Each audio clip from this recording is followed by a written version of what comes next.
We're diving into the wild, wacky, and downright mysterious world of dungeons. You know those magical holes in the ground where heroes flex, economies boom, and monsters go boo. But let's talk about the real MVP, the dungeon core, that shiny, glowy rock that makes dungeons tick. Where the heck did it come from? Is it just Mother Nature's glittery side hustle? Did some cosmic jeweler drop it and forget? Picture this: eons ago, something bonkers happened, and poof, the first dungeon core sparked into existence, ready to cause chaos and spawn trapdoors. Why should you care? Because this tale's got it all: magic, mayhem, and a core with more personality than your uncle at a karaoke bar. So buckle up for a riotous ride through the origin of these dungeon dynamos. Trust me, by the end you'll be rooting for a rock like it's your favorite sports team. Ready to unearth the secrets? Let's roll. Prologue: Birth. The dragon was dying. It had managed to return to its lair and its hoard, but it knew that would make no difference at all. It was about to die. The enormous beast crawled through the tight confines of the tunnel and entered its lair proper. It had hewn out a comfortable chamber within the center of the peak of the tallest mountain in the area, as befitted a creature of such magnificence. Like so many creatures facing their demise, the dragon was unwilling to meet its end, but unlike the dark emotions that filled those who would ultimately be cursed to become wraiths, ghosts, or other such undead, the dragon simply felt an overpowering need to save and protect its treasure. It knew there was no hope, yet the overwhelming need made the creature desperate. The unrelenting demand filled the dragon even as it released its final breath, and that need left the beast right along with its final bit of mana and life. The dead beast's emotions permeated the wisp of mana and vital energy, filling it and transforming it. Instead of dispersing, everything coalesced and was then quickly drawn to a specific item buried within the dragon's hoard. Like all dragons, this one had long suffered the curse of greed, along with the compulsion to gather treasure and form a hoard. Within the pile of gold, precious gems, and priceless equipment, there was a single unexceptional opal that the transformed mana was drawn to. Much like the mana that had become transformed and made impure, opals were gems that were not pure, but were instead mixtures that somehow became more than their core components of water and silica. In a similar manner, the mana and life force had become something with the push from the dying need of the dragon. The mana mixture entered the small iridescent green and blue gem and slowly merged with it. The two amorphous conglomerates further transformed into something far greater than either of them alone. The dragon's life force started to make the gem into something more than mere stone, and that only happened because the mana was able to provide the fuel and energy necessary to power the transformation. However, the dragon's dying need became the guiding force for the entire process. The treasure needed to be protected, and as something awoke within the gemstone, the purpose to protect awoke as well. Unfortunately, just what sort of abilities can a stone possibly possess, even if it had been transformed by the dying will of an Eldar dragon? Additionally, while the dragon's will had been successfully transferred into the stone, the dragon's memories had not, so the stone awakened with a driving purpose to protect, but without any knowledge power, memories, or even the slightest hint as to exactly what it was supposed to protect. It awoke to the sight of the dragon's hoard completely surrounding it. The transformed opal was surrounded on all sides and even above and below by the dragon's trove. Naturally, the stone's instinct was to protect what surrounded it and to an even greater degree protect itself. Any creature that obtained sufficient mana and control of it would also gain the ability to sense their surroundings with that mana.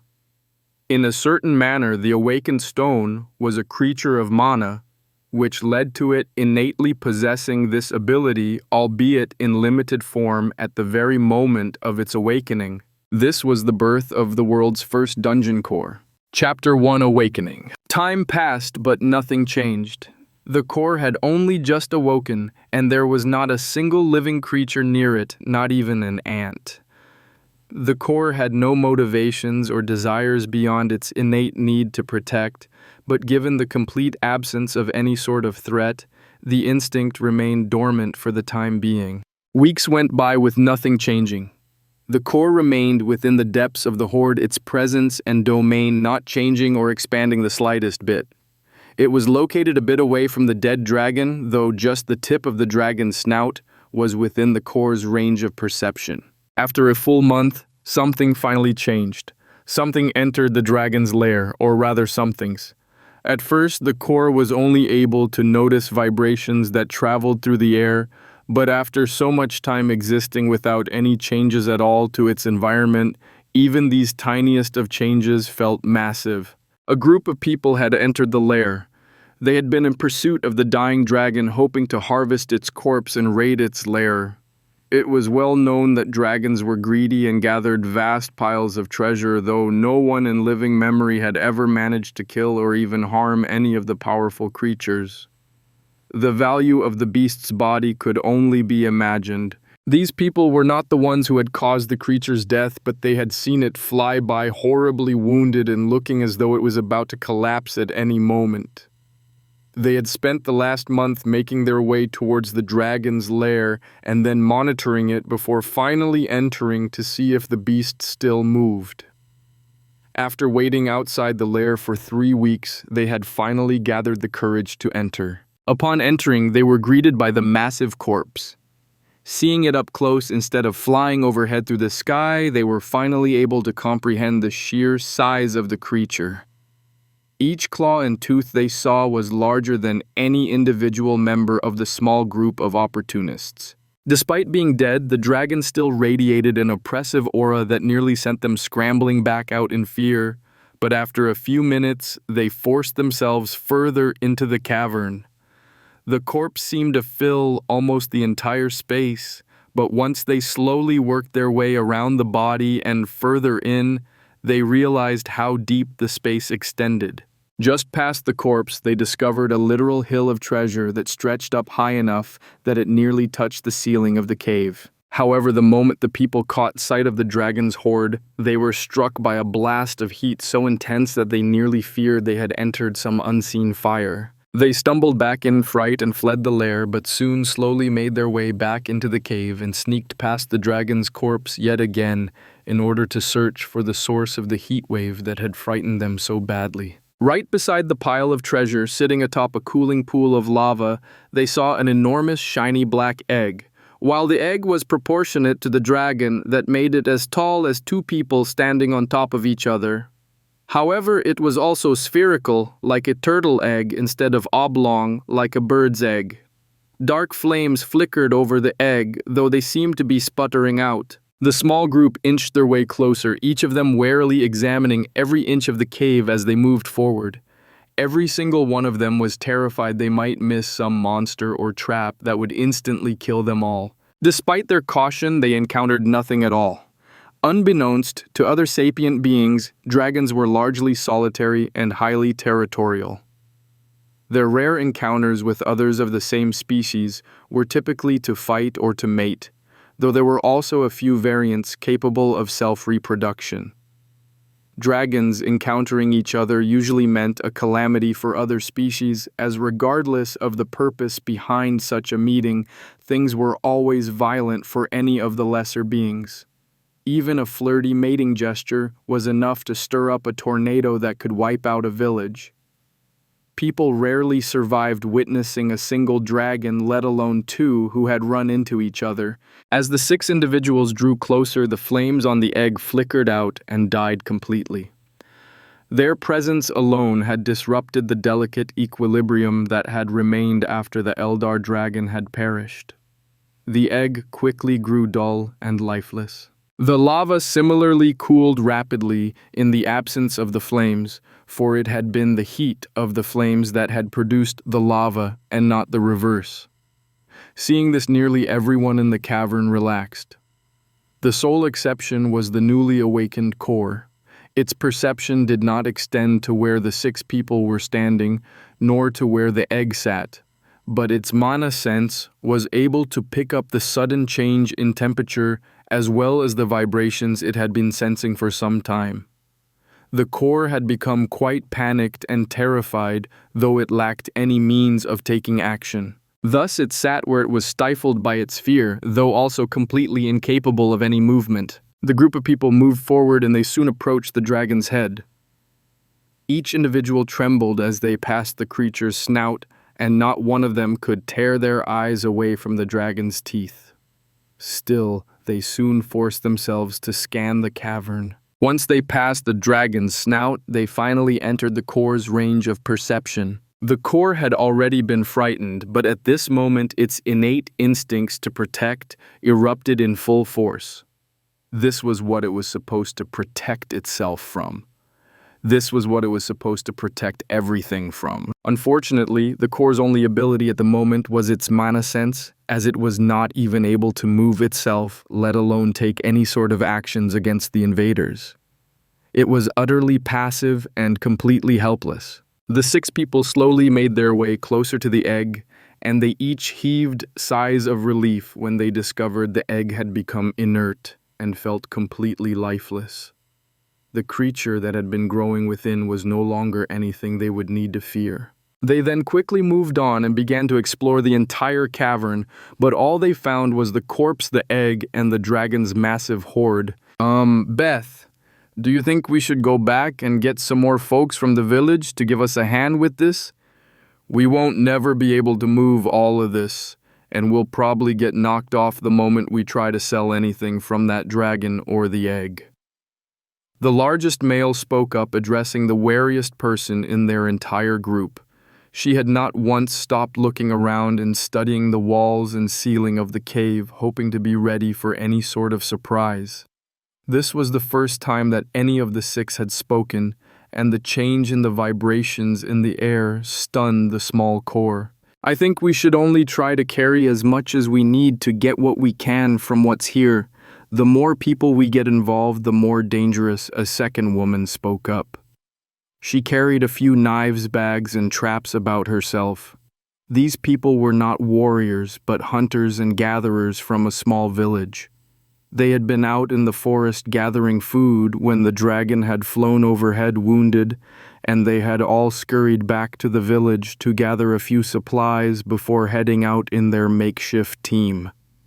There were no swords, spears, or battle axes carried by any of them, but rather a couple of hunting bows, a few lumber axes, and an assortment of knives, traps, and other tools. At this moment, Beth, who seemed to be in charge, said, "There's no way we can handle all of this, and we need to be real careful. There's more than enough here to get our whole village trampled if we don't do things right, and I know that none of us know anyone who can help us try to move more than a few of these pieces of gold.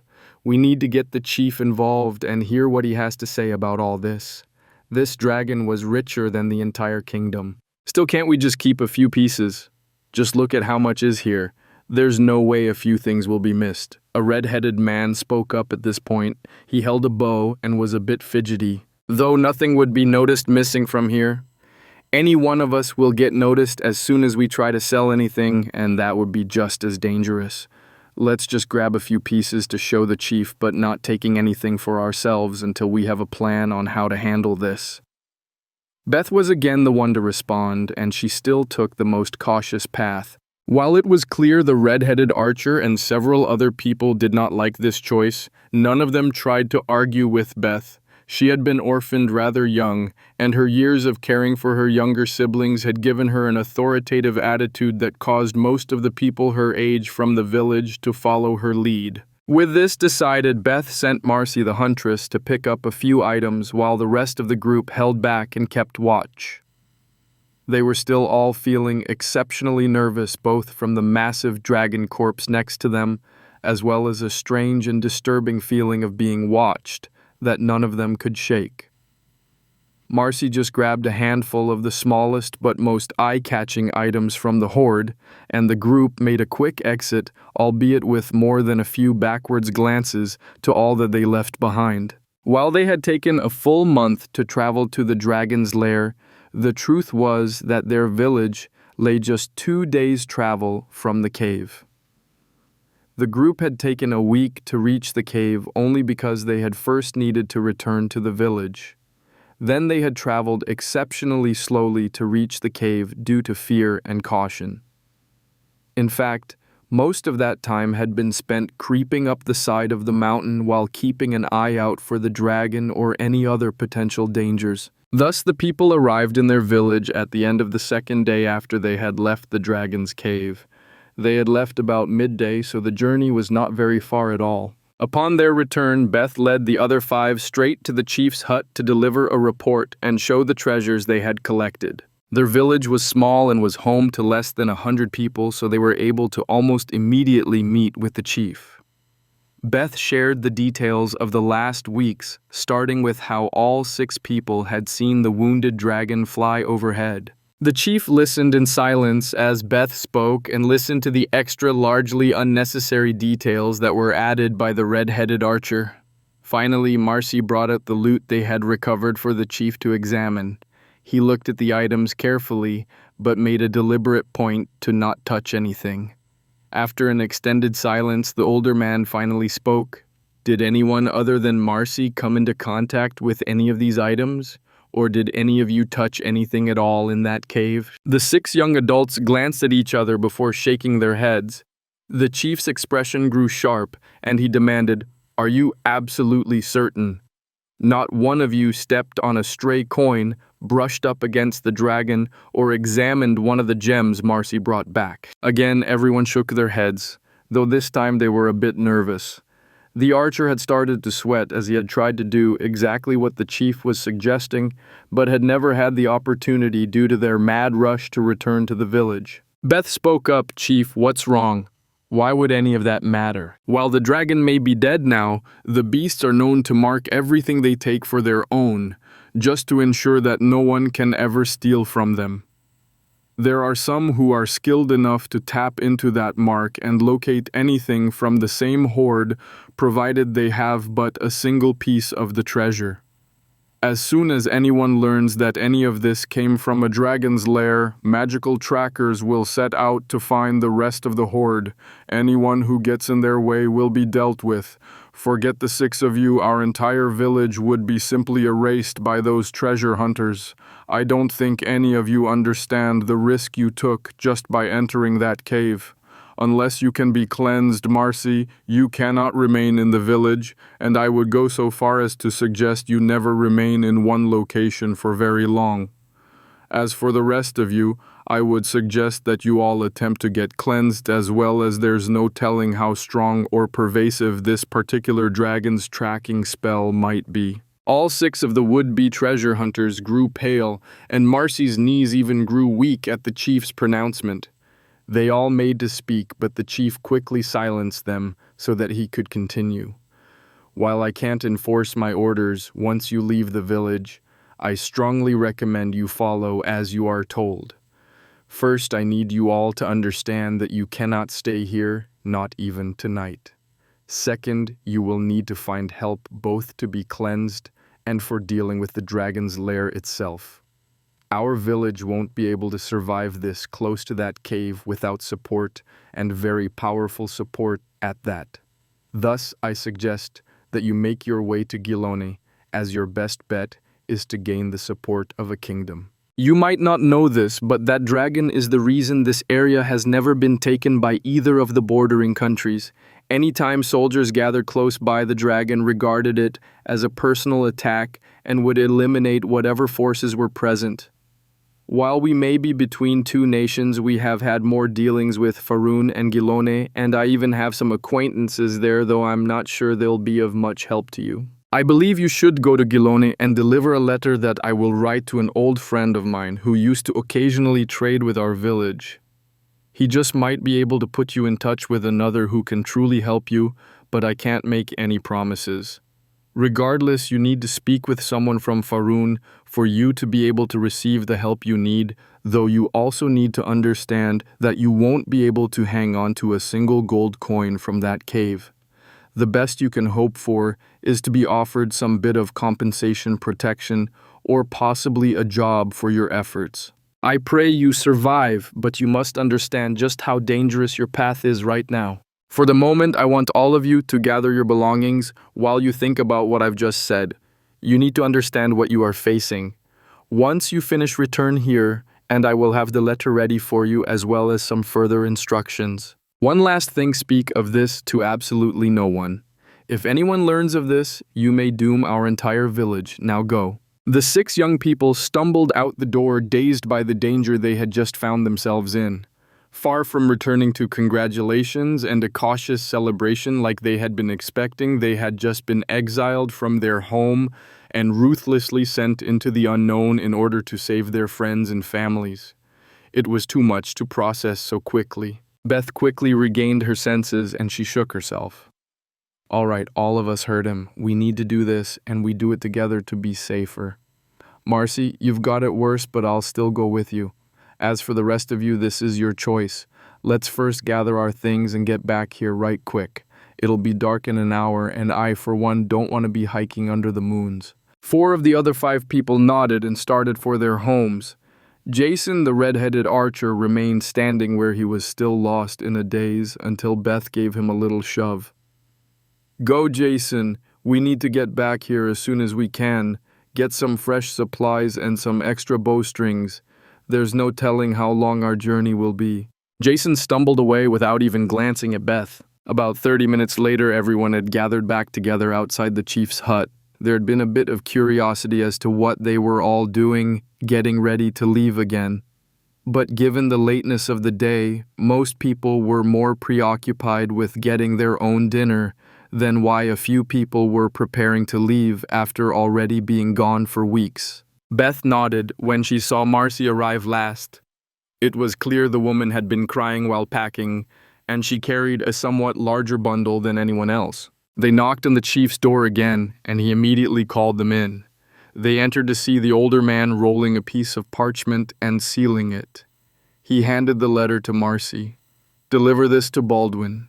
He's a merchant in Guilone who deals in hides and leather. He's the most influential person I know of there, so hopefully he will be able to help you or put you in touch with someone trustworthy who can help you. I know Peyton has made the trip to the capital before with his father, and he can guide you there. You should leave at once as it already grows late. Godspeed and be careful." The 6 people were instantly ushered back out of the hut before they could speak a word.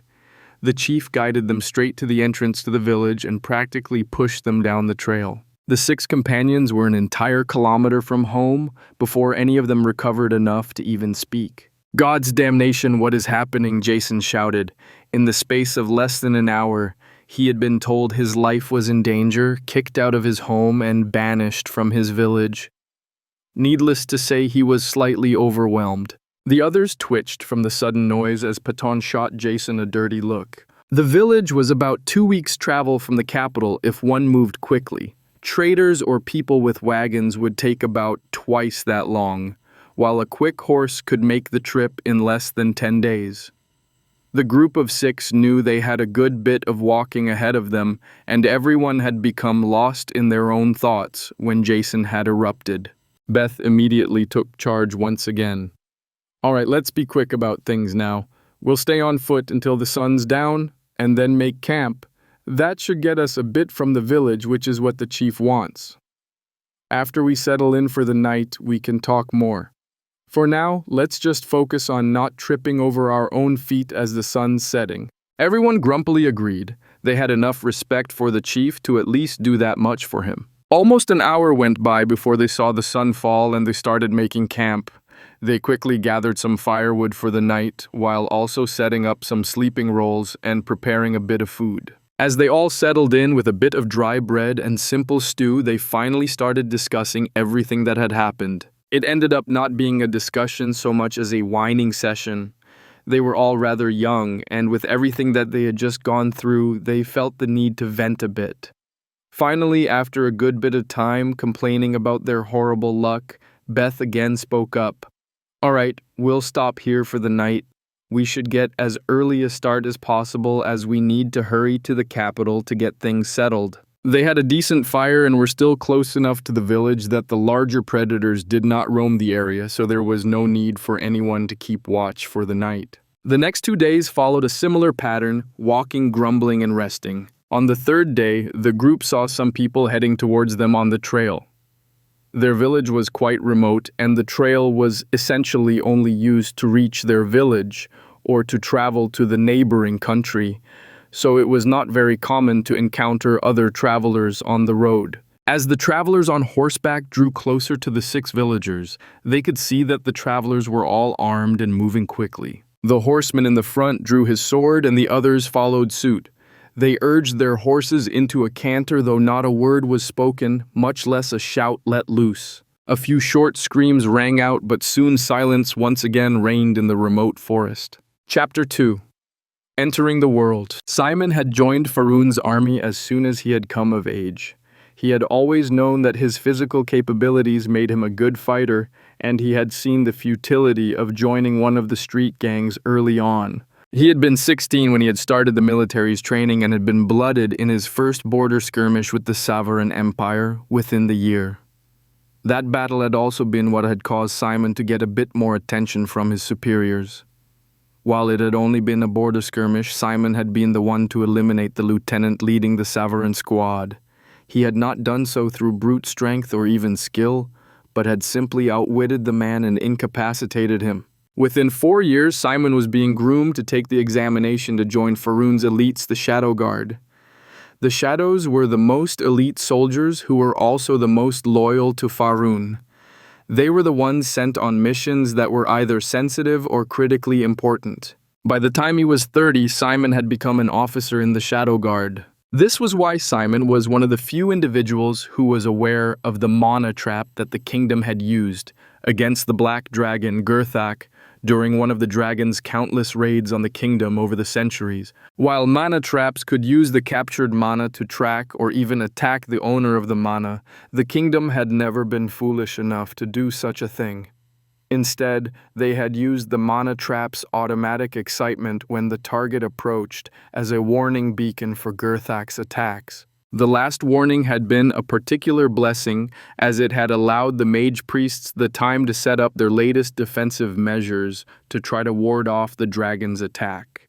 They had constructed a 2-part barrier around the capital.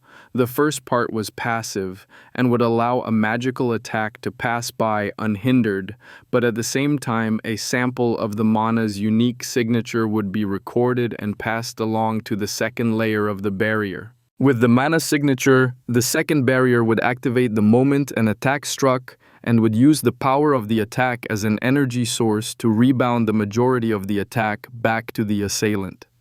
While this was largely useless in common warfare, the barrier could theoretically stave off powerful individuals. No one had expected the barrier to be so effective against the dragon. As soon as Gurthak had appeared, the dragon had released a full-powered breath attack on Guilone, targeting the royal palace itself. The dragon had been as arrogant as ever, and had not set up any sort of defensive measures, trusting its own scales to repel the humans' pathetic retaliations.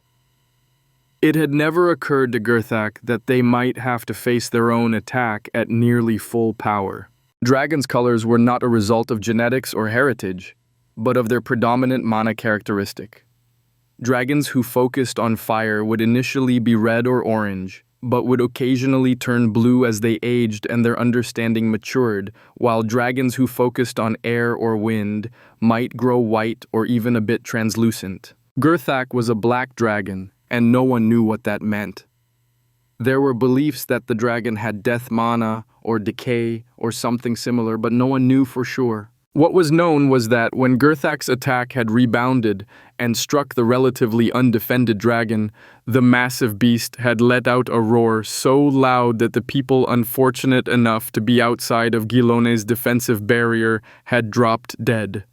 Those a bit further away had managed to survive but had fallen unconscious.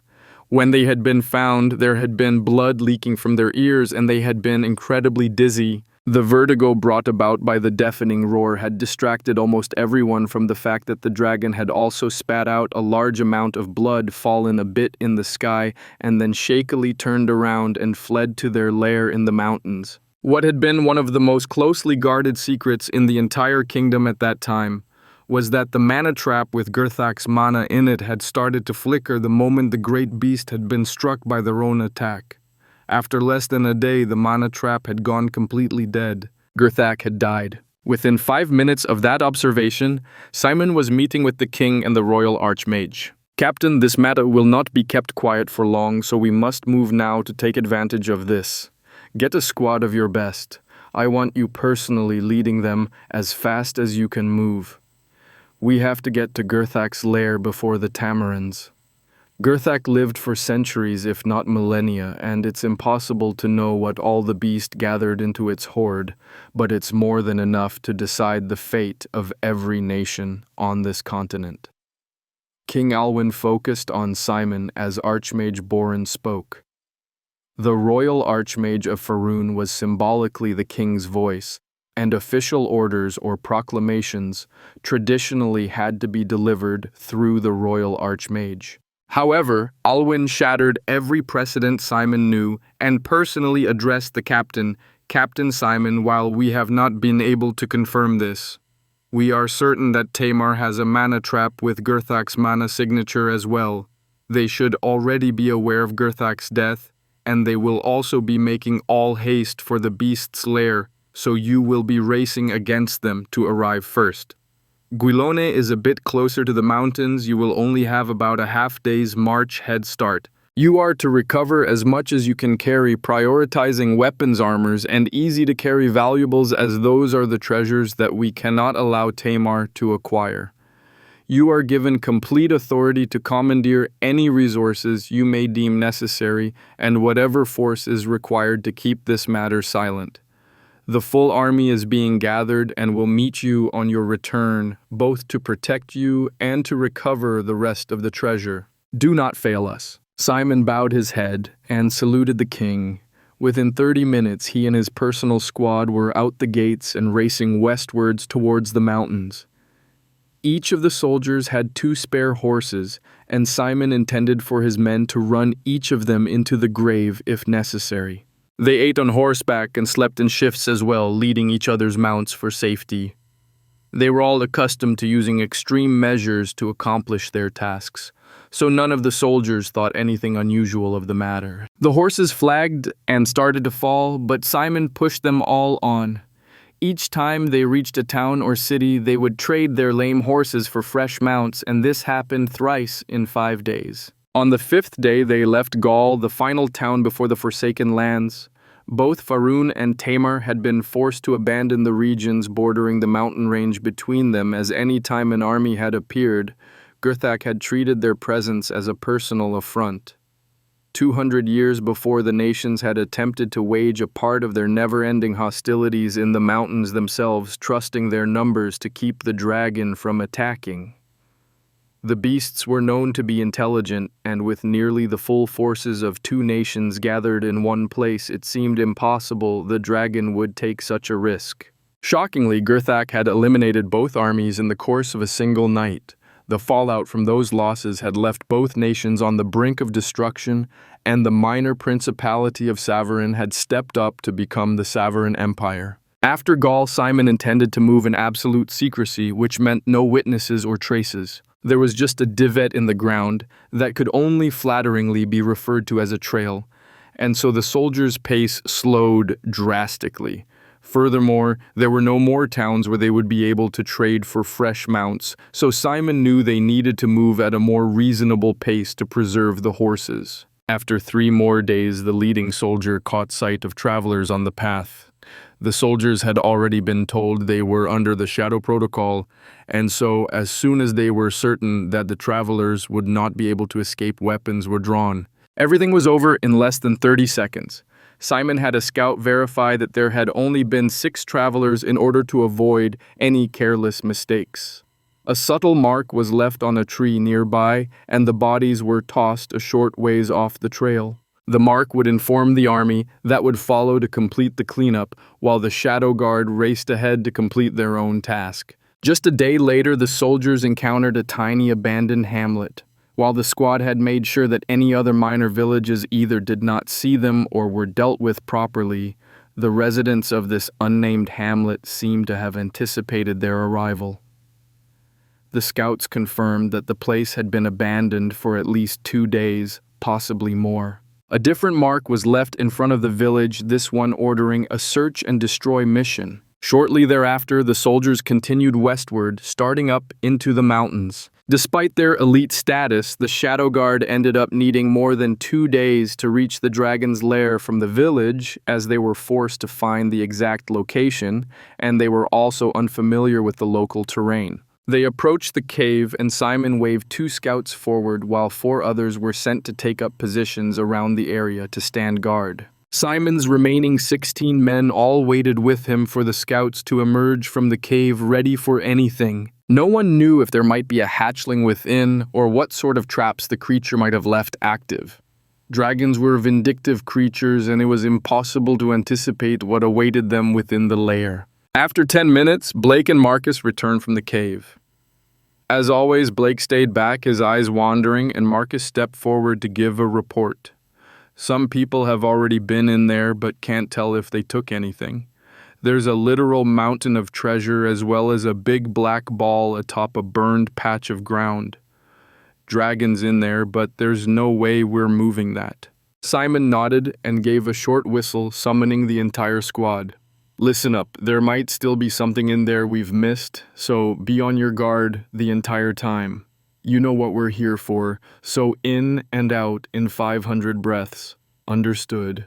Move. The soldiers practically leaped forward, darting into the cave. As they edged their way past the dragon's body, they peeked around every bend and peered into every nook and cranny.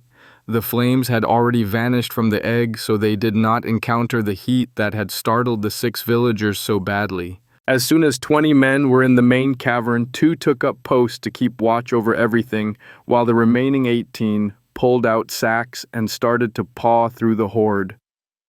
Marcus had been left outside to keep watch, and someone quickly filled a sack and ran out to deliver it to the scout. Each of the soldiers would carry a single bag of the selected loot so that they could return to Gilone as quickly as possible. As they had been ordered, they searched for weapons and armors first, but while dragons loved valuables, they were also rather lazy about caring for such things. This was why the beasts loved gold so much, as it never rotted or tarnished. Many of the weapons and armors Gurthak had collected had become rather worthless with the passage of time, their embedded spells fading and their sharp edges dulling. In the end, the soldiers collected a handful of gear that was still worth taking, and they then focused on picking up gemstones and scrolls as they needed the items that were easiest to transport. While there was a mountain of gold, the metal was so heavy that it was not worth trying to move.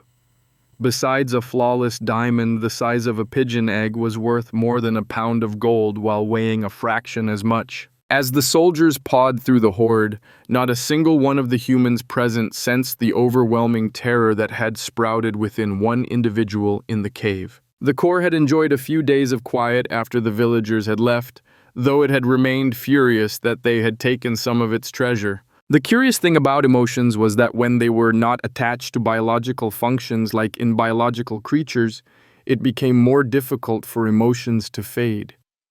This was even worse in the case of the Corps, as it had no concept of time.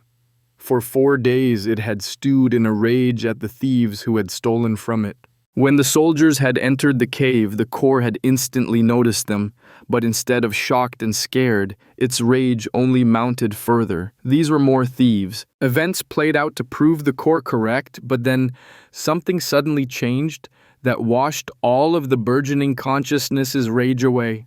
The Corps was picked up and tossed in a sack. The Corps had never experienced movement before, and though the sack did nothing to impede its magical senses, the motion itself was jarring and disorienting. It had been collected because it was a perfectly round opal that flickered with green and blue in its depths, and it was the size of a child's fist.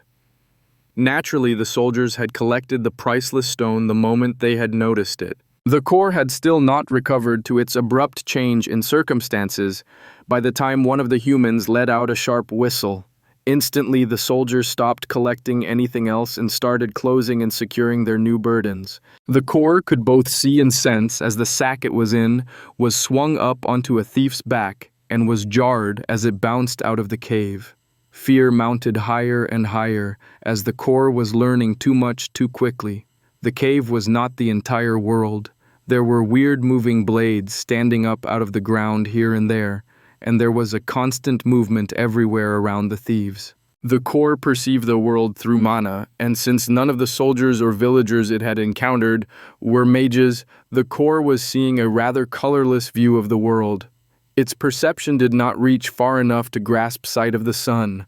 The grass on the mountain was bleak and colorless, as it lacked all but the slightest traces of mana. The breeze blowing across the mountains was sensed, but even that seemed rather lifeless to the core. The soldiers quickly moved back down the mountain, quicker than they had arrived. They needed to return to Guilone as quickly as possible, as Tamar's troops had to already be on their way. The core was unbothered by its cramped quarters in the sack, as it had been buried within a pile of treasure for the entire duration of its existence. Slowly it grew somewhat accustomed to the ever-changing perspective that came from moving, though it remained far from pleasant. However, one thing that it found intriguing as time passed was the sudden color that painted its surroundings as the soldiers descended down the mountain. Something that was common knowledge was that powerful creatures possessed more mana in their cores or bodies, and that was what made them more powerful. However, something that almost no one knew was that powerful creatures tended to create a magical vacuum in their surroundings. Once mana gathered in sufficient quantities, it would act with an almost gravitational pull and drag in more and more mana. This would drain the area around powerful creatures while simultaneously strengthening them. This was never observed for two reasons. 1, creatures that powerful killed all who entered their domain. And 2, aside from certain creatures like dragons, most powerful beasts would wander and roam, preventing a vacuum from appearing in any specific location. As the core moved further away from the mountain, the surroundings started to once again fill with ambient mana, bringing color and life to its world. Even more exciting for the core was in the evening when the soldiers lit a fire. The dancing flames illuminated its vision in a manner that it had never seen before. In a way, it was more captivating than even treasure. Before it had even realized anything, the soldiers were putting out the fire and preparing to move again. The sudden loss of the vibrant beauty startled the core, and once again its rage was invoked by the loss of what it believed to be its treasure. The soldiers passed back through the abandoned village and hurried on to the meager trail that led back to civilization. Their single meal at a campfire had been the extent of their rest, as they knew that this last leg of their mission would be their most desperate. They needed to stay ahead of Tamar's approaching forces and return to the capital in time. With Gurthak's death, war was already inevitable, and it was highly likely that whichever nation seized the resources and wealth the dragon had accumulated would be able to also seize victory in their impending war. However, it seemed like all of the squad's luck had vanished. They had not encountered any issues thus far in their mission, but after they put out their campfire, it suddenly felt as though the terrain was acting against them. The branches of the trees swiped at their faces as they rode by. The horses stumbled over roots and rocks that no one noticed. Once a raven swooped down and tried to peck at Blake's eyes. Needless to say, their progress slowed. On their first night after leaving the abandoned hamlet, Simon ordered the squad to make camp for a few hours. They needed to rest and recover, even if they could not enjoy a hot meal or a full night's rest. Simon and Marcus took first watch, with Blake and Ethan taking second watch. However, right when Simon and Marcus were moving to rouse their replacements, disaster struck. Simon saw a flicker out of the corner of his eye, and when he turned to look, it was just in time to see a blade slice through Marcus's throat, permanently silencing the scout. Simon drew his blade with a shout to wake his soldiers, but arrows started raining down on them. Blake and Ethan woke, but an arrow took Blake through the eye before he could draw his weapon. Ethan managed to get his sword out, and he quickly joined Simon's side with the other 8 surviving Shadow Guard. They quickly determined the direction of their hidden attackers, and Simon gestured for his men to circle around. They needed to escape and regroup if at all possible. Tamar's soldiers had been quicker than they had anticipated and had also avoided going to Gurthak's lair. Instead, they had decided to watch the trail back to Guilone so that they could reap Faroon's rewards. Simon led the way, and 7 men followed behind him, weapons out. They had already pinpointed the location of the Tamarin soldiers, but they needed to get around to them. The horses had all fallen to arrows in the initial attack, so the Shadow Guard could only travel on foot. It was imperative that they regroup with the army. The arrows stopped as the small bit of moonlight was not enough to shoot moving targets through the woods. Simon circled them around to the left, hoping to flank the Tamarins. He ran into a scout and instantly ran the man through without a sound. The attack did not even cause a hitch in his step. The Shadow Guard kept moving forward, still circling around. Soon they reached their attacker's location, but there was no one there. The Tamarins had satisfied themselves with the damage they had done. They had already collected the packs of the fallen and were on their way back to the mountains to return home with their pillaged loot. Simon quickly grasped the situation, but it did not alter his goals. They needed to regroup with the army and return to Guilone. They had completely misread their enemy. Tamar was not going after the dragon's horde, they just wanted to bleed Faroon as much as possible by taking advantage of the situation. Already the Tamarins had seized 13 sacks of loot, which was more than Simon and his men were returning home. Tamar had seized the initial advantage. The Shadow Guard melted into the darkness of the woods, fleeing to the east. At the same time, the Tamarins fled west, racing to get across the mountain range and home before the Faroon army arrived. With the 2 groups of soldiers racing through the night in opposite directions, no one noticed that some of the sacks had torn open in the chaos and some of the dragon's treasure had spilled out onto the forest floor. Among the other glittering bits of valuables, a single spherical opal rolled down a slope and into a crevice, never to see the open sky again. Chapter 3: Discovery. The crevice the core had rolled into was little more than a fissure in the earth from where the roots of a fallen tree had opened the ground. Still, it continued downwards for a few meters and blocked out the entire sky. The core realized that rolling was a much less disorienting method of travel than being carried and jostled about. With perception extending equally in all directions, rolling did not shift or really alter the core's view as much as the stepping motion of its former mount. Once the core came to a stop in the shallow depths of the earth, it hesitated for a bit. It was still disturbed by all of the changes it had experienced over the last few days, but it really had nothing aside from its few weeks of existence in the dragon's lair to offer much perspective. It was essentially a newborn, and like all newborns, subject to easily being either overwhelmed or distracted. Both occurred at this moment, as for the first time, the core was able to observe the nearby life forms. It had moved away from the dragon's lair, which meant there was ambient mana in the air once again, and it filled the plants and creatures nearby. So far, the more powerful presence of the humans had overwhelmed the core's perception, drowning out smaller creatures such as bugs and such. The core was finally given a reprieve and peace, and it quickly became distracted by the endless tiny activities happening all around. Earthworms wriggled through the dirt, eating detritus and opening up tiny passages. Grubs gnawed on the roots of trees and other plants. Beetles marched around searching for food and mates. A mouse scurried by, briefly cleaning its whiskers before it hurried off in search of its stash of seeds. A few centipedes and millipedes ran through, each on their own mission, their dozens of legs racing along. Most intriguing, though, was an ant nest that had been established quite close to where the core had ended up. The core watched, perplexed, as lines of ants ran in and out of the nest in lines. Some were off to search for food, others to collect food that had already been found. More were returning from collecting food, bringing it back for the larva and the queen. Inside the nest was even more activity. The core saw that the strange tiny creatures were performing a strange series of actions.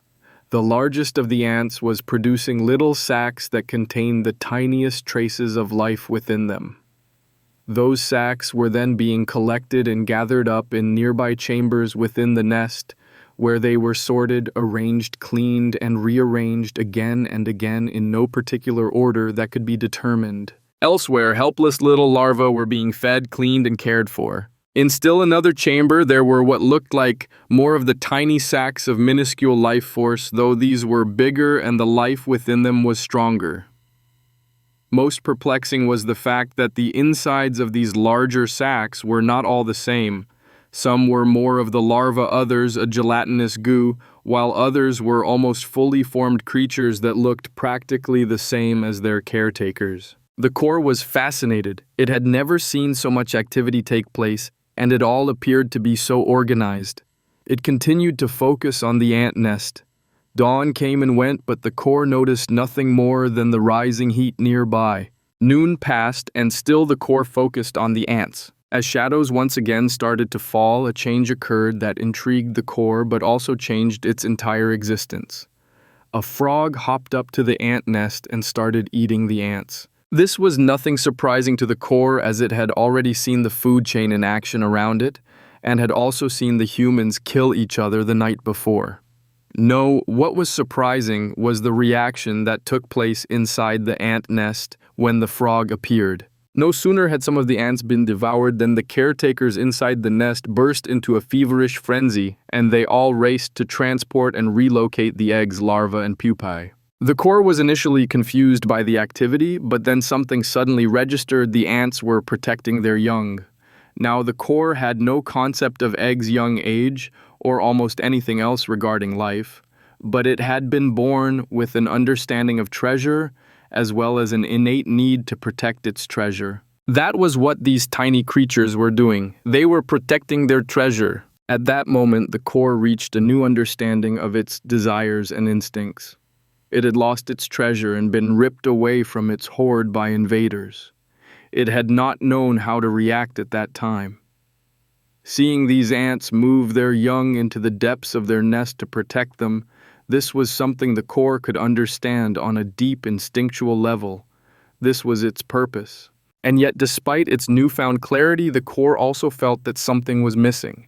This purpose was somehow still incomplete. Something more needed to be done, but what? As the core continued to observe, the frog hopped away, sated and content. The ant nest continued to seethe for the next 30 minutes or so as the ants fixed the exterior damage and ensured that everything was safe. As things were calming down for the ants for the night, the core suddenly had yet another revelation. The creatures it was observing were able to move their treasure to protect it. But what could the core do? For starters, it had no treasure, so what would it protect? On some level, even more importantly and disturbing to the core, was the realization that it had no means of moving anything at all, even if it did still have its treasure. This was a problem, but what to do? The core continued to observe its surroundings as it fretted about this violation of its very existence. The core had inherited the greed and protectiveness of a dragon, but had failed to inherit any scrap of a dragon's overbearing power. It was literally a helpless stone with the instincts of an apex predator. Days passed, and the core continued to sit in the crevice in the ground, undisturbed and unaware of the world beyond its small sphere. Skirmishes broke out between Faroon and Tamaran forces, but the core was unaware of such things. None of the soldiers returned to the forest where the first skirmish had been fought, and there was no reason for most people to step foot in such a remote region. Two things started to occur during this time, one of which the core noticed, but the other matter completely escaped the core's detection. The first was that after a week, the core's sphere of perception had actually grown, giving it a few more centimeters to observe in all directions. This was noticeable to the core as it realized that the edges of its world were expanding and it was seeing things that it had never observed before. As for the second matter, the mana density within the core's sphere had started to rise. This increase occurred so gradually that the core did not notice, and it happened evenly throughout the area, so there was no way for the core to have any difference with which to make a comparison. Throughout all this time, the core continued to observe its realm, still focusing predominantly on the colony of ants, never noticing that the amount of mana the tiny creatures held was also increasing due to their surroundings. Something finally changed about 2 weeks after the core had arrived within the hole in the forest. A mole burrowed into the core's sphere hunting for grubs. Other creatures had passed through in the past, but the mole was the first creature to actually stay. As minutes and then hours passed, the core suddenly noticed that the amount of mana within the mole started to increase slightly. Not only that, the core felt as though the mole had somehow become more real, as though it had been partially absent before. What did this mean? The core shifted its focus onto the mole from the ants, only to realize that it was able to give both equal attention. Never before had more than one or two simultaneous events taken place within the core's perception range that it felt any desire to pay attention to, and so this was a new discovery as well. However, the core did not even really register the fact that it was able to split its thoughts and attention so perfectly, as how could it possibly have any idea that a split mind was not a normal phenomenon? The core also started to focus on the edges of its perception, looking for other creatures entering its sphere. As it did, it noticed the same slight increase in internal mana in all of the tiny bugs and other creatures that arrived. On top of that, the core noticed the tiniest exchange taking place. As creatures arrived, they gave off tiny amounts of mana that had a different feel to it, and that energy was replaced by the ambient mana that surrounded the core. It traced this outside mana and saw that it slowly drifted towards the core itself and was abruptly sucked inside the moment it made contact with the core. Less than a moment later, the core gave off a small amount of mana with the same feel to it as what filled the core's surroundings. What was this? The truth of the matter was that the core was marking its surroundings in the same instinctive manner that a dragon marked their lair and treasure. While people believe that dragons placed tracers on their hoard so that they could sense it and track it, the reality was that it was an automatic process that occurred while the beasts cycled their mana in a manner somewhat similar to breathing. Instead of air, mana would be pulled into the beast from their surroundings, and then tainted touched mana would be released once again. This process was an energy cycle that closely mirrored a living creature's oxygen exchange, with exhaled air being touched with greater amounts of carbon dioxide. However, while dragons were biological creatures with an innate gift for magic and a need for mana, the core was a unique consciousness that had been formed from energies that had been trapped within a gemstone. This led to a very, very different sort of energy cycle that supported and maintained the core. Still, the core was tainting its surroundings. As the core studied and observed this energy exchange, it also looked at how the more time creatures spent within its sphere, the more real they felt. Unconsciously, unknowingly, the core was claiming its surroundings as its own. Quickly, one of the most important, unique aspects of the core's energy cycle was revealed. While powerful magical beasts would stain their environment with their mana, the core was unprecedented in the fact that it could stain living creatures as well. Once again, the core had no understanding or knowledge to explain how special this detail was, but on some level the core had started to consider all within its sphere as its property, including the living creatures. Finally, a day came when the core's sphere extended just enough that it was able to view a tiny portion of the surface world. Given the fact that it lay in a crevice in the ground that had opened by a tree falling, the core was situated in a small glade in the center of a forest, and the undergrowth had exploded with the increased sunlight. The core was finally able to see where some of the ants were going when they traveled to the surface, and the core was introduced to aphids as well as the concept of farming. It watched curious as ants climbed plants, cared for aphids, and then milked them before returning with food for the colony. It was also while watching this harvest that the core noticed that every time the ants left and returned to its sphere, they carried a bit of mana that was exchanged with the core. Realization struck as the core understood that this mana that it was receiving was responsible for its perception growing. Finally, the core had the start of a path forward. It needed to either send out the creatures within its sphere and have them return, or encourage other creatures to enter its sphere. Once again, the problem of being unable to move arose, stopping the core from being able to accomplish anything. It knew what to do, as a desire for growth was another of the consciousness's instincts, yet there seemed to be no way to proceed down the path that lay before it. Frustration arose, as well as a mounting sense of anger and helplessness. What could be done? The core could not move itself or anything else. It could not influence anything at all aside from its passive mana exchange, which also seemed to not really accomplish very much. The core pushed outwards, acting by some innate reflex or guidance, and something pushed back. The core was startled, and it instantly pulled back. What was that? It had not only perceived with mana, but had somehow felt something with mana as well. Did this mean there was another way that it could interact with the world? The core pushed again, harder this second time. It tried to feel where the resistance came from, as well as what the resistance might be. Harder and firmer the core pushed. Something was there just out of reach. If it could just get past this strange resistance. Snap! Startled, the core instantly stopped. The resistance had disappeared, and instead some strange connection was in place, a resonance. What was it? The core cautiously probed the strange new sensation, trying to understand what had just happened. It reached out to the connection and tried to sense the odd resonance. It was the mole. The mole had remained within the core's sphere and was the largest creature to have remained close to the core without interruption.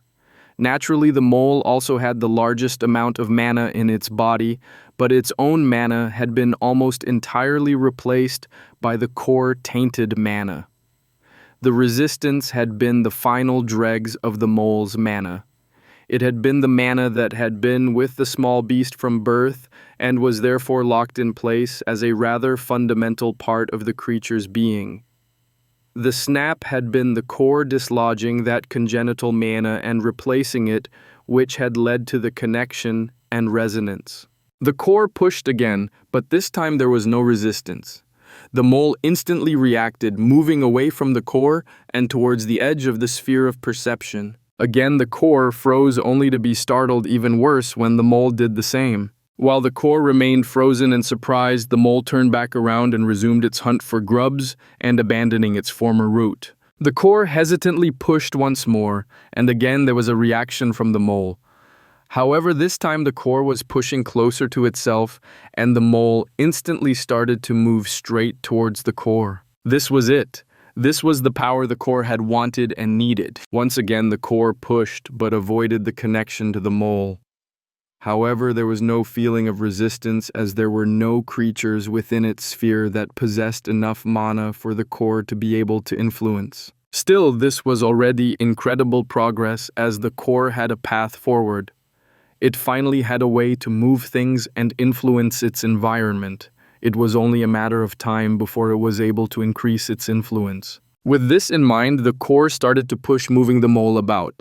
As the core did so, it started to realize that it was sensing certain things from the mole. They were only vague impressions, but the core could feel a sense of comfort and pressure, a feeling of earth as the mole swam through the ground. The core was ignorant, uneducated, and a very young existence, but this did not mean that the core was stupid or incapable of reasoning. It had realized that it needed to understand its control of the mole as well as find out some of the limits.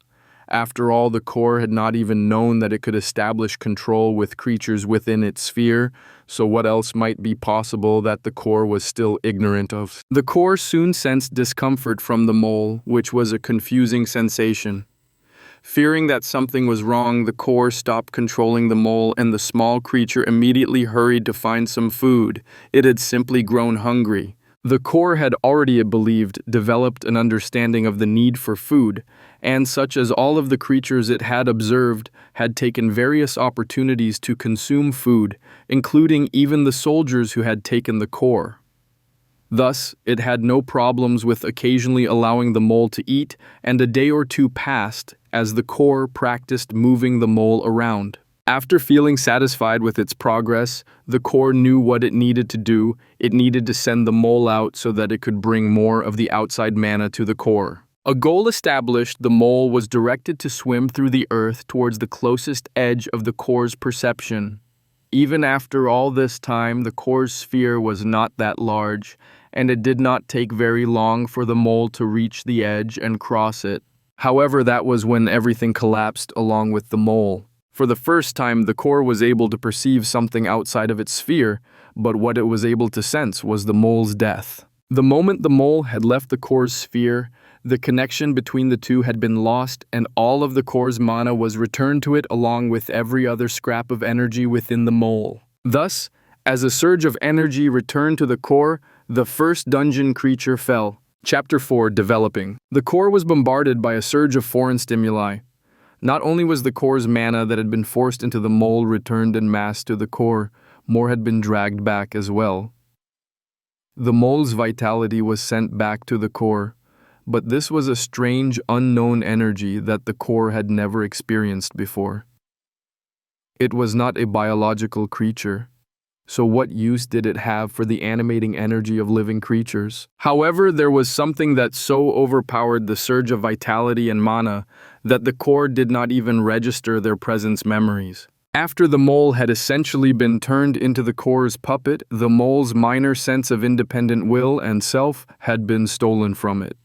It had become part of the core, losing its previous unique identity.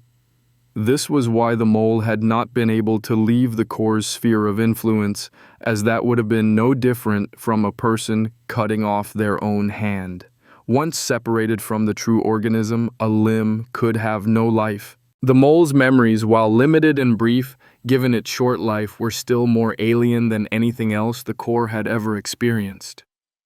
It had only ever perceived the world through its mana sense, and while moles are blind, they are not without other senses. Memories of touch, sound, smell, and taste assaulted the core. Such biological sensations had no foundation to connect to in the core's experience. This was not as simple as knowing a deaf person gaining hearing, but more akin to a rock experiencing the same sensation that air experiences when it moves through a breeze.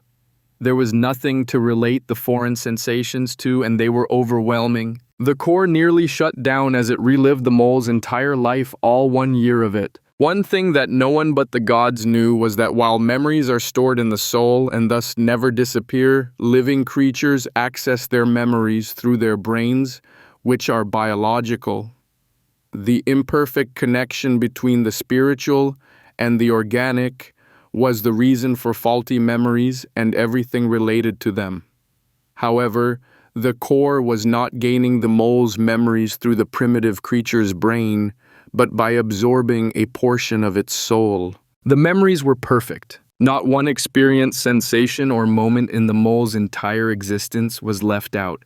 The core experienced gestation, birth, weaning, and the mole's first solid food. It experienced hunger and thirst, warmth and cold, isolation and companionship, infancy and mating. The core even experienced something that should be impossible for a living creature to ever remember: death. The core lived through the memory of the mole's death. It felt the abrupt cessation of all sensation, followed by two opposing pulls that lasted for a moment. Unknown to either the core or the mole, one pull was that of Exile, the god of death. The opposing pull had been the core itself, and it had actually defeated Exile and pulled the mole's soul into itself. A month passed before the core was able to rouse from the daze it had entered in the aftermath of the mole's death and the shocking results of that death. Upon recovering, the core was shocked to discover that its sphere of perception had increased by nearly a full meter. When the mana that had been given to the mole was returned to the core, it had acted as a growth spurt, accelerating the growth of the sphere of perception. The core had new perspective to everything that it observed. It looked at the ant colony and the other small creatures within its purview and understood their lives on a deeper level than had ever been possible before. One thing that had stood out from the mole's memories that the core could easily observe in the ant colony was a sense of territory. Both ants and moles lived in the ground within a certain area, but they would leave their home turf for food, water, or even defecation. While the concept of waste and defecation was intriguing to the core as it produced no such thing and could only view such with horror, the idea of a home or a nest greatly appealed to the core. While it had some control within its sphere of perception and absolutely no control outside of that range, it wondered if it might be possible to alter its territory into distinct portions. Could it be possible to have a nest and then also have a foraging area? The idea of claiming or possessing a personal place struck a chord with the core's instincts to hoard and protect. After all, if it was impossible to observe anything approaching, how could the core ever protect anything? The core had already started to gain some ideas of using creatures it took control of as guardians or protectors. It had watched the defenders of the ant colony at work and thought it was a wonderful idea. While the core's perception was a perfect sphere and was unimpeded by any sort of physical obstacles, it had realized from observation and the mole's memories that creatures were not capable of the same. In that case, it made sense to somewhat copy the ants again. Would it not be ideal to form a nest that used the earth itself as a form of protection? The ants used their twisting passages to funnel and control invaders so that they could be repelled more easily, and the core knew it was weak. It had been picked up and carried away without being able to do a thing, and it wanted to avoid that from ever happening again. Time passed, and the core tried to condense its mana within its sphere of perception along the edges of the crevice in which it lay. Days passed with no progress. The core had seen mana move before, but had never seen mana coalesce or pool up.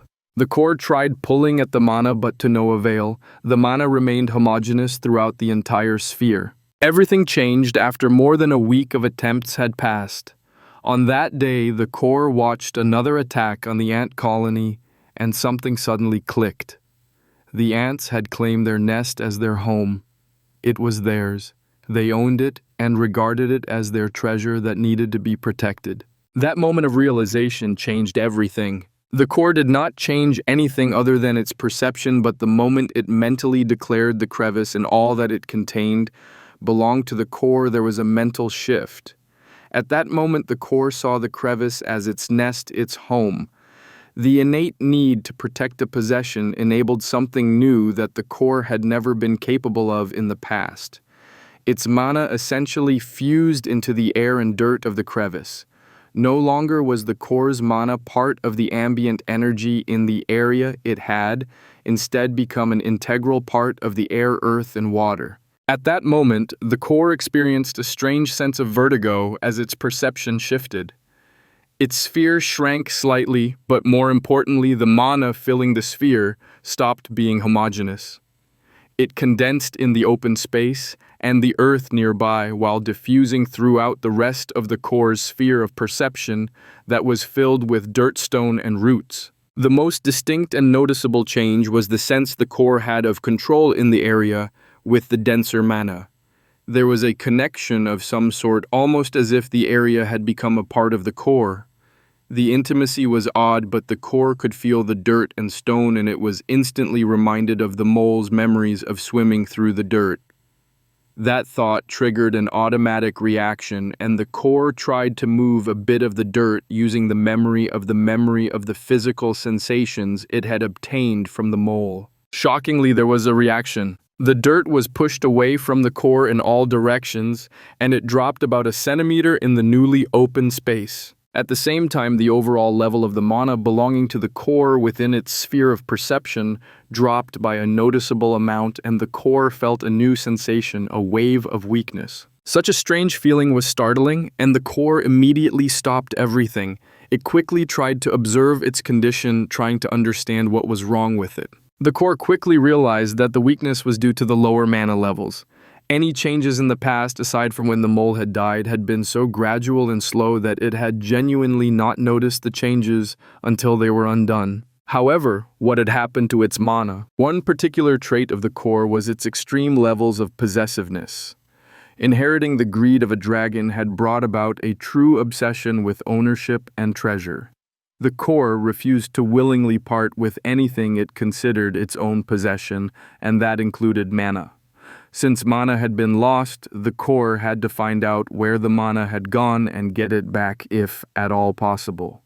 The truth was, that the core had still not given up on regaining the dragon's hoard in the future, even if it had no idea at all on how it could possibly do so. This time, there was nothing around that could have taken the mana. There were no creatures moving in and grabbing the core or its treasure. There were no outside influences it could find at all. So just what had happened to the core's mana? The core started observing and studying. It started with the dirt it had moved, trying to find anything that might have changed other than the dirt's location. It took a bit of time, days in fact, but the core eventually discovered something. The dirt that had moved held a higher amount of mana, just not the core's mana. The energy felt different, tainted. While the core felt that its own mana felt somehow clean and pure, this mana felt like the dirt that it infused, which was also why it had taken the core so long to detect the difference. What the core had inadvertently discovered was attributed mana. While the core's own mana lost any and all impurities or attributes, mana took on attributes based on what it was used for or the surrounding environment. The difference was similar to the difference between kinetic and potential energy. Kinetic energy was more useful, but something was lost in the process. The core's pure mana was essentially potential energy. There were limitless possibilities, but little would be accomplished without changing the form of the energy. By giving the mana a fire attribute, fire spells could be used with the mana. Using pure mana could allow for fire spells, but the spell itself would taint the mana, and such a forceful alteration was highly inefficient. As soon as the core found its missing mana, it became even more desperate to take it back. After all, the mana was right there, literally next to the core, yet it did not belong to the core. This was completely unacceptable and needed to be remedied. The core did not understand what had happened and had no concept of attributed mana. All the core understood was that its mana had been somehow tainted, and that same process had ripped the mana away from the core. It became the core's most important priority to cleanse the mana and retrieve it. Another week passed as the core tried to find a way to do this, only to find that the answer was surprisingly simple. Nothing at all needed to be done. The core had been slowly and gradually gaining more and more mana as time had passed, which had grown its sphere of perception. Since the core's mana was pure attributeless mana, that meant that the core had been cleansing the attributes from the ambient mana all along, and all it took was a bit of time for the used mana to be cleansed and returned to the core's control. In that case, what happened to the attributes that were cleansed? If mana was likened to water, then attributed mana was water that had been dyed with colors. In order to become pure once again, it had to be filtered, and the dye needed to be removed. How was the core removing the dye from the mana to claim more as its own? What the core found was that the attributes were building up within itself. If an outside observer had been watching the core, they would have noticed that the iridescent colors of the opal, that was the base substance of the core, had subtly changed throughout its short existence. Living creatures would sometimes develop or be born with an affinity for a specific attribute of mana, which would allow them greater control of that particular attribute. However, affinities were a double-edged blade, as possessing an affinity also meant that a creature would have less of an ability to access or manipulate other affinities, often losing the ability altogether. It was a balance, and the more powerful a fire dragon became, for example, the less likely it would be to be able to use water magic, air magic, or any other attribute of mana aside from fire. As for the core, its non-biological nature meant that the natural hazards that arose from multiple clashing attributes caused no harm to the core at all. It was actually developing attributes as it cleansed used or tainted mana and produced pure mana. Once again, this was something that the core did not understand, but given the overwhelming presence of dirt all around it, it was quickly developing an earth affinity for mana. At the moment, the opal that made the core had flecks of blue, black, green, brown, and a tiny hint of red indicating the various affinities it had started to develop. While the brown had not initially existed, it had developed during the core's time in the crevice in the woods. The green and blue had always been there, but had not initially been related to any particular affinity. As time had passed, the green had come to represent the air affinity. The black was from the Eldar dragon Gurthak. Blue had been innate to the core from before it had come into existence, so it did not actually indicate any attribute yet.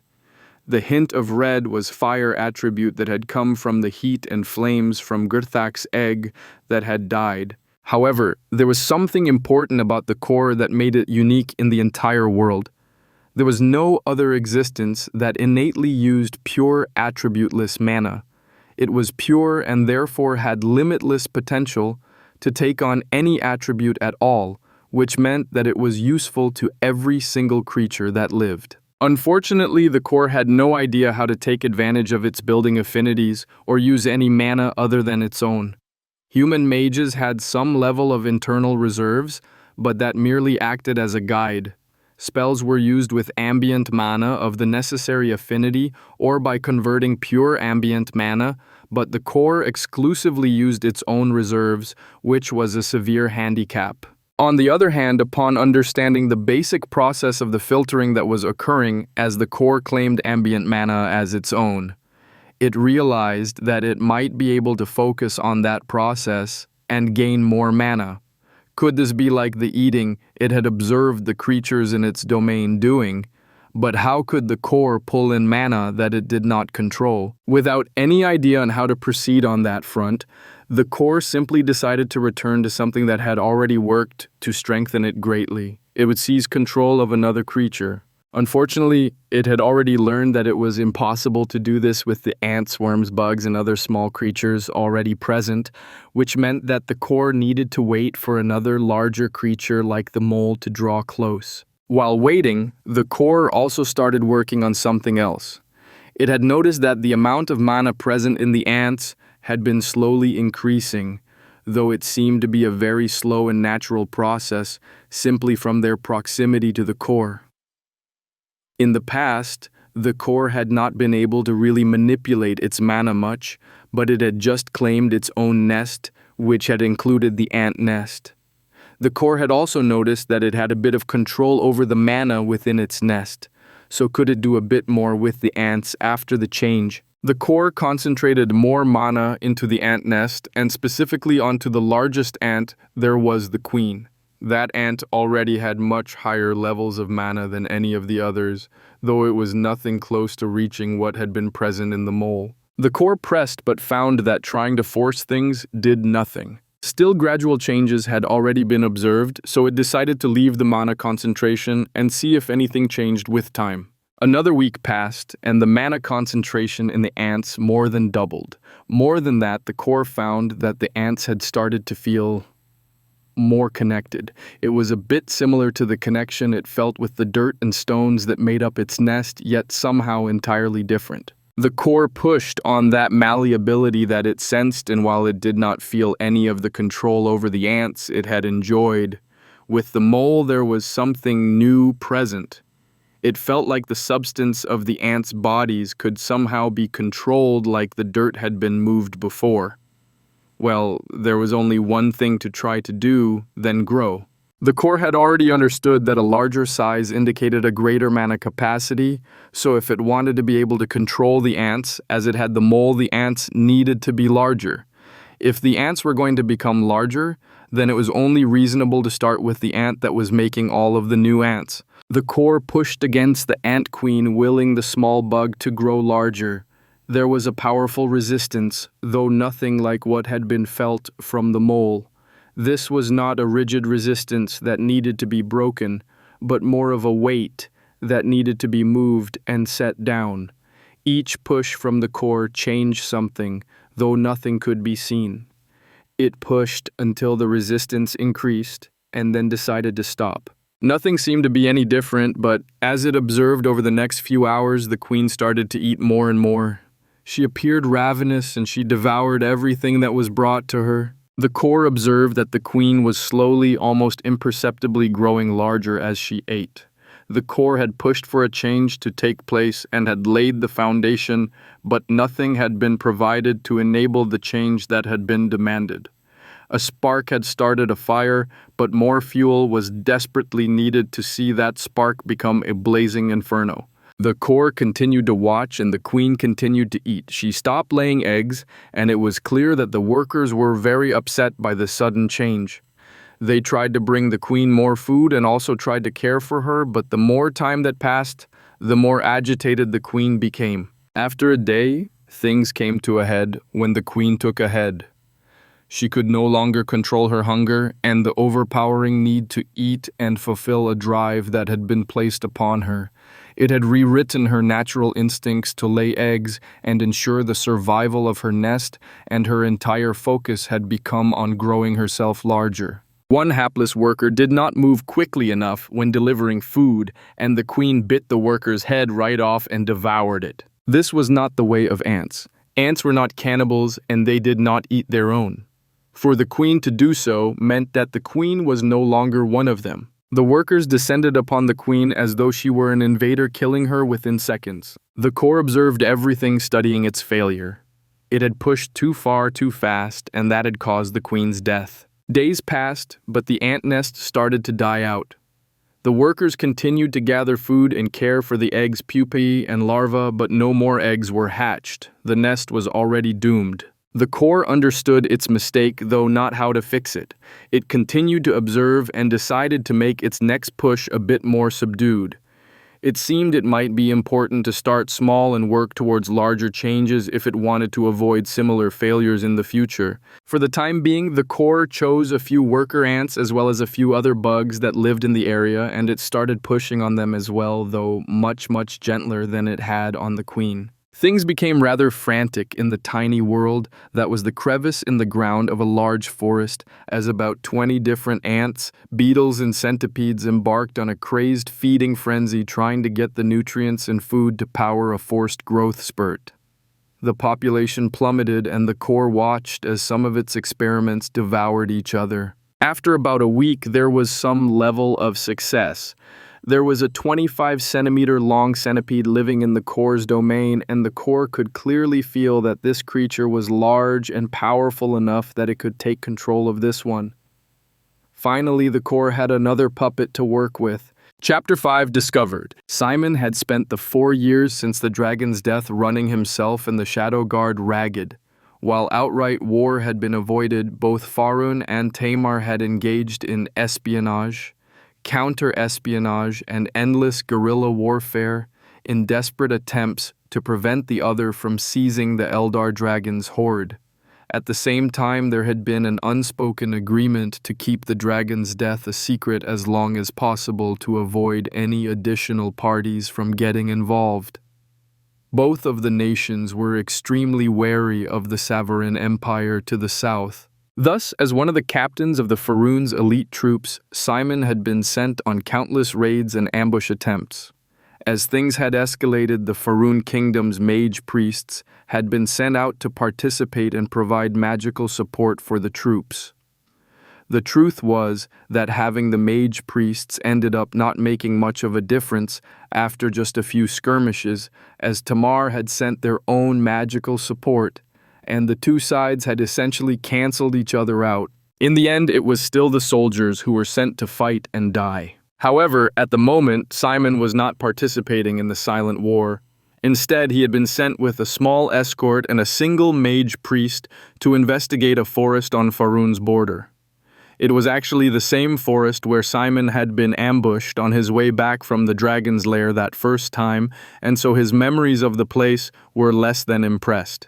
He had passed through the forest countless times over the last 4 years, either returning towards the mountain with the lair or to raid Tamar's territory. Each of those times, he had only passed through the forest very quickly. After that first attack, things had shifted westwards, and so the forest had simply become an obstacle rather than a destination. Simon's current task was to look into reports of giant bugs. The reports had started as rumors and legends and had been dismissed as rural superstitions held by the hunters and farmers in the more remote regions of the kingdom. That had changed about a month ago when a chained war dog had disappeared while a squad had made camp in the forest.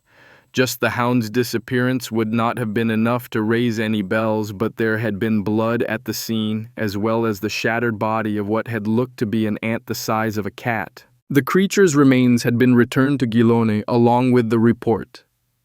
Such a creature had never been seen before, and it naturally created an uproar within certain circles. It was known that it was possible to raise and breed dogs for war purposes, selecting mates based on size, loyalty, aggression, and so on, but even then there was a limit to how big the beasts would grow. What in the world could cause an ant to grow to the size of a cat?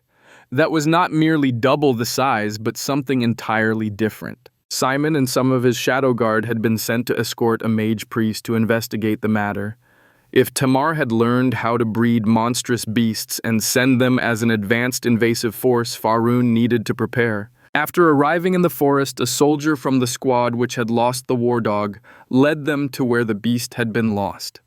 They intended to start from there and try to track down where the ant had come from.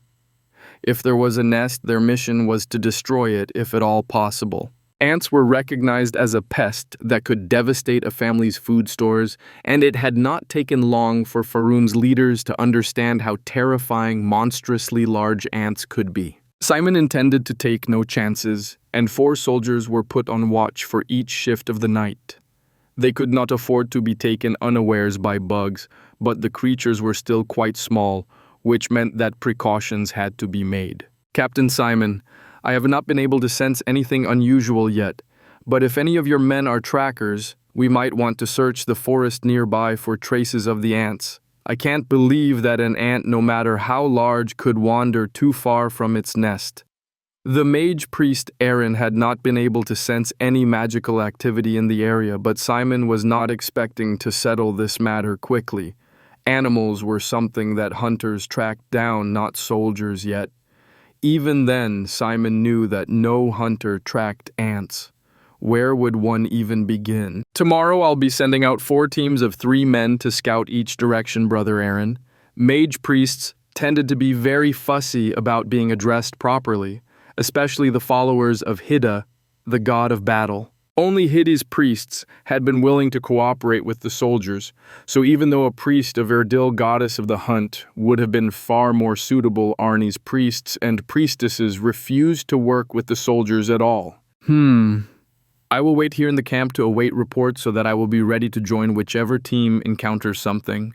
In the meantime, I will see about setting up a ritual to search for possible magical activity in the area. Brother Aaron accepted Simon's arrangements without complaint, which was a relief for Simon. He had been sent as the mage priest's escort to assist and protect the man, which meant that technically Simon and his men answered to the arrogant bastard. The soldiers quickly made camp. The common soldiers set up little lean-to shelters for themselves. They were elites and they always traveled fast and light, which meant carrying as little equipment as possible.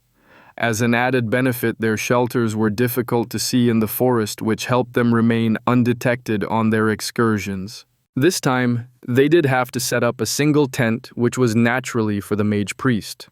Used to a much more comfortable lifestyle, there was no way that Aaron would accept such primitive conditions. While the soldiers were not thrilled about the presence of the tent, there was nothing they could do about it, and it also did not really matter. They were not in enemy territory, or even trying to remain hidden from other humans. If they were trying to find monstrous creatures, then the presence or absence of a tent would not make any difference at all. The soldiers simply did not like the mage priest's sense of entitlement. The Shadow Guard were used to being deployed, and their movements were efficient and silent. They knew their tasks and did not need to be told what to do by Simon or the sergeants.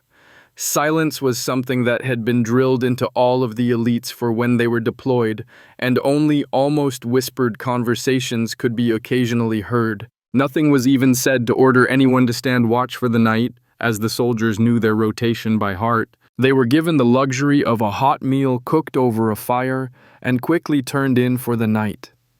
Aaron remained aloof and did not try to speak with anyone, though he did grumble about the crude fare provided for his meals. At dawn, the soldiers did not break camp but prepared themselves for the day in a typically efficient manner. Simon had already discussed the 4 teams who would be sent out, so there was no need to discuss that, though he did gather the men for a quick talk as they were performing a task that they were unaccustomed to. They were not scouts, they were essentially the kingdom's knife that hid in the dark. You know that each team will have one of our trackers with you, but keep in mind that we're supposed to be looking for bugs and ants, not people. All of you keep your eyes open and stay focused. We don't know what we might be looking for or even where. Stay vigilant and watch both the ground and the trees. We've been told that if these ants are anything like normal ants, then we should be searching for the nest in the center of a cleared area that may or may not have a mound of dirt. Also remember that while only an ant was brought back, there have been rumors of other bugs as well. You find anything at all, come back and report. We'll be doing 2 sweeps in each direction today, so be back before noon to report, and then we'll do a second sweep if nothing is found. Understood, all right, dismissed. The soldiers quickly moved out. There were 4 teams of 5 men heading out in the 4 cardinal directions, while the remaining 10 men, including Simon, remained in the camp. The soldiers who had been left behind were not idle, and they made themselves busy maintaining their equipment, checking the immediate surrounding area, and simply ensuring that any necessary chores were done for the day. After all, there were only 31 men in the camp, but that still meant that latrines needed to be dug each day. Over the last 4 years, Blake had risen to become one of Simon's sergeants, and he was tasked with leading one of the scouting teams. They ventured north, though they did not move in a straight line, but zigzagged to sweep the area. No one spoke as they knew nothing about what the creatures they were hunting might be capable of. They also left marks as they moved, both to leave a trail of where they had been, as well as a record of what they had found should anything happen to them, and their companions needed to track them down. 2 hours into the sweep, Bert, the best woodsman on Blake's team, hurried over to meet with his sergeant. The man was clearly disturbed, and Blake let out a bird call to tell his other men to come back to him. "Sarge, I don't know what I just found, but it ain't natural. There's drag marks up ahead, but I can't find no footprints. It's like something floated in the sky to drag something heavy to the northwest. This might be what we're looking for." Blake quietly moved up to see what Bert had found, and sure enough, there was a trail through the forest showing that something had been dragged through. Leaves and dirt were disturbed, but the bushes and trees seemed unbothered despite the disturbingly straight line the trail formed. It passed right through smaller obstacles and only went around trees and larger rocks. Blake raised a hand and pointed forward, and after leaving another mark indicating they had found something, the team moved on. It did not take long for them to see other signs of something unnatural in the forest. None of the foliage had been affected, and there were still plenty of birds, but the soldiers were soon unable to find even a single small animal scurrying through the undergrowth or through the trees. They grew increasingly cautious, and their progress slowed as they continued on. After about 30 minutes more, they finally found a sign that they were headed in the right direction. They did not find an ant, but a massive centipede as thick as a man's upper arm and about a meter long. It was winding through the underbrush, seemingly searching for something or hunting. Bert saw it first, and he grew pale at the sight. This was clearly not a natural creature, just from its size alone, but it also had discolored pincers at its head. The bug was a solid rust color, with the exception of the pincers, which were practically glowing a bright red. Blake gestured for his men to move back, and they instantly fell into a cautious retreat. 2 men watched their front and sides, while another 2 watched their rear and sides. As for Blake, he kept an eye on everything and made sure his men kept moving along. After retreating for 15 minutes, Blake let out another bird whistle, and he and his men immediately started a loping run through the woods. They had retreated far enough to feel safe, and speed became more important than silence or caution. They were back at the camp in less than an hour, as they had moved in a straight line rather than follow their original winding path. As they approached, Blake gave yet another bird whistle to alert the camp of their return. Simon met the soldiers, and Blake saw that they were the first team to return. "Captain, I think we found the right path. We didn't find any ants, but there was a bugger the size of my leg and it seemed off. It wasn't just big, it looked like there was something special with its fangs. I ain't letting those things anywhere near me. Also, there weren't no creatures aside from some birds, and we found a trail where something was dragged through the woods. It might have been dragged to the ant's nest." Simon nodded, and the soldiers were allowed to rest until the other 3 teams returned. As for Simon, he went to speak with the mage priest and give a report. Approaching the closed tent, Simon called out, "Brother Aaron, my men believe they've found something." While Simon might not like the mage priest, he understood that they needed the man's expertise in unraveling the mystery of what they were dealing with. He waited for a minute, hearing some rustling within the tent before Aaron finally stepped out, looking decidedly more rumpled than the previous day. It seemed quite clear to Simon that the mage priest was not accustomed to being without his various comforts. "What have your men found?" Captain Aaron was as overbearing as ever, despite the bags under his eyes and the wrinkles in his robes. "They found another monstrous bug and possible evidence of the ants. The activity is centered northwest of here and will be moving out with most of the squad as soon as the teams return. I want all of my men on this to be ready for any surprises." Aaron nodded. "I'll be ready shortly. What sort of bug did they find?" "A large centipede reportedly as big as a man's leg." Aaron's eyebrows rose, and he nodded again before ducking back into his tent. He emerged again within 5 minutes, looking slightly more ready for the day and carrying an ornate staff that was gilded with symbols of Hidden. Additionally, the man had one of the ceremonial swords of the god of battle strapped to his waist, though Simon had no idea if the mage priest actually knew how to use the weapon. The god's priests were an inconsistent lot. It took an hour and a half for the other 3 scouting teams to return, and the team that had been sent west returned last. The team's sergeant, Edward, went straight to Simon, and Aaron walked over as well to hear the report. Edward glanced at the mage priest but delivered his report to Simon. "Captain, we found something. Once we made it a certain distance west on a sweep north, we caught sight of a big bug. It was alone and looked harmless despite its size, so we shot it with an arrow to bring it back." "Where is it?" That's where things turned odd. First, the arrow didn't leave a scratch on the beetle, not a mark even though Matt got a direct shot. I watched and he didn't miss or hit the thing on the side. He hit it dead on but couldn't do a thing to it. Simon just nodded as he knew that Matt was one of their marksmen and it would be more strange for the man to miss. I decided we should come back and make a report before moving on, but things quickly became even more strange. The beetle didn't react to the arrow at all, and it just continued moving as it had been. It acted like nothing at all had happened. However, as soon as we started making our way back, we started hearing rustling behind us and to the sides. We didn't get surrounded, but instead it felt like we were being herded or stalked. There had to be at least 5 or 6 of the things, and Matt happened to catch sight of 2 of them dashing between some underbrush. They were foxes. "Foxes!" Aaron interrupted. "Foxes don't live in packs, and they don't herd people. They're skittish beasts that might stalk you, but if they do, you'll likely never catch sight of them. You expect us to believe that an entire pack of foxes followed you through the woods?" "That's exactly what I'm saying, and it's also why I took note of the matter. The beasts also stopped about 3 leagues from here. It was like we crossed a line that they couldn't pass, as all of them stopped at the exact same moment." Aaron turned on Simon before the captain could even dismiss his sergeant. "Captain, this is the second report indicating the northwest, so we should move out immediately. Get your men together and we'll go now." With that, the mage priest started walking away from the camp, heading due west. Simon grimaced, but he could not go against the mage priest. He looked at Edward. "Get your men together, Sergeant.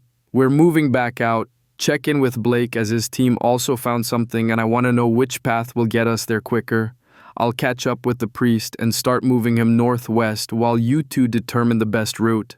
Whichever route is best, have that team take the lead. We don't need to bother the good brother with this, so let's just show him where to go, shall we?" Edward nodded and moved off to meet with Blake while the rest of the soldiers moved after Simon. Everyone had already prepared themselves to move out, so there was no need to delay. Blake, I heard you found something too. A giant centipede as big as my leg. We came back as soon as we found it. We should have done the same. Got stalked by a pack of foxes on the way back to the camp after trying to shoot a beetle the size of the priest's head. Blake cocked a brow at the mention of foxes and a beetle. You tried to shoot the bugger knowing the captain he wants us to choose a path. Edward nodded. He wants a smooth path as we guide the righteous prick through the woods. Blake knew that Edward had a bad opinion of priests in general, but still glanced around to make sure they weren't being overheard by the mage priest himself or any of the soldiers. Some of the men were devout or superstitious, and it would not be good for anyone if Edward were overheard. Well, if you were followed back, we should probably take our path instead. We didn't bother any of the buggers and didn't notice anything following us neither. Edward nodded, and Blake's team quickly moved to the front of the squad to lead the way. Simon had managed to guide Aaron to a more northerly direction, but only slightly. Once Blake and his team took the lead, the direction shifted quite dramatically. Aaron could not move nearly as quickly as the soldiers, and so it took them almost 2 hours to return to where Blake's team had encountered the centipede. The bug was nowhere to be found, but the trail was as visible as ever. Once there, Simon ordered the squad's scouts to advance in front of the rest of them. Just as they had been warned, there were no animals to be seen in the forest, aside from some birds, though they did hear a bit of rustling leaves in the underbrush now and again. After just 20 minutes, they encountered a strange clearing and Aaron froze stiff. Simon glanced over when the mage priest did not move for several seconds. Finally, the man spoke. Captain, I don't know what this place is, but this is the purest concentration of mana I've ever sensed in my life. Something is very strange about this, and this should be where we're looking for. Your men need to all be on guard as I can't tell what we might find. This matches nothing I've ever heard of. Simon nodded, and the soldiers who were within earshot all started shifting nervously. They could face an enemy without flinching, and had even dealt with mages on rare occasions, but dealing with an oddity of the natural world was not something any of them were mentally prepared for. Simon waved a hand, sending the soldiers into the clearing. The men moved slowly, bows in hands and fingers on nocked arrows. They found nothing. They moved further into the clearing, but all they found was a single hole that looked a bit like an enlarged burrow beside the rotting remains of a fallen tree. There were no beetles or centipedes that the soldiers had seen earlier, nor any of the ants that had been discovered earlier. After seeing that the soldiers were fine, Aaron also stepped out into the clearing and he immediately approached the hole, as it was the source of the pure mana he had been sensing since arriving at the clearing. Still, not even the mage priest could sense anything from the burrow or the clearing. Aaron turned to Simon.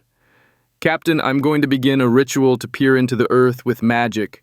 Your men will need to protect me during this time. Understood. How long do you need? Until I am finished. Gritting his teeth at the non-answer, Simon stationed the men around the mage priest and the edge of the clearing, making sure that they were safe from anything from the hole or the surrounding forest. Aaron immediately started chanting, not even checking to ensure his own safety. The words sounded nonsensical to the soldiers, and they tried their best to ignore the man as his voice rose and fell in an odd cadence as he circled the hole, occasionally tapping his staff on the ground. After a bit more than 5 minutes, the mage priest grimaced and stopped. Simon stepped forward to hear what the man had discovered. I can't penetrate this ground with my magic, nor can I send anything through the pure mana that fills the hole. It's as though something is devouring the mana from my ritual and draining the power.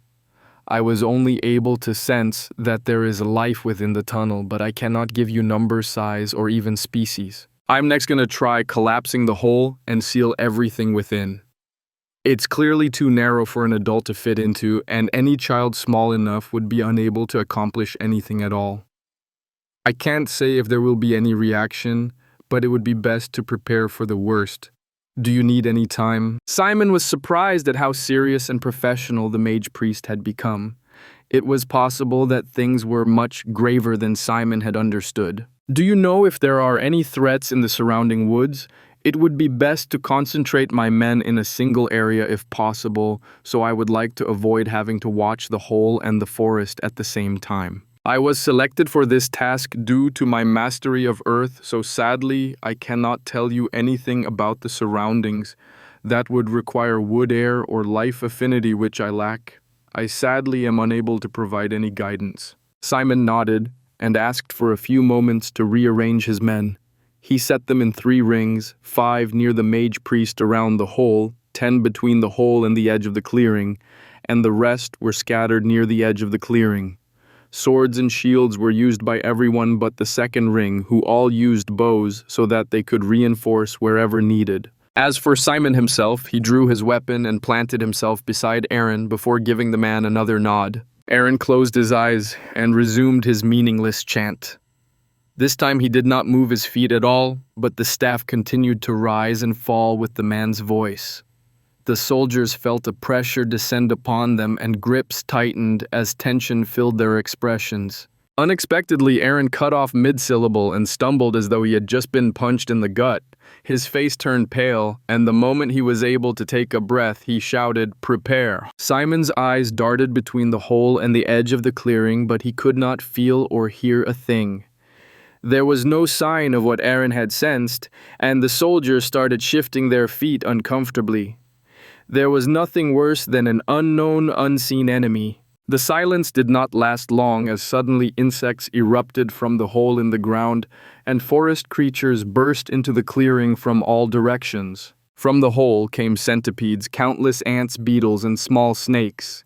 They surged towards the soldiers, but it was quick to see that they were targeting the mage priest. From the forest came foxes, squirrels, and other small animals. There was no sign of wolves, bears, wildcats, or even deer. Altogether, it was objectively a very odd flood of creatures. Even more strange was the fact that only the insects and other bugs showed an unusual size, as everything else looked to be perfectly normal. The soldiers reacted instantly, performing a fighting retreat from around the hole and from the edge of the forest. They all retreated onto the mage priest and assumed a circular defensive position. Bows were traded for swords and shields as their opponents were too small to trust ranged weapons. Out of all of the creatures, the soldiers struggled with the beetles the most, as their swords were unable to harm the bugs and merely smacked them away and possibly turned them onto their backs. The frenzied state of the creatures left them easy pickings for the soldiers, and they were quickly eliminated. As the soldiers settled into fighting off the various creatures, they heard the mage priest's voice reach a crescendo. Dirt rose up from the ground and condensed into stones the size of a man's head.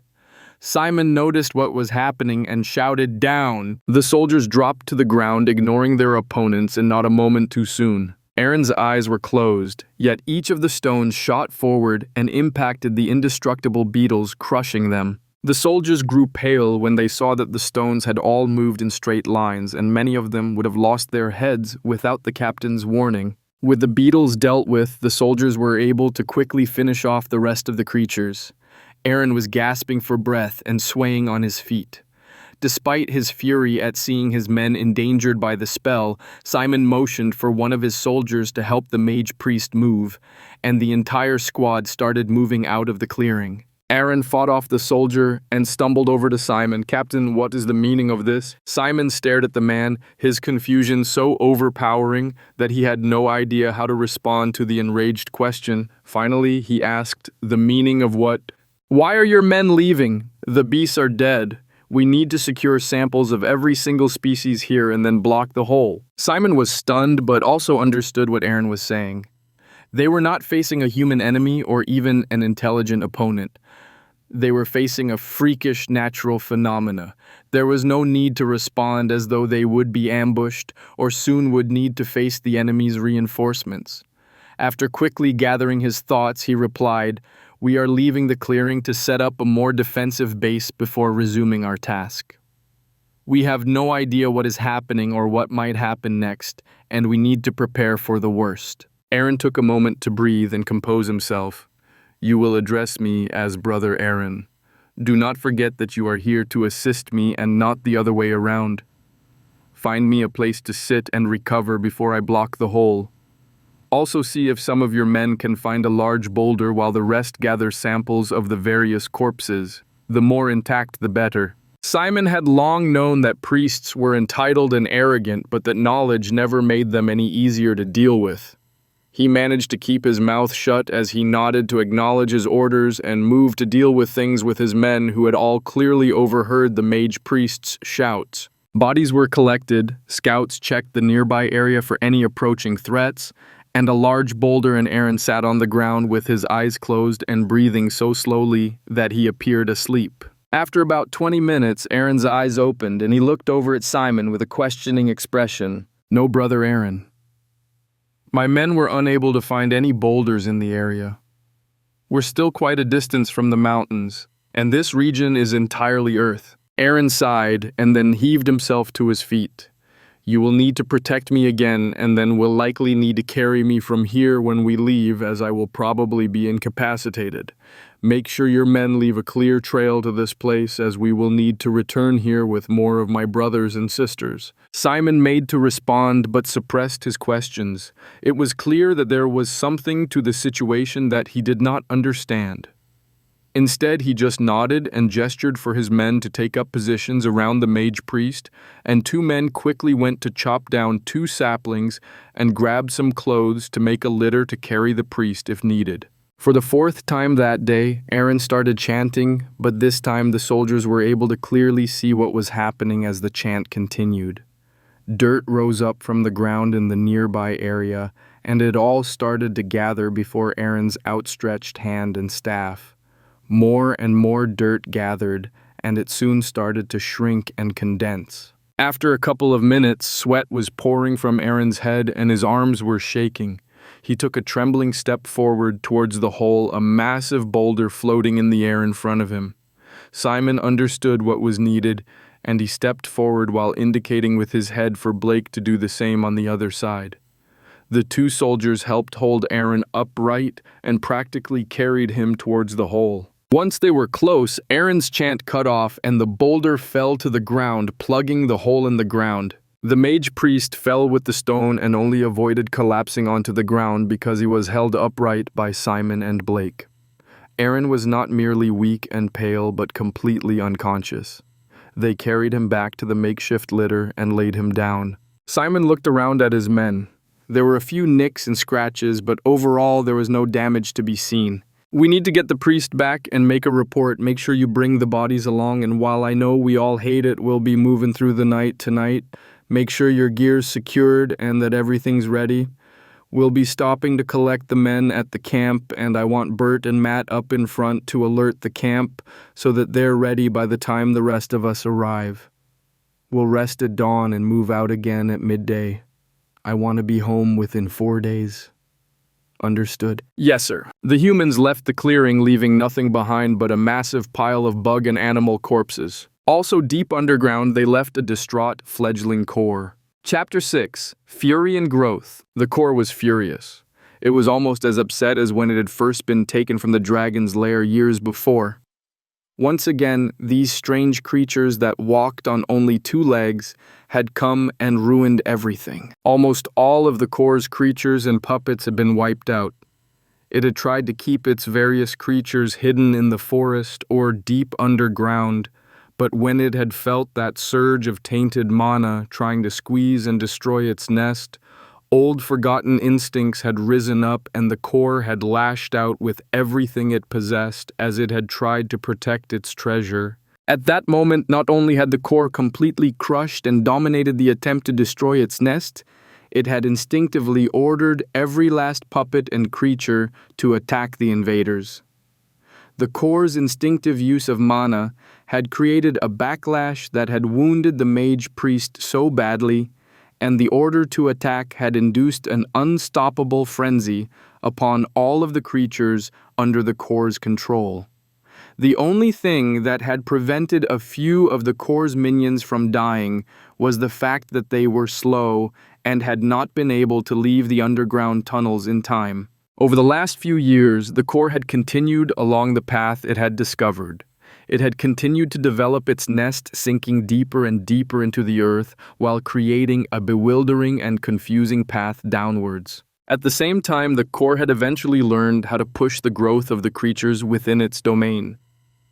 It had to be a slow, gradual process, as the creatures required sufficient sustenance to fuel the changes as well as enough time to allow them to adapt. However, the core had also learned that it was possible to accelerate the process a second time. Upon seeing the final results that it wanted achieved, such as greater size, increased strength, sharper claws, fangs or teeth, or more potent venom, it was able to target those changes more specifically, accurately, and efficiently. Additionally, the core had noticed that certain changes also led to developments in the brains of the creatures which had been quite confusing. After all, how could faster legs and larger pincers require an ant's brain to change? Still, despite not understanding the reasons quite yet, the core had tried inducing the developments in various ways, step by step, one part of the body at a time, body, then brain, then body, extra slow, extra fast, even all at once. Interestingly, a nearly instant change had been possible when the core started with the changes in the brain and then followed with the changes in the rest of the body.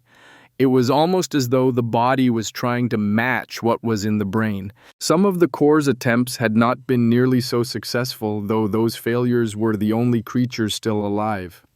It had attempted things such as ants with thicker carapaces, larger slugs and snails, stronger earthworms, moles with larger teeth, and giant versions of strange armored multi-legged creatures that first appeared to be like bugs, but were fundamentally different inside.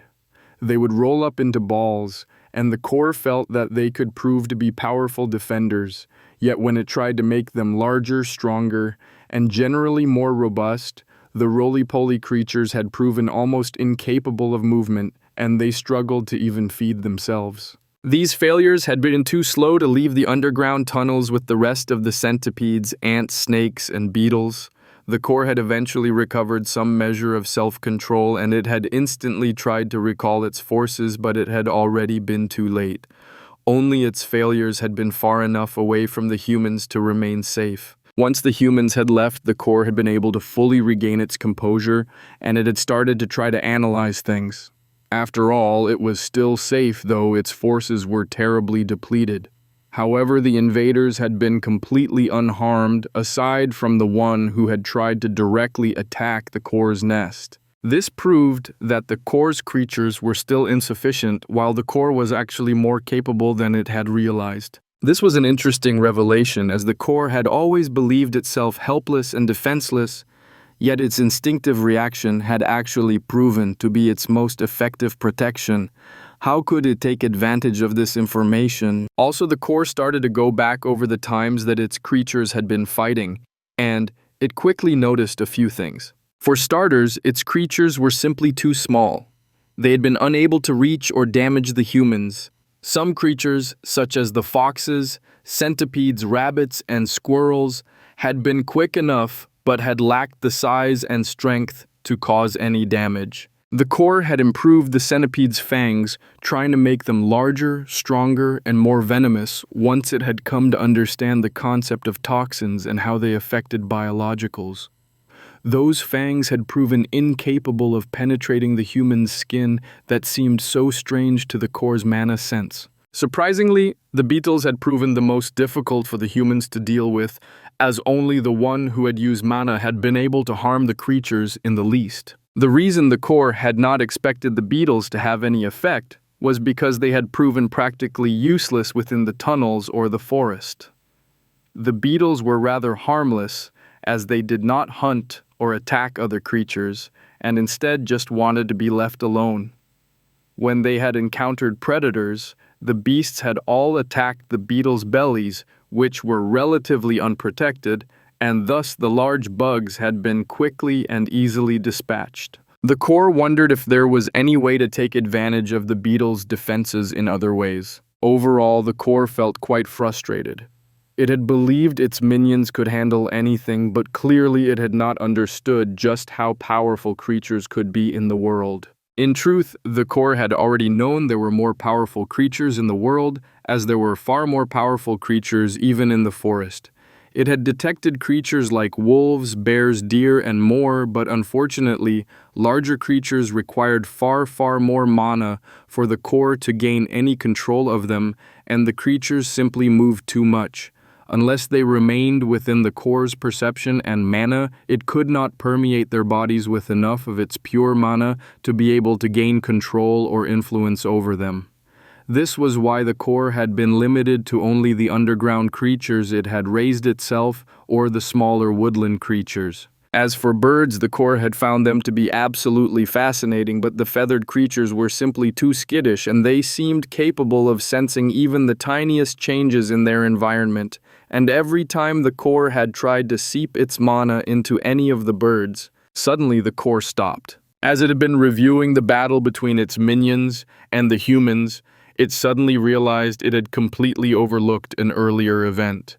One of the humans had used mana twice, yet both times had done so in a manner that was so strange and at odds with its own usage that the only way the core had even realized what had happened was because one of the attacks had targeted it directly. That attacker had used tainted unclean mana. How, any time that mana took on a flavor, it was taken away from the core until the mana was filtered and cleansed. Only pure mana could belong to the core.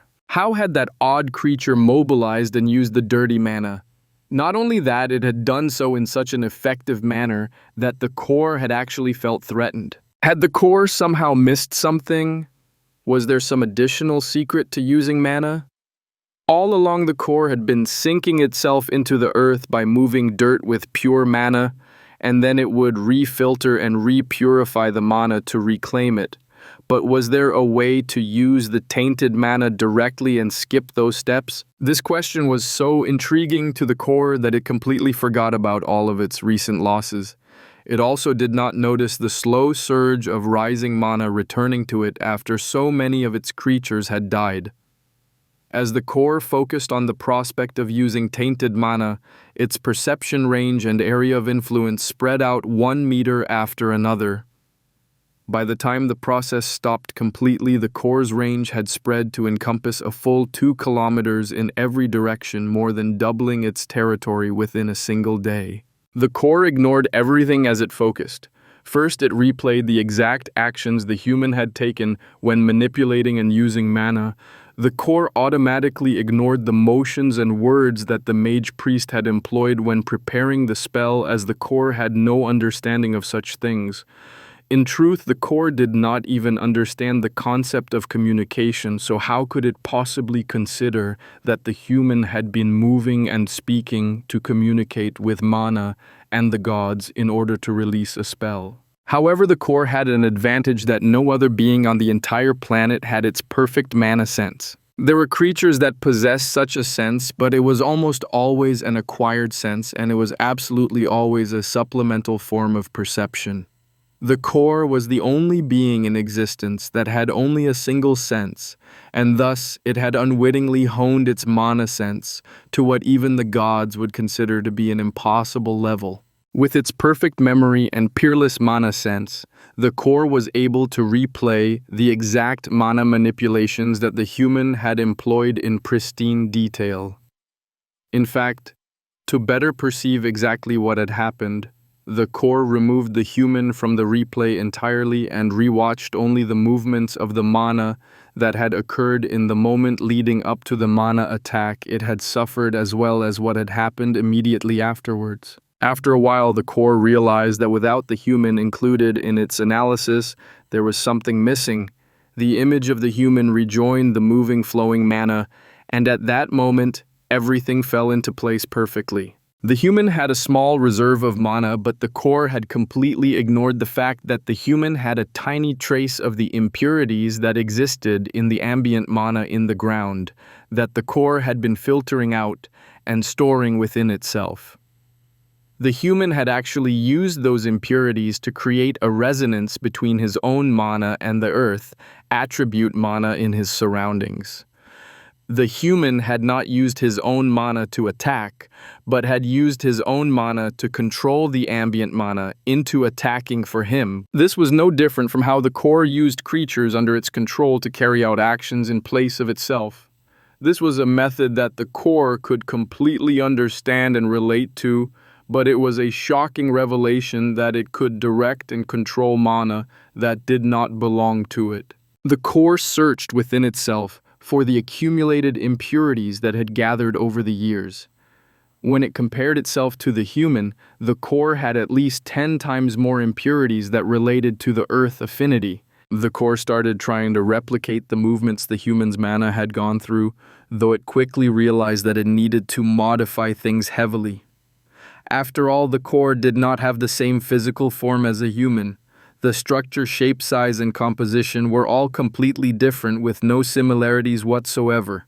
What to do? It did not take the core long to analyze the situation and come up with a solution. Simply enough, it had to create its own mana manipulation technique that created the same effect as what the human had done. While this should have been impossibly difficult to do, the core felt that it should be quite simple. All it had to do was analyze each movement the mana had taken when the human had been using his mana and find a matching movement that created the same effect. This was only possible because of the core's mana sense, as it was able to perceive the effects of every tremor and vibration in the mana and then conduct a side-by-side comparison between what it was doing and what the human had done. In this manner, the core proceeded to initiate a multi-week study into trying to find a proper technique with which to be able to start manipulating Earth affinity mana. As this occurred, the core started automatically replicating its previous processes in producing and improving various creatures within its field of influence. The core did not realize itself that it was essentially programming itself to automatically perform certain actions. The core did not have a brain, and instead its mind and soul were bound to a gemstone, and this meant that the core was not restricted to biological processes. It was able to practically program itself to replicate any task that had already been accomplished in the past, even if adjustments and modifications were needed. This allowed the core to focus entirely on its self-assigned task, while also restoring its previous strength. After a few days, the new ants, beetles, centipedes, and other creatures were well on their way to achieving the size and strength of their predecessors. Even if those predecessors had failed, the core still felt uncomfortably vulnerable without some level of protection, and so it planned to rebuild its forces to their previous strength. After that, hopefully, it would be able to find some way to further strengthen and improve the various creatures given what it was learning. Several days passed, and the core made rapid progress. In fact, it had already learned how to duplicate the process the human had used to manipulate ambient tainted mana, but something had felt wrong about the perfectly replicated process. The most obvious problem was that the core felt that the process was too involved, and too many bits and pieces to the process felt wasteful or even completely unnecessary.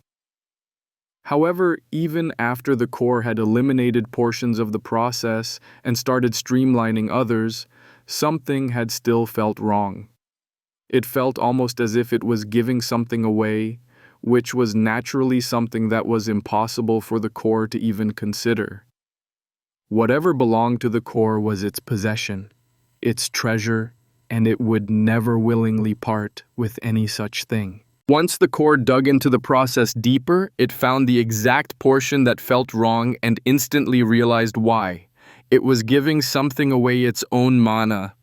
A minuscule portion of the core's pure mana was being taken away, and in exchange the resonance between the core's affinity and the tainted mana in the ambient surroundings was triggered. This was unacceptable and could not stand. The core continued to examine the process, going deeper and slower into the mana manipulation. Eventually, it realized that the sacrifice of mana allowed for a critical step in the process to be skipped entirely. The connection between itself and the ambient mana was not part of the process.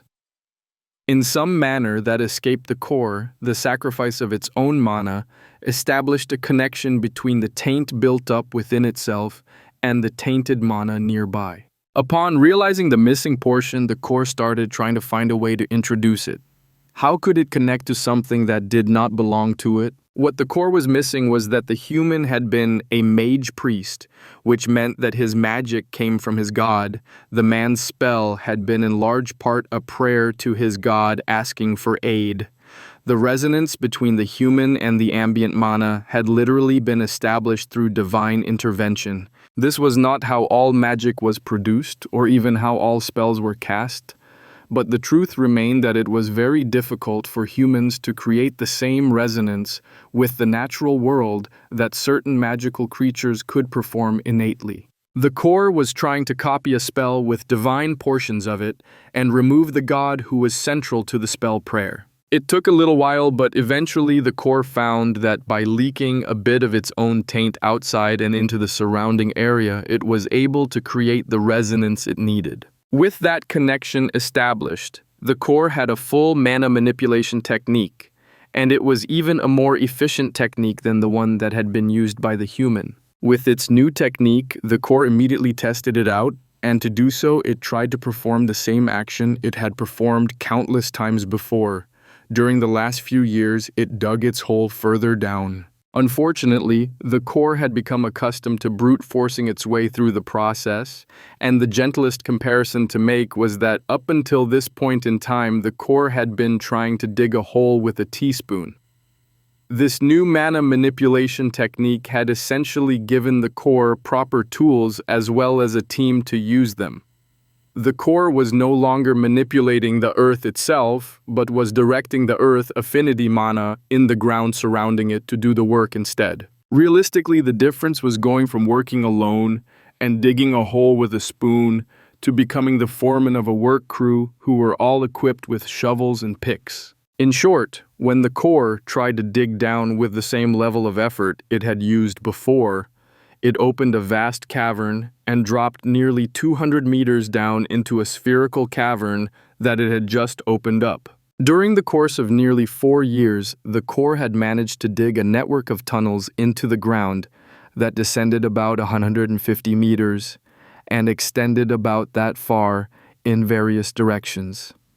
It had opened small chambers for its creatures, as ants needed to lay eggs, moles needed a nest, and other such spaces were necessary. In an instant, the core had moved more dirt than it had throughout its entire existence. Also, it was plummeting through empty space as it dropped to the new bottom of its nest. Chapter 7 Destroyed. Freefall was a disturbing experience for the core. It had fallen out of a soldier's pack once, but that was nothing compared to falling through the air for about 5 entire seconds. The core had ample time before impact to examine its situation and see what it had not taken into account that had caused such a predicament. Luckily, despite having no understanding of the dangers of a violent impact, the core fell into simple soil. The dirt and stone that had previously existed in the recently opened chamber had not been moved, but rather transformed and caused to simply vanish. Part of what the core had come to understand while breaking down the earth mana manipulation technique it had learned was that it was possible to move anything with earth affinity to and from some sort of alternate location. The core had no understanding of alternate realms or planes of existence, but had realized that some of the effects it had observed while developing the earth manipulation technique was that there was no absolute requirement to have stone or earth present, as it could be brought into existence. Following that logic and continuing the analysis had allowed for the core to realize that it was similarly possible to send such substances back to that same place, which was exactly what it had done. The core had simply vastly underestimated just how much earth it was capable of moving. Upon landing, the core quickly took stock of its current location and situation. It had opened a massive spherical hole in the ground, and already parts were crumbling due to not being reinforced. That was easy enough to fix, as the core had already done the same with the rest of its nest, and it simply replicated the process. It took only a few minutes for things to stabilize, and the core began observing its new location and how to take advantage of it. The invaders who had attacked last time had been too large to enter the core's tunnels, and had instead tried to crush the tunnels. In that case, was the core deep enough to be out of their reach? There was no telling, as the core only had its own range to judge by, and it had access to far, far deeper than just 350 meters into the earth. That possibility would need to be readdressed, but for the time being, the core had a new thought. Unlike what it had previously believed, other creatures were able to manipulate mana as well, and they seemed to understand things much better than the core. It had already learned from them once, and it might be possible to do so again. However, could it be possible to pass such mana manipulation on to the core's creatures? After all, that invader had used mana and manipulated Earth, and the core had learned the process as well. Could it be possible to grant that knowledge or ability to its creatures? The best test subjects for this would be the beetles, as they had the physical form closest to the core's own, and thus would require much fewer alterations. Unfortunately, the core had already realized that the creatures had absolutely no intelligence. They could be ordered about and would act on their instincts, but it had quickly become clear that the creatures from the forest that had fallen under the core's influence were far, far more intelligent than the creatures it had grown and raised from underground. This would also need to be examined more carefully. Could the core make the ability to manipulate mana and instinct that might be possible? As the core was considering new paths and options that had opened up, it became distracted by a very important development on the surface. The invaders had returned. While the core had been working on replicating the Earth mana technique, weeks had gone by and the humans had returned. This time they brought far greater numbers, though there was something different. The core could see a few of the armored invaders with the sharp sticks that did not seem to be wood or stone, but it could also see at least a dozen individuals with impressive amounts of mana, and none of the hard bits to them that most of the first invaders had possessed. These individuals looked a great deal like the invader who had almost harmed the core. Instantly, the core grew wary as these creatures potentially posed a threat to it.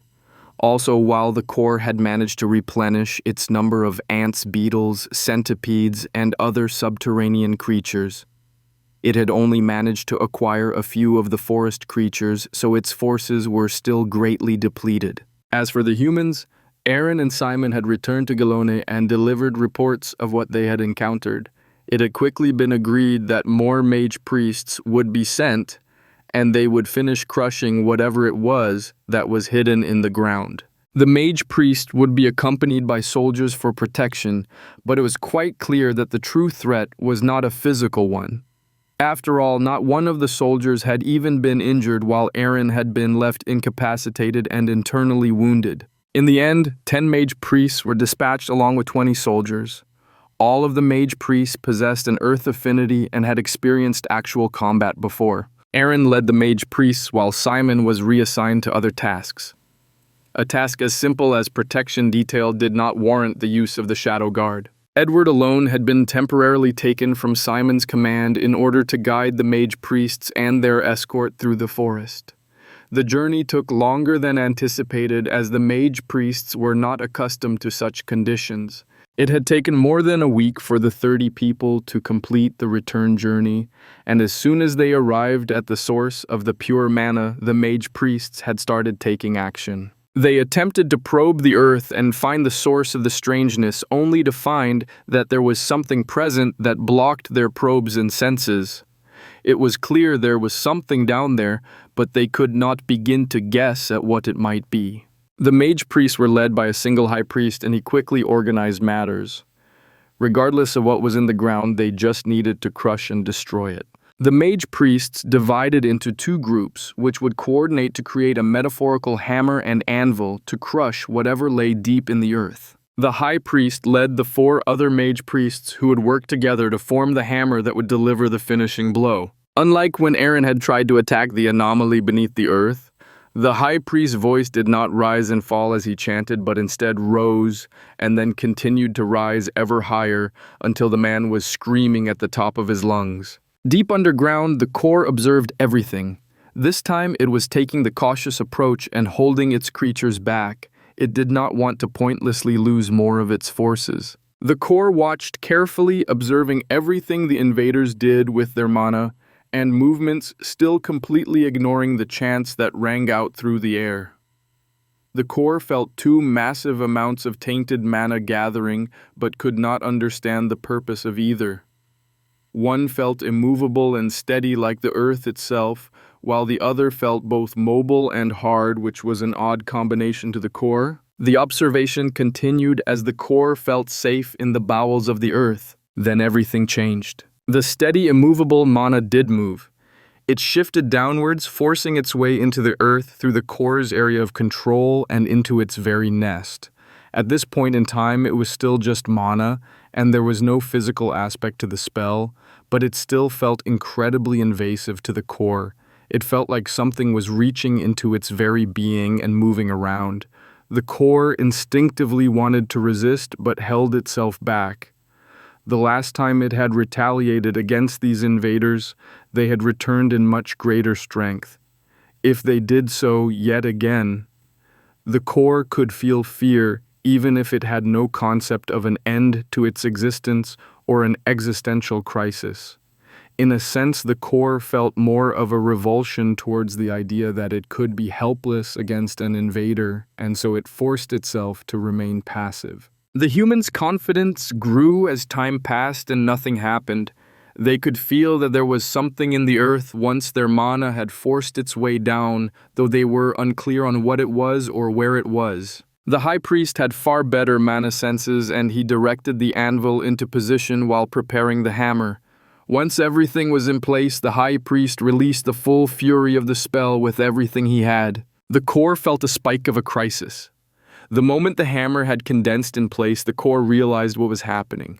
These invaders wanted to crack the core's nest like a seed between two teeth. The core took action instantly and targeted the greater threat, the descending hammer. Mana formed a spike, but the core did not target the hammer and instead lashed out at the one controlling the hammer, the High Priest. The core proved faster, and the High Priest was struck with the equivalent of backlash from a spell powered by 5 mages. Mana flooded the man's body, overflowing his own reserves and burning through him. He was dead before anyone noticed a thing. Deprived of the vast majority of its power and direction, the hammer crashed into the core's nest and impacted the anvil. The core was fine as it had subtly shifted the point of impact away. On a sudden inspiration, the core abruptly dropped all of its defenses outside of its immediate surroundings, which allowed the invaders to freely move their mana through the ground and the core's nest. The core had once observed an animal in the forest pretend to be dead after being attacked, and the attacker had soon given up and moved on. The mage priests instantly noticed that they were able to manipulate the earth once more and even probe the depths of the ground. They quickly grew excited at their success, only to be startled by something falling behind them. The mage priest spun around, as did the soldiers who had been keeping an eye on the edge of the forest. The falling object had been the High Priest's corpse. The other mage priests hurried over, tripping over each other and shouting frantically. The soldiers were instantly on guard, and they started circling around the mage priests while searching for any sign of an attacker. Aaron had been closest to the High Priest and naturally reached the man first. A single touch told Aaron that the High Priest was dead, burnt from the inside by mana. The spell consumed him. He gave his life to end this threat. Aaron's analysis was simple, but it also perfectly matched what could be sensed inside the High Priest's body. There was no trace of any spell, and no one had sensed any mana manipulation in the surroundings other than their own. Given the situation, it was impossible for a foreign spell to have killed the High Priest, which pointed to his own spell having been the culprit. The soldiers relaxed upon learning there was no external threat nearby, but the mage priests went stiff with shock. The High Priest had fully deserved his position, as he had been far more capable than any of the mage priests. None of the mage priests had sensed any sort of mana fluctuation nor issue with either of the spells, so they struggled to accept the High Priest's death. Why had he died? Had he made some sort of mistake? Had he been foolish enough to overexert himself while casting the spell? No one had an explanation, but they could not sense any sort of foul play. There was simply nothing at all to rouse any suspicions. Aaron glanced back at the ground. We should check again to verify our success. With High Priest Avery now dead, we need to be absolutely certain that there has not been anything overlooked. A high priest cannot be allowed to sacrifice themselves in vain. There was a unanimous consensus, as no one wanted to be held even partially accountable for a high priest's death. The mage priests quickly organized themselves, and this time Aaron led one of the two groups. They still acted in two different teams in order to divide their efforts and confirm the others' results. Two massive waves of mana swept through the ground, but again there was no resistance. There was nothing at all to be felt aside from some animal tunnels. They seemed to continue quite deep, but that was not terribly unusual. After a few minutes, the mage priests were all sweating and shaking. However, it was clear to all of them that they had succeeded. Aaron subtly took charge of the group. He was the most senior of the mage priests, and this was his second time visiting this clearing in the forest. There was a new opening for someone to be promoted to become a high priest, and Aaron intended to seize it for himself. Given his age, if he did not advance soon, he would stagnate where he was and be surpassed by his juniors. That was simply unacceptable. Lieutenant, have your men make camp here. We've removed the threats, so this should be the safest location in the forest for the time being. We all require rest to recover from our efforts, and we can leave in the morning. Turning to his fellow mage priests and future subordinates, Aaron had already come up with a ploy to help him stabilize his bid for the high priest position even further. We must prepare High Priest Avery's body for our return. Also, his sacrifice deserves to be commemorated at the site of his passing. We need to send back artisans who can leave a record of the high priest's deeds here, and I believe making a carving from the stone that was used to seal the abomination in the ground before we destroyed it with the high priest's final efforts would only be appropriate. I ask for your support when submitting this proposal at our return. A few of the more savvy mage priests exchanged glances as they understood Aaron's intentions. However, while a bit arrogant, Aaron was much preferred to most of the other senior clergy, as he was not completely unbearable, and he was at least fair in his dealings with others, and more importantly, he was absolutely willing to work hard and not force his labors onto others. An unspoken acceptance was exchanged with those few glances, and Aaron soon received several nods. Despite their exhaustion, none of the mage priests even considered allowing the soldiers to touch or move the high priest's body. There were standards that needed to be upheld, and while soldiers had their place, it was decidedly beneath that of the mage priests. No mage priest would be willing to accept seeing one of their own disgraced by being handled by any other than themselves. Cloth was wrapped around the high priest's body as tents were erected for the camp. Aaron offered to stand vigil for the high priest while the others rested, and due to their exhaustion, no one protested at all. Night passed quietly. Nothing disturbed the humans' camp, though it was closely watched by one individual. When morning broke, the camp was packed up and all of the humans had left before the sun had fully risen.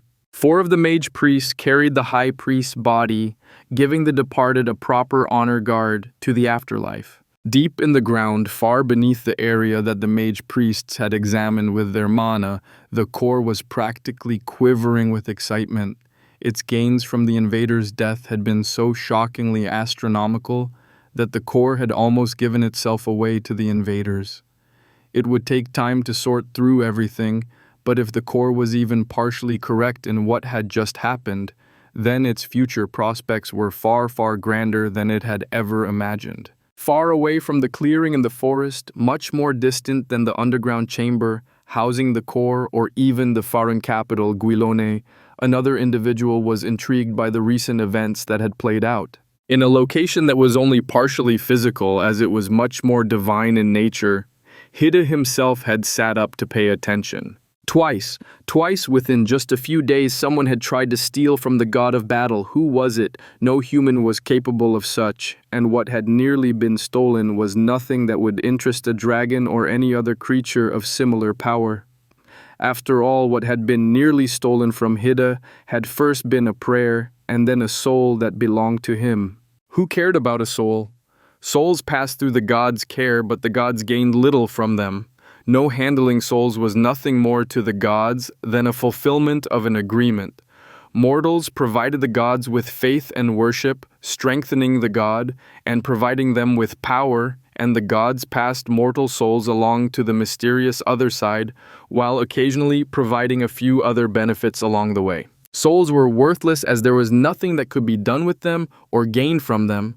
So why would one be stolen? Hida had only resisted the theft out of principle, as well as the fact that Hida was the god of battle. How could he ever say no to a challenge? The first theft attempt had been even more strange, as Hida had felt an attempt to pray to him, though the attempt had been lost among countless other such failed prayers. After the attempted theft, Hida had examined what had happened and had discovered that this mysterious individual had tried to pray to him to be granted earth manipulation, one of dozens of common prayers the mortals believed to be spells, yet had failed at the oddest portions of the prayer and then begun to alter the prayer. Even stranger, the prayer had no words. How? All human prayers and associated magic required prayers to the gods to allow the humans to connect to the mana of the world and thereby enact their magic. So how had a prayer been offered to Hida without the words? Finally, the supplicant had tried to wrest the prayer away from Hida by making itself the target of the prayer. The god had ended that attempt before it gained any traction at all. Blocked in stealing the prayer, the unknown individual had actually removed the prayer aspect entirely, creating a true spell that bypassed the gods and allowed for mana to be manipulated in a manner similar to the instincts of a beast or the authority of a dragon. The worst part was that Hida had not been able to find any living creature in the area where he had sensed the attempted theft taking place. In fact, all that he had found was a rather large area filled with oddly pure mana. Was there a connection? All that the great god of battle knew was that things were becoming interesting. Chapter 8, Revelations. As soon as the invaders were completely beyond its perception, the core restored the mana within its nest to normal. As far as the core was concerned, everything, absolutely everything, had completely changed. When the core had lashed out at the dangerous invader and killed the creature, everything had happened almost instantly, but that single moment had truly been a defining moment. When the high priest had died, the core had sensed something start to leave. It had felt almost exactly the same as when one of the core's puppet creatures died. But this time, instead of that strange energy that held memories and sensations moving towards the core, it had been pulled away from the core. This was the first time the core had noticed this strange remnant energy even appear at the death of a creature that did not belong to the core. But given the benefits the core reaped from that energy it received when its own creatures perished, it had refused to allow the opportunity to escape. The core had instantly tried to lock down and pull that strange energy to itself. But not only had the energy resisted on its own, some other power had quickly struck and ripped the energy away from the core. The core's full strength and willpower had been utterly helpless before that foreign power. However, the core's efforts had not been entirely in vain, as it had managed to grab hold of a small portion of the energy before it had been ripped away, and the core had also realized that the energy had a small core of its own, and that core had been the origin of the resistance that had appeared as well as what the foreign energy had grabbed hold of. This had left the rest of the energy rather free for the core to rip away and seize as its own. And what a harvest that had proven to be. After that strange energy had entered the core, it had been flooded with sensations and memories, but they had been so much more vivid than anything it had experienced from its own creatures. It was not that the human, the core, had learned not only the concept of names, but also what the invaders were called, had more intense or refined senses, but that Avery had had a far more intense sense of existence. The fragmented memories the core had received had shown that the human weighed certain memories and experiences as far more important than others he had even considered, certain other humans to be more important. This was such a novel experience to the core. Could its own minions have varying value and importance? What of itself? Should it regard certain experiences as more important? What would that change? Would it improve things? The core had only received a total of a few disjointed years' worth of the High Priest's memories, yet that had already introduced concepts such as buildings and construction, farming, diversification of roles, language writing, more versatile uses of magic, and even the more vague concepts of things such as emotions, art, music. Music was such a foreign concept that even with the memories of Avery's hearing, the core still could not fathom such a thing. The core had quickly moved past anything that had to do with the strange sense of hearing and focused on other things. Things such as farming. While the core had noticed ants harvesting food from aphids before that had ceased, when the ants had gained a larger size and the aphids had not. However, humans farmed both plants and animals and gained many different benefits from farming. It supplied them with food, clothing, and labor. While the core had readily seized control of creatures in close proximity and had observed the various stages of reproduction, it had never considered the idea of purposely causing more creatures to be born so that it could have easier access to the living resources it required. The core already craved more humans and wanted to start harvesting them immediately, but with other memories that it had gained from the High Priest's death, the core had started to gain a small idea of just how insignificant it was in the grand scheme of things, and it felt rather helpless. There were far, far more humans than it had ever expected to exist, and the world was also far, far larger than it had ever considered. It had learned of the existence of Faerûn and had gathered that there were other human groups in other places, but those specific memories had been missing. Even more importantly, the core had learned of the absolutely terrifying existence of the humans' gods. After all, Avery had been a high priest of Hidden, so even just a few years of the man's memories had contained a great deal regarding Hidden, his temples, and his powers. The idea of a physical, non-physical entity with powers that were far beyond anything the core had ever considered possible was quite terrifying. The core had even managed to learn of a few historical incidents where Hidden or other gods had directly intervened in human affairs, and those stories had made the core absolutely certain of one thing: it could never afford to antagonize the gods. On the other hand, the core wanted to seize as much as possible from humans. The High Priest's death had not only provided the core with memories, it had also granted the core a tremendous boost to its mana. In fact, the core's range had extended by nearly a third with that one death. Years of the core's slow and steady efforts towards growth had been outdone in a single moment from just one death. Such efficiency could not be ignored. However, what could also not be ignored was the fact that the humans were absolutely capable of destroying the core, even if it would take a great deal of effort.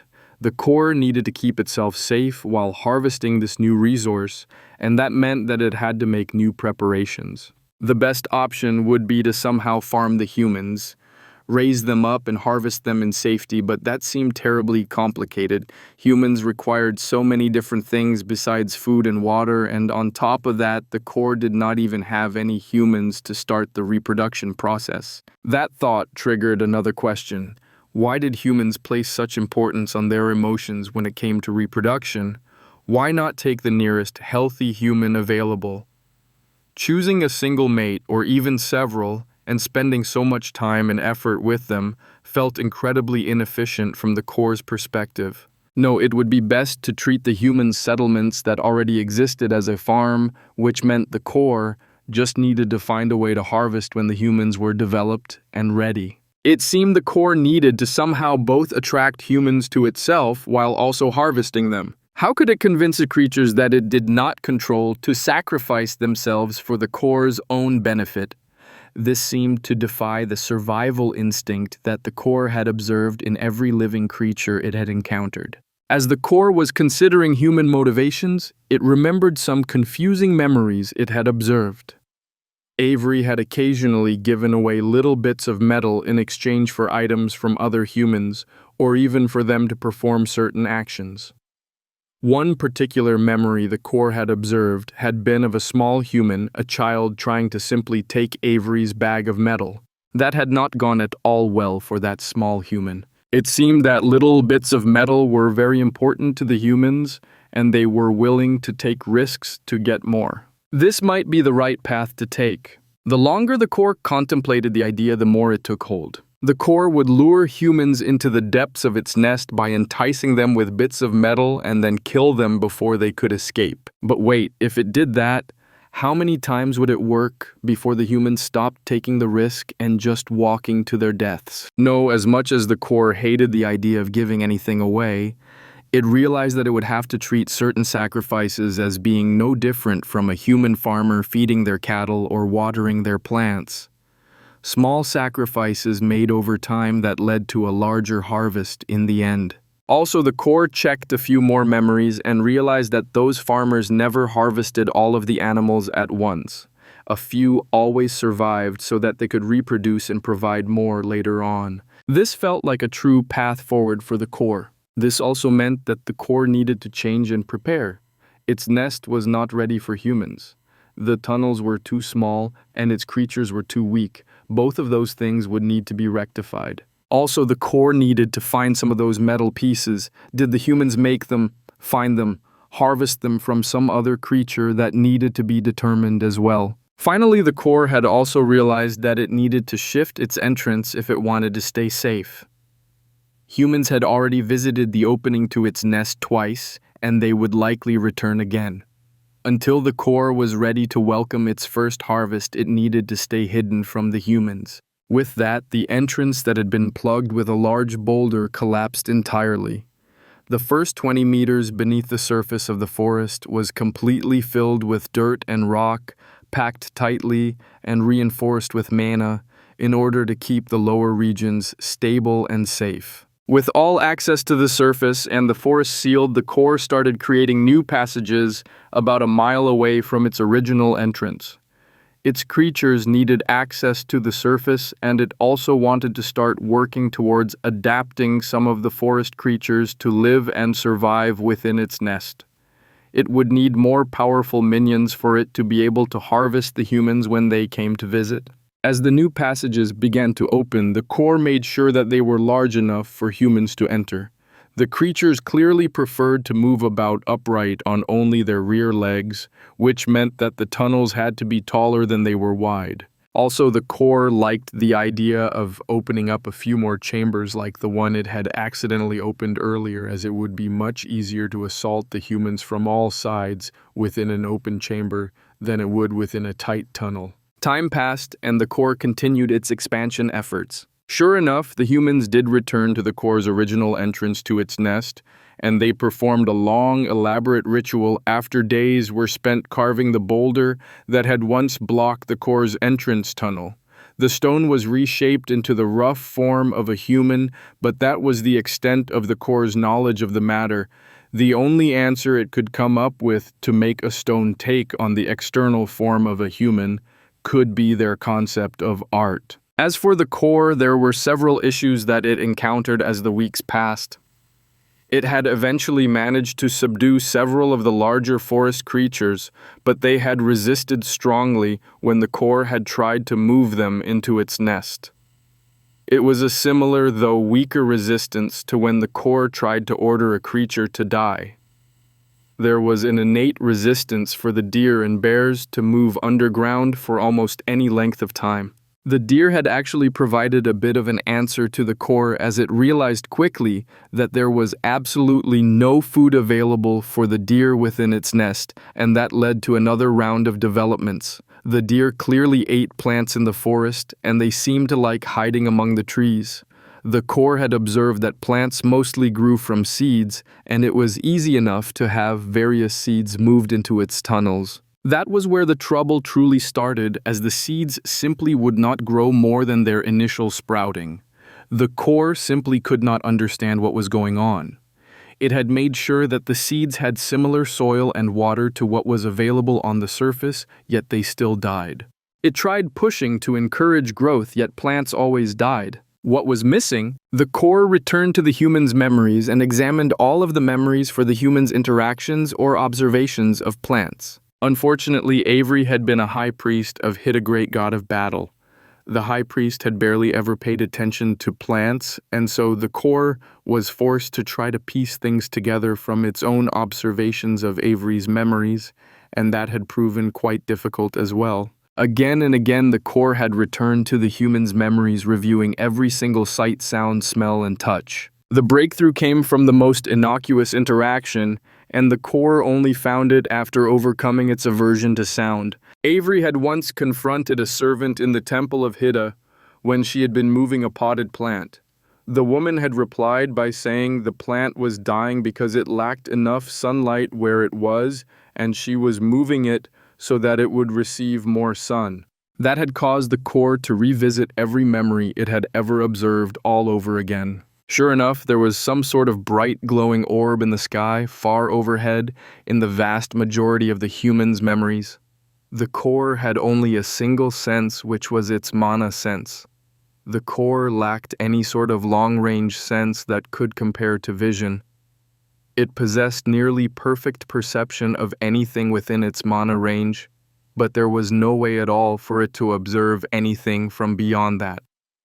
Light entering the core's perception range did not provide it with any sight of where the light came from or what it might have reflected off of, so the sun was a foreign concept to the core. As for the memories of the creatures and the one human that the core had acquired, creatures accepted the existence of the sun but did not observe or question it.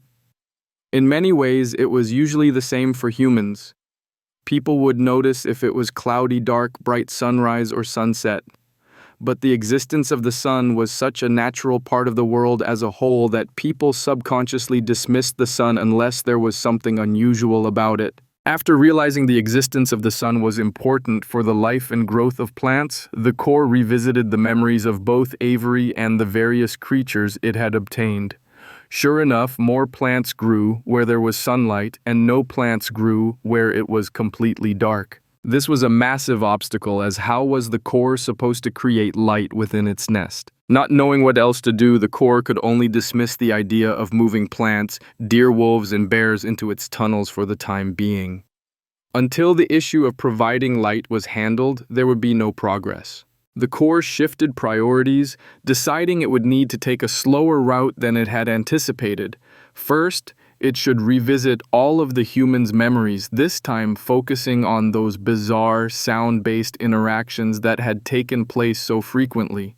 If something like sunlight had been hidden in those details, then what else might the core learn? After that, the core had also seen from the memories that there was more than just earth magic that could be learned. There was fire, water, air, earth life, death, and more.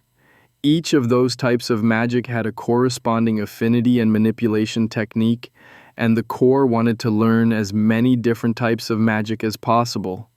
With all that was possible with earth magic, what else could be possible with the other affinities? The core needed to first identify its own affinities and then start developing manipulation techniques for each of those affinities. Peering inwards, the core saw the brown of its earth affinity that it had used and developed over the years, but it also found a decent amount of deep green, which seemed to resonate with the forest up on the surface.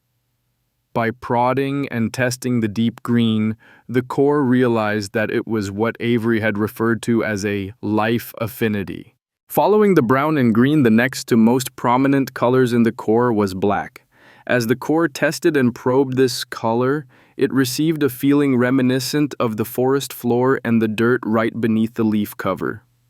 Continued testing and prodding revealed that this was an affinity that Avery had never known about, but the core could sense that it had something to do with reducing dead matter to dirt. It was a decay affinity, and it was one of the affinities that humans could not develop as it would kill them. Gurthak had been a decay dragon, which had caused their black color, and also caused them to be so mysterious to the human kingdoms. This affinity was also what had led to Gurthak's death. The rebounded attack of their own decay affinity-based attack had caused the dragon's internal organs to start to decay, and was why a single attack had been so devastating to such a powerful being. There was also a pale green color, which was the air affinity, and following that was a soft blue color, which was a water affinity. Finally, there was a tiny hint of red, which proved to be a fire affinity. The core devoted itself to several tasks. One was gathering more creatures into its control, mostly by implementing its new concept of farming. It continued to encourage its creatures to reproduce and then accelerating the growth and development of the offspring. Another task was learning the manipulation techniques so that the core could control all of its current affinities. This was not terribly difficult, as it simply needed to modify its existing manipulation technique to work with other affinities. Since the core had already created the first manipulation technique, modifying it further was relatively simple. Finally, the core tried to find some way to produce light that could be introduced into its tunnels and underground chambers. It was imperative that it find the means to do this, as otherwise the core would be permanently handicapped in developing its nest so that it could start farming the humans. Chapter 9, Final Preparations. Progress proceeded quickly on several fronts, but the core simply could not find any way to produce sunlight underground. Still, it proceeded with its original plans and made preparations for its eventual success. There was a solution, and the core intended to have everything else ready as soon as a solution was found. The underground tunnels were expanded and large open areas were created. After a bit of examination for the different open regions, the core realized that it needed to introduce some water for its creatures and eventual plants, and so it connected to some of the underground water sources it had discovered within its area of control.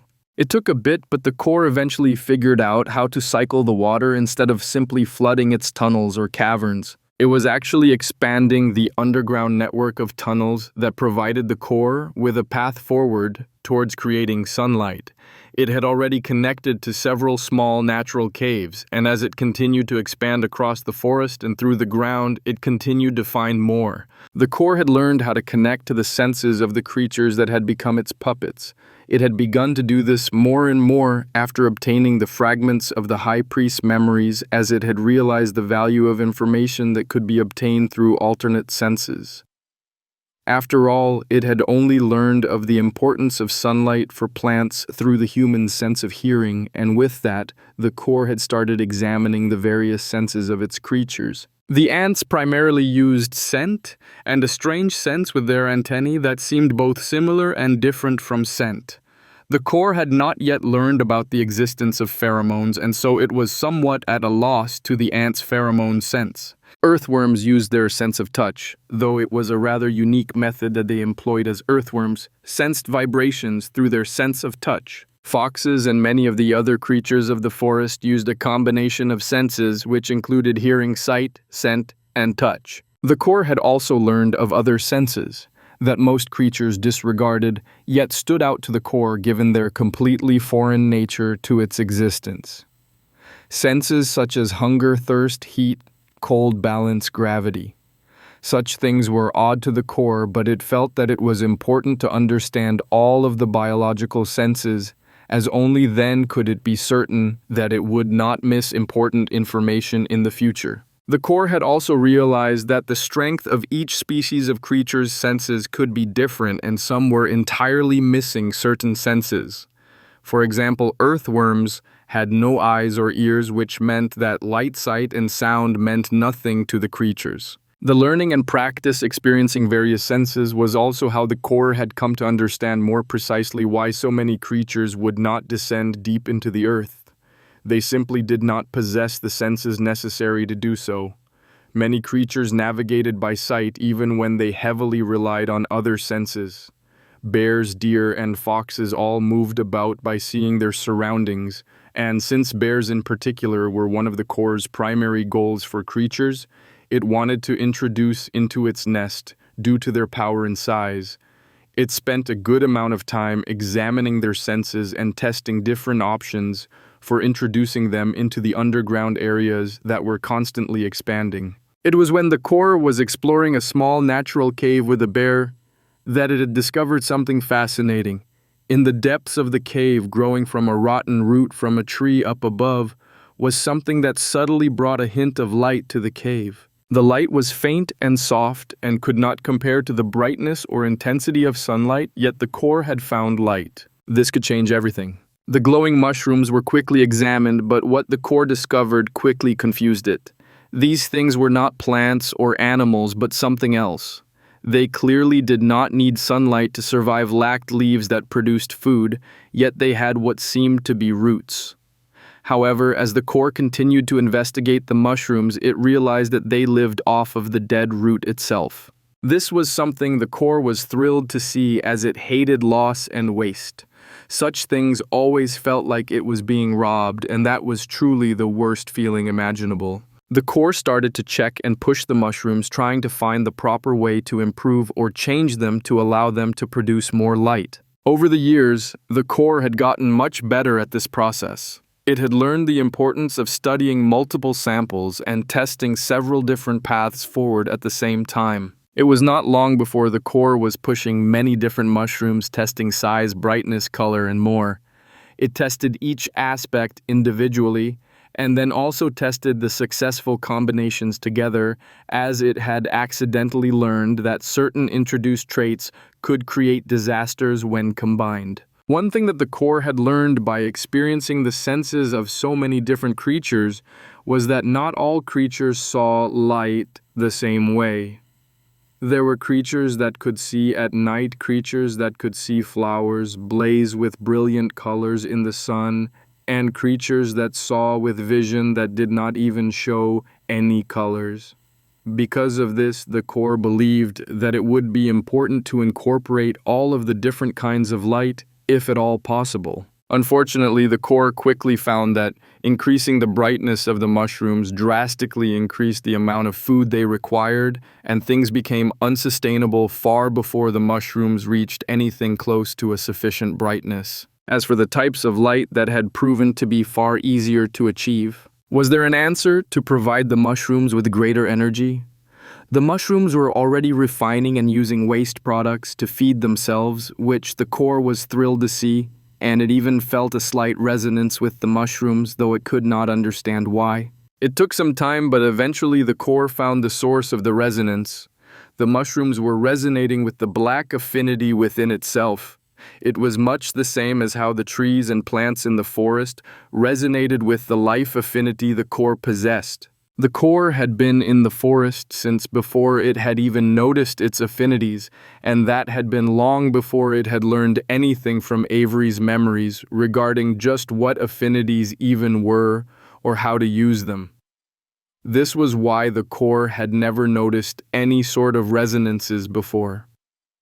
It turned out that the core could sense resonances with the natural affinities that living creatures shared with it. What did this mean, and how could the core use this? It had no idea. The core started to check for more resonances, and it quickly found that where the ambient mana was full of a specific affinity, creatures with the same affinity tended to gather, though it was unknown which was the cause and which was the effect. After finding that there were several locations within its perception that felt as though they resonated with the same affinity as the glowing mushrooms it had, some of the odd little things moved to those locations to see if that would help with anything. However, not only did the mushrooms flourish and grow brighter in the locations with higher levels of a decay affinity, the core was able to sense that the reinforcement went both ways.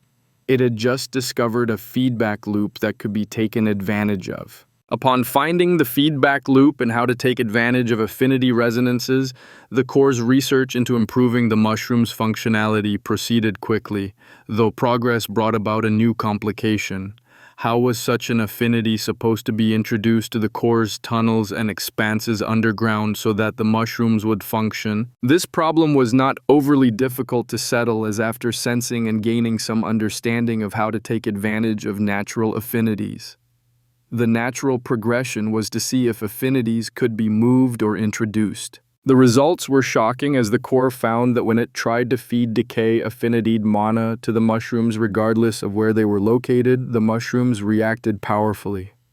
The bulbous little blobs started growing and glowing even more strongly than when they were placed in a location with their same affinity. On top of that, the core noticed that when supplied with affinity mana, the mushrooms no longer required soil, water, or nutrients, as they were able to acquire all they needed from the mana. This triggered a new flurry of experiments, and the core immediately tested to see if life affinity mana could allow plants to grow underground without light, and also if the same process could be used with creatures. As it turned out, both questions proved to be true. Suddenly, new possibilities opened up for the core. It had settled the issue of introducing light to its underground realm, yet no longer needed light to allow plants to grow, and furthermore, it no longer needed plants to feed its creatures. It could freely create whatever environment it wanted underground, and no longer needed to worry about balancing various life forms in order to have a viable ecosystem. Things proceeded quickly from there, and in the coming weeks and months, the core created forests, grasslands, and cave systems beneath the forest. Each separate environment was lit from above by the glowing mushrooms so that the animals living there could see and move about, and the animals flourished and reproduced faster than ever with the core, feeding all of the living organisms with the properly affinitied mana. The infant animals grew up and reached maturity in a very short amount of time, which allowed the core to quickly fill its various underground expanses. The core was quickly accomplishing many of its goals so that it could start farming humans, but it felt that its creatures were still too weak to protect it adequately from the humans.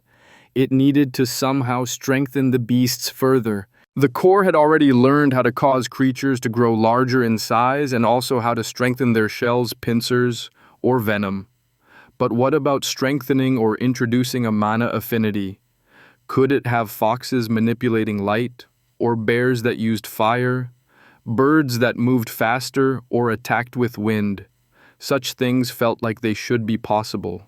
The core continued to expand and develop its underground territory, and at the same time it retracted its influence from the above-ground forest.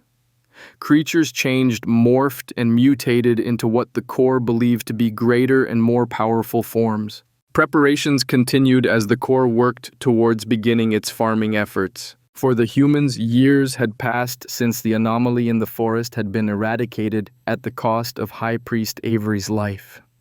The minor incident had been all but forgotten by the few who had even known about it until one day, 5 years after the High Priest's death, a middle-aged General Simon received the oddest intelligence report. A cave had been discovered that had writing on the entrance. While this would normally be disregarded and treated as nothing more than something done by locals or a cult, for some unknown agenda that did not really matter to the kingdom as a whole. The message on this cave was quite unique, and the initial investigation had found that the cave was releasing a large amount of pure mana. The mention of pure mana instantly brought Simon's full attention to the report, as he had only ever once before seen such a thing. As he read through the report, he got to what was written on the entrance to the cave. "Enter ye who fear not pain, who riches and strength wish to gain. Deep below thy dreams may lay. Dare thee enter and lay thy claim." Unfortunately, all of the human writings that the core had learned from the High Priest's memories had been scriptures, and so the core did not even know that it was possible to not write in verse. Simon set the report down, his mind racing. No one had yet entered the cave, as the locals' superstitions prevented them from going near the mysterious cave after it had been discovered. They had all insisted that the cave had simply not existed just a week before, and its sudden appearance had unnerved the nearby village. They had a young acolyte who was assigned to the local shrine, and while he had not been able to become a mage priest, he had trained a basic mana sense during his time in the main temple. He had sensed the pure mana leaking from the cave when he had gone to check on what the villagers had reported, so that he could erase their fears. Unfortunately, he had failed to do that. Simon tried to think of how to handle this matter properly. The last time a hole in the forest had leaked pure mana, it had taken the life of a high priest to eliminate the threat. That previous threat had also been a hole too small for a man to enter, while this new cave was large enough for 3 men to walk into side by side. Simon did not want to overreact, but despite his rise in the ranks, he still would not casually sacrifice the lives of his men. A missive was quickly sent to the temple of Hida to the new high priest Aaron. As Aaron had participated in the previous excursion into the forest, Simon wanted both the man's input and support before delivering a personal report to the king. This incident had the potential to be too dangerous to ignore. High Priest Aaron received the message from General Simon as well as a copy of the initial report that had been submitted. The acolyte who had investigated the cave and found that it was leaking pure mana was not a member of Hida's temple, but was an acolyte of Ur, the goddess of the earth and bounty. This was why Aaron had not received any word of the newly discovered cave, and he was startled by the news from Simon. After all, Aaron had obtained his current position because of the previous threat that had been found and eliminated, and if there was any chance that the threat in the forest had not been eliminated, and that it had returned more powerful than ever, Aaron would be held fully accountable. Aaron immediately grew anxious as he feared for the stability of his position. If the very foundation of his promotion became compromised, not only would he lose all possibility of becoming the next champion hid his right hand on earth, he could even be removed from his current position as high priest. That could not be allowed. Aaron sent a runner ahead to deliver a message to General Simon as Aaron himself followed behind. This matter was too important to the high priest to not see to it personally and ensure that things were settled in a manner that did not reflect badly on him in any manner whatsoever. Simon was waiting in his office when Aaron arrived. "Greetings, High Priest Aaron. I trust you read the report I sent to you. I'd like to hear your thoughts before I speak with the king, and I would like your presence and support at that time as well." Simon had never lost his directness when speaking, though he had been forced to learn how to develop at least a bit of tact in his speech.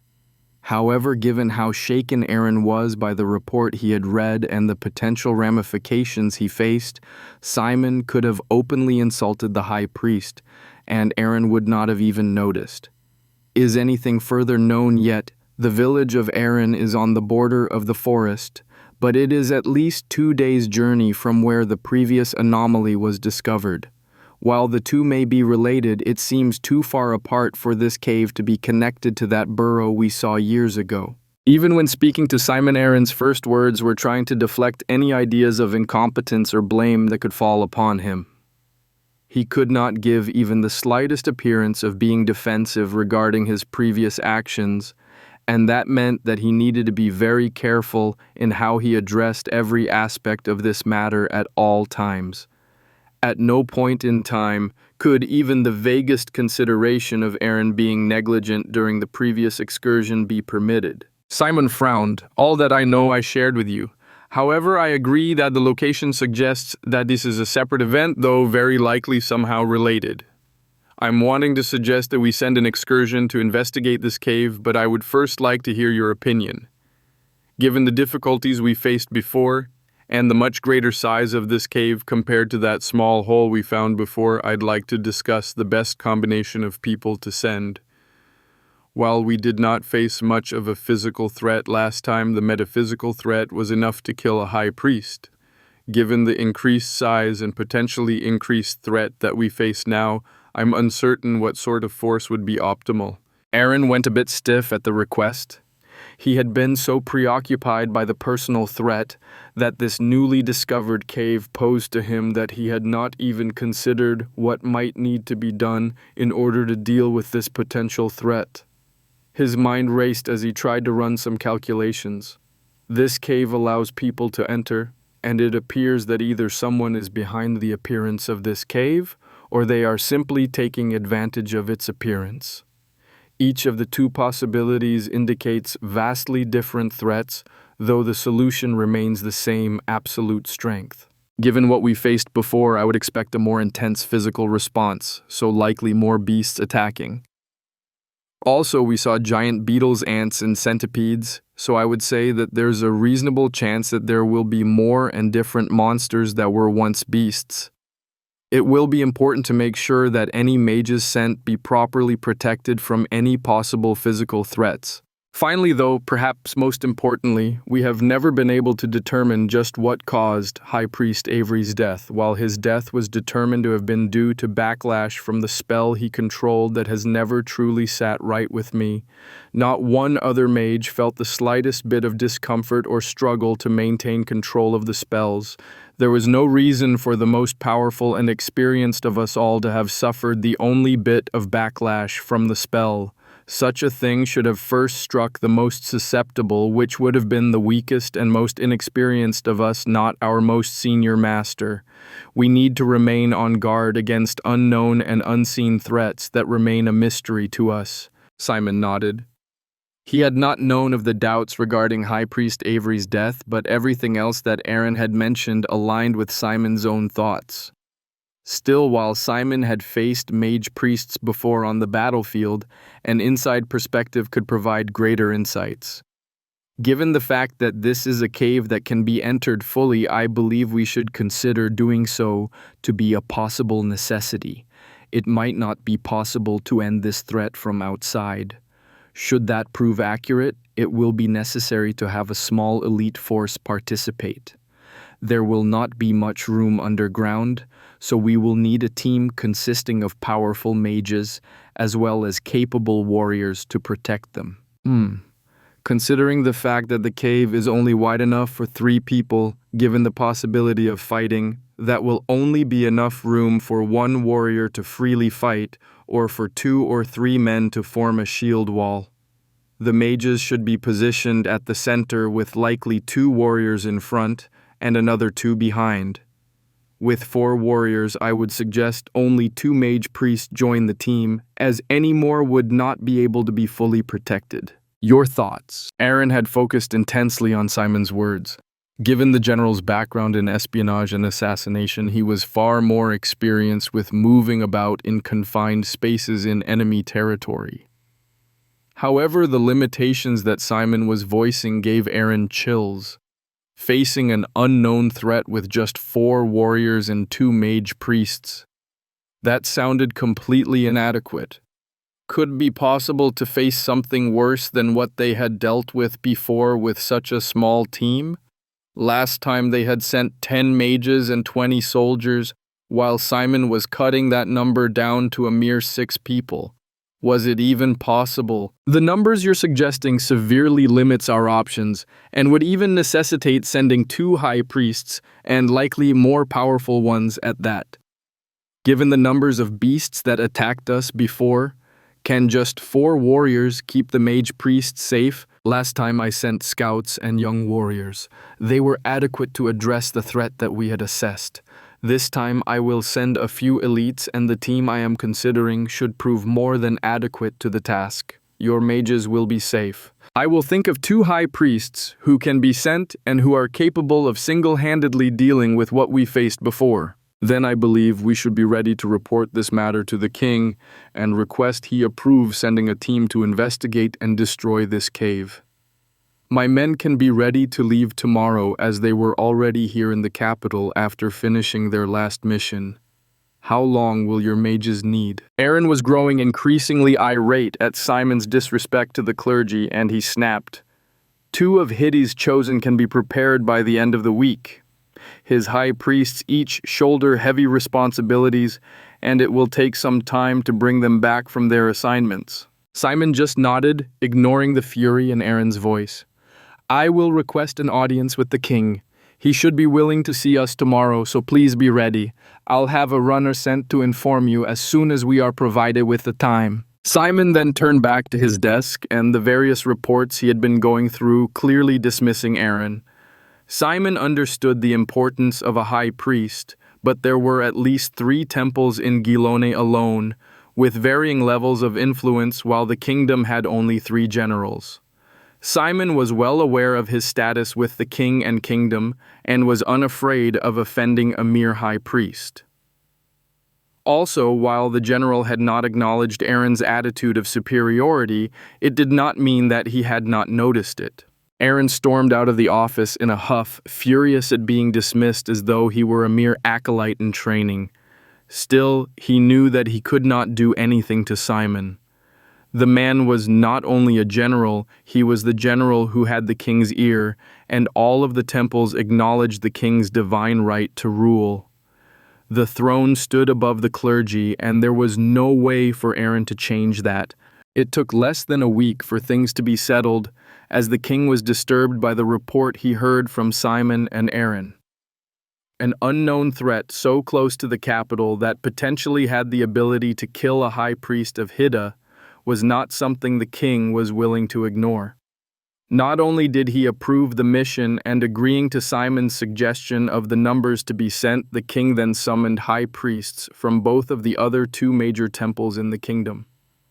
If only 2 mage priests could be sent, then the king wanted to make sure that the most qualified individuals were sent. This was not something that he was willing to entrust to Hidden's clergy alone. In the end, a powerful earth affinity mage priest of Hidden was selected, as well as a healer priestess of Ur. Life affinity was rare, but it was agreed that with such a small team, it was important to ensure that everyone survived. The king went one step even further and ordered the priests recalled immediately, and if necessary, they were to be sent straight to the cave instead of first to the capital. Thus, only 4 days after Simon and Aaron had spoken with the king, a team of 4 warriors and 2 mage priests stood in front of the cave, staring at the words written above the dark entrance to the abyss that lay before them. Chapter 10: The First Dive. Bert met his 5 companions for his newest task. He did not like working with new people, as they always treated him like an idiot. The men in the squad he had been part of for the last decade valued his experience and expertise and did not take notice of his way of speaking. It was certainly not Bert's fault that he had been born and raised in the northern reaches of the kingdom, nor that he had never received the typical education that most youths received from the local priest or priestess. The settlement Bert had grown up in had not had so much as a shrine, let alone a minor temple or anything more. In fact, Bert had only seen his first priest after joining the army. Needless to say, seeing the man perform a bit of magic had triggered more than a few of the powerful superstitions Bert had been raised with. Still, that had occurred more than 2 decades before, and Bert had long since become accustomed to working with mage priests, even if he still tried to keep his distance as much as possible. For their current task, Bert was going to have to work very closely with 2 mages, a priest and a priestess. Overall, the veteran scout was more comfortable with working with priests. It was not any sort of prejudice towards women, but simply the fact that of the 3 major temples in Faerun, only the Temple of Ur accepted priestesses, and Ur was the goddess of the earth, bounty, and fertility. By extension, most of her priests and priestesses were healers, which the other 2 gods worshipped in Faerun lacked. However, Bert had heard from General Simon himself that this priestess Hild had been ordered to participate in the excursion by the king himself. Bert had no idea what a woodsman like him was doing with this group. Bert was a capable scout and a peerless hunter, both of game and men, but he was not an exceptional fighter. Sure, he could pick a man off with an arrow from 50 paces, but if that same man got within 10 paces of Bert, he would likely be doomed. His preferred knives did not do much to defend him from the standard weapons used by most soldiers, such as spears, halberds, and swords. The other members of the team consisted of 2 massive men, Theo and Ackley, who used shields and short swords. Bastard swords or longer blades were near worthless in close-quarter combat, and so none had been brought along. The 4th of the warriors was Edgar, a lithe man, who seemed to have been born with the spear he wielded. The long weapon never left the man's body, as when it was not in his hand, it was strapped to his back. Bert had met such soldiers before, and these men typically even slept while holding their weapons.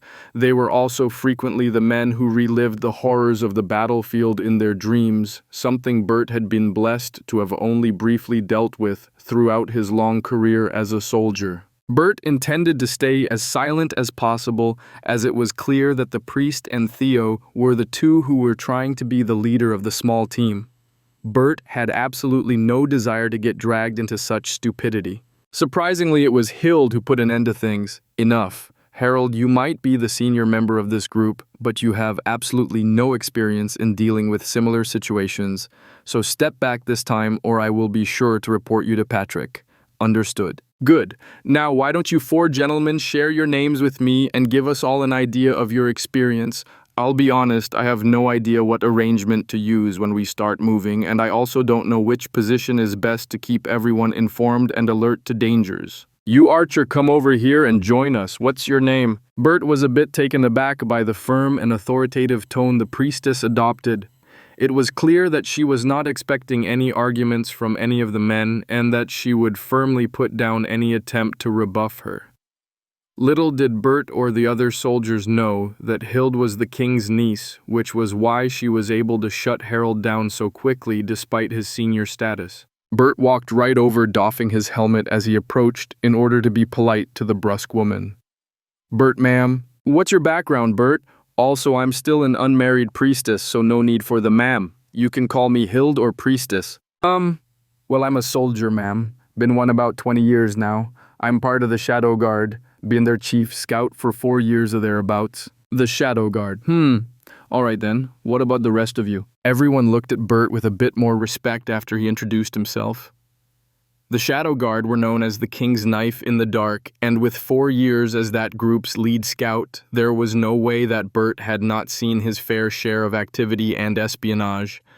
Surviving for 2 decades in the military was already enough to prove that a soldier was highly competent, but to not only join the Shadow Guard but become their chief scout, it was clear that Bert was more capable than his rumpled appearance suggested. Theo, one of the Sword and Shield warriors, spoke up next. Theo, Captain 2nd Brigade, served under General Hiram before his death. General Hiram had been the general who had led the open war against Tamar in recent years, while Simon had directed the unseen war. This meant that Theo had seen a tremendous number of battlefields and had survived them all intact. While not as impressive as being a member of the Shadow Guard, Theo was clearly a capable warrior. Theo did not step back as he introduced the other Sword and Shield warrior. This is Ackley, but he doesn't speak. Had his throat ripped out a few years back during the Battle of Baylor. He's been my right hand for the last 6 years, and he's learned to get his point across without words. The second large man just stared at everyone and nodded when Theo had finished speaking. Bert had met other war survivors who had lived through similarly impossible injuries.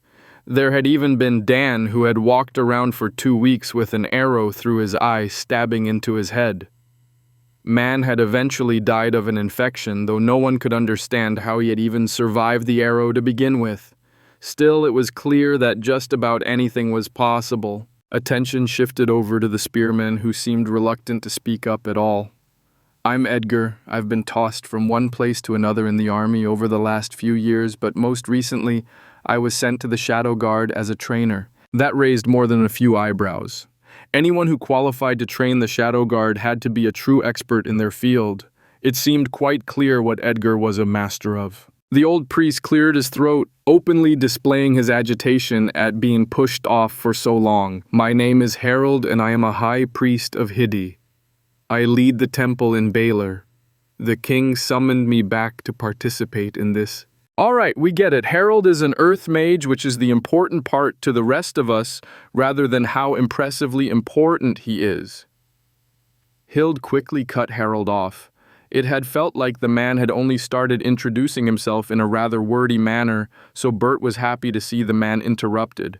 Hild continued, As I've already said, I'm Hild, and I'm a priestess of Ur, as well as a life affinity mage.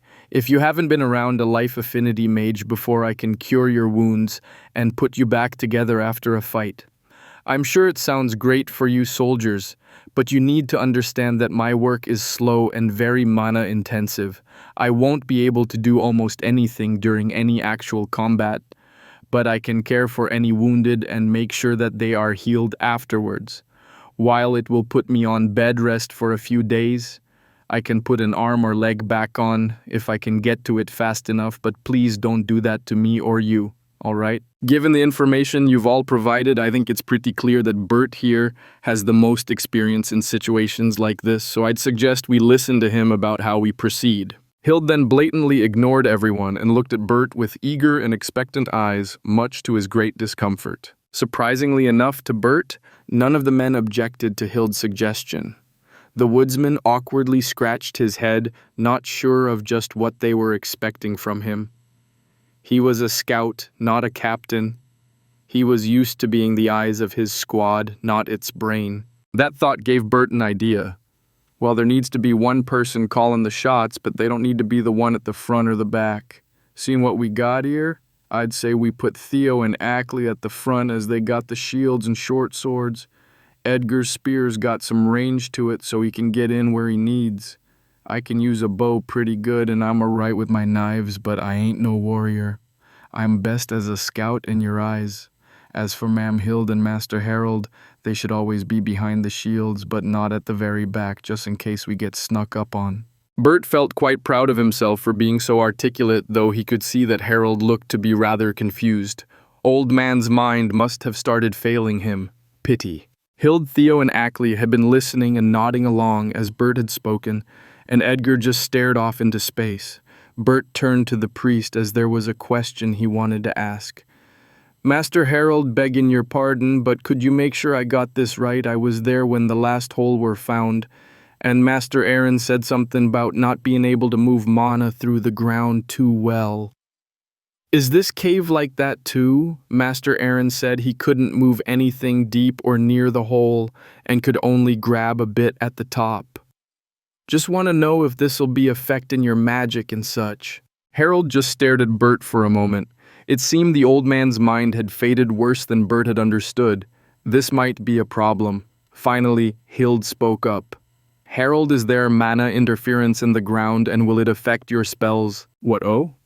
Oh, I did speak with Aaron about that, and he said that sufficient brute force can break through the resistance. Given what they faced last time with High Priest Avery, it should not be a problem for me, though I will check before we enter, just to confirm. All right, good. So, with the writing we can see here on the entrance to the cave, it looks like there's a person behind this, which means we might face more than just the beasts that attacked the last time something similar was found.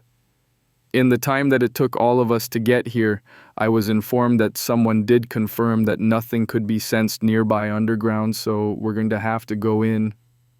We've been provided with torches, food, water, and some other supplies, and our orders are to return within 2 days regardless of what we find.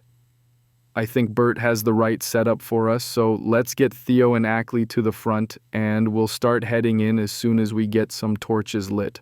Ma'am, with there being 6 of us, we should only be using 3 torches that way.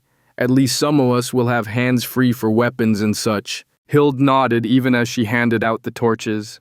She kept one for herself, and then handed 2 others to Theo and Bert. The soldiers shouldered the rest of the supplies, long since accustomed to dealing with long treks while hauling everything they needed. The 6 then turned to the black abyss of the cave, firmed their resolve, and started forward. Bert was towards the back so that he could use his bow while being protected by the shields, but he kept his eyes in the front of Theo and Ackley. This was not Bert's first time going into a cave or a tunnel, but something about this one just raised his hackles worse than he had ever experienced before. The first stretch of the cave was dark, but surprisingly had a flat floor and was relatively free of debris. However, Bert also noticed that there were absolutely no tool marks to be seen anywhere at all. Somehow the cave seemed both natural and the most unnatural thing he had ever seen. Hold up. You see that? Bert whispered fiercely after they had gone about 100 paces into the cave and had gone around a slight bend that caused the entrance to disappear from sight. The others froze and weapons were instantly in the hands of the warriors. Unnoticed by Bert, Harold's eyes had closed and his lips were moving rapidly as he also prepared for any surprises. Hild turned back to Bert. What is it? I don't see anything. There's light up ahead, Theo answered for Bert. Hild whipped around to stare up ahead, and Harold's eyes snapped open. 6 pairs of eyes focused on the darkness up ahead of them. Sure enough, they caught a glimmer before them. It did not flicker like a torch, nor did it have the warmth of sunlight. It was a steady, dim, cold light. Bert doused his torch, and Theo did the same as Bert motioned for Hild to follow suit. The woman was reluctant to eliminate their only light source, but Bert very quietly explained, We can't let him know we're here." Understanding that the torches would give their location away to any potential enemies, Hild quickly doused her torch as well. Bert moved to the front of the group, automatically taking on the role of a scout. Theo and Ackley shifted slightly to either side to allow the smaller woodmen to slip by without a sound. Swords were out and shields were up as the two men lowered themselves into a crouch while they waited for their scout to return and give a report. Bert crept forward across the relatively smooth floor of the cave. There were few loose stones for him to worry about, but given the oddness of their situation, he moved as though he was sneaking through an enemy camp. The cave curved slightly here and there, and after moving a few hundred paces forward, Bert was able to see that the cave opened back up, and it was from that opening that the light was coming from. He moved forward slower than ever, creeping up to the edge of the opening. When he peeked out, he nearly fell. He was so stunned by what he was seeing. Stretched out before him was a forest, much like the one he had just left outside the cave. Bert had not been surprised to find that the cave had opened back up to the forest, as that would not be anything surprising at all.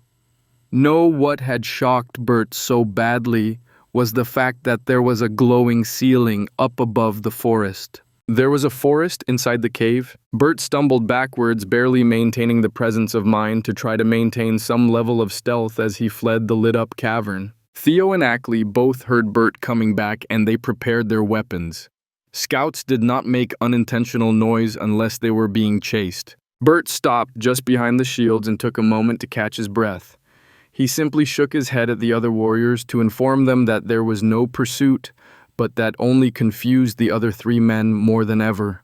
Bert was clearly one of the most experienced scouts in all of Faerun, so what other than pursuing enemies could have rattled the man so badly? There's a forest up ahead, but it ain't right.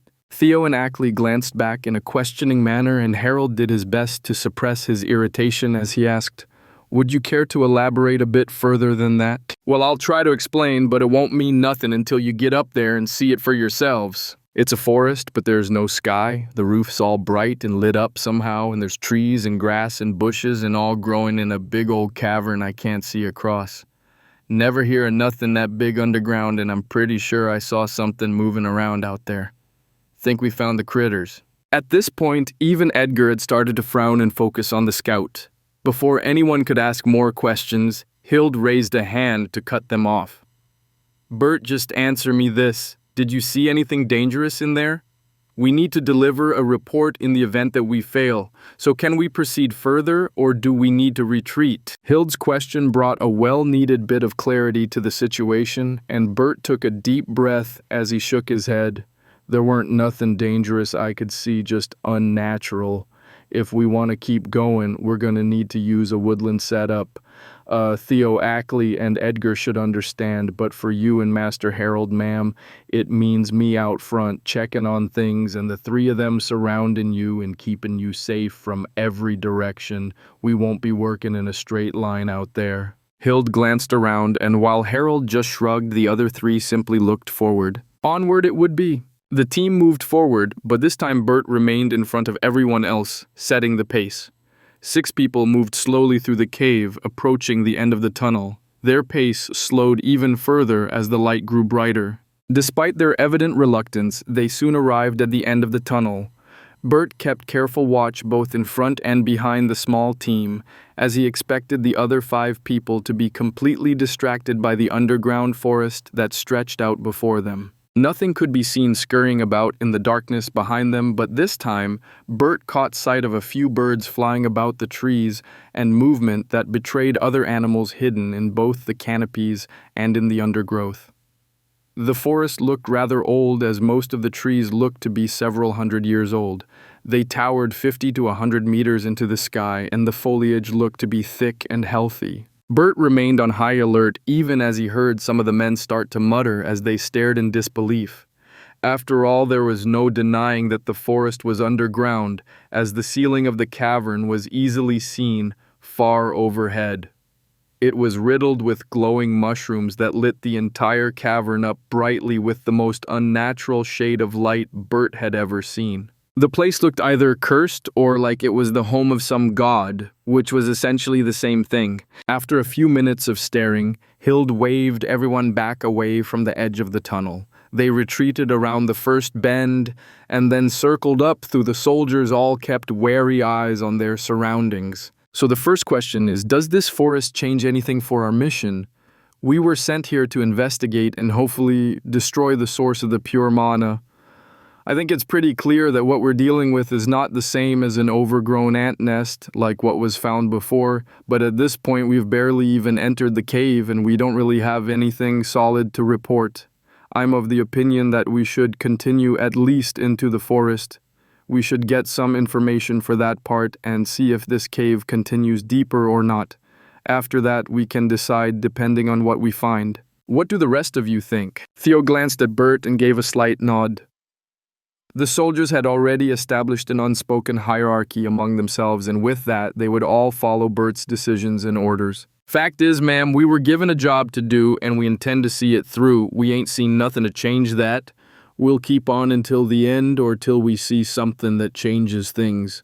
Besides, that forest too thick to send a larger group through. As for Harold, he was clearly uncomfortable, but he kept himself to a grimace and a short nod when Bert finished speaking. Then we continue. Are there any preparations any of you need to see to before we proceed into this forest? Everyone gave short shakes of their heads. Everyone gathered their thoughts and courage as they turned to once more face the bizarre forest, this time with the intention of entering it. Bert just hoped they would be able to handle whatever surprises were in store for them. Chapter 11, First Entry. Hild actually felt slightly thankful for Harold's presence on the team, even if the old man was a stick in the mud and completely infuriating.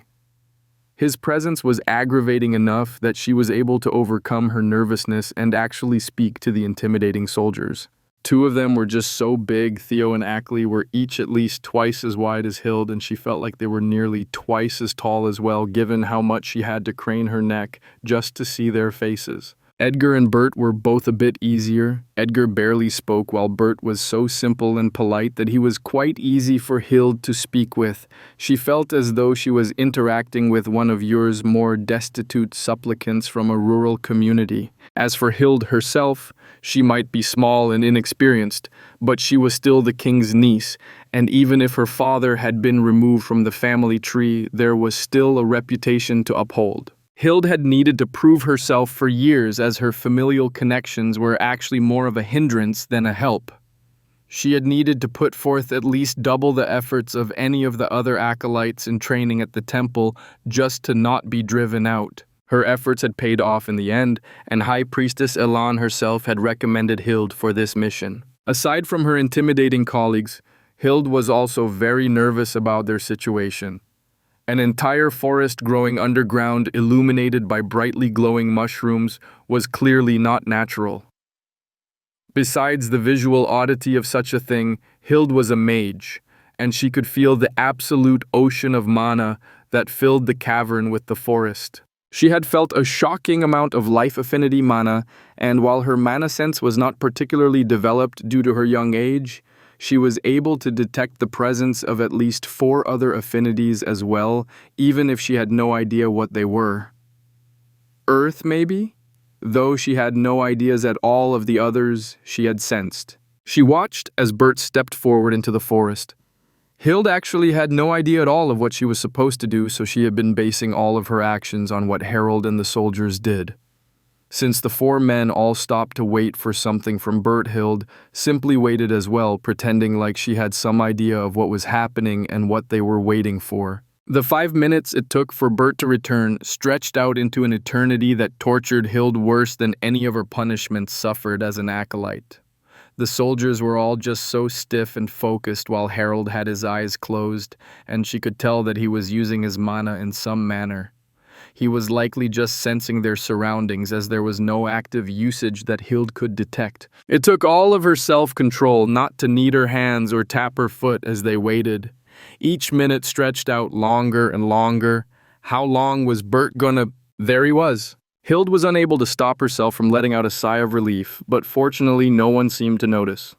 In fact, she noticed a bit of tension leave both Theo and Ackley, and their wide shoulders dropped just a bit. Bert hurried over, though Hild noticed that the scout's eyes never lingered on anything for more than a moment. He was constantly scanning his entire surroundings, though only his eyes moved in an obvious manner. Found a trail, not entirely sure what uses it, so we'll have to be on guard, but it'll give us a better path to get through. There's no way we're getting close to the walls of the cave without making a bunch of noise, so we should just keep to the game trails for now. Saw a bit of small game, but there's bigger stuff still hiding. Also, I don't recognize most of the tracks I saw. The soldiers seemed to be ignoring Bert as he spoke, as they continued staring into the forest or into the dark cave behind them, but all three heads spun around to stare at Bert at his last words. What was wrong? Hild could not recognize any tracks at all, and that was in the event that she even noticed them. Wait a moment. Hild quickly realized the startling issue. Bert was a scout and a woodsman, and he was not some amateur, but one of the best in the kingdom, if he was the chief scout for the Shadow Guard. If he could not recognize any of the tracks, just what was waiting for them. Do you have any ideas what might be waiting for us given the tracks you saw? Even if you don't recognize them, you should at least have some idea, no, Harold asked. Bert scratched his head. It was quite clear that he was uncomfortable making guesses and was also irritated at not being able to provide information as that was his primary job. There's what looked to be fox tracks, but they're spaced too far apart, they disappear. Sometimes they're too big and too deep. If it's a fox, then it's at least double the size of any fox I've ever seen. On top of that, I saw what seemed to be a buck's tracks, but that's gotta be a buck the size of a bloody cow. Ain't never seen something like that before. All of the other tracks are the same. They're familiar, but just wrong. Hild could see Theo, Ackley, and Edgar all slightly shifting their weapons in their hands, and even Harold grimaced. Suddenly, Hild remembered something. I know I wasn't there, but Bert, could this be like the giant ants that were found last time? I remember you were part of that excursion, and supposedly the bugs were bigger than a cat. Could this be something similar? Bert actually blinked at the question and then slowly nodded. If ants could be grown to that size, we actually might be looking at foxes and deer that are overgrown too. That'd fit what I was seeing and what we saw last time. Surprisingly, Edgar asked a question. I heard that the ants were just large, but some of the other creatures, such as beetles, I believe, seem to have been changed or altered. Is that correct? If we're facing similar ideas to what you faced before, but with different creatures, it might be wise to prepare for other such possibilities. Once again, Hild noticed Theo and Ackley shift their attention a bit from the forest and glance back at Bert. The woodsman took a moment to consider Edgar's question. The beetles back then were tough buggers. Only Aaron could deal with them as none of our weapons could hurt them. Also, we noticed that the centipedes had some weird fangs on them, but since we never let him touch us, we never found out if there was anything special about him. What you're saying makes sense, so we should treat each critter we find like it's a monster, as they just might be. Theo and Ackley nodded and looked back at the forest, far more somber than before. Hild took a deep breath and then asked, Are we ready to proceed? Is there anything else that we should see to before continuing on? Bert and Harold shook their heads, and Theo and Ackley stepped forward, finally leaving the cave and entering the illuminated cavern. Bert moved back to the front, never glancing back, and yet somehow managing to stay just in sight of the rest of the team. As they stepped into the undergrowth and onto the game trail that Bert had found, Hild struggled not to be distracted by the beauty around her. Many of the plants were flowering, and the blossoms' fragrance was both lovely and powerful. It felt like she could just relax and drift off, surrounded by the beauty of nature. Hild abruptly snapped awake, and she saw Ackley and Theo both reaching out to touch leaves and flowers, clearly as much in a daze as she had just been. Holy your Mother of Earth, grant thy children thy protection, and shield them from harm and sickness. A ripple of light swept away from Hild as she finished her chant in the sacred language of the gods. As the light passed over her, Theo, Ackley, and Edgar, there was a brief flash of light and a small puff of dust. Harold reacted faster than anyone else, but the three soldiers stumbled briefly before recovering and glancing around. Harold stared at Hild while his mana rose ready to be unleashed in an instant. Hild quickly explained, "These blossoms are affecting some of us. I caught myself wanting to lie down and sleep, and I believe Theo and Ackley were suffering from something similar. It seems to be the scent of these flowers." All four men took a step back from the nearest flower, warily eyeing all of the blossoms as they moved. Right as they were about to continue moving, the first beast attacked the team. There was a soft shout from Bert, who was about 20 paces up ahead of the rest of the team. He had stopped when Hild had started her chant, and as he had been waiting to see if they needed to stop or were ready to continue, 3 of the oddest foxes Hild had ever seen leaped out to attack Bert. The foxes were green rather than red, which allowed them to perfectly blend in with the undergrowth.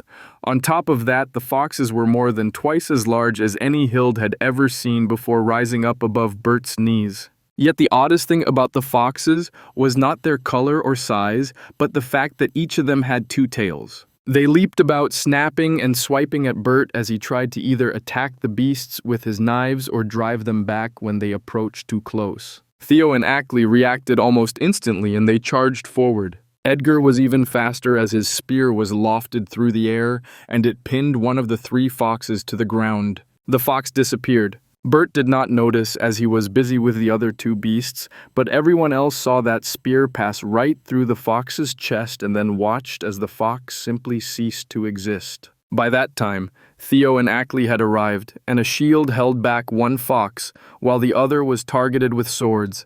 After just 2 feints and a quick thrust, Theo had one of the foxes skewered with his short sword. The fox whimpered and died, and as it did, the 3rd fox that Ackley had been holding back vanished as well. All 4 of the soldiers were instantly on high alert, and Bert replaced his knives with his bow as he spun in place and surveyed their surroundings. Finally, Harold and Hild arrived, and Edgar reclaimed his spear. Harold quickly explained there was mana being used while the beasts were attacking, and if I'm not wrong, 2 of those foxes weren't real. Bert and Edgar both stared at the high priest, clearly confused, so Harold continued. There have been powerful beasts encountered before, such as dragons, that can use mana much like mages. However, while such beasts are extremely rare, they also are able to instinctively and instantly use magic. There's no preparation or chant, just an instant result. I am quite certain that Fox created 2 illusions with magic. Illusion, like a hallucination. So you're saying that 2 of those 3 foxes weren't even real? Bert quickly crouched down and started checking the ground around him. Well, I'll be there and there, jumps over there, skips to here, no shifts to here. The man muttered to himself for a moment before straightening back up. Master Harold, you seem to have gotten the right of things, but not quite all of it. From what the tracks are saying, the real fox shifted between the illusions. Look, the tracks stop here, and then instantly there's track over here, but there's nothing in between. It's as though the fox was jumping between bodies. Harold opened his mouth to argue that such a thing was impossible, but then shut it. How did they know what was possible or not? They were in a unique, never-before-seen environment, facing creatures that no one had ever even seen before. Before standing back up, Bert moved over to check the corpse of the fox. He picked it up and turned it around a bit. So that weren't no illusion. Thing really does have 2 tails. Bert quickly moved back to the front, and the team continued deeper into the forest. The wall of the cavern had already disappeared from sight, and between the tree coverage and the undergrowth, there was no way to tell that they were in a cavern deep underground. They continued along and soon encountered a brook trickling between the trees. It happily babbled away small fish flitting about beneath the surface, but Hild also caught a very brief sight of some scales slithering out of sight. She pointed, worried about a hidden creature, but Ackley just nodded and gave her a small smile while continuing forward. Apparently, a snake did not deserve to be attacked. After half an hour, the team had been attacked no less than 5 times. There had been 2 more foxes that had worked together, as well as an enormous black centipede with hot red fangs, a large owl that had silently appeared and disappeared, leaving only some gaping wounds on Theo's arm. Finally, they had also been attacked by an enormous coyote, which had been the size of a wolf. The coyote had used sound to somehow leave people feeling dizzy, and Hild and Harold had actually fallen over. It was clear that the beasts were becoming larger and more difficult to deal with as they moved deeper. It felt quite deliberate to Hild, though she had already learned not to speak, except when it was necessary. Any unnecessary noise was instantly shut down, and both Hild and Harold had been silenced more than once. They continued along, and then, after one bend in the narrow trail, they were suddenly in a small clearing. There were some trees on the other side, but through them, Hild could make out the wall of the cavern once again. Given the twists and turns they had taken, she had no idea if they were on the far side of the cavern or if they had circled back and were close to where they had entered the forest. She could only trust that Bert knew where he was taking them. As Edgar brought up the rear and stepped into the clearing, a small hill on the far side of the clearing rose up. It was an enormous deer, easily twice as tall as any of them. Vines and leaves covered the enormous antlers, and grass appeared to be growing from the creature's hide. It was thick enough that Hild could not tell if the grass was covering the fur or if the grass was the fur. The antlers had at least 10 tines on each side, each clearly sharp and deadly. Bert dropped back without a word and knocked an arrow on his bowstring. Theo and Ackley stepped forward, smacking their swords on their shields to get the deer's attention. Edgar circled to the side to flank the deer, and Harold started chanting in a language that none present but Hild recognized. The deer snorted and shook its head. Hild was unsure if the beast was trying to intimidate them or not, but it was certainly working. The beast took a step towards Theo, and Ackley clearly focused on the two noisiest humans. It pawed at the ground and let out a loud bellow that was suddenly cut off. Bert's arrow was lodged in the deer's neck, and crimson blood dripped off the fletching and onto the ground. There was a frozen moment where no one moved, then the deer charged. Hild stayed back and out of the way as she knew there was nothing she could contribute in a fight. She was there to put the men back together afterwards, nothing more. Theo and Ackley moved to either side as the deer charged. It was too large for them to be able to stop. The head flicked to the left and scored a gouge in Ackley's hip. The man grimaced and his mouth opened to let out a shout, but no sound was heard. By that time, Bert had loosed another arrow, landing a hit in the deer's ribs. Edgar came in from the right, just a bit further back than Theo, and both men attacked the deer's side. From there, things were quickly finished, as while the deer was large and fast, it was no match for the four warriors. With a thrust of the spear into the beast's heart, the battle was over. As the massive antlered head drooped, Harold finally finished chanting. He had spent the entire battle keeping the ground soft for the deer, slowing its steps while it remained firm for the three soldiers. Dividing his attention 4 different ways with a single spell was an impressive bit of work, and Hild felt quite impressed. At the same time that Harold stopped chanting, Hild rushed for Ackley.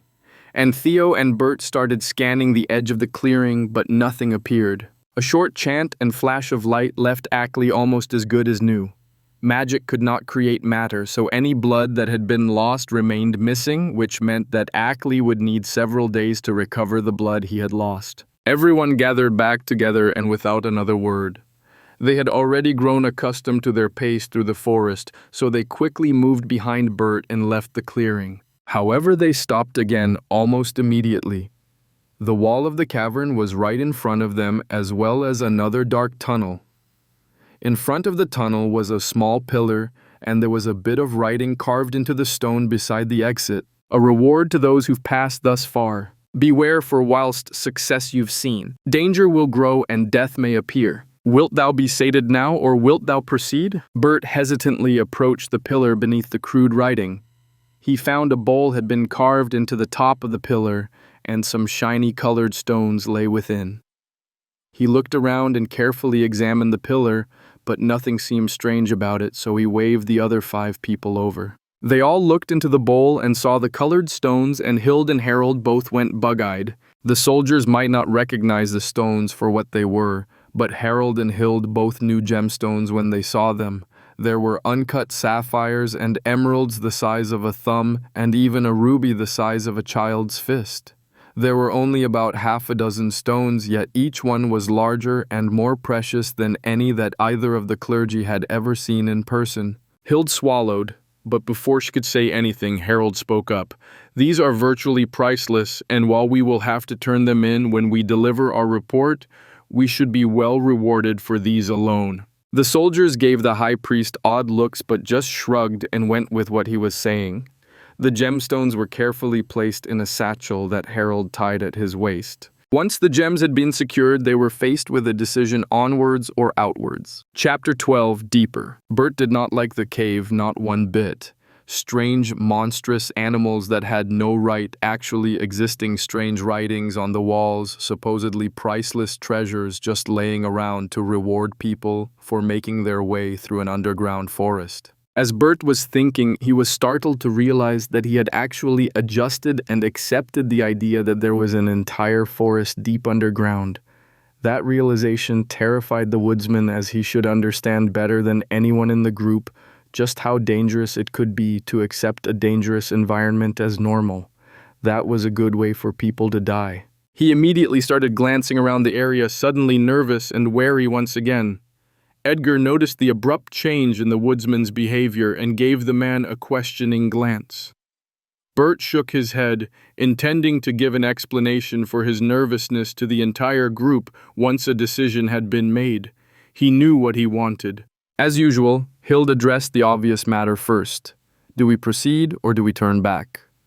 We've made it through a single cavern, but we have no idea how many more there might be in front of us.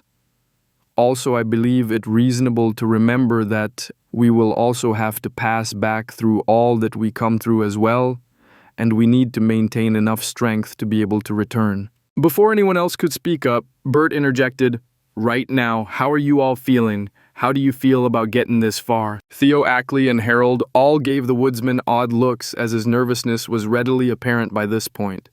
Edgar did not understand either, but had decided to wait for Bert to explain himself. Harold answered first. "Well, I still have ample strength to continue. We suffered a few minor wounds thus far, but with Hild's blessings we all possess our full strength and health. Truthfully, none of the beasts we encountered were overly challenging, so I believe it best if we continue along.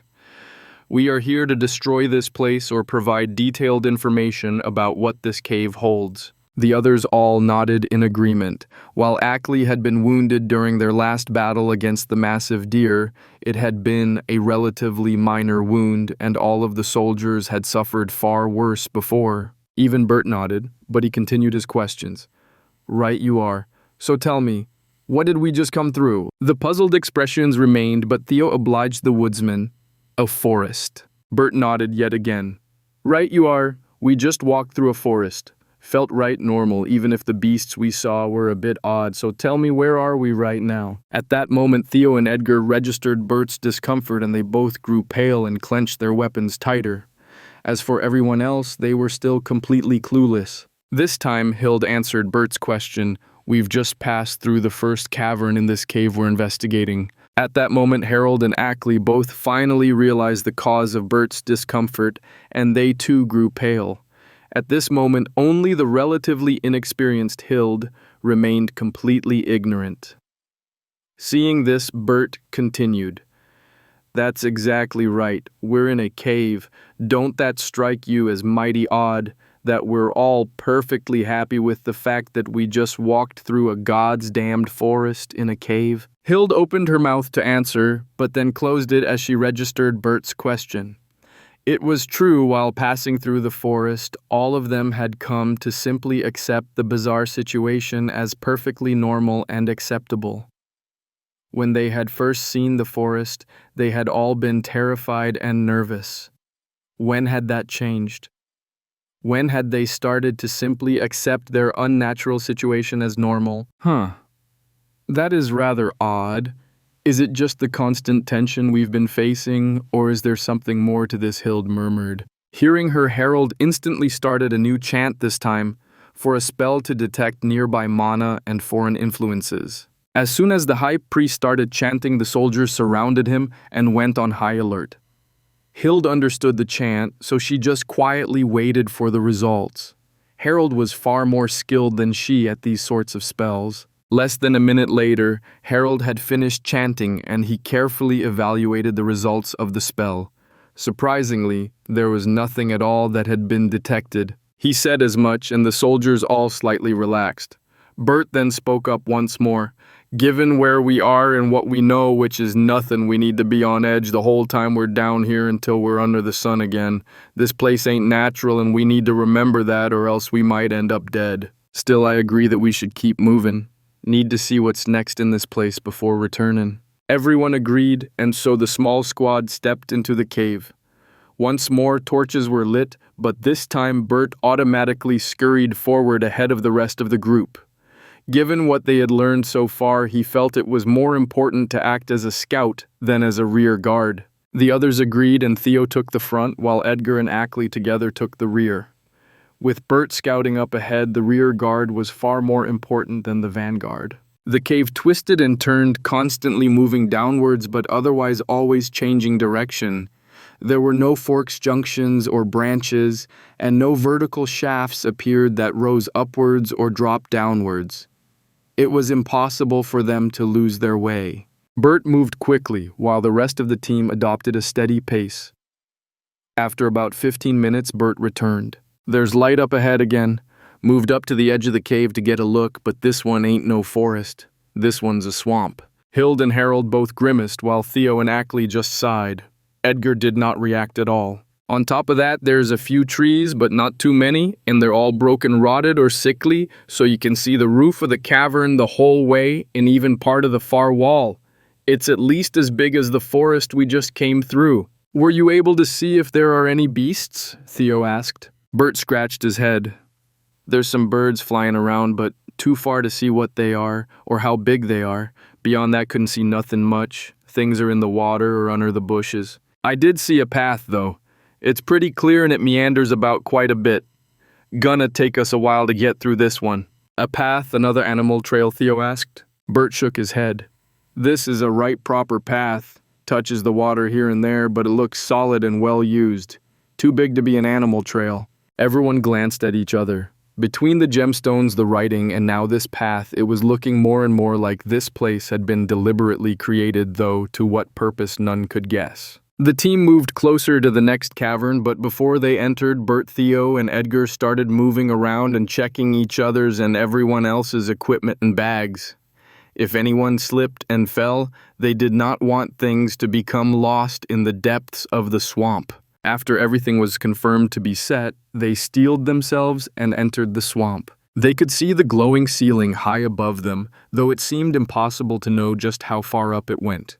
Without some sort of context, there was no way to gauge how far away it was. Just as Bert had said, a path could be seen leading right up to the cave they stood in as they gazed out at the swamp.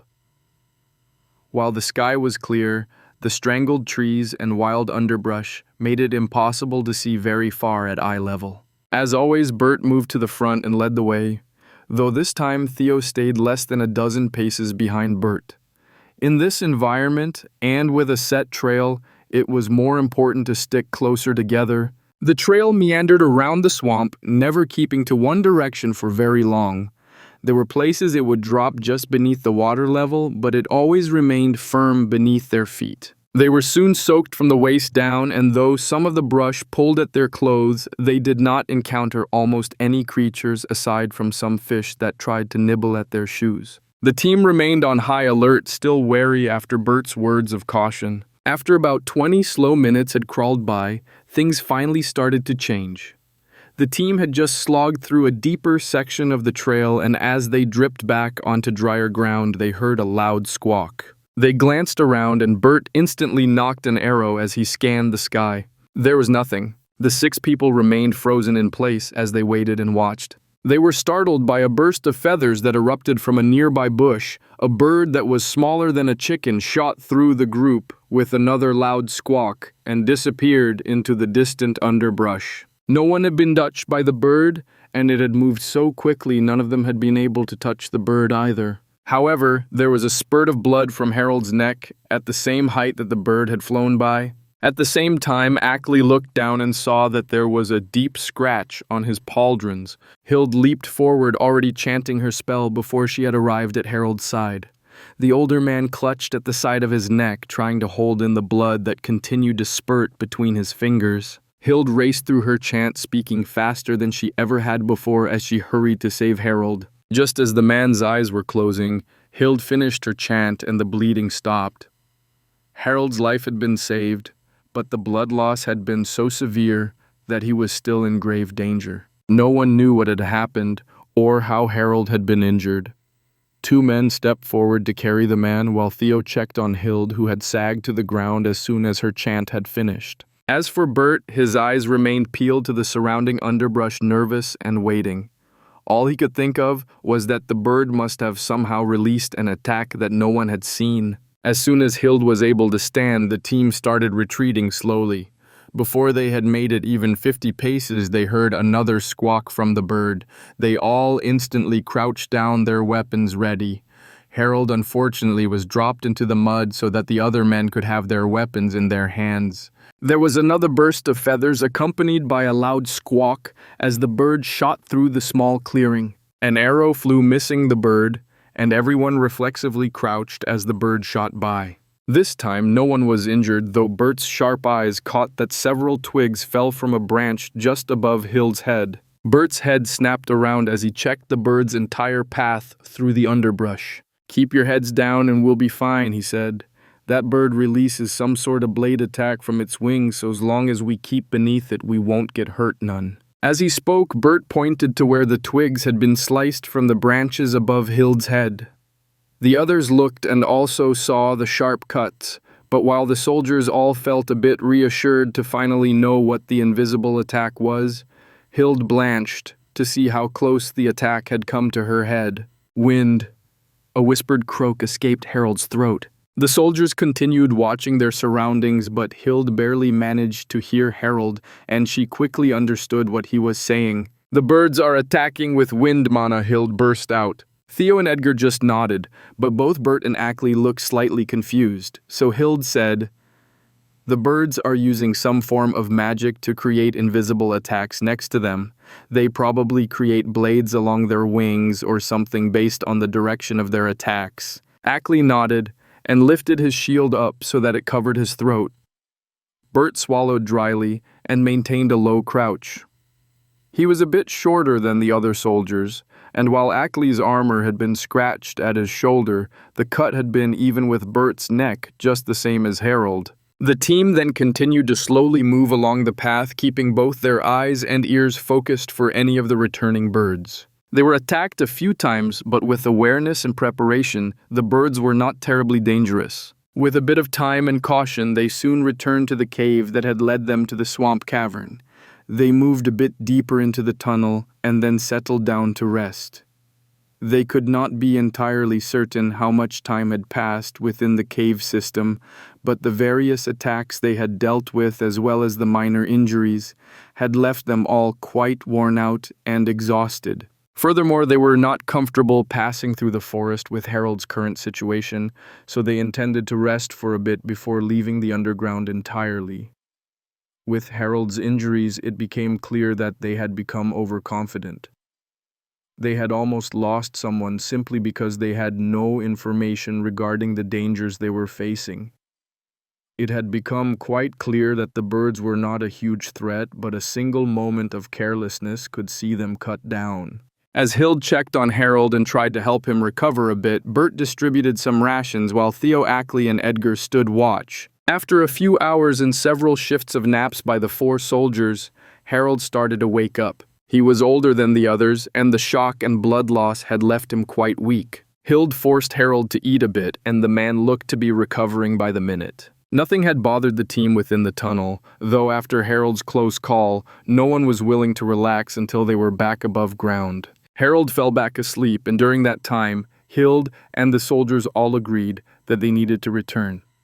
The cave was not necessarily beyond their capabilities, but surprises could kill.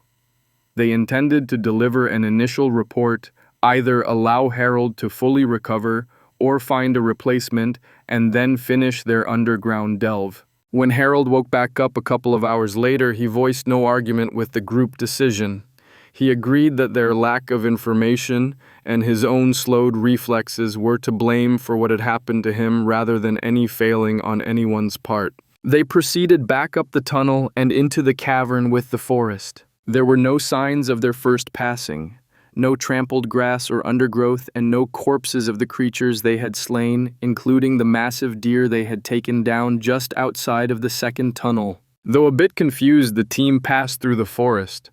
Even more odd than the lack of any traces of their first passing was the fact that not a single creature attacked them as they passed through the forest. Various beasts were heard, yet nothing was seen, and absolutely nothing attacked the team. They passed through the forest in just over an hour, which was far faster than they had expected. As they stepped foot into the final tunnel, Bert froze for a moment.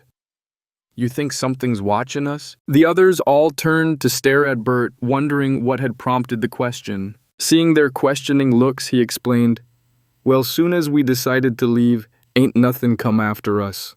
Critters and such don't care about people retreating, so I'm wondering if maybe something's been watching us and called 'em off when we turn back." Hild and Harold grew pale at the implication, while the soldiers' only reaction was a slight flaring of their eyes and a tightened grip on their weapons.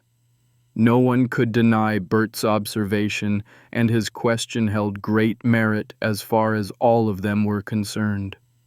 They had been both rewarded and warned upon passing through the forest, and while the rough gemstones could have been simply left atop the pillar, their unmolested exit suggested that something had pulled back the creatures of the swamp and the forest. However, no one had any answers, and staying in the tunnel would not help anyone. They needed to leave to make their initial report, recover, and then return. They were far from done with the odd cave system. Chapter 13. The Other Point of View. The Corps watched the humans in fascination, delighted at its first crop of people. No one had died, which was ideal in order to lure in more humans, and they had been richly rewarded for their efforts, at least according to the Corps' understanding. Despite its access to some of Avery's memories, the idea of wealth and valuables was still a bit fuzzy to the Corps. Treasure was easily understood, but who would ever willingly part with their hoard? As time had passed, and the Corps had spent time considering how to lure the humans into its realm, and also revisited many of the memories, it had realized that humans had completely foreign priorities. Much like the beasts that belonged to the Corps, humans first required food and water. Without those, nothing else really mattered, and only after those matters were settled could humans or beasts focus on anything else. For beasts, that implied reproduction or rest, but for humans, their desires were far more diverse and unusual. While the Corps could not directly understand the desire for reproduction, it was a goal that at least made sense to the Corps. Desiring things such as art, music, tastier food, and finer clothes all struck the Corps as rather odd. After all, what benefit did such things offer? From what it had seen in Avery's memories, finer clothes did not seem to help a human acquire a better mate or chances of survival, yet many humans seemed to crave better clothes. It was just too strange. Regardless, the Corps at least had come to clearly understand that humans use specific valuables for trading with each other. The primary method seemed to be small bits of metal, but it had also seen one or two memories where Avery had gotten very excited over some special kinds of stones. That was easier for the Corps to understand, for it had realized that it was itself a kind of stone and it was clearly magnificent, so why would humans not want such amazing things? Also, given the Corps' mana perception and its presence underground, it was relatively easy for it to find some of the shinier stones. It already had far more of the stones the humans seemed to love, but was saving those for future crops. Fortunately, the humans had seemed adequately satisfied by the reward the Corps had offered to them, and they had even wanted to push ahead to get deeper into the cave system, which had been wonderful. The Corps was eager to see its efforts tested by the humans, especially since it had tried to make things a bit easier for this first group, as it wanted to encourage more humans to visit. Overall, the Corps had been quite satisfied with its creatures that it had improved and enhanced. The birds with the blades of wind had been surprisingly effective considering they had such a weak attack. The core had grossly underestimated the level of importance that humans placed on their eyes instead of their other senses. The invisible attack had proven the most challenging to the visitors. The foxes the core had been so proud of had unfortunately proven less effective than it had hoped. They were one of the first beasts that the core had managed to grant magical abilities to, and the light mana affinity they had been given was something they had instinctively started using to create illusions. For reasons that the core could not understand, the stronger the mana affinity in the foxes, the more tails they grew. It was completely baffling, but there seemed to be some sort of connection. So far, the core had managed to create a single four-tailed fox, but it was certain that was not the limit, and it was constantly challenging the limits of its creatures. However, the core also understood that it needed to provide a gradually increasing challenge to its visitors, and so the more powerful creatures had been moved further underground or only allowed to appear once or twice in a given cavern. Already, the core had seen ways to further improve deeper caverns to make them more challenging. What if the swamp became a tangled mess that had the trail shift and move while the humans were exploring it? What if it repeated the same environment twice, but completely changed the attacks and creatures waiting for the humans? There were so many possibilities to test out, but they all required a single constant: more visitors. With the humans gone, the core worked on extending its underground domain further, and also ensuring that everything was set for its next visitors. Given their success, the core was certain the humans would return for more, and it intended to be ready for them. At the moment, the core only had 3 caverns open to the humans, though it had others being prepared. At the same time, the core had started considering the possibility of starting another cave of challenges for the humans if this one proved successful. Could it create farms near each of the humans' nations? That was a very exciting idea, but the core was determined not to push too far too fast. It was clear that humans were relatively weak, so it might be important to eventually start improving the humans as well, so that they would provide better harvests for the core. It had seen from Avery's memories that human farmers used the same idea to improve their own harvests from their farms, and since the core was already improving its own creatures, improving its harvests only made sense. For about the first time in its entire existence, the core became impatient. It wanted to continue testing its beasts and its caverns out on the humans, but to do so it needed more humans to visit, and it had no idea how long that might take. Days passed, and though the core was impatient, it also had a very limited sense of time. After all, it had no sight without using the senses of one of its beasts, and so it could not see the rising or setting of the sun. It did not experience hunger or thirst, and so it could not understand the passing of time through meals. It did not sleep, and so there was no cycle that it naturally experienced. The core simply was, and that made something as subjective as time a very vague concept to the core. In fact, the only understanding of the passing of time that the core could experience was the natural cycles of its own beasts. But since it had unwittingly created a different cycle for each cavern and ecosystem, even that was a rather vague cycle without focusing on a single thing. With the core's natural ability to split its attention among countless different thoughts and tasks, focusing on a single thing was practically impossible. In the end, about 2 weeks passed before the core received new visitors. It was the same group as before, with the sole exception of the old man. The mana user mage priest had been replaced by a younger man, though from what the core could sense, the younger man's mana reserves were nearly a match for his predecessor. Why had they made the change for an inferior version regardless of how slight the difference? The core watched with great anticipation as the herd of humans worked their way through the cave and into the forest. Despite their evident caution, they moved much more quickly than before, though they seemed badly startled to be met by a bear with flaming claws at the end of the cavern rather than the life-affinitied stag. The core was testing things, so why would it provide exactly the same challenge each time? That would completely defeat the purpose of its tests. The humans recovered quickly, and they adapted to the flame bear. There were shouts and some desperate scrambles as they jumped and twisted to avoid the bear's hot claws. The new mana user proved his abilities by creating barriers that could briefly block the bear's attacks, which provided just enough of an opening for the fighters to either dodge or retaliate. The barriers quite intrigued the core, as it had never seen mana used to stop something physical. While its birds used blades of wind, mana moved the wind, which created the blades rather than actually creating an attack that affected physical matter. This was an intriguing ability that opened entirely new possibilities to the core.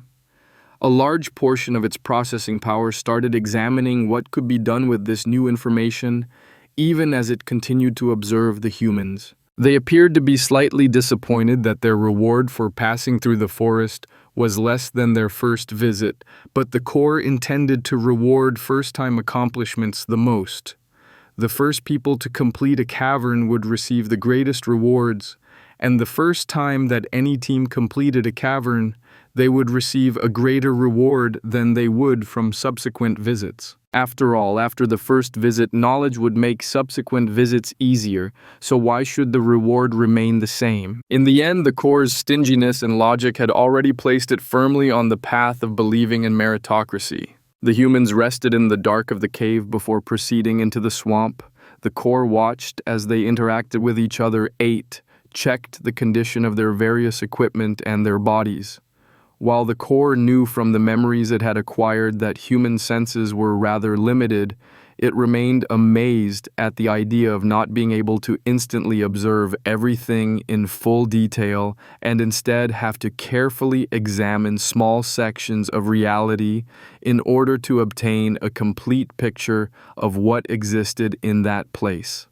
How frustrating it must be to be so restricted. Before entering the swamp, the core watched as the humans stopped right at the entrance to the cavern. There, the mana user started creating mana barriers around each of the humans.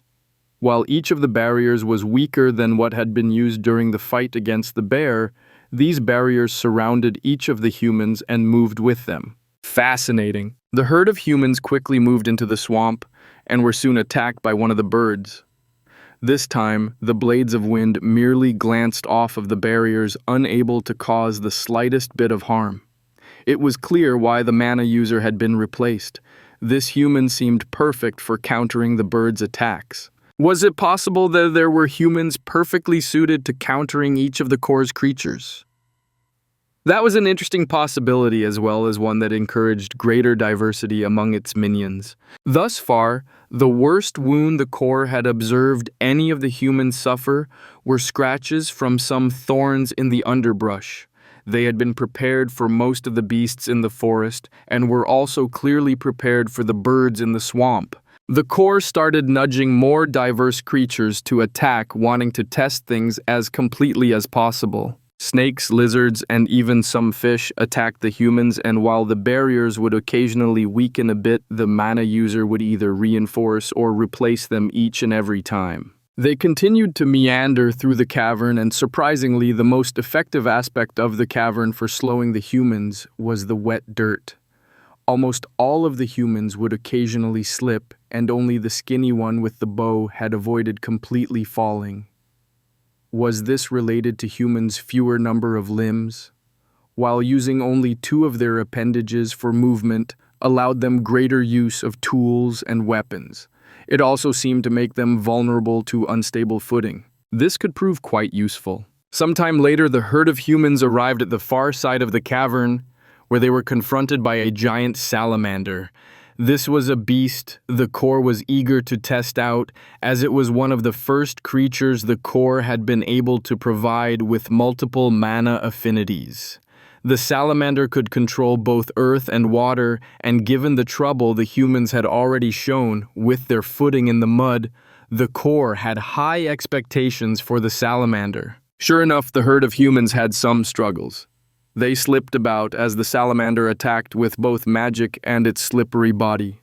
The humans struggled to keep their footing and to land any attacks of their own, yet the salamander also struggled to land any effective attacks. The mana user's barriers stopped anything from actually harming his companions, much to the core's frustration. In the end, it was the skinny man with the bow who proved the most effective, as his arrows were able to pierce the salamander's skin that many of the other attacks and weapons slid right off. After blinding the salamander, the humans made much quicker progress in putting the beast down. They moved on, ignoring the beast's body, and then approached the cavern's exit, which featured another small column of stone with an appropriate reward for their efforts, and another message from the core. The core quite enjoyed its messages, as they were the entity's first efforts at trying to communicate with others. It had spent a great deal of thought on the messages and had taken particular care in shaping the stone to form the writing, wanting its first messages to be as close to perfect as possible. Once again, the humans showed a great deal of excitement at the offered reward, though less than the core had hoped to see at its message. In fact, they barely glanced at the writing on the wall next to the cave before leaving the cavern and resting in the safety of the darkness of the cave. After resting for a few hours, the humans started making their preparations to visit the third and final cavern. However, only the core knew that the third cavern did not exist. Each section of the core's farm was supposed to feature a different environment, and given the core's experience and observations, there were only a few ecosystems that were possible for it to employ. It had only ever seen the forest, and there was a small swamp in the forest. But the core knew nothing of other possibilities such as tundras, rainforests, jungles, savannas, mountains, deserts, prairies, or any of myriad other options. Given its options, the core had decided to emulate one of its greatest teachers throughout its entire existence, an ant colony. The third area of the core's farm featured an underground maze that was intended to be an oversized ant colony with small caverns and a tangled web of tunnels. Given the core's variety of creatures, ants were far from the only creature in the maze, as there were also centipedes, beetles, giant moles, worms, and other such subterranean creatures. The tunnels and chambers were all illuminated with dimly glowing moss and lichen, as the core had also learned that ants did not allow its fungi to grow in their colonies, though they did seem to gather some other varieties. The maze was actually the region that the core was most uncertain of, as it simply had nothing to use as a basis for how humans might perform in enclosed areas. The small herd of humans moved forward, slowing as soon as they detected a source of light in front of them. The skinny male moved forward on his own, creeping towards the glow to investigate before the others joined him. The core felt it was getting a bit better at reading the humans, and the skinny man appeared to be somewhat surprised when the tunnel became gently illuminated by a different source of light, as well as the fact that the tunnel did not end. From where the moss and lichen started to grow and light up the cave, different tunnels started branching off in various directions. Much the same as an ant nest, this entire section was riddled with numerous tunnels that twisted around each other in all three dimensions. While the core knew that it was not very skilled at reading the changing shapes of human faces, it was quite certain that the blood leaving the skinny man's face had to be a sign of surprise. Furthermore, the man's heart started to beat faster, and his pupils dilated, all of which correlated to the memories that the core had acquired from Avery.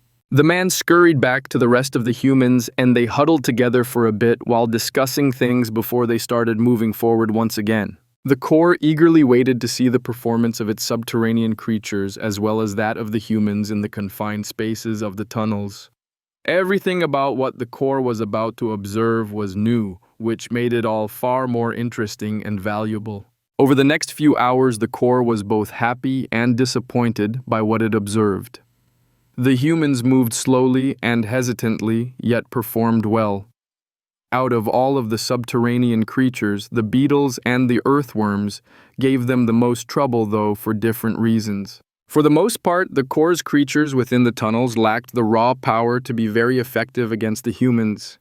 If the ants, beetles, or centipedes managed to get their pincers on anyone, the results would be devastating, but the problem was having them actually connect. The beetles once again proved to be virtually indestructible, but they were slow and not particularly powerful. The earthworms lacked sufficient attack power, yet the humans had a terrible time anticipating the sudden attacks from the earth that surrounded them in literally every direction. Having to be on guard from attack from either side as well as the earth above and below strained the humans to their breaking point. Out of everywhere the humans had visited, the maze took the longest, and though neither they nor the core realized it, it took over 24 hours for them to find the end of the maze. There, they faced off against an incredibly large and toxic centipede, and the core was thrilled to see that this one was able to hold its own a bit better. Unless the humans' weapons managed to land a blow between pieces of chitin, the centipede proved nearly impervious to all physical attacks. Additionally, before the fight ended, the centipede managed to poison 2 of the warriors and even ate one person's foot. The humans struggled for their victory, which was exactly what the core had wanted. They stepped over the battered corpse and approached the end of the cave system. Once again, the core had left a bit of writing as well as a short pillar with a reward. Yet again, the reward was richer than the previous rewards, and after collecting the gemstones and briefly muttering about the core's final message, the humans turned back to make their way out from the caves. The core had already started absorbing its mana back from the bodies of its dead minions. But for the first time, the humans turned back in time to actually witness the process for themselves. The process was rather fast, but not instantaneous, and the parts of the bodies that possessed greater mana density took longer to absorb. Oddly enough, the core had found that creatures that it had raised off of the affinities in mana, rather than on physical food and sustenance, fully disappeared when it reabsorbed the mana. It seemed that without the animating energy of life, there was nothing left to hold the creature together. As the giant centipede disappeared, the last bit remaining was its sickle-shaped pincers that glowed green from the magical toxicity the core had infused into them. When everything else had disappeared and only the 2 pincers remained, one of the men stepped forward and picked up the 2 pincers. After looking them over and discussing some things with the others, the man strapped the pincers to his pack and they started walking back through the maze. The core was rather stumped, and it stopped reabsorbing its mana. The humans wanted body parts too. What for the pincers were inedible and highly poisonous, so what would they use them for? Curious to see what might happen next, the core continued to observe the humans as they navigated the maze and returned to the dark tunnel. The skinny man had unerringly led them through the maze without even a single wrong turn. As soon as the herd of humans were back in the dark tunnel, they collapsed in exhaustion. 4 of them instantly fell asleep, while the other 2 stood watch. After some time, they switched shifts before resuming their exit. Just the same as before, the core had decided that anyone retreating from its domain would remain unmolested, as it felt it was the best way to encourage the humans to return again and again. Rules needed to be in place that could be understood and followed, as rules allowed for some measure of predictability, which was very important. Finally, the humans left the caves for the second time, much richer than when they had entered, though missing 1 foot. Chapter 14, Returning. Hild was silent as they left the cave. Regardless of the team's success or the importance of the information they were bringing with them, she had failed. Theo had lost a foot. He had been saved and would live, but he would never again be a soldier or a warrior. Magic was capable of many things, yet even gifted healers like Hild could not regrow a missing body part. The spells to do so simply did not exist. Short of a divine miracle, there was no way for Theo to regain his left foot after it had been lost. Hild thought back to the battle, still obsessing over those final moments. Things had been going well for them against the massive, disgusting centipede. Theo and Ackley had kept the beast back with their shields, while Edgar and Bert had managed to pierce its thick armor with the spear and numerous arrows. Suddenly, after bashing its head against Theo's shield and then grabbing it with its pincers as it had done at least a dozen times before, the centipede had changed tactics. Every time before, it had switched from one shield bearer to the other after having its attack thwarted, but this time that did not happen. Instead of turning away, the centipede dropped to the ground and struck like a bolt of lightning beneath Theo's shield. Ackley had seen the attack coming, but being a mute, he had not been able to shout a warning. Theo's vision had been blocked by his own shield, and his first warning that things had taken an unexpected turn was when he abruptly lost his balance. Almost instantly, Bert, Edgar, and Ackley had all shot forward, saving Theo from being poisoned and killed, but unable to recover the man's booted foot, which had already disappeared into the beast's belly. Limbs could be reattached, but not regrown. Without something to work with, there had been nothing Hild could do. She blamed herself, as Hild knew that she could have placed a barrier on either of the shield bearers in order to provide a bit more protection, but she had relied on Philip's barriers during the battle, as the entire team had done since the barrier specialist had joined their team for the second trip into the caves. She also could not understand why none of the men seemed to blame either her or Philip. What had the 4 soldiers lived through that the loss of a limb could be so easily ignored? It was Theo's foot that had been lost, and yet while it was clear that he was suffering the loss, he had already started making jokes with Bert about becoming a cripple. Ackley had practically carried Theo from the cave, as the man had refused to lay on a litter and be carried out. Instead, Theo had insisted on hopping out on one foot while being supported from the side. Hild had been able to staunch the bleeding and had even healed the stump that remained, but Theo would need a wooden foot made, or at least crutches, to get around for the rest of his life. His time as the captain of the 2nd Brigade was already over. Things were a bit subdued once they reached the final stretch of the cave, and they emerged to find a welcoming party waiting for them. The team had returned once before after they had retreated when Harold had been injured, and they had delivered an initial report at that time. It had been decided that Harold would be replaced just as he had requested, and also that a single brigade from the army would remain stationed outside of the cave.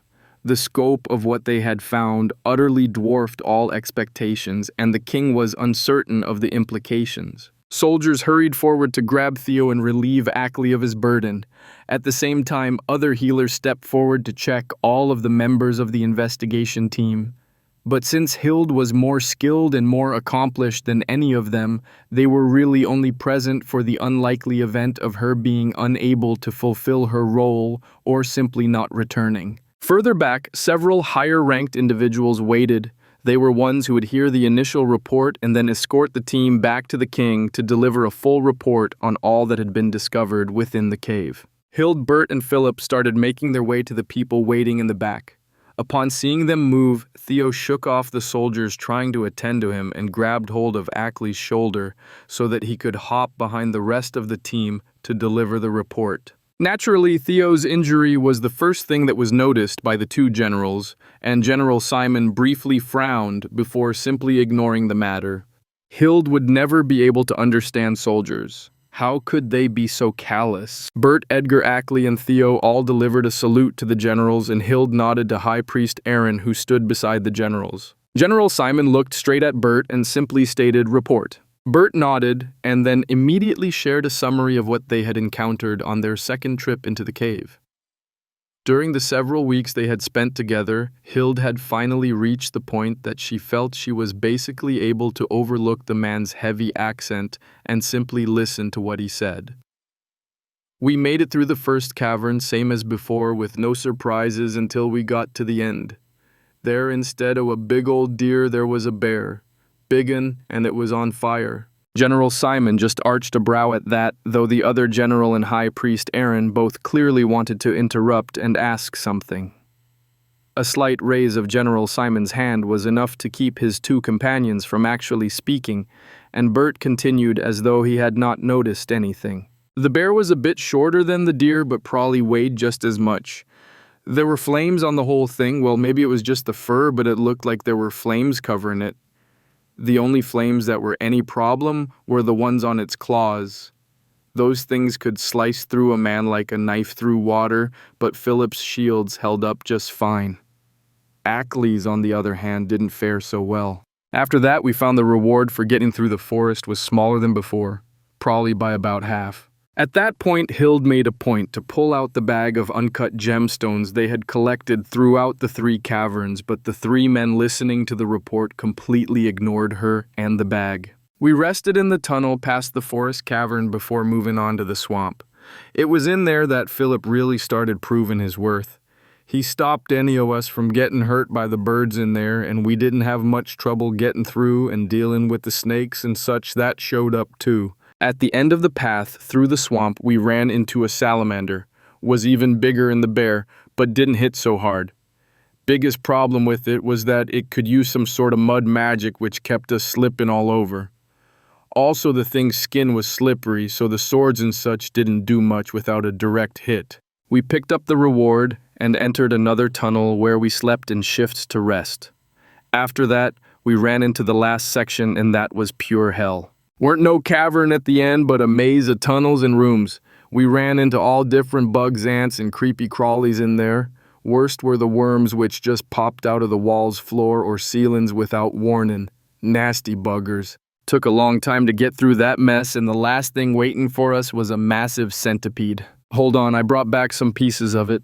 Bert pulled off his pack and started undoing some bands on it to remove the vile green pincers that were all that remained of the centipede. The nasty thing started disappearing, and all that was left was its 2 fangs. Not sure what can be done with them, but thought I'd bring them back just the same. Unlike when Hild had pulled out the bag of gemstones, all 3 of the men listening to the report quickly stepped forward to examine the pincers that Bert had recovered after the centipede had disappeared. No one, not even Bert, dared to make any physical contact with the glowing green pincers, and they radiated a sense of danger that left everyone's hair standing on end.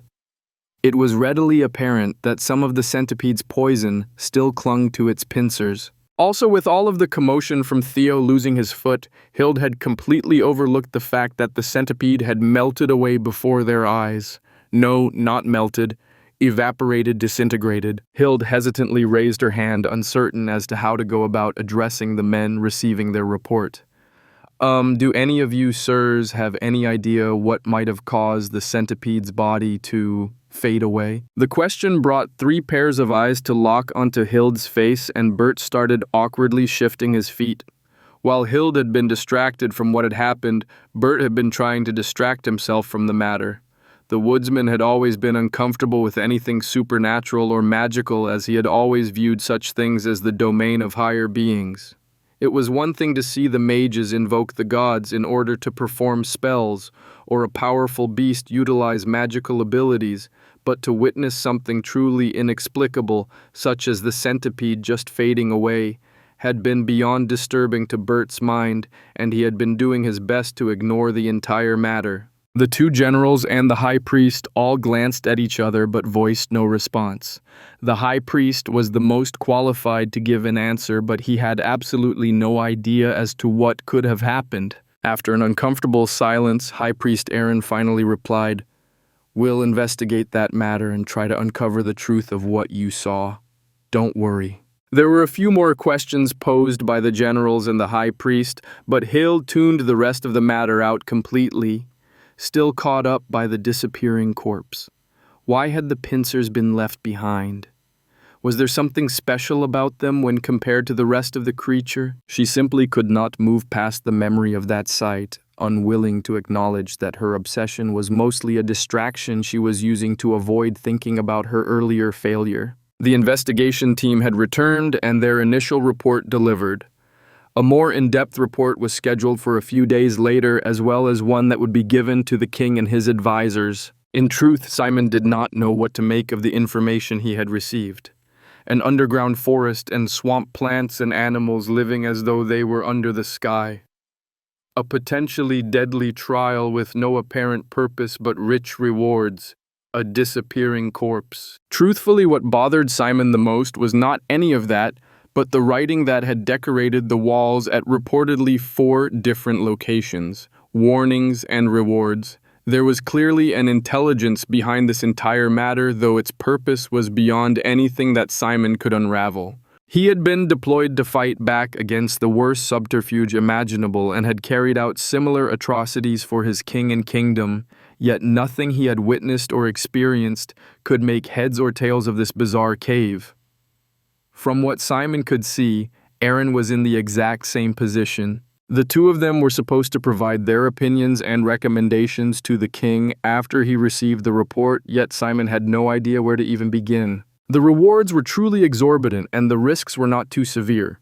It was clear that the investigation team had been too powerful for what they had faced, and the only reason that any of them had been injured at all was because they had lacked the necessary information before facing their opponent. With the current information, it would be relatively safe for a well-balanced, reasonably powerful team to accomplish the same feat as the investigation team despite their elite status. In some ways, Simon wanted to keep the cave open and available as he could see it becoming an invaluable training tool for the military.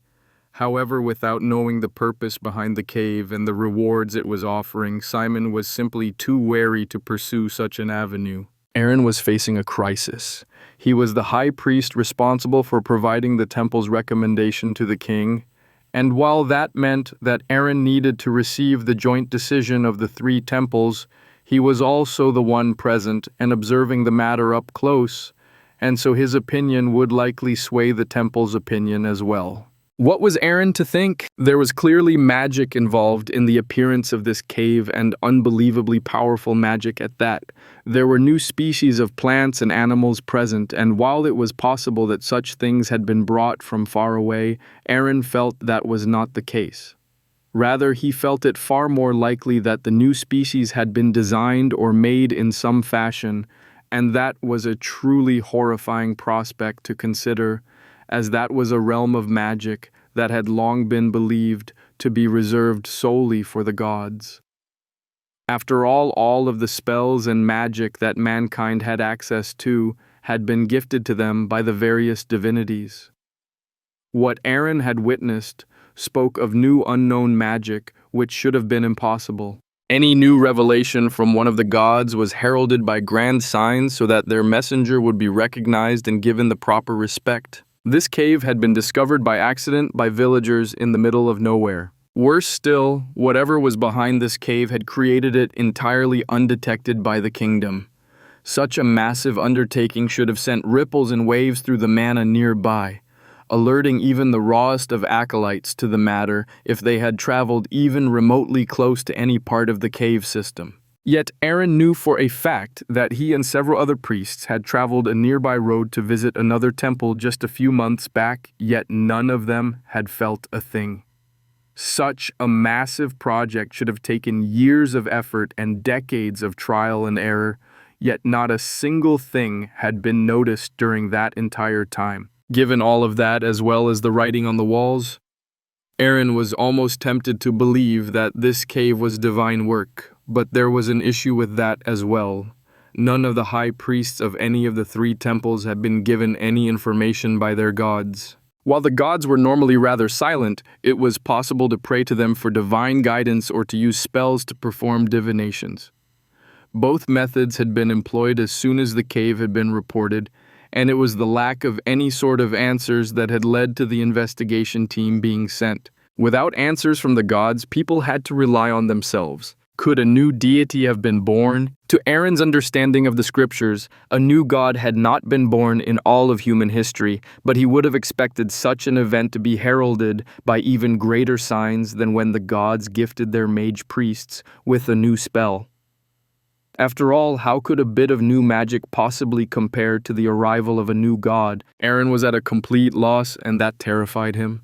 Always before he had known what to do or how to proceed, at least so long as he gave things a bit of thought.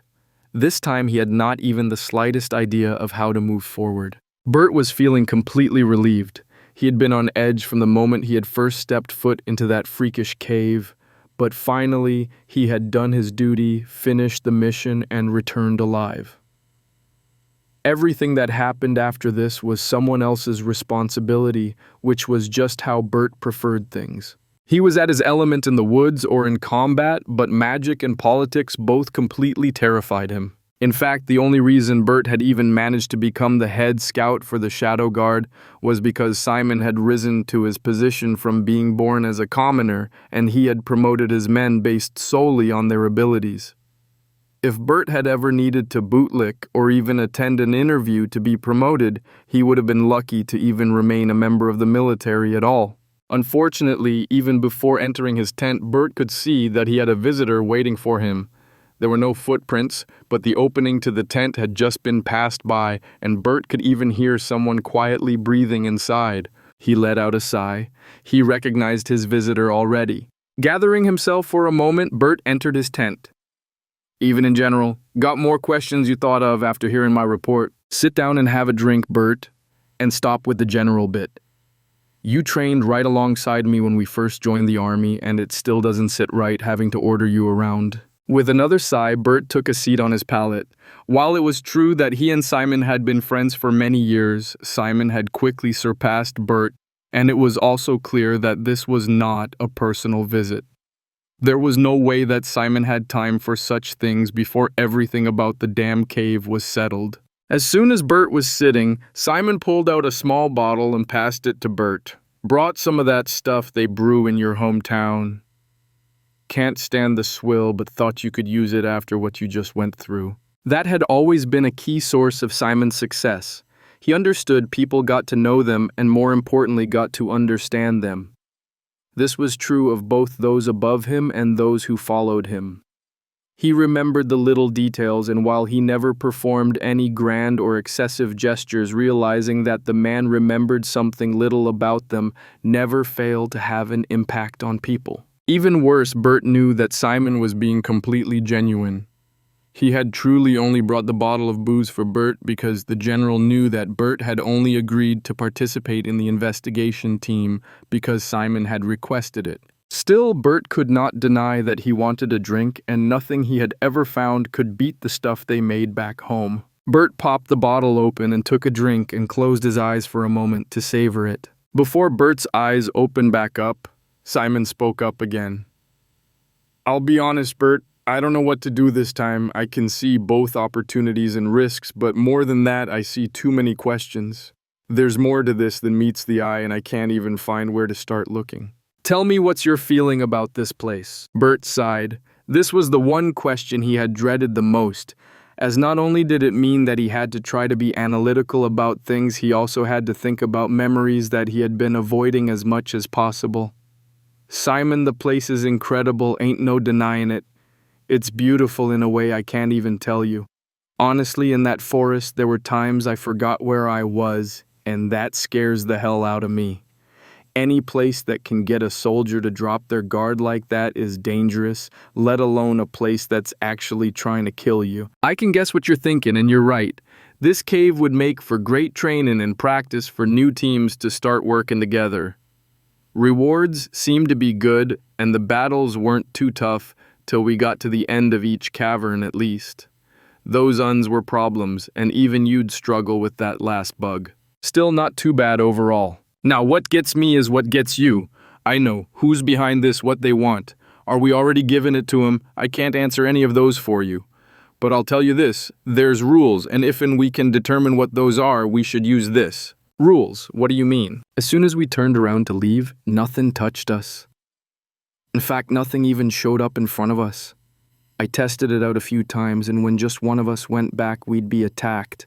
But when we all tried to retreat, we weren't touched unless we turned back to push on again." "We were never touched in the tunnels, and nothing chased us into them neither. There's rules in there." Simon nodded solemnly, processing this new bit of information. Bert had not mentioned such details when delivering the initial report, but Simon also understood that Bert only ever reported facts, never conjecture. It was what made him an invaluable scout. Having gotten what he had come for, Simon rose to leave. He knew Bert well enough to know when the man was done speaking. However, just before Simon turned to leave the tent, he noticed a pensive look on Bert's face. "What is it?" Not sure, but I'd swear that something was watching us in there the whole time. Strange thing is, I'm used to feeling eyes on me, but this was something different. This felt like something was looking right through me, odd as that sounds. Still never felt like there was any anger, hate, aggression, nothing. It just felt like when a kid starts looking at bugs. They're curious, might stomp them and kill them, but they don't hate them. Makes sense. Bert spoke hesitantly, and given his words, Simon understood why. From someone else, Simon would have dismissed such things as mere nerves, but he had once watched Bert sneak into an enemy camp in broad daylight and take out the commander when he got caught trying to steal their orders. The man was certainly not fearless, but he was very pragmatic when on duty. Simon had much to think about. Chapter 15. Results. After the herd of humans left for the second time, the Corps settled in to wait to see the results of its first test. Would more humans appear, or would it need to start over and change things? Already the Corps could see different things that could be improved, but it also realized that there might be a limit to what the humans could handle. The Corps wanted the humans to be as powerful as possible before harvesting them, as that was the best way to maximize the results of its efforts. In that case, did the Corps need to find a way to strengthen or improve the humans? What would be the best way to go about doing that? Could such improvements be used as rewards for certain chambers? The Corps filed this possibility away, as it was important to first conduct further tests with more humans. Only by observing the overall results would it be able to understand the best way forward. Days passed, and then weeks. With its weak concept of the passage of time, the Corps did not grow impatient but simply continued to work on its creatures and further build and expand deeper caverns that it intended to potentially open later on. Given humans' propensity for learning and communication, the Corps understood that the first visit to each chamber would be the most difficult for them, and each subsequent visit would be increasingly easier, so growth and improved challenges would be very important to continuously implement until the humans' limits were discovered. Also, the Corps was hoping to see additional visitors, and if its wish came true, it would need plenty of creatures to replace the ones the humans eliminated. This was not very difficult, but it was a bit time-consuming. The Corps could accelerate growth or even induce near-instantaneous growth, but reproduction was a process that still required at least a bit of time to occur. Finally, after about 4 weeks had passed, the Corps finally received an answer from the humans. They accepted its offer. On that day, the Corps observed 3 small herds of humans gathering outside of the entrance to its cave. They were clearly preparing to enter, and the only way that the Corps was able to tell that there were 3 groups was from the clear antagonism between the 3. What were they doing was infighting so common within humans that would not benefit the Corps at all. By mid-morning, the 3 groups started moving into the first tunnel, each waiting about half an hour before following the previous team. It was clear to the Corps that the second and third herds were unhappy about the order, yet they also did not try to challenge the first team. Clearly, someone else was making decisions, though the Corps could not determine who that might be. Seeing that it would be hosting 3 groups of challengers simultaneously, the Corps quickly started mobilizing its forces and prepared for multiple invasions. The regular creatures were not an issue, but it took excessive amounts of mana to produce any of the powerful creatures that the Corps placed at the end of each cavern. It would need to start reaping some harvests from the humans, or else it would quickly suffer losses from the costs from needing to produce so many powerful creatures. Well, it could simply prepare the creatures when the humans entered each cavern that way. If they did not make it to the end, the Corps would not need to suffer any extra costs. Also, the beasts could always be used for the next successful group. The Corps was carefully observing everything, and it quickly noticed that while these groups were better prepared and clearly had some knowledge of what awaited them, they were also nowhere near as coordinated or powerful as the first group that had explored the caves. Wounds started to occur, and surprisingly, none of them were healed by the group's mana users.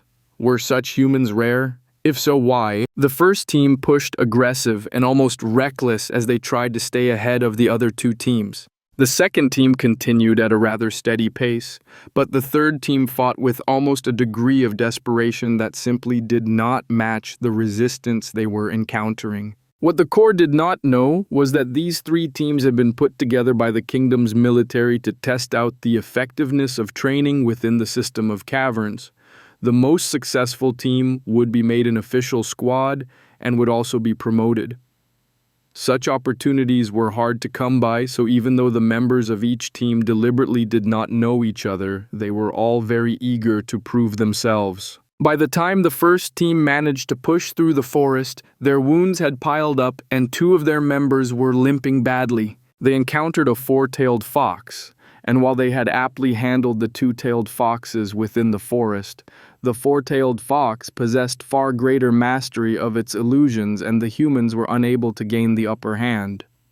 The fox flitted about attacking from the shadows while the humans attacked illusions. This fox's illusions were not instantly destroyed by any attack, and instead the fox had the intelligence to show the illusions being wounded by the attacks, and so the humans continued to believe that they were succeeding despite never once touching the actual beast. The core still did not understand the correlation between the fox's illusion ability and how they grew more tails, but similar phenomenon had appeared in several different creatures without any noticeable connection. Ultimately, the team was forced to reluctantly retreat.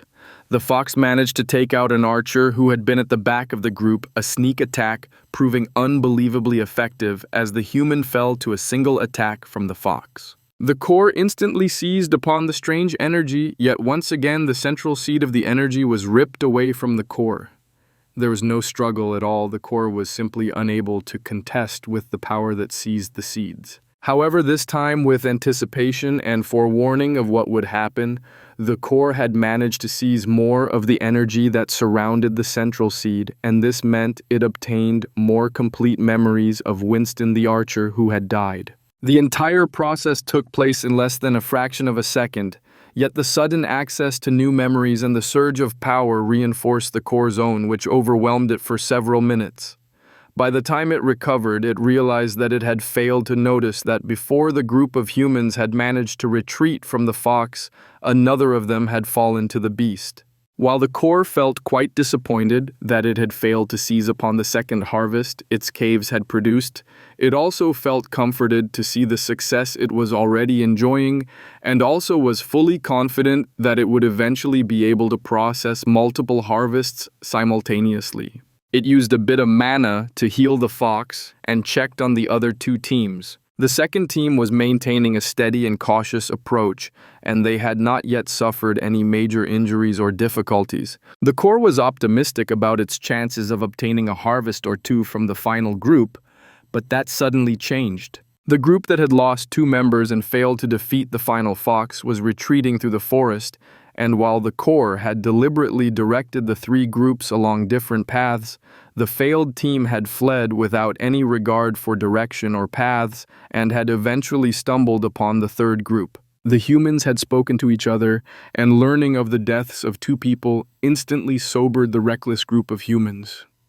The first group continued out of the cavern unmolested by any of the creatures living in the forest, and the third group took a few moments to talk to each other before continuing forward. When they started again, the core noticed that a veritable transformation had taken place. Gone was the desperation and recklessness, replaced entirely with caution and careful deliberation. Each beast the group encountered became methodically eliminated in the safest and most efficient manner. Each person covered for their companions' blind spots, and while they still showed some inefficiencies, they started to demonstrate an unprecedented degree of cohesion. The core continued to observe the two remaining teams, curious to see how they would fare. The second team reached the final fox, and with the same steady approach, they proceeded to slowly determine the beast's strengths, weaknesses, and overall behavior. After a lengthy battle, the team managed to put the fox down without suffering too many injuries, and they collected their reward and entered the dark tunnel that connected to the swamp, where they took the opportunity to rest and recover. As for the final team, the one with the drastic change in behavior, the core watched as they pressed through the forest at a much slower pace from before. When they reached the final clearing, all evidence of the previous team's fight against the four-tailed fox had already vanished, and the final team instead faced another of the life-affinitied stags. They proved far more efficient than their predecessors, and the stag was put down without any display of struggle or difficulties. They also proceeded to collect their reward and enter the tunnel, but at this point in time the core had interfered. It did not want to see the two teams meet or combine, so while only a single tunnel appeared, it did not lead to the resting team. The core had sealed off that first tunnel and opened a second tunnel that led to the swamp cavern as well, but by a different route. Neither team could sense the movement of stone and earth, and given the absolute darkness of the tunnel, not one person noticed anything unusual. Both teams rested less than 50 meters away from each other, yet completely ignorant to the other's presence or location. Unsurprisingly, the first team to enter the tunnel resumed moving forward first, and the newly cautious team rested for nearly double the amount of time as the first team. Upon entering the swamp, things continued in the same manner as they had in the forest. One team proceeded slowly and steadily, while the other remained slow and cautious. Deeper and deeper they pushed into the swamp. Neither team had any mana users, as they were members of the army, and all mana users were affiliated with one temple or another. While the temples were willing to assist in times of war or crisis, they were also not part of the kingdom's military, and they did not answer to the military either. Mage priests would have no part in training soldiers. On and on the two teams pressed, struggling against the wind blades of the birds, but otherwise aptly handling the challenges of the swamp. Things changed while the first team was challenging the final beast of the swamp, which this time was an incredibly swift heron that used its beak as a spear. While the team was challenging the bird, the second team had encountered a mishap. A venomous snake had managed to bite one of the humans, and their reaction caught the core off guard. The team sliced off the snake's head, bagged the beast, tied off the leg that had been bit, and then simply left. They did not know what kind of venom they were dealing with, and they had already agreed to do whatever it took to not lose any of their members, and so they decisively left. Without any hesitation, they helped the poisoned member of their team back through the swamp, past through the tunnel, without a single moment's rest, and then immediately continued through the forest and the final tunnel to leave the core's domain. The core had anticipated a greater insistence on pushing deeper into the caves, but it also felt that the humans had made the best decision for themselves. By retreating, they left themselves further opportunities to try again in the future, as well as ensured that they would all survive. As for the final team, they managed to eventually kill the heron. The bird possessed almost no defenses, so when one of the humans finally managed to injure the bird's leg, it lost its speed and was then quickly put down. Just as before, the humans collected their reward and then went to rest in the darkness of the tunnel for a time before proceeding onwards. The core watched as the humans pushed into the warren of tunnels and slowly worked their way forward. By this time, all of the members of the team had suffered some minor injuries, and their fights started to drag out longer and longer.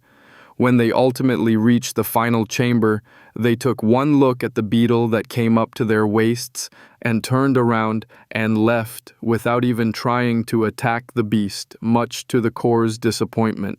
Apparently, the armored giant was too intimidating for the humans to attack. Upon seeing the last of the humans moving outwards, the core turned its active attention to the new cluster of memories it had obtained, and it started to review the memories of the archer Winston. While these memories were far more complete than what the core had obtained from the high priest, Avery Winston's memories also proved to be far less valuable. The archer had been born a commoner, as nobles all became officers in the kingdom's military if they opted to join, and had thus been uneducated and illiterate.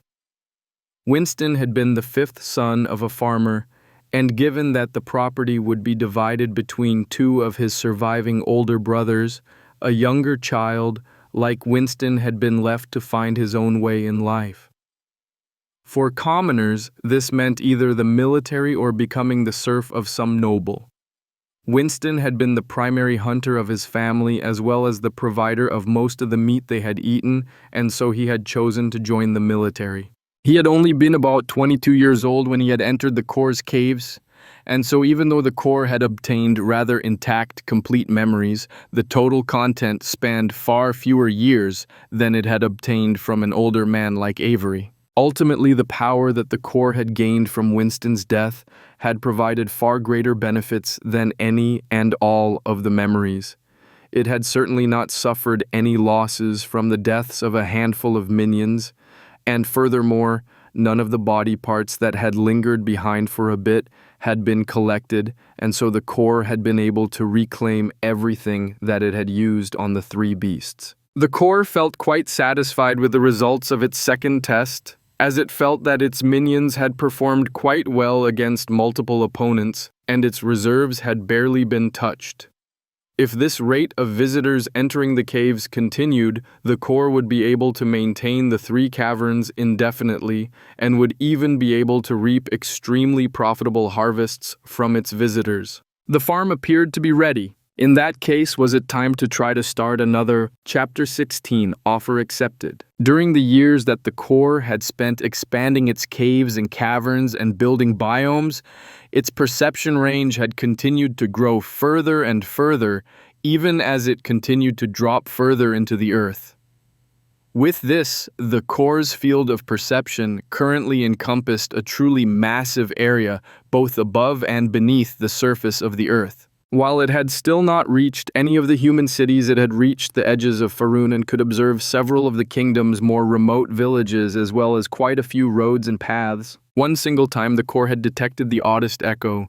Something had passed through its perception field that had acted as some sort of relay or expansion, and for a few days the core's perception had expanded nearly double what it was currently capable of, though only in the southern direction. Naturally, as soon as this had occurred, the core had zeroed in on the source of this echo and had found something strange.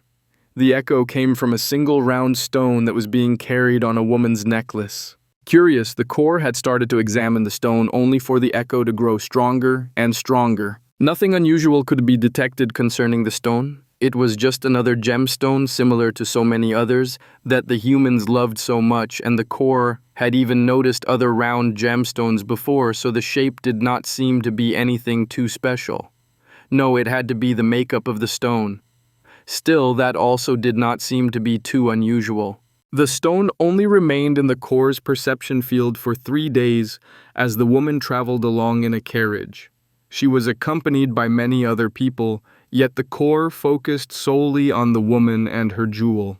On the 3rd day, the core finally decided to examine the rest of its perception field for another stone with the same makeup as the stone that was producing the echo, as nothing could be gleaned from the stone itself. Various stones were found, but the final one was shocking to the core itself. The woman was wearing a pendant that was a single spherical opal, the same stone and shape as the core itself.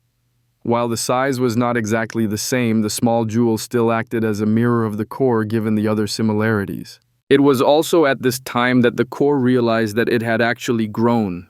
It was currently about double the size it originally possessed. The years of absorbing affinities while purifying mana had built up within the core and had caused it to actually increase in size. Upon finding the similarities between itself and the stone that was causing the echo, the core had started testing things with itself.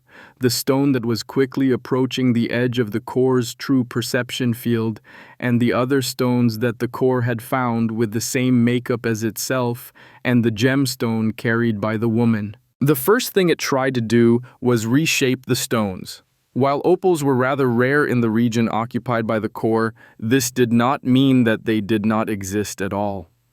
And on top of that, ever since the core had decided to offer wealth as rewards to the humans, it had started gathering and hoarding all of the metal and gemstones it could find. There were a grand total of 12 opals of varying sizes within the core's little hoard. The core tried to use earth mana to reshape the stones, and while 3 were destroyed in its initial attempts, the other 9 were able to be reshaped. It instantly became clear that a near-perfect shape was vital to produce an echo, followed by the fact that size also mattered. 5 of the stones were beneath the still unknown size threshold, so the core had quickly set them aside and focused on the 4 stones that it had already detected echoes from. The smallest of the stones was only the size of a pea, while the largest was barely as wide as the thickness of a human finger. As for the core itself, it had grown to be nearly the size of an adult human's fist. Given that the gemstones had initially been very close to the core, the four echoes had not expanded its perception field almost at all, but the core started examining the four stones in as much detail as possible. They truly echoed the core and nothing more. There was no filtering of mana, no accumulation of affinities, nothing. As the core had continued its observations and examinations, it had eventually come to the conclusion that the difference between itself and the four stones somehow felt very similar to the difference between a living creature and a corpse. One possessed life while the other was missing that mysterious vitalizing energy. The core was ignorant to the circumstance that had led to its own birth, which prevented it from being able to obtain a full understanding of its own existence. The core had pushed its experiments, trying to implant different types of affinities and then energies into the four stones, but nothing seemed to work. The core had mentally set the stones aside, only returning to them occasionally as months and then years had passed. The stones were only noticed when the core had a new thought or insight into a new possibility, but all attempts to spark anything within the cores had failed. Then one day something changed. That day the core had a new thought, and instead of pushing something into the stones, the core focused on a single stone, and then stretched out its own self, its own essence, to somehow reach into the stone. At that moment, something had snapped into place, and suddenly the core was in two places at once. It was itself, but it was also the stone it had reached into. No longer was there an echo, but instead there was an extension. In fact, the core had even been able to sense that its own capacities had slightly increased, with the addition of its new self. At that point in time, the small spherical opal was already filtering mana, stripping the affinities that tainted the mana and releasing a pure, if relatively small bit of cleaned mana. The core had quickly repeated the process only to find that it was impossible. There was not enough of it to stretch out and reach into any of the other stones. For the moment, only a single second self was possible. Immediately, the core had moved its second self as far away as possible, only to discover something amazing. Its second self was not limited in any way. The secondary core was able to be moved outside of the core's original perception field and create a small secondary perception field. Even more importantly, the core's creatures were able to exist in either field, though they were still unable to leave the core's perception. Even so, this was a massive step forward, and the core used an earthworm to transport the secondary core as far away as possible. No limit was found, though the secondary core eventually found a home beneath Guilone itself. Given the size of the secondary core, its perception field was relatively small, and so the core had used the other opals in its possession to expand the secondary core's perception field as much as possible with the echoes the stones produced. With that, the core was able to observe about 1,000 square meters of the capital city of Faroon. It was not much, but it still allowed the core to observe hundreds, if not thousands, of humans every day. This was also why the core was currently considering trying to build a second farm. After understanding what caused its growth, it had become capable of slightly accelerating said growth. After all, if the core and its secondary self grew through the accumulation of affinities that were filtered from contaminated mana, then given the core's abilities to manipulate those same affinities, it could shift its affinities around. Also using its affinities hampered or even reversed its own growth. However, the only usage that truly impacted the core's growth was when it gave its creatures affinities for specific types of mana, and even then when the creatures died, the core would recover the lost growth. The secondary core was quickly improved, and it soon grew to be about a quarter the size of the primary core. However, before starting on a second farm, the core wanted to see how the humans reacted to its first farm.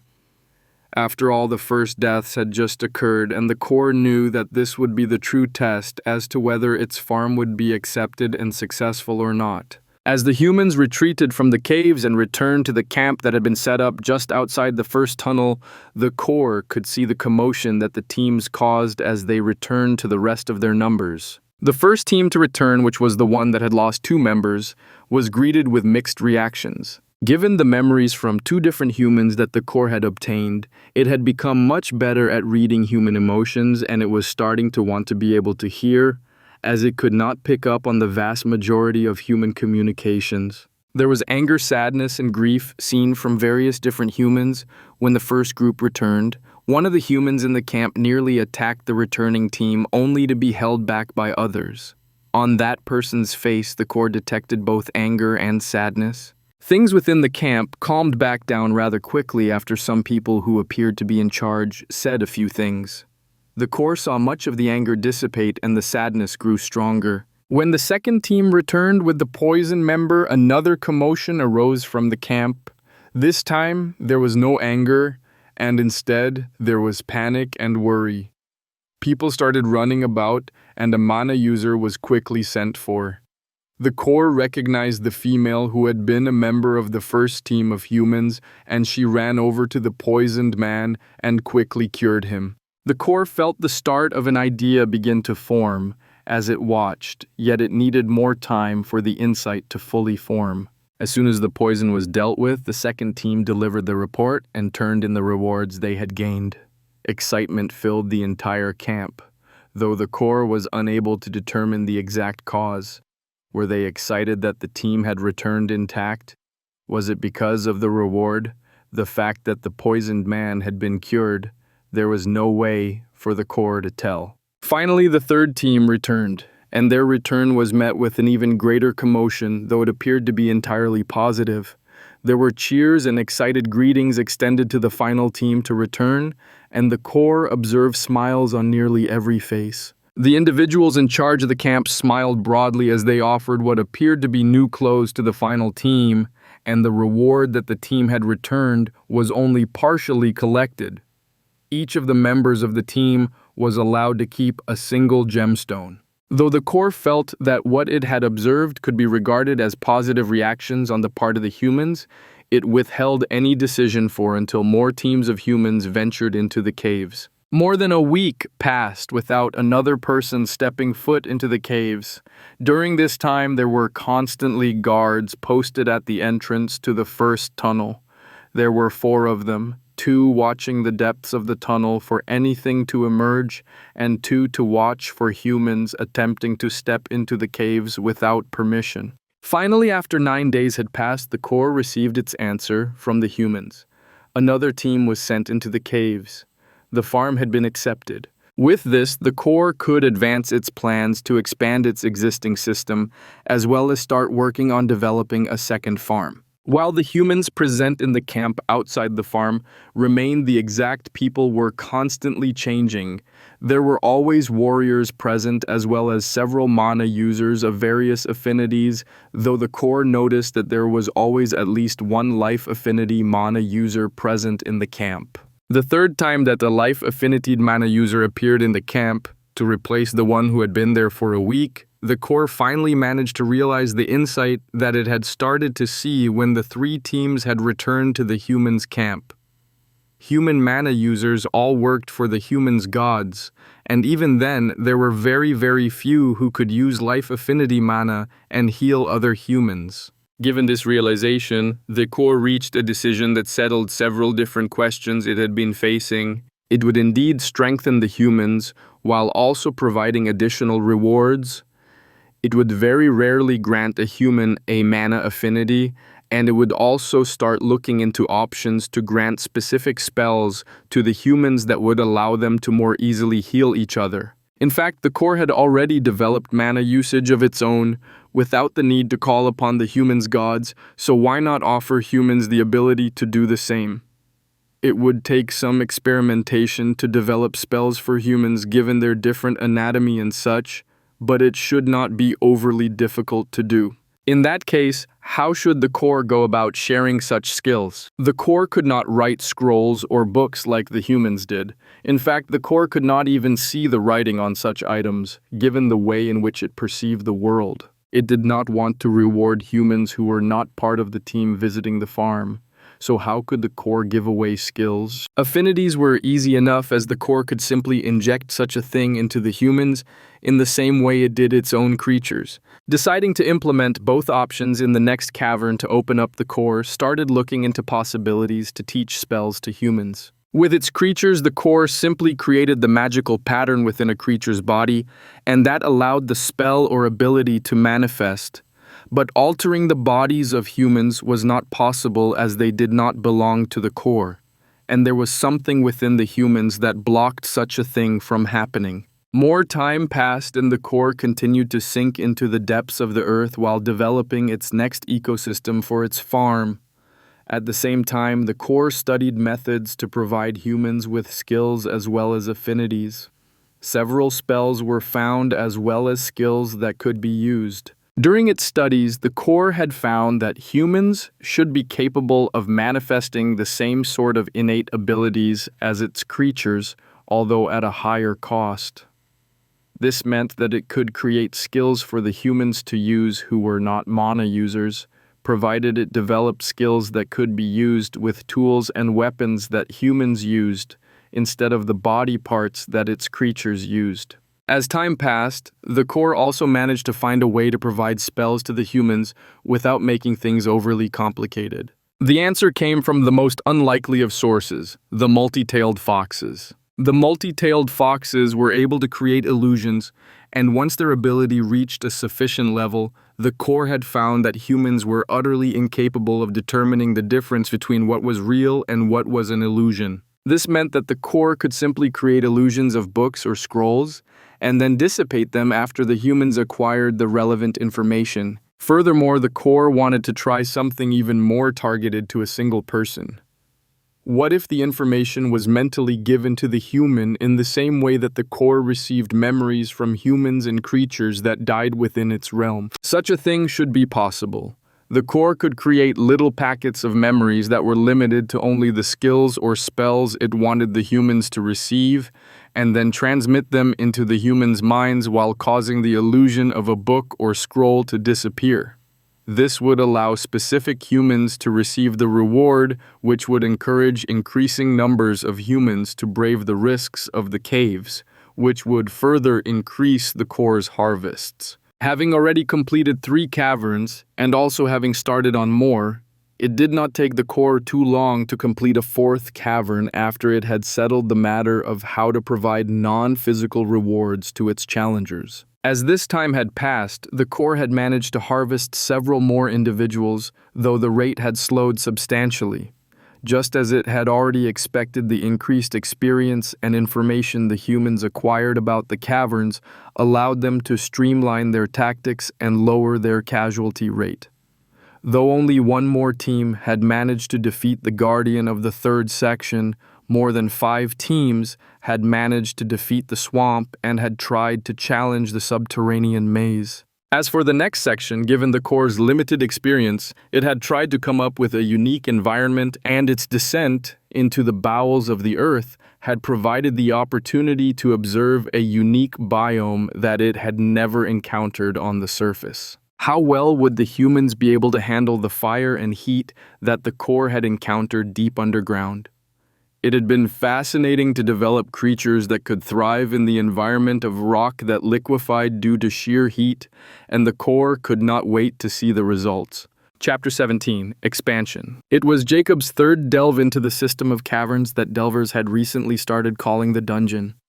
No one knew who had started it, but the name had stuck, and after just a few months, even the commanding officers had started referring to the training grounds as the dungeon. Jacob was not a new recruit like his teammates, but was instead a seasoned soldier with 5 years of experience in the army. He already knew that his relatively mild personality and commoner background would prevent him from rising through the ranks, but he knew how to follow orders and get his job done, so he was regarded as a good soldier who would likely make a career of the army even if he never became anything more than a grunt. He had recently been placed on a new training team so that the officer in training and the fresh recruits who had only completed basic training a few months ago would have a seasoned perspective to help them. They were certainly green, but there was a reason they had been chosen to train in the dungeon, and it was certainly not only because the new officer was the son of some noble Jacob had purposely ignored hearing the name of. Each delve had seen the team push further and further into the dungeon,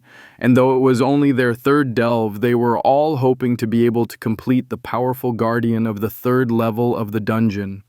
Each first accomplishment in the dungeon saw the entire team rewarded with a portion of the gains from their delve, and that extra income had allowed Jacob's nest egg to grow considerably. If they could finish the third level, he would be halfway to having enough to buy the inn he intended to run upon his retirement. It sounded like such a cozy job running an inn or a tavern, and it seemed the perfect way to enjoy his time after leaving the army. "Jake, would you quit your daydreaming and join the rest of us up here?" their captain Sean called out, shaking Jacob from his thoughts and forcing him to realize that he had once again fallen behind his team. Blushing slightly, he hurried to catch up with the rest of the team. While he had no issue focusing during a job or in battle, Jacob simply could not keep his mind on the present when things were even a bit relaxed, which had landed him in trouble on more than one occasion. "Thought you were supposed to be our babysitter, Jacob. So why does it feel like we're the ones keeping an eye on you most of the time?" Holden, one of their shield users, teased. "Leave him alone. You all know that he saved all of us on more than one occasion, and we only left this damn place the first time because of him. So what if his mind's a bit in the clouds? Even though Thomas sounded like he was defending Jacob, he was actually the most relentless in harassing the slightly older soldier. While it was all well-intentioned, it still grated a bit at times." Jacob moved up next to Holden to take his place with the other defender. Like almost all teams, they had a scout, a pair of defenders, and a pair of attackers to round out their team of 5. While a few teams would have 6 members, for the most part, 5 was considered ideal for a dungeon delve. The team pressed on. They had already defeated the guardian of the second level and had just finished resting in the tunnel to the maze. It was time to push through the final section and hopefully challenge the final guardian. Doing so was regarded as successfully passing the training in the dungeon, which would see them well compensated and moved back to active duty in the army. Jacob had no idea what would happen to him. Some dungeon teams were kept together as a squad when returning to active duty, while others were separated and broken apart. Jacob's mind snapped back to the present when their scout Gavin returned and took his place at the rear of the team.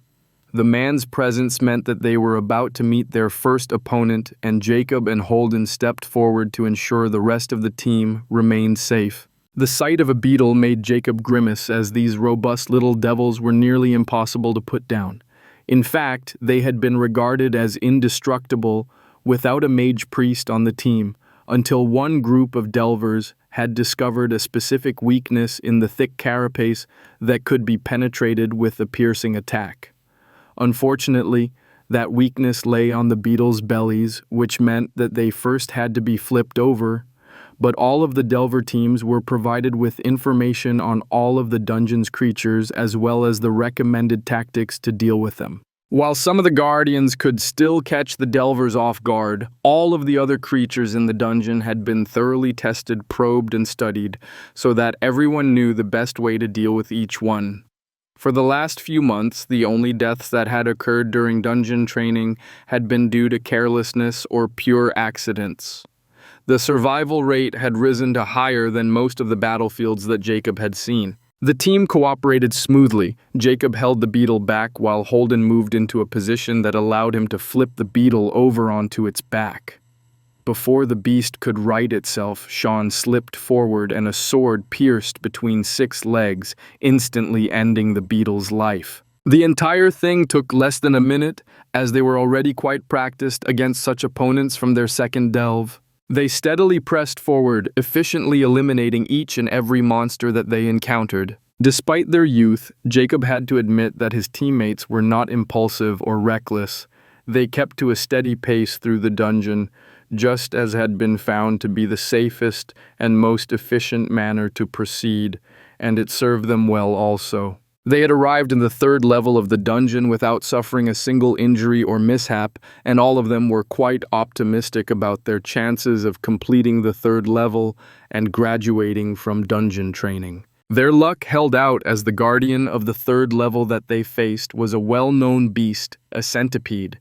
So long as they avoided its pincers and poison, they should be relatively safe and be able to defeat the guardian. As always, Holden and Jacob protected the team, preventing the centipede from even approaching anyone else. The two shield bearers took turns blocking the beast and distracting it from focusing too intensely on any one person. After a rather lengthy battle, mostly stretched out due to the fact that the centipede's carapace was so difficult to penetrate for members of their team, they happily collected the guardian's drops for the camp outside the dungeon and stepped forward to claim their reward. The fact that some of the dungeon's beasts left behind body parts had been studied extensively, and some efforts were being made to see if such things could be used for weapons or armor, though with no success so far. The 5 men stepped forward so that Sean, the only one among them who could actually read, could see the writing on the wall, and they could collect their reward from the short pillar. It had become something of a tradition that no one would tell the Delver teams what was written behind each level's guardian, as reporting what was written was an excellent way for people to prove to the commanders exactly how far they had reached in the dungeon. Still, while the exact message was kept secret, everyone had a general idea of what the messages said.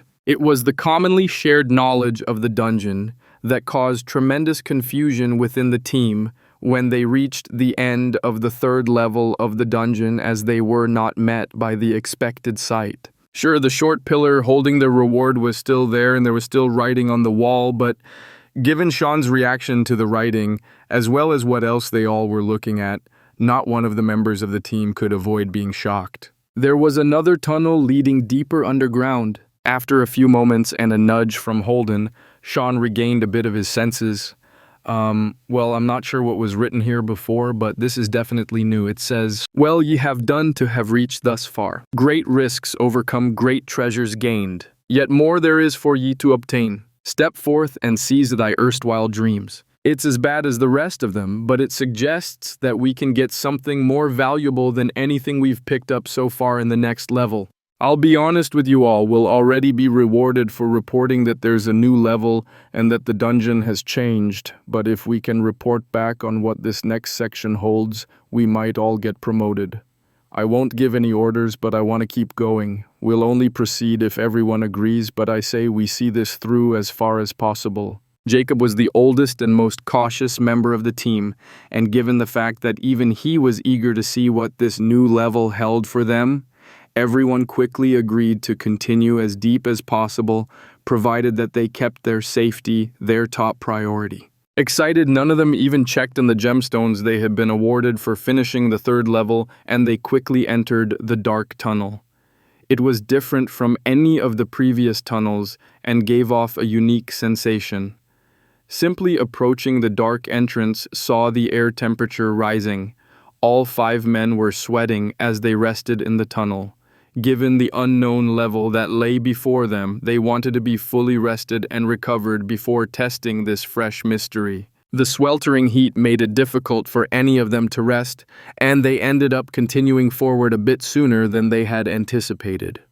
However, trying to take any longer in the tunnel would only see them further exhausted by the heat they were dealing with. As they moved forward, they soon saw a glow that signified the next level.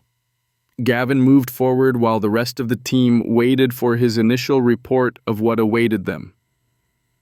Oddly enough, this glow was not white-yellowish or even the colder blue of the third level, but instead seemed to be the orange-red glow of a fire.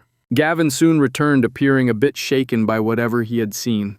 He gestured for everyone to move a bit deeper into the tunnel before he was willing to make his report. "Well, out with it. What's in there?" Sean eagerly prodded. Gavin flinched slightly and hesitated a bit longer before answering. "Well, Captain, I don't know how well we're gonna do in there. I don't see any way through, but we should probably test things out a bit. I know we call some of the beasts in the dungeon monsters, but that is exactly what we're about to face in this level." Noticing the visible confusion on his teammates' faces, Gavin quickly continued. The beasts in there don't just have magic. Well, I didn't actually see any of them use any magic, but that's actually not important.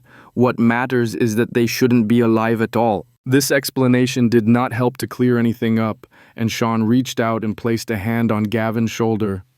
Gavin, pull yourself together and give us a usable report. What's in there? Gavin seemed almost startled by Sean's comment, but he still took a breath and gathered his thoughts. The whole damn place is on fire. The rocks are burning. There are lakes and rivers of fire, and burning rocks are even falling from the ceiling like waterfalls. Worse, the monsters in there are walking and swimming in the fire. Some of them are on fire themselves, though they don't seem to be hurt at all. The whole place is lit up by the burning rocks, so there's no light on the ceiling. Is there a path we can walk on? We can't wade through fire, so is there even a way forward? Gavin nodded at Sean's question. There's a path and even some bridges that go over the rivers of fire, but I don't see how we're going to be able to fight anything that's in there. Sean nodded the scout's report, acting like a bucket of ice water on the team's excitement. Sean took a moment to consider whether they should push forward or not. And while he did that, Jacob and Holden both turned to look towards the reddish glow at the end of the tunnel. While it did sound frightening, it also sounded amazing, and Jacob wanted to see it for himself. Less than 2 minutes passed, and Sean came to his decision. We'll go ahead, but we're going to do this slower than ever, and we're not going to do anything stupid. We face one beast at a time and make sure that nothing else gets close. After the first beast, we'll retreat back here and discuss whether we keep going or pull back. Got it. Everyone nodded, and Gavin visibly steeled himself. Jacob and Holden moved to the front, and all 5 men walked towards the light. The heat grew along with the glow from the next cavern, and Jacob could feel his heart rate pick up. They stepped up to the entrance to the cavern, and Jacob was met by a sight that he literally lacked the words to describe. The entire cavern was covered with low hills and was illuminated by the burning rocks that Gavin had mentioned. Given the location of the Faroon kingdom, none of the soldiers had ever seen lava or heard mention of a volcano, so they had no idea what they were looking at, other than that it seemed to be burning rocks. Lava fell from the ceiling in 3 locations that the soldiers could make out, feeding the rivers, streams, and ponds of lava that filled the floor of the massive cavern. In between the lava flows were hills of rock and dirt, and the men could make out different beasts roaming about on both the solid ground and swimming in the lava. They saw flaming salamanders, fire birds, and hounds covered with flames instead of fur. All 5 men just stared at the hellish landscape, trying to process just what they were seeing. After a few minutes, Sean was the first to regain his senses.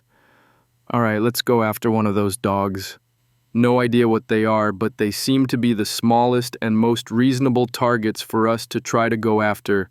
We'll lure one over here and try to deal with it close to the tunnel so we can retreat if needed. Gavin, how close do you need to be to get one with an arrow? The sudden sound of someone's voice made 4 men jump, but then their professionalism returned. Gavin looked around, searching for an ideal target. If we move up just 30 paces, I can get one and try to pull it to us. Then let's go. The team stepped forward, Holden and Jacob at the front, followed by Gavin, whose bow was already nocked and ready. As soon as one of the hellhounds was in range, Gavin nodded at Sean and loosed an arrow. Immediately, all 5 men retreated to be closer to the tunnel, even as the hound chased after them. As it drew close, Jacob stepped forward to block the burning hound with his shield, automatically stabbing at it with his short sword. The beast leaped, trying to go for Jacob's throat in the same manner a wolf would. His shield rose, and as the hound landed on it, his sword stabbed upwards into the hound's belly. Shockingly, that seemed to end the battle. The sword had reached the hound's heart, killing it instantly. The 5 men glanced at each other, a bit taken aback at how easy their first battle had been. Still, they had decided to be cautious, and they stepped back a bit to check each other for any unnoticed damage, as well as to check Jacob's sword and shield for damage from the hellhound's flames. As the men checked on each other, the hound started to fade away, just the same as all of the dungeon creatures. In a massive surprise to everyone, the hound left something behind just the same as the final guardians of each level. However, instead of a tooth claw or hide, this time a glowing book appeared. Seeing the clearly magical item that had appeared, all of the soldiers became hesitant and nervous, uncertain how to proceed. After a moment, Sean nudged Jacob towards the book. "It was your kill, so you can take that back to the camp and get credit for it. Go on, grab it." Jacob knew his captain was just trying to avoid taking the risk himself, but there was also nothing that Jacob could do about that. He had been given an order, and in the army orders needed to be followed. The shield-bearer hesitantly stepped forward, his shield up and sword out as he moved closer to the book. Nothing happened. Jacob hesitantly sheathed his sword and reached for the book, his shield still up in a defensive posture. He reached out to grab the book, and then, the moment he made contact with the book, it transformed into a stream of light that shot into Jacob's forehead and heart. It happened too fast for him to react, but his 4 teammates all shouted. 2 stepped towards the cave while Holden and Sean stepped towards Jacob to try to save him. The light almost instantly disappeared, much to everyone's relief, but Jacob did not move. Sean hesitantly approached and then circled around to the front while calling out, "Jake, you all right?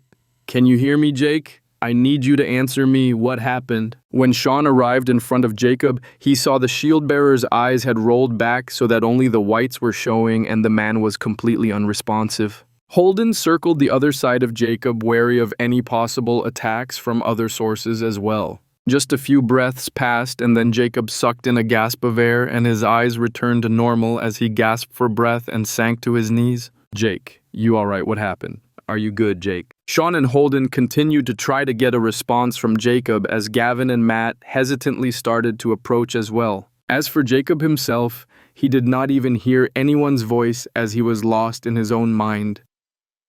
That stream of light had been a burst of information, and his mind was still trying to process all it had received in that sudden inundation of knowledge. As things started to connect and piece together, Jacob's head snapped up in shock as he suddenly realized what he had received: magic. He had just received a fire affinity, as well as the knowledge of how to use fire mana to form a barrier around himself. Wait, how? It was a well-known fact that all magic came from the gods, which meant that only their priests could wield the forces of mana through their prayers and intercessions.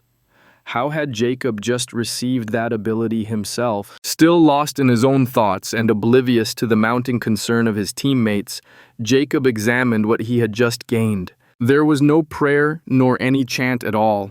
Jacob had not gained the ability to control mana nor do anything at all other than release a single usage of fire affinity mana.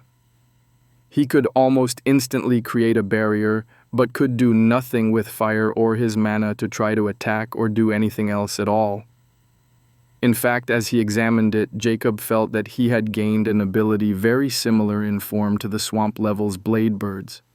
This barrier seemed to be more of an innate ability than a spell. It was simply fueled by mana, which was exactly the same as magical beasts. Several minutes had already passed, and once Holden and Sean grabbed hold of Jacob's arms and tried to drag him back to the tunnel, the man finally returned to the world around him. "What? Wait. I'm all right," Jacob sputtered a bit when he nearly lost his balance after being pulled by the 2 men. His sudden response both startled and relieved the other soldiers, and Holden even smacked Jacob's helmet. "What the hell is wrong with you? You scared us half to death. Why didn't you answer?" Sean just stared at Jacob, clearly aware that something more had happened than Jacob simply ignoring his teammates. Jacob shook his head, uncertain of how to reply. "This might be easier to just show you. Step back a bit. I'm not sure how much room this is going to take." Gavin and Matt practically fled while Holden and Sean both stepped back about 5 paces. Upon seeing that everyone was hopefully a safe distance away for the first time in human history, Jacob activated a skill and a flaming barrier appeared around him. The flames could be seen through, yet they created a sphere about a meter away from Jacob's body. Gavin literally fell over as he tried to scramble back. Matt was frozen stiff and Holden jerked backwards. As for Sean, he flinched briefly, but then his eyes grew wide and they only grew larger as his mind started to race and he processed what had just happened and what he was seeing. This was impossible, and yet it was right before their eyes. While the fact that magic was a gift from the gods was a widely known fact, being the son of a minor noble, Sean had far more information about the matter than anyone else present. After all, one of Sean's cousins was a priest. After a moment, the fire surrounding Jacob disappeared and he seemed a bit winded from the effort. As Jacob tried to recover a bit, Sean instantly spoke up. "We need to leave. Now. This has to be reported to the commanders immediately, and until then, Jake, don't use that again. The rest of you, I'll execute you myself if you breathe so much as a single word of what we all just saw to anyone other than the general himself. Understood?" Jacob and the others were all a bit confused, but were also accustomed to following orders that did not make sense to them. All soldiers were. As soon as Jacob had recovered enough to be able to move, Sean gestured towards Jacob with his head indicating that Holden helped the man. Gavin and Matt kept their distance from Jacob, still terrified by what they had just seen. Sean held his position in the middle, keeping everyone within his line of sight. As soon as Holden had Jacob's arm around his shoulders and his own arm around Jacob's chest, the team moved out.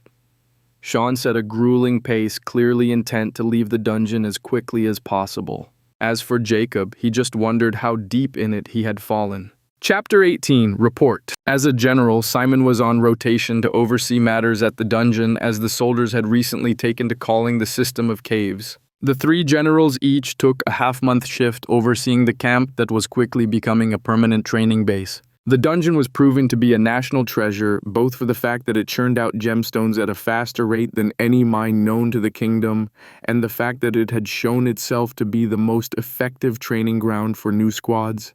While there was risk of death, it was far lower than a soldier's first battle. The numbers were proving the training was effective as the casualty rate of greenhorns on the battlefield had dropped significantly. Every life saved was evidence to Simon that the dungeon was worth using. As grateful as Simon was for the dungeon, the fact was that there was little for him to do when stationed there other than mindless administration work. Instead of a break, his shift at the dungeon felt more like a punishment, and nothing seemed able to relieve the endless monotony of the task. Just as Simon was trying to force himself to go through another pile of reports, there was a knock on the door to his office. Naturally, given Simon's peers' quarters and an office for the general on site had been among the very first permanent structures built outside the entrance to the dungeon. Enter. Simon's aide-de-camp opened the door just enough to poke his head through. "General, there's a Delver team insisting they make their report directly to you. Say they found something new." That instantly drew all of Simon's attention. The dungeon trainings had been operating for months, and during that time the only new things that had been discovered had been the cavern guardians that needed to be defeated before collecting any rewards from a cavern. Those reports had become so standard that there was even an official process to deliver such reports, which meant that this team was claiming that they had discovered something else. For the time being, there were only a few priests on site. The dungeon had proven to be less of a threat than anticipated, and so the temples had recalled their high priests and only kept a few healers in the camp out of courtesy to the army, just as they did at the camps for the army's basic training. Only occasionally would Aaron stay in the camp as he was at present. While Simon appreciated having the man's mystical expertise, it was best for Simon to pick and choose what was shared with the temples, and so Aaron was never present for the initial reports aside from the first delve. There was nothing more to be done, so Simon waved a hand for Frederick to send the team in. A standard team of 5 entered the room, though it was immediately clear that something was off. They had the typical makeup with 2 defenders, a scout, and 2 attackers. Yet Simon could not make any sense of their behavior. One shield bearer was holding back, clearly hesitant and nervous, while the second shield bearer and the team sergeant were both either protecting the first man or escorting him like a prisoner. As for the other 2, they looked like they were about to flee. What was this one nervous soldier, 2 terrified soldiers, and 2 who looked like they were committed to possibly executing a comrade? Even odder was the fact that the soldier at the center of all of the discomfort was clearly the team's veteran who had been assigned to them to keep them safe. Simon remained silent and simply arched a brow and gestured with a hand for the team leader to proceed. The man swallowed nervously and visibly braced himself before starting. Lieutenant Sean Markfeld, General, we've come across a few things in the dungeon that need to be reported to you first, sir, as the implications are more than we can handle. A Markfeld.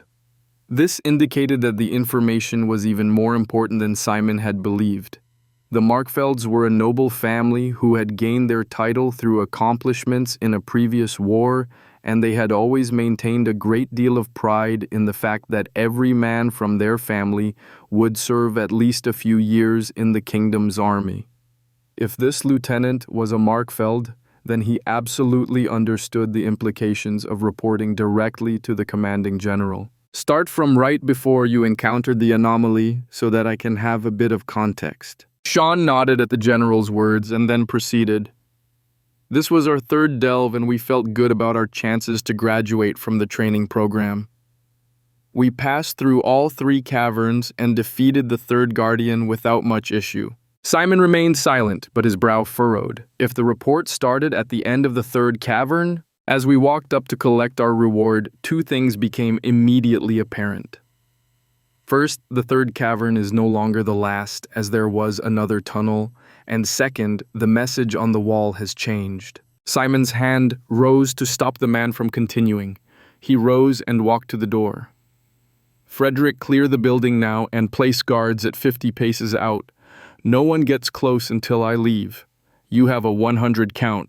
Frederick had worked with Simon long enough to know both his orders and his time limit. He started running to clear the building while counting in his head. The man was fully aware that Simon expected competence from his men and would begin whatever he needed after the count of 100, not waiting for confirmation that his orders had been carried out. By the count of 50, the building had been cleared. By 80, people had pulled back 50 paces, and by 100, Frederick had the guards taking their places. He was panting, as were the people who had evacuated what was essentially the camp's headquarters, but the general's orders had been carried out. Back inside the office, Simon indicated for Sean to continue his report. Well, I read the writing and given the message in the tunnel, it seemed quite clear that the dungeons expanded. On top of that, the message claims that there are now greater rewards further in. So after a short discussion, we decided we would at least proceed far enough to see the next section so that we could make a more complete report. We also decided to proceed based on what we found there. Gavin, our scout, moved up to check the section first, but after he came back, we felt it was important for all of us to check it out, as what he reported simply didn't sound possible. The entire cavern's filled with fire. There are waterfalls of burning rocks, rivers, and lakes of the same, and even the monsters themselves are on fire. That definitely caught Simon's attention, as that meant that every last creature in this 4th cavern was a magical creature, and that sounded impossible. Magical creatures were known to be rare, and while there were certain species, such as dragons, which were all capable of using some level of magical abilities, one would never come across such a large group of magical beasts. From the entrance, we could see birds, lizards, and dogs in there that are somehow alive despite literally being on fire. The beasts that were closest to the entrance were some hounds that were covered with flames instead of fur. They were spaced out enough that it looked like we could engage one without pulling all of them onto us. We did just that, and Gavin pulled one hound over. The flames were rather intense, but the beast didn't seem capable of actually controlling any of the fire. The beast attacked like any other dog, going for Jake's throat, and he put it down instantly with a single stab. That was when things got strange. The lieutenant glanced over at the older shield bearer, and Simon looked at the man as well.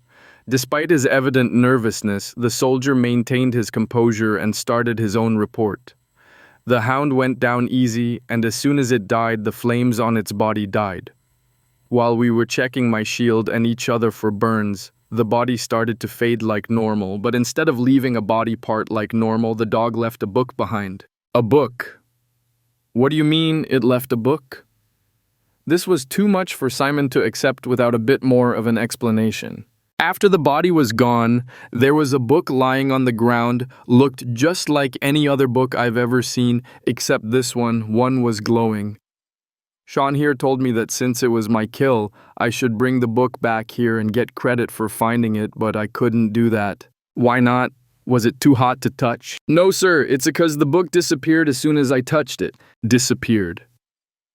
You mean it faded like the rest of the body? No, sir, it went inside of me.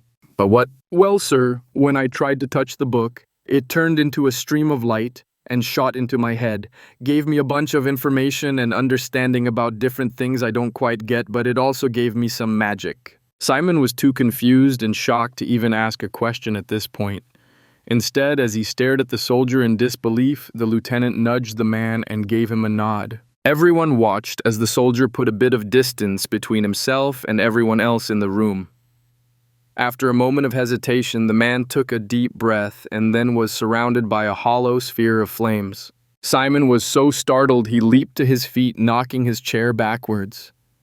This was not something he had never seen before, as certain mage priests with a fire affinity were able to use this spell. However, the soldier had used no chant, no gestures, nothing at all to summon the flaming shield. After about 10 seconds, the flames sputtered and died, exposing a panting soldier who looked as though he had just finished a race while wearing full equipment. Silence filled the room.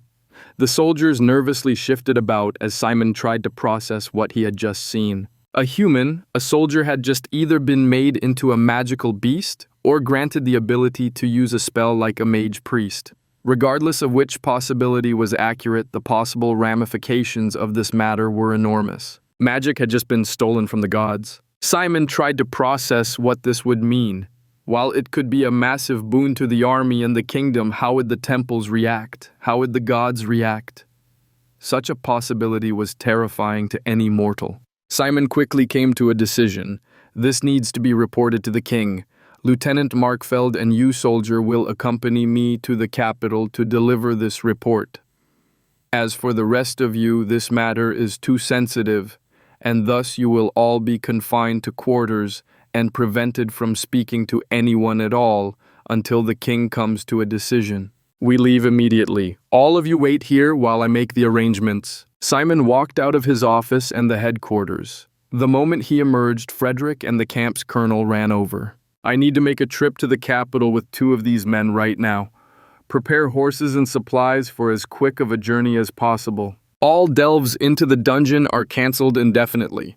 Anyone who returns who has visited the labyrinth section is to be incarcerated in isolation. Do not allow them to speak to each other or even their guards until I return. As Simon spoke, he flashed a quick hand gesture to Frederick.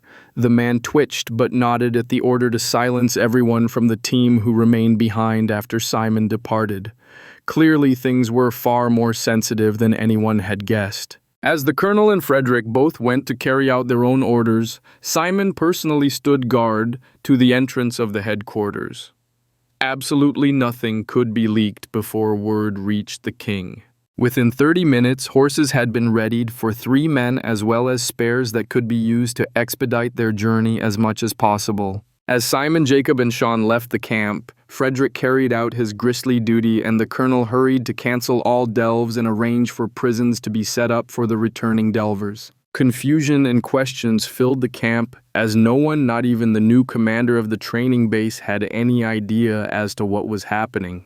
Deep underground, the recently christened Dungeon Corps eagerly awaited the humans' response to its new rewards. With stronger, more capable humans, it could create better and more diverse dungeons with which to farm the humans, and harvesting a better crop was an incredibly appealing opportunity. The Corps just hoped that the reward it had chosen for the first human would prove adequate bait to entice more of the humans to dive into its depths, hopefully to never leave again. Chapter 19, Ivan. While Simon, Sean, and Jacob were making their way back to Gilone, Ivan was making his way to work in the capital city. He had his brush and scraper just as always.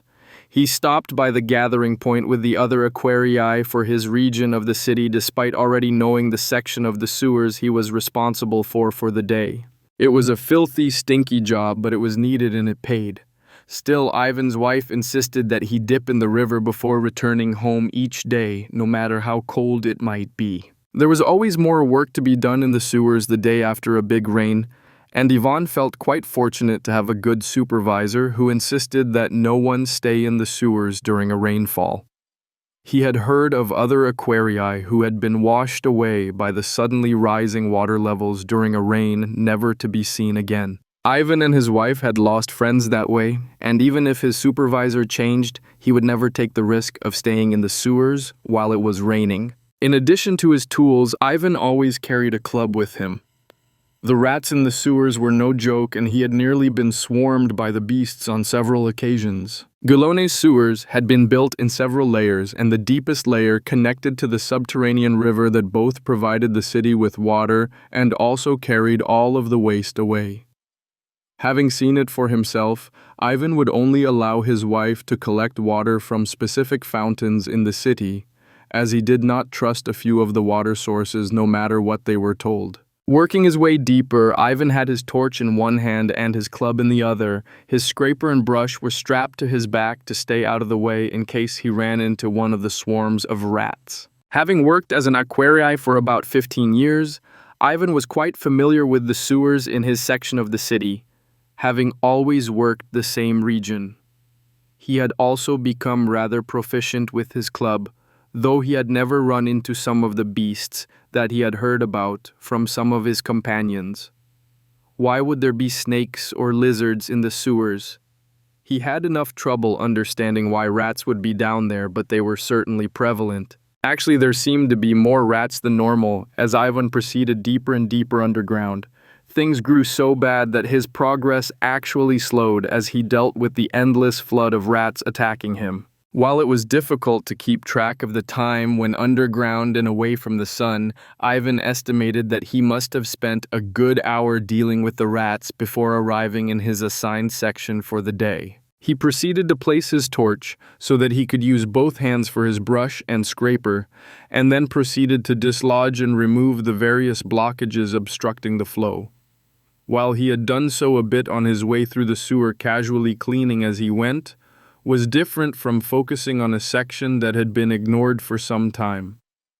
He would need to spend several days on this deep section to make sure that nothing built up to the point that it made trouble in the future. True clogs were terrible to try to remove, and he would do almost anything to make sure he never again had to dive into a clogged tunnel while tied to a rope to keep from being swept away when the blockage was removed. It had taken weeks for that smell to go away, and the days he had been forced to sleep outside because of it had almost been worse than the initial experience. As Ivan slowly moved forward while working, he felt that something felt a bit off, though he could not quite place what it was. He started looking around trying to find what was making him feel the discomfort, but nothing seemed to be out of place. There was the main tunnel that connected to the river, the various tunnels that fed into it, the side branch that led further down. Wait, that was the problem. There was no branching tunnel that led further down. Ivan was already in the second lowest section of the sewers, and the only thing further down was the river itself, and that was reached through the main tunnel. Where had this new tunnel appeared from? Confused, Ivan started working his way towards the unknown tunnel while thinking back to the various reports he had heard from his supervisor. The sewers were indeed always being expanded and worked on to accommodate Gilone's ever-increasing population, but work at these depths was highly unusual and always required larger teams of workers and extensive amounts of time just due to the transportation of the equipment and materials. Ivan could not remember anything at all regarding recent work at these depths. He continued to do his work and eventually reached the tunnel. Oddly enough, it appeared to be the same age as the rest of the sewer and even had a flow entering. The only oddity other than the tunnel's mere existence was the fact that Ivan could not see any blockages at all to the flow that trickled down the tunnel. Curious, and also because this unknown tunnel was in his section of work for the day, Ivan entered the tunnel and started down it. As always when moving through the sewers, he had his tools strapped to his back, his torch in his left hand, and his club in his right hand ready to be used. Even after proceeding 100 paces down the tunnel, he had still not encountered even a single blockage, which did not make any sense at all. There were always blockages, even if only a few. The fact that the sewers carried night soil and dirt from the streets meant that there was always something obstructing the smooth flow to the river beneath the city. Despite that, there was nothing to clean in this tunnel. At that moment, Ivan's confusion and questions were erased from his mind, not by a blockage in the tunnel, but by another swarm of rats that approached from the lower reaches of the tunnel. As usual, the deeper the tunnels, the larger the rats. Hefting his club, Ivan got to work clearing the rats in a methodical manner that betrayed his years of experience with such things. Each rat was sent into the flow at the center of the tunnel, after being killed, preventing the corpses from creating any blockage or obstruction. The swarm was slightly larger than normal, as was the rat's size, but Ivan had dealt with such things before and was unbothered by the ferocious attack. After several minutes, the swarm was eliminated, and Ivan continued on his way. As he walked, he started to pass some of the corpses that were drifting down the tunnel in the descending flow. Some of them seemed a bit incomplete, but Ivan just passed that off as him being slightly more aggressive with his club than normal. Suddenly, Ivan froze. Right in front of his eyes, he watched in amazement and horror as a corpse melted away. His gaze shot to his own feet, terrified at the thought that his own boots might be melted away by some sort of corrosive liquid in the sewer. Fortunately, Ivan's feet were fine, and it was only the body of the dead rat that melted away. What was happening? Bodies rotted and decayed, they did not melt and get washed away by the flow of the sewer. Ivan knew this for a fact, as more than a few blockages he had cleaned over the years in the upper levels had been created by a discarded body that someone had tried to dispose of in an unseen location. People always forgot that the aquarii worked in the sewers and would always find whatever was left there. Trepidation filled Ivan as he warily proceeded forward, worried that something might change and his boots might start to also melt like the bodies of the rats. Things continued in this manner for several minutes before something even more shocking occurred. One of the bodies disappeared entirely but left something behind. This was not a bit of bone or metal like what Ivan had found in human and animal corpses in the past. He knew that the oddest things could be swallowed and was used to finding that people had tried to hide coin or other things in their stomachs to avoid theft. No, what was left behind was a small glowing orb that floated just above the flow in the tunnel. Ivan froze in place, unwilling to approach the orb, but also unable to go around it without getting closer than he was comfortable with. Still, Ivan had seen countless disturbing things during his years of working in the sewers, and after a few moments he forced himself to move forward. It was clear that the glowing orb was not obstructing the flow in any way, and as Ivan was looking, a bit of something floated down the current and passed right through the ball of light. Relieved that it was not anything physical, Ivan simply skirted to the side of the tunnel and moved to continue further down. However, as soon as he was within a pace of the light, it twitched and then shot towards his head and entered his body. Everything happened too fast for the man to even react until it was too late. He froze in place, uncertain of how to respond or what to do. He felt his head all around to see if anything had happened to him, but could not feel any pain or injury at all. He moved on and checked the rest of his body just in case he had somehow missed something but still found no injuries. Feeling relieved, he took a step forward, only to nearly fall on his face. What was going on? He felt a bit lighter, as though he had suddenly lost the heavy burden that had been weighing him down. The sudden change in weight was drastic enough that Ivan had stumbled and almost fallen right into the sewage flowing past him. That was not something he ever wanted to experience again if he could help it. A few more steps were enough for Ivan to stabilize himself and walk normally once more, though he still could not understand what had caused the sudden change. He pushed further down the tunnel, and after about 50 more paces, he caught a glimpse of some movement up ahead. He hefted his club ready for more rats, as they were about the only thing that one would encounter at these depths. No, this was no rat. The movement was jerky, and there were no glowing eyes to be seen. It almost seemed like a squished ball of water was up ahead moving around with little nudges or twitches. At least it did not seem like anything too dangerous, so Ivan proceeded forward. He quickly caught a better look at what was moving, though it left him more confused than ever. It really was a ball of greenish water or some other liquid that was shifting through the sewage flowing down the tunnel. There did not seem to be any purpose to the movements, as it seemed rather aimless, but Ivan was not about to get closer to something so bizarre. He stared, uncertain of what he was looking at or how dangerous it might be.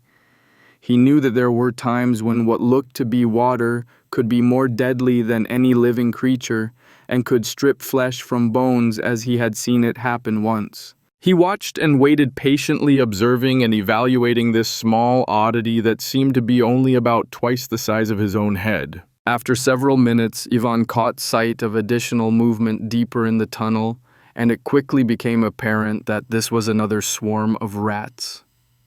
It was a bit unusual to have multiple swarms so close together, but it was not the first time for Ivan. He stepped back a bit to put a safer distance between himself and the odd creature Balgu. The aquarii readied himself for the approaching rats, only to be shocked by what he saw when the rats approached the greenish ball. As soon as the rats were within 3 to 4 paces of the ball, it clearly noticed their presence and launched itself at the creatures. The ball instantly arrived next to a rat and then moved forward and sucked the rat into its liquid center. Ivan could see the rat trying to swim around and escape, yet before more than 2 of the other rats could pass by, the captured rat had expired, and Ivan could even see that it was being broken apart and digested by the green liquid ball. By that time, Ivan had to disregard what he had just witnessed as the swarm was on him. His club flashed out, and the impact did not merely break the rat's skull, as had been Ivan's intention, but simply decapitated the small beast. Were these rats weaker than normal? Given how easily the club had moved, Ivan almost felt as though he might have gotten stronger, but that did not make any sense at all. People could not instantly grow stronger, and besides, he was already an older man of 30, which meant that he should not be able to improve his strength any longer. Even so, with another dozen or so rats still approaching, Ivan could not afford to be distracted, and he simply adjusted and continued on as was his job. Just a few seconds later, the rats had been eliminated, and Ivan immediately refocused on the greenish ball, only to see that it had moved a bit closer to him, and also that the rat it had devoured was completely gone. The ball moved to the nearest corpse and dragged that inside itself as well. Ivan continued to stare, and the rest of the small bodies drifted away. After about 30 breaths, the second rat was completely gone from within the ball, and with the rest of the rat corpses gone, it resumed its random movements. Could it be hunting for food? Given how quickly it had absorbed 2 rats, it seemed this odd little ball had quite the voracious appetite. Nervous about how to proceed, Ivan clenched his club and held it towards the moving ball as he took a step forward. As soon as he was within 3 steps of the ball, it reacted in the exact same way it had to the presence of the rats. It launched itself towards Ivan. Already prepared, Ivan's club met the ball as it was moving, and while it was clearly a bit more viscous than water, it was also clearly a liquid. The entire thing shattered and exploded, splattering the left side of the tunnel a bit in front of Ivan. He looked at his club and saw that it was smoking or steaming a slight bit. Worried, he put the end into the stream of sewage and it stopped steaming with a tiny hiss. He looked around at the splatters and even moved the torch closer, but all he could see was a sheen of liquid and a few small clumps of something still stuck to the wall. He leaned closer to get a better look, only to see that the liquid seemed to be drying up, and the small clumps of something he could not determine started to disappear just like the rats' bodies had earlier. Once again, when everything was gone, a small glowing orb appeared just above where the last bit of residue had disappeared. Ivan was already closer than 3 paces, so as soon as the orb had appeared, it shot towards his head. This time, slightly anticipating what was happening, Ivan was able to notice that the orb entered his body and covered him with a slight glow for a single moment. Feeling that he was understanding what was happening a bit more, Ivan took a hesitant step, but this time he did not feel any lighter as he moved, and there was no difficulty in moving. Confused but simply assuming that he had drawn the wrong conclusions, Ivan took another step, relaxing since it seemed that nothing had changed. He slammed into the wall of the tunnel. His casual step had moved more quickly than he had anticipated, and when he moved his left foot to catch himself, that step had also moved more quickly. The effect had repeated, and Ivan had ended up running headfirst into the wall of the tunnel. Wait, first? It seemed like he had grown stronger, but this time he was clearly much faster. Just what was going on? Still, it seemed quite obvious by now that the glowing orbs were doing something to him. And despite his bashed face and bleeding nose, Ivan started to feel a bit excited. He had been a rather strong man in his younger days, but had lost much of that as he had gotten older. Still, he had maintained his health and continued to be strong enough to keep working even after many people were unable to continue. Ivan had heard that priests and nobles could live to be even 60 years old, but no one he knew believed such outlandish tales. All of them knew that 40 was about as old as a person could live, and with only a maximum of 8 years remaining, Ivan had resigned himself to slowing down and growing weaker. Experiencing the opposite from absorbing a few balls of light was enough to trigger Ivan's excitement. Suddenly eager, he started to move down the tunnel much more quickly, hoping to find more rats, and what had that ball been? It had been so strange and slimy as it had slid down the wall of the tunnel after being splattered. Well, slimes they would be then. With a spring in his step that had not been there since the birth of his second daughter, Ivan practically skipped down the tunnel ready to start hunting for slimes and rats. Continuing on his way, Ivan ran into several more swarms of rats and at least 2 more slimes, but only 1 more orb of light. This one did not seem to change much of anything, though it did seem that his hip hurt a bit less as he walked. After several more encounters, Ivan suddenly froze. If these orbs could improve his speed and strength, he needed to get his sons down into these tunnels. All 4 of the surviving boys were working various jobs, and Diamond had even succeeded in picking up an apprenticeship, with the carpenter becoming the pride of the family. If the boys could improve their bodies, it would provide them with a massive advantage, and Ivan wanted all of his grandchildren to be as well taken care of as possible. This thought sent Ivan scampering upwards. He had already covered plenty of the sewers for the day, and thus there would be no issue with him heading home slightly early. He just needed to find an excuse to get his sons into the sewers so that he could guide them to the depths to hunt rats and slimes with him. Chapter 20, Testing Progress. The entire time that Ivan was exploring the mysterious new tunnel, the dungeon core had been carefully observing everything. It was very eager to see the results of its new subsidiary dungeon beneath the human city, as it had tried something very different there. Instead of trying to replicate the natural environment of the surface or even try to produce something new, the core had decided to simply continue with what it had found in the underground regions of the city. While the core had gleaned no knowledge of the sewers from the memories of those who had died within its depths, the purpose of the sewers was readily evident given their contents. Furthermore, the core had realized that it would be difficult to deliberately lure in warriors or soldiers, which meant that it needed to lower the difficulty dramatically. Rats had already been prevalent and abundant in the sewers, so it was only natural that the core use those as some of its creatures. There were also a few fish which were easily used and some small lizards. Unfortunately, the variety was quite sparse compared to what the core had become accustomed to working with, and so it had started searching for additional options to include. While nothing was found initially, the core had also noticed that there was an entire world and ecosystem that existed on a far, far smaller scale than what it normally operated on. As the core's perception had increased, it had eventually been able to observe single-celled organisms and even viruses. While viruses seemed to be of limited use, observing amoebas and such had intrigued the core. These life forms were so small and relatively simple, but was there any way to improve them as it had done with its other creatures? That line of thought had resulted in the core working to grow larger and larger amoebas. They had initially either literally fallen apart and collapsed or ceased to function after reaching a certain size. But after numerous experiments, the core had found that by increasing the size of some of the internal components of the tiny life forms, and also by extensively replicating others, it was possible to induce the growth of large versions of the life forms that could wriggle about and absorb whatever they managed to devour. The core had tested the odd little blobs against some of its other creatures and had found that, interestingly enough, provided that the main kernel of the creatures remained intact, they were surprisingly difficult to truly kill. Also, by splitting that kernel, they could divide and replicate, which was extremely useful. They were also incredibly robust against piercing or slashing attacks, though relatively susceptible to blunt attacks or even simply being squashed. The core had decided that its new blobs would be perfect for the sewers as they fit right within the difficulty that it was aiming for. As the core had gained more memories from various humans, it had realized that it needed to be able to draw a much larger selection of humans if it was going to be successful.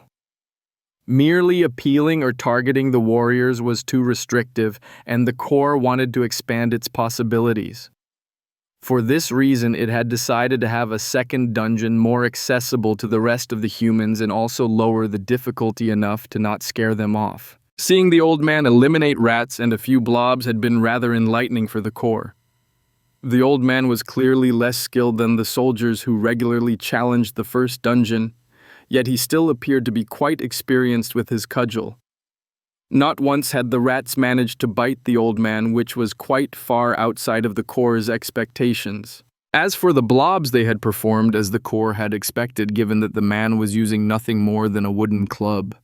The core was anticipating the reactions humans would have when they discovered that the blobs could basically ignore swords, spears, and arrows. Furthermore, the core was testing some things on the old man as well. After realizing the natural limitations of the human body, the core had started to research how it might be possible to strengthen humans so that they could hold greater amounts of mana and provide even greater rewards when harvested. To that end, the core had looked at offering several different new forms of rewards to those who challenged its dungeons. For starters, the core had found a way long ago to provide its own creatures with skills that could be used automatically without needing the mana manipulation required for spell casting, and it had been easy enough to modify some of those to fit a human body. The more difficult bit had been altering the human body without being able to claim them as a dungeon creature belonging to the core, but even that had proven surprisingly easy. Simply by spending time within the core's mana, small bits of that mana would integrate with the humans' bodies, and that provided the core with an in that could be used to make minor alterations. Interestingly enough, humans turned out to possess a natural resistance to permanent alterations that were regarded as a negative influence, and while it was possible to push past that, it was not possible to do so without alerting the human.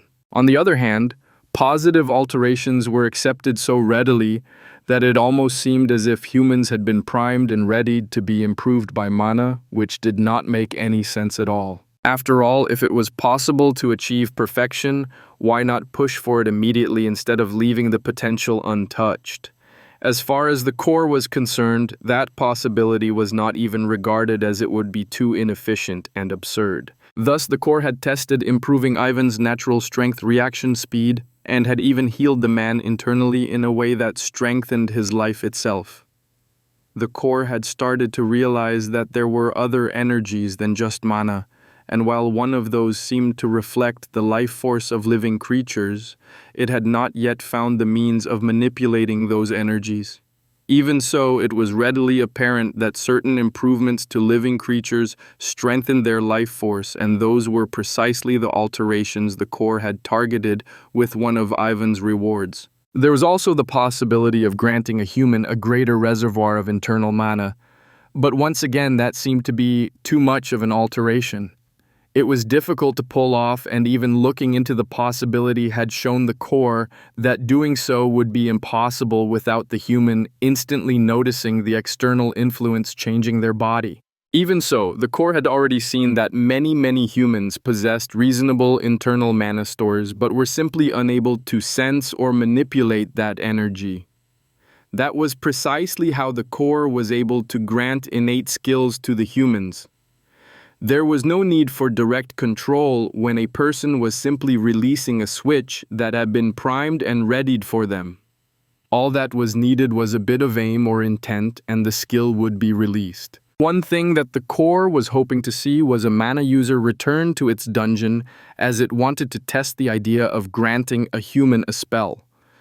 The problem was a spell could only be used by a human who already was able to manipulate mana on their own, as the core would simply be providing knowledge of a specific method rather than a pre-formed template that the humans could use. While the results of the two different methods were largely the same, the difference in how the results were achieved was tremendous. One was essentially giving the human a machine to use, while the other was giving the human the knowledge of how to build and operate the machine on their own. The second option allowed for much greater freedom and control, and potentially much greater power as well. Not to mention the skills that the dungeon had prepared used only the human's internal mana reserves, while the spells it wanted to test would use ambient mana just the same as the spells used by both the core and the human mana manipulators. Mostly through Avery's memories, the core had already learned that all human mana manipulators were servants of the gods, but the core was not very certain what to think of the gods.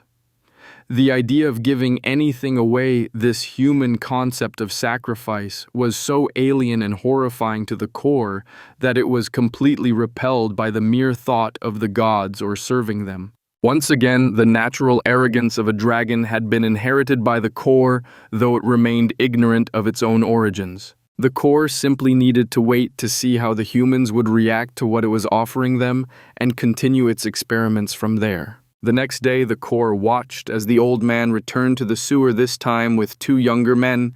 The older man led the way, and the trio headed straight to the tunnel the old man had visited the previous day. Unfortunately for the core, none of the three had any control of their mana, and even their mana reserves were inadequate for any sort of innate skill that the core could give them. The core had already gotten results from all of the body improvements it could offer, which meant that there was nothing more to test with these three men. The core's interest waned, as this expedition would prove to be nothing more than something that would hopefully bring more people to the new dungeon beneath the human city. It would have to wait for more humans to visit the two dungeons in order to continue its experiments. Ivan was both frustrated and excited. Of his 4 sons, 3 had been able to take a day off to join him, but only 2 had agreed to do so. Unfortunately, Ivan had not been able to convince Fred to join him. Fred had always wanted to improve his lot in life, and had also always been a bit embarrassed by his father's job as an aquarii, so Ivan was not surprised that his son had refused to descend into the sewers. The lad had done well for himself getting an apprenticeship with a respected carpenter, and he refused to lower himself to the level of doing any sort of untrained labor. Even so, Ivan wanted to help all of his boys, but already knew that the only way he would ever get Fred into the sewers would be to have his 3 brothers all work together to convince him. Ivan quickly found the strange tunnel that had appeared in the depths of the city's sewers. He kept his eyes peeled for rats or those strange slimes, so that Donnie and Sam could get some of those odd orbs for themselves. They were attacked by 3 packs of rats after entering the tunnel, yet not a single one left anything behind at all. Also strangely missing were the slimes Ivan had fought before. It almost seemed as though the tunnel had been cleaned out a bit, and Ivan started to worry that he might have already reaped all of the benefits this place could offer. Just as his fears started to mount further, Ivan caught sight of a bit of a moving reflection up ahead. Another of the slimes. He eagerly moved forward, ready to splatter the thing on the walls of the tunnel again. His club swept forward only for him to embarrass himself.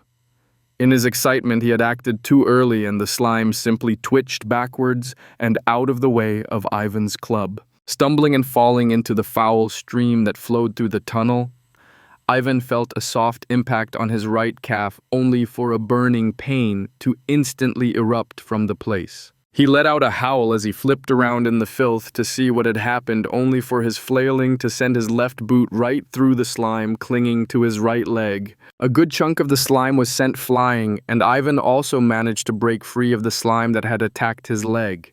He pushed himself upright and then struck at the slime again with his club.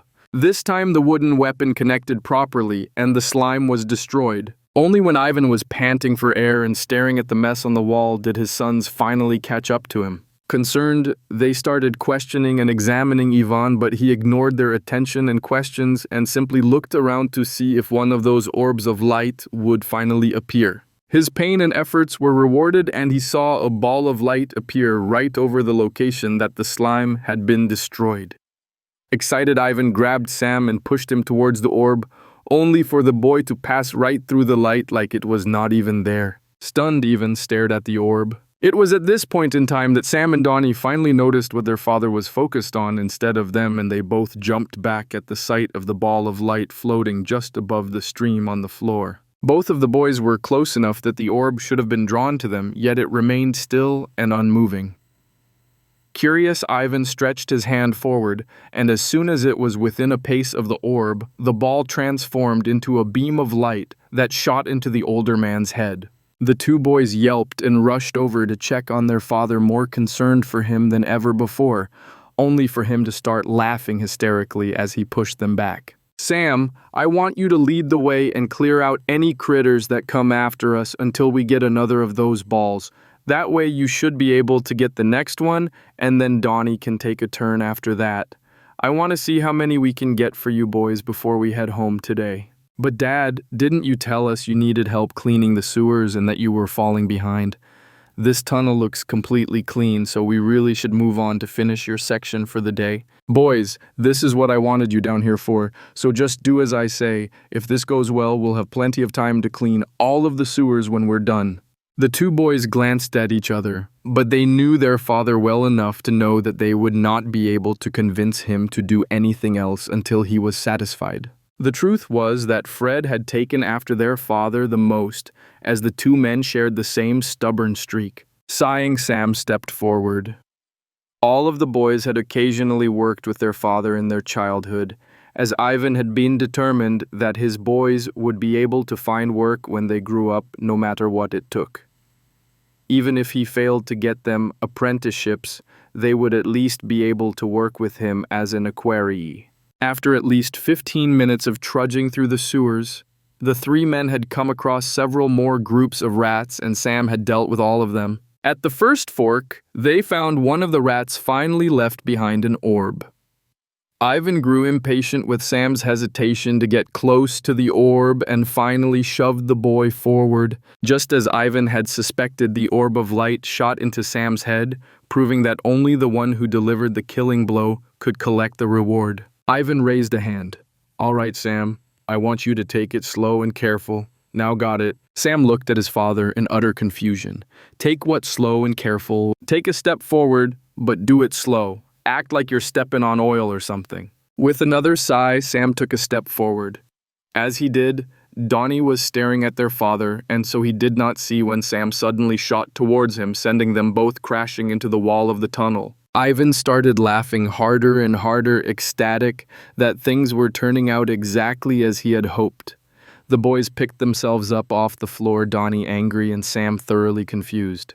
Already wanting to nip the argument in the bud, Ivan stepped forward and ordered, "All right now, Donnie, it's your turn. Get up front and don't stop until you get an orb too. Don't worry about the direction.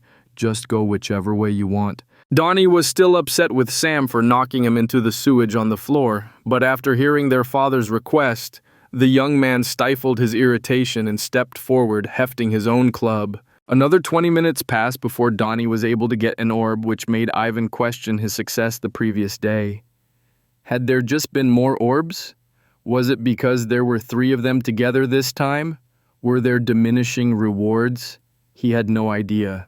Donnie did not fight touching the orb, and by this point in time, Sam had started to put some things together, and so he simply stayed silent until they could see how Donnie would react to the infusion of light. "Remember, Donnie, nice and slow, now got it." Donnie nodded, curious as to why his father was being so serious about the situation, as well as why Sam had remained silent for so long and was staring so intently at Donnie. A hesitant step saw Donnie stumble slightly, but not nearly as much as Sam had. Once again, Ivan started laughing. "All right, boys, I might not know what's going on, but seeing how these lights can help us out. I want you two to each pick a tunnel and get as many as you can before we need to head back. We're going to get your brothers down here as soon as possible to have them get some of this as well." "Well, what's the matter? Get moving." Chapter 21, Aftermath. Aaron was back at the miserable camp outside the accursed dungeon as the soldiers had taken to calling the anomaly. Something had happened recently, yet not one of the temples could get any information. Because of that and his experience with the blasted hole in the ground, Aaron had been left at the training camp to uncover the truth. Aaron had sent a report that the dungeon had been closed off as soon as one Delver team had emerged and met with Simon. Right after that, Simon had returned to the capital with 2 members of that team, rushing at a speed that made it look like he was bringing word of the capital's pending destruction. After looking into things a bit further, Aaron had managed to learn that Simon had ordered the remaining 3 members of the team that had reported to him to be executed without trial or explanation. The entire thing was shrouded in secrecy, and the temples were unable to learn anything at all, even directly from the king himself. Aaron was known to be familiar with both the dungeon and Simon, which was why he had been regularly sent to the training camp.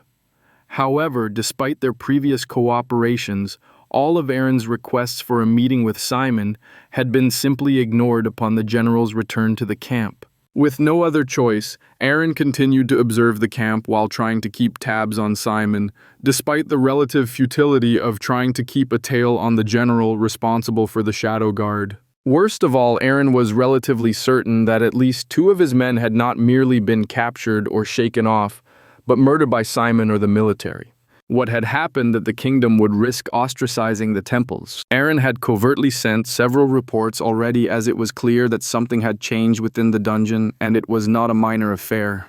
Whatever this was, it was worth the kingdom losing the support of all of the temples, which was horrifying to even contemplate. Aaron made various arrangements for his own safety, as it was clear that no one could guarantee that even a high priest of Hidden would be protected by his status.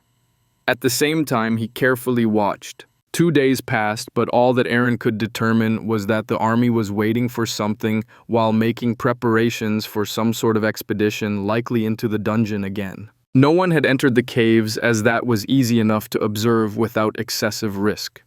Supplies were being gathered and prepared, apparently for a rather lengthy excursion or for much larger numbers than typically delved into the dungeon. After nearly a week, Aaron's curiosity was sated, but the truth was, beyond shocking, Simon had personally led the entire Shadow Guard into the dungeon. The Shadow Guard was never announced, as that would defeat their entire purpose, but Aaron had worked with the elite troops before, and thus was able to recognize several soldiers, including their chief scout. The interactions between the soldiers had been quiet, but entirely too comfortable for them to be anything other than a single unit. The unspoken coordination and cooperation between them during even the most mundane of tasks spoke volumes to careful observers. So despite the fact that the Shadow Guard had only been in the training camp for a few hours, had been enough for Aaron to determine their identity. Also, for the very first time, Simon had gone into the dungeon, the first of the kingdom's generals to do so. However, Aaron had never seen Simon, despite watching the entrance to the dungeon.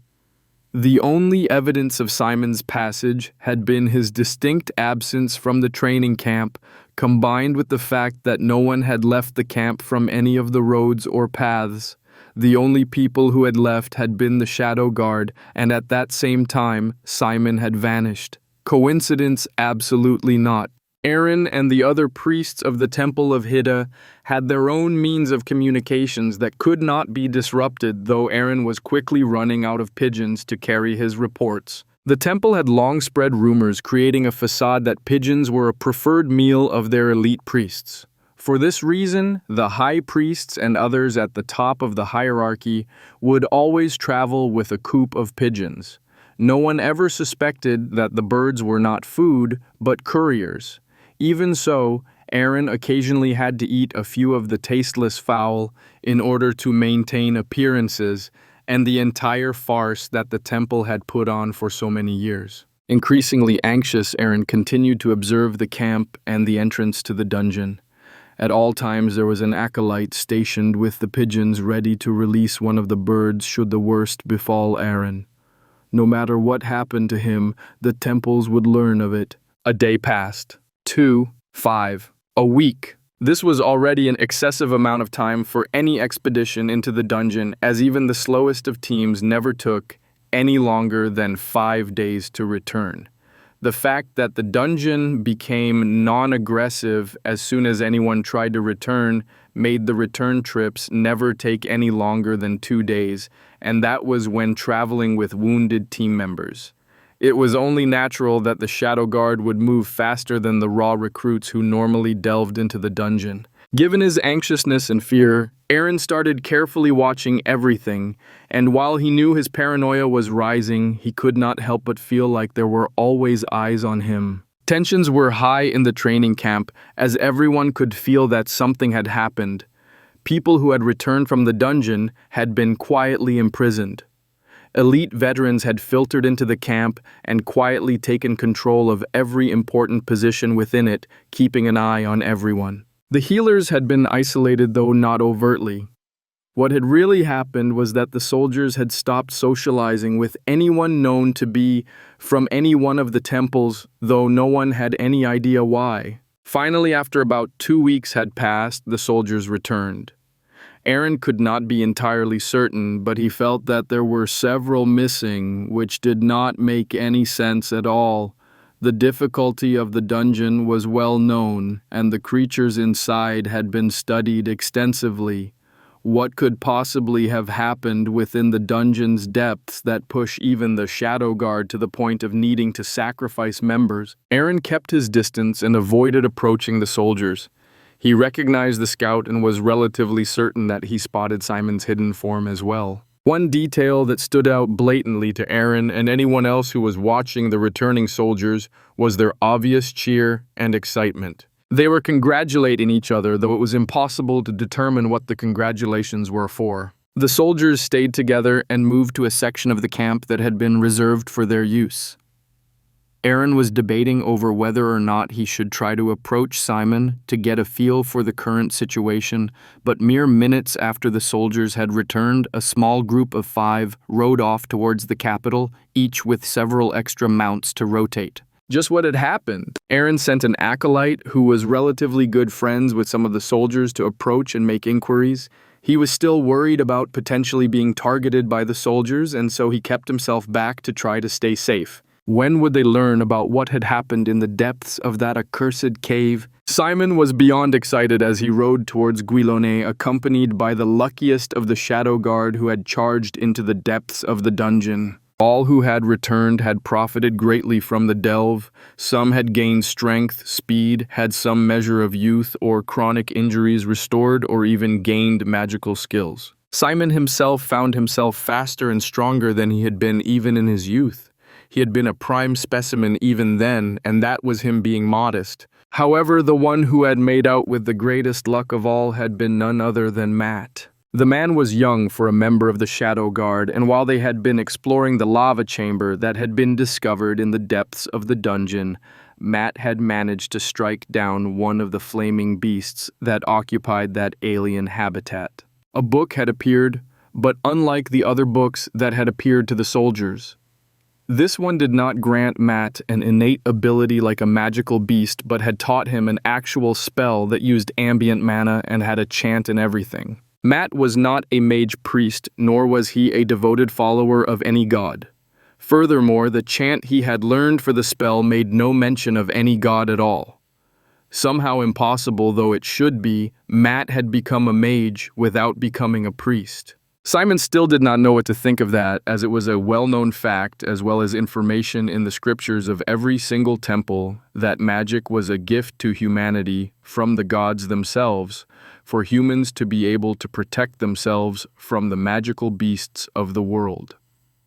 Without the magic that the gods had granted to mankind, it was without question that humans would have been wiped out before ever even establishing themselves as a civilization. A perfect example of that was when Guilone had been attacked by the Elder Dragon several years before.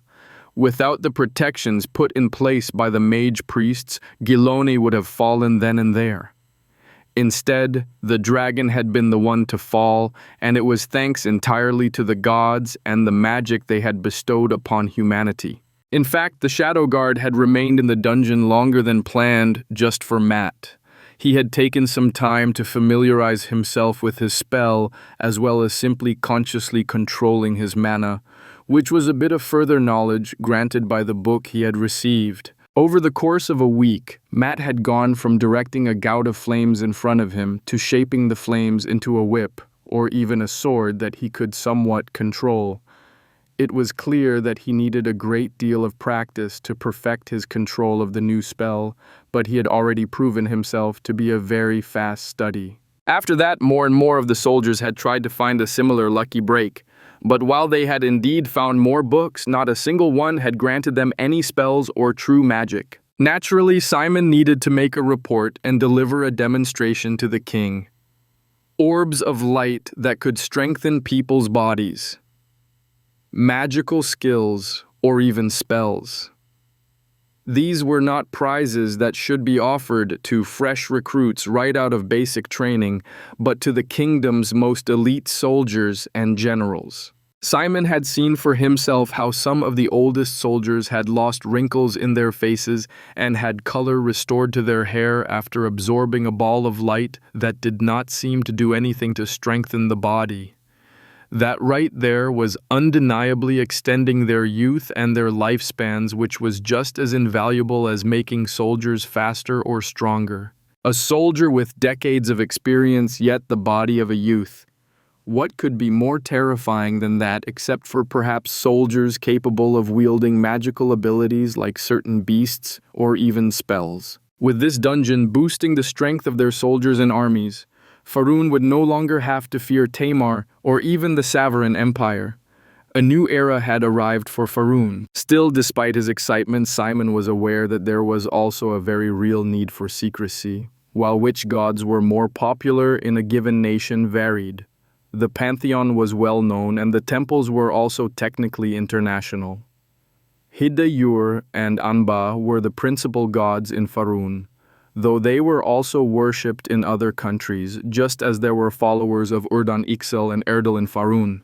If the gods united against Faerûn in the dungeon, it would not matter how much they strengthened themselves, they would still be doomed. From what Simon knew, which was relatively limited given his background and profession, it had been ages since any of the gods had taken direct action against any particular nation or group, and that had been to eliminate the followers of another pantheon.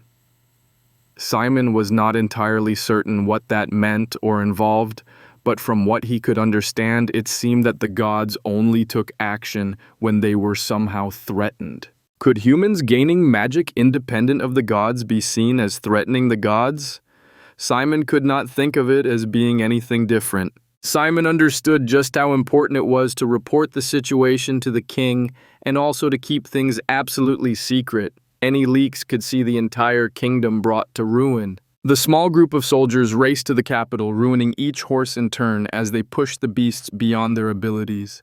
In the end, they arrived even before Simon had anticipated, and they ran their horses straight to the palace where the king had been waiting for them. It was time to learn the fate of Faerûn's dungeon and army. In a place that both was and was not an actual place, 6 individuals were meeting for the first time in known memory. Last time I felt something steal a spell away from me, but I couldn't trace it, and all that I could sense was that someone tried to steal a supplication for magic from me. There were no words at all, and all I could feel was that they tried to first take the prayer from me, then direct it towards themselves, before finally simply removing the supplication from the spell entirely and somehow creating an independent working magic. I searched but found nothing, just the same as this time. And you never thought to mention such a theft to the rest of us. This is no longer as simple as stealing a prayer from you. Someone just granted the humans free use of magic. The source of our power is being stolen, and you were in a position to have given us a warning. A radiant voice accused Hida of negligence, yet he could find no words to retort. None can track better than I yet. Even I can find nothing at all. Removing the single human would accomplish nothing without eliminating the source of this theft. I've looked at the man himself. He could never have accomplished this. Someone granted this to him as a gift or a curse, and they did so in a manner that none of us could sense a thing. A bright and cheerful voice spoke up somehow, managing to sound upbeat despite the evident frustration the speaker was feeling. Another individual shifted uncomfortably, and 5 sets of eyes fell upon him.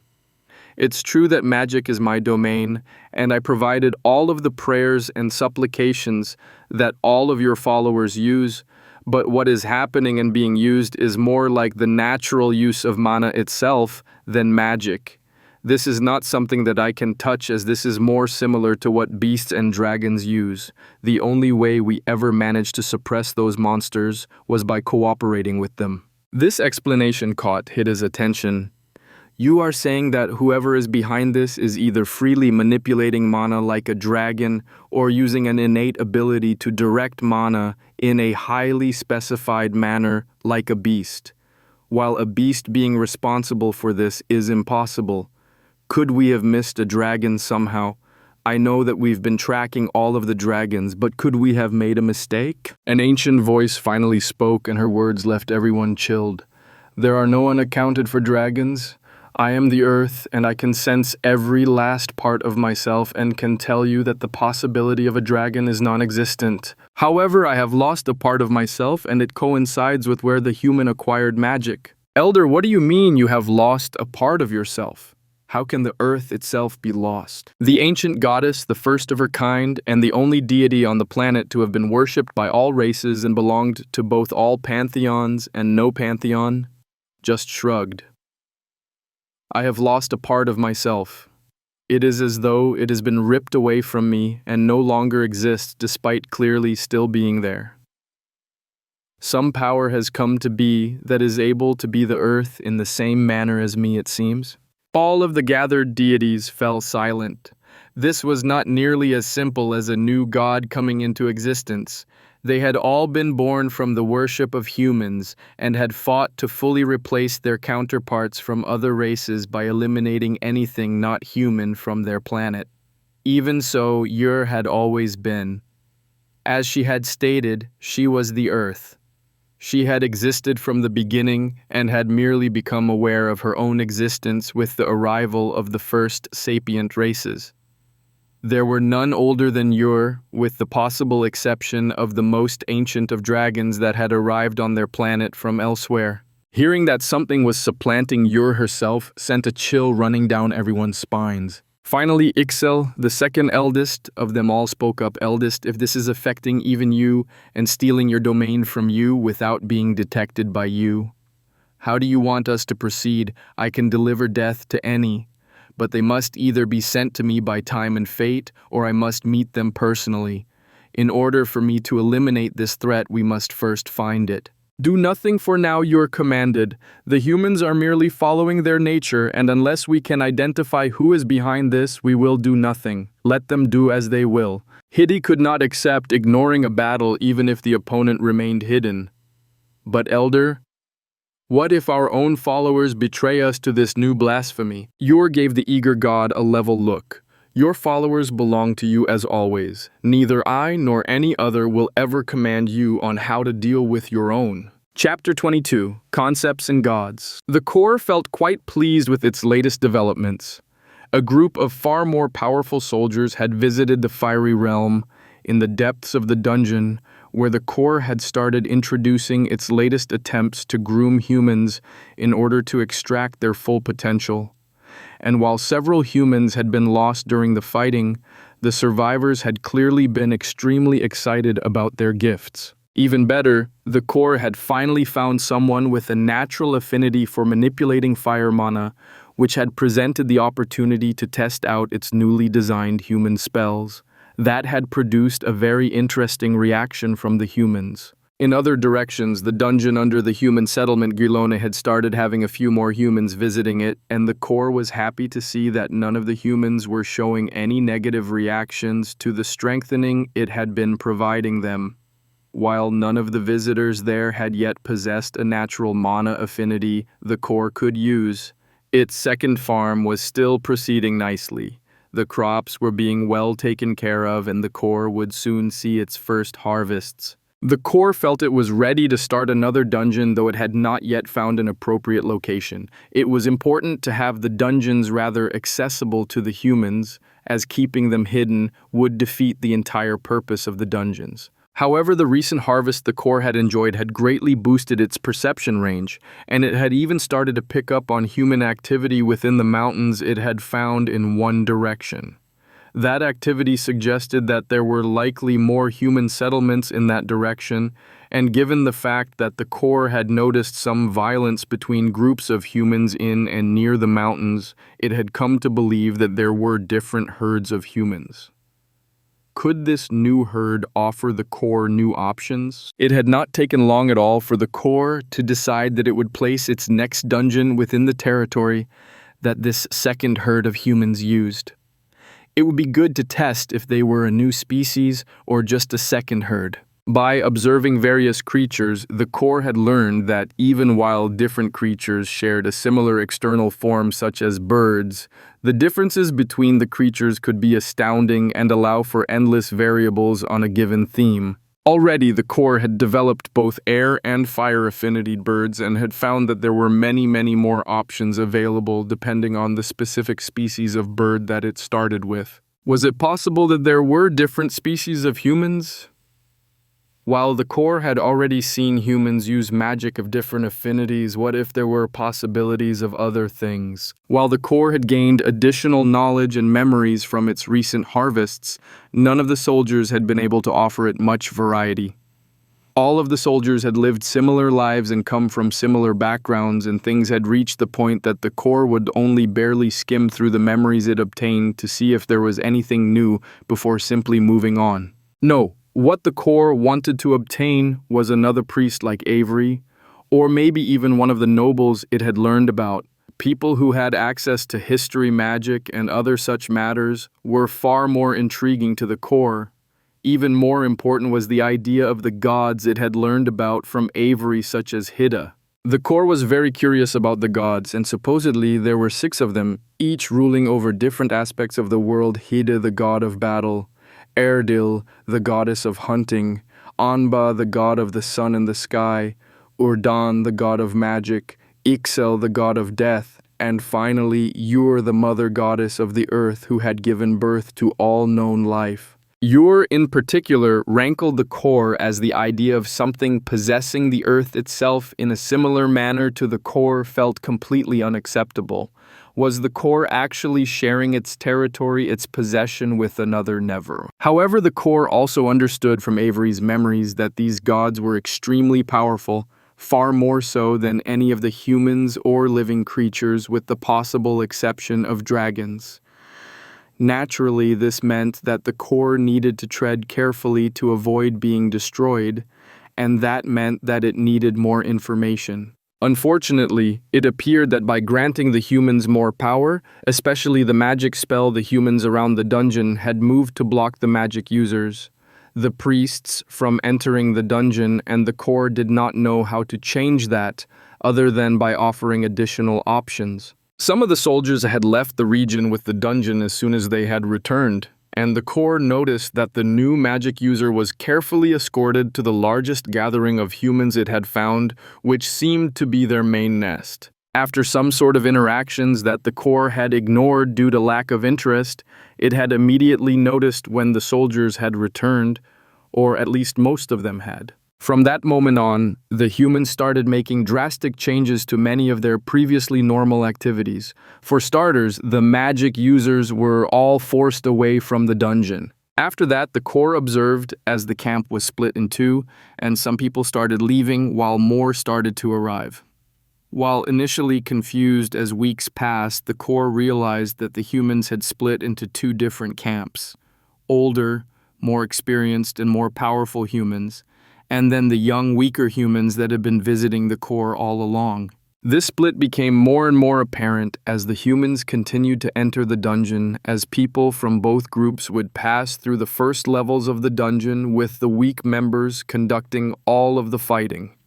After that, the weaker humans would split off and return to the surface, while the stronger ones would continue to the Chamber of Fire. While the core had already completed additional chambers, none of the humans had shown themselves capable of passing the fire chamber, which meant that the core had no reason to try to open anything further. It first needed to groom the humans into becoming stronger so that it could let them challenge more difficult chambers and creatures. On the surface, the core's range of perception had already spread far beyond the forest that held the dungeon, and as the range increased further, the core had noticed that its affinities had started shifting. The more affinitied mana it cleansed, the stronger its own affinities became.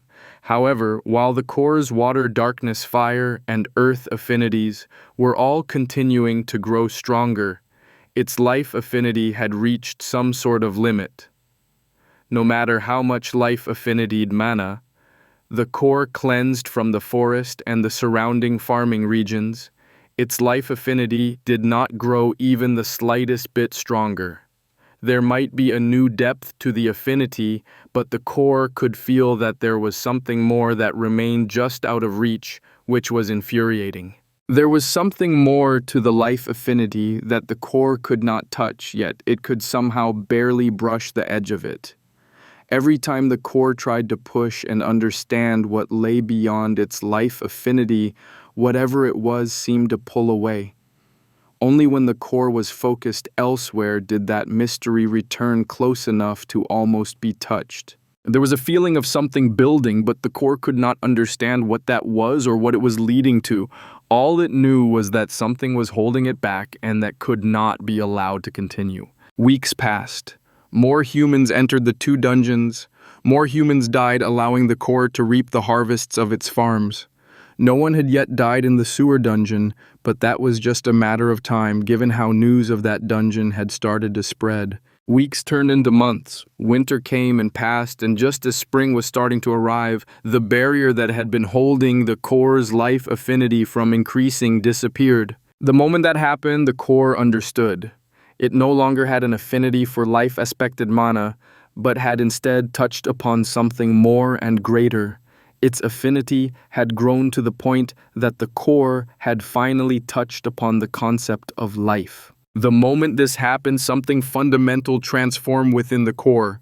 No longer was the core using mana and its affinity to life to control things. It was able to tap into some of the foundational rules of the world and touch upon the most basic aspects of life. Mana was not an end, but a tool that allowed lesser beings to touch upon the tiniest fraction of the power of these rules of the world and use that tool to make changes to the world. In contrast, touching upon a concept allowed the core the potential to rewrite those rules. No longer would the core be limited to magic that was permitted by the rules. It could create its own rules and allow for new unique magic to come into existence. Days passed while the core was lost in the revelations brought about by touching upon the concept of life. The core came to understand that while it had touched upon the ocean of the concept of life, there remained a vast, seemingly infinite breadth and depth to the concept that the core could not yet touch, though it was clear that there were others with territory in the ocean. Uncertain as to how to best utilize this new power, the core could only resort to the same thing as always for moving forward: trial and error. It could only try to use this new power and see what was possible and what was not. When the core examined the plants or creatures of its domain, it felt that there was a new path of endless possibilities that it could take with each creature, as the previous limits that had existed because of the initial characteristics of the life form no longer existed. The core took 2 of the most basic creatures in its domain, a rabbit and a bird. By observing the 2 of them, the core was able to sense a new option presented by touching upon the concept of life. While it still appeared that making life was beyond the core, merging life was not. Carefully and slowly, the core pressed the two creatures together on the most basic level possible. It could feel conflicts, resistance, and incompatibilities between the two, and yet the core was also able to find ways to easily resolve each of those obstacles through its new life concept. Not only did the core need to merge aspects of the two bodies, it also needed to combine aspects of the shells that held the souls of the creatures. Ignorant of the fact that nearly a month had passed, the core eventually ended up with a winged rabbit, a skvader, in its dungeon. Amazingly, the creature showed absolutely no problems, and the core could even sense that the new creature carried the same potential to be improved and altered as all of the naturally occurring beasts that the core had already incorporated into its dungeons. Observing its first true creation, the core instantly felt two things. The first was that it had gained greater control of the concept of life, seizing a slightly larger portion of that endless ocean for itself. The other thing was the infinite possibilities that had suddenly opened for it. No longer would it need to have its creatures follow a natural progression of their abilities or even the natural limits of their potential, as all of that could be rewritten. It could create ants the size of a bear. There could be white bears of ice instead of only bears with earth or fire affinities. It could allow a mere snake the potential to become a dragon, the most powerful creature the core had ever learned of. In fact, while it still remained beyond reach, the core could sense the potential to eventually form new life from something as primitive as earth and water, though it had no idea what to do about the soul needed to animate a new life form.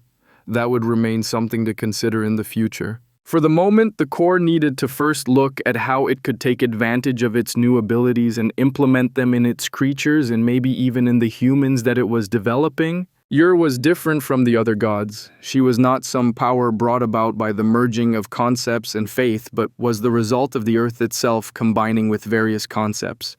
She ruled the concepts of life and growth and touched upon the concepts of stability and prosperity. She even brushed upon the concept of death, given that it was part of the cycle of life that continued upon her body. The fact that Ur had come into being with the planet itself, though only truly gained consciousness with the first sapient worship and faith, meant that she had a different understanding of her place in the universe. She oversaw the cycle of life and thus had no illusions of the immortality that the other gods touted. She knew that even a planet was born would grow and mature and eventually die, and her with it. This was why Ur had not felt particularly disturbed by losing a portion of the earth, her body. While mysterious, such a development simply meant that her death might come about a bit earlier than expected, and even that was a remote possibility. However, when Ur sensed that another had intruded upon the concept of life that she ruled, that changed everything.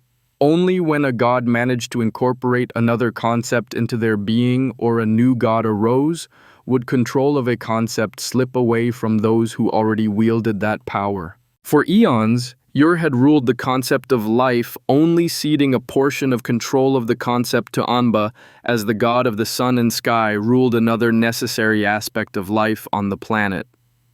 While Erdil was goddess of the hunt, she touched upon the concepts of death, prosperity, conflict, and stability. Erdil's domain was about prosperity and continuing life by ending other life, not life itself. The appearance of another god stealing control of Ur's concept of life could mean a division in the existing pantheon or even the creation of a new pantheon. Either way, it meant new divine conflict which Ur never liked to see. Such battles always saw the earth harmed, and while that did not weaken Ur herself, there was no reason for her to enjoy seeing her body ravaged. Ur reached out with her senses, trying to find who or what had encroached upon one of her primary concepts. However, just as she had lost control of a portion of the earth itself, which was her body, she had simply lost control of a portion of the concept of life. There was no touch of divinity, and she could not sense any changes in any of the child gods that formed the current pantheon. There was not even the spark of divinity that indicated the birth of a new god. No, something had stolen Ur's concept, the domain of the gods themselves, that no others were allowed to trespass upon without being a god themselves. Had another Eldar dragon risen up, Yor started to get increasingly frantic, but all of the dragons were accounted for, and there were none that had recently reached the beast's peak and broken through to the realm of the gods and become a new Eldar dragon. There were no changes among dragonkind nor among the gods. This was something new and also outside of Yor's purview. She was blind to this development, and that was also new. For the first time in her entire existence, Yor felt a flash of fear. Only moments had passed since Yor had sensed the theft, and while Yor was essentially a timeless entity, she was still a god and thus capable of processing more thoughts than a mortal would experience in their entire lifetime in less than a second. Already she could feel Amba racing towards her divine avatar that she maintained with whatever pantheon ruled the planet at the moment. The fact that Amba had not merely reached out to Yor, but was physically approaching her indicated just how disturbed the young god was. Clearly, Amba did not have the experience to remain calm in the face of such a development. After all, he was only about 30,000 years old, having come into being with the human religion. After the human pantheon had seen to the genocide of the non-human races, the loss of those races' faith had seen the death of the non-human pantheons, which had increased the strength of the human gods by an unfathomable degree. After all, the more shared a concept was, the less control each individual could wield. This was what made Yor such a powerful goddess. She wielded the majority of control of two different concepts, and ruling two concepts was a powerful thing. In contrast, Erdil and Urdan did not rule a single concept, which was why both of them were comparatively weak divinities. Touching upon more concepts was less powerful than ruling a single one. Anba had never experienced the sensation of losing a portion of his control of a concept, and clearly that loss had made him lose all control. Yor quickly settled her own fear. This was not the time to dwell upon new disturbing emotions. This was time to find out what had happened, and the best way to do so was in guiding a fledgling god to perform that duty on Yor's behalf. The young were always so malleable. Chapter 23, Ixal's Answer. Alan no longer looked forward to going to work. He understood that many people were disturbed by the fact that he worked in the graveyard, but he had always regarded it as a form of service to Ixal, whom Alan had worshipped since childhood. Everything had changed 6 months ago. After what had been regarded as more or less years of a stalemate between Tamar and Farun had launched an all-out assault. Things had been very odd for Tamar, as the attackers had seemed to spring up everywhere, yet there never seemed to be very many of them. Even stranger than the small numbers had been the appearance of numerous mages. These people were not the mage priests people were accustomed to seeing serve the gods, but were godless abominations capable of wielding heretical magic in defiance of the gods. The temples had been surprisingly silent about this inexplicable development, though Alan had heard several individual priests quietly complain about their god's indifference to Farun's blasphemy. Even all of that had not really impacted Alan's job. No, what had changed things for him had been when the war had arrived closer to home. War was always accompanied by famine for the common people, and often with disease or plague as well. The country's mage priests did not answer to the king or council, but they would still help to protect the nation's people from the fighting between the soldiers. Unfortunately, the heretical nature of this war had also led to the majority of the temples recalling their mage priests back to the temples, and Alan's town did not house a major temple. The government had also started requisitioning food and goods from across the kingdom. Already, 3 different groups of soldiers had collected stored food from Alan's town, and the last few weeks had seen most of the people struggling to have enough to eat. Alan had seen his parents and many others from that older generation opt to starve to death in order to ensure that the children were able to receive enough sustenance. That was why Alan no longer looked forward to going to work, as he knew that he would have to prepare graves for more of the people he had known for his entire life, and who had helped his parents raise him and his friends, cousins, and siblings. Saying goodbye to so many loved ones in the recent weeks had extracted a steep emotional price from Alan, and he was truly not certain how much longer he would be able to endure. He found himself visiting Ixal's local shrine every day, both before and after work, just to try to find some comfort from Alan's chosen god. All he had received had been silence. Once again, Alan woke up, went through his morning routine aside from breakfast, said goodbye to his daughter, visited the shrine, and made his way to the graveyard. He already was anticipating several more bodies that had once housed his friends or family members that he would need to prepare graves for. He had heard Exil's priests preparing the corpses in the back of the shrine during his stop. The only question was how many it would be this time and how close he had been to them. Alan walked through the well-maintained gate to the graveyard and continued down the manicured path through the graves and past the new mausoleum as he made his way back to the shed where his tools were kept. Halfway through the graveyard, Alan froze. Mausoleum. There was no one in his little town of Triple Falls with the money to build a mausoleum, and despite how perfectly the building blended with the graveyard, Alan was absolutely certain that there had never been a single structure in the graveyard other than his little tool shed. Returning to the mausoleum, Alan saw that it was very well built. There were intricate carvings decorating a few places on the structure, and oddly enough, the plants around the building made it look as though the mausoleum had stood in that place for at least 50 years, which made no sense. Alan circled the building looking for the door or any indication of which family it could belong to. How had he never seen it before? Even stranger, there was no door that Alan could find. On his third lap around the building, Alan noticed a small plaque on the wall facing the path that led through the center of the graveyard. Had the writing been there before? How had he missed it the previous times he had walked past the wall? Feeling more and more confused by the building and the mysteries surrounding it, Alan stared at the writing on the plaque. In this place of death, life can still be found. Tread the path beneath the ground. Grasp the power to break free of your bonds. Alan stared at the writing for a few long minutes. This was not a memorial. There was no name or anything else at all to indicate a person's passing. Stepping back, Alan looked up at the mausoleum again and at the open doors just up the steps that were next to the plaque. This time, Alan knew that things were changing just out of his sight because he had very specifically been searching for the entrance to the building and none had existed until he had finished reading the plaque. Alan had been praying to Exile for a miracle for months, and with one finally appearing in front of him, he did not hesitate.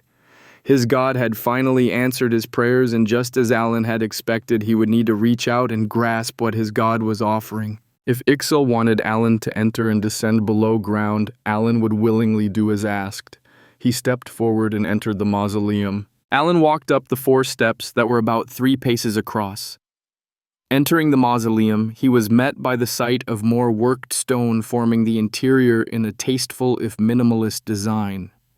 Just 2 paces inside the building, another staircase started, this time descending into the earth, far, far out of sight. There was nothing inside the mausoleum other than the staircase, and the stairs filled the building's solitary room. It was lit by the morning sun that entered through the open doors, but after the 5th descending step, sconces could be seen on the walls with flames illuminating the stairs. There was no hesitation from Alan.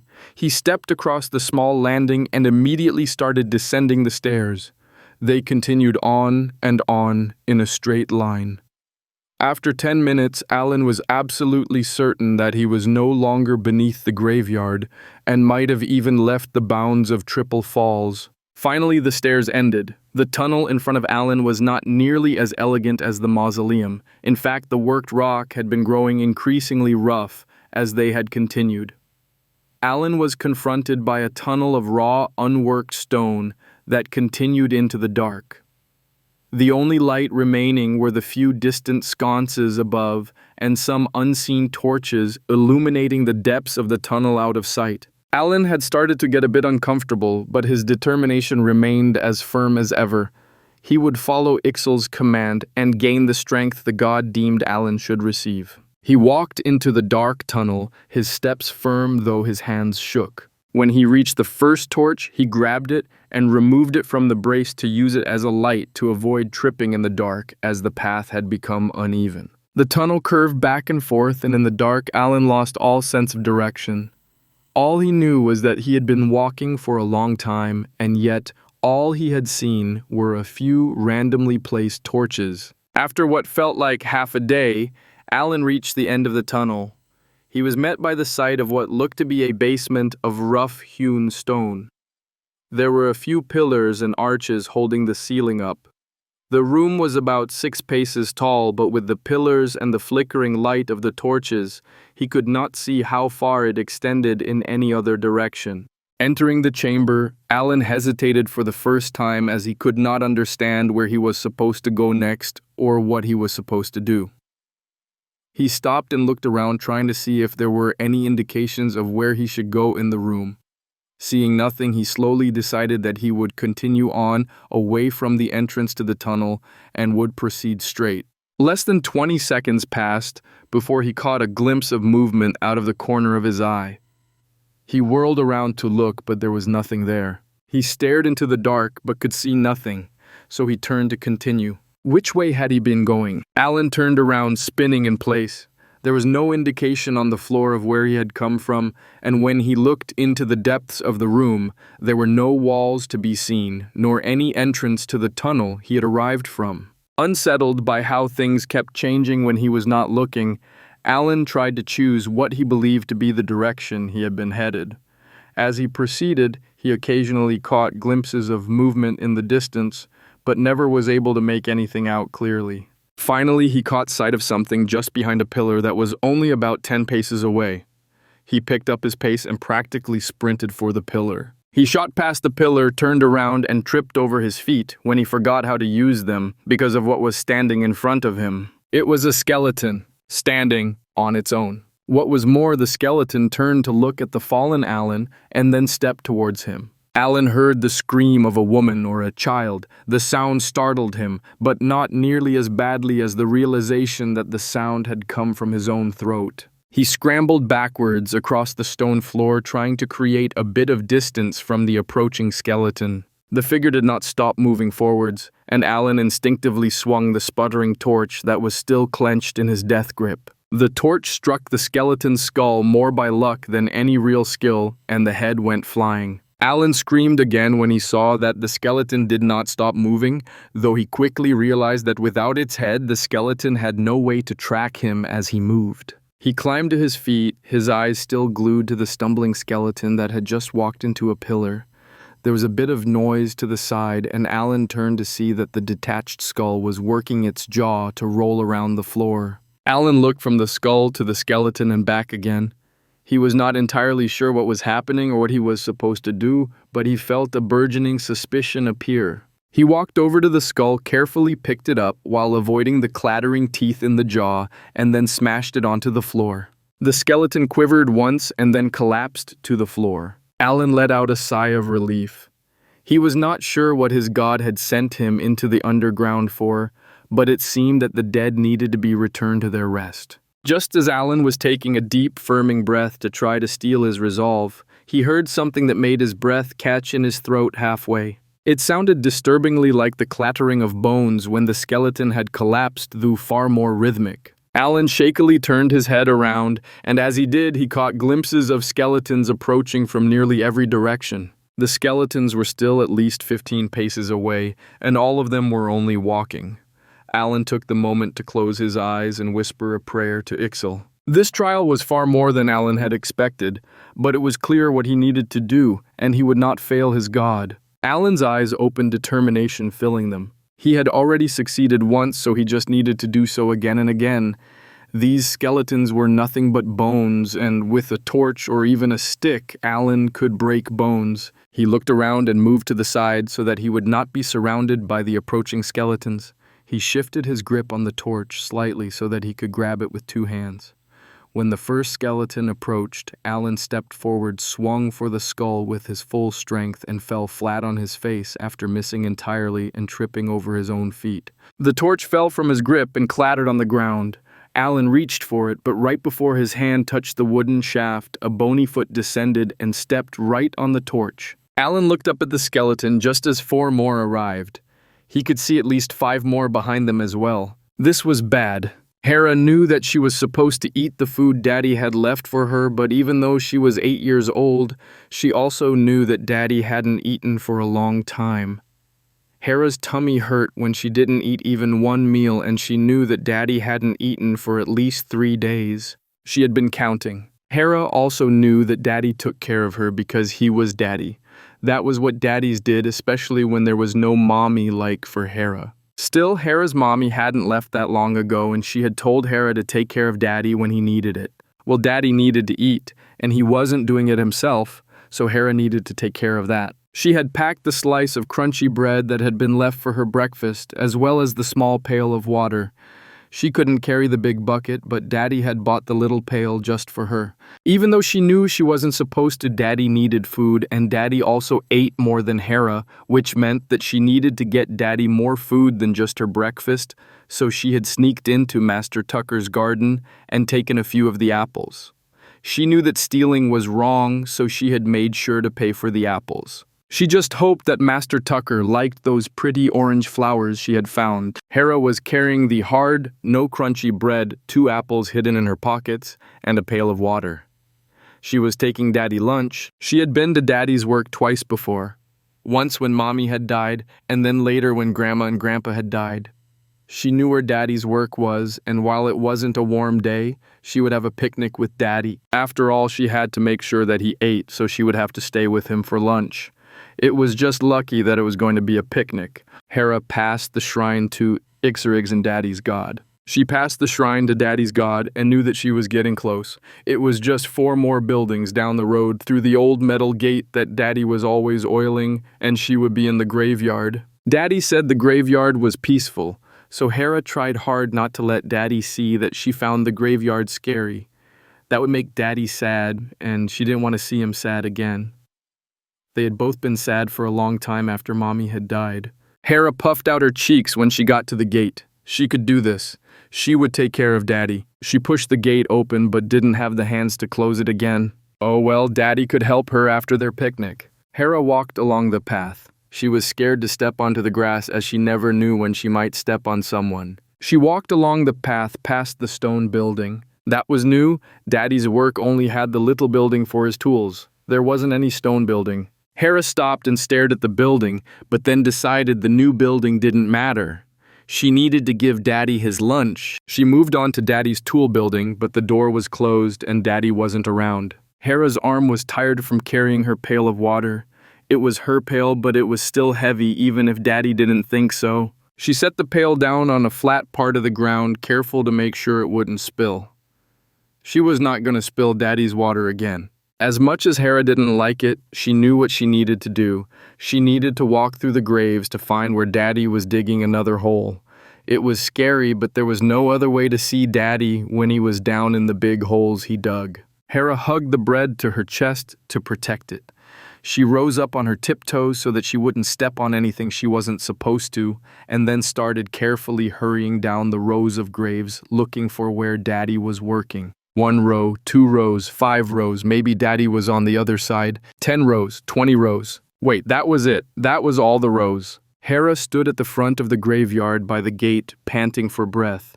She had kept quiet, as you didn't make noise in the graveyard. Everyone knew that except for Daddy. She looked around, but she wasn't wrong. There was no hole where Daddy had been working. She had walked straight to the graveyard from home, so she would have passed Daddy if he had gone home early. So where was Daddy? She had searched the whole place. Looking around, Hera looked back at the new building. Maybe it was new because that was where Daddy had been working. Hera walked up to the building, but there was no door. She walked around it, but there wasn't a door on any side. How did Daddy get in there to work? Hera sat down on the path, not sure what she was supposed to do. Daddy was at work, but he wasn't there. What was she supposed to do with his lunch? What about their picnic? She was feeling a bit thirsty and Daddy wouldn't drink all of the water in the pail, so she could get a drink. She walked back to Daddy's tool building, but just as she picked up the pail, she heard a thump. Turning around, Hera saw Daddy staggering out of the stone building through a door that had not been there when she had been looking. Daddy was bleeding. Hera dropped her pail and ran back to Daddy. He was surprised to see her but picked her up. "I'm all right, little tulip, I'm all right. It's just a scrape from where I tripped. I'm fine, promise." Hera tried to stop crying, but it was so scary to see Daddy hurt. Hera had scraped her knees playing before, and bleeding like Daddy hurt. She checked Daddy carefully, but he really did look like he had just tripped and scraped his hands and knees and maybe bumped his head. Daddy was gonna be all right. Wait the bread, their picnic. Chapter 24, Robbed. As the core had expanded its territory and perception, it had occasionally found regions with dense affinitied mana, similar to the forest where it had started off. Most of the time, the pockets of specific affinities had warranted nothing more than the core's brief notice, but after spreading past the mountain range, the core had indeed found more human settlements, much like the ones that the core was already accustomed to. As the core's perception had crept across the kingdom of Tamar, it had found something unique at one of the villages. While the town itself had been unexceptional, butting up next to it was a pocket of the oddest affinity the core had ever sensed. This tainted mana somehow felt repulsive to the core, yet not entirely. As it spent some time checking the mana and the odd sensation, the core realized that what was actually triggering the sense of repulsion was the concept of life that it had touched upon. Somehow, this particular affinity felt antithetical to life itself. As the core examined the physical location, it had found that the ground was full of corpses, mostly human, and by checking the soil, it understood that this particular place had been receiving the dead for a very, very long time. The process had repeated so many times for so many years that the earth had started to remember death itself. After all, that was what the core had discovered for the first time: death affinitied mana. As always, the core was both curious about what it had found and intrigued by how it could be used. The core may have absorbed fragments of memories from many humans who had died in its first dungeon, but the core had remained rather untouched by those memories on a base level. Its values and morals remained those of the dragon it had birthed from. Logic and greed dictated the core's actions rather than any sort of emotions or morals. Naturally, with the new affinity to experiment with the core, tried to see how it could improve its creatures and what sort of new possibilities had opened up to it. Unfortunately, the antithetical feeling that the core had sensed proved to be true, as the slightest touch of death mana would kill whatever creature the core tried to introduce to it. Some died immediately and some slowly, but every last one of them died. Was this a useless affinity? The core did not want to accept that as waste was infuriating, and it had already acquired quite a bit of this death affinity into itself. What could be done? One day after its latest experiment had died from being touched by the death mana, the core toyed with the mana, manipulating it along the patterns of spells that it had learned from the concept of life. It was nothing more than an idle thought of what might happen when the two opposing forces were brought together. Shockingly, the mana had practically leaped into the fresh corpse of the creature the core had just been playing with, and the corpse twitched. Intrigued, the core watched intently, trying to understand what was happening. The corpse was clearly still dead, yet the death mana was following the same pattern that had existed in the creature while it had been alive. Then the corpse stood up and started to move around. The core's mana perception could see that each movement was slightly draining the mana that was animating the corpse, and while there was no brain activity, there did seem to be some sort of raw instinct. Curious, the core allowed the corpse to do as it wished and watched as it moved straight over to the bird that was waiting to be the core's next experiment. The dead fox bit the bird, killing it instantly. However, what was more interesting to see was that the fox corpse managed to extract a tiny bit of death affinity mana from the bird as it perished, and that mana was added to the corpse's own reserves, allowing it to exist for a few more minutes. This opened a brand new path for the core. It had always hated to see bodies go to waste, which was why it recycled the mana of its own creations. Unfortunately, it was impossible to do anything at all with the bodies of the dungeon invaders, which was a terrible loss to the core's thinking. This death mana opened a new opportunity to the core, where it would be able to use even the dead bodies of its harvests. The core had quickly started constructing a new dungeon beneath the pocket of death affinity mana and claimed the oldest bodies buried in the ground as its own.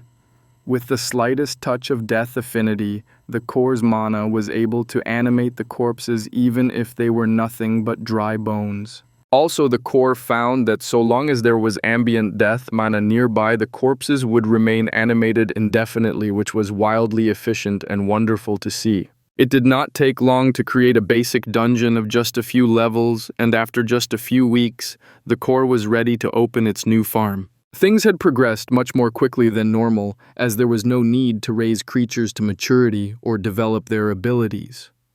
All the core needed to do was animate the dead bodies that were already available and adjust how much mana they were given in order to adjust their strength. It seemed as though this method perfectly suited the core and the creation of dungeons. When the core felt the new dungeon was ready to open, it prepared the entrance. The core had learned of gods and kings from Avery's memories, and since such beings required grand entrances for their own structures, the core had decided it needed the same. Its first dungeon had formed a simple cave in the forest near a village, while its second had only been an annex to a subterranean sewer. Neither had an impressive entrance by any measure, but the core wanted more for its dungeons. For that reason, the core reworked stone to create a small building in the middle of the pocket of death mana. It had been observing the human coming and burying more bodies each day, and as the core appreciated the offerings, it had decided to offer the man the first chance to enter the dungeon. Knowing that it would need to somehow entice the man into entering the core, reshaped the stone as the man walked around the building and had only opened the concealed entrance after he had proven to be sufficiently intrigued. The core had absorbed enough human memories to understand the need for a bit of flair and drama now and then. After the man had entered and started fighting the skeletons, the core had noticed the small, immature human enter the graveyard. Such immature humans were not worth harvesting as it wasted their potential. The core fully intended to extract everything it could from the humans, which was why it was strengthening and reinforcing them. The small human was easy enough to keep out until the core's first guest in its newest dungeon returned to the surface. The man had not done well, sure. He had been determined enough, but the man had just been so clumsy. Things had been so bad that the core had needed to directly interfere on several occasions to prevent the man from dying to the fragile skeletons that he had been facing. Once the core had even just made a skeleton freeze in place because the stupid man had not even noticed that an enemy had been standing less than a pace behind him. Naturally, the core had rewarded the man with some boosts that would hopefully improve the man's coordination, balance, and senses, but the core could not be entirely certain how the improvements to the man's senses and reaction speed would affect him. It had also been clear that the man would not stop until he was dead or finished, so the core had quietly closed off the entrance to the second section of the dungeon. There would be no harvests at all if the man failed to return and share what he had found. After clearing the first room of the skeletons and finding only a single exit to the large chamber, the man had finally turned his weary body to returning to the surface. Even if the core had not given the simple skeletons any weapons, they had still managed to bruise the man multiple times, though most of his injuries had come from him throwing himself around on the floor and into the stone pillars of the chamber while trying to dodge the skeleton's weak attacks. It was truly pathetic that the man had suffered more from self-inflicted injuries than anything the core had allowed to happen to the man. At one point, the core had even been ready to grant the man a bit of healing from its life concept so that he would survive. But at that moment, he had finally revealed a slight improvement when faced with his own impending mortality, and he had succeeded in taking down the last two skeletons. After the man returned to the surface and met with the small, immature human, the core pieced its skeletons back together, reopened the passage to the second section of the death-themed dungeon, and made sure that everything was ready for the next guests. Hopefully this man would not be as selfish as the humans who were still secretly accessing and using the sewer dungeon the core had created. The core needed more people to visit its newer dungeons, The core was actually rather surprised by the man's actions after leaving the dungeon. He had gone to the small human and grabbed her. They had then both proceeded to cry for some time while holding each other. After that, the man had picked up the small human and carried her away. They had first visited the nearby shrine, and after the man had spent quite some time bowing and speaking to his god, had grabbed the small human again and had gone to find the people in the village who the core understood to be those with more influence and importance. From there, the core had lost most interest, as its first visitor to the new dungeon had excitedly started talking to other people who had initially seemed hesitant, but had quickly started to grow excited as well. The humans continued to talk for a long time and quickly lit fires as darkness fell.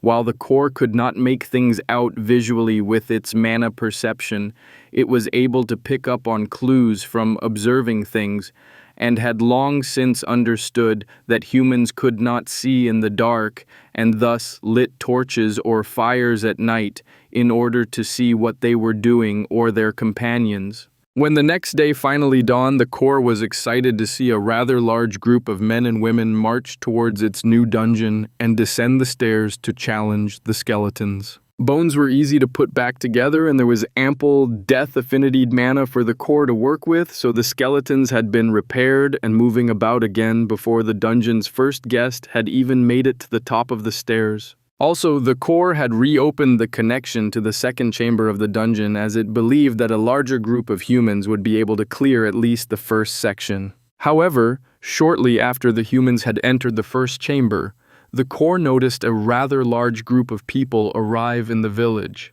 Such activities rarely attracted the core's notice, but many of these humans possessed magic, and they were accompanied by many soldiers as well. These humans had made their way into the village, and while a few had walked to the center of the town and started shouting at all of the quickly gathering locals, all of the rest had made their way straight to the core's newest dungeon. There had been no hesitation or guessing, as the humans had made their way straight for the dungeon and immediately entered and descended the stairs. While the core was happy to see so many guests, it felt rather confused as to how these humans had known exactly where to go.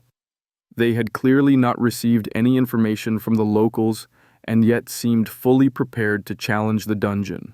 The mana users and soldiers flooded into the first chamber of the dungeon and quickly overtook the gathering of locals, which had been methodically and awkwardly shattering the roaming skeletons. There was a brief confrontation during which the core noticed its first guest was pushed forward by the locals and then seemed to be both reprimanded and acknowledged by the newcomers in a very confusing manner. After that, the newcomers took the lead.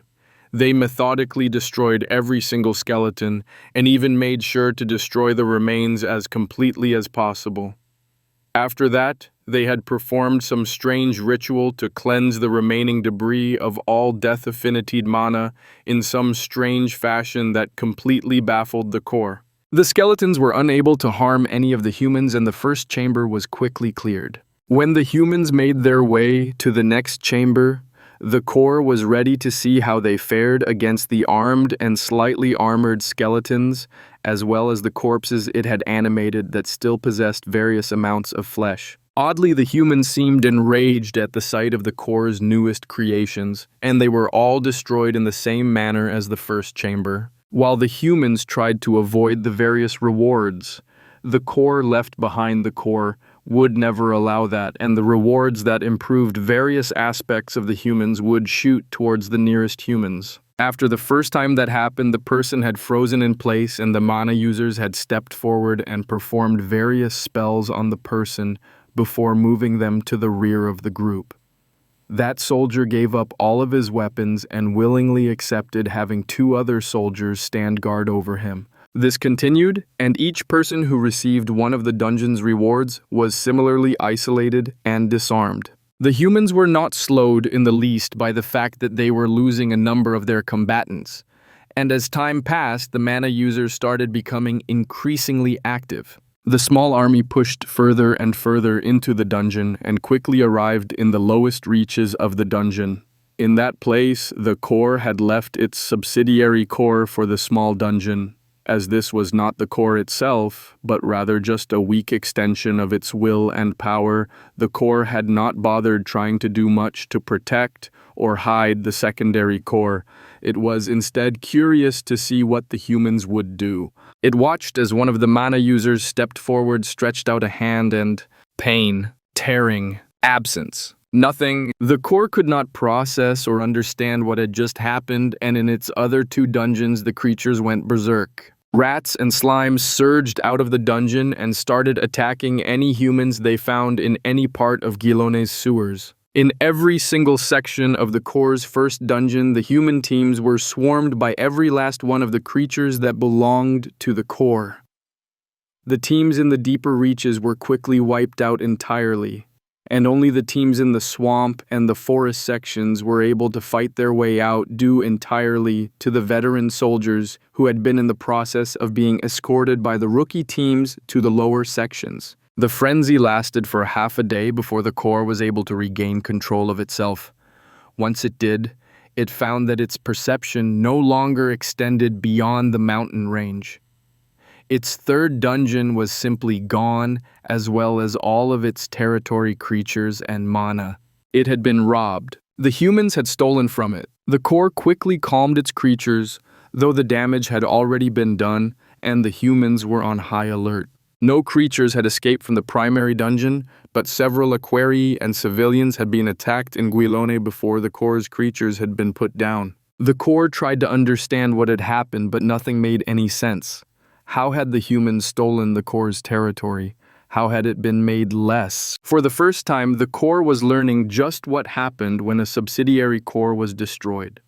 In much the same way that a living creature would suffer and weaken after losing a body part, the core had been handicapped and crippled. While it was possible to recover and heal, the core had been badly wounded, and it needed to recover.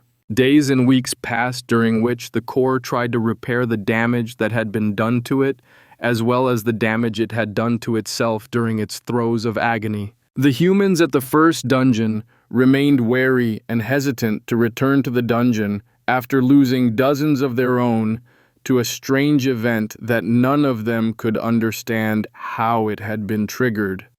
Without knowing how they had set off the defense mechanisms of the dungeon, the humans were scared to enter. In Guilone, soldiers started visiting the dungeon and guards were placed at the entrance that they had found. The poor who had found the dungeon and had been making use of it were stopped from returning, and once it was learned that some people had been aware of the dungeon and been making use of it in secret, an investigation was conducted, and all who were found guilty were imprisoned, executed, or forced to join the army. As for how events were playing out in Tamar, the core knew nothing. When it had tried to re-extend its perception past the mountains, it had found that pushing forward received greater resistance than before. It was easier by far to press outwards in other directions. Where the core had been wounded, it proved difficult to recover what had once been. Frustrated by its setback, the core had no choice but to grow in other directions. However, what had it done to receive such a strong reaction from its third dungeon? In Triple Falls, Alan had barely left Ixal's shrine for weeks. The only times he left was to care for Hera, and then he would return to the shrine immediately afterwards. Everywhere he went, he was overseen by a priest of Exile, and other priests and temple workers had taken over the village's graveyard. Alan was cared for by the priests, yet they were also aloof and wary of him. Alan had misinterpreted his god's will and actions, which had angered Ixal, but had also reported the greatest blasphemy to ever walk the earth, which had pleased Ixal. Thus Alan had been both praised and scolded by his god, who had spoken to Alan directly through a high priest. Alan had felt both mortified and honored to receive such attention from his god, but he had not once stopped condemning himself for misreading blasphemy as a miracle of Ixal. The priests appeared to be similarly torn over how they felt they should treat Alan, as even Ixal himself had both praised and disciplined Alan. He had been banned from ever stepping foot in any of Ixal's temples or working for any of the temples or shrines, yet Ixal had also declared that his people would see that Alan and his daughter would be cared for, which was seen to by the priests themselves. Alan had seen the wrath of his god at discovering that the rest of the dead had been desecrated. The priests and few temple guards had destroyed the abomination and everything that had been in it. Those who had been tainted by the power of the place had been taken to the nearest temple where they could be cleansed by Exile himself aside from Alan. Alan had been checked by a high priest who had also performed a purification ritual, but even though the high priest had declared Alan to be clean, he could still feel the taint in his body. He had become stronger and faster from the curse he had received, and the price he was forced to pay was being ostracized by his own god. Alan felt shattered by his own failings, and the only light in the dark place he was in was his daughter. Only she still showed him any affection, as even the villagers had essentially excommunicated Alan. Ixal's clergy were seeing that Hera and Alan received food, but Alan was wasting away as time passed. All food tasted like ash in his mouth, and he was only ever able to choke anything down for the sake of Hera, as he could see her concern for him. A month after Alan had lost almost everything, he finally came to a decision. He spoke to the high priest of Ixal, who had been left in Triple Falls to ensure that the abominations did not reappear, and the man seemed relieved to learn of Alan's decision. Hera would be cared for by the temples of Ixal. As for Alan himself, only by performing the final service to the god of death would he be able to redeem himself. He would finally be clean. Chapter 25, Shifting Focus. Once again, the entire pantheon met. In recent years, they had all been paying varying degrees of attention to the developments that were clearly centered on the nation of Faerun, but that had just changed. Yor was only somewhat able to detect where the Earth had been removed from her control, as it was a strange three-dimensional absence, and due to that, she was unable to observe anything about that portion of the planet. However, the strange phenomena had just extended into Tamar, and when it had been discovered and reported to a priest at one of Ixal's shrines, the god of death had finally been able to not only pinpoint where things were happening, he had also learned of something that defied him and his domain in a very open, very direct manner. Upon learning that someone or something had not merely disturbed the dead but had desecrated their sacred rest, Ixal had flown into a rage. There was something that was actively working against him and that could not be allowed to continue. Ixal had spoken directly to his anointed representative, the woman humans referred to as Death's matriarch, and ordered her to summon and send out the temple's strongest fighters and most proficient mages, as Ixal had declared that the blasphemy needed to be rooted out and utterly destroyed. Ixal's entire attention had been focused on his forces, and he had granted each of the members of the expedition his blessings so that they would be better able to execute his will. Because the god had been so incensed by the blasphemy that had been reported, he had insisted that only forces which could arrive by the next day be deployed. Aside from Ur, the gods were not able to freely perceive all parts of the world. Their attention focused on their followers, temples, shrines, and places that were important to their particular domain. This was why Ixal had only learned of what had happened after it had been reported to his priest. The gods also had no power except for whatever lay within their oversight. Ixal was the god of death, and he had no power except for delivering death and seeing to the peaceful rest of the dead. However, not even he had known about the second aspect of his domain until it had been violated. After all magic had always come from the gods themselves, or from innately magical creatures like the accursed dragons. Neither the gods nor the dragons had ever had the slightest interest in touching the dead, and so no magic related to that had ever existed. That had changed with the recent arrival of the dungeons. The gods were all aware of the two existing dungeons but had not been able to discover who or what was behind them. All that they had managed to discover was that a few humans had been selected and granted magical abilities that were somehow completely independent of the gods' gifts. This had initially been troubling, but the fact that only a single country was affected and that there had been no noticeable change in the number of prayers directed to the gods, and that none of them had lost any followers, had left the pantheon rather indifferent to the development and the existence of the two dungeons. For Ixal, that indifference had been completely shattered with the revelation that someone was magically animating the dead. Such desecration could not be allowed. Ixal had remained utterly focused on his people as they had entered the dungeon and descended into the bowels of the earth. He had felt his connection to them start to grow a bit thin, but it had not been anything that he could not force his way through. Directly seeing the walking dead had enraged the normally stoic god, and he had almost entered a frenzy. The only thing that had held him back had been Hida. As the god of battle, Hida was invested in any sort of combat, and he had joined Ixal in following the developments within the undead dungeon. When the god of battle had sensed Ixal starting to press into his own domain of power, Hida had instantly and forcefully pushed back, and being rebuffed, had helped to cool Ixal's head. He had then simply watched as his priests and Templars had cleansed the vile dungeon of all desecration as they pressed further and deeper. When the expedition had stumbled upon the undead that still had flesh on their bones, Ixal had again needed to restrain himself. Seeing skeletons had been one thing, as he had never had an issue with seeing bones used as tools or weapons. It almost seemed a way to respect the dead and to carry on their memory, but the rotting, fleshy undead had not held the slightest bit of respect or acknowledgement of the departed. They were evil, which was something that Ixal had never felt throughout his entire existence. In contrast, Hida had been intrigued by the sight of something that allowed for fighting to continue even after death. This was something that resonated with the god as battle, and fighting was his entire existence.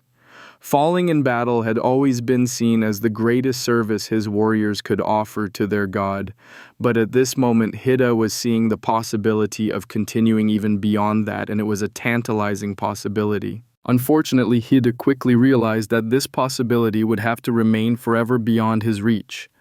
Ixal was an older and more powerful god than Hida, and there was a clear hierarchy within the pantheon of human gods.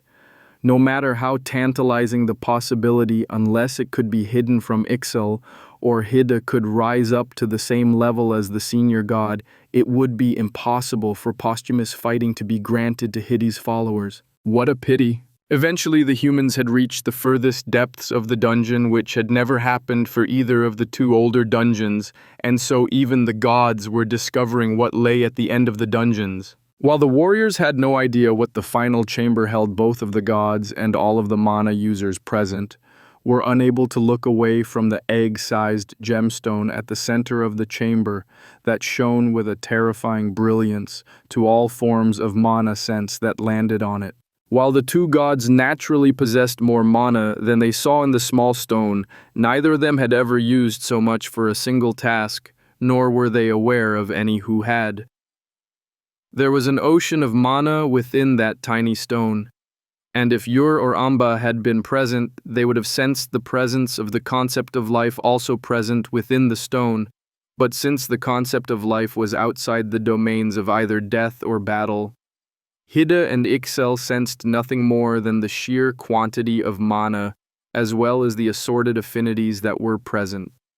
This stone was somehow able to freely manipulate multiple affinities of mana, either cleansing or altering the nature of the mana in a manner that was incomprehensible to all who looked upon it. After a moment of stunned stillness, Ixal had prodded the high priest in charge of the expedition, and a warrior had been sent forward to smash the gemstone. The moment the stone shattered, everything had changed. The obstruction that the two gods had been forcing their way through had completely and totally vanished, and the dungeon itself had started to tremble and collapse. The humans had fled back to the entrance, needing to use magic to create lights, as all of the torches and sconces had gone out the moment the gemstone at the end of the dungeon had been shattered. Many of the people had stumbled and tripped as they had fled through the chambers and tunnel, racing up the long stairs. When they had finally poured out of the false mausoleum in the graveyard, they turned to see that the building had already started to crack and crumble, and it had soon collapsed completely. As they had recovered from their frantic escape, they realized that at least 4 of the villagers who had been in the dungeon had not returned with them, and at least 1 priestess and 2 warriors were nowhere to be found. Clearly, they had been swallowed by the dungeon's collapse. With the dungeon destroyed, Ixel was finally able to calm down. He checked his priests and warriors, but found nothing wrong with any of them, even the ones that had been touched by the dungeon's strange powers. The only additional thing Ixel did before moving on from dealing with the blasphemous dungeon was deal with his follower Alan. It was clear that the man had been mistaken in interpreting the dungeon as a miracle from Ixel, but as far as the god was concerned, that merely reflected that Alan had been inexcusably ignorant of the god's teachings. The only thing that had saved Alan from being summarily executed was the fact that the very first thing he had done had been to report what he had discovered to one of Ixel's priests, which had informed the god of the unforgivable desecration that had been carried out. As time had passed, Ixel had paid slightly more attention to the other two dungeons that were known to exist, though that was rather difficult given how few followers and clergy he had in the nation of Faerun. Still, despite the number of deaths that had occurred in the wake of the undead dungeon's destruction, Ixel had not learned of a single additional instance of any undead existing, which had been a huge relief to the god. Another, though smaller, relief was felt when Alan finally offered the final sacrifice to Ixel, paying for his trespasses and earning the god's clemency.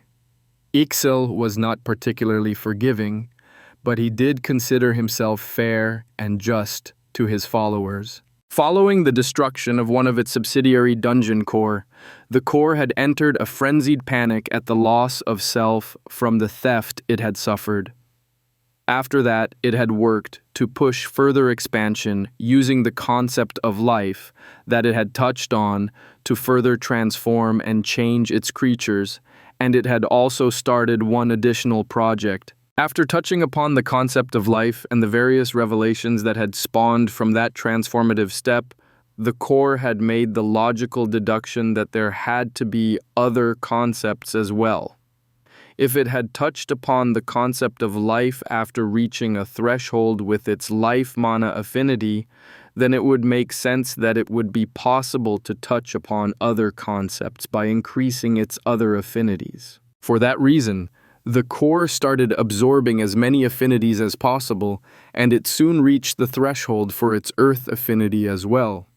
The other affinities needed to be improved further, and for some reason with the earth affinity, the core felt a strange impression that reaching the threshold with its earth affinity was not nearly enough.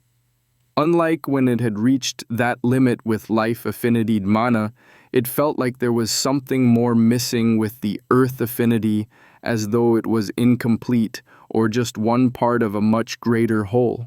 It started seeking out pockets of mana that were more potently tainted with various affinities in order to absorb them and increase its own affinities. It managed to quickly improve its water and air affinities, and it also found a few areas that had some decay affinity. However, it was never able to find another place with death mana, which was frustrating. It almost felt like the death mana had been removed somehow, which did not make much sense to the core. Months passed, but the core refrained from creating any additional dungeons.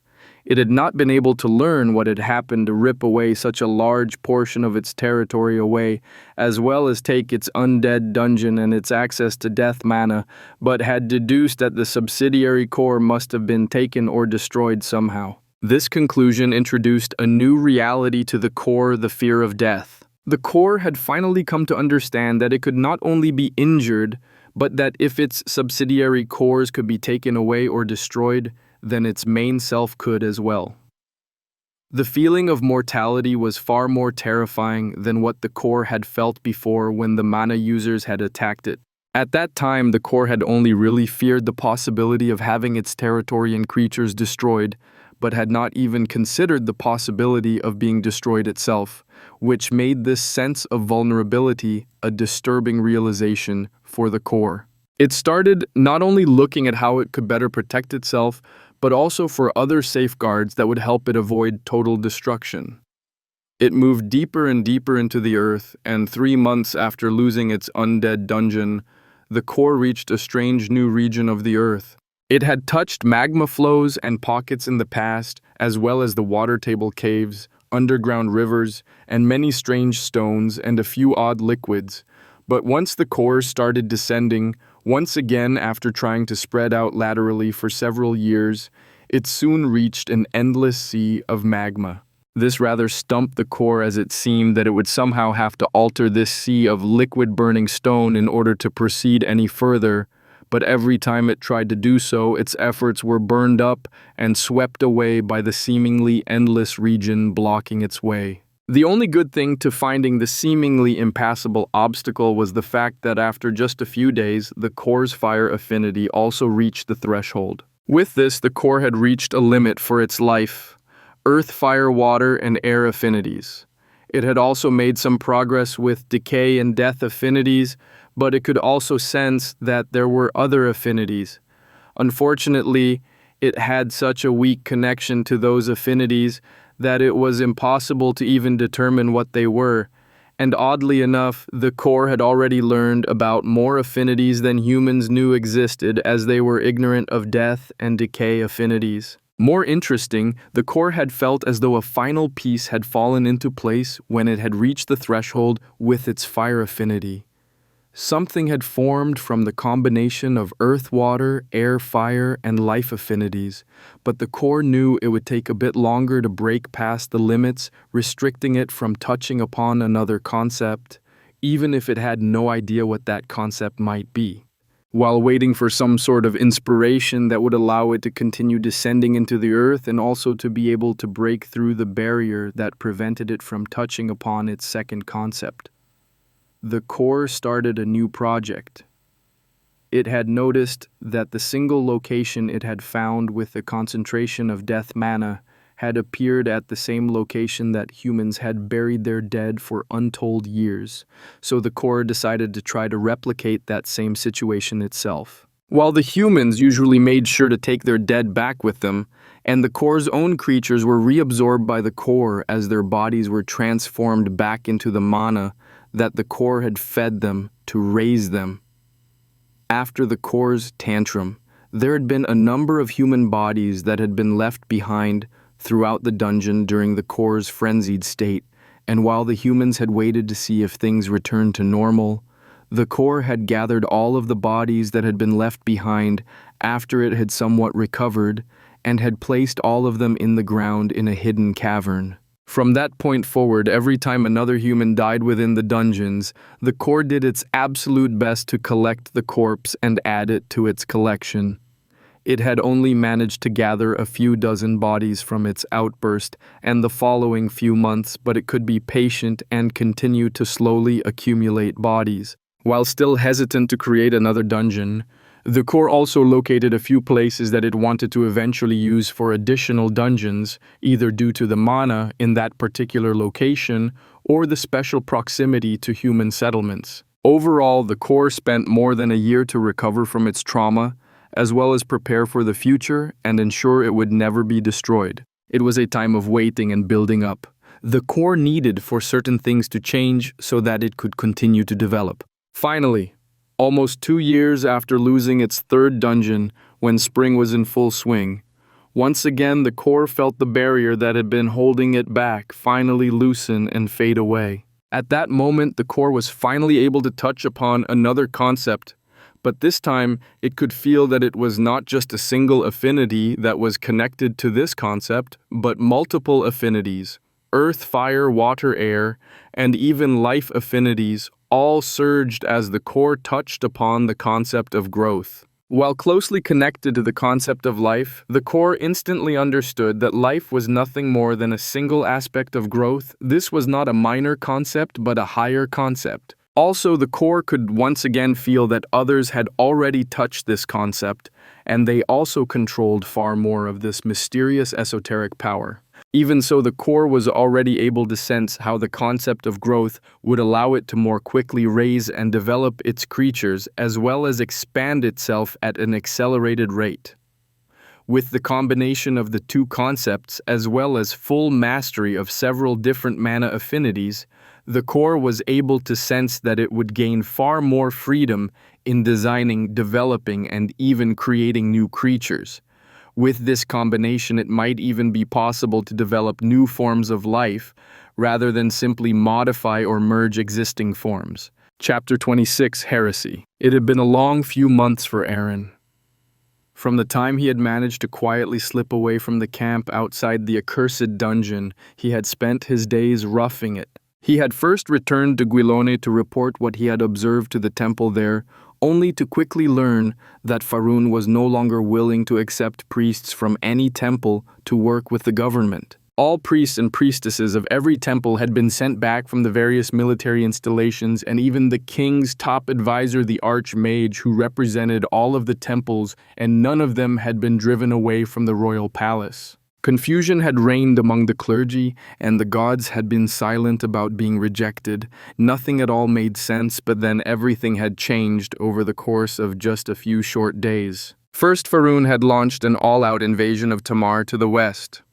The two had never been friendly, and tensions had been high from the moment of the Elder Dragon's death and the subsequent covert war for the wealth the beast had left behind. It had also become a public secret that Faroon had fallen behind in that hidden exchange, though very few knew the details involved. However, word of the invasion had quickly been followed by rumors, bizarre, impossible rumors of soldiers wielding magic. While the pantheon covered every nation, very few of the gods forbade their priests from participating in civil activities, and some, like Hidda, even encouraged the priests to participate in warfare.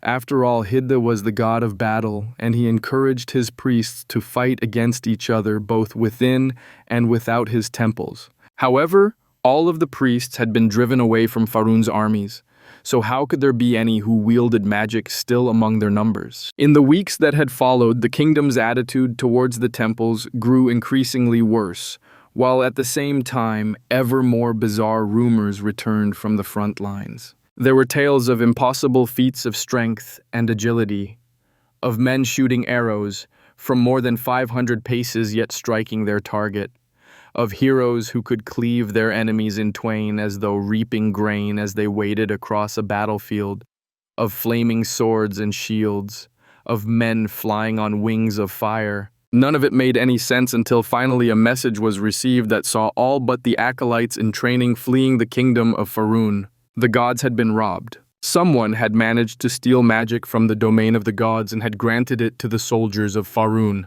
Terrified and appalled by this revelation, the clergy had all fled the nation, and they had all made their way to the pantheon's most holy place, the sanctuary of Ur. While most people understood that Ur was the goddess of the earth, most of the true clergy were aware that Ur was a goddess apart from the rest of the pantheon.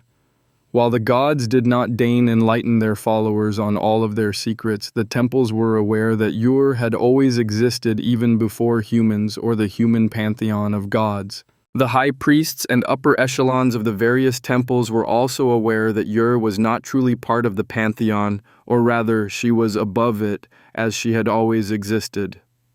As the earth itself, Ur had been a member of every pantheon throughout history, including the fallen pantheons of the non-humans, which had been purged by having every member of the species worshipping them wiped off the face of the planet. This was also why Ur's clergy were regarded with both wariness and respect, as they served a greater deity than the rest. As the priest who had reported the strange events at the dungeon, Aaron had immediately been hidden upon his return to Guilone, but he had also been secretly speaking with the high priests and the rest of the upper members of the clergy in the capital city, answering questions and essentially being interrogated about the dungeon. While Aaron was a high priest, every city of reasonable size had at least one high priest, and some had a high priest for each temple.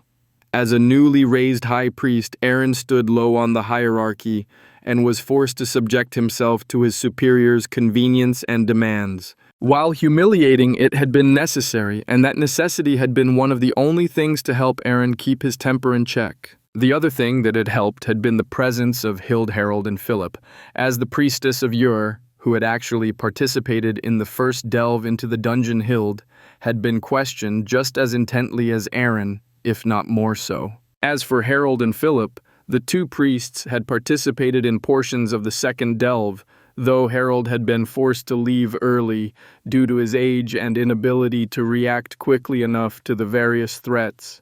The old man was powerful, there was no denying that, but he had slowed in his advanced age, and that could have proven fatal in the dungeon. As for Hild, it was true that she was the niece of the king of Faerun, but the clergy's loyalties were first to their gods, then to the pantheon, and then to mortal authority.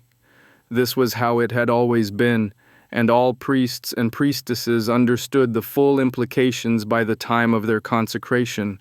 What belonged to the gods was theirs alone, and they would never release what belonged to them. Abandoning the gods was unthinkable, and yet Aaron knew that it had been attempted. Attempted but never done. The clergy belonged to the gods as undeniably as their temples and shrines. Gods abandoned nothing that truly belonged to them, and attempting to break free had but one ending: death. Service to the gods was to the death one way or another. While fleeing Faerun and heading north to the sanctuary of Aaron had spent his time both brooding and contemplating. While resentful of the fact that he had been forced to become a refugee, the days and weeks of travel had given the priest time to reflect on why he had become a follower of Hidde to begin with. There had not truly been anything profound to Aaron's decision, or rather, he had not even seen it as a decision at all. Unless one was born to lead a nation or an empire, one would have to serve others. Given the fact that Aaron had not been born with such impossible luck, it only made sense to choose the most powerful master possible to serve. Who did that leave but the gods? While others served mortal masters, Aaron answered to a god, a manifestation of supernatural power. As for why Aaron had chosen Hidde over or another god, the answer was quite simple. Hidde encouraged combat of all kinds, and that included contests for power among his clergy. Aaron had understood from the very beginning that Hidde's precepts matched his own desires and personality the closest. Once again to Aaron, it had not been a decision to serve Hidde over the other gods, but simply the only option available. Hidde had returned Aaron's service with power and authority. He had gained the power of magic and had grown to become a powerful mage, rising through the ranks of the clergy to become a high priest above hundreds of priests and acolytes and thousands of civilians in Gilone and the surrounding region. Every time that Aaron cast a spell by calling on the power of Hidde, he was able to gain a mere glimpse at the power of his god, and it always left him overwhelmed and awed. For this reason, Aaron oddly enough did not feel the rage and fury of his fellow clergymen upon learning that someone had stolen magic from the gods. No, what Aaron felt was a terrible confusion, given the power that he was able to sense from Hidde, and that at the very least was even more powerful than Hidde. How had anyone managed to steal anything at all from the pantheon? How was that even possible? What sort of strength or power was needed to steal from the gods, much less grant that power to others? It was a question that baffled Aaron and left him questioning everything he knew. While others felt rage, Aaron felt simply lost. As Aaron's resentment faded and his confusion mounted, he became more and more withdrawn as the clergy made their way north. He became almost completely unresponsive to others and would only respond with grunts or monosyllables, and the change was being noticed by nearly all of his comrades. Finally, after weeks of travel, the clergy arrived at the sanctuary of Unlike what people who had not visited the place before expected, Ur's most sacred location was not teeming with life and growth, but was instead a rather unique location where a large solitary smoking mountain stood over a vast canyon that none had ever reached the bottom. Ur was not the goddess of life, but of the earth itself. From that foundation, she was also the goddess of bounty and reproduction, but her core self was the goddess of the earth, and thus her sanctuary portrayed the glorious beauty of the earth in its naked wonder. The mountain was mostly bare of trees, and the canyon was harsh and home to practically no vegetation or animals. Still, there was no denying the astounding beauty of the place. It was a harsh, desolate place that perfectly captured the majesty of the earth, and that was why it had been chosen for the sanctuary of Ur. When Aaron and the rest arrived, they found others already there, though not many. In fact, all they found were the top few members of each of the temples as well as their servants or caretakers. Shockingly, the leaders of each of the 6 temples were present. No one could remember the last time that all of the gods' representatives had been present in a single place, and it spoke to the gravity of the situation. Aaron's fugue state continued even after arriving, and he only was roused from his near-comatose condition when he found himself before the leaders of the 6 temples. His mind started racing, and he tried to think back to find why he was alone with 6 of the most influential humans alive, yet oddly enough, he could not find a single hint in his recent memories. Even worse, he only knew the names of Hiddy's champion and yours Saintess. The other 4 individuals were complete strangers to Aaron.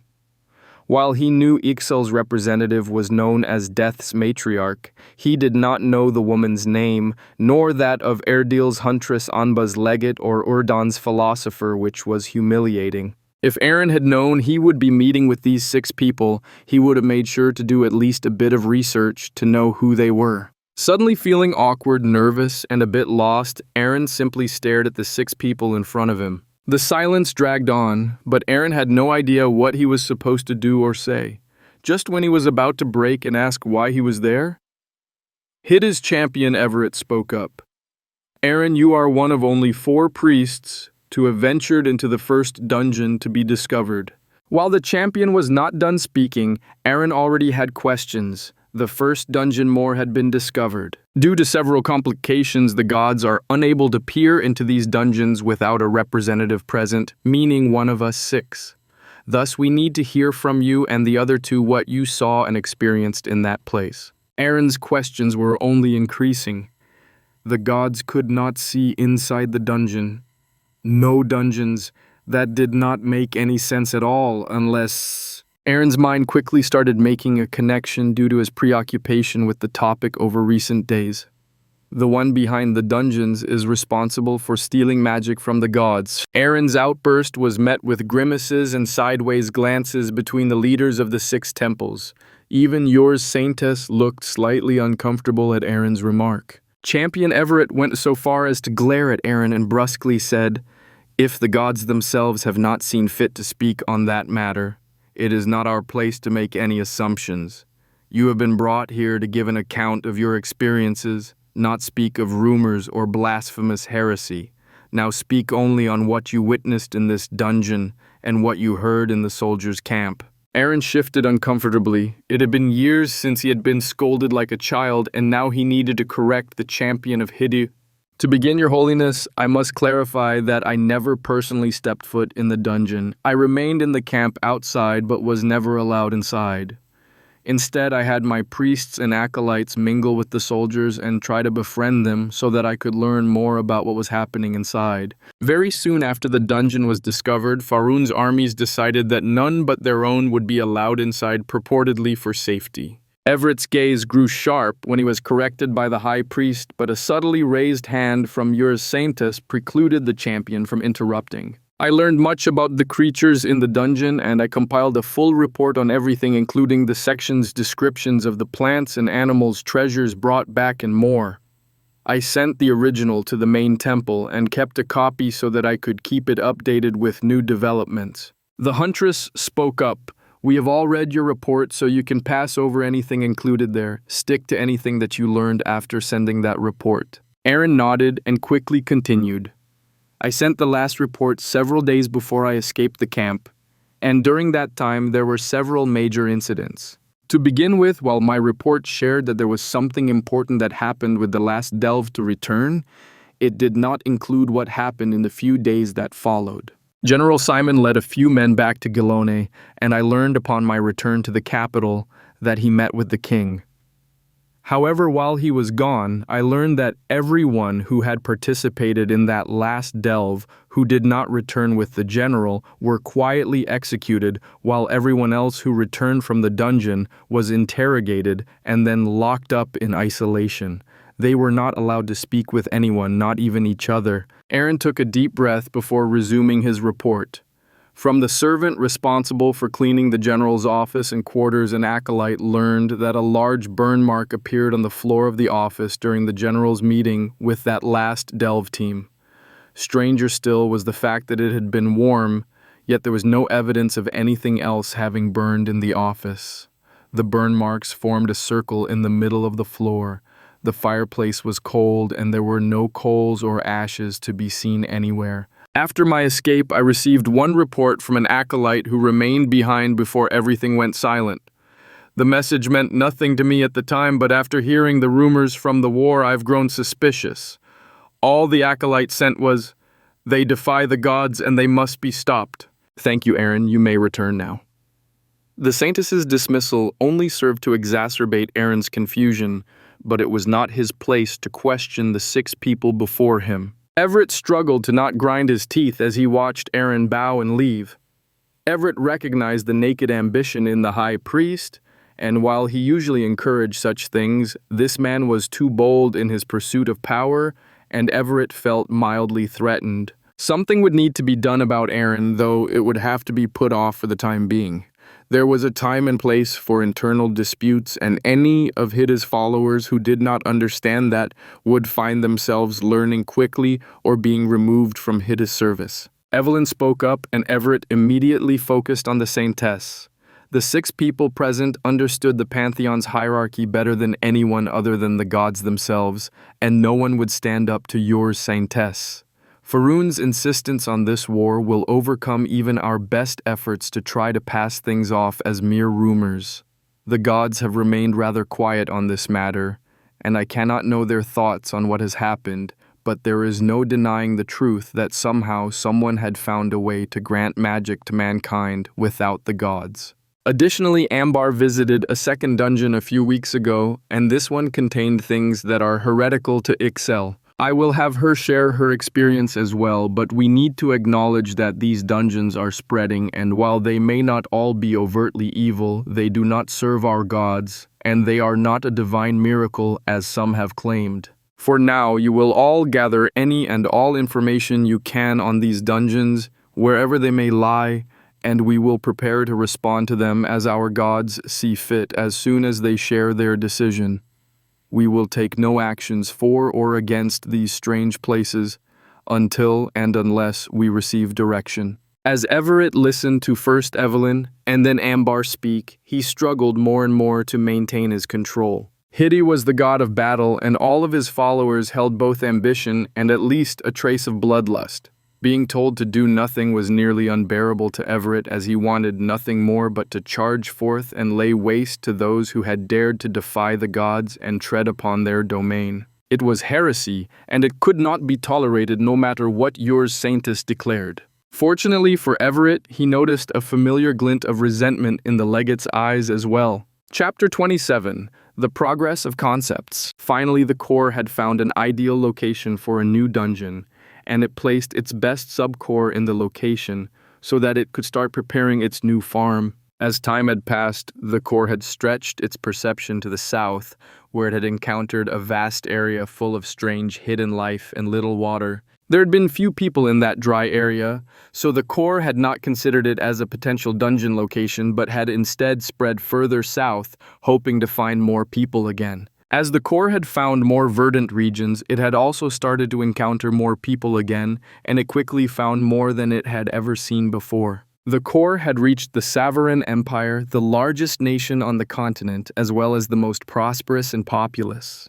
Unlike the kingdoms to the north, the empire worshipped all gods in the pantheon equally and did not hold closer to any particular deity. The people of the empire believed in the divine mandate of the ruling dynasty, and this was supported by both the empire itself and the temples, as it helped to keep them all in power, and the gods themselves did not care about such petty matters. So long as their specific worshippers followed the gods' tenets, the rest of the details were irrelevant. The empire had 5 provinces, and the capital of each province was larger than Guilone or Pries, the capital of Tamar.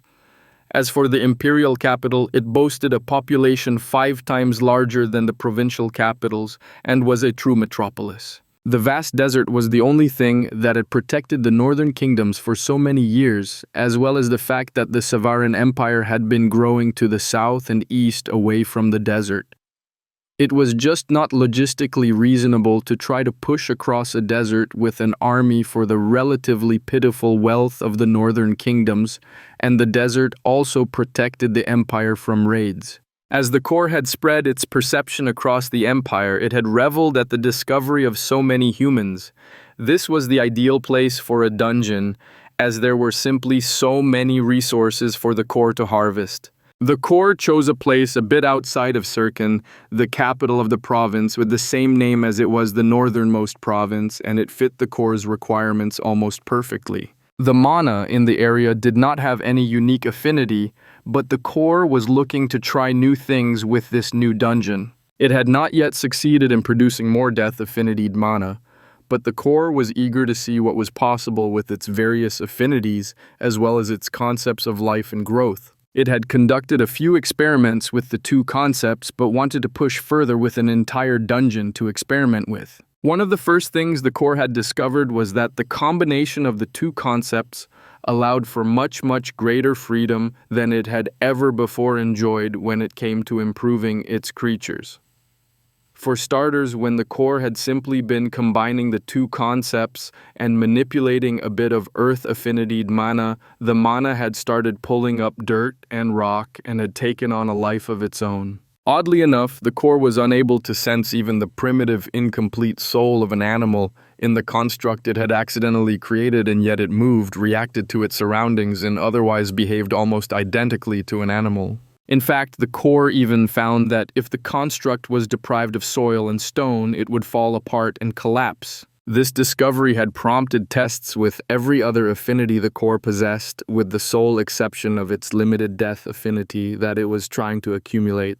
Sure enough, it discovered that it was able to produce elementals of most mana affinities, including earth, fire, water, and air, while life affinity mana required plants or trees to create a new creature. Even more odd with the life affinity to attempt to create an elemental, the core observed that a spark that it had never before noticed within plants was somehow amplified by the life affinity mana, and that spark blossomed into a primitive soul. It was somehow both more than an animal and yet less than a human. The core was not certain what it was, but it certainly intended to find out. The core tested with various different plants as well as different amounts of mana and proportions of affinities. It was able to gain flowers that bit and ate things, vines that would reach out and grab nearby creatures, trees that would slowly move, which created the possibility of a shifting forest and more. A few times older trees seemed to be trying for something more, but before the process could be completed, the core could feel that some key portion of the process was missing, and without that, the process failed entirely. The core could not be sure, but it felt almost as though the trees were trying to produce a true soul, to create a creature similar to a human. Something similar happened on a single occasion with a water elemental that tried to somehow become more, but that also failed. The core could not tell if it was lacking a concept, or if it simply needed greater mastery of the concepts it had already tapped into. Fire had been quite interesting, as there had been different possibilities depending on how the core mixed things. When a bit of light was added to the mix, something that seemed like a floating orb of pale fire came into being. While it was made of fire, it had a pale glow to it that made it nearly invisible during the day. When the core used pure fire and life affinity mana, it gained what appeared to be a far more typical elemental, and it would blaze with hot, bright flames. Along with various wild creatures, the core had also managed to gain control of different domestic animals as well, though they had felt rather lacking compared to wild animals. Dogs were mostly smaller, less vicious wolves, or larger, less cunning foxes. Horses and cattle were large and powerful, but were typically gentle and mild-mannered. Also, given that they were herbivores, the core did not see much that could be done with them. However, with its new abilities, it decided it might be good to return to the creatures it had essentially discarded. It was impossible to say what kind of uses they might have, After all, if even plants and dirt could become a useful quasi-creature, why not a horse? As for the cows and bulls, the core opted to ignore them for the moment, as they were simply too difficult to get to one of its dungeons to be experimented with. For some reason, horses were a bit more willing to break away and leave humans to run away, which the core could take advantage of. Goats and sheep had proven similar to the cattle, though when the core had gotten to cats, things had turned odd. The cats were somehow fluid. They easily adapted to just about any environment and were quick to change into their wild cousins. The core ended up with jaguars, lions, and tigers when it simply wanted to improve the cat's strength and size. Cats were quick to accept just about any affinities of mana as well, with the exception of water mana, which they seemed almost repellent to. The air affinity, along with size and strength, pulled for something more.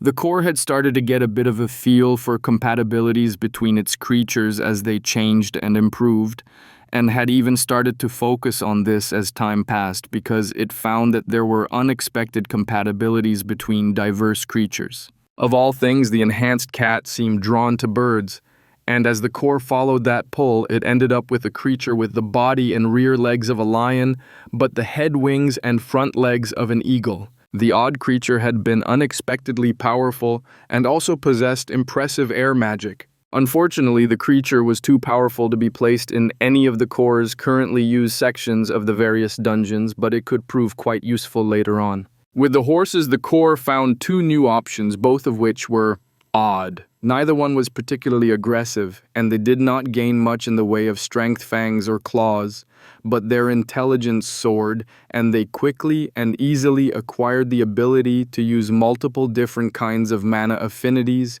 which primed them to become powerful magic users. Interestingly, this magical ability appeared with a physical manifestation in the appearance of a single horn on the horses' heads, which the core simply did not understand. So many creatures had specific predispositions for certain magical abilities or affinities that the core almost felt as though it was merely awakening things that had been dormant for a long, long time. The core quickly expanded its new dungeon as it experimented with various creatures. It had decided to recycle the forest theme for its first section of the new dungeon, but this time it would have only the strange new creatures it had recently developed. In fact, why not create a theme for the entire dungeon? The core realized it had enough different creatures to introduce new creatures and challenges in multiple forests. Its wisps of fire loved floating among the trees and bushes, while the magical horses also loved to hide in the forests, and both of those were too powerful for the first portion of a dungeon. The new elementals were quite interesting in the fact that their power could vary greatly and there was no minimum strength to the semi-creatures. With a goal in mind and more testing to be done, the core hurried to finish the first 4 sections of its new dungeon. At the same time, the core's other 2 dungeons maintained their farming operations. The core had grown the sewer dungeon slightly, yet interestingly enough, the soldiers did not have much interest in that dungeon. For that reason, the core decided to expand it a bit more horizontally and connected to the sewers in more and more locations. It was clear that the humans who worked the sewers were very interested in the dungeon, yet were being kept out by the soldiers. The core could not allow its crops to be taken away, and so it found an alternative that would ensure a steady supply of humans visiting the dungeon. As for the main dungeon, the core had underestimated how much time it would take the humans to gain enough strength to press deeper into the layers the dungeon had prepared. They had still not conquered the fire chamber, which prevented the core from testing more powerful options deeper underground. It almost seemed as though the humans' own expectations and beliefs were preventing them from accepting the full strength of the core's offered rewards. From its own estimates, some of the soldiers should have already achieved levels of strength that should see them carving through the upper regions of the dungeon without any issue, and yet they were barely 3 times stronger than their starting point. The core had not sensed any sort of external interference, which suggested that something within the people themselves was preventing them from obtaining the full potential they were capable of. But how to reveal what was possible to the humans? The best option was by example, but the core had no way to show the humans what they themselves were capable of, and it had not yet come up with any such method. In fact, those limitations did not merely apply to the physical improvements the core had given out, but even for the magic and skills that the humans had received. The first skill, that fire shield, should have been able to be maintained nearly indefinitely by the human who had received it, given his mana reserves and recovery rate, and yet he was so incredibly, unbelievably inefficient in controlling his mana that he exhausted himself after only a few seconds. The core had initially believed that it must have made some mistake and that the skill had not been optimized for the man, but after carefully observing the man while he had used the skill, the core realized that the man was simply not properly following the skill. His mana had run wild, nearly uncontrolled. Only a small portion had followed the pathways the core had specified when granting the skill, which was what allowed the man to use it, but there was so much wastage and leakage that the core did not actually understand how the man had managed to activate the skill at all. Were humans just stupid? What other reason could there be for them to not follow simple instructions? The core had gone on to observe all of the humans who received its rewards, and invariably they were only able to manifest a tiny fraction of the gift they had been given. The core had studied the gifted humans for months, both within the dungeons where its perception was much greater than elsewhere, and on the battlefields where they had been fighting against other humans in the greatest waste the core had ever seen. The humans were dying by the hundreds, yet the core could not see anything at all being gained from those deaths. Even worse, the core itself was losing harvests as these humans were all dying far away from its dungeons. That was unacceptable. Recently acquired memories revealed that this fighting was a war, and that different groups of humans were trying to conquer the other. This made a bit more sense to the core, as it was territorial and expansionist, and many of its creatures were also territorial. It was what allowed the core to make use of them without directly controlling them. Even so, the core was more interested in how it could help the humans reach greater levels of strength and fully unlock the gifts it had given them, as it wanted them as powerful as possible so that its harvests would be even more beneficial. Eventually, the core settled upon an idea to test. When giving the humans a skill or a spell, the knowledge they were granted would include a name and a mental image of the potential of what they were being given. Unfortunately, that also failed to work. For some reason, the humans accepted the names, but treated the mental images of the true strength of their acquired power as a perfect goal to strive towards rather than the minimum acceptable level of competence the core was willing to accept. Even so, the mental image helped the humans improve at a slightly accelerated rate, so it was not a complete failure. As for the names of the skills and spells, the humans became extremely excited over that bit and would brag to each other. They seemed to believe that named skills and spells were somehow more powerful than the others. While that seemed to remove a bit of the mental blockages, it did nothing at all to help the humans improve their mana manipulation skills. Just what was preventing them from improving. What the core failed to realize was that humans lacked a natural ability to perceive mana at all. Even once they developed that particular skill, which was something that only a very small number of the most experienced mage priests ever accomplished, it was like seeing through murky water. There was a rough impression of what was there, but there no clarity at all. This was one of the greatest challenges for human mana users. They were essentially trying to create a painting of a waterfall from just hearing it in the distance, while also being unable to see their canvas or paints. While it was possible to gain a rough understanding of what they were doing and to give an impression of what they wanted to portray, it was completely impossible to have any clarity or details. If the core truly wanted to improve the humans' abilities with the magic and skills they had been granted, then it needed to first grant them the ability to truly perceive mana with some level of clarity. The best analogy of how humans perceived mana was sound. It was readily evident when sound was present or absent, but sound could not be seen, only heard, and it could only be felt when it was strong enough. In contrast, the core perceived mana as a liquid that surrounded it and filled the entire world.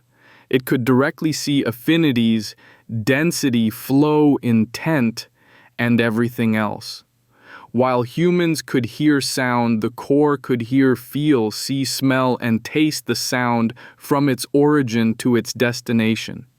This fundamental difference in how the core perceived the world was completely different from the senses of biological creatures, and even after absorbing so many memories, the core still could not grasp the limitations of the human body. Finally, more than a full year after the destruction of the undead dungeon, the core was ready to open its new dungeon in the Savaran Empire. Not even the gods could have predicted how this single event would change the entire world. Chapter 28, Across the War. Bert was tired.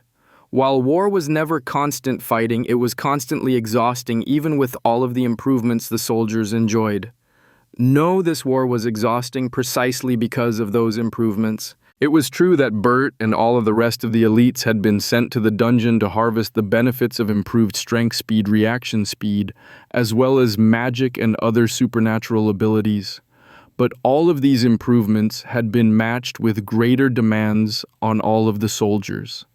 Each of them had become expected to do what would have been considered the work of 10 men before the discoveries in the dungeons. They were forced to march what would previously have been impossible distances to cover, sent to face off against double and even triple their numbers, while still expected to return with overwhelming victories. Even worse, while in the past, armies had enjoyed the seasonal rest when the weather turned before winter, or even after a grueling string of battles, the soldiers were currently being sent back into the dungeons during what should have been their rest times. There was simply no downtime at all, and it was wearing on all of the soldiers. No matter how eager some of them appeared to be about the current situation, Bert could see that people were burning out.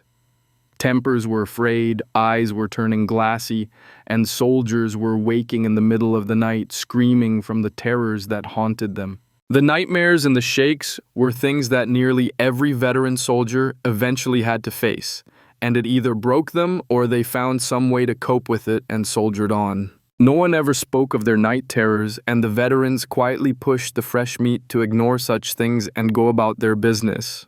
Bert knew it was a problem, and he had known many men who had tried to retire from the army only to return a few years later as brash and reckless as a kid straight out of basic training. Those men quickly died, though they seemed almost relieved to meet their fate. Another possible fate for such soldiers that Bert knew of, but was also never discussed openly, were those who ended up lashing out at those close to them, sometimes at home or in a bar or on a random street corner. Bert had his own demons he struggled against, and that was also why he and many of the other older soldiers remained in the army long after the others their age had left and retired. It was better to die on the battlefield than as the shriveled husk of the man you had once been. That same haunted, hollow look that Bert had seen in his former companions was appearing on the faces of his comrades who were still active in the army, and that was not a good sign at all. That was a symptom of a much deeper problem, and if it was not dealt with soon, these men would start breaking before they reached the next battlefield. Bert had tried to meet with Simon, but the general was stationed elsewhere, and Bert's current commanding officer was some noble toad who spouted horseshit like noble privilege, weeding out the weak and telling the men to toughen up. The noble prig was insufferable as a commander, but there was no denying that he was a shrewd tactician, and he was directly responsible for the long string of victories that Faroon had enjoyed over Tamar. Simon had been rewarded with the responsibility of training soldiers in the dungeon and then helping them to incorporate their new abilities into functional styles of combat. Bert could not deny that Simon was the best suited for such a role, but at the same time not having Simon on the front lines and instead having to deal with a noble with a superiority complex was rapidly becoming completely unbearable for the aging woodsman. Though he would never admit it, Bert knew that a big reason for his reluctance, as well as that of many of the other soldiers, was that this war did not seem to have any purpose or reason other than the king's ambition, and that was a difficult thing to fight for. National pride might rouse support for a war and draw in young men to join the army, but those idealistic notions were shattered after just a few battles, or worse, when conquering Tamaran villages and cities. Slaughtering a civilian militia, which was only trying to protect their homes, was never an easy thing to live through, but the way that many soldiers acted after such conquests to distract themselves from their guilt and their sins was even worse as far as Bert was concerned. Maybe it was because he had been raised in a remote village and had later been looked down upon as being lesser due to his background, but Bert had never been able to see other people as lesser, no matter where they were from or what they looked like. Whenever he was sent to attack a civilian center, Bert was never able to see anything other than his own village. That had always guided his actions, and he always grew silent and cold during those missions. Others believed Bert to be a cold-blooded killer, yet the truth was that he was trying to show people the same mercy he hoped would be shown to his own sister and nieces and nephews should his own village ever be attacked.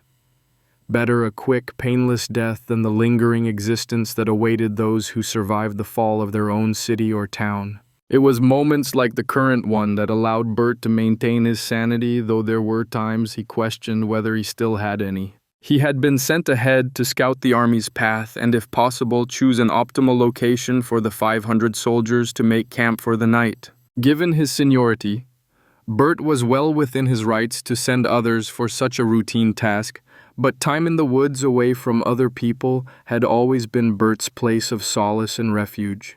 He sought out the quiet of nature and tried to become a part of it himself as he moved through the trees and undergrowth. This was what made Bert such an effective scout, but it was also the most difficult aspect of being a soldier for him, as he was quite limited in how much time he could spend in the woods in the manner that he enjoyed the most. It had been months since Bert had been alone among the trees, as he had been traveling with the rest of the soldiers to provide reinforcements to various locations that had met with greater resistance than expected, and then his own stint in the dungeon. While Bert had failed to obtain any sort of magic or skill, he was not bothered by it.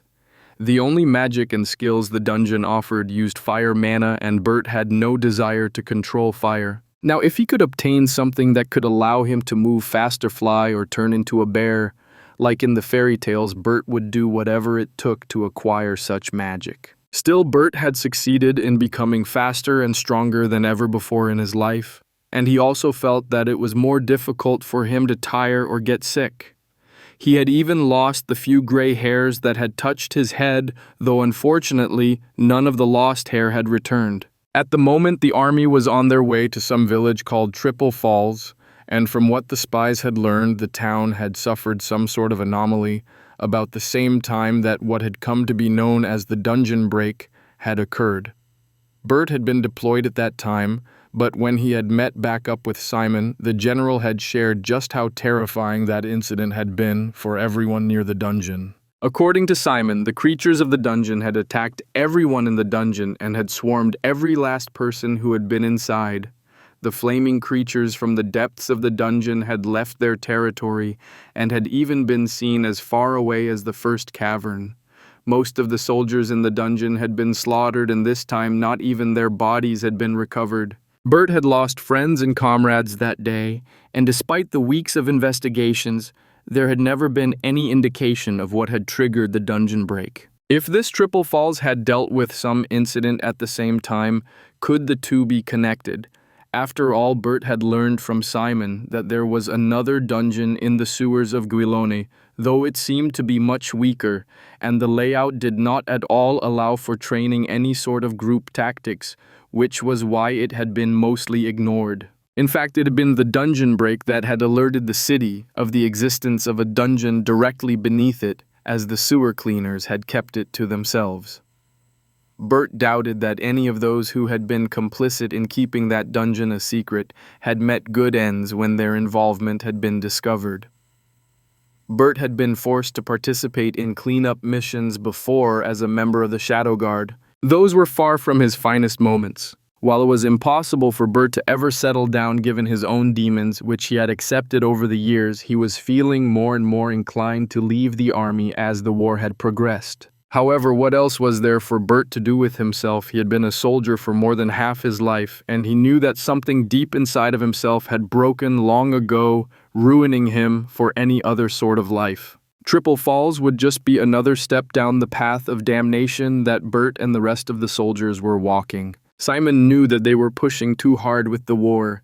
He could see it in the eyes of the soldiers who visited the dungeon for their training deployment to strengthen Faroon's troops. He had heard the reports, and he knew that Lord Yvonne had won a long string of victories, many of which had been overwhelming victories against foes, which had vastly outnumbered Faroon's troops. He had seen the map in the palace that showed how far Faroon's border had pushed westward. Even so, it was hard for Simon to really comprehend that a war was happening. He was stationed at the dungeon and was responsible for the soldiers' training, and that included the enhanced soldiers' training to adopt their new abilities and magics into a unified fighting force. Simon loved every minute of it. His job was to grow and improve soldiers, making them the best they could be, and he was thrilled to see the new powers that the dungeon was granting the soldiers and then working with others to find a way to incorporate the new magics or physical abilities into the army. Already, siege weaponry had become practically obsolete. A team of strength-enhanced soldiers could use a simple tree trunk at least as effectively as any properly constructed battering ram.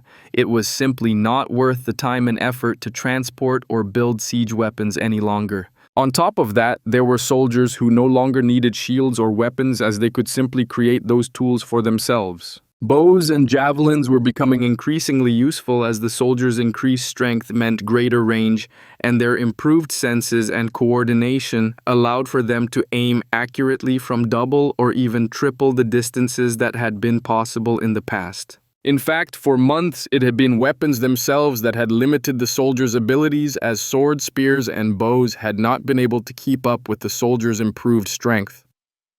Faroon's blacksmiths and bowyers simply lacked the means to produce weapons which could withstand greater forces. That had changed when Simon had seen one enterprising soldier find a unique solution. Jack had been a terror even before visiting the dungeon.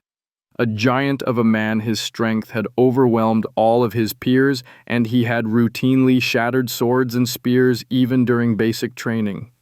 Because of this, his preferred weapon had been a battle hammer, as it was better able to handle his strength, and it fit his fighting style perfectly. After visiting the dungeon, Jack had seen his strength spike to a truly ridiculous level, and not even his hammer had been able to keep up with him. His solution had been simple.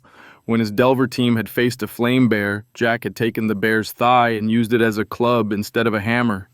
Finally, the man had found something that not even he could break. Seeing that had gotten Simon thinking, and he had approached some of the bowyers and blacksmiths. It had already become common knowledge that various creatures would leave behind a body part when they died, at least for a time. Given what Jack had already demonstrated, it seemed that these dungeon materials were stronger than common materials. In that case, it might be possible to use bones, teeth, claws, hides, chitin, and more in weapons and armor for the army. A slew of tests had quickly been carried out, and the results quickly improved and showed promise. After that, there was yet another task assigned to every Delver team: bring back whatever drops they could recover.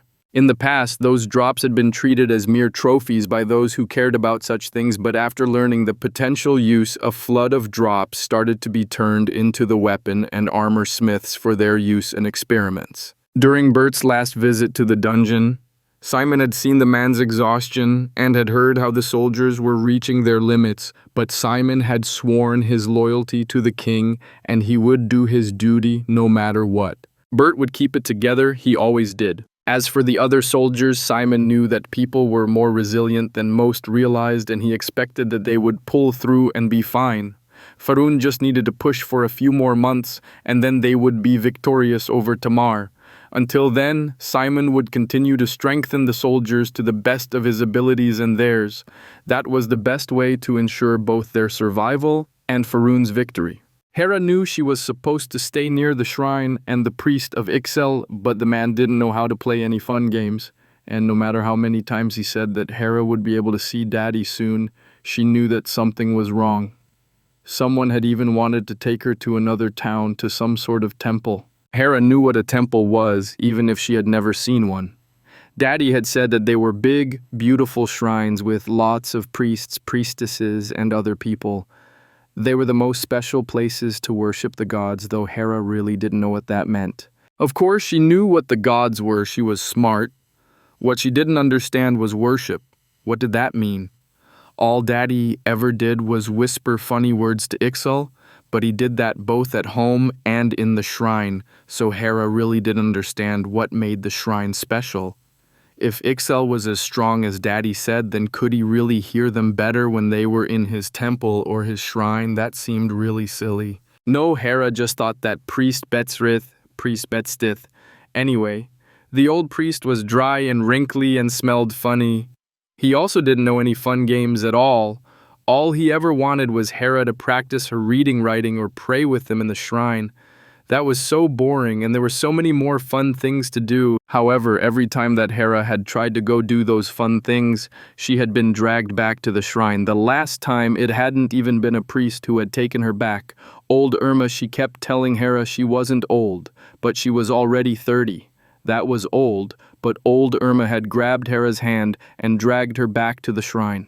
She had just been chasing birds in the square. What was wrong with that? After Irma's betrayal, Hera had started sneaking out and avoiding everyone in the village. Daddy had told her that there weren't any bears or wolves in the nearby woods, so Hera had started going to the woods to play. She climbed trees, chased squirrels, watched deer eat berries, splashed in the streams, and anything else she wanted. While it was more fun to play with the other kids, they liked to tell the grown-ups where she was, so Hera just found ways to play by herself. Even if it was a little lonely, some of the animals in the forest would be her friends soon, she was sure of it. Hera was up a tree. She had been trying to get closer to some birds she had seen earlier, but they had flown away. However, while up the tree, she had found some cherries, so she had stayed for a snack. As she was enjoying the juicy berries that were only a little bit sour and still very tasty, Hera stopped kicking her feet for a moment and looked down from the branch she was sitting on to see what had rustled the leaves she had just heard. Was it a deer? Another squirrel? Maybe a quail or a pheasant? She grew increasingly excited as she waited as still as possible to see what was coming. She had learned the hard way that the animals ran away when she made noise, so she had been practicing being quiet. Unfortunately, what came walking under the tree wasn't any animal at all, but a man. Even though the sun was so warm, he had a fur hat on his head. Hera knew Daddy said she shouldn't say anything, but she knew that a hat in the sun meant a shiny bald head. Did bald heads squeak when they were rubbed? They looked like they should. Hera quickly remembered her manners, as Daddy said that if you had food and someone else didn't, you always offered them some of yours, even if you were still hungry. Do you want some cherries? They're only a little sour today. The man jumped so high when Hera called out to him and looked so scared that she almost fell off the branch from laughing. She knew it was mean, but the man had looked so silly jumping like that. It had knocked his hat off, and he was just as bald as Hera had known he would be. When Hera finally managed to stop giggling, she looked down and saw that the man did not look at all happy with her, which meant that she had been rude. She also noticed he had a few long knives on his belt and strapped to his legs and a small hunting bow unstrung on his back. He looked like a hunter or a woodsman, though not a very nice one. Maybe he was hungry. I didn't mean to scare you. I'm Hera. Do you want some of my cherries? I can pick some more. There's lots up here. There, her saying sorry made things better. The man didn't look quite so angry anymore, and instead he was looking around. He probably wanted to see where she had gotten the cherries. You out here by yourself? Yep, wait. Nope, I came out with friends to pick cherries. Good thing Hera remembered how Daddy had told her to never let strangers know when she was alone. That had been close, right? Well, thanks for the offer, but I need to be getting to Triple Falls here, so I need to be moving on. Oh, all right then. I'll walk with you. I need to head back so I can tell you who everyone is. The man opened his mouth but didn't manage to say anything before Hera slipped down the tree and onto the ground. Before he could even react, she grabbed his hand and started walking towards town, showing him the quick way to get there that none of the grown-ups knew about. They always went the long, boring way with none of the fun steps and trails. Surprisingly, the man was able to keep up with Hera. All of the other grown-ups, especially old ones like the bald man, were slow on the fun paths, but this man stayed right with Hera. He must like taking the fun paths too. Bert was in truly uncharted territory this time. Not only had he been caught while scouting, he had been caught before he had even laid eyes on his target, and a child at that. It was one thing to silence a witness. Bert had done that plenty of times before, even if he did not like doing it, but taking out a little girl was something else entirely. He just could not make himself do it. As Bert was trying to reconcile himself to his current situation, he was quickly approaching the village of Triple Falls, dragged forward by Hera. What was he supposed to do? His accent would immediately give him away in front of any adults, even if he was not dressed like a typical soldier. Bert was a scout, not a spy.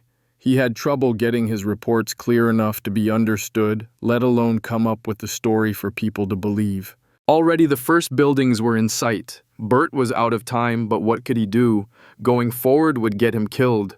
Running away would be seen as a breach of duty.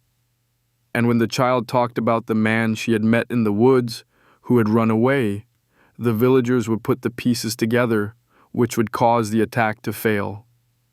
However, the only other option was to silence this little girl who was pressing slightly squished unripe cherries into his hand while continuing to keep chatting to Bert. What to do? Chapter 29, the Savaran Empire Expansion. Finally, the core was ready. It was prepared to reveal its new dungeon to the world and test out its latest creations. Multiple sections had been prepared, and this time the core had created clear levels to the dungeon, with each descent becoming more difficult. An entrance was opened near certain. It was important to the core that its work not be noticed while in process, but it also wanted the entrance to be found quite easily. There was no reason to wait or stall, as the only thing the core feared was having another sub-core destroyed, and it had taken proper precautions to avoid exactly that. There was a small farming village just outside of the city. It was one of many, and they all helped to provide food for the masses in the city, as well as offer shelter near the provincial capital for travelers and traders before they reached the city proper. There was a surprising number of people who traveled through the farming villages, and the residents had learned to take advantage of such people. This particular village had an inn and alehouse that stood at the edge of the village right on the main road, where it wrapped around a rather steep hill as it approached Sursen. For this reason, the alehouse butted up against a sharp incline, and that was exactly where the core placed the entrance to its newest dungeon. Martin knew it was past time to head home, but he had been on a winning streak with his dice. On top of that, the other men in the game were hoping to win their money back, so they had kept buying him drinks, eager to see the alcohol impair his judgment enough that they could win back at least a bit of their rather substantial losses. There had been free ale, decent music, and the pleasure of smooth victories. So how could Martin leave in the middle of all of that? Unfortunately, the drinks had added up, and eventually the call of nature had pulled Martin outside and away from the games. He only realized how drunk he was when he stumbled behind the building and failed to find the privy. A bit confused, but still in high spirits. The man looked around for the outhouse, only to have the motion of turning his head make his vision spin, which caused him to stumble to the side. He raised a hand to catch himself against the side of the hill that was practically a cliff, this close to the alehouse as had been his habit for years of visiting the local establishment. However, this time there was nothing for his hand to land on, and after a few staggering steps to the side, he tipped over in the dark that had suddenly surrounded him. Confusion mounting and the need to get to the privy growing stronger, Martin picked himself up with his hands and looked around. He could see the large nearby entrance he had stumbled through, but in the opposite direction he saw a distant glow. Uncertain of how things had changed so much behind the alehouse, but happy to have found a direction to go, the man rose to his feet and stumbled through the dark towards the distant light. He was lucky the path was smooth and level, as he would not have made it far otherwise. Martin felt relieved when he fell into the brighter place at the end of the tunnel, but just as he was preparing to loosen up and finally get some relief, he noticed where he was. He was not behind the alehouse and did not appear to even be near the village he had grown up in. Even worse, when Martin raised his head, there was a pair of eyes looking straight at him. He found himself staring into a pair of glowing yellow eyes. The next morning, the morning kitchen shift arrived at the inn to prepare breakfast, and when the first of the bin boys took out a load of trash to the rubbish heap behind the building and found the new dungeon entrance, it was at least 4 paces tall and 5 paces wide, and all perfectly carved local granite. There was some writing at the arch that topped the entrance, but unfortunately the youth did not read. In the days that followed, that small farming village was transformed. Faroon might have tried to keep the dungeon and their super soldiers a secret, and while they had partially succeeded with Tamar, the Sovereign Empire was not the same. They had the most extensive intelligence network on the entire continent, and they had learned of the dungeon's existence shortly after it had first been discovered.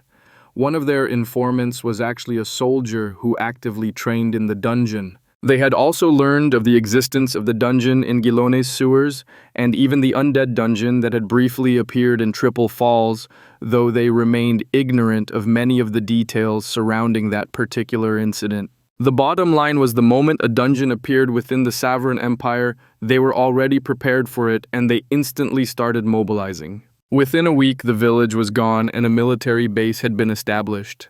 Scouting parties had sortied into the entrance to see what they could learn about the first section of the dungeon, but the dense foliage prevented them from seeing very much. What they did see prevented any further exploration for the moment, as the only thing that had been clearly observed was that this dungeon was not like the others the Sovereign Empire had learned about. Most noticeable was the fact that the scouts had seen plants moving but not with any sort of breeze. These plants were moving on their own, and more importantly, the plants were massive. In fact, the scouts had reported flowers larger than a man's head and leaves the size of a person. They had seen roots shifting through the soil and flowers moving about like animals sniffing at the air. Overall, the reports had been quite disturbing, and the military intended to wait for their elites to arrive and explore the dungeon. Not to mention, the Empire wanted their elites to enjoy the same benefits as Faroon's. It took several weeks for the troops to make the trip to Certain.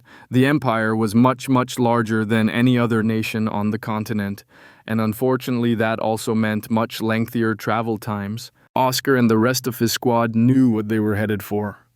While the army was a mammoth organization and at somewhat of a rivalry with the Navy, news spread fast and rumors spread even faster. The foot soldiers had quickly heard rumors about Faroon's super soldiers, though nothing about the dungeon had spread. Soldiers and nobles had different ideas of what was important, and that impacted which rumors spread through the various castes of the empire, as each group was most concerned with whatever posed a threat to them personally.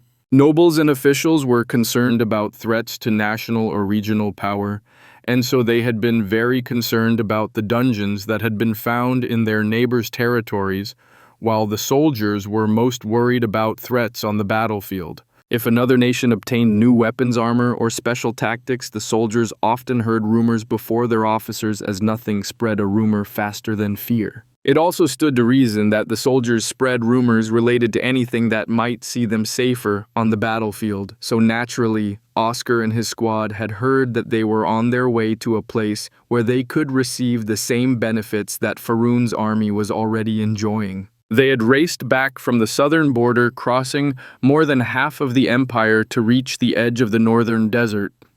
They had seen their officers receive messages throughout their frantic race northwards, but nothing had been passed down to the soldiers. Upon arriving in the camp that had once been a nameless village, Oscar was surprised by how tight the security was. There were usually the standard camp followers and hangers-on, yet there was no sign of any such people at this camp. A barrier had been erected that completely surrounded the camp, and guards were stationed at halved intervals. On top of that, the newly arrived squad was kept separate and isolated even from the other squads they could see arriving. There seemed to be at least a dozen different squads, and yet each one was placed on lockdown and not allowed to communicate with even the camp staff. Oscar did not know what to think about everything, but fortunately, he did not have long to wonder. After a single day's rest from their exhausting journey, the soldiers were gathered together for a briefing, though they only saw their own Lieutenant David. "All right, I know you idiots have some idea of why you're here, as you're too dumb to keep quiet, and I've heard you gossiping like old women when you should have been marching. The good news is, you're not as dumb as I thought, and you picked up on at least a bit of why we're here. Here's what you need to know: we're heading into a cave that's not really a cave. There's a forest in there and monsters. Our job is to get through, get as much information on what's in there as we can, and get back alive." Before you ask, no, we don't know what's in there. And yes, when I say monsters, I mean it. These aren't beasts or humans. They're animals and other creatures that are either unnatural or can use magic. There are even reports that the plants might be dangerous, and I don't mean by eating them or touching them and getting a rash. Bottom line, everything we see in this place will likely try to kill you. Trust nothing and be prepared for anything. That's all I can say. But if you've got any questions for me to shoot down, now's the time. They want us in there before midday, 'cause we're the lucky ones that are getting sent in first. Oscar's curiosity was piqued, but it was clear that they were being sent in blind. He did not like that none of them did, but they had grown accustomed to working on little to no information long ago. Their squad consisted of only veterans, and they all were able to read between the lines to understand what David was telling them. They were testing things out and would not be told anything more. There were a few grimaces on the faces of his comrades, but Oscar saw that no one made any sign of even trying to get more from David. Instead, they all started to gather their things together and prepare for their mysterious mission. Within an hour, the squad found themselves formed up in front of the entrance to the dungeon, staring into the dark. A few of them shifted nervously, but most were simply resigned to being sent on yet another mission that was not even close to being worth whatever compensation they would receive. David waved a hand, and the two scouts moved forward quickly, followed by the other 23 men in the squad.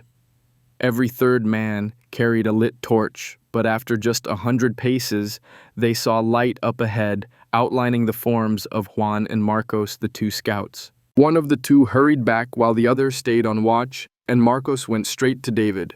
"We can't see anything inside, Lieutenant, but the plants are big and close together. There's a trail, but it won't let us go more than one at a time, and the undergrowth's too thick for us to leave the trail unless we blaze a new one by clearing a path."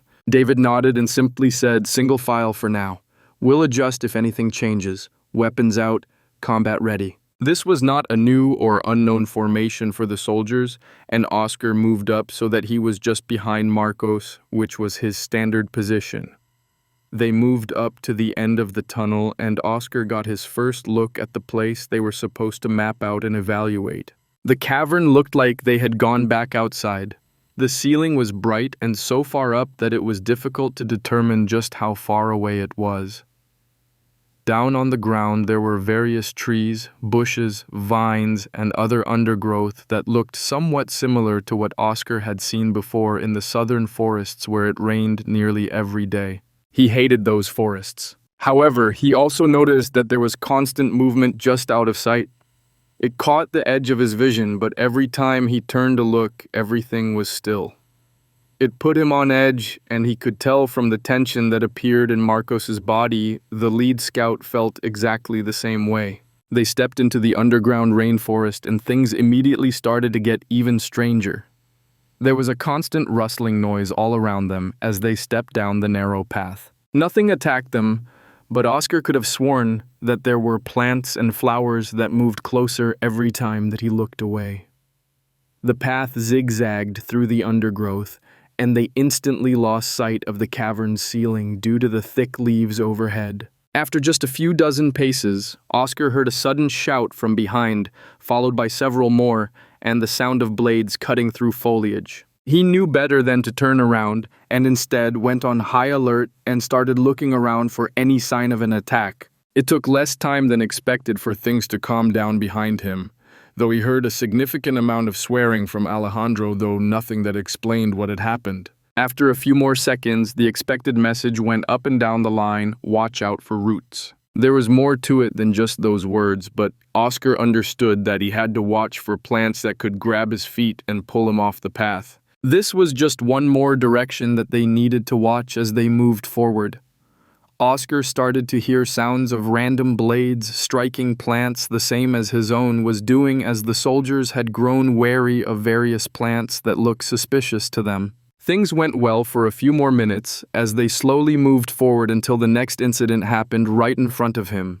As Marcos had been poking a vine to the side with his hunting knife, a large flower bud near his head suddenly blossomed, lashed out and swallowed Marcos's entire head faster than Marcos or Oscar could react. Oscar had seen what looked like teeth inside the flower, and his sword flicked out instantly to cut through the vine that held the flower, but unfortunately it was already too late for Marcos. One of the teeth had severed an artery in the scout's neck, and within seconds he was unconscious and soon dead. The first attack had been a bit of a scare and had put the soldiers on edge, but this second attack already resulted in a casualty. Things were not off to a good start. Looking back, Oscar and a few men behind him quickly cleared out some of the undergrowth so that the soldiers could all gather around Marcos's cooling corpse. They needed to regroup and evaluate how they would proceed. They could not travel with a body, which meant either burying it or taking it back. They were not actually behind enemy lines, which should give them a bit more freedom, but at the same time they were in a strange place that none of them understood. David walked up into the clearing, questions clear on his face, though he said nothing. They all understood standard procedures, and on top of that, the sight of the body explained everything. Damn, Marcos, Oscar, what happened? Flower, sir. Naturally, Oscar knew better than to leave his report at that, and he quickly showed the flower that had bitten Marcos. Yet even as the soldiers were looking at it, the flower dissipated until nothing more than a single dark red petal the size of a man's hand remained. Oscar stared at his hand in shock as he held nothing but a solitary flower petal. Bag that, soldier. Oscar nodded numbly to David and then turned his attention to the rest of their updated orders. There was a bit of feedback from the soldiers, but overall they stuck with David's plan to have them go forward 2 or 3 in a row, clearing the sides of the trail as they moved forward. They would no longer dare risk allowing any of the undergrowth to get close to them. There were a few more attacks, but none caused any additional casualties before they finally reached the end of the trail at the other side of the cavern. David acted as though everything was proceeding as had been expected, and he stepped forward and collected a handful of stones from a short stone plinth that stood before the entrance to a tunnel. He glanced back at the forest, looking a bit confused, but said nothing aside from ordering the men to continue onwards. After passing through the curved tunnel, they arrived at another cavern with a forest inside, but this one looked more like an ancient forest. The trees were taller than any Oscar had seen before, and they completely blocked the ceiling of the cavern, even from the entrance to the cavern. There was movement in the deep shadows of the forest, but these seemed to be animals. They caught glimpses of what seemed to be glowing eyes looking at them for brief moments, though the numbers did not always seem to add up. Oscar could have sworn that he saw 3 eyes staring at him briefly before a large head looked away, but the shadows were so deep that he could not be entirely certain. He gulped, as this forest was intimidating in a different fashion. It reeked of age, as each of the mammoth trees appeared to be thousands of years old. Even the smallest would take at least 15 men linking hands to wrap around the trunk. As they moved in, they heard the sound of a trickling stream, though the sound was a bit muted due to the foliage. They did not make it far before they came across their first oddity. They were attacked by the wind. It was nothing they could see, and yet it was right there.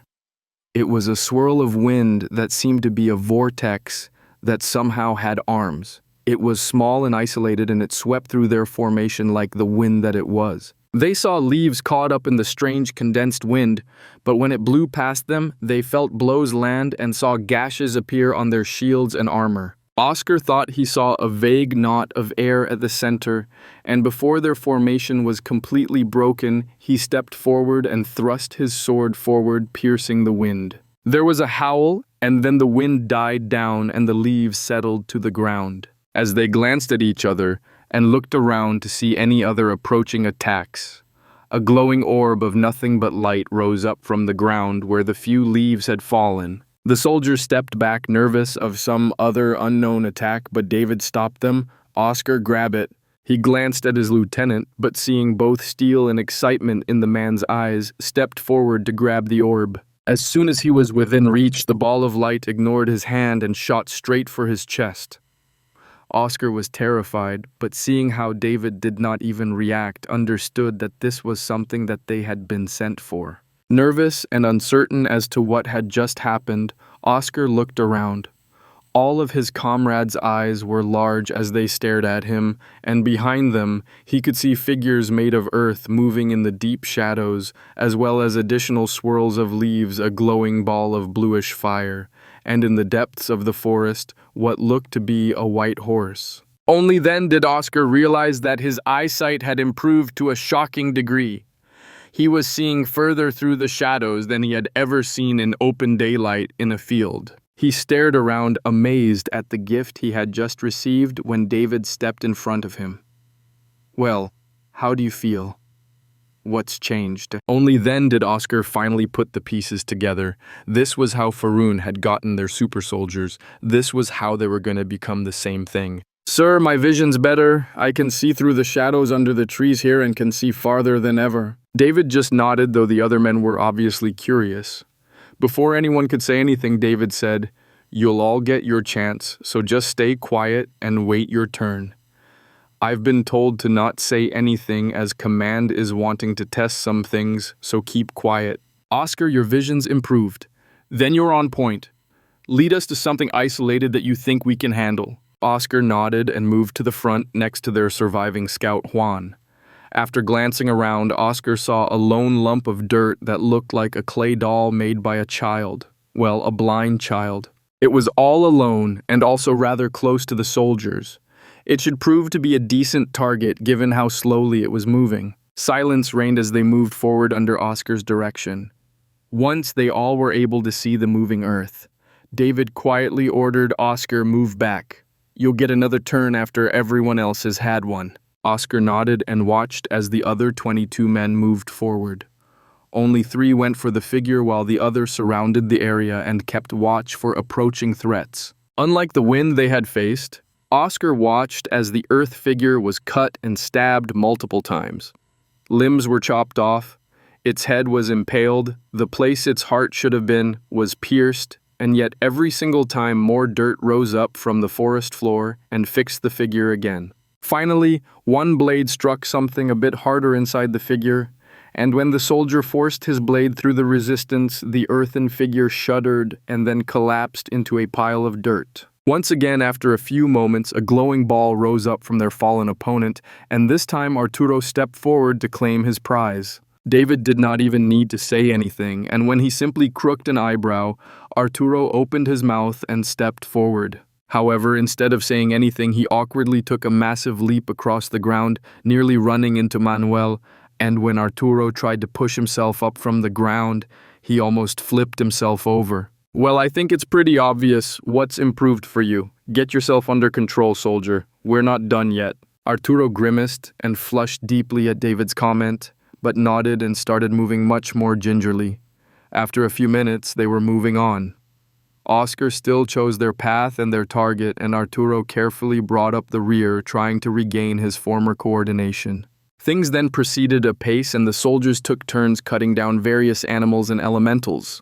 Earth and wind elementals were found everywhere, and they faced their first water elemental when they approached the stream they had been hearing. They rotated with who made the kill, and not every opponent gave them anything. They found horned rabbits, deer and stag wolves and coyotes and many more animals as well.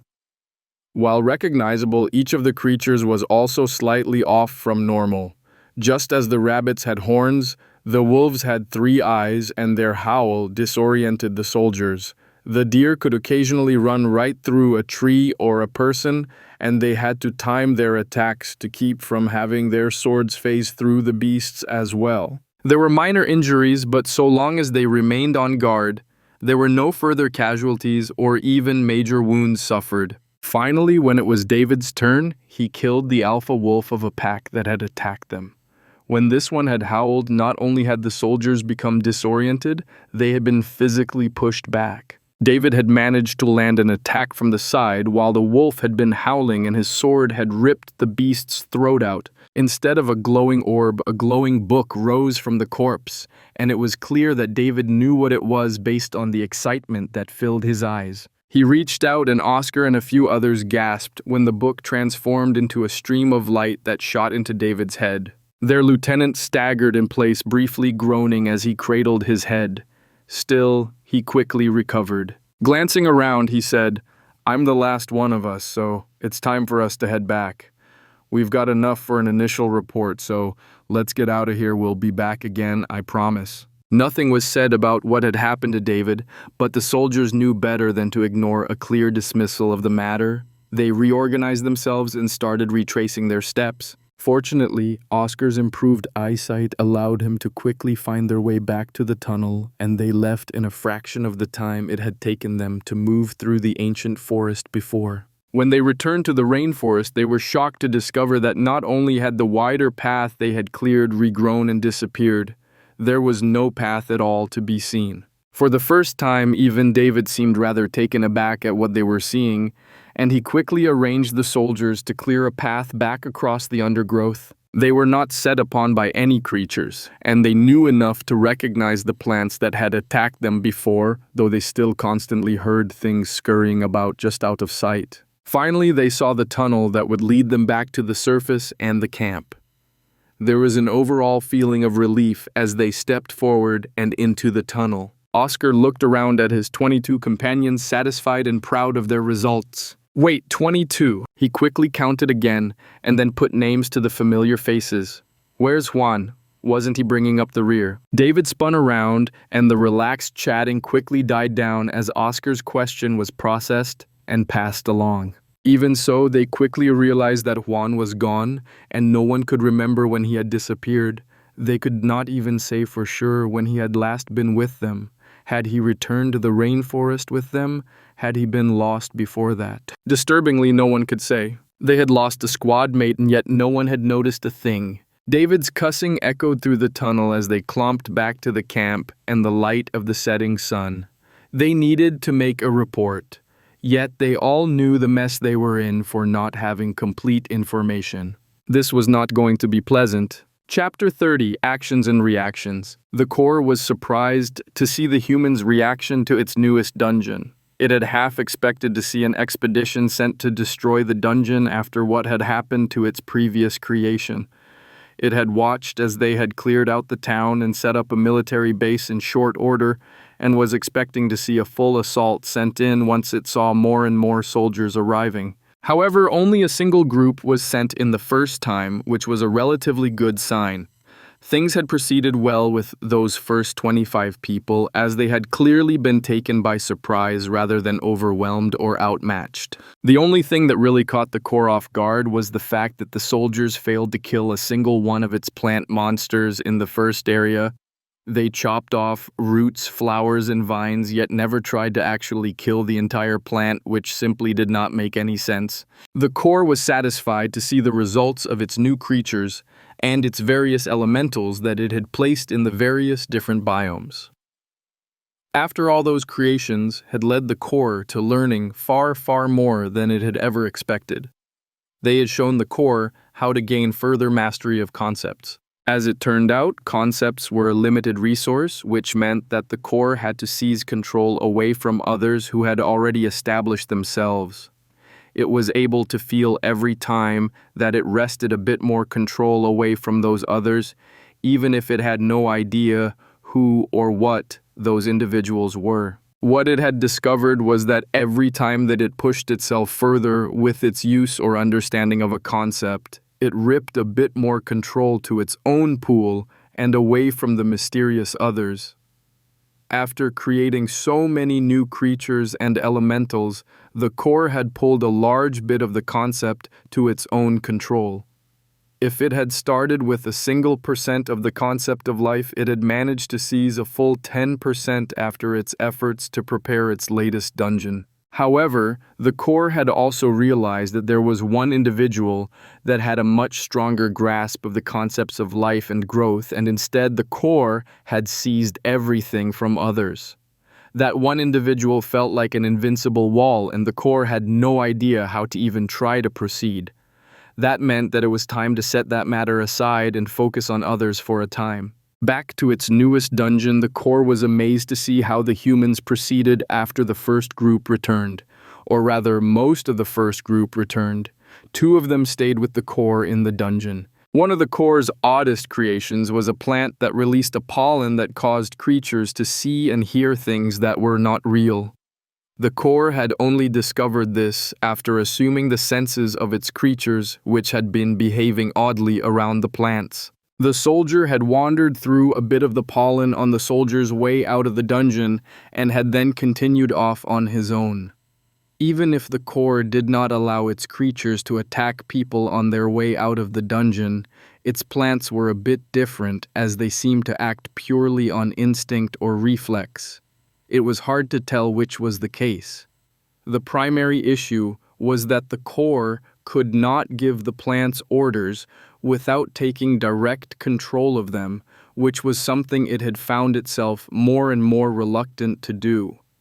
It was much better to set things up and then let them play out without any interference. The soldier had walked right into one of the pitfall plants which had opened up beneath the man and swallowed him whole. The soldiers had not actually been lucky to not encounter one of those plants, as the core had placed them off of the path it had left to be used. The first regions of a dungeon were intended solely to strengthen humans for the core's later consumption, as stronger humans provided much greater gains for the core. In fact, none of the regions of any of the dungeons currently used or visited were ones that the core intended for harvesting.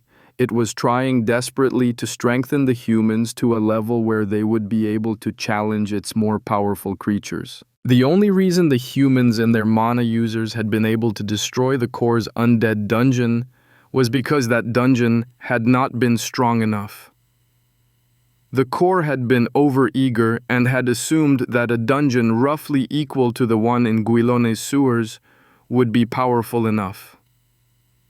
It had not realized that there were humans who were already powerful enough to challenge some of its more powerful creatures, but that they had simply not bothered challenging the dungeons. For this reason, the core had made sure that there were powerful creatures in its new dungeon that would prove a challenge to any human who entered.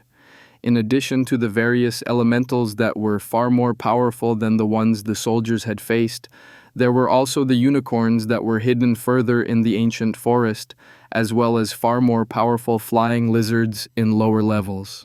Just those 2 alone should be powerful enough to protect the subcore from being destroyed, though the core was curious to see how they performed. Everything changed once the soldiers returned to their camp. They made a report, and almost immediately the humans started to stir. The entire camp started to move, and one squad after another entered the dungeon with only about 30 minutes between them. The core was shocked at how busy the humans were, but as it watched and maintained the dungeon on a more active basis, it saw that they were simply raiding the dungeon for the rewards the core offered. They ignored most of the mana-dense body parts that remained and focused heavily on strengthening their soldiers, which was exactly what the core wanted to see. The rotation continued for days and then weeks as more and more soldiers entered the dungeon. This allowed the core to test out various rewards as it had a much larger test group to work with, and it eventually saw what the soldiers were trying to do. They wanted each of their soldiers to receive each of the physical boosts the core gave out, and if possible, a skill or spell. So far, the core had worked out how to improve human strength, nervous system, and senses, though it had also broken those things down a bit further. It had realized that raw strength and faster muscles were regarded as separate things by the humans, and so it had subdivided its rewards into strength, speed, dexterity, and perception. On top of those, it could also grant skills to humans with a limited mana pool and spells to humans with larger mana pools. The only issue with skills and spells was that the humans were limited by their own affinities, which the core had not yet found a way to bypass. However, it had realized something after gaining its life and growth concepts, which was that it was possible to grant healing skills and spells to humans with life affinity mana, and even partial versions of those spells to humans with affinities that were closely related, such as water. It had decided not to change any of its current dungeons in the section the humans visited. It did not want to be discovered or to rouse further suspicions after its undead dungeon had been destroyed. It had sensed a foreign power within the one mana user, and that power was still beyond anything the core could wield. It had to belong to a god, which were likely the same beings that the core was fighting with for control of its concepts. Until it felt that it had control of the majority of a given concept, it did not feel it would be ready to face the gods. This meant that the core could only test things out in new dungeons or new areas of existing dungeons, and it was clear which of the two was easier to accomplish. It did not take long at all for a human with a life affinity to appear, and the core quickly gave that person a minor healing spell. All it allowed was for the caster of the spell to close small wounds on themselves or another, and to stop bleeding. All it did was accelerate natural healing, similar to the most basic spells that Yur's priest had access to, but without the need for devotion to Yur. This single spell would end up changing everything on the continent, though none were aware of it quite yet. The Savaran Empire reacted with a frenzy with the discovery of a healing spell. Magic was the domain of the gods, but healing was reserved for Yur alone, and it was difficult to get her priests and priestesses to cooperate with any military when they were deployed. In general, Yur's clergy would only help with healing recruits, civilians, and soldiers who returned from war. Unless Yur herself endorsed a war, her clergy would not step foot anywhere near a battlefield. She was the goddess of the earth, fertility, and prosperity. Such things were the antithesis of war and battle. Gaining any sort of healing spell for the battlefield could potentially transform the entire dynamic of any war. If there was no need to worry about bleeding to death or having minor injuries grow infected and fester, that alone would help to eliminate a great number of the army's logistics. The upper echelons of the military started a project to try to find ways of determining whether or not soldiers had mana reserves as well as what mana affinity they might have.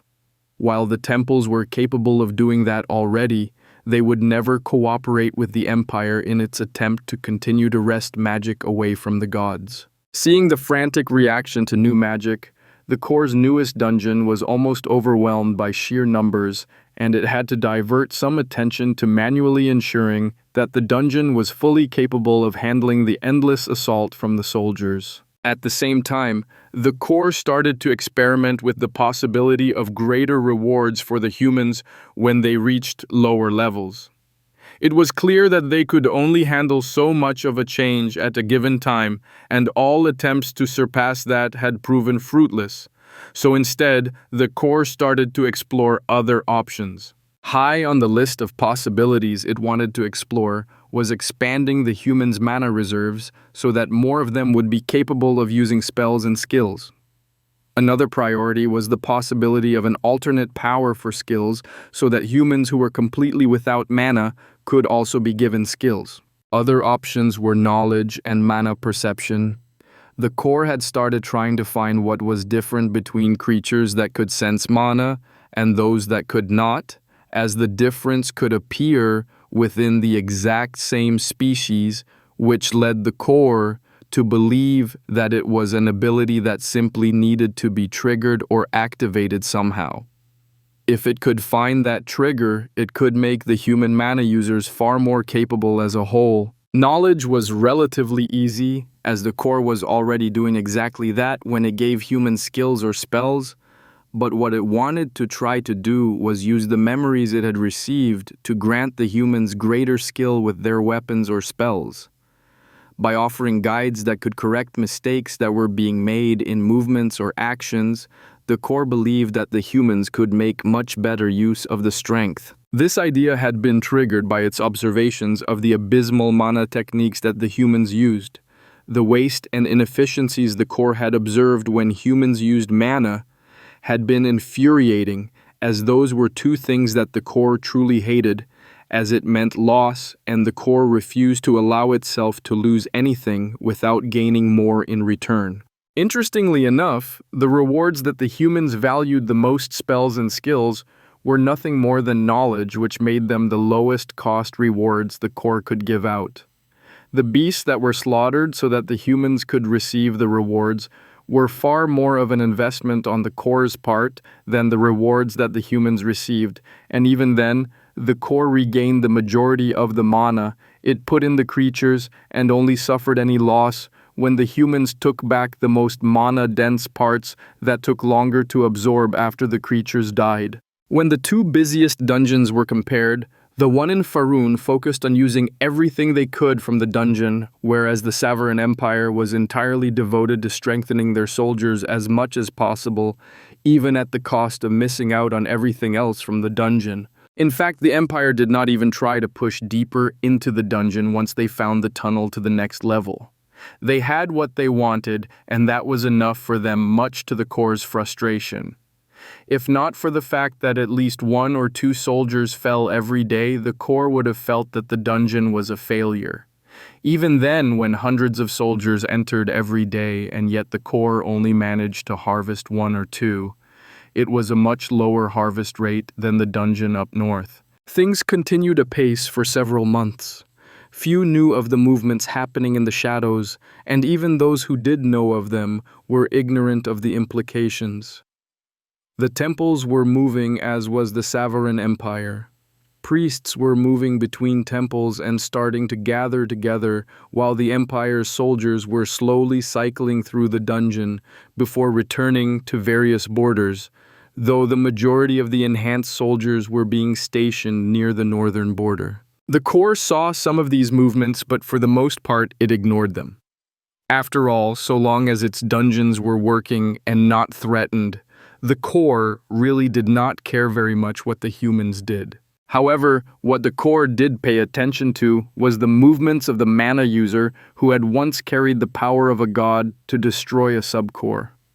She had left the core's range of perception for months, but when she had returned, she had been with others who possessed similar powers, and they all remained close together as they moved around. They visited the various large temples, constantly moving in and out of the core's perception. All that was clear was that they were steadily, though indirectly, moving closer to the dungeon near Cercin. Evelyn had been Yr's saintess for decades. In fact, she had held the position longer than anyone alive even realized. Yr was the goddess of the earth, fertility and bounty, and along with bounty came longevity. It was a secret within Yr's clergy that they were granted slightly longer lives than other people, but only Yr's saintesses ever learned that, by occasionally hosting the goddess, they were granted life expectancies of double or even triple the average expectancy of even other priests within Yr's temples. During these many years, Evelyn felt that she had come to understand her goddess quite well. Yr could be both caring and indifferent, just like the earth itself that was her body. She could be cold or warm like the frigid polar regions or a blazing volcanic eruption. She could offer people shelter and food and bounty, but could also withhold sustenance with famine or drought. The earth was the goddess's body, and Evelyn felt that it perfectly portrayed the goddess's seemingly temperamental nature. Yr was patient, as Evelyn was well aware that her goddess predated any of the human gods, as she was not technically a human god. She was the earth and was above things like pantheons or races. That was why when Evelyn felt Yr's rage and fury, it had taken her so aback and terrified her so badly. Never had she ever even heard of the goddess losing her temper, yet soon after the newest dungeon had appeared in the Savaran Empire, Evelyn had both felt and experienced Yor's rage. It had not only been Evelyn, as every last priest and priestess who had ever been graced with Yor's presence had felt themselves overcome with the goddess's rage, though the intensity had varied depending on their connection.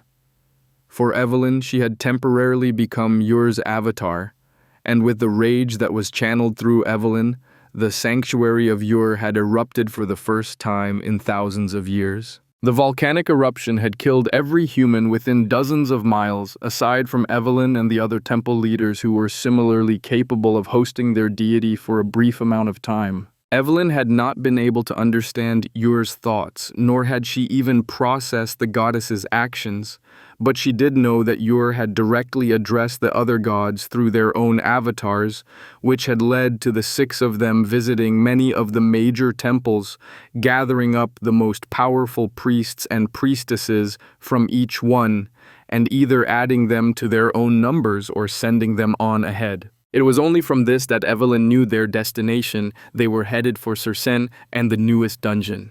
Evelyn could not say what had happened to have so enraged her goddess, and she knew better than to ask. The simmering rage had not abated at all, and if anything, Yor's composed fury was even more terrifying than anything Evelyn had felt before. What had happened in that dungeon to so upset the goddess of the earth?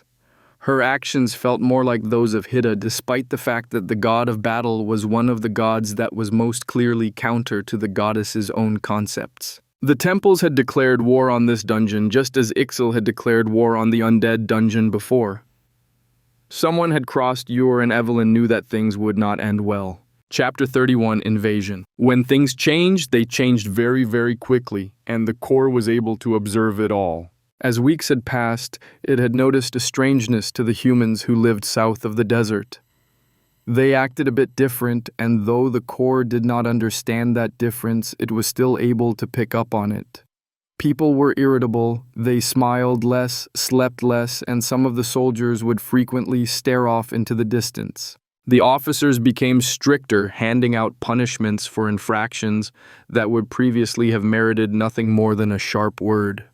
The people around the soldiers all seemed to cling to those close to them, whether they be friends, family, or lovers. None of it made sense to the core, but it had also started to feel a bit of pressure itself. This was not the figurative emotional pressure that was assaulting the humans, but a tangible pressure in the ambient mana and even within the core's concepts of life and growth. It was odd, and the core could not determine the source of the pressure, but oddly enough, the pressure did not seem to be targeted. The best comparison was the pressure given off by storm clouds right before the heavens unleashed their fury upon the earth below, but that was also not a pressure that the core was familiar with. The tipping point to everything was the day that the Savaran Empire invaded Faerûn. Thousands of soldiers poured across the desert, supported by supply trains of food, water, and other supplies. At this point, the full might of the empire was mobilized, and it was all being sent against a relatively small northern neighbor with whom there had been no animosity or conflict for more than 3 generations. The day that the empire's forces entered Faerûn, they were naturally met with fierce resistance from the kingdom's soldiers. The war with Tamar had been put on hold the moment that Faerûn had learned of the soldiers headed towards them from the south. The rapid end to the invasion of Tamar shocked the nation so badly that they took nearly a week to react, mostly because the war had impaired their intelligence sources to the point that they had failed to glean anything about the army being sent towards Faerûn. As for Tamar, the people started rebuilding and reinforcing the borders. Regardless of whether Faerûn or the Savaran Empire won their war, Tamar intended to be ready. The northern invasion was not all that happened that day, as the moment that fighting broke out at Faerûn's border, another invasion was launched. While this second invading force was much smaller, if anything, it was even more powerful than the armies to the north. Yor's saintess led priests and priestesses from the entire pantheon in an assault to destroy the dungeon outside of Cercen. The priests and priestesses had no desire to start a war against the empire, but Ur had ordered the dungeon be destroyed for encroaching upon her sovereignty. This was why they had waited for the empire to be fully focused on the northern invasion, as it would mean weaker protections for the dungeon. Offending the empire and declaring war on the empire were entirely different concepts, and the clergy did not want to burn any bridges. Destroying the dungeon and delivering a formal censor from the United Pantheon would be enough to see Ur's will carried out. After all, the Savarran Empire was taking advantage of some blasphemer not deliberately conducting blasphemy themselves. However, oddly enough, despite all of the information gathering the clergy had conducted, and even the divine messages from the gods themselves to ensure success, the clergy did not understand that the camp around the entrance to the dungeon was not there to protect the dungeon. No, not at all. Instead, those soldiers were there to protect the empire from the wrath of the dungeon should something similar to the incident in Faerûn reoccur, where nearly all who had been inside the dungeon had been killed. After learning that it was possible for a dungeon to go wild, the Savarran Empire had made sure that there would at least be a warning if something happened in the dungeon near certain. All of this meant that the clergy and the temple's warriors essentially walked into the dungeon unhindered by the Empire's military, much to their surprise. Of course, the core had noticed such a large gathering of mana users close to the dungeon and had even made preparations for the possibility that they would launch an assault like the one its undead dungeon had suffered. A group of just over 100 humans entered the dungeon and pressed through the first level. They hacked their way through the thick undergrowth, and while there were a few minor attacks with the number of mage priests and healers present, no one was seriously injured or even impaired. It took no more than an hour for the expedition to reach the second layer, which was where the military did the vast majority of their training. Due to having pulled away from the secular powers in recent months, the clergy were largely ignorant as to what to expect from the dungeon, though all members of the expedition avoided any and all rewards offered by the dungeon. There was surprise and a bit of confusion as they started to encounter the various elementals, but the mage priests were able to handle such opponents easily so long as they selected their targets by which affinity best countered the elementals. Injuries still started to increase, though. The only sign of that was the slowly depleting mana reserves of the healers. Everyone remained in top physical form right up to the moment they reached the guardian of the level. As the soldiers had previously seen from a distance, the ancient forest level of the dungeon was protected by a unicorn.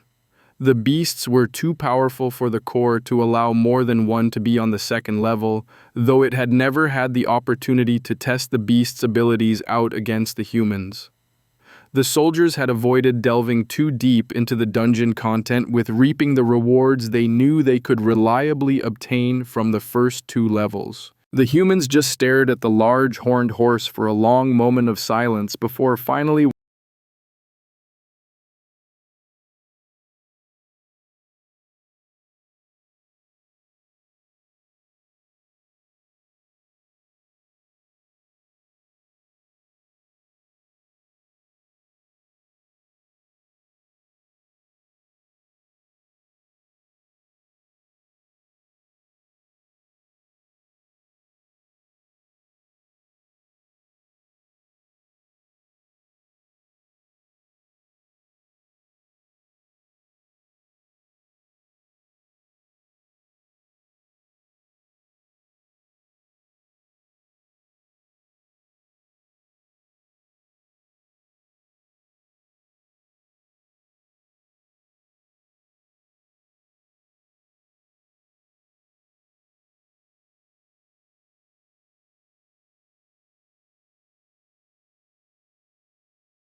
one of the youngest warriors whispered to the veteran next to him, "What is that?" The older man shifted awkwardly and glanced around.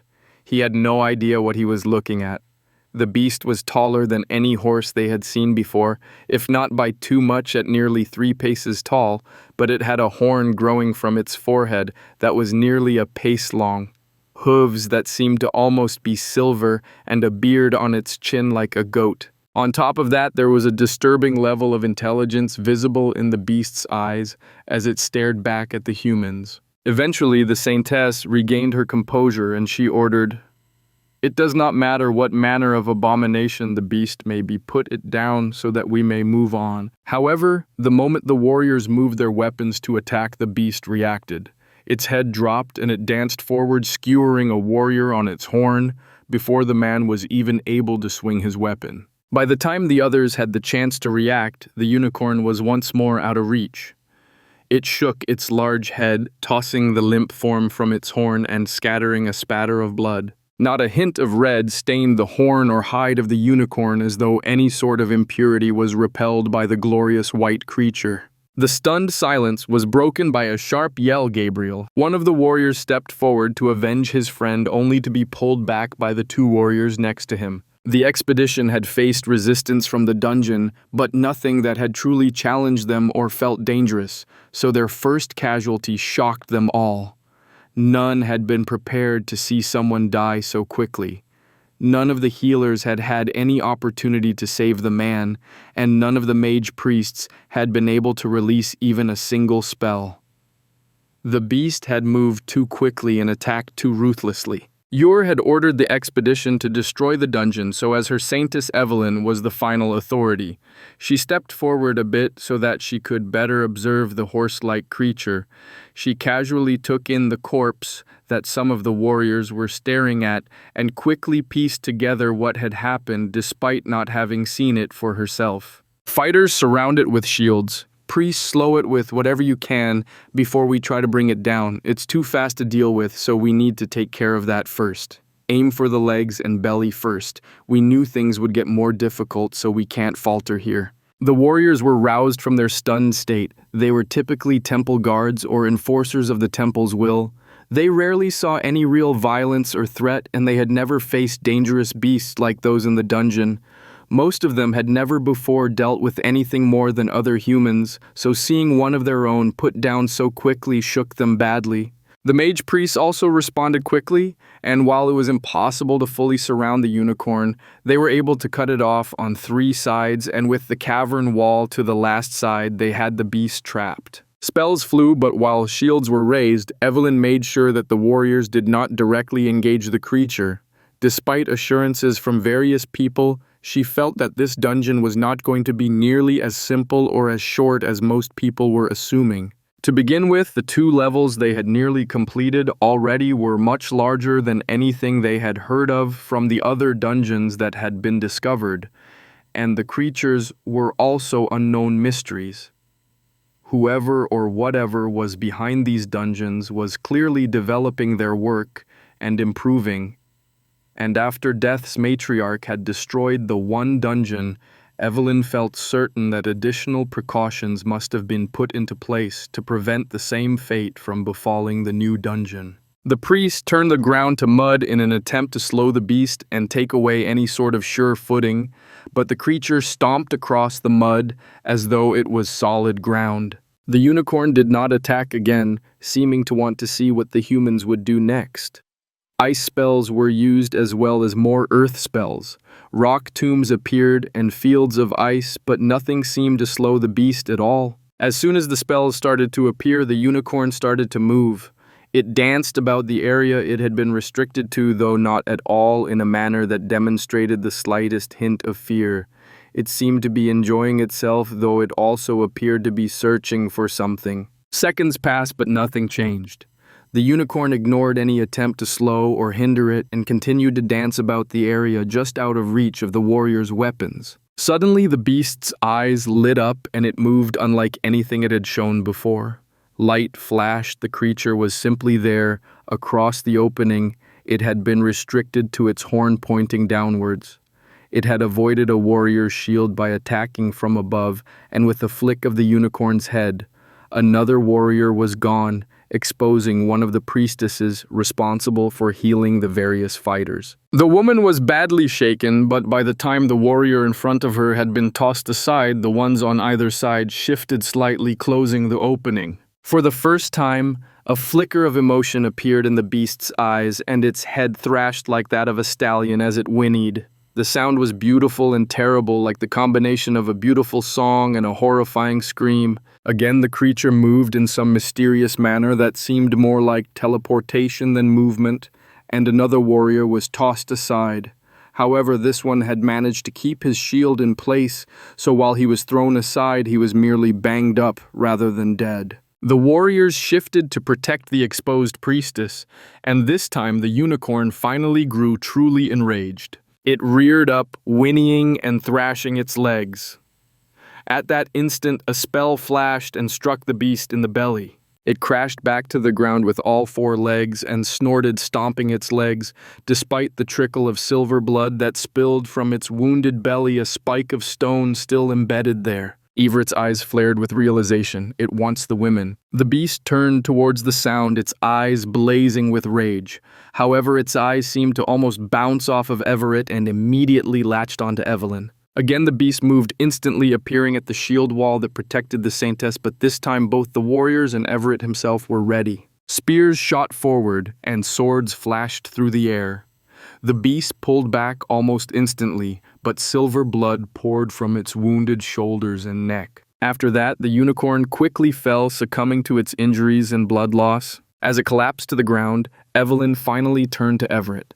"What did you mean, it wants the women?" The champion tried to keep the contempt out of his voice at needing to explain the obvious. It only attacked the men who were between it and the priestesses, and it became enraged when it was prevented from approaching the women. Not once did it attack a woman, not even one of the warriors, and it seemed drawn to the younger or younger-looking priestesses. Evelyn grew thoughtful at that information, but while she considered it, the warriors approached the fallen beast that was breathing its last. As the creature lay dying, one of the warriors stretched out a hand to touch the silver blood. It was clearly abnormal, and the man felt the consistency of the blood and then even smelled it. Unlike the warriors, some of the mage priests who were present were able to sense that the creature's blood contained a high concentration of mana, which just made things even more confusing.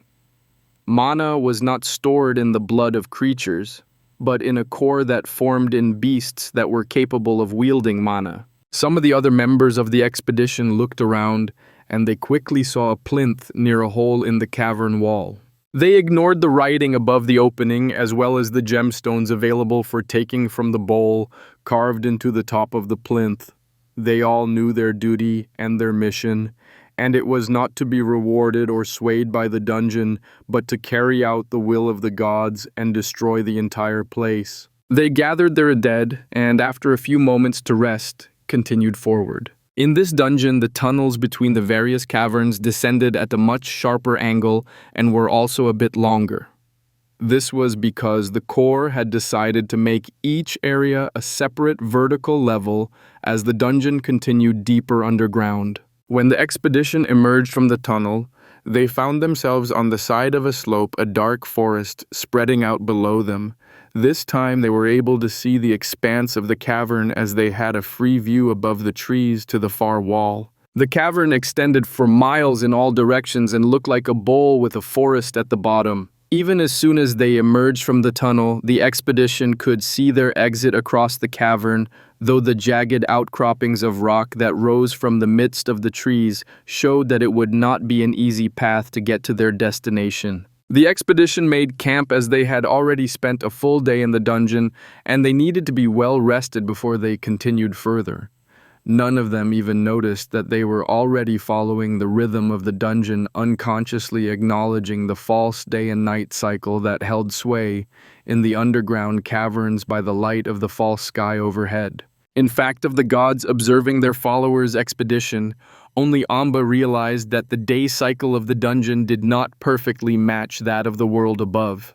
The core had extended the cycles in this new dungeon, and days in the third level were about 1/10 longer than above ground, and that difference only grew more exaggerated the deeper the levels. It was a subtle trap influencing the humans' sense of time and their programmed sleep cycles, but the core had already seen how sleep deprivation could impact judgment, and it wanted every aspect of humans to be put to the test as they challenged its dungeons. Just a few hours later, the short night cycle ended and the expedition broke camp. While glowing eyes had been seen in the trees, nothing had approached during the night. After a meal of cold rations, they continued forward, entering the dark shadows of the forest. This level was somewhat similar to the previous ancient forest, though the terrain was far more rugged and broken. The trees were large and old, but there were also outcroppings of rock and areas that did not allow for plants with deeper root systems to grow. The few streams that were encountered were narrow and dangerous, the water white as it raced over the rocks. Oddly enough, they did not encounter any creatures for the first hour, but when they stopped for water, they realized something. "Where's Alice?" The question was asked calmly enough as one of the younger priestesses sought her closest companion who had been separated from her as they had traversed the difficult terrain of the broken forest. However, despite the size of the expedition, the priestess could not find Alice, and worry quickly turned to panic. Within minutes, the expedition realized that two of the women had disappeared, a priestess and a warrior. No one had noticed anything at all, and yet two of their members were simply gone. The humans gathered closer together, growing nervous and wary of the shadows surrounding them. Suddenly, the darkness seemed to conceal hidden movement and unseen dangers, and the prospect of returning to the trees became terrifying to several people's minds. However, Evelyn closed her eyes and muttered a prayer. The priestess belonged to Ur, and the goddess should be able to sense her own. Sure enough, Evelyn's eyes soon opened and she stared to the left side of their destination. She had been granted a vague sense of Alice's location, but that feeling caused the saintess to frown. Alice was too far away. There was no way to travel through the forest quickly enough to reach that distance. Even if Alice had been taken the moment they had entered the shadows of the trees after breaking camp. To have traveled so far, something much, much faster than the humans have had to have carried the woman. Evelyn's eyes grew large and she gestured Everett closer. As Hidden's champion, the man had been placed in charge of the warriors and she needed his counsel. She whispered softly so that no one else could overhear. "She's been taken at least a day's journey to the north side of this valley." The core had simulated the light of day and night, and that also meant that dawn and dusk were mimicked as well. Despite there being no sun in the sky, the direction that the light of dawn had first appeared had caused the humans to automatically assign the cardinal directions to the cavern. Unfortunately, those directions were completely wrong. Everett cocked an eyebrow at the information, but before he could say a word, Evelyn continued. For her to have been taken so far, something very, very fast and agile would have needed to carry the young woman. The champion instantly hit upon the saintess's implication, and he gave a sharp nod of understanding. "Do we take her back, or—" Evelyn appeared offended by the mere thought of abandoning one of her priestesses. Ur was not the goddess of battle, but of the earth, fertility, and bounty. Ur did not abandon her people, and neither would Evelyn. The champion quickly nodded to the clear decision, and he moved to reorganize the expedition. If there really were more of those giant horned horses, then they needed to keep the women at the center of the group to prevent them from being taken. However, how could a giant horse take a person away to begin with? They had no hands or arms nor any way to physically restrain a person, and no one had heard or seen a thing when Alice had disappeared. It did not make any sense at all. The mage priests and warriors quickly rearranged themselves with the women at the center of the group, and they started to move north, diverting from their original course. Evelyn could sense Alice's location, and though they changed course several times, they continued in the same general direction. As they proceeded, they finally started to see some of the inhabitants of the forest. While they caught a few glimpses of unicorns, unable to ascertain if it was the same beast or not, they were attacked by what seemed to be a giant ape with a club.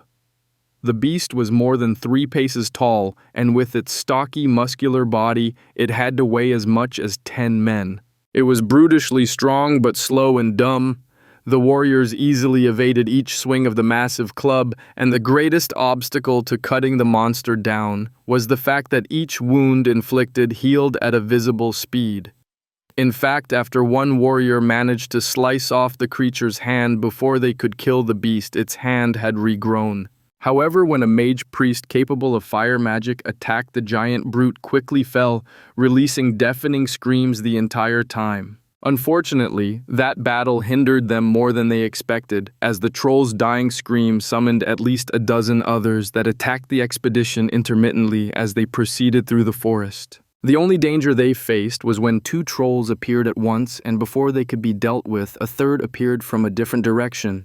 A swift swipe of a club the size of a tree trunk splattered one of Hidden's priests across half of the expedition, alerting them to the third troll's presence. After learning of the beast's weakness to fire, each of the trolls was swiftly dealt with. Unfortunately, Evelyn had overestimated the expedition's speed, and the day ended before they reached Alice.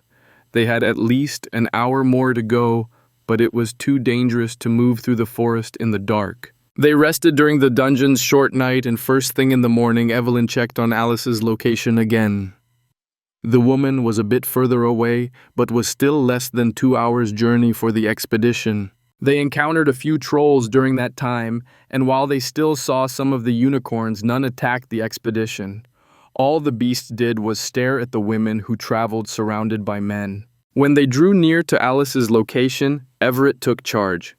He kept the women protected, but arranged the warriors in a sweeping formation to prevent the suspected unicorn from escaping with Alice. They inched closer and closer, but what they found shocked them. Alice sat at the center of a beautiful glade, unharmed and smiling contentedly as she stroked the head of the giant beast that lay in her lap. The entire expedition was completely confused by the sight. They had no idea how to react. If the beast grew upset or aggressive, there was no way that any of them could save Alice before the beast killed her. Evelyn and Everett glanced at each other and then over at the huntress. Irene was staring at the beast as confused as anyone. While the leaders of each temple were present on the expedition, Evelyn and Everett had taken command. Evelyn due to being your saintess, and Everett because Hidda was the god of battle. As for Erdel's huntress, the woman could track and hunt, but hunting was not the same as fighting. There were aspects of battle, but that was not Erdel's focus or domain of sovereignty. On the other hand, hunting quarry through the forest was perfectly in line with Erdel's aspect, which meant that this was the time to get Irene's input. After a moment, the huntress noticed the attention directed her way. Evelyn and Everett gave the woman questioning glances, and their eyes flickered back to the unicorn. The confusion left Irene's eyes. She had not been questioning what to do, but had been trying to understand the beast's behavior. Hunters needed to understand their quarry, and yet Irene could not understand this beast at all, and that irritated her. Stealing a woman but not to eat her made absolutely no sense. What was the beast doing?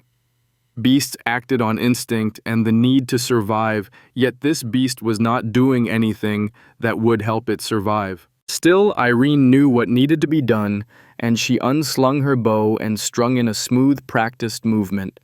Nocking an arrow, the huntress adjusted her footing automatically, having chosen the ideal location from which to observe or attack the unicorn from a distance. The beast never so much as twitched, as the arrow slid into its chest between its ribs, piercing its heart and ending its life.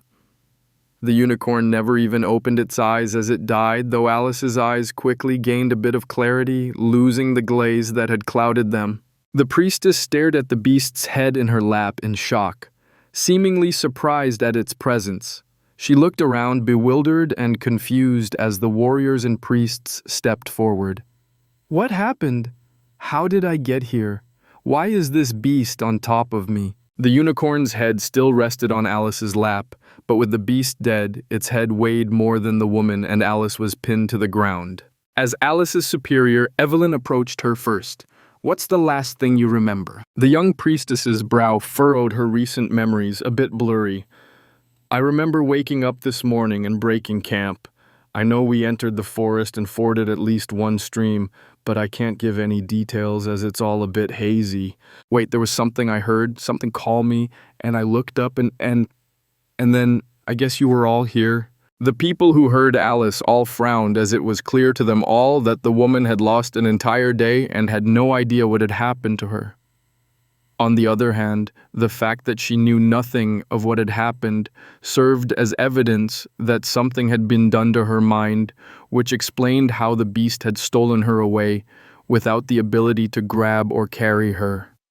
It seemed that it had called Alice away from the rest of the expedition, and she had done so under some sort of compulsion. After the young woman, who had noticed Alice's absence, quickly updated the priestess to what had happened, several of the warriors stole pointedly hopeful glances at Evelyn, clearly wanting to rescue their own missing companion, unfortunately without the connection to Yor that her priests and priestesses enjoyed.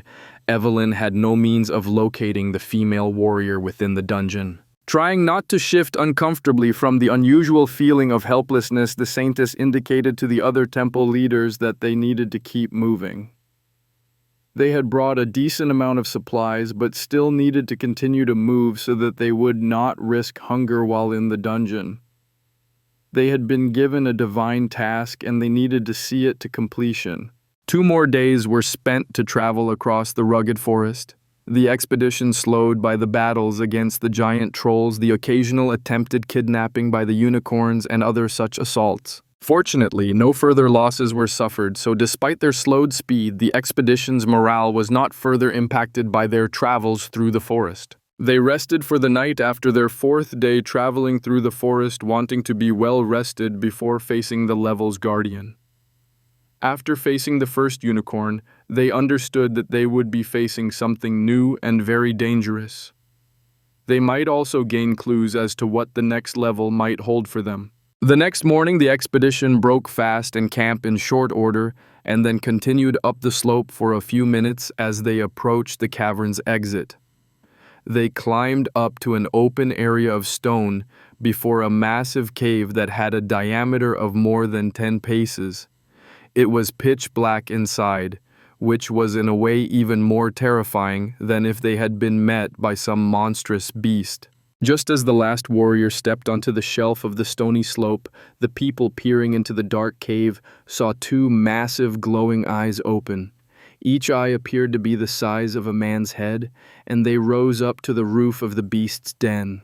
The humans started edging back from the cave, all growing increasingly nervous about what sort of monster they were facing. A deep growl echoed in the cave, spilling out with enough force to cause the humans' chests to vibrate. They felt as much as heard when the beast took a step forward and a scaly head emerged from the top of the cave. The mouth alone was longer than a man was tall, and the head was connected to a long, slender neck that snaked out of the cave. Smoke blew from the lizard's nostrils as it moved forward, revealing a body that had 2 powerful rear legs and clawed wings that looked like those of a bat.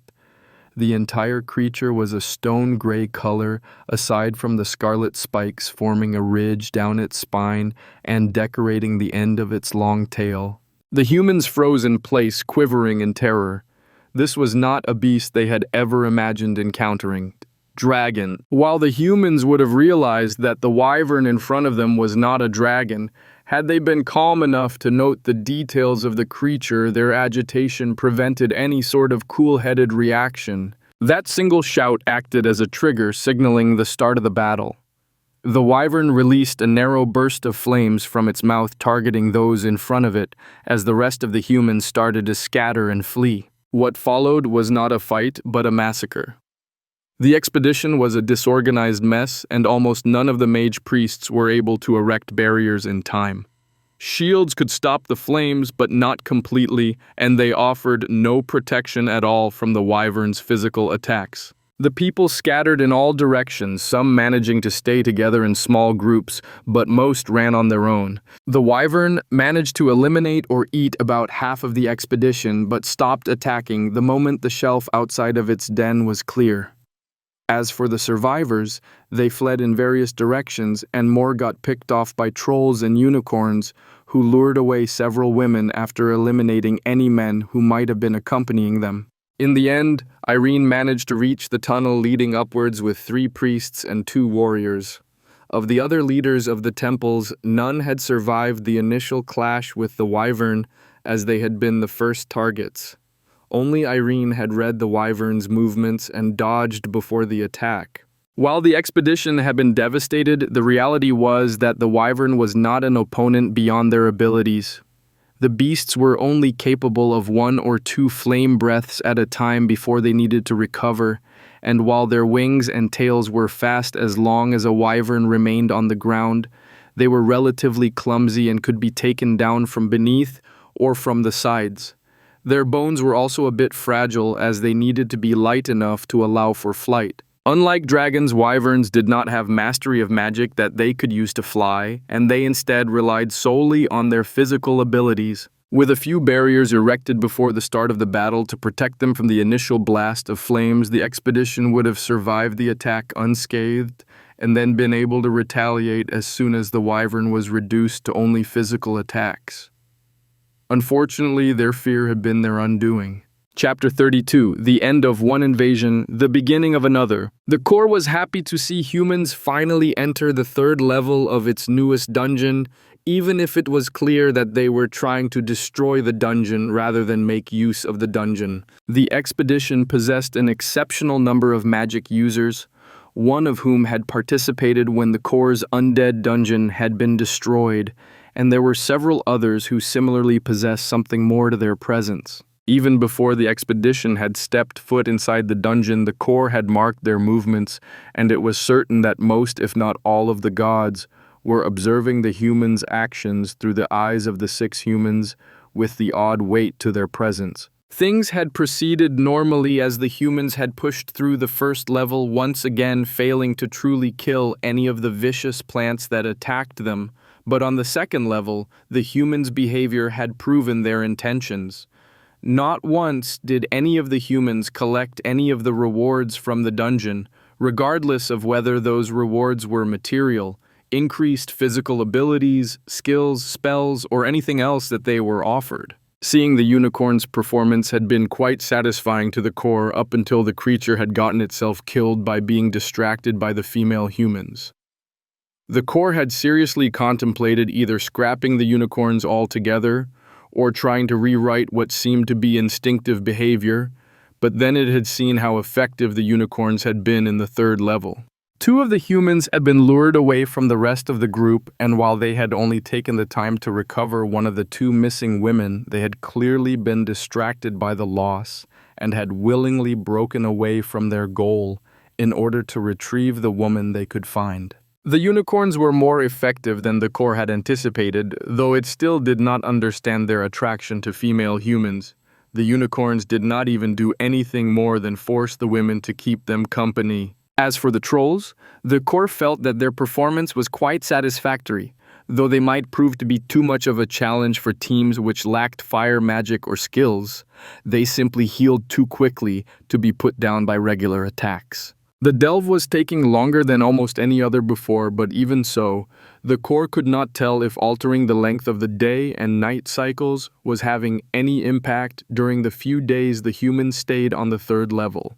It would need further testing. Given the size of the expedition, some of the smaller forest creatures had never even made contact, as they were more skittish and would only target humans in the dungeon when they either held the advantage or were able to remain hidden. As for the Guardian of the Floor, the Corps had found its performance passable but the humans' performance to be quite pathetic. It had predicted several possible scenarios, none of which had featured the humans freezing in fear before scattering in terror. The wyvern had not even needed to really put forth any effort into driving the humans back. There had been a single scream, a blast of flames which no one had bothered to even try to block, and then the wyvern had lashed out a few times with its body biting and lashing about until all of the humans had fled.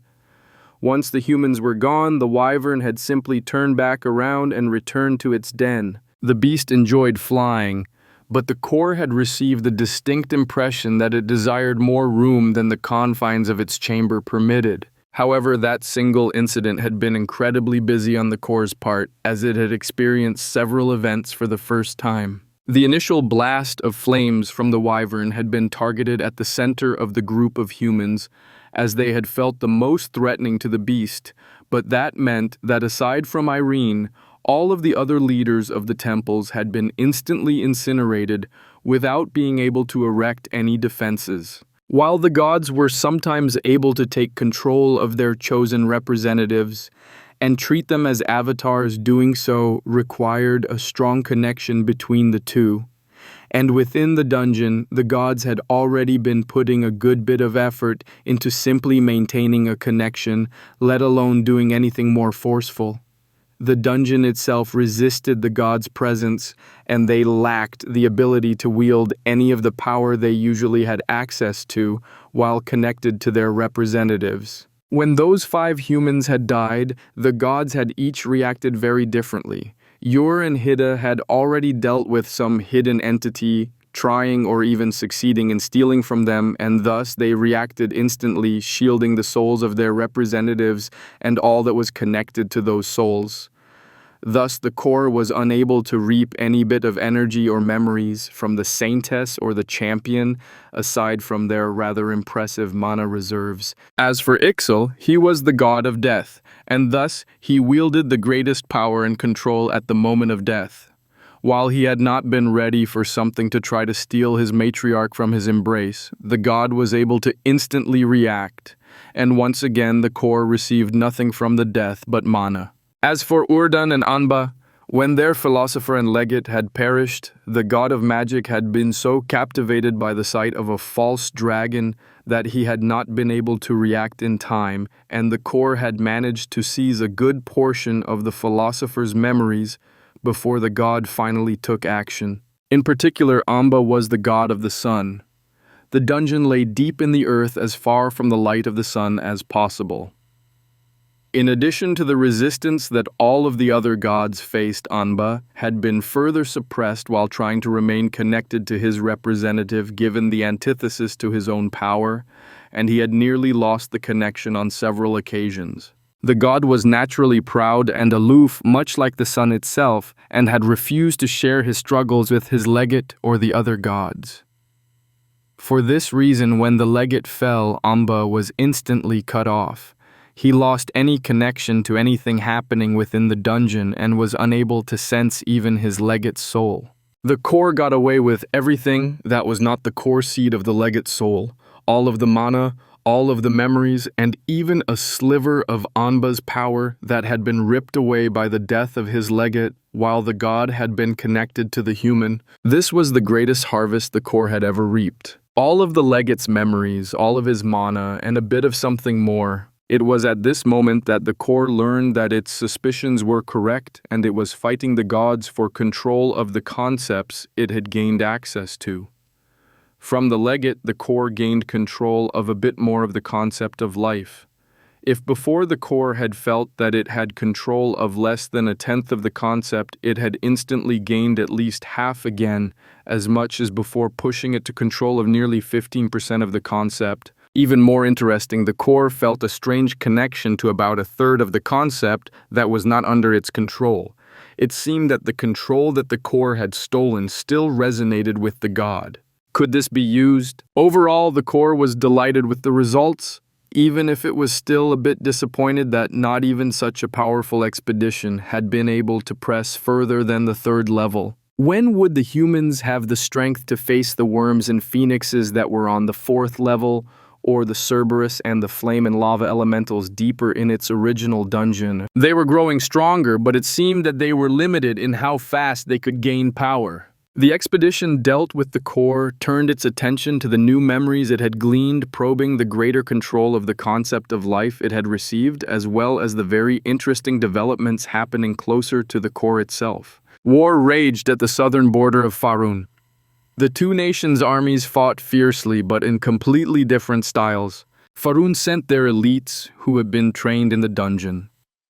They were effective in smaller teams, and they coordinated with each other to perform smaller operations and were treated as the general's scalpels. As for the Savaran Empire's army, all of the soldiers sent north had received similar boosts from the dungeon.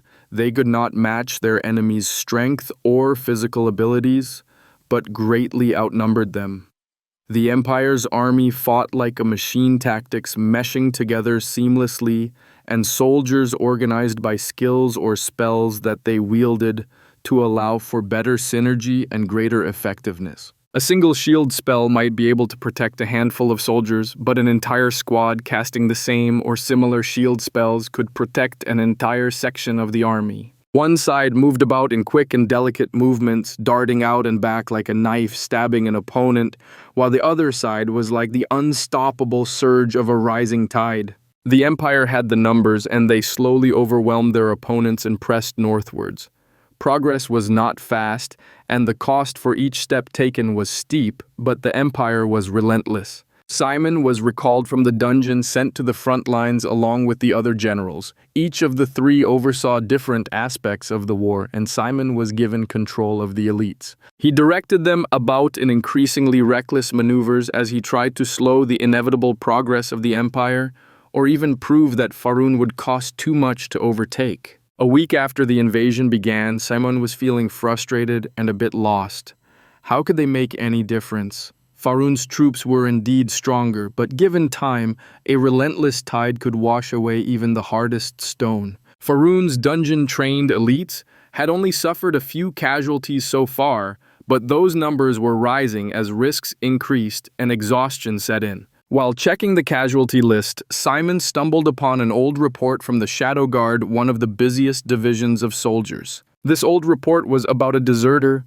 But how had Simon not been informed that Bert had deserted? Rising to his feet, Simon stomped out of his tent. It was late and most of the soldiers were resting for the night, but Frederick would never turn in while Simon was still up. The problem was Frederick had served Simon long enough to be familiar with Bert and many other members of the Shadow Guard, and Simon's aide-de-camp had definitely been informed by mutual acquaintances of Bert's disappearance. Why had nothing been said to Simon? Frederick stepped forward almost as soon as Simon left the tent, miraculously appearing from somewhere or other. Simon was so upset that he did not even pull the man back into the privacy of his tent, but instead shoved the report into Frederick's face. "How long have you known about this?" Frederick took a moment to interpret the moving text, and when he did, Simon was shocked to see the man's face turn hard and determined. "You were no longer responsible for the Shadow Guard, General.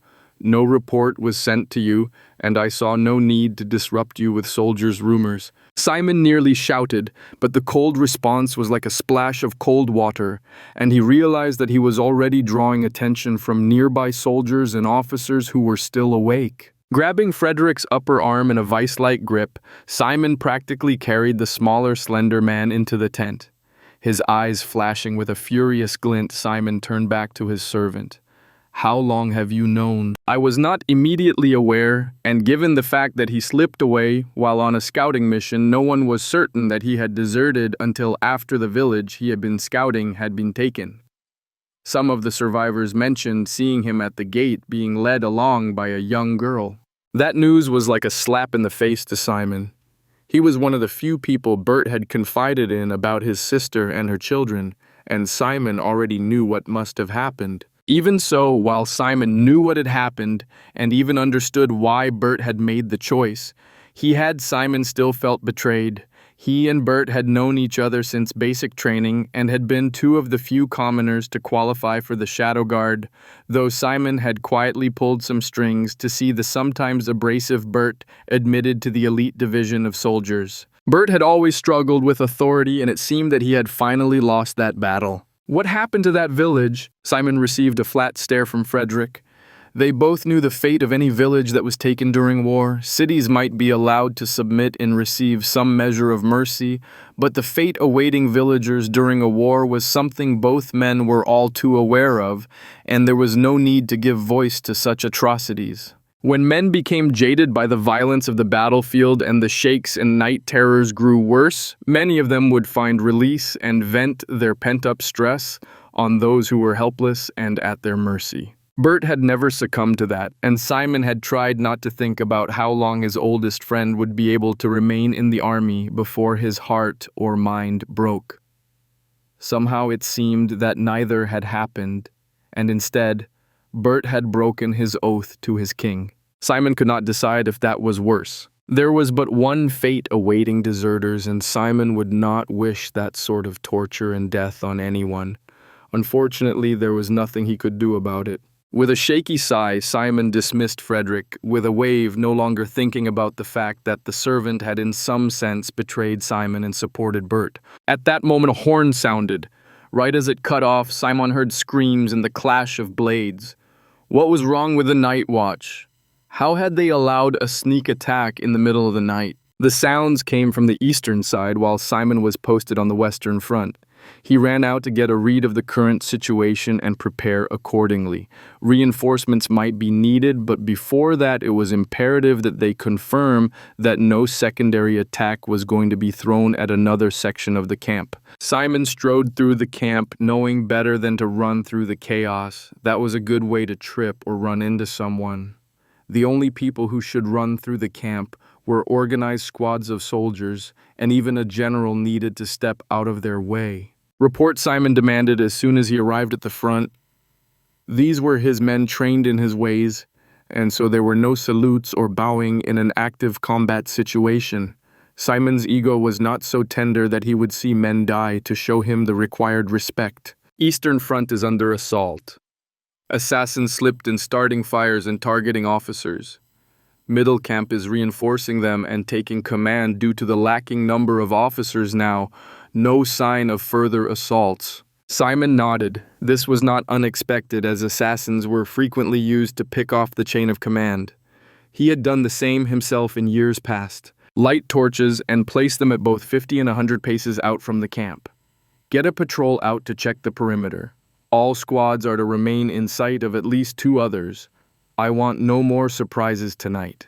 The lieutenants and corporals scrambled to deliver the orders, and in short order the camp's perimeter was illuminated and squads marched through the darkness searching for hidden enemies. There were no real surprises, though. A few more assassins were discovered throughout the night. Sleep had been disrupted for everyone, and when the tally was delivered, Simon learned that while none of the generals had been killed, 5 captains, 12 lieutenants, and 2 colonels had been assassinated during the night, and the eastern camp was completely disorganized. Dawn rose, and with it came despair. While Faroon's armies had been searching for assassins and putting out fires in their camps, the Savarin Empire had moved 3/4 of their army around the camp, taking out every scout as they moved. No more than a token force had been left in the invaders' camp, keeping fires lit and the enemy distracted. At this moment, the Empire's army was between Faroon's army and Guilone. There was a knife to the nation's throat. Chapter 33, gone. Hera loved being in the woods, but she was tired of just walking every day and never being able to play. The strange bald man had told her his name was Bert, but not much else. Still, Hera was smart, and she had figured out a lot of things on her own, which she was quite proud of. Bert had been teaching her another way to talk, which sounded funny to Hera, but it wasn't too difficult. There were a lot of words that sounded the same as what she was used to, and Bert was funny to listen to when he tried to correct her. On top of that, he had taught her a lot of things about the woods, such as how to move through them quietly, how to know where she was going so that she would never get lost, how to leave little marks here and there so that she could always find her way back or follow Bert if she ever fell behind. From all of that, as well as the mountains they were moving through, Hera knew that they were moving east, which meant that they were moving towards Faroon. From all of that, Hera had figured out for herself that Bert was from Faroon, and he was taking Hera back there. If someone from Faroon had been in the woods around Triple Fall, then Hera understood that he had to be part of the invaders she had heard the grown-ups whispering about. While the grown-ups had always been careful about what they said, when they noticed Hera or any of the other kids nearby, Hera had always been good at being quiet and staying out of the way. After Daddy had died, she had spent a lot of time around grown-ups, and so she had been able to hear a lot of things that they had wanted to keep from her. Hera knew that Daddy had gone to be with Ixal and that he had done it himself. It was something called atonement, though no one had wanted to explain what that meant to Hera until she had asked Bert. Grown-ups were funny. Bert would tell Hera what different words meant and teach her things about the woods that other grown-ups had said were too dangerous for a child, but Bert would not say anything about the war or soldiers. The invaders were soldiers from Farun, and Bert had been near Hera's home, which meant that Bert was definitely a soldier, even if he did not look or act like one. He looked like a skinny Mr. Tom who had not had any home in Triple Falls and had instead slept in the streets or in the woods. The only difference was that Bert still took baths and did not stink, which Hera was happy about. Mr. Tom had always been smelly. Hera wondered what had happened to her home, but Bert would never say anything at all whenever she asked. Still, even if Hera wanted to play, walking through the woods all day was still better than being all alone in Triple Falls. At least some of what Bert taught Hera was fun. She liked making traps and hunting animals, though she did not like trying to shoot the animals with the little bow Bert had made for her, or even worse, cleaning the animals for food. It was stinky, and the blood always made a mess. Besides, the animals were cute, and Hera did not want to hurt them. Meat was tasty, but Hera would rather eat grass and some of the roots Bert had shown her than kill the cute animals. They walked every day, always to the east. Bert would not talk during the day and would only use hand motions to say anything, but when they were done walking for the day, Bert would then start Hera's lessons, which were the best part of the day. Hera had to use the funny words that Bert wanted her to learn, but she still was able to learn how to make traps and fire and how to track animals or people through the woods. Those were all fun things to learn. Hera did not even need to learn more letters or writing because she already knew more letters than Bert. She had always hated her lessons on letters with the priests. Their writing was boring. Hera would have liked those lessons a lot better if there had been stories in them instead of just stuff about Ixal and the temple. If Ixal was a god, why couldn't he have adventures? Those would have been so much better to learn about. Bert knew that he had made a mistake taking the child away from the doomed village. He had become a deserter, which was a death sentence when the army found him. All that Bert knew was that after seeing so much death and destruction during the pointless war, he had felt the need to save the one pure and innocent thing that had approached him. Bert had always turned a blind eye to what happened after a village was taken, though he had always kept track of who participated in those activities and then made a point to never associate with them. Any of Bert's scouts who took part had a tendency to be sent on the more dangerous missions, which eventually caught up to them and saw them become a casualty of war. While Bert had not seen his nieces or nephews for years, and some of them he had never met, he still remembered growing up with his little sister and taking care of her after their parents had died. Alicia was the reason Bert had become a soldier, as even though he had only been a few years older, he knew the importance of a girl having a proper dowry so that she did not end up an old spinster. Seeing Hera had reminded Bert of those years that Alicia had followed him through the woods, asking questions about everything he had done or not done in the woods, happy and chatting away the entire time. Hera had been so much like Alicia in how she had followed Bert through the woods, showing him the way to the village and giving him her squished and messy food, that Bert had not been able to stand the idea of the child staying in the village when it was destroyed.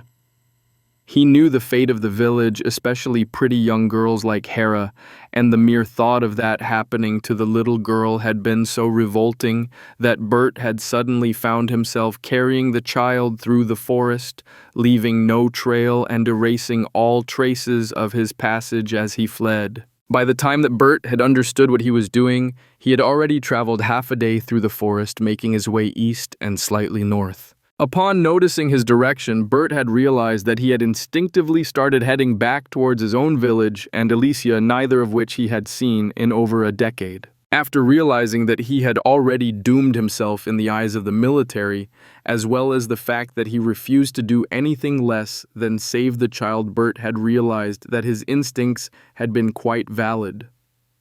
The village conducted very little trade and was so small and isolated in the north of Faerûn that even the tax collectors frequently forgot that it existed.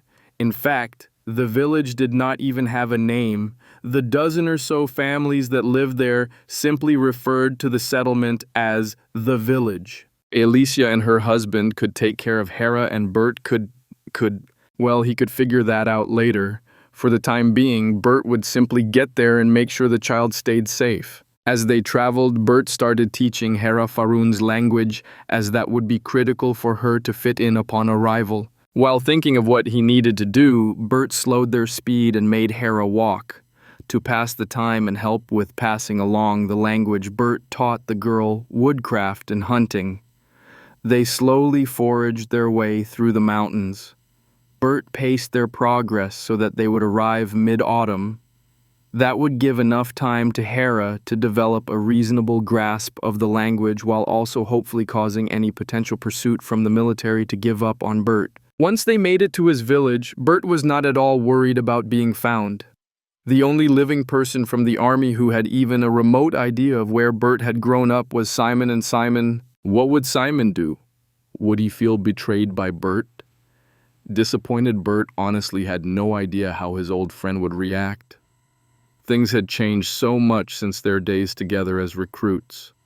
Simon had become a general while Bert was still nothing but a scout. The difference in status had invariably caused them to drift apart somewhat, and Simon had always had a patriotism that Bert lacked and that could change Simon's response despite their long friendship. Still, not even Simon had ever visited Bert's childhood home. And as the village was not marked on any map, there was no way that Simon would be able to find it easily. Given his responsibilities, Bert doubted Simon would bother trying to track Bert down anytime soon. "Hey, Uncle Bert, is that the hill you told me to look for?" After weeks, Bert had given up on trying to get the little girl to stop calling him uncle, so he just sighed and moved along to Hera's actual question. When he looked up, sure enough, he caught sight of the bluff that he had told Hera to watch for. It was the defining landmark that lay to the southwest of his village, and after weeks of the girls' incessant questions of how much further they had to walk, Bert had told her to look for the distinctive rock formation, and that when she saw it, they would be just 3 days away. Yeah, that's it. So just 3 more days. Do we need to do anything to get ready before we get there? Is there a stream where we can bathe before we arrive? Do we need to bring them any food or presents? Do they know we're coming? As quiet as the girl could be while they walked through the forest, traveling, foraging, or hunting, she made up for it multiple times over as soon as she was given leave to speak. Hera never asked one question when she could ask 5, and unfortunately for Bert, if she forgot a question, it would always come back up before the child fell asleep for the night. With how late it is, we got 3.5 days to get there. There's streams all over in these woods, so jump in when ye like. It's about harvest time, so they'll have food. We don't need to take 'em nothin'. It somewhat grated on Bert's nerves that despite learning Faerûn's language from him, Hera somehow managed to speak more properly than him. He knew that his northern accent was regarded as peasant speech, but had never been able to adopt the more refined, stilted speech of the cities. How had Hera managed to pick that up without ever having visited a Faerûn city? 3.5 days? So 4 days, but you said 3 days after we saw the rocks? Oh, how many kids does your sister have, Uncle Bert? Are they babies or real kids? What are their names? You never told me before. Hera, we're still walking. The girl grimaced but fell silent. She might not like Bert's rules, but she also knew to listen to him while they were traveling. She was stubborn about the oddest things, such as calling him Uncle Bert or making sure that her blankets were always between Bert and the fire when she laid down for the night. No matter how many times Bert had tried to keep her closest to whatever shelter they had, Hera would always shift over to be between him and the fire. Somehow, she even managed to move there in the middle of the night when he forced her to sleep elsewhere, and yet she never woke him, which disturbed the woodsman more than he would ever admit. The other thing that Hera remained stubborn about was that she would never speak a word about her past other than to say that her parents were gone and she did not have any other family left. Bert was a bit suspicious, but Hera could not have seen more than 8 summers, and whatever she was hiding could not be too important. That afternoon they made camp, and as Hera set up the fire and dug up some edible tubers for their dinner, Bert went to find a rabbit or something for the dinner. Sometimes he managed to snag something while they walked, but more often than not, he would need to hunt something down in the late afternoon. After Hera had learned the basics of hunting, Bert had stopped taking her with him, as the little girl always teared up whenever they caught their food, even if she managed to keep herself from crying or refusing to participate. Bert felt awkward seeing the child so distraught, so after he felt that she could at least get her own food in a pinch, he had allowed her to handle the activities she preferred. He still did not understand how she had managed to find raspberries in early autumn, but there was no denying that the girl's sweet tooth somehow helped her to find fruits in places Bert considered such things to be impossible to find. Sure enough, when Bert returned to where he had chosen for their camp for the night, Hera had a small fire going with some tubers roasting, as well as a small pile of wild grapes sitting on a clean leaf close to her side. From the looks of things, she had already polished off more than a few of the early grapes. The young girl was practically vibrating in place as she waited for Bert to return. He knew she was waiting to get back to the questions she had asked him earlier in the day. The thing was, Bert was really not sure what to tell her. He and Alicia had sent messages back and forth a few times over the years, but neither she nor Bert could read very well, which meant that they had mostly relied on verbal messages from the rare trader that would visit both the village and the army. Bert knew that his baby sister had married, which naturally meant kids, but he did not even know how many she had. Actually, given the number of years that Bert had been gone, his sister had to be in her mid-40s, so she might already be a grandma. That was a thought that Bert did not like to have. Hera struggled to wait for Bert to clean the pair of squirrels he had caught for the dinner. He used the time to try to piece together what he knew and what he could tell her. He knew she was excited to finally be around more people than just him, but Bert was not certain that he could stay in the village. Would he need to keep moving? Maybe it would be best to see Hera settled in and then move on. Finally, when the squirrels were on some sticks and roasting and Hera looked about ready to explode, Bert finally let out a sigh and looked at her. "I can't tell you much about my village. Ain't been there since 'fore you were born.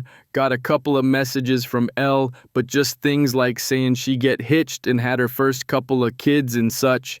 Didn't even get the names of her brats or how many she's got now.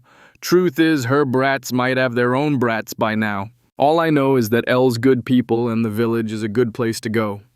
Just gonna have to find out the rest when we get there." Bert turned back to the fire thinking the matter was done, but he had forgotten just how many questions Hera was capable of coming up with. "How long have you been gone? How old is Elle? Wait, how old are you? You're bald, so you have to be super old, right? Daddy was old, but he still had hair, which means you're definitely older than him. Why haven't you gone back to visit? How many people are in your village? Are there a lot of kids?" Bert started to get lost from the rambling, so he raised a hand to try to slow her down. "I've been gone more than a few years. Don't rightly know how long it's been now. Don't know how old Elle is by now. She's about 3, no 4 summers younger than me. Told you I was in the army and wasn't able to get back except in winter, but the village gets too much snow, which means you can't get to it in the winter. I think there's about 150 in the village, but we'll have to find out when we get there. Now enough of that, eat up." Unfortunately, Bert had not nearly satisfied Hera's curiosity, and she continued to vomit endless questions about the village and Bert's family, including questions about cousins, what he had liked to do while growing up, what color Alicia's hair was, what kind of food they ate, and more. It got to the point that Bert stopped even trying to answer the girl's questions and instead just grunted at her.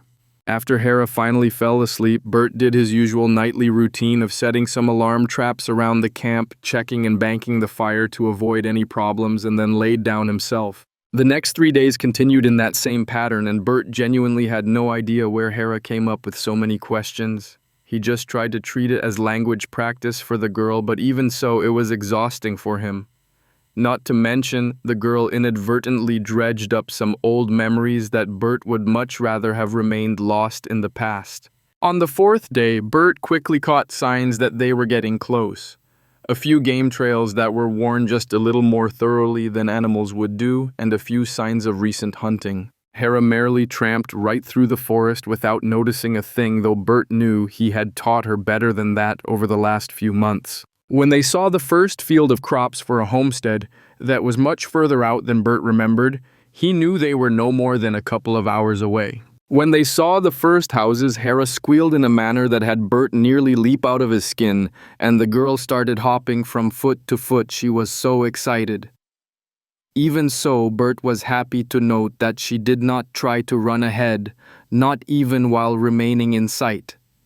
That had been the very first thing he had insisted on when they had started their journey.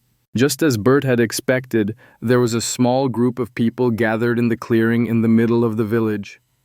There looked to be another dozen or so houses that had been built, and while the people still looked as poor as he remembered, they were all well-fed, clean, and healthy. Glancing around, Bert struggled to recognize people. There was Terry, the blacksmith's son, though he should be the new blacksmith given the gray in his beard. He also saw Frida, whose unusual blue eyes made her stand out in the village. However, despite all his searching, Bert could not find Elle anywhere. "So you got old and bald? At least you're not fat, too." The voice was older and hoarser than he remembered, signs of long hours over cook fires and harsh northern winters, but Bert would recognize it anywhere. He turned around, tension he had not even noticed draining from his shoulders.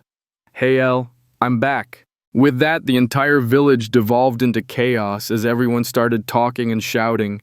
Bert struggled to remember the various names he had not heard since childhood, but he quickly started putting the older faces with the old names. Luckily, the villagers were much the same as how Bert remembered, and while they were happy to see him, questions about his years of absence would be asked in more intimate settings. Before long, it was agreed that there would be a welcome celebration the next day, and the villagers quickly left Bert with Alicia and her family. Bert actually felt a bit confused as there were 3 men with his sister as well as 4 women, and 9 children with more running around, and he had no idea who all of them were or how they were related to Alicia. It was only then that Bert realized that Hera was clinging to his leg. Her previous excitement was entirely gone, and instead she was warily eyeing the children who were closest to her in age. Bert shrugged, unsure of what he was supposed to do, and looked at his sister for a hint. As he looked at her, he not only saw the years that had passed, but also saw attention to her eyes and the glimmer of unshed tears. Seeing his stare, Alicia nodded off to the side.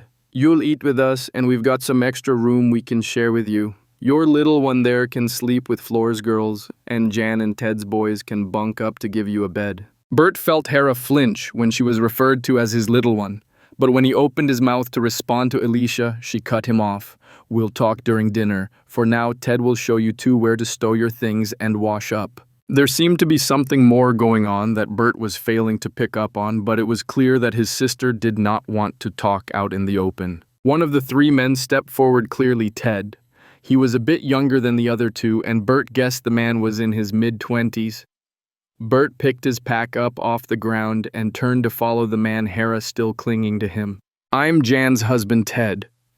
The man introduced himself while offering Bert a hand.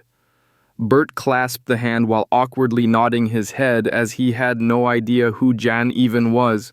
"This is Hera, but I'll tell our story over dinner, I guess." Ted nodded and led them to a small well with a rope and a bucket.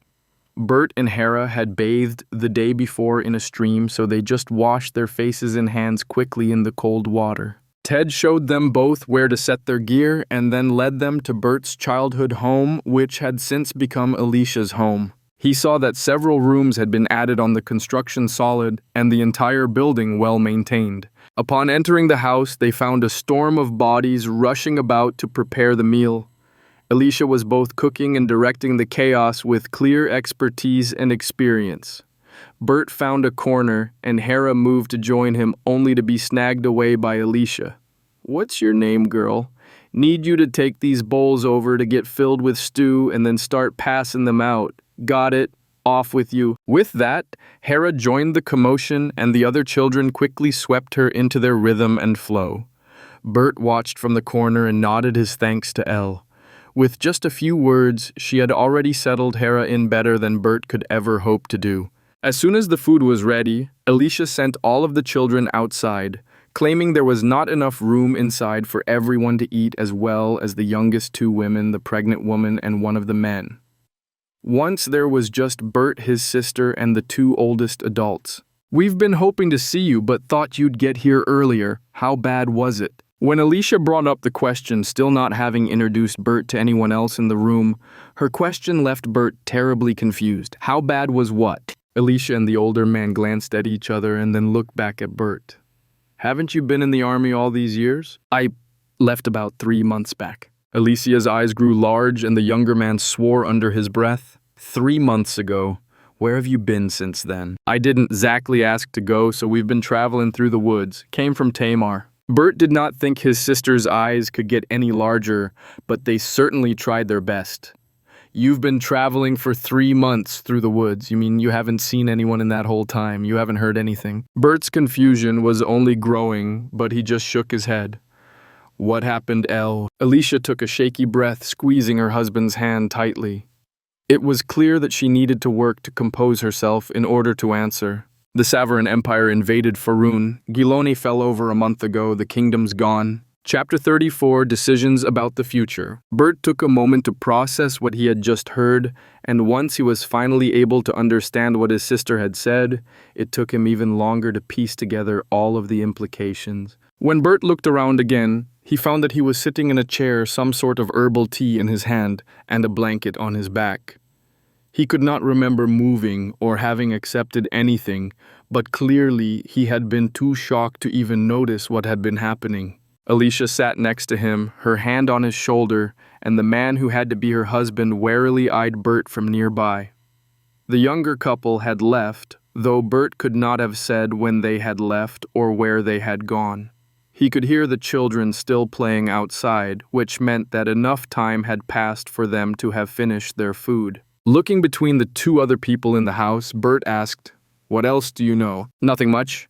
We heard about the invasion at about the same time that we heard about everything else. We still don't get many visitors up in these parts, and traders only come by twice a year. We only heard about the war because some people's families showed up wanting to hide here. Seems we're isolated enough that they don't expect the Empire to push this far. What we do know is that the capital fell within just a few weeks. There wasn't any siege or anything, but instead we've heard stories of soldiers wielding magical powers and impossible abilities. But all of the refugees have told us different stories. Some say that Gilone's walls turned to sand and the invaders just walked over them. Others claim that the Empire's soldiers flew into the city and opened the gates, but we really just don't know. We haven't even heard anything after that, so we also have no idea what's happened to any of the other cities or to the army. We did hear that the Empire somehow got past our army to raise the capital, but even that's not certain." Bert just nodded numbly as he listened.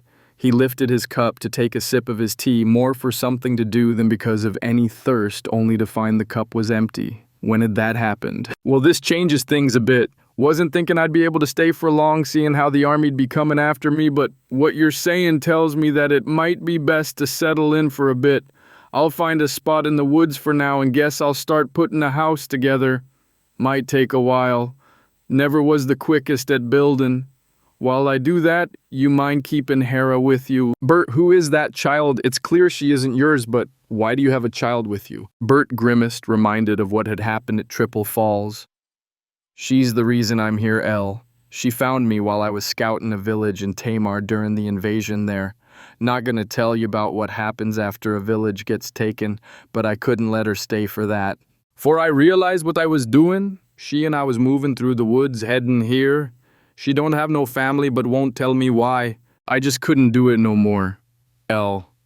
Stuff never sat right with me, but I dealt with it best I could, so long as what we was doing was worth the price, but I couldn't do it no more in Tamar. Alicia looked a bit confused, but her husband's eyes went wide, and when he saw Alicia ready to keep asking questions, he quickly touched her shoulder and gave a little shake of his head to stop her. Still staring into his teacup as though it held all the answers he sought, Bert missed the little interaction. Of course she can stay with us, but you are too. We got an extra room, what with both Jan and Flor being married now. It's just us and the two girls, and Marta's getting hitched soon herself, so we've got the room now. No reason for you to be staying in the woods when it'll be getting cold soon. Bert nodded, still feeling lost and numb. He knew that everything he had known for the last few decades of his life had vanished, and yet it just did not feel real to him. He felt as though he was just floating, not really touching the ground or anything around him, unsure of when he would land again. Suddenly, with tears in her eyes, Alicia lunged forward and clung to Bert. He was a bit shocked, but because of both being back home with his little sister for whom he had cared for so many years, as well as his recent months with Rebirth, instinctively wrapped his arms around his sister and patted her head. For a moment, they were two children again, and Bert was comforting Alicia after their parents had been lost to a sickness that had swept through the village. For a few minutes, years rolled back, and two hurt, abandoned children clung to each other for comfort. It did not take very long for Alicia to recover herself and pull back. She cleaned her face and looked at Bert. "I've missed you more than you know. It'll be good to have you back again." Bert felt the same way. He felt exhausted, but more in his heart and soul than in his body and mind. It would be good to live a simple life again. The weeks since the failed assault on the dungeon had been eventful for Aaron. He had been present for the doomed attack on the false dragon, and while so many others had frozen and been massacred, Aaron had been fleeing even before the beast had fully emerged from its den. In the weeks after that, Aaron had lived in the dungeon. He had created his own little cave which he used as a base, and after his rations had been used up, he had started hunting some of the dungeon's creatures for sustenance. He did not trust any of the plants growing in the place, as it was impossible to know what was poisonous or safe, so he opted to behave as a carnivore instead. While he wanted to leave the dungeon, Aaron did not have the confidence to defeat one of the strange horned horses that lived in the forest on his own, and several seemed to be standing guard near the exit tunnel. Unfortunately, Aaron had seen Irene and a small group of survivors push their way into the tunnel, but Aaron had been too far away to catch up and escape with them. He had been abandoned to the dungeon and was trapped. Even worse, Aaron had lost his connection to Hidden. The high priest who had felt confident of eventually taking the position of Hidden's next champion could no longer even feel his god. While Aaron still had access to some of the spells he had been blessed with by his god, there was a powerful resistance that he needed to overcome every time he prayed a spell, and even worse, the resistance seemed to be growing stronger with each passing day. Aaron was one of the elite few who had developed the ability to sense mana, even if his sense was a bit hazier in the dungeon. It felt as though something was shrouding Aaron's senses, and that feeling had even started to permeate his body. Each day in the dungeon and each meal that Aaron ate from the dungeon's bounty worsened his condition, and he feared the final outcome. The day that changed things for the high priest came 2 weeks after becoming lost in the dungeon. It had been Aaron's third day of needing to hunt for food, which had been made more difficult by how quickly the bodies disappeared after dying, and his latest prey had dropped what Aaron had recognized as a boost. During the invasion of the dungeon, the temple's forces had deliberately avoided so much as touching any of the dungeon's rewards at the Saintess's orders. However, Aaron had already seen for himself some of the results of those rewards. Also, he was Hidden's priest, not yours, and Hidden had not given his clergy any commands to avoid touching things from the dungeons. After a bit of hesitation, Aaron had touched the floating orb of light that held a faint hint of blue to it. As the light had entered Aaron's chest, he had felt his own mana reserves increase. While mages did not use their own mana, it was what allowed them to resonate with ambient mana, and greater personal reserves meant greater resonance and greater control. This allowed for both stronger spells and greater endurance. Yet this was also something that was understood to increase only with time and age. The boost that Aaron had received from the orb was equal to his total gains from the previous dozen years combined. At the same time, Aaron's mana sense had grown cloudier than ever before, yet he had also felt an odd resonance that he had never felt before.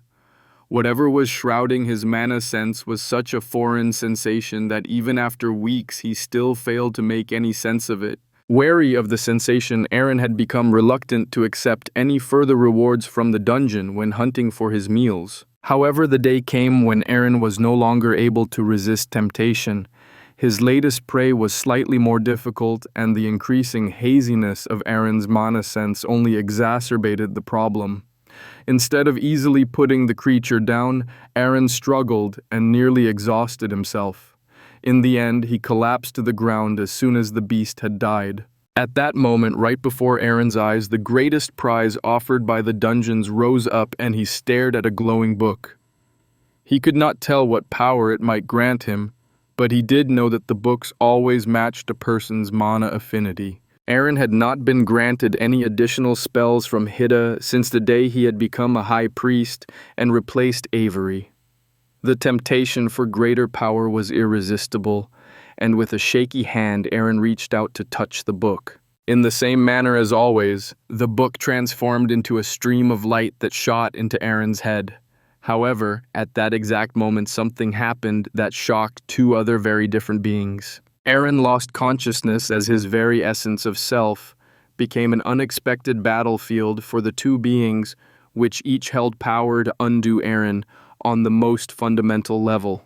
At this moment, the core's spell, which was essentially a memory packet that could grant a human a spell or a skill, had triggered a war within Aaron between the core and the god Hidden. The core's mana had been seeping into Aaron for weeks, both from his surroundings and also from the meat he had ingested. This was what had clouded his mana sense, as the high priest had started to possess two different conflicting energies that came from different origins. When a god granted a priest a spell, they also marked that priest. This mark was what formed the connection between the priests and their gods, enabling the priests to cast spells as they wished. This freed the gods from needing to individually grant each prayer spell while retaining the control over magic that they required. This mark tainted the priest's mana, giving their entire being the touch of their god's essence. This was how priests could frequently identify which god another served, and was also how the core had come to identify mage priests separately from any other mana user. The core was stunned by the sudden battle that stole its attention, though Hidden was also terribly confused. The god had lost track of Aaron after their connection had been severed. That had happened when Hidden had worked to protect his champion's soul from the grasp of the dungeon.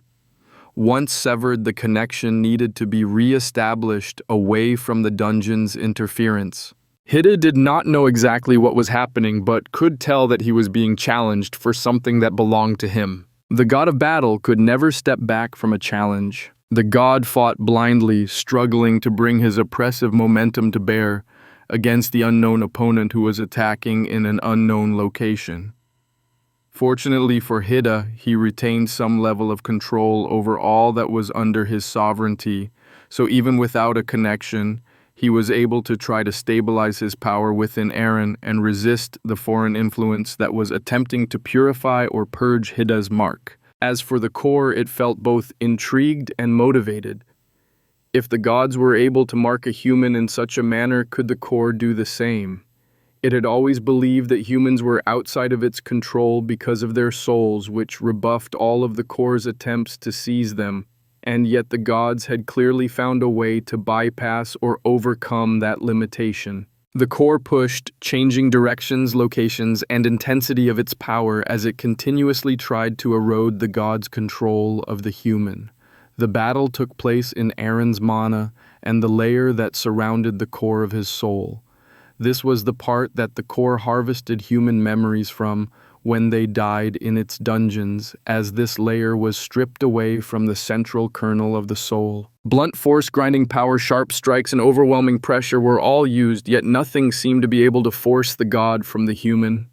It was as though there was an anchor keeping the god's influence in place no matter what the core did. Time practically froze as the two entities fought for the human, the attacks happening at such an accelerated rate that no mortal would ever be able to react. Suddenly something changed, and the core realized that it was running out of time. A crack appeared within the human. This was not a physical crack, but the breaking of something more fundamental to his being. The man screamed not from his mouth, but from his soul, and the shockwave left both the god and the core momentarily stunned. At this moment, the core understood what it was missing to be able to take over. The god had been allowed entry to the human, and allowed to leave a mark there, while the core was regarded as an invader. So long as the human chose the god over the core, it would be impossible for the core to win, and trying to take over forcefully would destroy the human entirely. Uncertain of how to proceed, the core knew that it needed Aaron to somehow welcome the core's influence. But how? Aaron had lost consciousness, yet he was still somehow aware of his situation. He had no feedback from his body's senses, but was fully immersed in the tug-of-war that was being fought for control of him. He felt as though there were immovable hooks holding him in place, while some unstoppable force fell upon him trying to crush him. Both of the forces were trying to destroy Aaron, and yet, oddly enough, it was just as clear that they were fighting each other, and the attempts to destroy Aaron were nothing more than aftershocks from the battle between the two monstrous powers. The human could feel himself being unmade. He had fought in battles and been injured, and while he was no melee fighter, as a priest of the god of battle, Aaron was no stranger to pain. Even so, what he was experiencing was worse than anything else he had experienced in his entire life. Then the agony suddenly spiked. Aaron felt some part of himself snap and nearly break. The pain was so intense that Aaron believed that the agony alone was enough to kill him. Luckily, the moment that the crack appeared, Aaron was granted a momentary reprieve as the force that was attacking the power that had its hooks in Aaron seemed to finally notice Aaron's presence, and the attacks paused. As for the hooks, it felt as though they were trying to pierce even deeper into Aaron, strengthening their hold on him.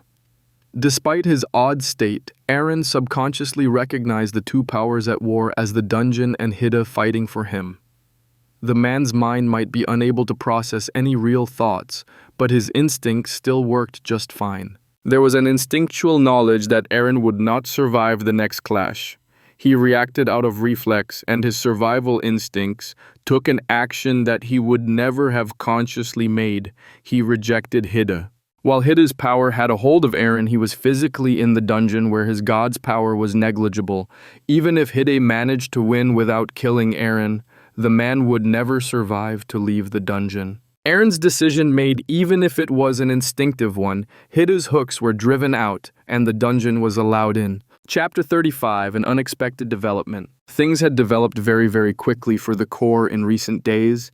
The fighting between the two groups of humans had produced an incredible amount of death, much of it right above the dungeon in the sewers. The core had observed some of the battles, but since all of the magic being used on both sides had come from the core itself, there was really nothing much to learn from them. The destruction of the city of Guilone had produced an incredible amount of death affinity mana, which the core had greedily absorbed.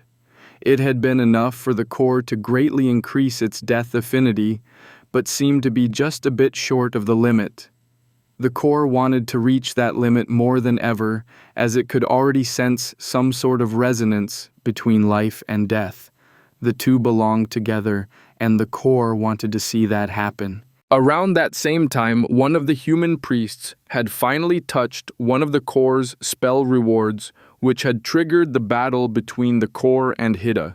Unfortunately, their contest had broken something within the priest, and the core found that it was unable to learn enough about what had broken to fix it before the man died. The god had been rejected by his own priest, and something deep within the core seemed to rejoice at being able to rob a god, but it could not address that reaction at the moment. The core finally had a human in its clutches, but the human was dying. This was a unique opportunity, and the core did not want to lose it, but what could be done? Examining the human's body, the core realized that somehow the man's life was draining away, and his vitality was fading despite the fact that the man was physically unharmed. Healing the body would do nothing, as it almost seemed as though the connection between the body and soul had been severed.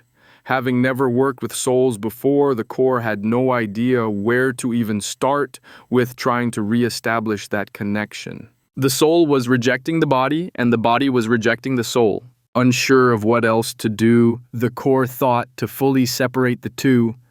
If the core's being could exist as a stone, then it just needed to find something that could store a soul. Hundreds and soon thousands of different materials were checked for a resonance with the soul. There had to be some level of compatibility, or else the same rejection that was taking place between the human's body and soul would repeat. The core had simply too many materials available to use, though it naturally tried various gemstones first. If such a body was good enough for the core, it should be good enough for anything. Finally, a resonance was detected, though not with any gemstone. Instead, it appeared with a piece of petrified wood. It had been far down on the list of things to try, but once the resonance appeared, the core moved quickly and pushed the dying soul into the petrified wood. Instantly, the rejection stopped. However, the core faced a small dilemma. It had a living human body without a soul and a soul in a rock. Neither one of those would do much good. Naturally, the ideal situation would be to re-merge the two together, so the core attempted to do just that. The soul refused to budge from the shard of petrified wood, so the core moved the stone itself closer to the inert body. Nothing happened until the stone touched the body. There was some sort of spark, and the body started to twitch. The movement knocked the stone to the ground, but the twitching did not stop. The core could see that a connection had formed between the stone and the body, though oddly enough the soul remained in the stone. Careful observation revealed little to nothing. The body was still shutting down and the trembling grew worse. Suddenly the human's eyes snapped open and he started violently coughing. What in Hiddy's name just happened? Aaron cut off abruptly. Something was very, very wrong, but he could not immediately place just what it was. There were no injuries to his body, and the tearing pain that was the last thing he remembered was gone, but something seemed to be missing. Thinking of the pain that was gone, Aaron realized at least part of what was wrong. The pain was gone, all of it. There was no pain at all. Nothing from his aged knees nor from old wounds. In fact, his entire body felt somehow distant. Aaron tried to examine his body a bit to find exactly what felt so off, only to find that he somehow felt separate from his own body. Why did it feel as though Aaron was on the ground next to where he was clearly standing? That made no sense, as all that Aaron could see in the place that he felt he was lying was a piece of rock. Confused and curious, he bent down to grab the rock, and when he did, a sense of completeness washed over his entire being. The sensation was so sudden and so jarring that the rock slipped from Aaron's fingers, shattering the moment of wholeness he had felt. Just what was going on? Aaron stared down at the rock, a mounting horror filling his soul. His fingers shaking, he reached back down for the fallen stone and grabbed it once again. This time, Aaron steeled himself against the odd sensation, and instead of it startling him, he started to examine what he was feeling. Somehow, holding the stone gave him a sense of wholeness. But why? Why did Aaron feel like he was actually in the location of the stone rather than his body? Why did he have a strange sense of being held in the air? Closing his eyes, Aaron started trying to feel his own mana and his connections with the rest of the world. Instantly, he caught upon the fact that his connection to Hida, which had been an integral part of Aaron's entire sense of self for decades, was gone completely. There was no connection to be sensed, no hook towards which to direct his prayers when he tried to cast spells. The thought of losing his magic sent another wave of terror over Aaron, but oddly enough, he found that not only could he still sense mana, the spell that he had received from the dungeon still existed, and Aaron felt an odd connection to it. Seizing upon anything that could distract him from his rising fear of what had happened to him, Aaron focused on this new magic he had been granted at great cost. It was an earth affinity spell which matched with Aaron's greatest affinity.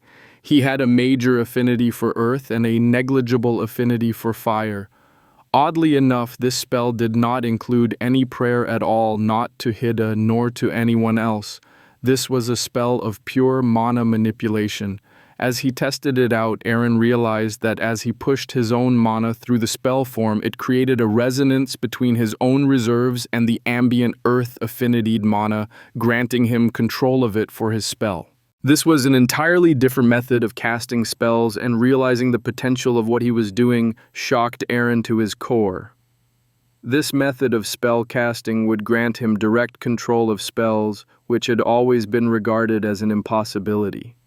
No longer did his connection to Hidden and his position within the hierarchy of the temple determine the strength of Aaron's spells, but instead, his own elemental affinity and mana control determined everything. Already, Aaron was able to see aspects where he could improve in his spell casting, using the knowledge of the spell that he had obtained with the spell itself. Pressing forward to complete the Earth Entomb spell, Aaron felt the resonating mana grant him control over the earth around him, and he reached out to open a grave that could potentially close upon a target and crush them to death.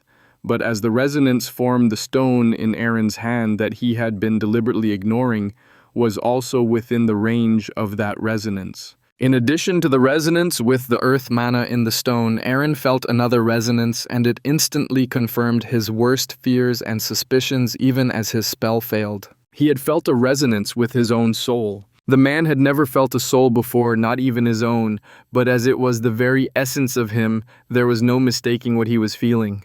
Aaron's soul had somehow been ripped from his body and placed in a stone. Minutes passed without Aaron moving a single muscle. He was trying to process what had happened to him, but unfortunately having his soul torn from his body meant that physical restrictions no longer applied to his thoughts. Aaron's mind raced even as his body was frozen in shock. He knew that he had somehow lost his connection to Hidden, but how had that led to his soul being torn from his body and placed in a rock?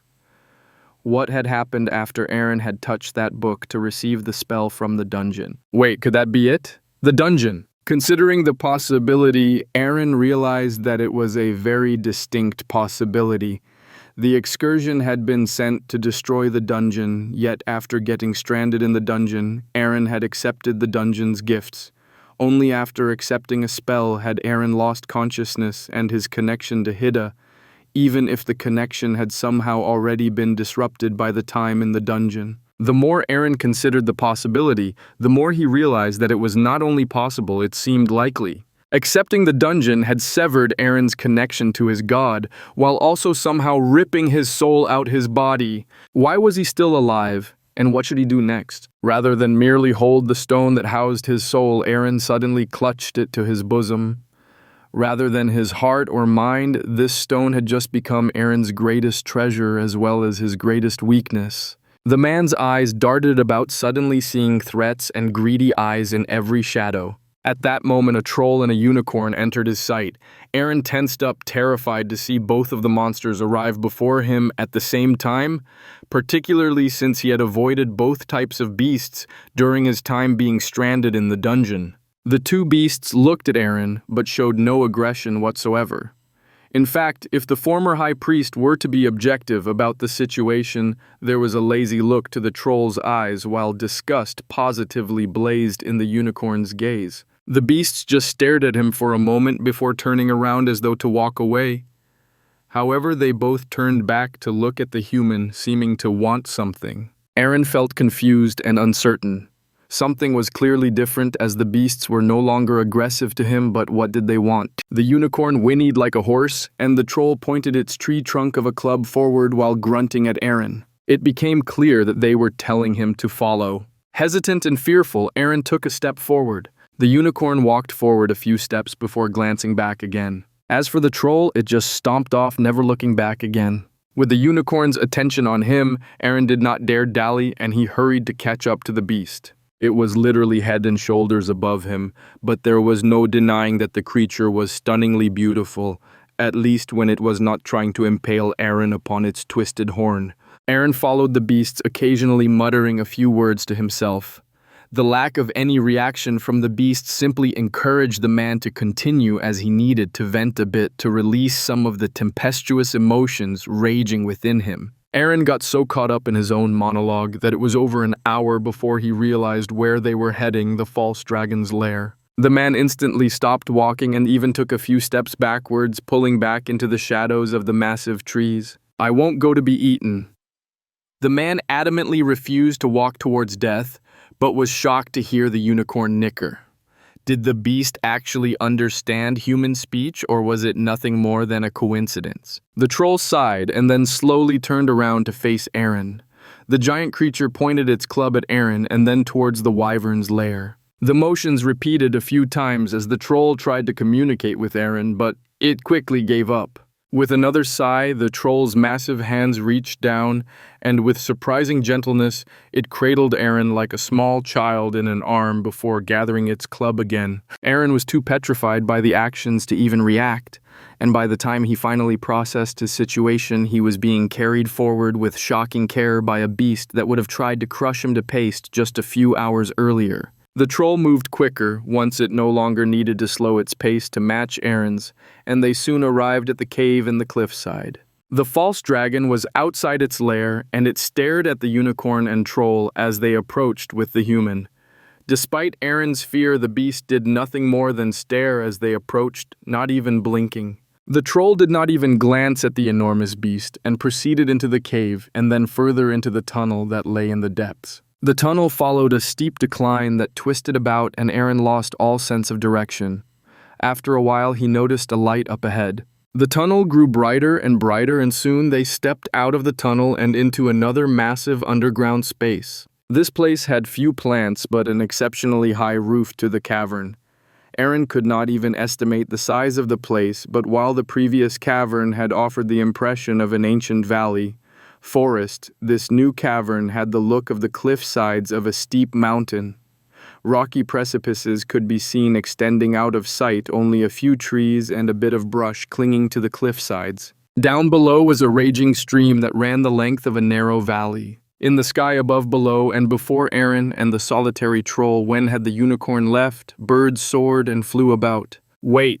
Aaron struggled to accept what he was seeing even as the troll continued down a narrow trail that had been carved into the cliffside. Those birds were not birds but dozens or even hundreds of false dragons like the final guardian of the previous cavern, as well as other winged monsters. Aaron was stunned speechless, understanding that even if he and the rest of the temple's crusade had succeeded in fighting past the false dragon, they would have almost instantly been eradicated by the beasts in this terrifying lizard-filled cavern. The troll continued on its way, ignoring the threats that lurked in every direction. However, despite Aaron's nervousness, the false dragons never moved closer or made any aggressive movements whatsoever. On and on, they continued. Aaron so caught up in what he was seeing that he never noticed that even after hours and hours had passed, he had never grown hungry or even tired. Just where were they heading? The end of the dungeon. Aaron had heard of the successful destruction of the blasphemous dungeon in Tamar, but clearly the dungeon in the Savaran Empire far surpassed what the humans had discovered thus far. Days passed, and though Aaron grew bored with the monotonous landscape and the boring company, he never stopped being enamored by his surroundings. He was not entirely certain, but he felt that he had seen some sort of lion-eagle beasts flying around, as well as other odd creatures in the air. After a full week of walking, the troll finally reached the end of the cavern. There, just outside another cave, lay an actual dragon. Aaron was stunned speechless at the sight of the creature. Even if it was smaller than the false dragons he had seen for nearly a week, there was something more majestic about the dragon. The small green and brown creature looked at Aaron. A bright intelligence could be seen in its eyes that outclassed anything else the man had seen in the dungeon. The troll dropped Aaron to the ground and then simply turned around and left. The man stood about 10 paces in front of the dragon, looking around at the nearby cliffsides that he suddenly realized were filled with silent beasts, all staring at him and the dragon. What dost thou desire, human? Chapter 36, Dragons. Aaron stared at the dragon, shaken. He knew little of dragons, though a bit more than most people due to being one of Hidde's high priests. Well, previously. While everyone knew that dragons were powerful creatures, that was generally the full extent of people's knowledge. Something that the gods had made sure to keep as a closely guarded secret was the fact that Eldar dragons were beasts that had touched upon the same concepts as the gods. While this was not explained further, at least not to high priests like Aaron had been, it was easy enough to intuit that concepts were some sort of higher level power. More clear than what concepts were was the fact that the gods did not want to share them with anyone. The temples had an understanding that there had once been some sort of a war between the gods and the dragons, but that a truce of some sort had been reached. All of the details were extremely vague, but what was known revealed a few indications that an unknown third party had helped to establish the truce. For these reasons, Aaron was not shocked by the fact that the dragon before him could speak, but that the beast was in the dungeon to begin with. How could a creature that could reach close to the power of the gods themselves be in a dungeon? The implications of the power behind the dungeons was staggering. The sudden growling of several of the nearby beasts startled Aaron. What had he done to offend them? Glancing around, he immediately noticed that the dragon was still staring at him. Right, it had asked him a question. "My apologies, Great One, but I feel I know too little to know what I want." That felt like a neutral enough of a response, while also demonstrating that Aaron wanted some more information. "'Tis wise to know when one does not know. Ask thy questions, and I may offer some small bit of guidance." The deep and human voice was a bit difficult to understand, but Aaron knew better than to let his attention wander again. "I believe the two most important questions I can ask are, what happened to me and who did it? Without knowing either of those answers, I don't feel that I can understand enough to ask anything else." The dragon closed its eyes briefly. It took a moment for Aaron to realize that this was the dragon's indication of agreement or approval instead of nodding its head. "Thy soul was damaged, thus mine Creator rescued thy soul in the only manner possible. Thy soul and body art separate yet connected. As for mine Creator, I wilt not speak." Aaron opened his mouth but then froze.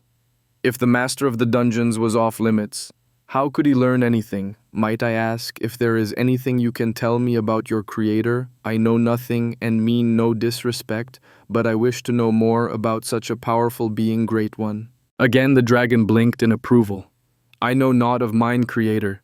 As a dragon I should be blessed with the ancestral memories of my species, yet those memories are empty.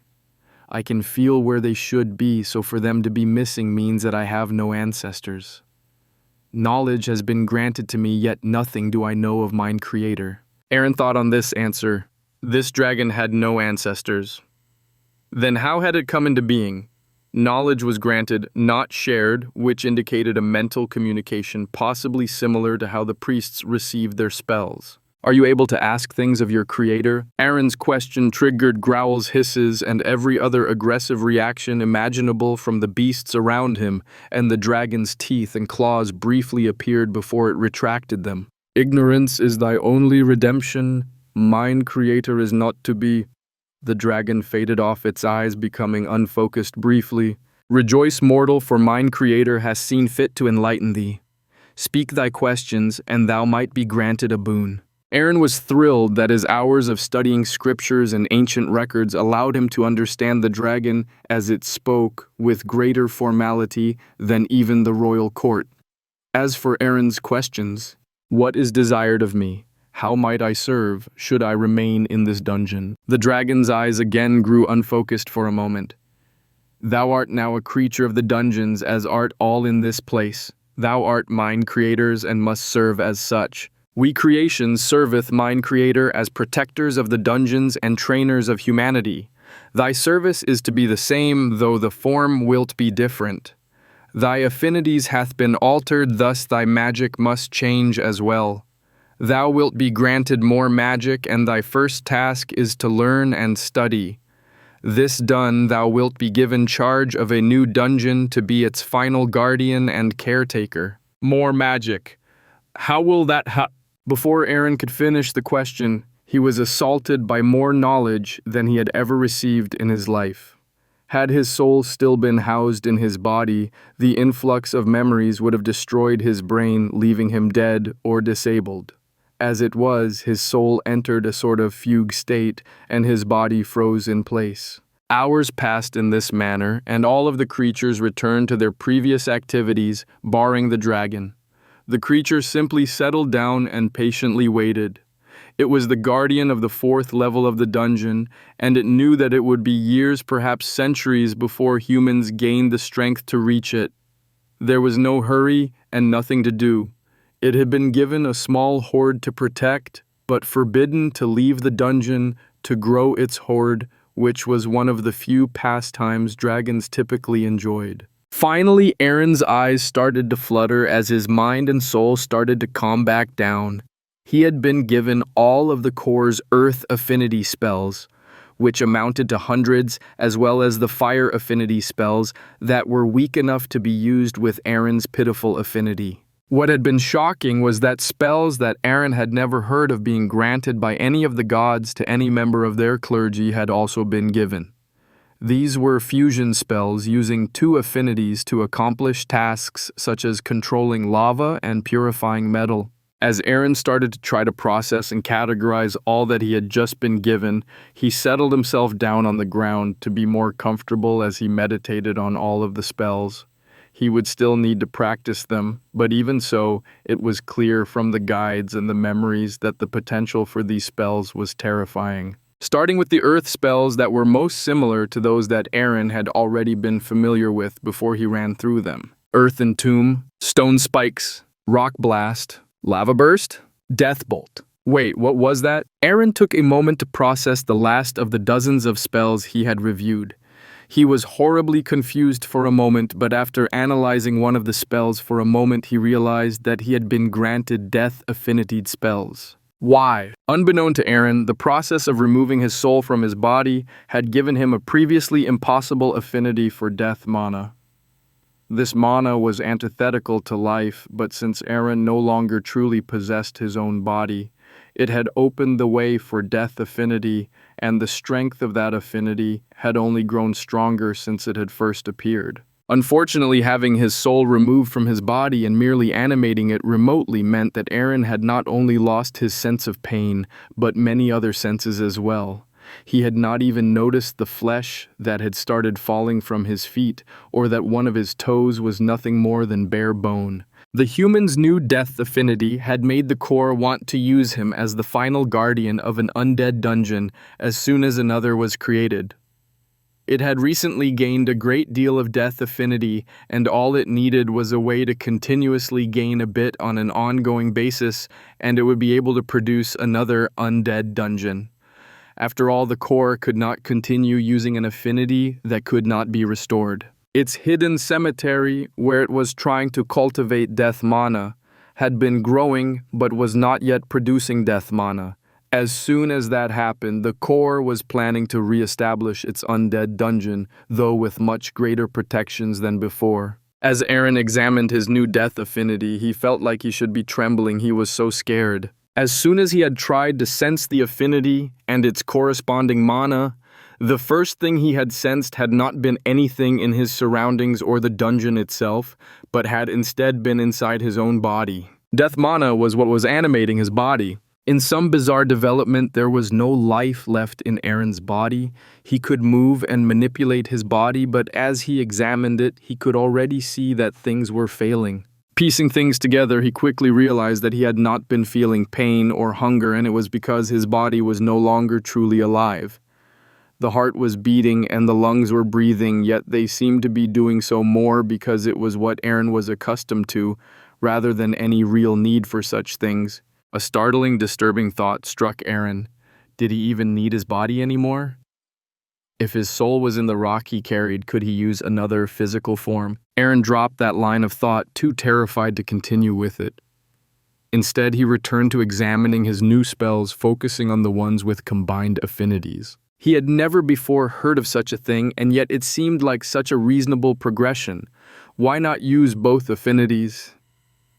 It had always been believed that multiple affinities would cripple a person, precluding them from ever using magic. But with what Aaron was seeing, such a condition instead opened a person up to a brand new field of magic. If lava and metal could have spells, what other combinations might be possible? As he studied the lava burst spell and the mana manipulations needed to use it, Aaron was again amazed by this method of spell casting, creating a resonance with the ambient mana instead of relying on the gods to establish such a connection, provided an entirely different level of control. And while Aaron could see that there was no chant necessary, he started doing so anyways as a means of helping him to focus. He had chanted his prayer spells for decades, so remaining silent when using magic felt wrong to him. Might of the earth come forth. Spirit of fire burn and grow. Merge, become one and rise up. Bring forth the bowels of the earth. Lava burst. His voice rose as he continued, and the ground between Aaron and the dragon started to glow a cherry red. By the time he finished his impromptu chant and the corresponding mana manipulations, the earth was glowing brightly, and at the last word, a column of lava spiked up from the ground, rising a majestic 2 hands into the air. Was that all? There was an odd snort, and when Aaron looked over, he saw smoke curling from the dragon's nostrils as it continued with its odd snorts that came in little bursts. Was the beast laughing at Aaron? The creature noticed Aaron's stare, if not his displeasure, and addressed him. Is that all? Is that the limits of human spellcasting? Thou wilt never be a guardian of anything. Oh, so you can do better, Aaron retorted before he could stop himself. However, the dragon took no offense at all. Naturally. Observe. The beast simply looked slightly to the side of where the pitiful crumbling and cooling rubble of Aaron's lava spell sat. There was no word, no gesture, nothing at all to indicate that the beast was preparing a spell, and yet an eruption of lava shot 20 paces into the air. The burst was at least 3 paces wide, and even the heat of the lava was incomparable to what Aaron had done. What? How did you use more mana? The dragon finally took offense to Aaron's words, and its growl prevented the man from speaking another word. Do not insult me, I used exactly the same as thee. However, where thou wasteth the energy thou useth, I wasted almost nothing. Wasted energy, I don't understand. The dragon stared at Aaron for a long time, and its eyes grew unfocused for a bit as well. Finally, the dragon spoke again. Human, canst thou sense mana? Aaron nodded, but when the beast did not react, he hesitantly blinked his eyes in the same manner the dragon had done before. Dost the flow of thy mana leak from the forms of thy spells? This question took Aaron a bit to process. Mana was used, nothing more. A spell was powered by mana triggered and controlled by a resonance with a mage's own internal mana reserves. A spell just happened. Mana was not consciously manipulated, as that would be. The connection formed, and Aaron let out a gasp. He understood. What the gods had granted humans was not true magic, but a crude imitation of it. What the dragon was speaking of was true magic. This was how the dungeons accomplished so many things that were considered impossible. The creator was not merely using spells, but manipulating mana and producing the effects directly, instead of clumsily trying to wield a nearly broken tool. Too many things had shocked Aaron during his conversation with the dragon, but at this moment he saw a path to personal power without needing to rely on anyone else. This would be true mastery of his own power, not relying on a greater power like the gods. In fact, the master of the dungeon was not even having Aaron borrow power, but teaching him how to gain his own. His unnecessary breathing growing ragged, Aaron leaned forward. Can you teach me? The core felt confused. It scoured all of the memories it had gleaned from the various mana users who called themselves priests. Even so, it could not find a single memory of anything related to simply controlling mana. Every single instance of mana that it could find across multiple lives was related to either affinities or spells. Not once had anyone considered simply controlling mana itself. How had this been missed? That was rather simple, as humans and the core were simply too different from each other for impressions and understandings to overlap too often. The core viewed the world itself through mana, while many humans never even heard of mana, let alone learned how to detect it or use it.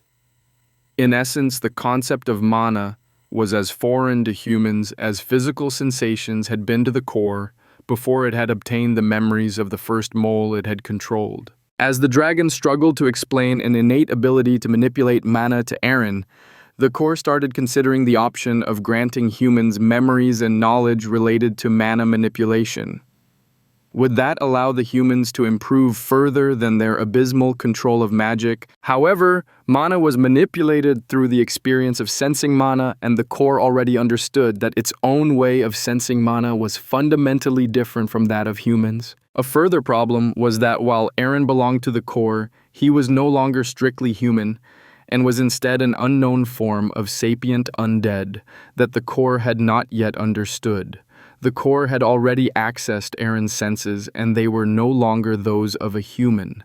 It would not work to use the man's senses to develop the knowledge it needed to grant humans a mana manipulation technique. The core would need to obtain other humans to proceed on that front effectively. Still, there were certain truths to mana manipulation that the core had observed to be valid across all species, and so it started working on a rough outline to start teaching the former human who would lead its forthcoming undead dungeon. Ever since the gods had obtained their help, dragonkind had held to the truce that had been forced upon the planet. The fact that the dragons had been on the planet longer than any of the gods but Ur had been irrelevant. What mattered to them was the fact that the gods were of the planet while dragons were not. As immigrants, the dragons were not allowed to supersede the gods' power, and that meant that no further Eldar dragons would be allowed on the planet. In order for any of their progeny to reach that level, they would need to leave and go elsewhere. It was infuriating, but there was no choice for the dragons. This was also why Azkthak was so surprised to sense the arrival of Anba. The fire dragon had been one of the fiercest foes of the various pantheons in the past, and the death of their broodmate Gurthak in recent years had done nothing to improve their opinion of the gods. Azkthak had even visited Gurthak's nest after learning of the dragon's death, and the sight of the cold, lonely egg had stoked the fires of hatred in the dragon's chest to new heights. Gurthak had been slain by human magic, which meant the gods. While technically the fact that the humans had used the gods' magic to create a protective shield around their city, which had killed Gurthak, Azkthak still saw the gods as the culprits. They might not have violated the terms of the truce, but they had clearly violated the spirit of it. Who but dragons was such a shield supposed to target? Fortunately, the human city had burned recently, and Azkthak had relished in those delightful flames, the god of the sun. Such an arrogant idea wielded the concepts of life order and stability, which directly opposed Azkthak's concepts of destruction and chaos. The two had always hated each other, and Anba had been the one to take Azkthak's left eye. Why was such an old enemy approaching? Anba sneered as he entered the cave. For such formidable creatures, dragons certainly seemed to enjoy living in squalor. Sure, they loved their treasures, but what did such baubles matter when the beasts lived in a hole in the ground? You are not wanted here, bright one. The beast's primitive tongue was an affront to the ears of Anba's physical avatar. Not only that, did the creature really need to be so crass? They might as well have been speaking to a human or some other pet rather than a god who stood equal to the Eldar dragons. They wielded the same power even if they obtained it by different means. Why crudely insult a worthy opponent? A mutual enemy has recently appeared. I am here because our truce dictates that you be informed of such things. A mutual enemy. None have arrived at this planet from the beyond. We would know of this. You are mistaken. Anba shook his head. This was the problem with dragons. They were so convinced of their own superiority that they refused to even consider certain possibilities. This is not an outside enemy, but a hidden one from here. Something new has risen up, and already it is seizing two different concepts, perhaps more. Azkthak stared in surprise, as it was extremely rare for life to rise up from a primitive existence such as those that lived on this planet and touch upon the power of concepts. Dragons were one of the rare exceptions. But like most exceptions who learned how to touch upon concepts, dragons were aided by their ancestral memories. Still, such things did not truly matter. Unlike you gods, we do not oppose the rise of others who touch upon concepts. If they have the strength to fight us for control, then so be it. It merely means they are a worthy foe, unlike those who require aid to retain what they cannot keep for themselves. Anba suppressed his flaring temper at Azkthak's deliberate provocation, despite the fact that dragons also had outside help. There was nothing to be gained from arguing with a mere beast. I'm aware of your position on that matter, but this foe has done something that violates your species' precepts. They have enslaved a dragon. Impossible, none on this planet have such power, and all of our kind are accounted for. Then check again. Our priests found a dragon in the depths of the newest dungeon that has appeared just south of the desert. That beast killed yours saintess, so be thankful she is not holding your kind accountable for the death. Azkthak stared, telling Anba just how shocked they were. Dragon reactions were difficult to read for other beings, but Anba had enough experience to see just how taken aback Azkthak was. We will look into this. If it is as you say, this foe will be eliminated even if we must bring in our entire cohort to do so. With that, the dragon disappeared in a burst of flames, leaving Anba pale in fright, the entire cohort. That would mean dozens of Eldar dragons, all led by a Kaiser dragon. Not even Ur and the United Pantheon could face a creature who wielded all of a planet's concepts in full. Anba may have instigated a far greater threat than the one they already faced. Hopefully, the fact that the dungeon merely had that one false dragon would lead to its destruction and nothing more serious. Chapter 37, Perfection. Only a few days passed between when Aaron had met with the dragon on the 4th level of the Savaran Empire dungeon and when a new guest arrived. This individual arrived outside the entrance to the dungeon in a shocking fashion. There was a burst of flames, and then a shrouded figure stood there. None had seen how the figure had arrived, not even the core. There had been some sort of twist in reality that had spouted out flames, and then the figure had stood there. That was all. It was clear that this individual was not human, but interestingly enough, the core could also determine that there was not even the slightest trace of divinity to this being. There was clearly a tremendous amount of mana involved, as well as a hint of something that the core could only interpret as a concept or two that it had not yet touched upon, but there was no divinity. What sort of being other than the gods could possess so much power? The figure stepped forward but hesitated the moment that it entered the dungeon proper. The moment it moved within the core's claimed territory, the being stopped and examined its surroundings. Not only concepts, but also authority. No divinity, and yet this place has clearly been claimed by a being. The figure then flickered and moved to the first section of the dungeon. This shift was not accompanied by the weird twisting of reality that had occurred before, but was instead something accomplished by pure speed. Once again, the creature stopped and observed, but did not seem to have any particular reaction to the rainforest spreading out before it. With a step forward, flames surrounded the figure, and it proceeded to calmly walk through the dungeon, incinerating all that came within 3 paces. For the first time, some of the core's plants were actually killed, and a few glowing orbs started to appear. At the sight of the first orb, the shrouded figure stopped once again. A hand stretched out, but instead of transforming into a stream of light, the orb remained intact as it moved towards the figure's hand. Mana that can transform a creature's physical abilities. How does that?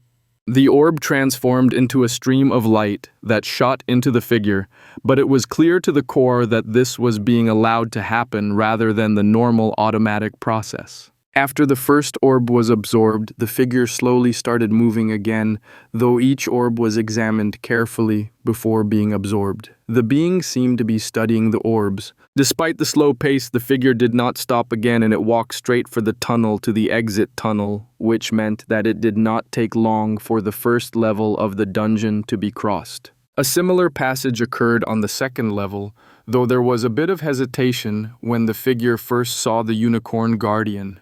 A hand waved and the beast was brushed aside instead of being killed, and the figure proceeded into the tunnel. Once the figure arrived on the third level, there was a burst of gentle energy that swept out from the figure, and it spread across the entire level of the dungeon.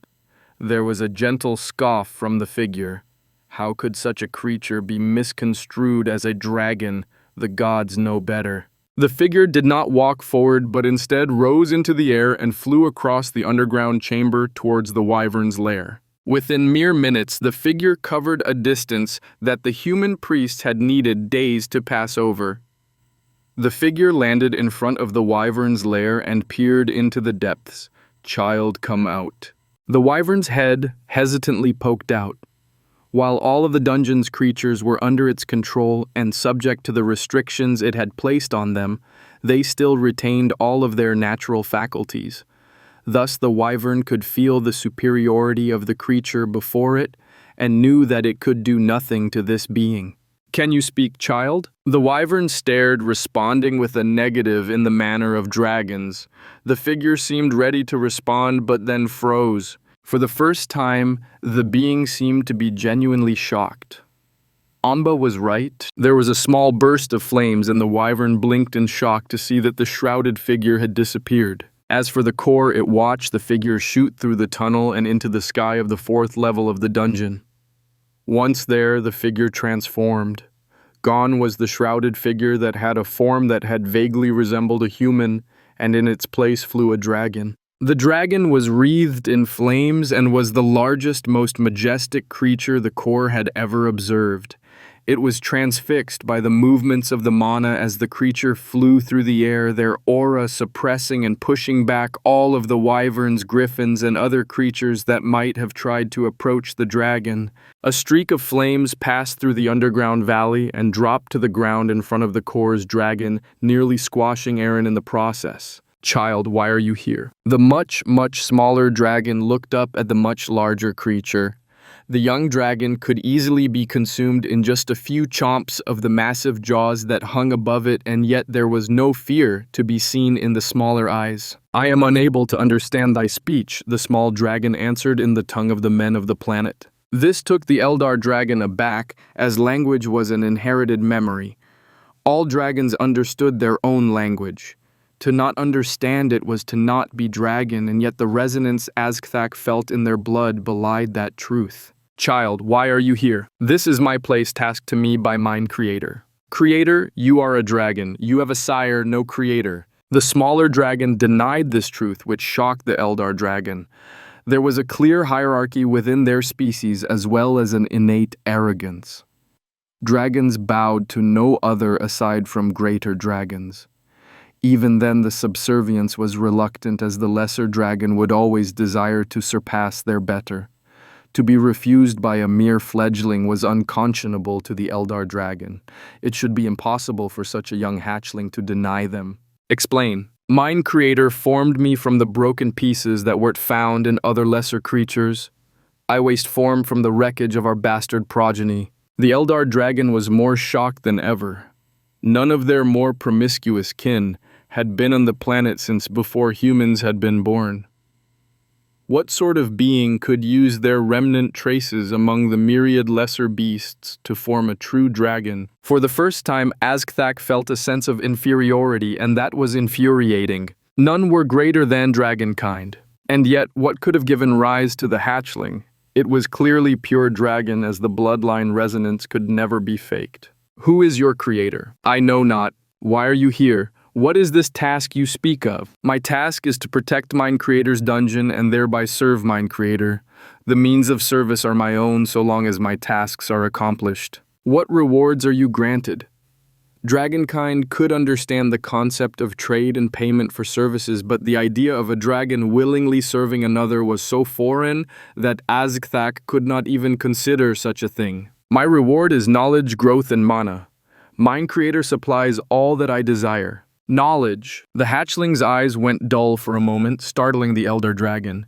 It was clear that some sort of communication was taking place, but in this territory that was under the authority of another, their senses were impaired, and Azkthak could not sense anything transpiring. Here, with a wave of the hatchling's claws, a wyvern approached.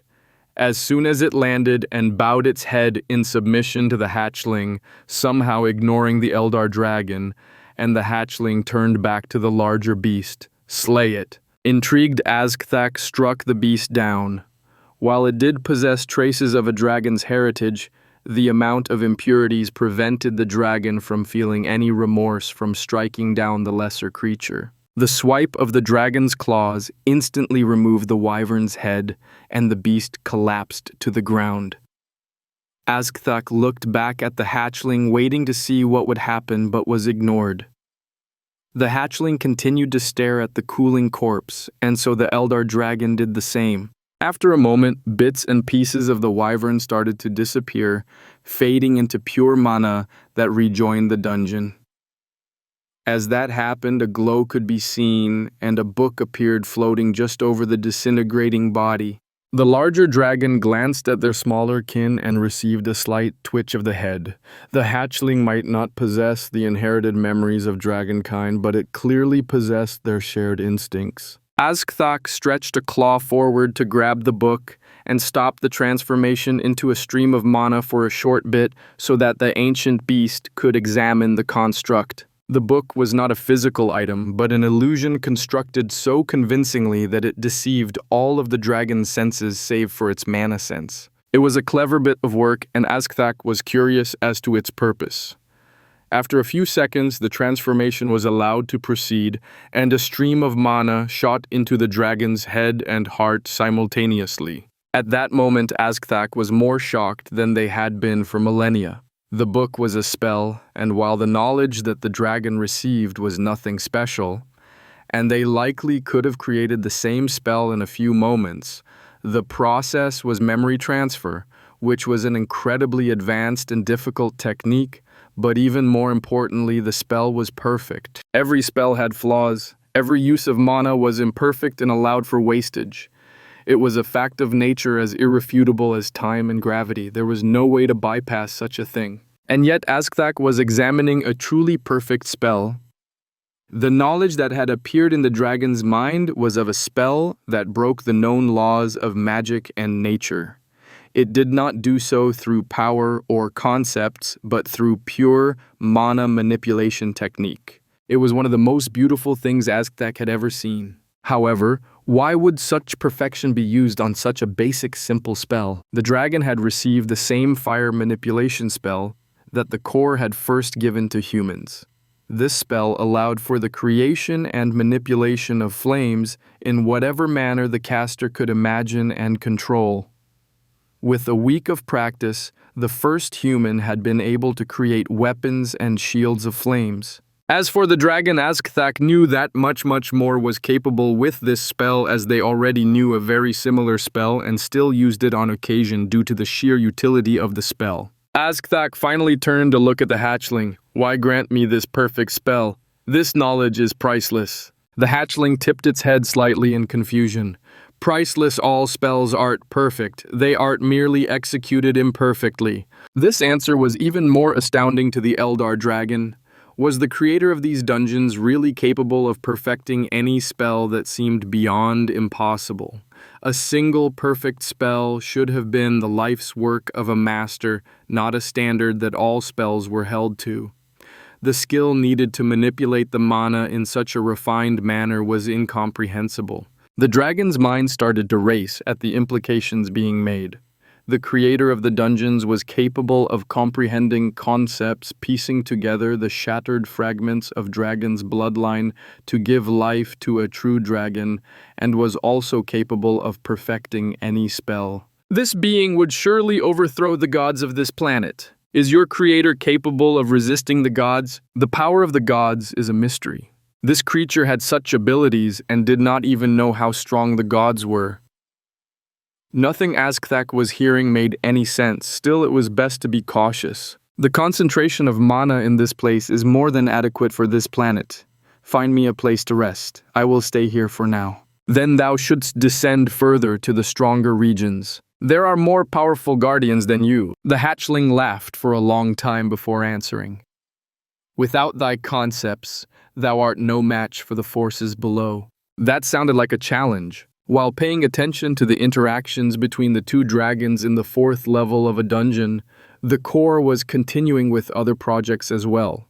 It had become increasingly skilled at splitting its attention, and the addition of subcores clearly helped with the split focus. Coincidentally, while the two dragons were speaking, the core's westward push into Tamar to regain what had been lost in the past had encountered the odd, dead section that the core had encountered before and subsequently avoided. This was a place in the mountains between the two kingdoms, and near the peak of one mountain there had been almost no mana at all.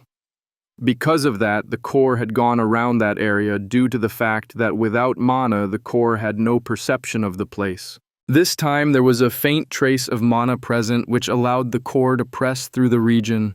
Bits of the area seemed familiar, though most felt completely foreign to the core.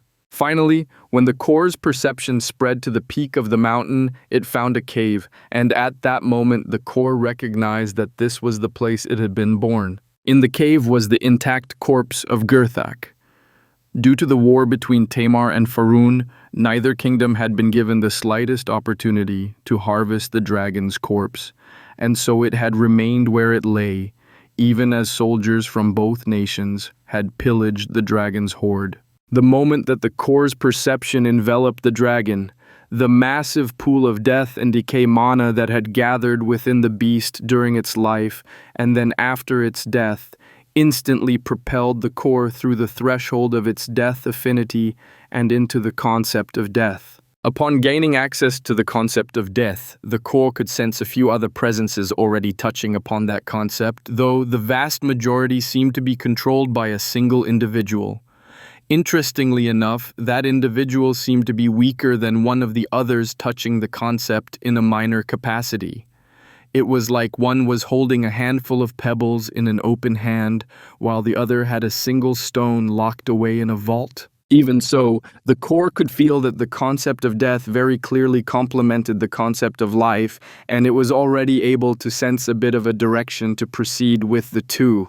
In some ways, even more important was the fact that the core no longer needed to find a renewable source of death affinity mana, as it could finally create its own. In addition to that, it had obtained the concept of death, which meant that it could restart its undead dungeon.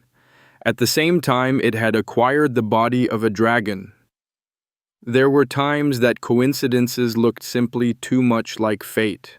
However, how was the core supposed to move Aaron to its new dungeon at the top of a mountain halfway across the continent? Chapter 38, moving on. Frank was running for his life. He had only joined Faerûn's army a few months before the Savaran Empire had invaded, and so in many ways, he was still just the runaway farmhand who had been the sixth child of another farmhand outside of Guilone. After deciding he wanted something better, Frank had run away from the farm and volunteered for the army, which had been crazily recruiting for the Tamaran invasion. Basic training had not been too difficult. Swinging a sword was not all that different from swinging a sickle, and surprisingly, the army kept shorter work hours during training than the farms did during harvest. However, before Frank had managed to officially join the army, he had been sent south with every other recruit and soldier in the entire Faerûn army. They had tried to stop the Empire's invasion, but the invaders had moved around the army, rushed northwards, and subsequently destroyed Guilone. Frank had heard the stories of that destruction. All he could do was mourn for his family. After that, the Savaran Empire's army had swept the countryside, cleaning up any remnants of the army and taking control of all of the towns and cities. Frank had not even finished basic training after joining the army, and yet had already been reduced to being a fugitive in his own country. After escaping from a few of the Empire's squads that were sweeping the countryside, Frank had ended up being separated from almost everyone else in his squad. His only companions were his sergeant, Jeffrey, and another veteran. However, the veteran remained a mystery to Frank. It was clear that the man had been some sort of officer, as he spoke too well to be lowborn like Frank or Jeffrey, and yet the man said nothing about himself and seemed content to follow Jeffrey's suggestions as though they were orders. This was also why they had been zigzagging their way westward. According to Jeffrey, Tamar would be eager to accept any soldiers given their new neighbor and the recent expansionist tendencies that had been seen from both Faerûn and the Savaran Empire. Hiding in the woods, sheds, and anywhere else that they could find had slowed their progress, and it had taken them over a month to just reach the mountains between the former Faerûn kingdom and the nation of Tamar. Frank had never seen mountains before, and had quickly become dead weight that the other two men needed to help along. Jeffrey had been part of the Tamaran invasion, and so he knew the path they were supposed to take, but their nameless companion seemed to have been born in the mountains. Every day the man would scout ahead for the best path and also bring back a bit of meat from game he had caught while scouting. Frank simply could not understand it. The man was clearly a good bit older than even Jeffrey, and yet he could outpace Frank and Jeffrey combined. Frank had never seen the man breathe hard from exertion, much less sweat. Partway through the mountains, they passed the ruins of an abandoned village that had once stood in the unclaimed land between two countries. The crumbling village had been disturbing to pass through, and none of the men had any interest in using the broken buildings for shelter. Instead, they simply pressed through and only made camp once they were a few hours away. The next day clouded over, but the weather held as they pushed further into the mountains. However, the following morning, a tempest exploded in the mountains. The former soldiers clung to each other and to the mountainside to keep from being blown away. It was clear that they could not remain as they were, and finally the veteran reluctantly shouted over the screaming winds, "Follow me, there's shelter." Jeffrey and Frank would have pushed a bear aside to hunker down in its cave at this point, so they immediately followed their companion. Unfortunately, he led them straight up the mountain they were on, into the heart of the storm that raged at the peak of the mountain. Things got so bad that Frank would have been blown away on at least 3 different occasions if not for the rope connecting him to his companions. Finally, after several hours of fighting against the wind, they saw a cave open up before them. It was larger than Frank had expected, but it was also deep enough to give them shelter from the tempest. Unfortunately, the moment they entered the cave, it was clear that this was not a normal cave. There was a pressure filling the place that screamed a different danger from the storm raging outside. It caused Frank and Jeffrey to freeze up, but their companion just seemed to wilt a bit. Even after all these years, it still feels the same. "Come on, there's room up here. The place is safe, so just ignore whatever you see." The man's words slowly broke off mid-sentence as he walked in front of them. Frank was not sure what the man saw in the depths, but it clearly rattled the previously unshakable soldier. Frank glanced at Jeffrey, and then they both hurried after the other man who seemed increasingly uncertain about the cave they had entered. They walked through the empty passage and entered a large barren chamber. There was a dark hole in the depth of the chamber, but there was no stink to indicate that it was a lair, and it was empty and dry. The floor was even flat enough that they would be able to have a decent night's sleep. However, the nameless soldier was spinning around, bewildered and increasingly agitated. Where is it? How could they have moved it? There's no sign of it being taken, but even the egg is gone. Why? What happened? The man was so worked up that he ignored that Frank had already walked deeper into the chamber, or the fact that Jeffrey was already pulling things from his pack to make sure that they dried out and were not ruined from the rainwater they had trudged through for so many hours. "Hey, Sarge, you read bit here and there. Why you wantin' to learn won't do you no good. Tamar's got a different language. We're needing to learn their language already, so don't bother taking on more right now." Frank shook his head. "That's not it. I never had a head for words, but I'm thinking it might be good to know what's written back there. Seems strange to have writing in a cave and next to a tunnel heading down, so I thought this might be a tomb. I don't want to be sleeping with no corpses, so you mind checking." Jeffrey forced himself up with a sigh and then walked over to where Frank was looking at the wall again. After learning how to sleep after a battle with bodies all around you, quit caring about things like corpses and such. Still, where's the writing, kid? Frank pointed to the deeper darkness at the back of the chamber, and Jeffrey barely made out some scratches in the wall where the stone was a bit smoother. Moving forward a few more steps brought the writing into sight, but before Jeffrey could read it, their odd companion was next to him. "What There's one here too. Now. No. How could there be one here? There's no people here. Why? Once again, Frank and Jeffrey exchanged glances before returning their attention to their companion. The man was practically trembling, his eyes bulging as he stared at the writing on the wall.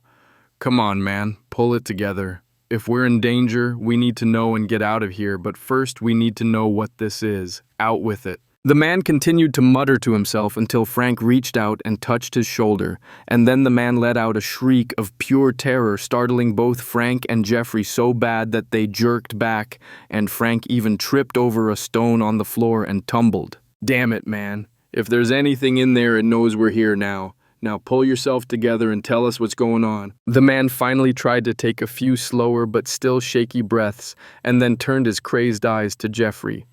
It's a dungeon. There's one here too. We need to go. When they find it, they'll come after all of us. We can't go in there now. We'll die. While Jeffrey seemed startled and convinced by the explanation, Frank was still completely lost.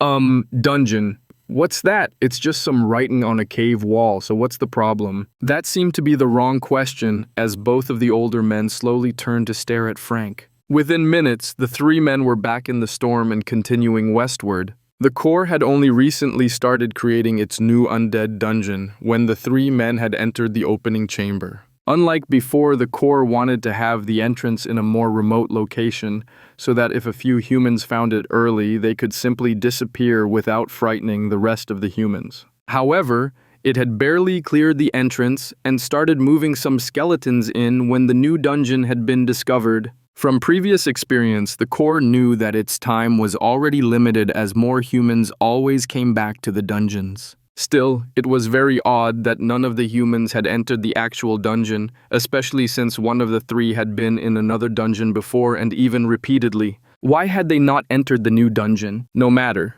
The dungeon was not yet ready. The Corps needed to move all of the bodies from its cemetery as well as find a way of acquiring more. Even more important was moving Aaron over. While the Corps had learned ways of moving things through the earth within its range of perception, it did not work very well with its creatures. They tended to not be the same after experiencing that particular method of travel, which was a big reason why the Corps tended to alter nearby wildlife for each dungeon. It was possible to open a secondary entrance to the dungeon for Aaron, and so long as he traveled within the Corps' range of perception, the man would not suffer from being disconnected from the Corps, but it was clear that the man's body was already breaking down and he would not be able to travel such a distance without being found or caught. It was apparent that the man would need to be carried, so the Corps quickly determined the most suitable creature and finished a few other preparations. Aaron struggled to come to grips with all that had happened to him in recent days. Not only had he turned away from his god and offered his allegiance to another, he had nearly been crushed by an Eldar dragon who had subsequently decided to stay in the dungeon. As time had passed, Aaron had gained greater and greater mastery of his new spells and better control of his mana. He felt that with all that he had learned, he must have already become the greatest human mage to have ever lived. The things that he was capable of defied reality. Wielding the raw forces of the earth and summoning lava that was nothing compared to being able to animate the bodies of the dead. Learning what was possible with death, affinity mana had overturned all that Aaron knew to be possible, and he had become fascinated with the power and control it gave him. He did not have any access to human remains, and he was uncertain if he should even try to use such things, but he had been allowed to test out the reanimation spells on some of the weaker creatures from the higher levels of the dungeon. He was in the middle of one such experiment when he was sought out by a far more powerful creature from the depths of the dungeon. Much like when Aaron had been summoned to speak to the dragon, a creature that could not speak approached him, though it made it very clear that he was to follow it. They crossed the level of the dungeon and entered a small passage that was barely large enough for what was the beast, the head and wings of a giant eagle, but the body and tail of some sort of short-haired beast. Regardless, it was an intimidating creature, and it was escorting Aaron up and up and up. After hours of walking, he stepped out into the open air just in time to see the sun peeking over the horizon. Aaron had finally returned to the surface. He closed his eyes to bask in the warmth of the sun. Where was the warmth? Confused, he started trying to find what was wrong but was knocked from his thoughts by a nudge from the beak of his companion. Clearly, their journey was not yet at an end. The beast eventually got Aaron to understand that he was to ride it, and the two took a few minutes to find the most secure and comfortable place for him to sit. Sitting atop the beast's shoulders with his legs wrapped around its neck, hiked Aaron's robes up in the most undignified manner, but his seat seemed surprisingly comfortable. As soon as the creature was satisfied with Aaron's position, it unfurled its wings and prepared to fly. Aaron scrambled off in an instant. He was a man and a mage. If he were intended for flying, he would have wings. He had absolutely no intention of leaving the ground. Naturally, the beast would have none of Aaron's refusal, and he was summarily grabbed and held in the creature's talons and dragged up into the sky much like a squirrel caught by an eagle. It took several minutes for the echoes of the resounding screams to fade. Understanding that he had no choice in the matter, Aaron tried to distract himself from the terror of the increasingly distant ground far below. To this end, he returned to his previous thoughts. Why was there no heat from the sun? Why could he feel the pressure of the wind in the sky, yet not feel any cold? Why did he no longer feel hunger, thirst, or even fatigue? To avoid looking at the ground, Aaron started examining his body. He had deliberately not done this since the moment he had discovered that his body was moving by the power of death mana, as the implications were too terrifying. He was unable to examine his legs, feet, or torso given how he was being held. But even so, Aaron found that there were cuts and scratches across his aged hands and arms. None of them showed any signs of healing, and a few did not even show signs of having bled. His soul trembled in the stone that remained touching his chest. The close proximity of the stone had helped Aaron ignore the fact that his soul was no longer within his body, but there were still times that he could not avoid noticing that he was no longer truly human. Unfortunately, he was finally being forced to realize that he was not even truly alive any longer. In the skies above a great desert in the Faerun province of the Savaran Empire, a soul wept as its body no longer possessed the means to do so. Chapter 39. Obsession and Madness. Anba had not been able to relax since the moment he had lost his legate. While the loss of a legate meant nothing to the god, he could easily choose another representative. He had lost a bit of control of the concepts of both life and growth. What control he retained had somehow been altered, though he could not determine just how. Even worse, Anba had clearly lost something else, something even more important, but the most frustrating part of that was the fact that he could not even determine what it was that he had lost. It was infuriating, and he knew that he had been robbed and defiled by the entity that controlled the dungeons, and yet there was no way for him to get revenge on an unknown opponent. If it would not see him sanctioned by the other gods, Anba would be strongly tempted to create an avatar with which to physically enter the world. The gods had done so regularly in the past, which was how the human gods had prevailed. But their victory had damaged the planet itself, and humans had almost gone extinct. It had taken centuries of cautiously caring for the humans for their population to stabilize enough to ensure the continued existence of the human gods. After that, the Pantheon had decided that the use of physical avatars needed to be approved by the majority of the Pantheon. Anba was searching for anything that could help him track down the entity behind the dungeons, and he had all of his clergy carefully paying attention to any possible new developments. The dragon should deal with the dungeon the gods had failed to destroy with their priests, so Anba sought other options.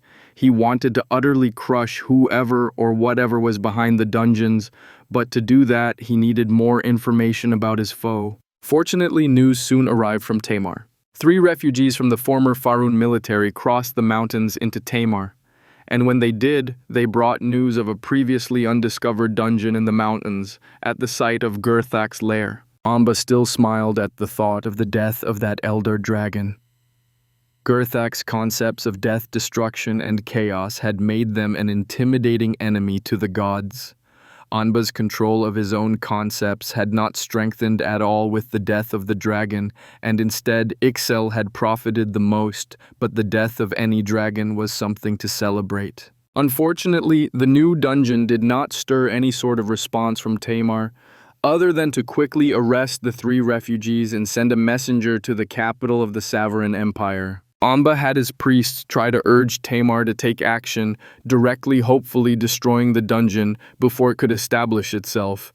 But the regent was determined to see his plan through, and the child queen was too young to have any influence on government matters. Amba paid close attention, seeking any opportunity to cause problems for any of the dungeons, and so he made sure to have one of his priests present when the messenger arrived, and requested permission to deliver a formal missive to Emperor Joaquin. The messenger kneeled on the floor of the throne room, a hand extended to offer the written missive to the emperor. When the prime minister gave permission, the messenger opened the missive and started reading it aloud, never once rising or even raising his eyes. He had been well trained in the etiquette of the various courts of the continent. In the name of Her Royal Highness Queen Daphne, third of her name, Royal Regent Henry of Middleborough, offers a gift of friendship to His Imperial Majesty of the Savaran Empire. Long may he reign. His Majesty knows that our two nations have had few interactions over the years and lack both enmity and amiability.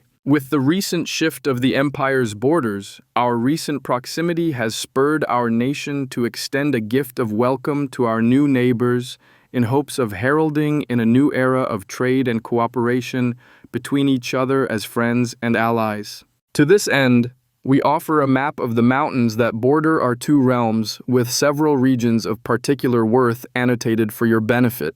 We extend our wishes for the Empire's glory to grow ever more radiant beneath the auspicious rule of His Imperial Majesty and anticipate a beneficial relationship for both nations in the future. It was not a long letter, and when the messenger finished reading, he offered the missive to a nearby page before reaching into a leather satchel and retrieving another scroll. This scroll was treated with far greater care than the missive, and the messenger did not offer it to the page, but towards the emperor himself. The meaning in the gesture was clear, and while the emperor would never accept any gift directly, he understood that some things could not be trusted to a mere page. One of the imperial guards stepped forward to accept the scroll, and after carefully examining it, offered it to the prime minister for the man to review directly. The man scowled at the unfurled scroll, irritated at the need to accept a gift offered by such a minor kingdom.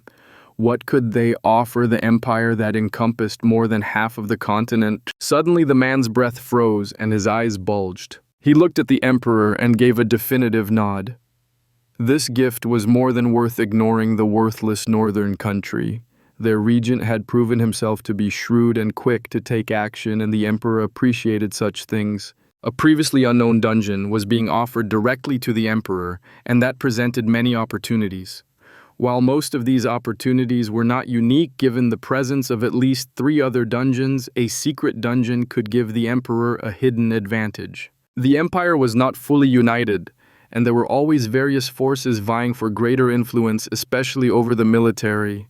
A secret dungeon could allow the emperor to strengthen his personal troops, which were constantly being quietly suppressed and sidelined by the various nobles who wanted to curb the emperor's direct power. A figurehead was far more desirable to those with some measure of power than a tyrant who could freely order them about. This gift could help the emperor more easily retain his power. Aaron had been alone in the dungeon for months, and he was certain that he was losing his mind. After the griffin had shoved him into the dungeon entrance, Aaron had been able to feel where he needed to go. It had only been a short distance, and he had then personally witnessed as the dungeon had formed around him. Oddly enough, he had never been able to see the changes as they happened, and instead, every time he had turned around, things had been different. New chambers and hallways might appear, or an expansive cave floor would change into a courtyard of flagstone. He would blink, and sconces with fire in them would suddenly pop out, illuminating the underground region. While that had been both disturbing and fascinating, what had truly started to bother Aaron was the loneliness. He had been left entirely alone without anyone to speak to, aside from the skeletons that would occasionally appear for him to animate and practice with. It had been months without any sort of human contact, and Aaron knew that he was slipping into madness. He had started talking to the darkness and even felt that he could occasionally hear a response. There were times that he would look down at his hands and see mere bones bereft of all skin and flesh, and times when he would look down and simply observe the filth that covered him after weeks and soon months without bathing. Aaron knew that he was avoiding a closer examination of his body, and the lack of water to use to bathe or wash his clothes gave him an excuse to avoid even looking at this body. Fortunately, along with his senses of heat and cold, he had also lost his sense of smell. He shuddered to even consider how vile his stench must have become. When the day came that water appeared in the dungeon, Aaron knew that it was past time. He used a spell to shape a small pool that filled with water from the underground stream that had appeared. He tried to take off his filthy robes, but the thick crust that covered them meant that they were too stiff to remove normally, and they tore under his fingers. The moment the rags fell away, so did a great deal more, and Aaron was left staring at his own skeletal remains. The only thing that covered his form was a few scraps of flesh as well as the stone that held his soul. Somehow that stone had bonded to his breastbone and thus did not fall away with the robes and rotted flesh. Emotionally numb and lacking the hormones to even feel some of the emotions that he knew he should be suffering, the first lich stepped forward into the pool of water and started scrubbing his bones clean. With his past as a priest, Aaron could not miss the symbolism of washing his former self away. That was the day that many things started to change. The mental barrier that had prevented Aaron from accepting that he was no longer human or even truly alive had been forcibly shattered, and he lost many of the restraints that had been holding him back. Gone was the impression that he had physical limitations. No longer did he cling to the thought that he should need to eat, sleep, or defecate. Instead, he embraced portions of his rising madness. He could focus on a single spell or obstacle that blocked his progress for days at a time. As with the lack of any sort of physical necessities, the lich could dedicate his entire mind to a problem until it was resolved. Obsession became his escape from loneliness, though Aaron conveniently ignored the fact that he had started naming his skeletons and would occasionally hold conversations with them. Speaking to the dead was not particularly unusual, but what was the fact that Aaron had started replying to himself, giving voices to the dead who accompanied him. Aaron had absolutely no idea how much time he had spent in the dungeon on his own by the time the first guests arrived. He could sense the moment that they passed through the entrance of the dungeon, which was when Aaron had understood that he had somehow bonded with the dungeon and become a part of it. However, that minor realization had been completely overwhelmed by the fact that he finally had guests, other people to speak to, news of the outside world, maybe even someone to accompany him and join him in his increasingly esoteric studies. Had Aaron still possessed flesh and its various limitations, he would have been bouncing in place as he impatiently waited for the guests to descend through the dungeon. He could vaguely sense their location and knew that they were only in the first level, though their progress seemed to be agonizingly slow to him. Maybe they were too weak to reach Aaron at the bottom of the dungeon. He should ascend a few levels to ensure that he could meet with them and encourage them to push further. He did not want to lose this opportunity. Just as Aaron was about to leave his chamber in the dungeon, he felt a flicker of hesitation. The stone was still stuck to his chest, and while Aaron felt confident that he was a more powerful mage than any who had ever lived, the thought of any possible danger reaching his soul in the stone terrified him on a deeper level than he could comprehend. It would indeed be better to leave the stone in a safe place, so he set it within the ribs of the massive guardian, which was intended to be the physical power to his magical power as the twin guardians of the dungeon. That settled, Aaron strode out from the chamber of stone, his new staff in his hand. One downside to losing his flesh was the fact that his bony feet were far more unstable and he more easily tripped and fell. While he had learned that he could repair his broken bones with earth magic, he preferred not to humiliate himself in front of his first guests. Not to mention Edgar topped the staff, and Aaron had come to rely on the counsel of his favorite skull. Edgar could be quite insightful. Up and up Aaron rose, treading the familiar paths and hallways of the dungeon. He waved to a few of his friends and scolded a few others who were not attending to their duties properly. Really, why did Marie need to keep walking into that wall? She was supposed to patrol her section of the chamber, not try to walk through stone. After moving past the larger form of Ben and his stone club and bone shield, Aaron was in the second chamber of the dungeon, entering at the same time that his guests entered from the opposite side. This level of the dungeon was a maze, but with a mental map of the layout, Aaron knew exactly where to go to meet his guests. There was a central chamber that had to be crossed in order to proceed further. While seemingly countless passages connected to that chamber, only one connected to the second half of the maze. All of the other dozens of passages simply returned to the entrance or to the central chamber itself, so that would be where Aaron would greet his guests. He smiled, right? He was always smiling now. He clacked his teeth in delight as he proceeded forward, still greeting his various friends and companions as he passed them. He arrived at the chamber in just a few minutes.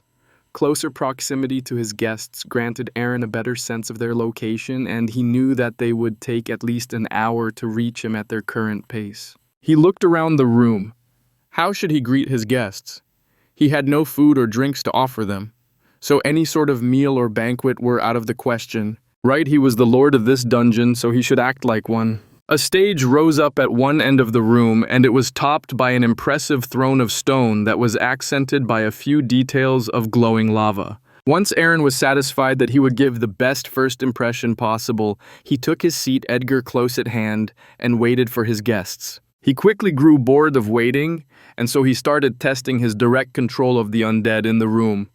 Remembering one of the court dances he had needed to learn during his time as a high priest who regularly attended Guilone's royal court, Aaron paired the undead and started reenacting the dance as best he could remember. There were a few mishaps and mistakes, but after a particularly successful twirl in the dance, he was interrupted. What in all the gods' names is this? Are these zombies and skeletons dancing or fighting? Offended that the dance could ever be interpreted as a fight, Aaron spoke up. Of course they're dancing. How could you think otherwise? Who said that? The dance partners split apart and opened a path between Aaron and his rude guests. I did. What? We're already at the end. Wait, this boss monster can talk and it's on a throne, Captain. We should retreat. What? No, you misunderstand. I'm here to greet. Aaron could not understand what had just happened. He had been happily receiving his guests despite their rudeness, when he suddenly found himself completely disoriented and in the depths of the dungeon again. His vision was gone and he could not quite make sense of his situation. Gradually, he realized that he was back in his soul stone. Had he died? No, that did not seem right. Had his skeleton been destroyed? But when? How? He had not even finished what he had been saying. Also, how was he supposed to move again without a body? He might have gotten himself into a bit of trouble. Chapter 40, Authority. With the exception of Aaron's pitiful performance, the core had been quite happy with its new and improved undead dungeon. The various undead had met the core's expectations, and the challenges had appeared to be within a level that the humans could handle, strengthening them and preparing them for more. As for Aaron, when his consciousness had returned to his soul in the stone, the core had been intrigued and interested to see this new behavior from a soul. At the body's destruction, the soul had not tried to leave for elsewhere, but had instead remained in its vessel, primed and ready to be given another body.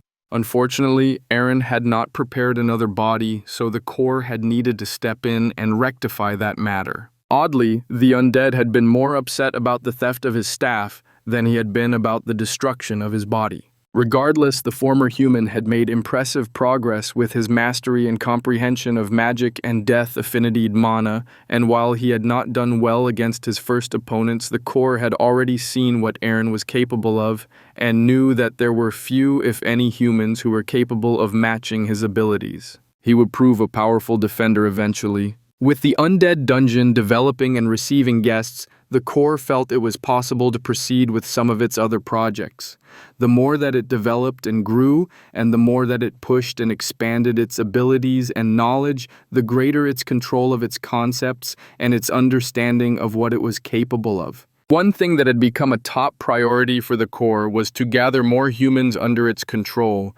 It had only partially succeeded with Aaron seizing the man's soul, but destroying his body in the process. There was no way to proceed further with developing humans with Aaron, which meant that the core needed to find other options. Unfortunately, the circumstances that had led to Aaron surrendering to the core would be very, very difficult to replicate, and the core did not know how else to achieve similar results. It was clear that the core had to be allowed access to a human in order to be able to manipulate or change them on a fundamental level. The boosts and rewards that the core offered were only able to alter humans' minds or bodies because they subconsciously accepted the gifts which allowed the changes to take place. This did not allow the core to make any changes without the human's assent, which did not allow for a great deal of experimentation. After finding and piecing together the disparate bits and pieces scattered throughout various species and bringing the dragon into being, the core had found that its mastery of the concept of life had spiked significantly, and it had started searching for other similarly hidden treasures within different mundane creatures it had access to. Was it possible that there were keys to other species hidden within those that currently lived? What else could be given life? To this end, the core started developing more and more dungeons and placing them in a wide variety of climates and locations, hoping to gain a more complete picture of life in general, but more specifically to uncover hidden gems like the dragon. Unfortunately, the sub-cores for each dungeon were starting to be insufficient. The core's mental capacity and ability to multitask improved with each additional sub-core. But even so, there was so much going on in so many different places that the core had found several different events had escaped its attention until it was too late. While regular events that happened repeatedly could be handled automatically, anomalies or new incidents needed the core's direct attention, and such events were occurring more and more frequently as it spread itself further across the continent. Also, the core was starting to feel a certain resistance to its development. In the past, it had been able to expand without issue provided its main self was large enough and there were enough subcores. More recently, the core had found that it was no longer able to passively expand its range of perception. This realization had been one of the first things that the core had learned had escaped its notice, and it had no idea how long the resistance had been present. Something did not want the core to continue to expand. To this end, the core started trying to organize and categorize everything that happened and everything that it encountered. The more that things could be automated, the more that system of organization would help the core to pay attention to things that mattered. With the new dungeons that were starting in specific climates, the core was able to further expand its knowledge of plants and creatures, and that pushed its control of the concepts of life and growth to improve further and further. An additional project of the core's was toying with the power it had taken from Amba when his legate had died. That power had created a connection between the core and a larger portion of the concepts of life and growth. But the connection was a vague, indistinct thing that felt unlike anything the core had ever encountered before. It was an odd thing, this power, as it did not act like mana and did not seem useful in any discernible way. Still, the fact that it had come from a god meant that it was worth investigating and learning about. Interestingly enough, it was not any priest or magic user who gave the core a hint as to what the power was, but the Savaran Empire. 1 year after the defeat of Faerun, the Savaran Empire carried out a massive ceremony in Gilone, officially declaring the former nation to be the newest province of the empire, and the name was declared to be Uttara. When this happened, the new governor also declared his authority under the name of the emperor. All of this had passed beneath the core's notice, as it was just another human gathering that did not impact the core at all. There was no threat, so it was irrelevant. What did matter was that the following day, stone slabs appeared at all of the publicly known dungeons and were placed right next to the writing the core had left to announce the entrances. With the stone being carved, the core was able to make out the writing, and it found that they were all practically identical, with only the second line being different. This dungeon is property of His Imperial Majesty, entrusted to the military of the certain province for the purpose of training and strengthening the empire. Long live the Emperor. Property of the Emperor. What was this outrage? The dungeons belonged to the core and to it alone. The dungeons had all been created by the core formed from its absolute control that existed within the confines of those dungeons. Having this ownership challenged infuriated the core, and it prepared to destroy the stone slabs. Suddenly it stopped. How would it declare its authority over the dungeons? What should be done? The core's instinct was simply to destroy the offensive signs, but after a moment it had realized that doing so would accomplish nothing. At that moment, Anba's power positively writhed under the core's control. This power had always been docile and had felt as though it belonged to the core, in the same way that its mana and dungeons were its own. But at this moment, the power started rebelling. Confused, the core allowed the power a bit of freedom. It did not seem like it was trying to escape, and if it did, the core could instantly retake control. Oddly enough, the power did not move, but instead diffused throughout the original dungeon. The power permeated the entire place, and once it had spread across every last bit of the dungeon, the core understood what the power was and what had happened. That power was authority which dictated the god's domain of power. Anba's authority was over the sky and the sun, which encompassed the concepts of growth, life, and order. The gods' authorities were what made their temples into a part of their own realm, as their authority bound the temples to the gods. This was also why gods could share concepts while having vastly differing domains of power. Authority was a power that followed the innate nature of gods that was present when they first appeared, and the faith of their believers was what created a niche in the world for each of the different gods. The core's nature was that of greed and possessiveness. It desired all concepts, all power, all of the world. The power of authority resonated with the core's desires and nature, and it gained the authority of totality. A resonance appeared and spread, shifting away from the physical realm and into the divine, following the authority's original connection to Anba. The resonance rang throughout the concepts of life and growth, causing Anba's control to tremble and the god himself to freeze. On and on the resonance spread, reaching another concept, that of order, which was Anba's third and final concept. It was at this moment that the quality of authority was made clear, and a hierarchy was enforced. Anba was the god of the sun and the sky, overseeing things such as weather crops, the changing of the seasons, and other similar matters.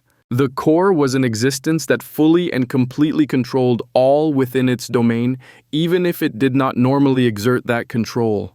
It was a tyrant, a dictator, and it would brook no superior, as such a thing was antithetical to the core's very existence. The difference in quality of the two authorities was irrefutable, and thus Anba, by the very nature of his divinity and authority, was forced to submit to the core. At that moment, the core seized control of Anba's concepts, gaining access to the concept of order, and taking a much, much greater hold of the concepts of life and growth. In particular, there was only one other individual holding partial control of the concept of life, and at this moment the core understood that this entity was Ur, the goddess of the earth. As long as the planet and the earth itself endured, so would Ur. Many things happened at the same moment. The use of authority and a newly aspected authority appearing on a planet had previously always heralded the birth of a new god, but while the pantheon could sense that something was encroaching upon their territory, that something felt like a void or an emptiness. Something was fundamentally missing from this new arrival, and it was clearly not a god. As for Anba, things were even more bizarre. The god retained his sense of self, and yet not. He retained his concepts, but only in a secondary manner.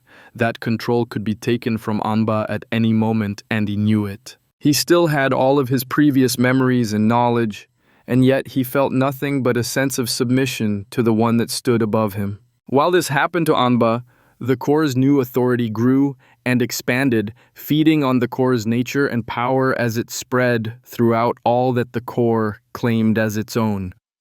At this moment, the dungeons were no longer merely difficult for the gods to enter, but utterly impossible unless they were invited.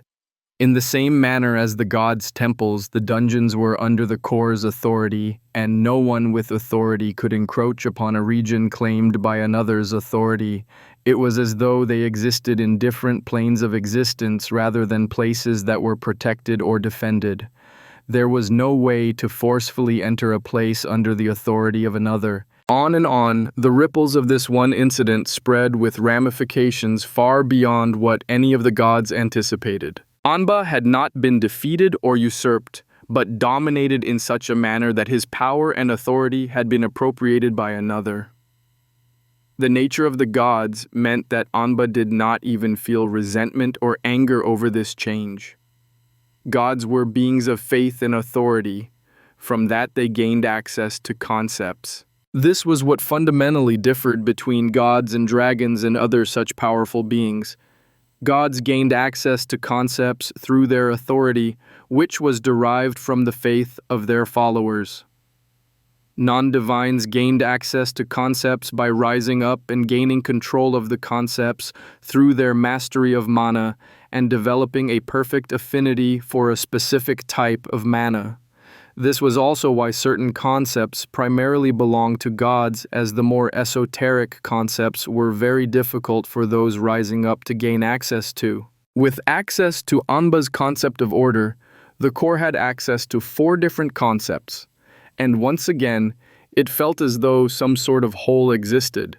It could sense the existence of the 4 other concepts that it was missing. This granted the core a direction to follow to gain those missing concepts. One final result of dominating Anba was something far more subtle, and if not for the core's experience with Eren, it would have completely ignored the matter. The core could feel a connection through Anba to his followers. With this, the core finally had a way in to start more directly manipulating humans. Maybe they could finally rise up to their full potential once they received the core's more direct assistance. More and more remnants of the Faroon army were rounded up and eliminated, while the survivors succeeded by either hiding themselves among the regular population or scattering beyond the sweeps conducted by the Saveran Empire's troops. Ben and Brad were brothers, and they had managed to join the army together before serving in the same squad for a few years before the Empire invaded. When things had gotten bad, the brothers had slipped out of camp together, prepared to make their way to the Far East to the frontier villages they had grown up in. They had been the lucky ones, as despite various close encounters, they managed to reach the remote villages where they expected to be safe. Unfortunately, their long absence saw the brothers regarded as almost being outsiders, especially considering the fact that they arrived with little more than the clothes on their backs. They had been forced to go from farm to farm and homestead to help out and do odd jobs here and there in order to survive. Few people had coin, but the brothers were able to eat and receive shelter for their work. After a few months of this, Brad had succeeded in convincing an old farmer to give them an old bow and a few arrows for their work, and the odd bit of hunting after that had seen the brothers greatly improve their situation. Many farmers were unable to afford meat throughout the year, especially in such a remote area, so having some pheasant or venison was something many people were more eager to trade for than some physical labor from a couple of ex-soldiers. The brothers had taken to separating when they hunted for fowl, but remained together if they sought something larger, such as boar or a stag. After more than a year at the frontier, Ben and Brad were far more comfortable and they had been accepted by the local community. They spent their time hunting or working at farms that needed extra help and traded their work for food and various goods, much like most of their neighbors. With coin being so scarce, there was a thriving trade system in place, and the brothers were almost done with their small hut they had been building. As they made their way through the brush and sparse trees, they listened to the birds singing, hoping to hear the cries of their prey. Hunting had been a bit lean in recent days, and the brothers needed to get something to avoid going to bed with empty bellies, so they were much more motivated than normal, and they ranged a bit further than they were wont. They pushed into the wetlands, hoping to find some geese or ducks. They moved through the reeds and rushes, trying to remain quiet and keep their footing. A wet bowstring was not something either of them wanted to deal with. Suddenly, Ben stopped walking, which caused Brad to run right into his older brother. Irritated, he smacked Ben's shoulder. "What's the deal? At least warn me." Ben ignored the hissed whisper and remained staring straight ahead. "Am I mad, or is that what I think it is?" Confused, Brad peeked around Ben's shoulder to see what was up ahead, hoping to see a nest full of eggs or something similar. Instead, he found a solitary stone arch on a small island of the same stone. Water poured down alongside the steps in channels that descended just past the arch, falling into an unknown darkness. Looking up, Brad saw a bit of writing on the arch, and he knew what they were looking at. "Amba, save us. It's a dungeon." "Do we go in?" How is that even a question? We saw what happened to those men in Eagle Squad after their visit to the dungeon. Even those idiots got that much stronger. Of course we're going in. Eagle Squad lost Darren and Ezra in that dungeon, and they knew what they were going to face. We don't know nothing here. Ben, I love you, but you can be a real idiot at times. Don't you remember what they all told us? First section is easy, but doesn't give many rewards. We'll just wander about the first level and take the slow path. We're not doing this for the army, but for us. Let's go. Ben still hesitated, clearly concerned by the deaths he knew happened inside of dungeons. They were never safe, no matter the situation. Let's go, Ben. We can use this to help the whole village. We just need to scout it out and make sure we're careful. If we need anything we don't have, we leave right away and go get it, all right? Ben finally relented, and the two brothers slowly moved forward and down the stairs, though not before the older one muttered a quick prayer. Chapter 41, Shunned. Fred had spent several years on the eastern frontier after fleeing from Guilone, which he had since learned had been renamed to Utara.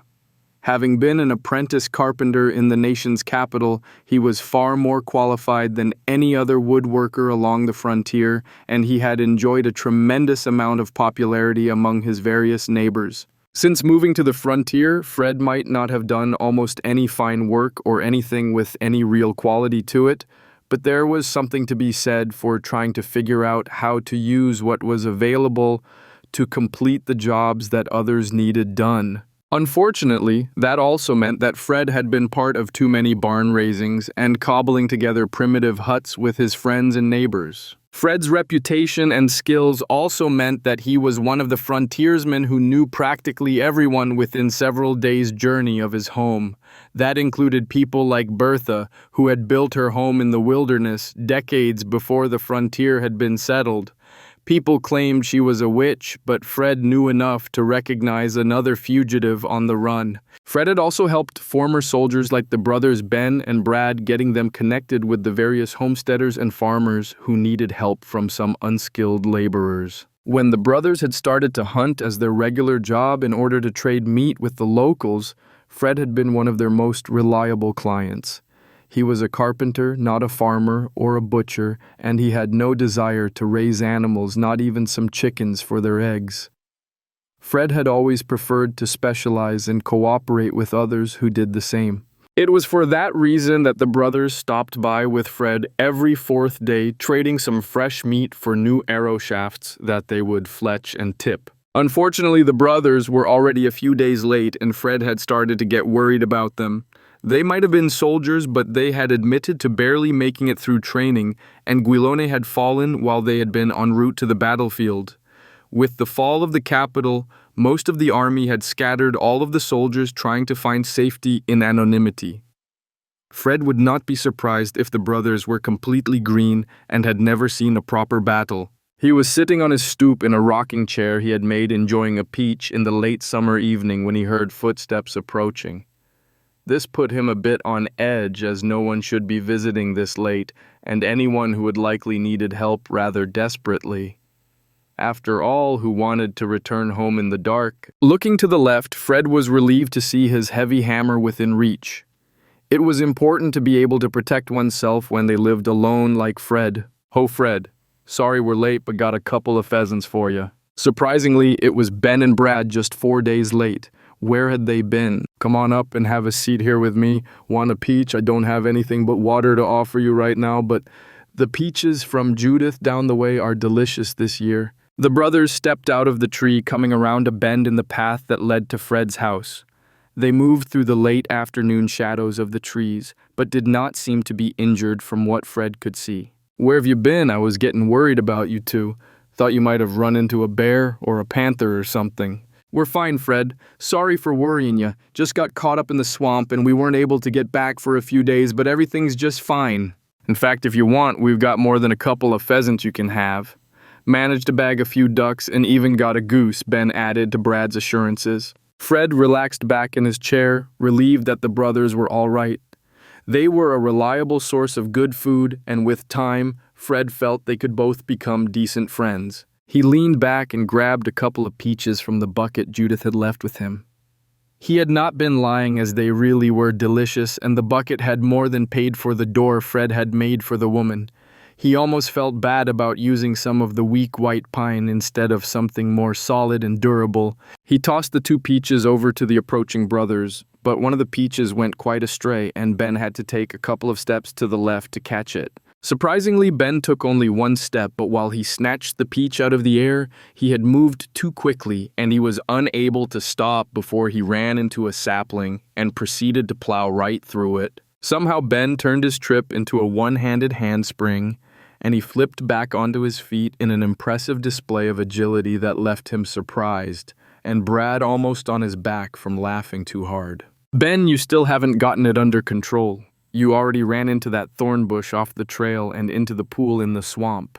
I really thought you'd be used to it by now. Ben flushed red, and the color even climbed his slightly pointed ears. Wait, I don't remember Ben having pointy ears. The brothers stepped onto Fred's stoop, and he rose to clasp their hands. Even more disconcerting than Ben's ears was the fact that both of the brothers were at least half a hand taller than Fred, even though he clearly remembered looking down on them both in the past. Fred had a terrible premonition. Thanks for the peaches, Fred, and sorry again for being so late. We're trying to hurry up and make our deliveries since we missed a day. A day? You're 4 days late, Ben. The brothers both twitched, and they exchanged glances. It was clear that they were missing 3 entire days that had passed. Fred, what's today? It's Thursday, 2nd week of the 3rd summer moon. The brothers both jerked back, clearly startled and disturbed. Fred, has anything happened while we were gone? Anyone go missing or anything? Just you 2, Brad? Though I doubt most even know about it. Not sure who else you were needing to deliver to, but don't think you'll be able to make up for 4 or 5 days of missed deliveries. Ben grimaced as Brad started counting on his fingers, clearly trying to understand how far behind they were with their hunting. His increasingly wide eyes and pale face made the matter quite clear to Fred. Ben, we need to go. By tomorrow night, we need to stop by with everyone we owe. We can't afford to lose any of these orders. Do you think we should? Ben shook his head, but also stood back up and moved to leave.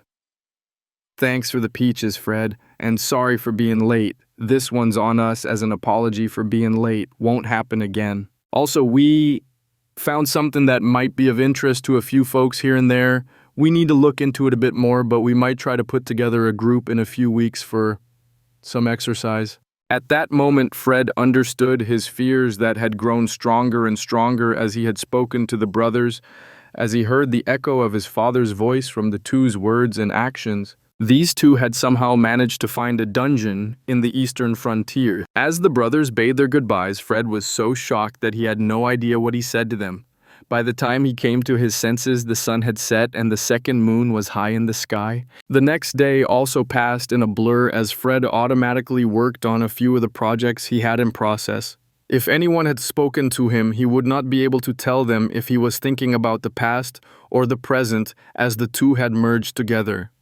Fred was reliving the trauma of his last weeks in Gilone and seeing it play out again among his neighbors on the eastern frontier. Oh, Fred. Got the 2nd bucket of peaches for you. The door to the storage shed's already paid itself off, as the vermin haven't been able to force their way through it. Might need to have you replace the door on my house as well if that bear returns this autumn. Judith walked right into Fred's workshop and plopped the bucket down on the small cupboard he had been working on, scuffing the wood and leaving a small dent that he would need to sand out. Returning to his senses at the disruption, Fred looked up at his nearest neighbor. Judith was old enough to be Fred's mother, but life on the frontier had made her look like she had half a step in the grave. Her face was a wrinkled mess and her hair was a shocking white. However, unlike what Fred had seen in Gilone among the elderly, Judith still had all of her crooked yellow teeth, and they made her smiles appear terrifying in his eyes. What? I brought you the 2nd bucket of peaches. We agreed on 3 buckets of peaches for the door for my storage shed. Remember, it was clear that Judith was quite amused at Fred's confusion. Right. Sorry, I've been a bit distracted today. Say, Judith, did Brad and Ben stop by and see you yesterday evening or today? They came back. Glad to hear the boys are fine though. I haven't seen them yet. I don't rely on them as much as you do. I've got my chickens who keep me fed and give me a bit of company. Fred grimaced. He really did not want to hurt the two young men, but he had already seen how using dungeons twisted people and ruined all that they touched. After losing both his family and his city, Fred had moved to the most remote place possible. He knew that the only thing that had kept him alive when his father and brothers had been questioned had been the fact that they had somehow managed to stay quiet about him. After all, his mother had also never visited the sewers, and she had also been arrested. That had been the worst day of Fred's life, and he still woke up in a cold sweat some nights. If he wanted to protect himself and his neighbors, they all needed to stay far away from Ben and Brad before everything came crashing down. Steeling himself with a deep breath, Fred continued, "Well, you need to be careful around them now. They got themselves caught up in the same mess as my da and brothers, and I don't want to see that happen again." Judith might not know the details about Fred's past, but between the news that had arrived with the other immigrants to the frontier and a few hints that Fred had dropped over the years, the old woman knew that Fred had lost his entire family because his father and brothers had gotten caught up in some mess that had seen the army fall down on them like a hammer. There had only been one incident that had caused such a commotion other than the Empire's invasion, the dungeons. If Brad and Ben were caught up in dungeon stuff, actually, Judith had no idea what it meant at all, as the details concerning such events had been either dismissed as delusions of those telling the stories or suppressed by the governments of every nation involved. As the hours passed, the peaches in the bucket disappeared, and Judith finally learned some details about Fred's past as well as some of the more closely guarded secrets regarding dungeons. "You're telling me that people go into these monster-infested holes in the ground and by killing them, they can become faster and stronger. Are they from the gods?" Judith's initial reaction was the same as most people's, as for hundreds and thousands of years magic had belonged solely to the gods and their chosen few. Thus, anything supernatural or magical was naturally associated with the gods in people's minds. From what I could learn, the gods have nothing to do with the dungeons, and the government even made sure to keep the priests away from them. All I know for sure is that the gods did not make the dungeons, but they change anyone who goes into them. People might become faster and stronger or gain magic, but they stop being who they were. Saw that for myself, and the only thing that scared me worse than seeing them change was having them taken away. I'm not going through that again, and Brad and Ben are already too far gone. I saw how they moved. It's not right. While Judith did not say anything about agreeing with Fred's assessment, he could see that she was already essentially convinced. However, having successfully convinced one neighbor just made what Fred had to do next weigh on him even heavier. Ben and Brad were feeling quite lost and confused, despite knowing exactly where they were. When they had entered the dungeon in the swamp, they had spent less than a day in it, hunting beasts and exploring. It had been slightly more difficult than they had expected, but none of the battles had been particularly difficult or dangerous. They had seen the boss at the end of the cavern but had turned back and continued to explore the cavern instead of risking their lives against an unknown boss. They had both reaped significant rewards from the dungeon, and they had only rested briefly in the safety of the tunnel before leaving. Yet somehow they had managed to lose nearly a week of time, and on top of that, the moment they had emerged from the dungeon, it had become apparent that more had changed than they had expected. They had heard of people dealing with increased strength, speed, and various senses, but other than a bit of age taken away from some of the older soldiers, neither of the brothers had ever heard of anyone undergoing the physical changes they saw in each other. Both of them had grown several fingers taller, and yet they seemed more slender than ever. Their eyes were a bit larger than before, and their ears had grown noticeably longer and even tapered slightly. Neither of them had gained any sort of skill or magic, and so they really did not understand the comfort they felt when they entered the forest and the feeling of being watched they experienced when they left the trees. Fortunately, Brad usually wore a hat, and Ben's hair was long enough to conceal their ears as they tried to make their various deliveries. Their first delivery had been when they had learned that they had spent several days in the dungeon without being aware of it. They immediately decided not to return to the dungeon for the time being, terrified at the prospect of potentially losing more time. However, things did not improve for them. As the days passed and they made their rounds and completed their deliveries of fresh game and meat, they found that almost no one was willing to place any new orders, and some people outright refused to accept anything from either of the brothers. It was clear they were no longer welcome, but what had changed with their neighbors? About a month after their delve into the dungeon, Cassian, another former soldier, had finally taken pity on them and had approached them in a rather covert manner. Even if he was willing to speak to Brad and Ben, it was clear that Cassian was unwilling to be seen doing so. "Cass, what happened? Are people really this upset that we were a few days late? We haven't been able to get any orders or make any trades in more than 2 weeks. Talk to us." Ben was practically begging the man. Cassian shook his head. "You two really made a mess of things. You know that all of us are being checked and examined now, and a few more old soldiers are being shunned the same as you. But why? What did we do? Did you two fools really believe you could keep a God's damn dungeon a secret? You think no one noticed how you've changed? Or would understand what could do that? Fred's from Gilone, his own Dia, went to the sewer dungeon. It's what got his whole family killed." Cassian's voice rose higher and higher as he spoke, his irritation transforming into open anger, startling the two brothers. Brad spoke up first. "Cass, I don't understand. Sure, there's a dungeon, but why are folk avoiding us? What's wrong with going to a dungeon?" Cassian glared at the younger man, but as he stared, the anger seemed to drain out of the man, visibly aging him. "Where are you two boys from?" They glanced at each other and Ben said, "Up north.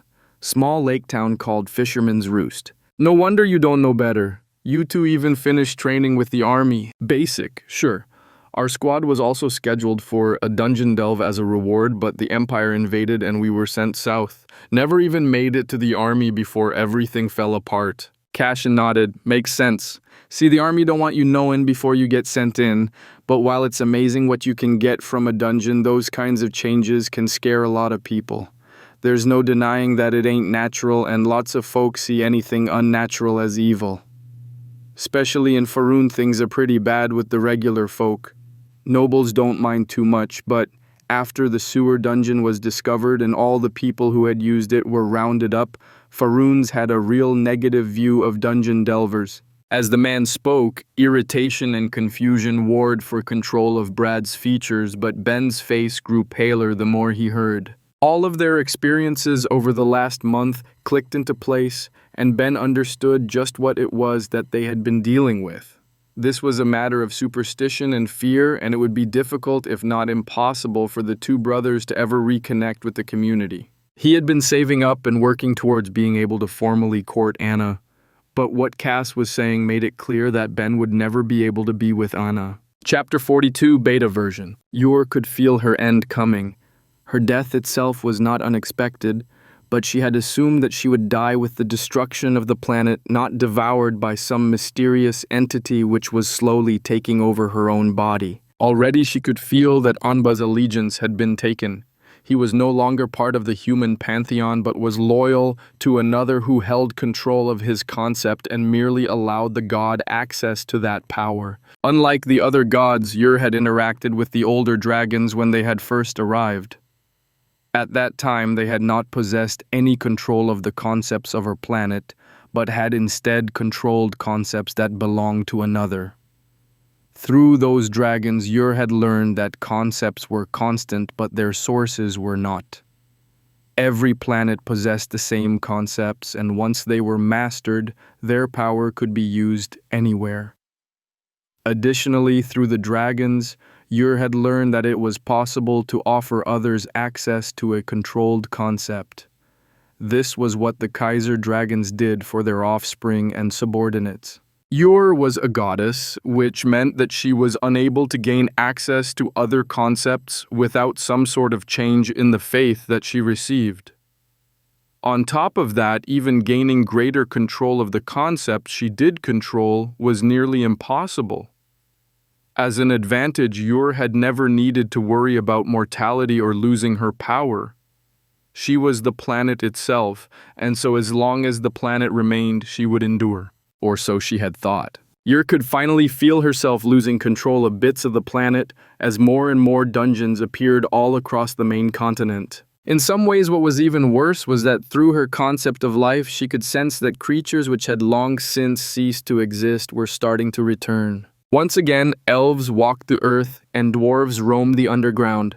Not only that, she could feel herself very, very slowly lose control of the concept of life, as this unknown being not only brought back extinct races and species, but created entirely new ones. Unfortunately, while she could sense these creatures' existence, she was unable to understand what they were or what they came from. All she knew was that they had been created and nothing more, as she had not contributed to their creation. Yor knew she would disappear, replaced by whoever or whatever was slowly devouring her. While she resisted and would fight tooth and nail to endure, the ancient goddess suspected that she would most likely fail. In the end, she did not even know who or what was devouring her, and yet in just a few short years, she had lost almost a tenth of her being, and the rate was accelerating. With how things were progressing, Yor estimated that she only had about 100 years remaining. For the first time, she envied the dragon's ability to move from planet to planet, as it meant that they would always endure. While it had been a few years since Yor had lost her last saintess, she had seen no reason to replace the woman. What would it matter whether Yor had a representative or not for her last few decades? There were still times when Yor raged against her fate, much like when she had learned that healing magic had been stolen from her. While Amba could potentially have given his followers healing magic as well, he had always understood his proper place and had never tried to intrude upon Yor's territory. Yor had reacted very badly that day, and she had later understood that part of the excessive reaction had been due to the fact that that moment had been the first time she had understood that she was in the process of dying. Even so, Yor was a truly ancient being, even by the standard of the dragons, and change itself was almost always fascinating to her, especially unexpected changes. If elves, dwarves, and other creatures had returned, would their pantheons return as well? Some of those gods and goddesses had been quite close to Yor, and she had found herself missing them. Regardless, Yor felt that her final years would not be at all boring, especially after she had surrendered herself to her impending fate. All she could do was watch how things developed. The core felt incredibly conflicted and was not sure how to proceed. It had been several years since it had started to create greater and greater numbers of dungeons in every sort of diverse climate and region it could find. Its mastery of the concepts of life and growth had improved dramatically, and it was even edging out the god who had seemed so immovable just a few years ago. The problem was that the core was overwhelmed and had started to miss too many details, even with it automating so many processes. While each subcore provided a bit more processing power with nearly 100 dungeons spread across more than half of the continent, there was so much happening that the core was simply unable to devote any of its attention to its experiments, and progress was starting to stagnate. It needed a way to have more thoughts, or a way to further automatize what happened within its purview. The worst part was the fact that not being able to devote attention to the problem was preventing the core from finding a solution.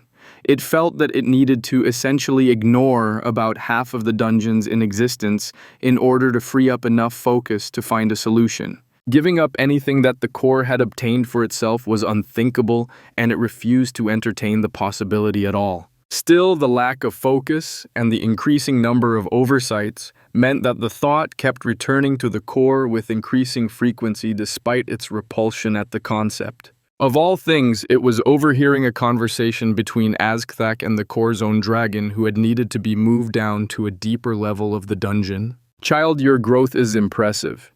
You are already twice the height and 4 times the weight you were when I first met you. However, has your magic improved apace? Have you been able to sense any concepts yet?" The core had ignored the conversation after that. The Eldar dragon had been quite accurate in its assessment, though there had been a slight inaccuracy, which of course the core could determine. Still, the discrepancy was so slight to be practically negligible. What stood out to the core were the measurements. It had always tracked the strength, size, weight, and power of its various creatures, as well as the humans that visited the dungeons. However, there had never been any metric, as the measurements used by humans were arbitrary and utterly useless. However, what if the average member of a species was given a value of 1, and the range spread from there? There would be a distinct comparison and metric to use instead of measuring each individual separately, as the core had been doing. Even if a perfectly average human had a weight of 1.2, a height of 1.1, a strength of 1, and a speed of 0.7, they would still be an average human with an overall score of 1. This would allow the core the means to instantly measure and evaluate the various creatures in its dungeons as well as the humans visiting. If an average human was used as a base measurement, the core could quickly determine appropriate creatures for each section of a dungeon and would also be able to more easily evaluate the human's progress. With all of the measurements already available and all of the information prepared, the core immediately started implementing its new metrics in a specific dungeon while evaluating the amount of attention that was required to oversee it. As always, the core felt that there was a need to test various options, and so several variations of the measurements and standardizations that would be used were introduced in a handful of different dungeons. Once the metrics were implemented, the core was surprised to discover just how much of an improvement there was in its ability to oversee each of the dungeons even before it was possible to determine which one was the best option. This could very well change everything. Aaron did not know what was happening. Things had changed while he had been happily testing things out with his abilities and his new body, as well as his ability to change from one body to another. While the form he had been granted by the master of the dungeons had been incredible, controlling the skeleton of a dead dragon did not lend itself to the fine motor control that Aaron needed for some of what he had been practicing. On the other hand, it had been amazing for getting rid of rude guests who did not appreciate a good dance. Aaron was always able to sense when there were new guests entering the dungeon, though he rarely entertained them himself. There were so many others who could handle such tasks, and so few of the guests were qualified to enjoy Aaron's personal attention. However, when the newest guests arrived, Aaron not only sensed their presence in the dungeon, but also an automatic knowledge of their strength. Unfortunately, while that knowledge was automatic, it was incredibly confusing. Why were all of them rated as between 1 and 2, but with so much more to the numbers? It reminded Aaron of when he had once heard a merchant try to explain something about partial numbers. How did that even make sense? You could have 1 or 2. There was nothing between. Also, why were the numbers constantly fluctuating? Why were they constantly increasing and decreasing depending on the person? For the first time since Aaron had lost his flesh, he felt pain. How could he have a headache without an actual brain? The confusion and pain continued to increase as the endless numbers associated with each of the guests overwhelmed Aaron's mind and ability to process. He was lucky that the core was actively evaluating the various systems it was implementing, and thus it quickly noticed Aaron's state of agony. It took a while for the core to come to a conclusion, but the final analysis was that once again other creatures were too weak to measure up to the core's standards. The core started simplifying the numbers that Aaron perceived as the overall strength of the humans who had entered the dungeon. How could numbers as large as a 10,000th of a whole provide any real information? On top of that, why was the active evaluation of the human strength so confusing? The creatures were stronger when they were well-rested, well-fed, and well-watered, and they weakened over time after sating any of those needs. Of course, there was a bit of a delay when humans drank. They did not instantly hydrate their bodies, but that was part of the reason for the constant fluctuations. They were real-time measurements. This incident did make the core reevaluate all of its current systems. If it could simplify things to the point that they made sense for a human, it would mean that even more of the core's focus would be freed up and made available for other endeavors. This seemed like a reasonable standard to use, and the core carried out the changes in all of the dungeons that were being tested, and it immediately felt a burden ease even more than before. It was at this moment that the core had an epiphany. If simplifying and evaluating things on a numerical standard could make things so much easier for itself, then what about for others? When Aaron came back to his senses, there was a massive feeling of relief. He had felt overwhelmed by all of the information that had bombarded him, and it had made his mind ache in a way he had never felt before. He rose back to his feet from where he had clattered to the floor. He was just thankful that he did not need to worry about his bones disconnecting or losing them. Well, except for that one time, deliberately refocusing, Aaron turned back to what he had been working on when the newest guests had arrived, and his mind had been assaulted by their information. He was still chasing after perfection in his spells, and while he had not achieved that with any of the spells he had been given, he had made significant progress. As time had passed, he had found himself returning more and more to the first spell the small dragon had demonstrated, Lava Burst. He had seen the potential the spell held even when no more mana was used than Aaron had used for his first attempt, and that had given Aaron a goal to strive towards.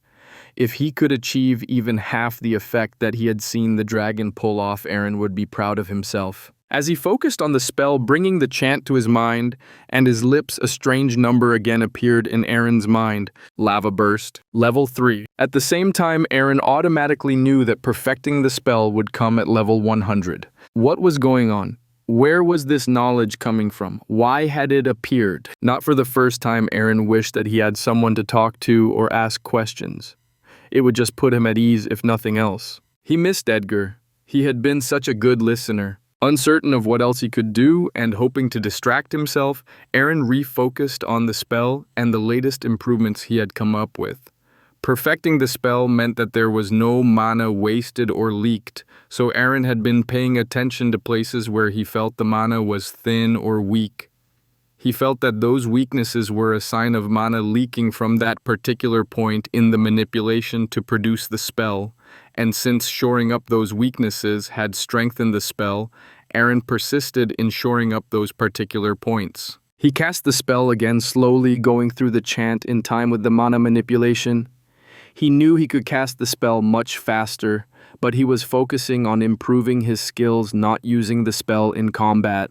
Nearly 5 breaths passed before the spell was released, and Aaron was pleased to see a column of lava rise from the floor that rose to his chest, a marked improvement from the pathetic burble he had first summoned with the spell. As the spell faded, another number entered Aaron's mind. Lava Burst, level 4. It appeared that he was right about how he needed to go about improving, and it also appeared that these messages were going to mark his progress. Odd. It was times like this that Aaron wished he could still sigh. A good shrug just was not the same without a sigh to go with it. He looked down at his body, and seeing the draconic skeleton also reminded him of some of the other ways in which he had changed. It was possible to use another human skeleton, but the truth was that the closer the bones were to Aaron's original skeleton, the more he felt that it was not his own. He shrugged his wings and looked down at his massive limbs. Level 103, again with the numbers. Fortunately, since they were accompanied by a bit of knowledge, Aaron understood that his current body was as strong as 103 average humans combined. He puffed up a bit at the knowledge. That felt quite impressive. He then wilted again as he thought back to the dragon who had taught him mana manipulation. If a dragon skeleton granted Aaron the strength of 103 average humans, then just how powerful was that small dragon? What about the larger one? In the end, Aaron was still just a minor character in a much larger world. Would he ever be able to step onto a larger stage or take a bigger role? Chapter 43, Fading Away. Azgthak had been satisfied with the strange hatchling's growth and had also become quite comfortable in the depths of the dungeon, even if some of the creatures that lived there were beyond horrifying. How could anything that had no control of concepts intimidate an elder dragon, especially ones so small? Still, at least the creatures who lived in the fiery depths of the dungeon had been welcoming of Azgthak. With the comforting knowledge that they were safe and the hatchling was on track for a decent amount of time, Azgthak had settled down for a nap.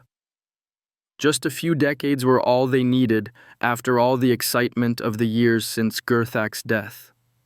The last time Azgthak could remember such excitement had been when they had first arrived on the planet and had spent years exploring the place and fighting with the gods. When Azgthak awoke, they stretched their limbs and wings while opening their jaws for an enormous yawn.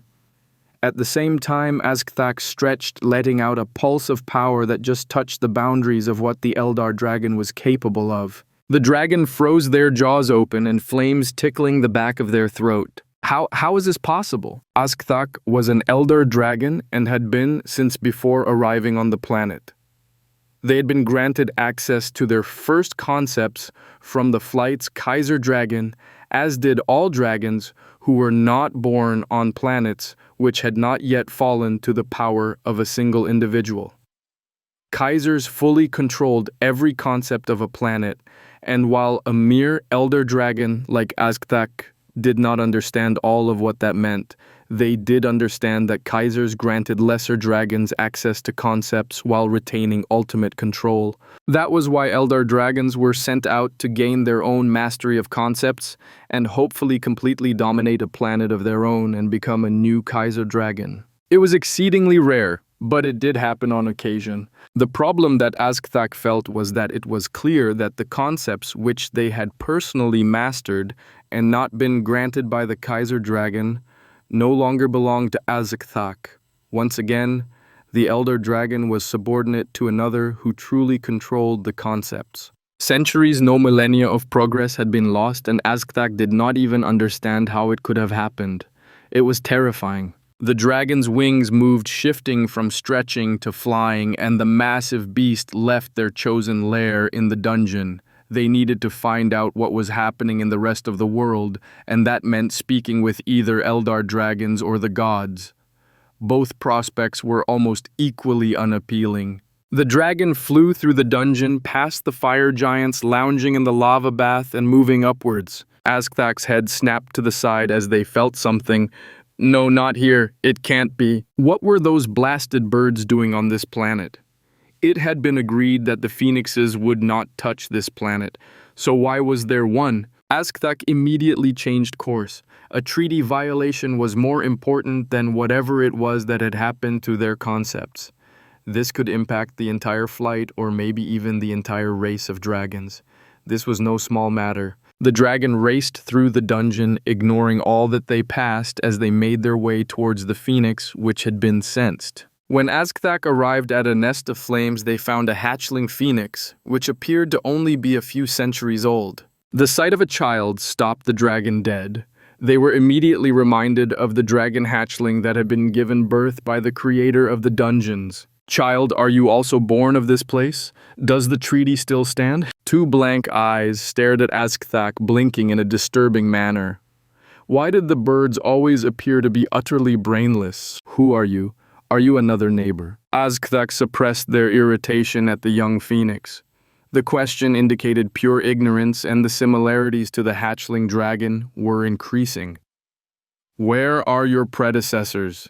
Do you have any? The bird blinked again, its head cocked slightly to the side. Are there more like me?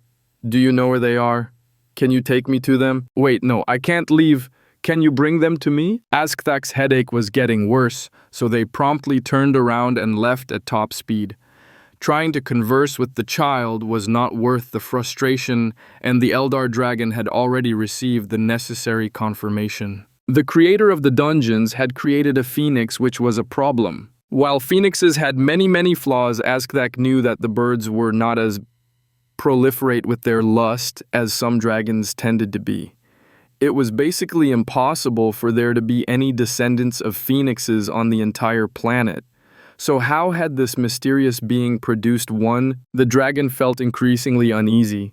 They had only taken a nap, and yet so much seemed to have happened in no more than a few decades. They flew upwards, racing through the levels of the dungeon to reach the surface world.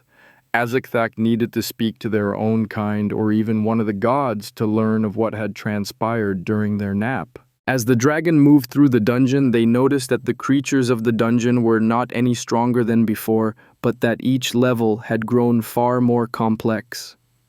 Fully functioning ecosystems appeared to be in place with creatures just as varied and diverse as in nature, if not more so. It was only at this time that the artificial nature of the dungeon really stood out to Azkthak, though it was because that nature could no longer be found. Previously, there had been a subtle unconscious acknowledgement that the sections of the dungeon were not naturally occurring biomes, and it was not due to the fantastical nature of the creatures inhabiting the dungeon, but the simplistic constructed ecosystems that had had a few bits missing to make things fully complete. It was the minor things that were so easily overlooked, but once they were in place, the difference was astounding. The dungeon had grown more vibrant. Azkthak almost slowed their ascent but pushed on after a brief hesitation. They needed to understand what had happened. Clearly, the creator of the dungeon had experienced some exceptional progress over the last few years. Finally, the dragon emerged from the dungeon, exiting the region claimed by the authority of the master of the dungeon, which would allow Azkthak to move more easily, as well as to make contact with others who could inform them of what had happened. The question was, who would be the best informed? Most dragons who remained on the planet had grown rather reclusive after the wars with the gods and the subsequent truce that had been enacted. This meant that most of the dragons were completely clueless to the happenings in the world at large. As loath as Azkthak was to admit it, the gods were likely to be the best informed about current affairs. However, after Anba's taunting, the last time they had met, Azkthak refused to approach their old rival and opponent. The god with the best relationship with the dragons was Ur, but unfortunately she still held a grudge against Azkthak, though it was a mystery why Anba had not also been held responsible for the destruction of the goddess's former seat of power. The god had been the one to instigate that battle, and it had not been Azkthak's fault that their fight had drifted. Still, there was no better option. Azkthak resigned themselves to an unpleasant conversation so that they could learn what they wanted. Stealing their resolve, the elder dragon reached out to Ur. "Come see me." The answer was faint, shockingly so. What could have weakened the goddess to such a degree that her voice felt so weak? It seemed that more had happened than Azkthak had suspected, and that made meeting with Ur even more important. All hesitation disappeared as the dragon vanished from in front of the entrance to the dungeon. Not one of the humans present had ever noticed a thing. Just a short while later, but far, far to the north, Azkthak arrived at the sanctuary of Ur, the seat of the goddess's power and the center of her authority. As soon as the dragon arrived, they could sense Ur more clearly, and could also sense just how diminished she had become. She appeared as an image, though not with an actual avatar. Ur had been the one to put the restrictions on the gods' avatars into place, and because she was the earth itself, she had naturally excused herself from the same rule that all of the other gods were held to. It was strange to see Ur without a physical form, as she was the only god to naturally possess a physical self. As was only proper, Azkthak lowered their head to the elder being in a sign of respect. Ur chuckled. "How it must gall you to lower your head to one as weakened as I." Azkthak's head jerked back slightly in confusion. Clearly things were even worse than they appeared. It took a moment for Ur to notice the dragon's reaction. "Oh, you didn't know, I apologize, as I had assumed that was why you came. You are the local representative of your flight, are you not?" "Forgive my ignorance, goddess, but I know nothing of the current state of affairs. I came to you to learn of what has transpired while I was slumbering." I see now. "And did your slumber happen to take place in a dungeon?" Azkthak instantly grew wary as they could not think of a single reason for the goddess to ask that particular question. The location of dragons' lairs were certainly not secret from the gods, but why would Ur even consider the possibility that Azkthak had not been in their lair? It did. Does that have something to do with what has happened these recent years? Merely everything. Confusion was mounting. Azkthak had known Ur since they had first arrived on the planet, and the goddess was not one for riddles or teasing. What had happened to her? "It seems I must continue to apologize for my ignorance, goddess. Could I ask you to alleviate me of this particular failings?" Ur sighed and remained silent for long enough that the dragon considered leaving. I am dying, Aztec. My body is being devoured by these dungeons and their creator while my concepts are being stolen from me. I had thought I still had a century or so ahead of me, and yet after a mere decade, I can already feel that my time is quickly approaching. Things are accelerating, and I cannot see what the future holds for this world. The revelation shocked Aztec. They could not imagine what could be doing this to an earth goddess. Such deities were beings who even Kaiser dragons could not kill without obliterating an entire planet, which was beyond any dragon Aztec had ever heard of. What could devour a planet while leaving it intact? Yor claimed the dungeons were the cause. Could it be the authority they held? Suddenly Aztec made a connection. I have lost my mastery of all of the concepts I gained while on this planet. A delicate, carefree laugh rang out across the desolate mountain. It looks like we are all doomed then. Who could have imagined that dragons and gods would suffer the same fate without any idea as to who or what is behind it? You have some years but are far from being ancient. I wonder if you can understand the regret of one like me for simply not being able to see the forthcoming changes that will transform this entire planet. It truly is my only regret. How advanced is your condition? The goddess gave the saddest smile Aztec had ever seen. It was such a mortal expression, and yet it perfectly fit the fading goddess. Already the dungeons have started to appear on the other continents. I believe I only have another decade before I am entirely gone, though it could be faster. I wonder, will I linger after I lose all of my concepts, or will I vanish while my body remains to be devoured uncontested? Tell me, have you ever heard tale of something like my condition? I have not, but I will speak to my sire. While these matters are unknown to us, my flight's Kaiser may have more knowledge. Should I learn of anything, I will return to speak with you. Yor waved the offer away with a transparent hand. It won't change anything, so there's no need to trouble yourself. Phoenixes have appeared. Yor barked a laugh. How was it that as she was dying, Aztec had heard more mirth from the goddess than in the preceding millennia they had known her? I see. In that case, you are already required to speak to your flight. It seems that there is even more at play than I had realized. Gods, dragons, and now phoenixes. It appears that all three of the major powers have become involved. I wonder if my planet will survive all of this. As Aztec stared at the goddess, her image grew fainter, and she seemed to forget that the dragon was present. She stared off into space, unaware of her own surroundings. It was a response that Aztec had seen in elderly dragons who had failed to master any concepts and started to fade away. They became disconnected from the physical world and instead appeared to form some sort of connection with whatever lay beyond it. With another bow, the elder dragons silently took their leave. Aztec needed to return to their lair and contact the flight. There was too much happening that the dragon could not understand. Aztec flew slowly. They revealed their full size and simply reveled in the feeling of cutting through the sky. There were few pleasures that could match flight. As Aztec drew close to their lair, the brief respite was abruptly and harshly shattered. Someone was in their lair. Furious at the audacity of the intruder, Aztec roared into the sky with a blast of flames. There was no reason not to announce their presence, as none could escape their wrath. The dragon circled twice as they waited to see if the intruder would emerge, and when no one appeared, Aztec landed and folded their wings before entering the cave. Aztec, so good of you to stop by. It's been dreadfully dull waiting for you all this time.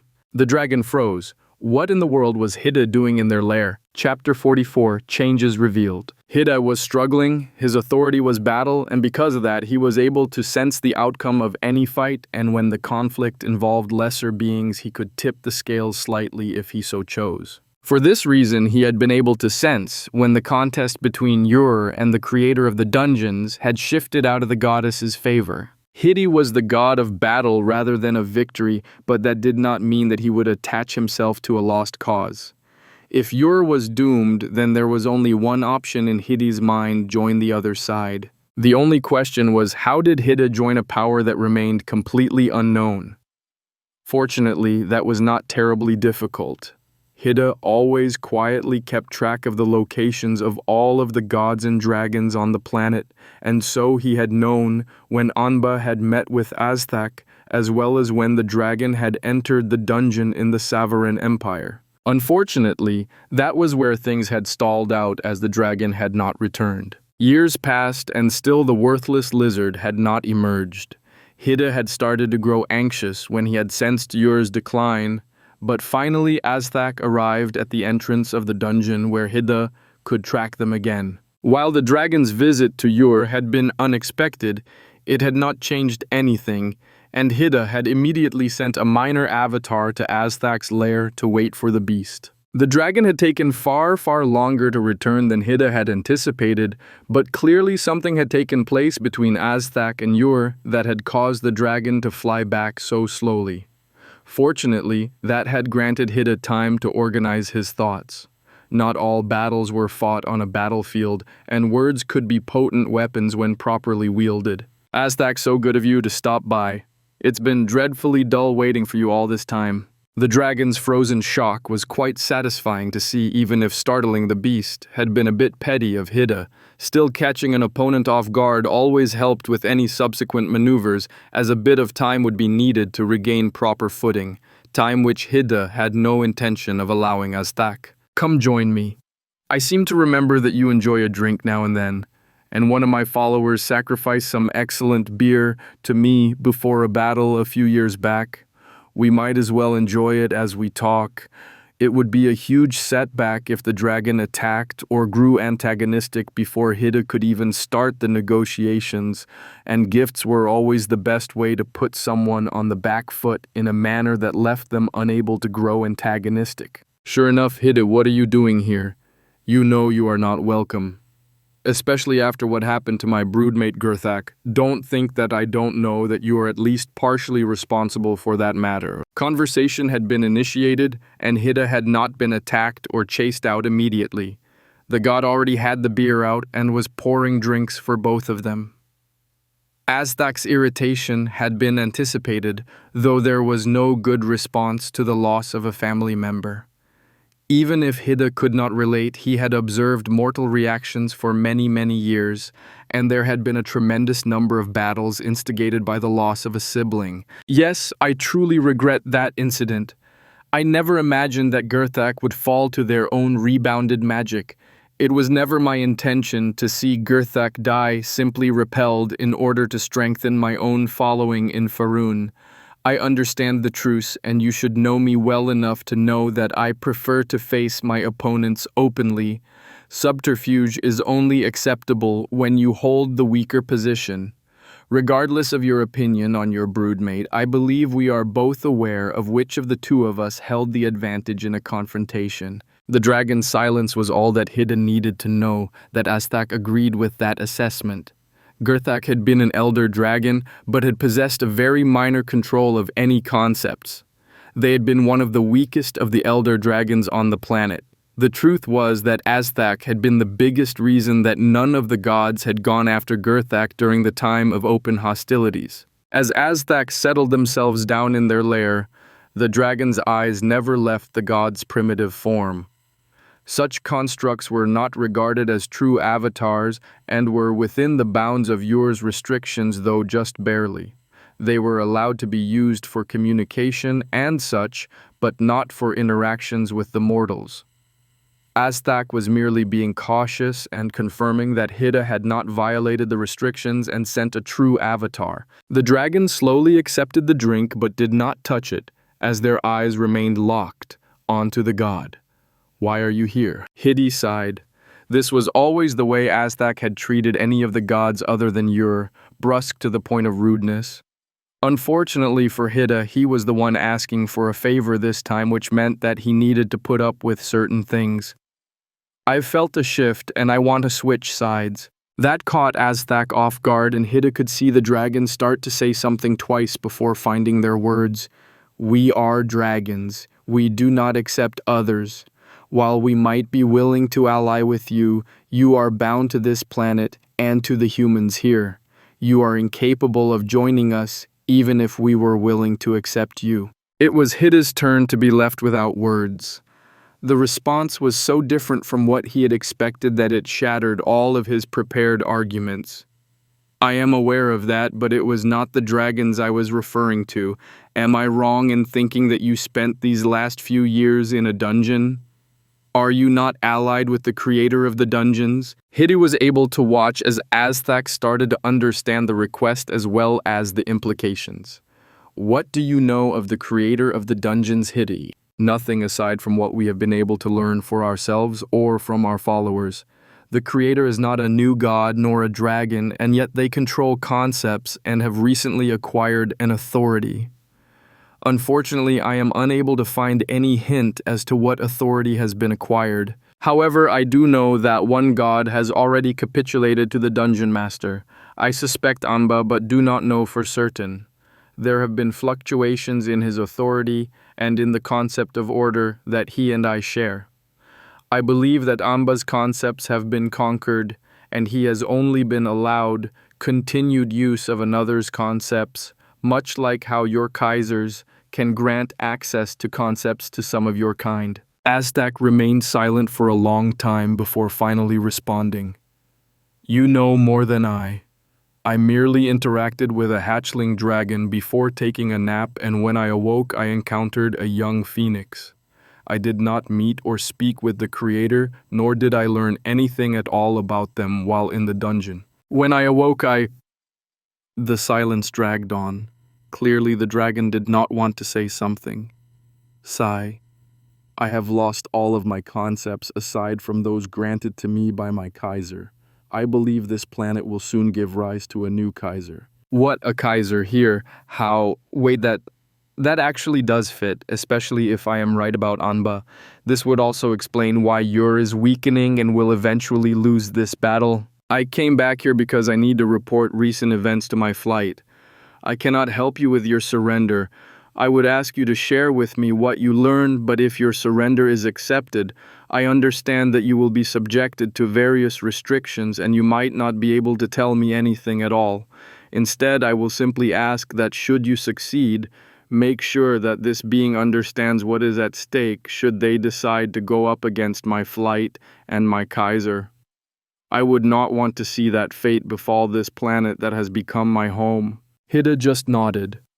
After several moments of silence, he finally stood and moved to leave. Be well, Azthak Eldar, of the primordial Kaiser. May we meet again.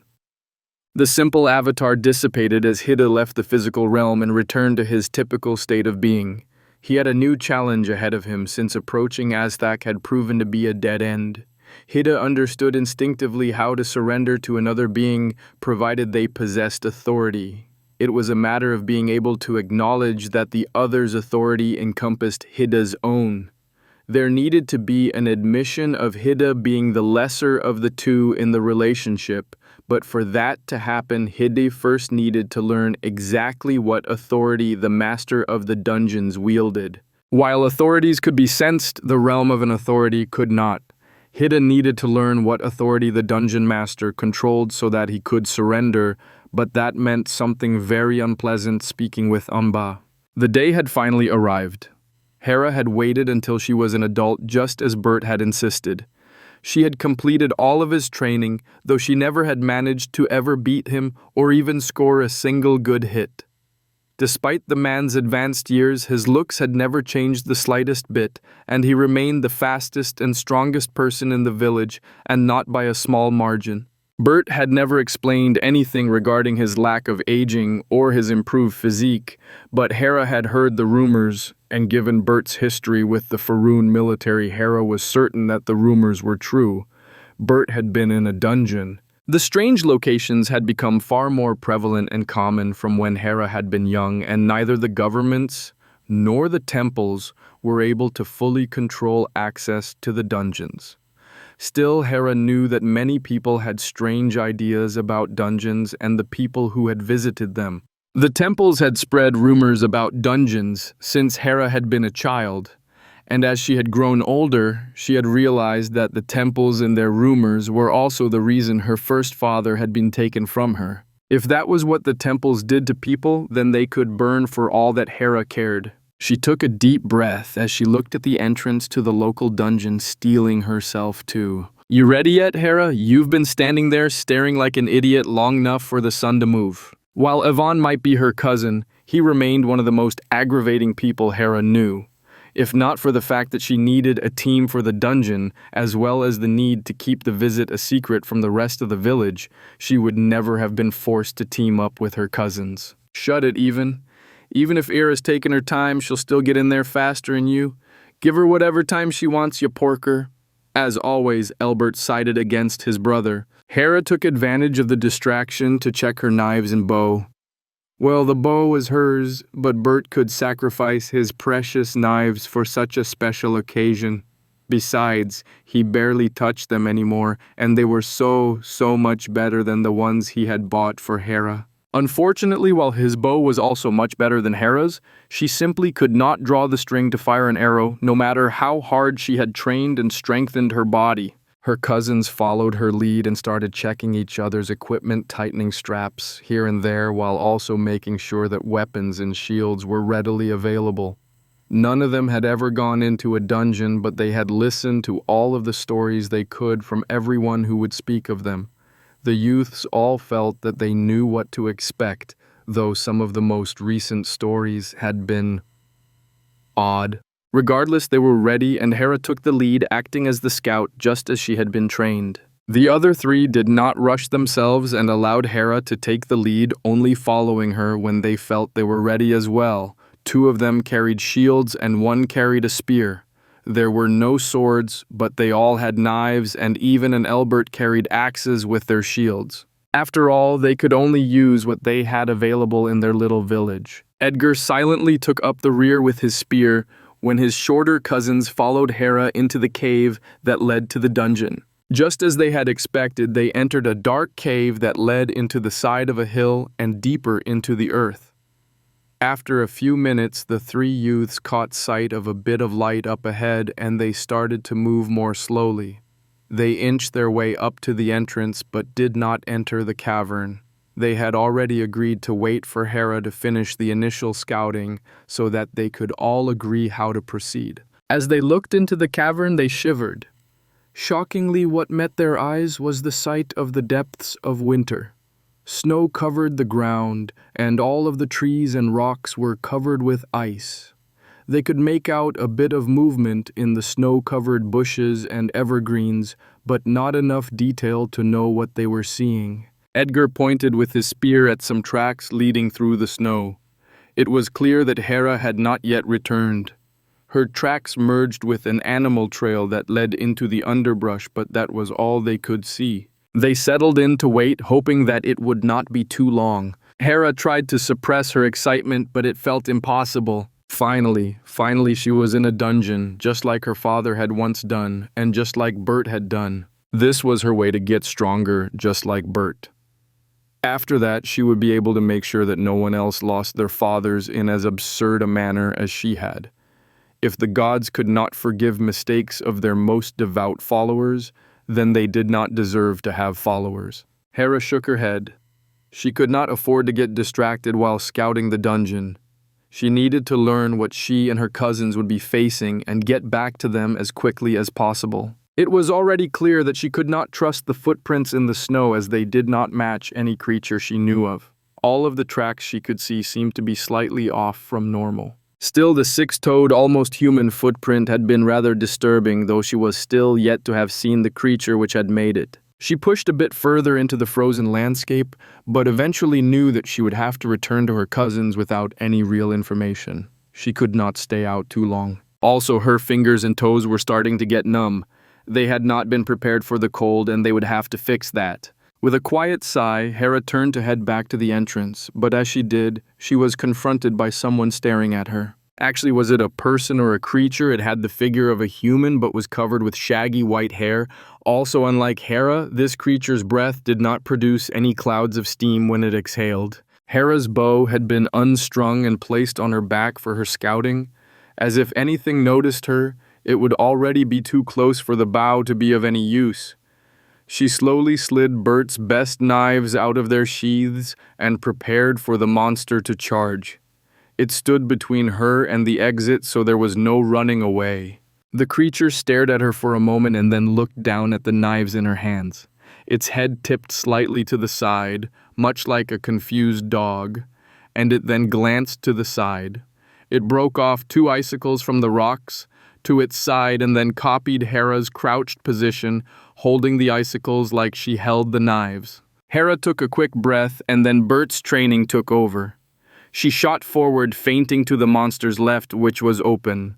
As soon as the creature moved to stop her, she darted to her own left and the frozen rocks that were next to the creature. It watched Hera slide past the icicles, and its eyes growing larger, but it could not stop moving quickly enough. Hera's foot touched a patch of the rocks that had no ice, and she bounced back towards the shaggy white creature.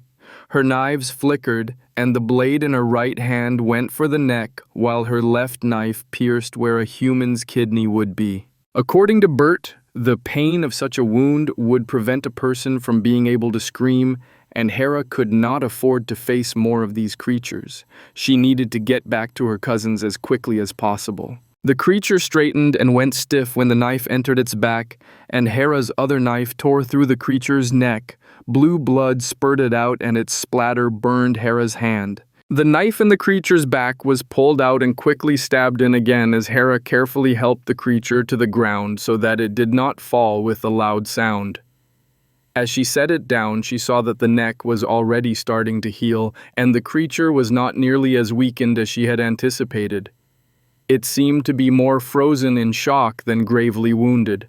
The neck was sliced open again, and a knife worked its way upwards from beneath the ribs into the creature's heart. Hera was breathing hard as the life left the creature's eyes. She looked at her right hand, which had gone from burning to numb, and she saw that she had already developed frostbite where the creature's blood had touched her. No wonder the creature's breath had not produced any steam. It was frozen both inside and out. She leaned down to clean her knives on the creature's fur, worried that the blood might ruin Bert's knives, which would be a huge problem. Focused on cleaning her knives, Hera did not immediately notice the ball of light that rose up from the creature's chest. By the time she noticed the glowing orb, it was already moving towards her chest. Strength +1. There it was. This was exactly what the latest rumors about the dungeon had reported. Messages that only the person receiving them could see. They apparently tracked rewards given by the dungeon, informing people of when strength or other attributes rose. Oddly enough, people could not seem to agree on what the messages said, or even what the attributes were, which did not make much sense to Hera. She heard snow fall from a nearby branch or tree, and she snapped out of her daze. She needed to get back to her cousins, and they all needed to get some warmer clothes or else they would freeze in the dungeon. Even as Hera stepped past the corpse on the ground, she could see that it was already fading away. Despite knowing what was supposed to happen in dungeons, it was still bizarre to see a body just fade away to nothing, and Hera could not tear herself away from the sight for a moment. Just as the body was about to disappear entirely and Hera prepared herself to leave, something suddenly caught her eye. She had heard that creatures in dungeons would occasionally leave behind a piece of their bodies, and those could then apparently be crafted into exceptional tools, weapons, or armor. Hera had always suspected that Bert's knives had been crafted by such drops. However, instead of seeing claws, fangs, or even bones, Hera saw the corpse fade away to reveal a pure white bone dagger. The hilt was wrapped with leather and some etchings could be seen along the blade. It was a beautiful weapon, but it made absolutely no sense that it had appeared from the body of a monster. Hera gingerly collected the knife and then fled to the entrance to the dungeon. Unfortunately, it looked like they might need to speak to Bert before fully delving into the dungeon. They needed more information. Chapter 45, Parents Always Know. Hera and her cousins started moving back out of the dungeon without any of the boys ever stepping foot inside the first cavern. While Evan had been a bit difficult to convince of the necessity of returning for different equipment, Edgar and Elbert had been easy enough to convince, and they had both taken her side. They were discussing how they were going to sneak into their homes and pull out their winter clothes without anyone noticing as they walked up the tunnel. even seemed to believe that he was the sneakiest one in the group, despite all three of the others being adamantly opposed to the idea of even being the one to grab everyone's winter clothes. They soon saw the glow of daylight and they stepped out of the cave and into the forest outside.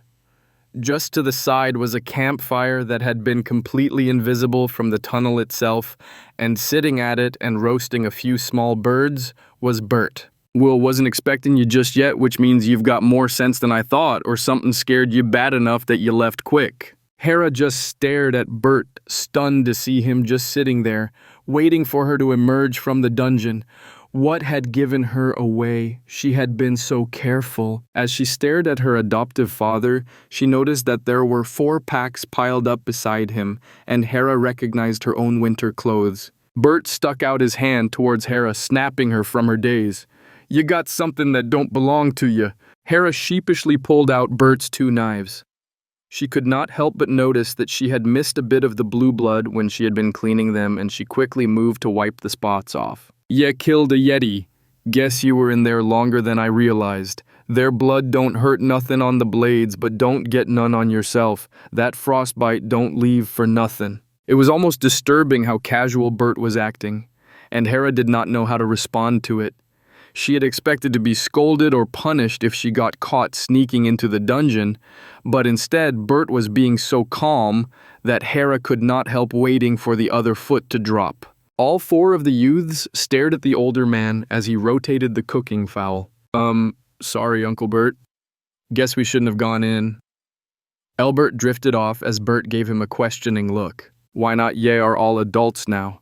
Can't be telling you what to do, and you were slow and careful. Even left to get better prepared." Hera grew bug-eyed as she stared at her second father. This flew in the face of everything he had ever told her. "Wait, I have a birthday and now you can't tell me what to do. It was fine to boss me around just last week, but you aren't going to do it now." Bert just turned to look at her. "Would have told you what to do this morning too if you'd been at the house. You decide to take responsibility for yourself. All I can do now is try to make sure you're careful about stuff. Can't make you do nothing, Hera. Never could." Hera opened her mouth to retort, only to realize that Bert was being completely honest with her. He had never once forced Hera to do anything. She had simply gone along with what he had told her because she had always thought she had to because, well, he was the adult. Still, Bert had admitted his failings to Hera on many occasions and had even apologized more than once. He had been disappointed in her, but had not once actually punished her beyond refusing to give her any training for a time after she had disobeyed him. Not once had Hera been punished like she had seen her cousins receive, or even as she had with her first father. "Come on, have a seat. Tell me about what you saw in there and how it went with the Yeti. You seen any of the other beasties in there get to the glacier?" "No, that's too far for how long you were in there." Hera was still standing frozen in place as she tried to process everything that was running through her mind. However, her cousins were already moving to sit around the fire, and Ivan was already running his mouth. "Well, we were trying to be like the real delvers we heard about, so me and Elbert were going to have shields, and Edgar's got his spear. None of us went in, 'cause Ira went first to scout things out. She took a bit 'cause she ran into something, guess it's what you're calling a Yeti. When she got back to us, she told us it's too cold to go in, without warmer clothes and some jackets and such, so we came out to get our stuff. Thanks for bringing it, by the way." Hera shuffled forward to take a seat as Evon rattled on. As she sat down, her new knife poked her hip, reminding her of its presence. Uncle Bert, could you look at this?" Even after so many years of living with the man, Hera still could not bring herself to call him father. She knew that Bert had been more of a father than her own had ever been, but that word carried too many memories and too much pain. Bert was Uncle Bert, and to Hera, that said everything. Bert cocked a brow as Hera offered him the bone knife. He looked at her and then back at the white blade. "They're dropping more in bones and such now. This is certainly more useful than a few teeth or bones. Still, something's off about this." Bert examined the knife as he spoke, turning it over, testing the balance, checking the tip and the edge. Suddenly his eyes went wide and he swore hit his bent blade. Hera, you noticed this yet? Hera felt a bit confused as it was just a bone knife, even if it was an exceptional piece of workmanship. It would never be able to stand up to steel or even iron. She had only taken it because it had been left behind when the beast's corpse had disappeared. Noticed what? It's just a bone knife, maybe a bit sharper than most, but it's not a steel blade. Bert stared at her blankly for a moment. Hera, boys, here's your first real lesson on dungeons. Anything you get from one is better than anything else you can hope to get. This knife's bone, but it'll nick those iron axes you boys are carrying.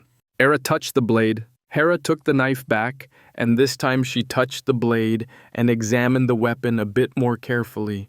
Immediately, she noticed that the blade was still cold from the dungeon, though the hilt was a comfortable temperature. That seemed a bit odd, but no more than a knife appearing from a fading corpse. Hera felt something pull at something inside of her, and frost appeared on the blade. It started by running along the engraving on the blade and then covered the rest of the exposed bone. Why is it frozen, Uncle Bert? That's magic, Hera. The dungeon did magic on this knife. How I thought dungeons couldn't do anything to things outside of them. Hera, the knife's magic. Hera just stared at her adoptive father, trying to understand what he was getting at. Of course, the knife was magic. How else could it have appeared? Edgar suddenly gasped. Are you saying that's a magic blade, Uncle Bert, like in the stories? Hera and her other two cousins gasped as well as they turned to stare at Bert. This was not something that any of them had considered. Magic weapons were supposed to be things from children's tales, not anything that actually existed. Bert nodded. This'll pull on your mana to make the blade cold. Not sure, but might be strong enough to freeze whatever you stab with it. Hera gaped at the blade in her hand as she struggled to believe the gift she had been given by the dungeon. Alright, get some food, get your gear, and then head back in. Ain't going with you, as you'll get more out of it if I ain't protecting you. Keep to the first section and you should be okay. Only a few things in there that can kill you, so's pretty safe. Edgar nodded. Along with Hera, Elbert grew a bit pale but even went bug-eyed. Only a few things can kill us, pretty safe, shouldn't you be telling us to go home? Bert gave his grandnephew a questioning look. Why'd I tell you that? If you're going into the dungeon, better to have me nearby and giving you some advice than waiting for you to sneak in like damn fools. Been pretty happy with how you've all been slow and careful, so you should be fine so long you pay my warnings heed. Hera took a deep breath. How deep have you gone, Uncle Bert? He took a moment to respond. Hera was not sure if he was trying to remember or deciding what to tell them. All's I'll say is ask me again when you know what level 50 means. Don't ask, 'cause ain't telling you nothing more. Now get your gear on and get moving. I want you gone before I finish this bird. Bert watched as the four young people gathered up their equipment and turned to return to the frozen first level of the dungeon. He had made sure not to mention that he had followed them throughout the entire time they had been in the dungeon. He had nearly stepped in when Hera had missed the Yeti stalking her, and while she had been dealing with it, he had silently gone and eliminated the others, which was the only reason she had not ended up surrounded. To say that Bert had struggled to adapt to life after the army would be an understatement. There had been times he had been scared to sleep in the same house as Hera, terrified that he would do something if she woke him in the middle of the night. His sister had tried to help, but neither she nor her husband Zed could understand what Bert had lived through, let alone how some of those things had pushed their way into his mind, leaping out in his dreams, or at random moments when something might force him to relive a moment from years ago. One time, Alicia had simply pointed to something with a knife while preparing dinner. In an instant, Bert had been back with the shadow guard stuck in enemy territory and trying to fight their way free. When he had come to again, he had found Alicia's knife in his hand. The blade had been up against her throat, and Zed and the boys had been trying to talk Bert down from hurting his own sister. That had been one of the worst moments in Bert's life, and he had considered simply ending things to protect his family. If he was being honest, he had thought about it many times. Those had been Bert's worst months, but one day when he had been out doing a bit of hunting, he had stumbled upon the dungeon. As strange as it sounded to Elle and the rest, the dungeon had proven to be Bert's saving grace. It had given him an outlet and a purpose, allowing him a place for the violence that had become a part of his life. while not placing anyone he loved in any sort of danger. He had spent years exploring the depths of the dungeon, pushing himself far, far beyond anything possible for any other human. Bert had not needed to share the dungeon with anyone, and he had experienced all of the changes that had appeared over the years, including the introduction of levels for skills and even for people. Bert had always known that Hera would eventually want to push her way into the dungeon. The girl's lust for strength and power had not been nearly as well hidden as she had believed. She was about as subtle as Alicia, which meant not at all. Bert shadowed the youths into the tunnel and on into the first cavern itself. He had acquired a skill from the dungeon a few years before that allowed him to move without leaving any traces, and he had managed to improve it to level 50. He could walk up and pinch Hera's cheek, and she would not even notice Bert. Not that he had ever tried it. He observed the four youths as they entered the snowy expanse, and Hera drew a yeti out with an arrow. This time Bert did nothing to stop the yeti's pack from joining it, though he watched carefully to make sure that none of the youths were placed in any real danger. He almost stepped in once when Even had gotten overconfident and pushed forward to the point that the others could no longer support him, but Hera had revealed surprisingly sharp instincts. She had shot an arrow into the yeti closest to Yvonne and then used her knives to shift the entire battle closer to Yvonne, which resulted in the overgrown brat being dragged back into the fray with his family. Ultimately, the four youths managed to put down double their number in yetis, and two of the brats even managed to obtain boosts from the dungeon. From there, the brats settled into a steady rhythm as they explored the frozen land and hunted yetis, wolves, hares, and other such creatures of the first cavern. Everything that Bert could see ranged from level 1 to level 2, but with the four youths working together, nothing was too difficult for them. They improved quickly over the few hours they were in the dungeon, and Bert felt that at least Edgar and Hera might be getting close to level 2, though that was just Bert's own suspicions, and he had nothing definitive to support them. He pulled back further and further as he realized that they were fine on their own and did not need him at all. While he was proudest of Hera, Bert had to admit that Elbert was the one improving the most in the live combat situation. The young man was a natural with the axe in his hand, and he quickly learned how to position himself to best protect the other three in his team, while also ensuring that his own axe was as free and uninhibited as possible. He watched them throughout the day and could sense that evening was approaching on the surface. It was then that Bert's biggest headache of the day appeared. Just how was he going to drag these four excited brats back for dinner at Alicia's house as she had made him promise? Chapter 46. Pushing the Limits. It took a bit of doing, but Bert managed to escape from his sister just a short while after the family dinner. He had always been quite open about the dungeon with Alicia and Zed, as well as how it had been helping him to calm some of his inner demons. It was only because Alicia had known that Bert would be watching over the children that she had ever agreed to them entering the dungeon, despite knowing that they would sneak off to do just that at some point in time or another. However, that did not mean that the brats were going to escape a talking to from Alicia and their parents. Well, aside from Hera, she and Bert would speak later, but that did not mean that Alicia would allow Hera to avoid getting an earful. Hera had been fully adopted by Bert's family in some ways, even more than he himself had. She had grown up with Bert's grandnieces and nephews, and Bert knew that the girl saw Alicia as her grandmother. That certainly made for a rather odd dynamic with Bert acting as the girl's father, but as the years had passed, everyone but Bert had continued to age apace. At least to outsiders, Bert looked just old enough to be Hera's father, while young enough to be Alicia's son.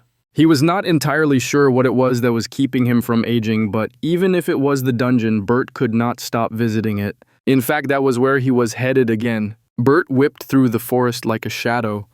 The way that he could move without a sound or so much as rustling the leaves still thrilled him. As he had moved through the dungeon, he had not only picked up glowing orbs that granted him physical improvements, he had acquired multiple skills. Unfortunately, he had never found any spells, and Bert had resigned himself to the fact that he would never do any magic at all.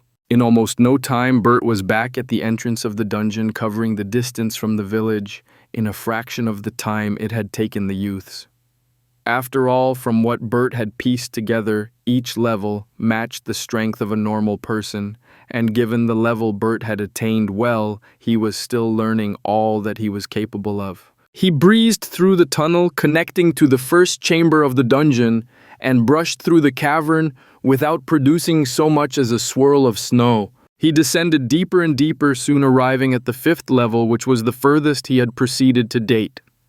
The beasts on this level were an average of level 70, which was just the right sort of challenge for Bert. While he had managed to keep the fact hidden, all of Bert's clothing and weapons had been acquired from the dungeon, as regular knives and arrows simply could not do anything to the creatures of the 3rd level, let alone the 5th. The man's pace finally slowed when he entered the 5th section of the dungeon.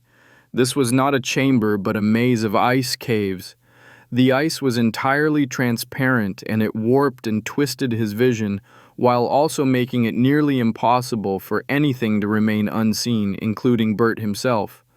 After all, his skill made it very clear that Bert needed something to hide him, whether it was an object, a person, or even a shadow, none of which existed in the glacial maze. Each level of the dungeon grew consecutively colder, and even Bert started to feel the chill on the 5th level. Fortunately, he had some rather warm winter gear that he kept in one of his hidden packs that he kept scattered about. He had collected his current coat hat and fingerless gloves from a pack in the tunnel between the 4th and 5th levels of the dungeon. He still could not believe how soft and warm Yeti fur was, and even if Alicia told him the name was stupid, Bert was sticking to it. If he was the first one to discover and kill the monsters, then he would be the one to name them. He proceeded to silently slink about the caves. He had started to understand a bit of how the texture of the walls altered the images that passed through the clear ice, and so he did his best to move through them in a way that kept his image as small as possible. Should there be any creatures on the other sides of the walls? After a few minutes of caution, Bert finally came across his first monster. Unsurprisingly, it was an ice elemental.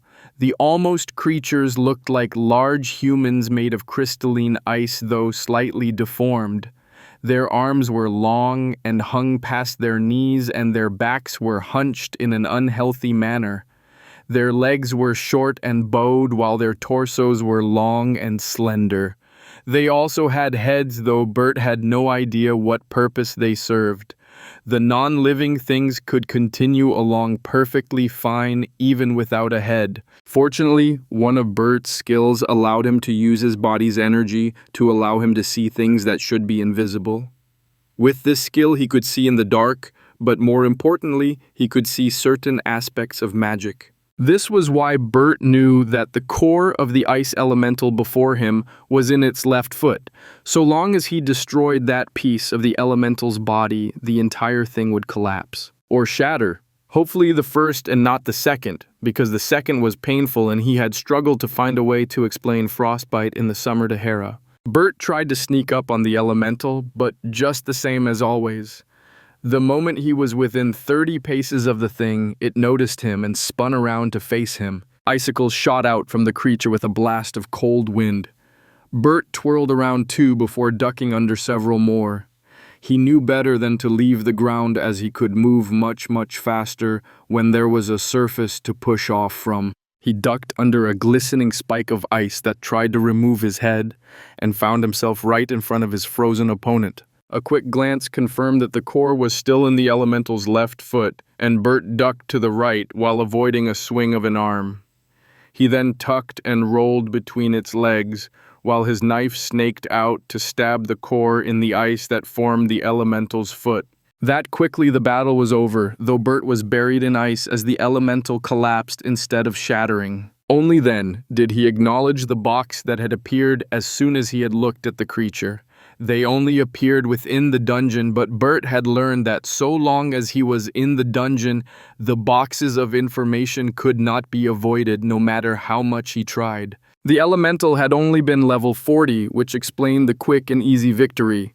Hopefully he would find something more challenging soon. While Bert understood that level was the average of all of the stats that a human or creature had, he had come to realize just how worthless it was to rely on such numbers. If the ice elemental had possessed 70 vitality and just 10 strength, that still averaged out to level 40, humans or beasts that had a distinct weakness while also having a very clear strength could be absolutely terrifying. Bert continued through the ice caves, taking out the odd monster from time to time.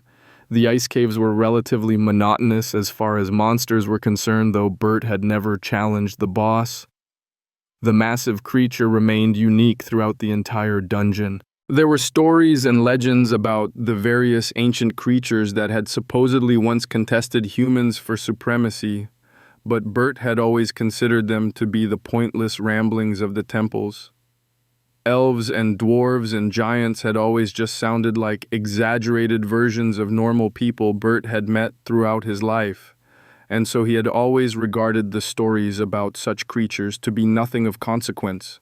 However, there was no question that the guardian of the 5th level of the dungeon was a giant. The beast looked like a thicker, taller version of a human, though the facial features were more bestial than any human Bert had ever seen. Most impressively, the creature was a full 10 paces tall, which was one of the biggest reasons Bert had not yet challenged it. He had watched the frost-covered giant from a distance, observing and studying it, and had seen how tough its skin was. There was absolutely no chance of Bert's arrows penetrating that hide. If it was necessary to fight the giant up close, Bert had not had any idea how he should go about attacking above the waist of the giant. His improved physique allowed him to jump quite high, but he would become a predictable target the moment his feet left the ground. On the other hand, so long as Bert remained on the ground, it would be difficult for him to attack more than the giant's feet and ankles. Fortunately, Bert's last trip to the dungeon had granted him a bit of inspiration. On one of the upper levels, there were large weasels that could send out blades of wind to attack. The slashes could not travel very far, and the beasts themselves were smaller than just about anything else in the dungeon. However, one of the beasts, instead of using its claws to climb its victim and attack up close, had lured a much larger wolf into a secluded wooded area.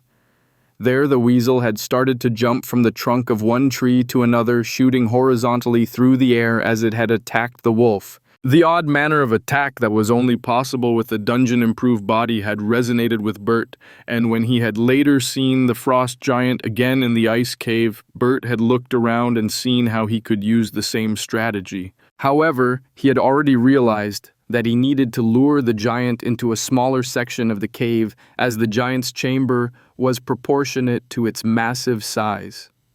The walls of the cavern were too far apart for Bert to utilize, and he had spent much of that last trip to the dungeon scouting the frozen caves, searching for an appropriate location. He had succeeded, but since the walls were all ice, he needed to find a way to ensure that he did not lose his footing and slip.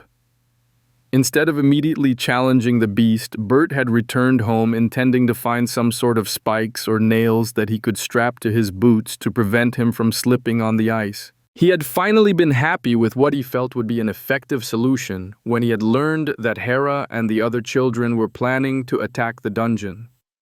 Immediately, their safety had taken priority, and so Bert had put off returning to the dungeon until after the youngsters had tried their hand. Youths were unpredictable, and it was easy for Bert to see Hera taking advantage of his absence to strike out early. They had already visited the dungeon and were both tired and preoccupied with Alicia, which offered the perfect opportunity for Bert to challenge the frost giant. After cleaning out the section of the dungeon that he had chosen for his upcoming battle, Bert made his way over to the frost giant. Upon seeing the monstrous creature, Bert took a long moment to settle his mind and run through his plans and preparations one last time.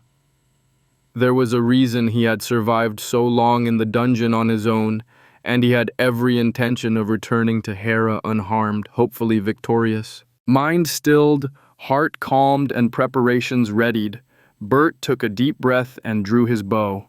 Taking careful aim, he drew his bow to the limit and loosed the arrow. The small projectile sliced through the air higher and higher, It rose up but did not drop back down. Bert needed the giant enraged, and few things could do that better than a needle in the eye. This was the riskiest portion of the plan, as all that needed to happen for Bert to fail was for the giant to turn its head or even just blink. If either thing happened, the arrow would accomplish practically nothing aside from alerting the giant to Bert's presence. He held his breath for the few moments that the arrow was in flight. When it was nearly to the creature's head, the giant turned to look. Bert's heart clenched. This was it. Fortunately, the giant's head turned so far that Bert's arrow struck the eye that he had not been aiming for. While technically a failure, it was a success in the fact that Bert could still carry out the rest of his plan. As the giant roared with pain and rage, Bert stepped into its sight and fired more arrows, ensuring that the beast saw both the arrows and Bert himself. The moment the creature caught sight of Bert, its massive hand rose up to block the arrows from striking the giant's face. With its left hand occupied, Bert almost missed when the giant's right hand reached out and grabbed an icicle from the floor of the cavern. Before Bert could even blink, a spiked projectile larger than his body was hurtling through the air in an attempt to skewer him to the wall. He dashed to the side, driven by reflexes rather than any conscious attempt to dodge. Fortunately, Bert's eyes never left the giant, as the massive creature was right behind its frozen spear, already charging. Mission accomplished. Bert turned and fled to his chosen location. As he shot down the tunnels of clear ice, the man was forced to dodge the occasionally thrown icicle while avoiding his own random traps. The giant was not particularly fast on its feet, but its size meant that it could easily move far faster than a human. Bert had left a few ropes taut across the tunnels to serve as trip wires or choke wires, but despite his preparations, the giant barreled straight through every trap without even slowing. Their battlefield soon entered Bert's sight, and he accelerated. He had been keeping his pace slow enough that he would not lose the giant, but that no longer mattered. Its quarry vanishing caused the one-eyed giant to let out another roar, and the dungeon seemed to tremble under the force of the beast's voice. Without even slowing his pace, the giant slammed a fist sideways against the cave wall, shattering the ice and opening a hole to the adjoining passage. Blasting into a smaller chamber, the giant looked around for its prey. There were 4 exits from the chamber that barely cleared the giant's head. As the shaggy head turned, its one functioning eye barely caught a flicker of movement as something whizzed by. A long knife opened the giant's jugular on its blinded side as Bert flew across the cavern. Blood so dark it might as well have been black leaked out, and a hand snapped up to cover the wound. The head turned to look at Bert, only for him to flicker by again. With the spikes clamped to his shoes giving him traction, Bert shot across the chamber of ice faster and faster. Each time he passed by the giant, another cut opened up on the creature's body. Bert's blades were long for knives, but not quite large enough to be considered swords. Because of this, none of the wounds he left were very deep, and it looked like he would need to bleed the giant dry in order to kill it. Up and down the man moved, always trying to aim for an unprotected location of the giant's body. The leather loincloth was avoided, as the hide was likely even tougher than the giant's own skin. Not to mention, Bert really did not want to see what lay beneath the barely functioning scrap of clothing. Shooting over the ground, Bert's knife flickered out to cut the tendon behind the giant's ankle. Suddenly, Bert found himself flying in a very different direction than he had expected. His arm and shoulder ached, as it had very nearly been torn from its socket. He tumbled over the ice, flailing and scrambling to avoid the giant's foot as it stomped down to crush the little pest on the ground. Still a bit confused by the sudden turn of events, Bert barely managed to gain his feet and start racing around the chamber again as he examined the giant and tried to understand what had just happened. As Bert studied his target, he realized that the giant was no longer bleeding from any of the wounds the knives had opened. On top of that, it became clear that the giant's tendons were stronger than steel. The knife had cut through the skin on the creature's ankle, only to be stopped by the underlying tendon.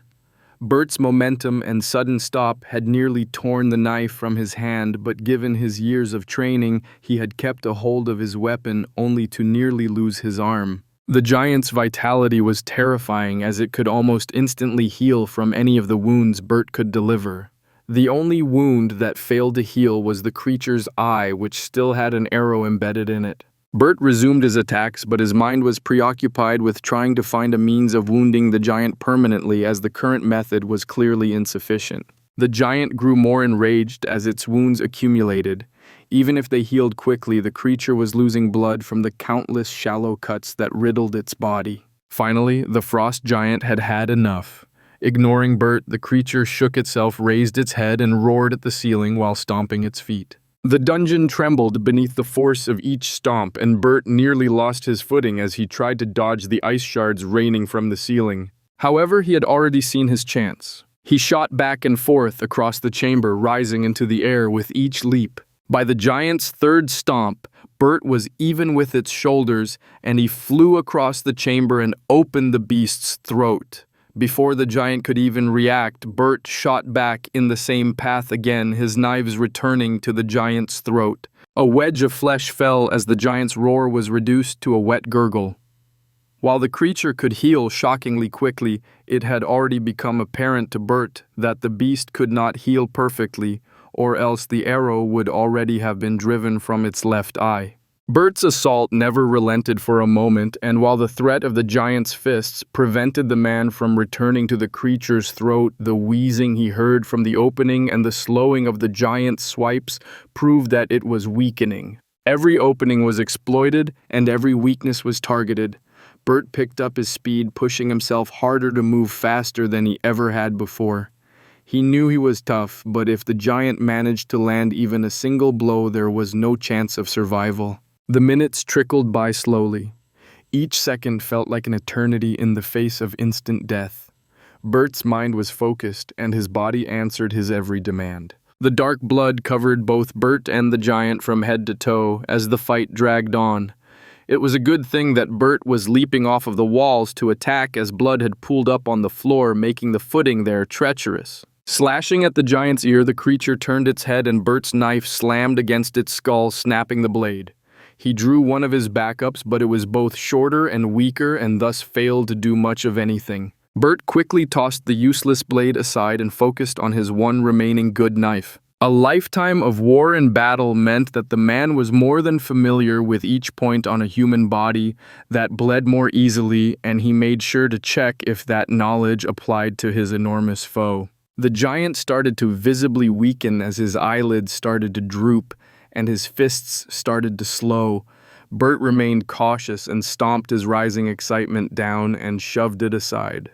Giving in to the exhilaration of victory before a fight was truly over was a good way to end up dead. Finally, the creature stumbled, and its shoulder slammed into a wall of the chamber. Bert was on it in an instant, his lone knife piercing the giant's back, seeking his kidney. The muscles proved too thick, but the lack of a reaction proved to Bert that the giant was nearly finished. Again and again, the knife shot out, slashing and stabbing as the giant slumped and slid down the wall to collapse onto the floor. There was nothing to indicate that the giant was dead.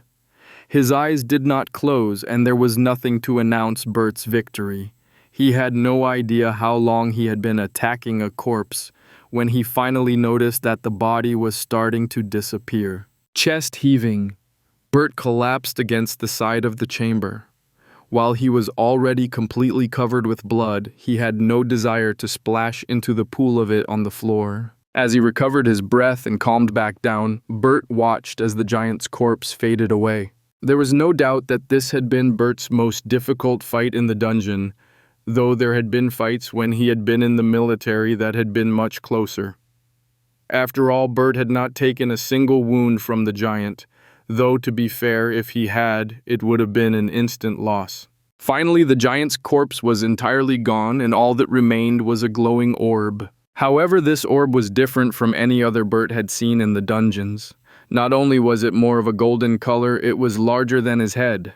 Slowly and hesitantly, Bert stood up and made his way towards his prize, uncertain of what he had gained. He stretched out a hand, but instead of the light instantly streaming into his body, the orb remained in place and something suddenly appeared in Bert's vision. Race change available. Select your preferred race. Chapter 47, Switching Sides. Finally, the core had found an alternative to using Anba's followers to test out the human's hidden potential. While the god's followers who had entered the dungeons had indeed granted the core some level of success, it had simply not been enough.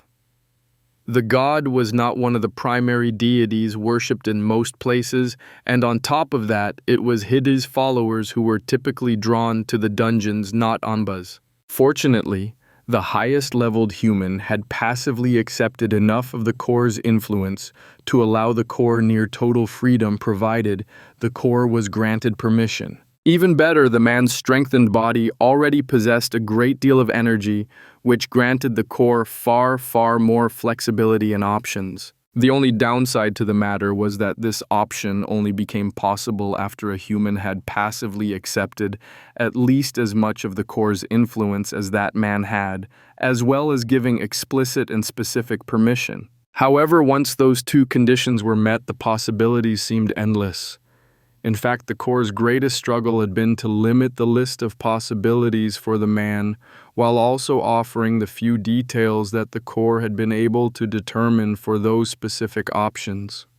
Only a few things such as increased strength, vitality, agility, or mana affinities had been clear, while everything else, including physical appearance, could only be discovered after the changes were enacted. The core simply lacked a sufficient sample size to be certain of how various changes would manifest. As the years had passed, the core had become increasingly intrigued by Bert's progress, not only in the dungeon, but also in how he had accepted the core's influence and how the core had been able to enact changes to the man's body.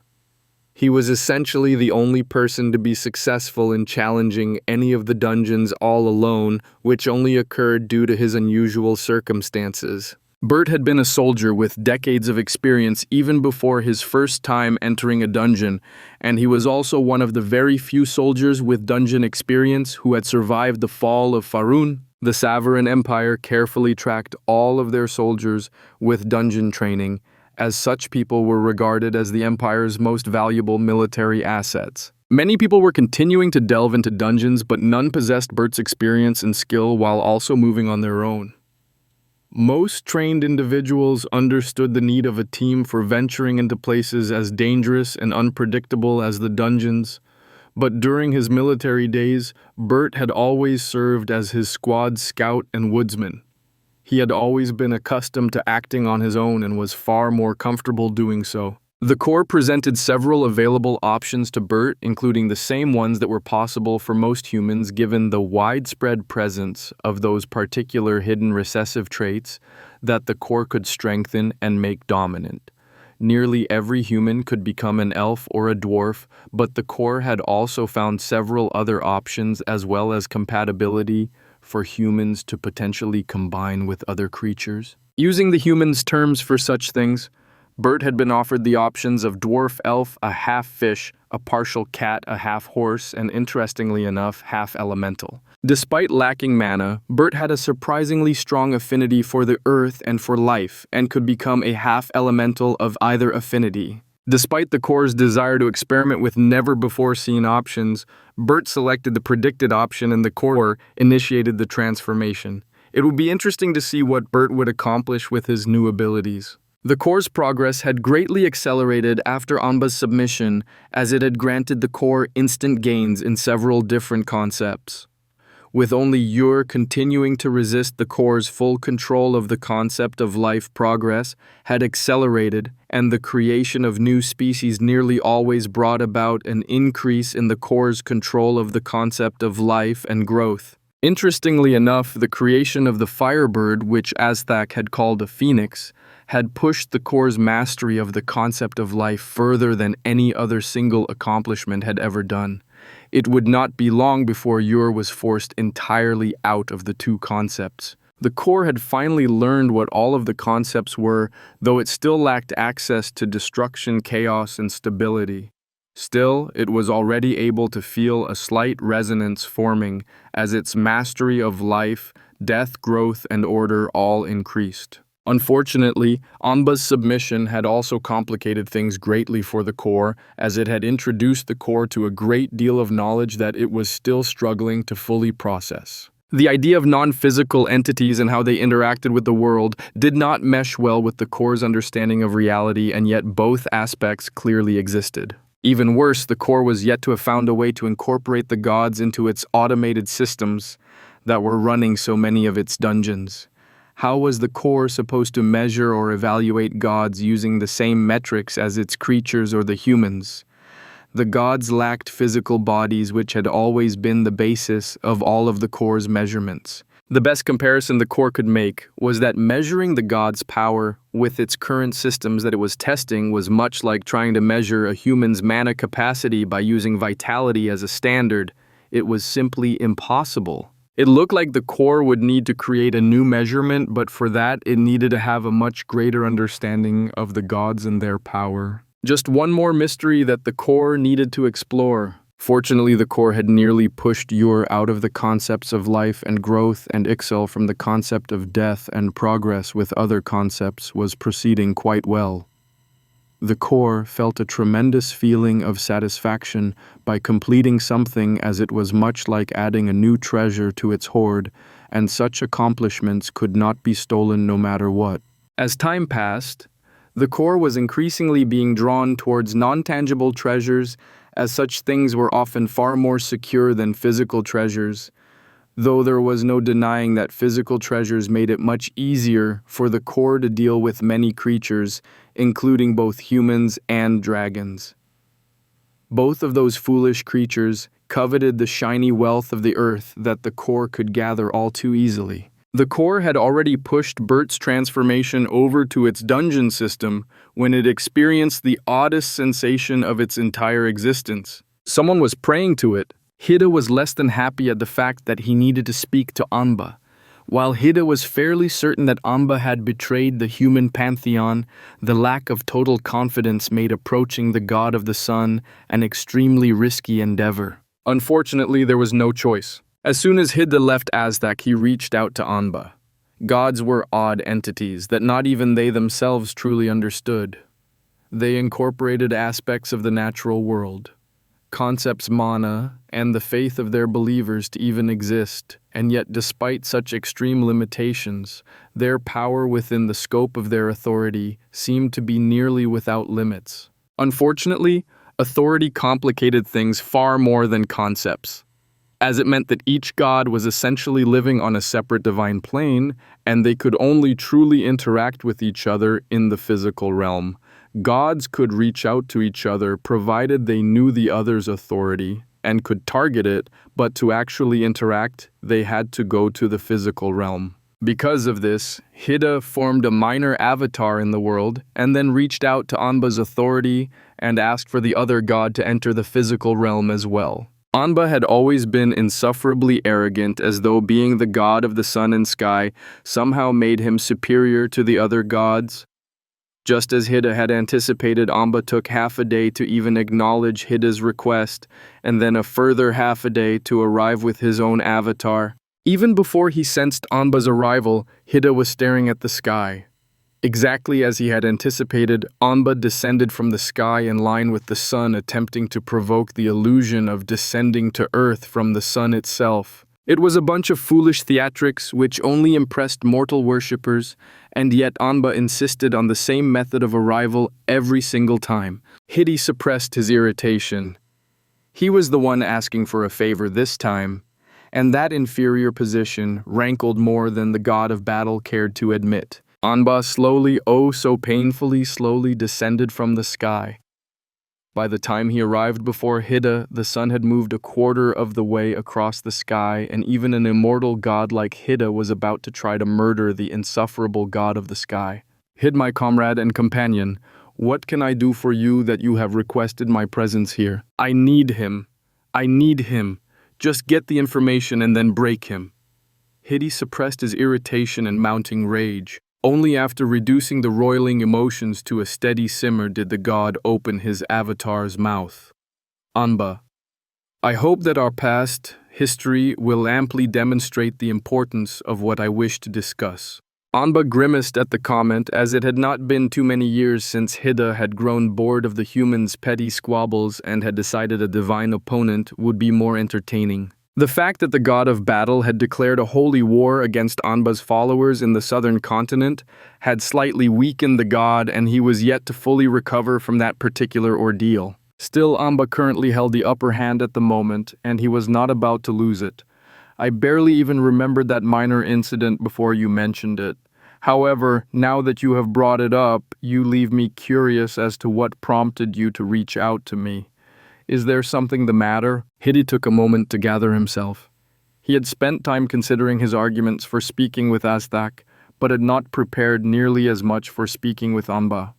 It was not ideal, but at the same time, Amba was not the same caliber of an opponent as Aztec. It has become clear to me that there has been a shift in the balance of the world, and because of that, I wish to ensure that I am with the final victor. Unfortunately for Hidden, Amba's reaction was pure confusion. The god was better at verbal sparring than Hidden had known. After all, there was no way the god of the sun could be that clueless, right? A shift in the balance of the world. What is this you speak of? Have you been a part of some conflict that I've been unaware of? Hidden stared at Amba, uncertain of what to make of this response.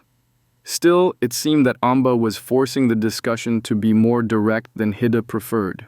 In that case, I will cut to the heart of the matter. I wish to submit to the same authority that you have and join your liege. Amba's confusion appeared to only grow stronger, though Hidden could not understand the purpose of the act.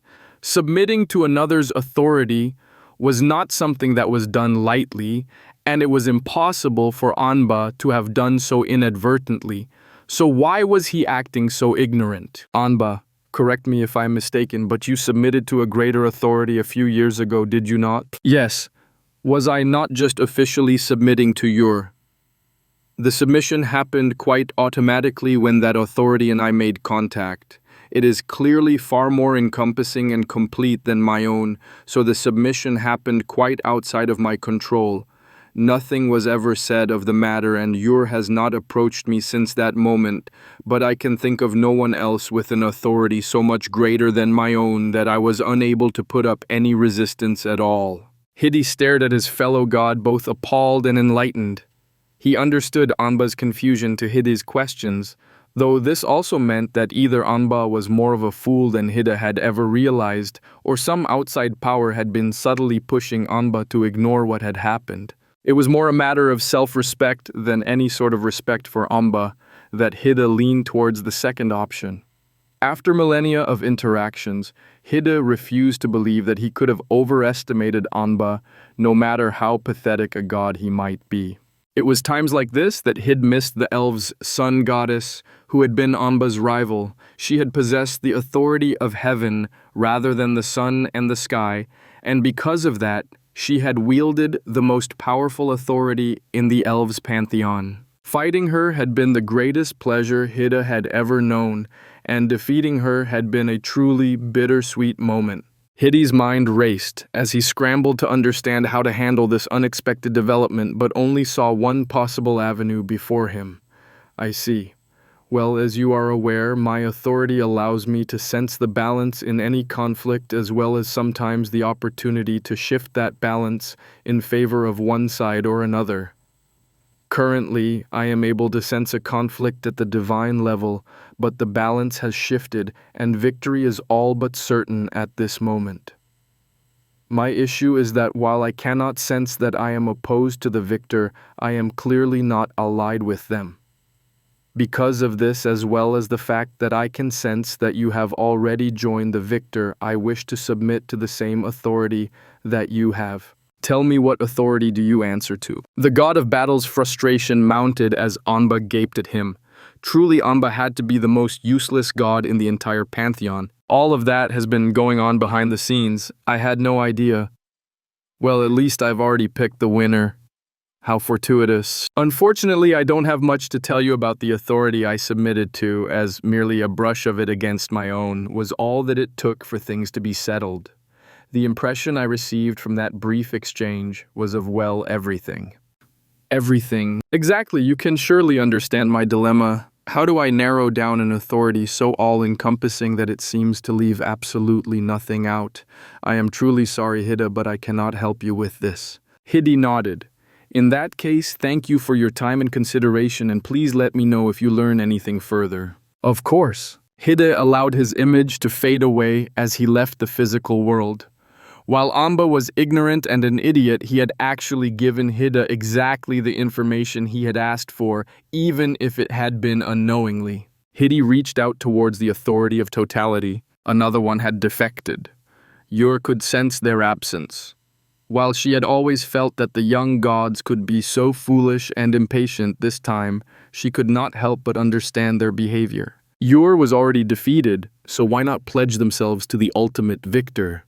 Yor had always been the most powerful divinity on the planet, but she had never held total control to the point that she could truly rule over any of the other gods. Besides, her authority simply did not allow for such things. As she had assumed, Yor's last years were proving to be quite interesting to observe. Chapter 48. Power and Influence. Hide had returned to his own domain and was reaching out with his authority, trying to make contact with the entity Amba had submitted to. The god was essentially flailing about with his authority, trying to find something that he knew was there, but could not see. If he knew precisely what authority he was searching for, it would not be difficult, but trying to find an all-encompassing authority was rather vague, and Hide could only go fishing. He knew that this could take a very... There it was. The moment that Hide made contact with the authority, he understood why it had been so easy to find. Touching it consciously and examining it was enough for the god to understand that he had found the authority of totality. This truly did encompass everything in existence under a domineering will. However, there was a surprising lack of any hint of control or suppression from this authority, which confused Hide. This was an authority that sought to stand above all and be submitted to, but that was essentially the end of everything. There was no further desire that Hide could sense at all. What happened after that was both very similar to what Amba had experienced and very different. Amba had unknowingly made contact with the core's authority and had subconsciously submitted, unable to even unconsciously take the stance that his own authority was anything other than lesser to what had reached out to him. As for Hide, while that same sense of inferiority occurred, he was consciously reaching out to the higher authority and was thus fully aware of his own inferiority. He simply could not find any reasonable excuse to argue that he should be independent above or even equal to the authority he had touched. He was the god of battle. This being was destined to become the owner of all of reality. There was simply no comparison to be made. As simple as that, another god submitted to the core, ceding more concepts to its control. At this moment, the only concept that the core had not touched upon was the concept of stability, and yet that also changed. 7 concepts had been touched, and both growth and life had been nearly mastered. Stability required completion, and with stability being the only concept, the core had not yet touched. Its very nature demanded that the core have access to it as well, in order for stability to exist among the concepts. There was a pulse of power as the core accomplished something unprecedented for the planet and touched upon every concept there was. Yor was completely pushed out of the concepts of life and growth, solely retaining her tenuous grip over her minuscule grasp of the concept of death. Urdan had long shared the concept of order with Hide and Amba, but was similarly rejected by the concept at this moment. Both Hide and Amba could feel their access to the concepts. They could touch, strengthened to what had previously been an impossible level, as the core had suddenly seized full control of the concepts of order, life, and growth with the pulse of power. 3 of the 8 concepts were fully under the core's control, and it could feel that it had become far easier to gain traction in the remaining 5 concepts. All it needed was time, and every concept would belong to it alone as was proper. For the first time, a certain thought occurred to the core. After it had spread across the entire planet, how could it grow further? Gabriel had become a traitor in order to see the entire Savaran Empire. He had been a child when the empire had annexed its latest province, but the unrest in that place had been known to all. For that reason, he had avoided the place despite his ever-growing desire to see it for himself, given the rumors that spread from Uttara. There was nothing he loved more than seeing new sights, meeting new people, hearing new languages, and most important of all, trying new food. That last one was the reason for Gabriel's progressively expanding waistline despite being on the road 7 days out of 10. However, Gabriel was also cautious, as he had learned the hard way that traveling as extensively as he did carried a great deal of risk, especially when one was not sufficiently prepared.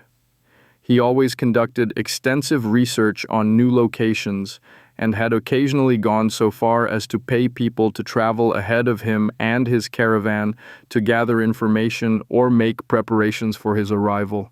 For that reason, Gabriel spent years increasing his influence and growing his network of contacts in Uttara from afar. The latest province no longer had any of the defeated armies skulking about the countryside, but Gabriel had heard that there were still pockets of unrest or rebellion. Finally, after half a decade of preparations, Gabriel was able to start directing his caravan towards what had been the kingdom of Faerun years ago. His caravan was filled with luxuries from provinces far from Uttara, as well as a number of goods that he believed would be appreciated by the people of what was regarded as the most backwards and uncultured of the entire empire. He had started at the citadel of Uttara. The capital of the province had been completely rebuilt in the years following the former nation's defeat, and rebuilding had pushed the empire to send many people from other provinces. The fact that the city was a bit of a melting pot meant that it was an easy place for a foreigner like Gabriel to get started. The city was mostly filled with immigrants from other parts of the Savaran Empire, as only a small number of the indigenous conquered people had stayed behind. There was little to deal with in terms of any sort of language barrier, though Gabriel would still be able to pick up a bit of the basics. Additionally, he could gather more and more accurate information after arriving and could begin establishing a stronger network of connections as he built up his regional enterprise. That was how Gabriel funded his travels. While he led his own caravan, which he traveled with, he established trade routes to all of the places he visited, and members of his trade organization then followed in his wake, using the networks and contracts that Gabriel fostered while traveling. It was a good life in his opinion, though the logistics behind his trade organization did tend to be overwhelming at times. After spending a couple of months in Uttara, Gabriel was finally ready to start moving again, and he had first directed his caravan to the east, to the region that the locals referred to as the frontier. An entire region that was being settled and explored fascinated Gabriel, and his wife had literally needed to drag him back to a meeting to finish after he had first heard of the place. The following weeks that he had been forced to wait had been completely unbearable, and his grouching had seen him chased from his wife's chambers for 2 solid weeks. Once the caravan was less than a week away from the frontier villages, Gabriel grew too impatient to sit on the lead wagon and instead started walking alongside it, constantly checking the new and previously unknown plants and interrogating their guide on everything he saw. When they rolled into the first village, Gabriel practically ran forward to speak to the people. This was always where he excelled beyond any other. His wife might be more organized and shrewd, but no one was able to get strangers to open up like Gabriel. By the time he left the village, he would be on a first-name basis with half of the population. The villagers were slender, though not underfed, and there seemed to be no fear as they stepped out to greet the unknown caravan that had appeared. In no time at all, Gabriel was sharing a local hard cider with one of the village elders and negotiating a deal to have some of his merchants visit the village every spring before planting and every autumn after harvest. The food was delicious, if a bit leafy for Gabriel's tastes, while the cider and mead were delicious. He might have overindulged a bit the first night. And the second, on the 4th day the caravan rolled out. They were scheduled to visit 5 more villages before returning to Uttara and moving on to another region of the province. In fact, given the unusual trade agreement that existed between the Empire and Tamar, Gabriel was even starting to consider visiting that place as well after finishing in Uttara. On and on, the caravan continued through the forests and swamps of the east, the arid lands of the south, and the mountains of the west. Starting in the south, Gabriel started to feel something nagging at him regarding the province, but it was not until he reached the western mountains that he finally realized what it was. The people were too different.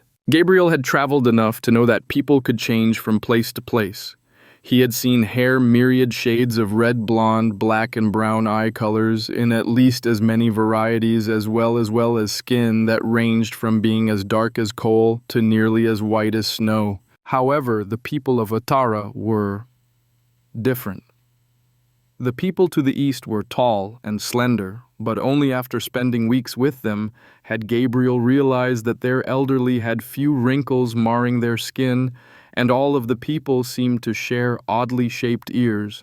To the south, the people had wide noses, jutting jaws, and abnormally large pointed teeth. In neither of these places had Gabriel really taken note of the unique traits, but as soon as he got to the furthest village to the west and in the heart of the mountains, everything had snapped into place. The people of this province were too diverse and different from each other considering the distances between them. In the mountains, he found short people with large hands and facial hair growing on the faces of the men, women, and even some of the children. In fact, they barely looked human. Looking at the province as a whole, Gabriel could not help but wonder if the people had been segregated and isolated from each other, but after he returned to the capital and started checking into a bit of the local history, there was nothing he could find that could explain the differences he was seeing. Even stranger was the fact that when Gabriel started asking about things, no one seemed to understand what he was talking about. The only unique trait that he learned about that was regional was that the northern villages were quite independent and rather isolated, and had therefore developed a strong accent and an odd view of outsiders. Nowhere could any mention of unique physical traits be found. What was going on? By this time, Gabriel had spent about 6 months traveling about the province, and it was time for some of his traders to visit the eastern villages for their autumn visit. Gabriel decided to tag along. Maybe he could learn something by returning to that place. Marta, have you noticed anything strange about this province? You mean how all of the people outside of the capital have very different traits from each other, or even from what is considered normal in each of the 3 regions we've visited? Gabriel turned to give his wife a rather pointed look. He had been fretting about this matter on his own for weeks, and for Marta to answer with exactly what he was thinking, she had clearly been enjoying watching him stew in silence. Really, how long? Her innocent expression disappeared and the crow's feet deepened by her eyes as Gabriel heard the most wonderful sound in the world, even if she was laughing at his expense. Again, it's just so adorable to see you all contemplative and serious. I couldn't ruin that. How long? Sigh, see? You lose all your fun when you find out I know something. Well, I think it was the 3rd village we visited. Seeing pointy ears in 3 villages can't be a family trait that spread. The 3rd village.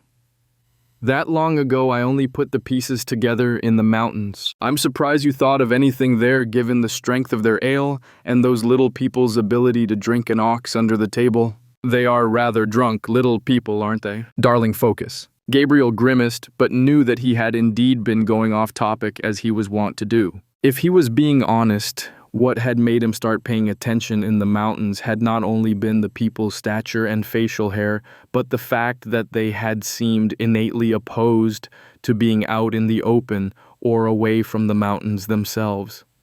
Their houses had hugged close to the cliff sides, and most of them had rooms carved into the mountains themselves. A few people had dug a series of chambers into the mountains as their complete home without allowing for any outside structure whatsoever. In addition to that, the small folk had shown distaste for being outside. They had always tried to move about with something overhead, whether it was roofs, trees, or the mountains themselves. Gabriel had never before in his life seen an entire society so opposed to sunlight and the open sky. What do you think is happening? This province is too small to have given rise to such distinctly unique tribes of people. Besides, in the mountains, I made a point of asking Darren about his family history. The man's father immigrated to the mountains from the capital. Even so, Darren himself is indistinguishable from the rest of the village with the same physical traits present. You didn't tell me about Darren, dear. That certainly puts my theories to rest, and I really can't say what might be happening now. Marta's brow furrowed cutely, and Gabriel smiled at the woman's contemplative expression. She loved her puzzles and would not rest until she fully unraveled whatever had taken her fancy. It was just a matter of time before she found out what was changing the people of Uttara. Nothing further was said as the caravan rolled into the village and Gabriel unloaded his bulk from the wagon to speak to the villagers. "Derfel, how have you fared these last months? I missed your company so much that I decided to return myself instead of send my men." "Good afternoon, Gabriel. It is good to see you as well, and I'm happy you saw fit to return yourself. Your timing couldn't have been better, as I just had a batch of mead ready to open this morning, and I need someone to give me an opinion on my latest recipe." Gabriel's smile stretched larger than ever at the mention of Derfel's mead, as it had certainly been the highlight of the first visit to the village. Suddenly, Gabriel's smile froze, and it took all of his many years of experience at the negotiating table to keep it from slipping from his face. There was no mistake. Derfel's ears were slightly longer and sharper than the last time that Gabriel had visited the village. These people were changing, and it was happening fast enough to be seen. Just what was happening in this place? Chapter 49, Northward. Uncharacteristically, Gabriel was badly distracted for the remainder of the caravan's time in Uttara's eastern frontier. The realization that someone was altering the people of the province was deeply disturbing, and it preoccupied all of Gabriel's thoughts. Things grew so bad that in the last village Marta needed to take over some of the socializing. Fortunately, Marta shared Gabriel's discomfort for what they had discovered, though she prevented her concerns from disrupting her work. They discussed the matter at length on the way back to Uttara and quickly agreed that they also needed to visit the north of the province to see just how far the effects had spread. Unfortunately, one of their largest arguments in years came of a disagreement as to when to make the journey north. They had heard stories of how cold and intense the northern winters could be. Neither denied that they were dangerous, but while Gabriel felt certain that they could amply prepare for the journey and set out before the first snows fell, Marta wanted to wait for spring to arrive in order to avoid any risk at all of encountering the north's ice and snow. In the end, they decided to compromise, and when they arrived in Uttara, Gabriel worked with his contacts to gather a reliable guide, supplies, and equipment to head north as quickly as possible so that they could beat the snow. Gabriel had seen snow a few times before while traveling across the Savaran Empire, but while it was unpleasant, it had never carried much of a risk unless one was in the mountains. He had seen what snowfall could do in the mountains and how passes could close and travelers could become trapped or frozen. He would never forget meeting the remains of the one caravan which had been caught by the wolves after a snowfall. It took less than a week for Gabriel's contacts to find a northern guide as well as winter clothes and boots for the caravan's people and guards, and even coats for the horses which Gabriel just loved. It was far too adorable to see the animals in their cozy clothes, and he felt there could be a market for selling clothes for horses and other animals. He would have to explore that possibility further in the future. Just 9 days after returning to Uttara, Gabriel and Marta were being led north by their guide, a quiet, unassuming man who reminded Gabriel of nothing more than a deer. Justin was not skittish, but he had large dark eyes and would stare intently for very long periods of time. He moved cautiously and silently and even seemed to graze when he ate his meals. It was clear that Justin was familiar with the route north and he guided them well. Every night saw them at a comfortable campsite that was clearly well used, and several times they shared the popular locations with other travelers. However, everyone they met on the road was traveling south, having finished their dealings in the north. They were all eager to get south before winter trapped them in the frozen north. Gabriel spoke with everyone they met on the trail, learning as much as he could of the northern people. What was most interesting to him was that the northern villages were not inhospitable. In fact, they were quite the opposite. All of the travelers recounted their warm receptions, though they also cautioned Gabriel that the northerners were suspicious of outsiders. There was a simple reason why the empire had never been able to collect any taxes or even conduct a census of the north. All of the Empire's men who had been sent north had simply vanished without a trace. In fact, Gabriel had recently learned through some of his contacts in the government that the Savaran Empire had quietly sent more than one military expedition to suppress the northern villages and force their submission, but all of those soldiers had also disappeared. For the Savaran Empire's military and government, the northern reaches of the Uttara province had come to be regarded as a forbidden realm that no one would willingly enter. Oddly enough, while the government's men invariably disappeared, traders were almost always welcomed by the villages, though as the travelers, and Justin had all warned Gabriel the northerners were all highly suspicious of strangers. The night before they arrived at the first village, Justin spent the evening reviewing the customs of the northern villages, hoping to ensure that the visit and subsequent trades all proceeded smoothly. You must understand that they will not purchase any food or drink from you, and they will only accept sharing your meal if you openly take the first bite. By the same token, when they offer you a meal, they will always show you that it is safe by taking the first bite and sipping their drink first. The Empire has employed many tactics against them, and they are wary of all strangers. A good indication of them trusting you is if you are allowed to interact with any of the children, as they are all closely protected. Don't be surprised if you don't even see any children in the first village. If you are allowed to proceed, you may eventually see them in other villages. Gabriel was curious about one thing that he had forgotten to ask about earlier. With how suspicious you're saying they all are, will we be forced to camp outside of the village? I was looking forward to sleeping in a warm bed. Justin shook his head. They encourage traders to visit, and so almost every village has a guest house a short distance away from the rest of the village. You and Marta will be able to use that, though your guards and the wagon drivers will all need to sleep with the wagons. They'll be allowed large fires and provided with plenty of blankets and hides, though we should have brought enough of our own. Gabriel nodded, but Marta's eyes flickered as she caught something that had been left out. And where will you be spending the nights, Justin? The man twitched slightly, and his large floppy hat shifted just enough to expose a bit of his tawny hair that he insisted on keeping hidden. Well, while it's not my village, one of my cousins married a woman there, so I'll be staying the nights with them. I have friends or acquaintances in most of the northern villages, so you won't need to worry about my accommodations throughout the journey if you're allowed to continue. Marta's eyes narrowed, and Gabriel could tell that something was bothering her, though he was not entirely sure what it might be. After all, they had chosen Justin as their guide because he was from the north. They had wanted a native guide and had succeeded in getting one, so why was Marta bothered? After confirming that there was enough wood for the fires to last the night, Gabriel made one final check with his second before turning back to his own wagon to join Marta. Given that Gabriel and Marta traveled extensively and had done so for many years, their personal wagon was always packed with their most valuable supplies, as well as a relatively comfortable bed, so that they never needed to sleep on the ground while traveling. As Gabriel started getting into his blankets, he gave Marta a questioning look, which she very pointedly ignored. Cough, cough. So, are you really gonna leave me in the dark?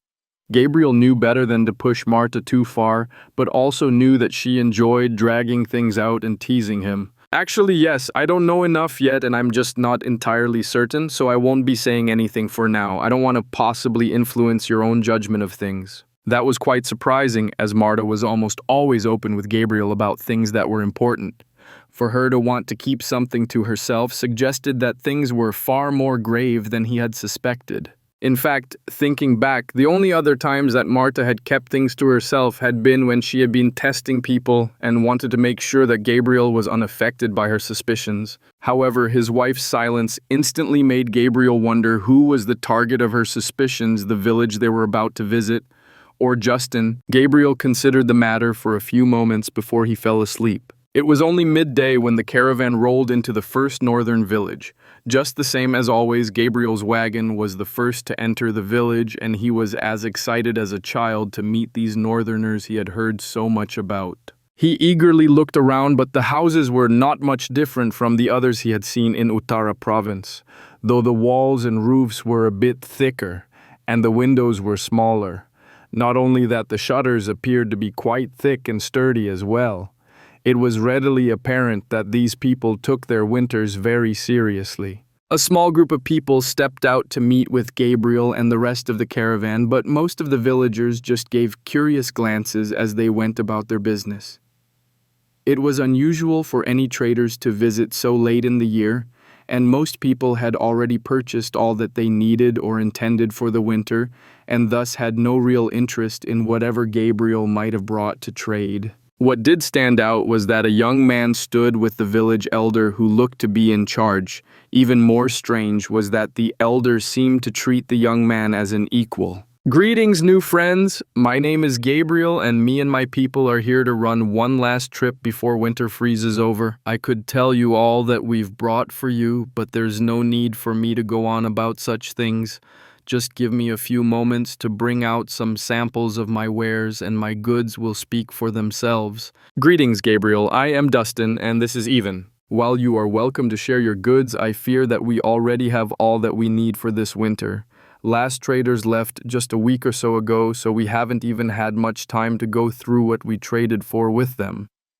The old man was the one to speak to Gabriel, while the younger man, Ivan, made a point of openly examining Gabriel, Marta, and the rest of the caravan. "Naturally, I understand that, and I even took that into account when preparing goods for you. Just let me prepare my wares, and I can promise that you won't be disappointed." Gabriel immediately turned to get the samples out. While they had left the capital in a hurry, he was experienced enough of a trader to know what to take to people who were looking at months of isolation. People always focused on the necessities, such as food, shelter, and clothing, but tended to ignore those things which could make the time more pleasant. Gabriel had gathered instruments, puzzles, toys, and other such things. There were flutes and lutes, board games, and dice, and even intricate blacksmith's puzzles. Most of the goods were small and light, and Gabriel had prepared a chest with samples of each type of good that he had brought. Sure enough, the unusual sample display drew a good bit of attention, and within minutes, Gabriel had a small crowd gathered in front of him. The typical haggling commenced, and it was late afternoon before Gabriel was able to speak to either Evan or Dustin, though the merchant had seen past his customers to where Justin had been speaking to Evan, and the two men had embraced tightly. It was clear who Justin's cousin was, though the two men looked to be far more than a decade apart in age. Maybe they were second cousins. Just as Gabriel had been warned, there was a noticeable absence of children near the people of the caravan, though he had seen bright eyes peeking at his toys and puzzles from doorways, windows, and hidden corners, where the little ones believed themselves to be safely hidden. Unexpectedly, Gabriel and Marta were invited to share dinner with Evan, his wife, and Justin in one of the houses. The young couple had no children yet, which Gabriel suspected might have been a significant factor in them playing as his hosts for the evening. "Tell me, Gabriel, where do you come from?" "All of the traders who visit us here in the north are from Faroon, and many of them even inherited their roots from their fathers." "What brings you so far from the rest of civilization?" Ivan made no secret of wanting to learn more about the merchant, despite the fact that Gabriel knew that Justin had already shared everything he knew about Gabriel and Marta. "I come from far to the south and east from the heart of the Sovereign Empire. I've spent my years traveling about and setting up trade routes which my partners and comrades use later on. I've always had the urge to travel and explore, so I find it difficult to follow the same route each year. Actually, I've never even tried, and I've been fortunate enough to find a wife who loves the adventure as much as I do, haha." Marta side-eyed him but did not even pause her conversation with Evan's wife, Becca. Even and Justin gave polite smiles, but whereas Justin said nothing, Even continued to press for more information. "Well, I can understand you coming to Faroon if you're wanting to explore and see more, but I can't understand you coming up north, much less this late in the year. From what I hear from my cousin, you put this expedition together pretty quick after you got to the capital. I understand you were barely there a week before you started on your way up here." Gabriel nodded. He had expected something like this to come up from the beginning. He knew that his actions were beyond unusual, and for people as isolated and suspicious as the Northerners, Gabriel's abrupt trip north looked like he had ulterior motives. Even worse, they were right. Gabriel and Marta had agreed to make this journey north in order to confirm their suspicions that someone was changing the people of Uttara, and after visiting the other 3 regions, only the north remained. Still, they had tried to come up with a reasonable excuse. Well, we were held up by a second trip east to the frontier, but we always intended to visit all 4 regions of the province this year, and we weren't about to let a little delay hold us back from accomplishing that. Setting goals is important, and so is meeting them. While we might not finish seeing the north this year, we can at least say that we met our goal of seeing the entire province this year. There was clear suspicion in Evan's eyes, but he did not immediately dismiss Gabriel's story. I'll be honest with you should head back from here. Snow should be arriving within the month, and you'll need least a week or 2 to get back to Gilone from here. Any snowfalls, you might not make it back at all. To be safe, you should follow the others who just left. While Gabriel appreciated the warning, there was no chance that he would turn back even half a day before it was absolutely necessary. According to Justin, there should be a few more villages within a day or 2 of this place, and even more within a week's journey. I'm thinking we'll go to the furthest possible village north of here, which should be about a week away, and that will give us 3 weeks to return to the capital. We'll be done and gone within the month, so we should be fine. Even shook his head while Justin smiled at him and held out hand. After a moment, Even sighed and went to grab a bottle from a cabinet that he then handed to his cousin. Gabriel just watched, curious about the exchange. Only after Justin had the bottle did he turn and grin at the trader. We had a bet. I told him the threat of the weather turning wouldn't put you off from continuing on while he was sure that he'd be able to convince you better than me. Gabriel smiled back at the man. In that case, I believe you owe me a drink from that bottle whenever you decide to open it. Yvonne laughed at that. He's got you there. He did win that berry wine for you, so you owe him a drink of it. Justin nodded. Tell you what, when I get you back to the capital, we'll share a drink to celebrate a successful journey. What ye telling me? You're not only taking my best wine, you're gonna enjoy it without letting me have even a sip. Even was clearly offended at the implication. Despite the men's open suspicion and pointed questioning, Gabriel found himself enjoying the time with the northerners.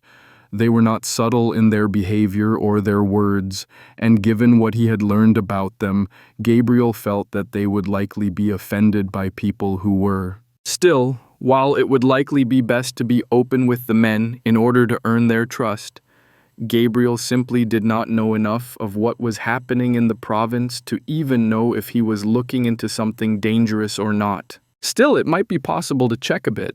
I have to tell you too, this province of yours is the strangest place I've ever visited in the Empire. It's not your culture, but your people. The moment Gabriel made that comment, he saw both men's smiles grow fake as they stiffened slightly. It was readily evident that they knew something about this matter.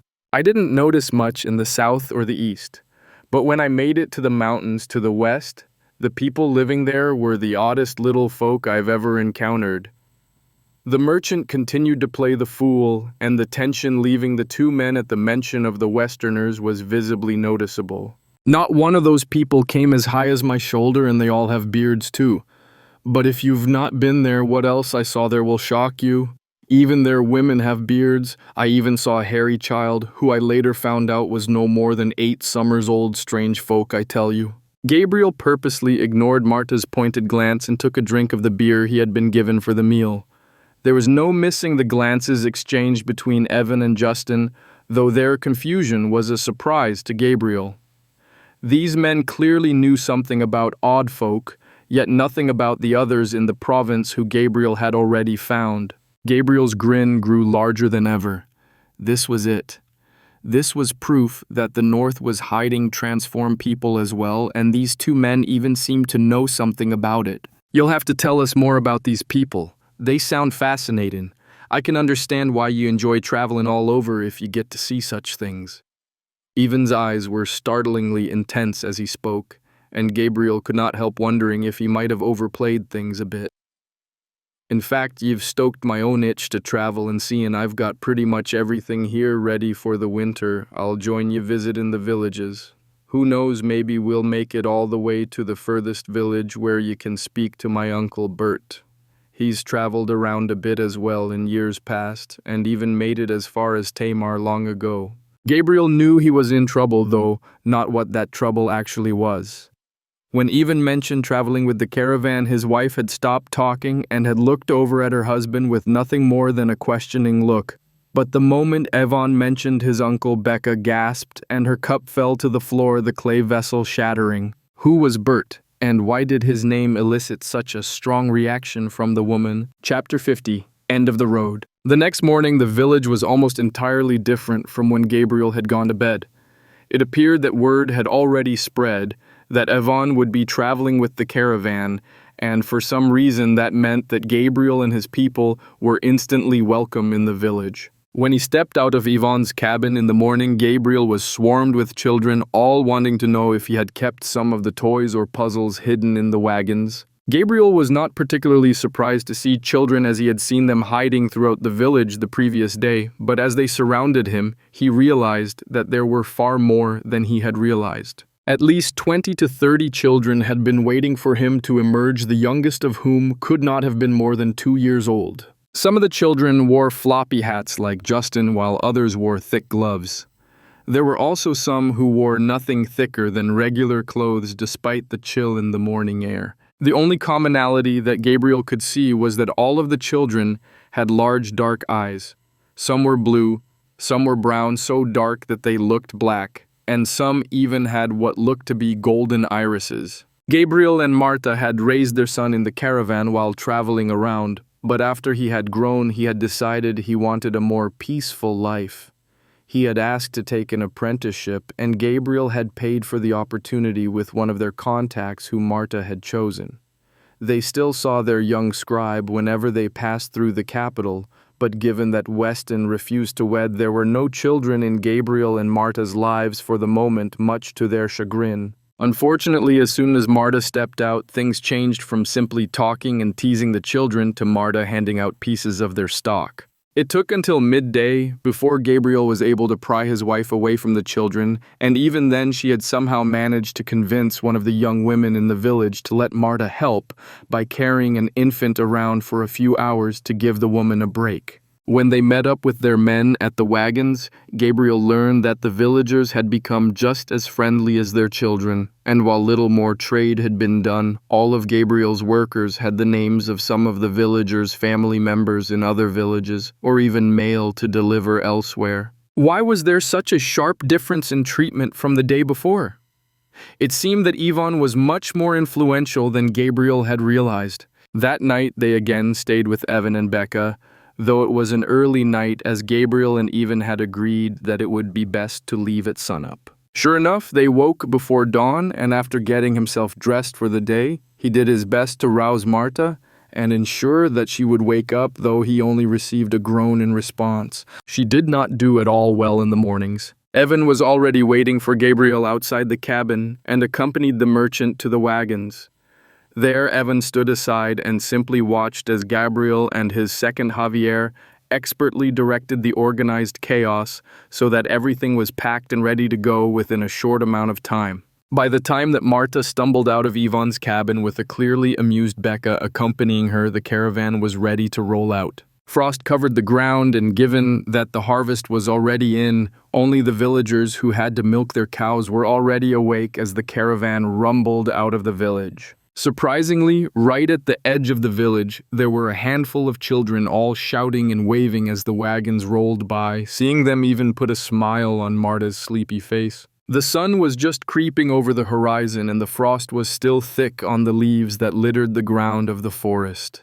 The sharp chill cut at their lungs as they breathed in, and each breath out blasted a cloud of mist in front of their faces. Fortunately, they had prepared for this, though Gabriel noticed a larger number of the men than normal walked alongside the wagons, and 2 of the drivers even led their oxen from in front, moving to warm their bodies. Boots and hooves tracked over the frosted trail, though the cold remained sharp enough that the ground did not turn to mud. Colorful leaves still decorated the majority of the trees, and they also rolled through several copses of evergreens as they continued northwards to their next stop. With even accompanying the caravan, Justin held himself back. Their paid guide felt redundant and unnecessary, given how Evan made himself readily available the few times Gabriel needed a bit of guidance. They stopped for a quick lunch, but even so they approached the next village before the sun was halfway between its peak and the horizon, giving Gabriel several hours to trade with the villagers before nightfall. As the wagons moved closer to the village, made readily visible by the handful of smoke trails rising up from the houses, even moved in front of the lead wagon, quietly ensuring that he would be the first one to be seen by the villagers. Oddly enough, Gabriel did not hear any bells or horns announcing their arrival, though there were several men at the edge of the village.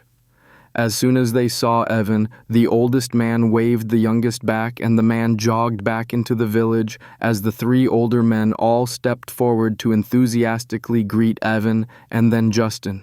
Gabriel noticed that Marta was observing the interactions between the villagers just as carefully as he was.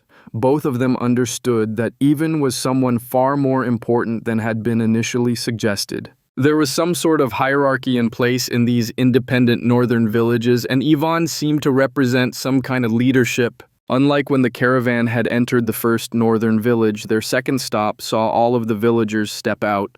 Most were interested in greeting the two northerners in the caravan, though a good number were curious enough to at least examine the caravan's goods. Children and babies were out in force, and the traders did a brisk business with the toys and puzzles Gabriel had brought to sell. As usual, it was not even the parents who were the ones most swayed by the children's pleading eyes, but the grandparents.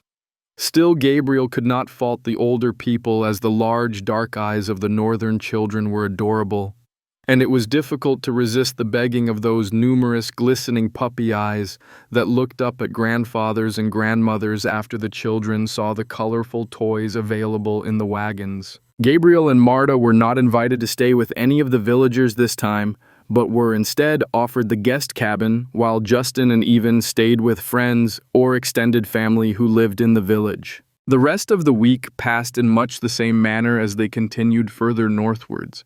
Each morning saw the frost grow heavier, and the leaves grew so thick on the ground that the wheels of the wagons were muffled as they rolled through the forests. Gabriel could not stop himself from staring each time they crested a hill, as the sight of the colorful autumn forest extending endlessly was stunning, and the scent of the leaves on the ground was thick and earthy.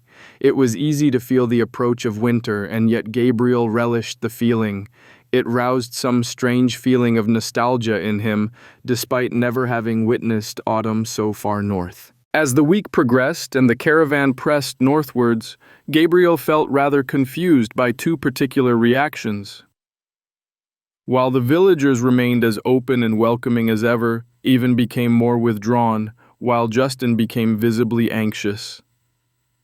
Gabriel could not tell if the older of the two men was nervous or excited, but it was clear that their proximity to the final village was triggering his reaction. It took the caravan 9 days to reach the final village, rather than the week that they had anticipated. Rain had fallen one day, and the resulting mud combined with the leaves that had been stripped from the trees to force the wagons to stop for half a day and then move at half speed for another half a day. The chill in the air did not help to dry the ground after the rain. As they drew closer to the village on the evening of the 9th day, Justin was more anxious than ever, and the man twitched so strongly at each unexpected sound that Gabriel worried the man would injure himself. His floppy hat nearly fell off on several occasions, which for some reason earned him sharp glares from Evan. Gabriel was hoping to get some answers to the increasing number of questions he had about the north in this last village, as it was clear that there was some purpose for them to have this particular village as their final destination. In the same odd manner as ever, there was no bell or horn to announce the caravan's arrival, and yet the locals had received some sort of warning that visitors were arriving. A number of people were out of their houses, though none were at the edge of the village. Children ran around playing in the near twilight as their parents and grandparents chatted in a peaceful manner here and there. As the wagons rolled up, Gabriel saw Evan and Justin approach an ancient woman who appeared to be confined to a chair.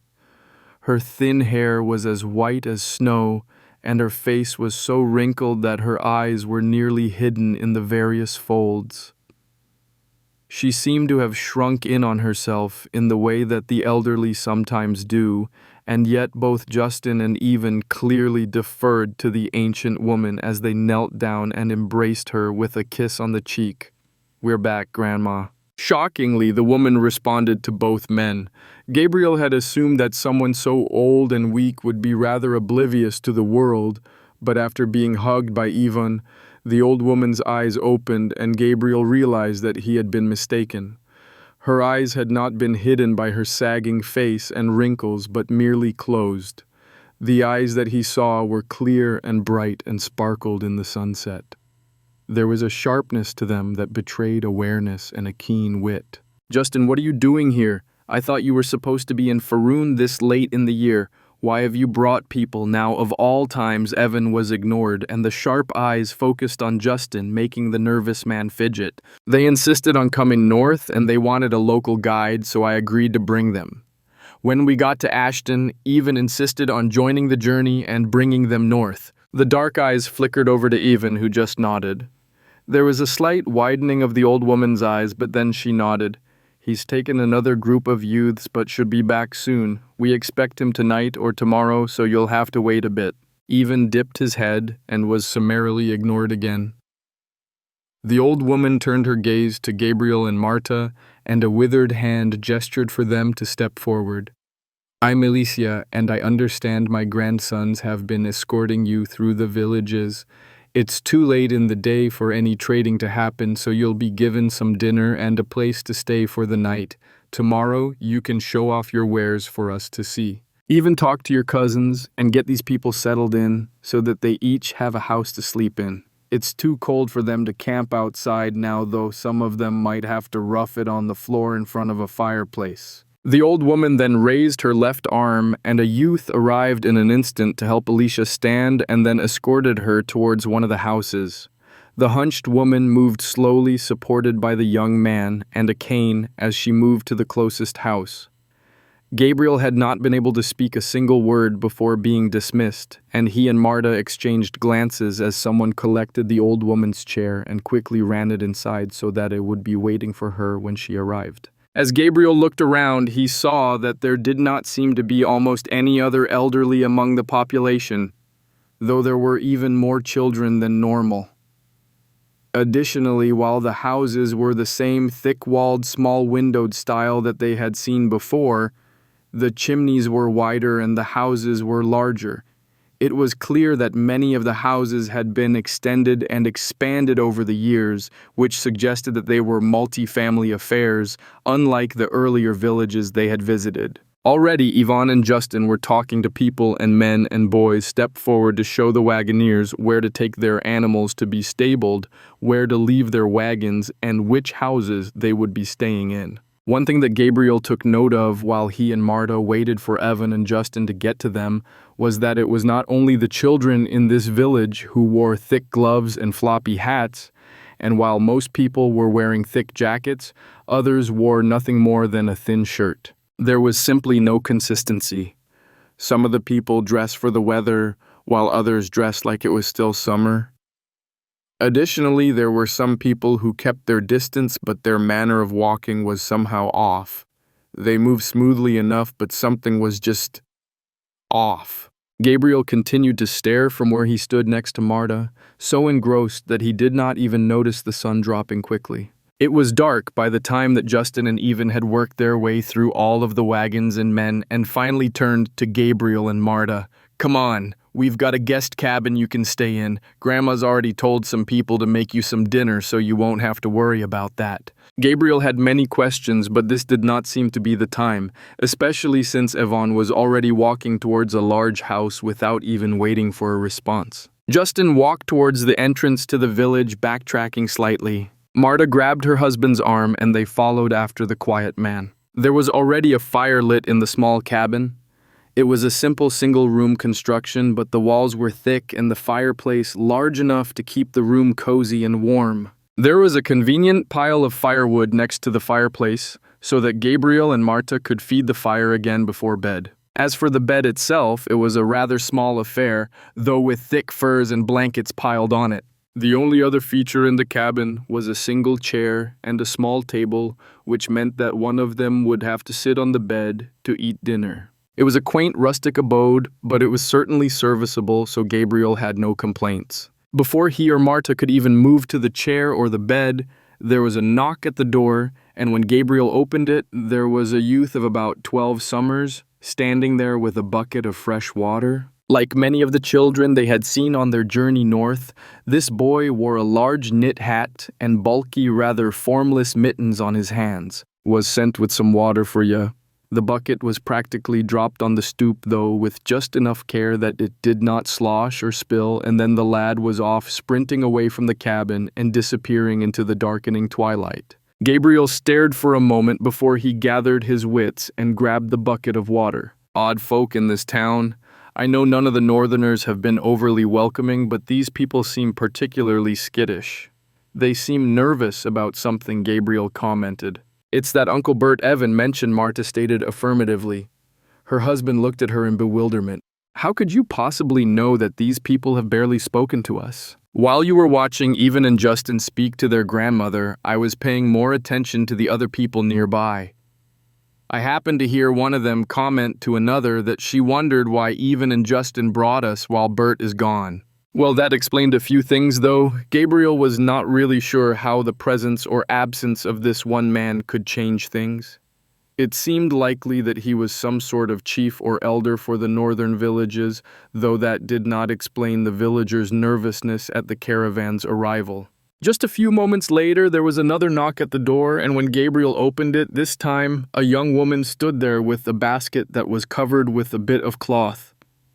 "I brought you some dinner, so hurry up and take it in, for it gets cold." As soon as Gabriel accepted the basket, the woman also turned and left.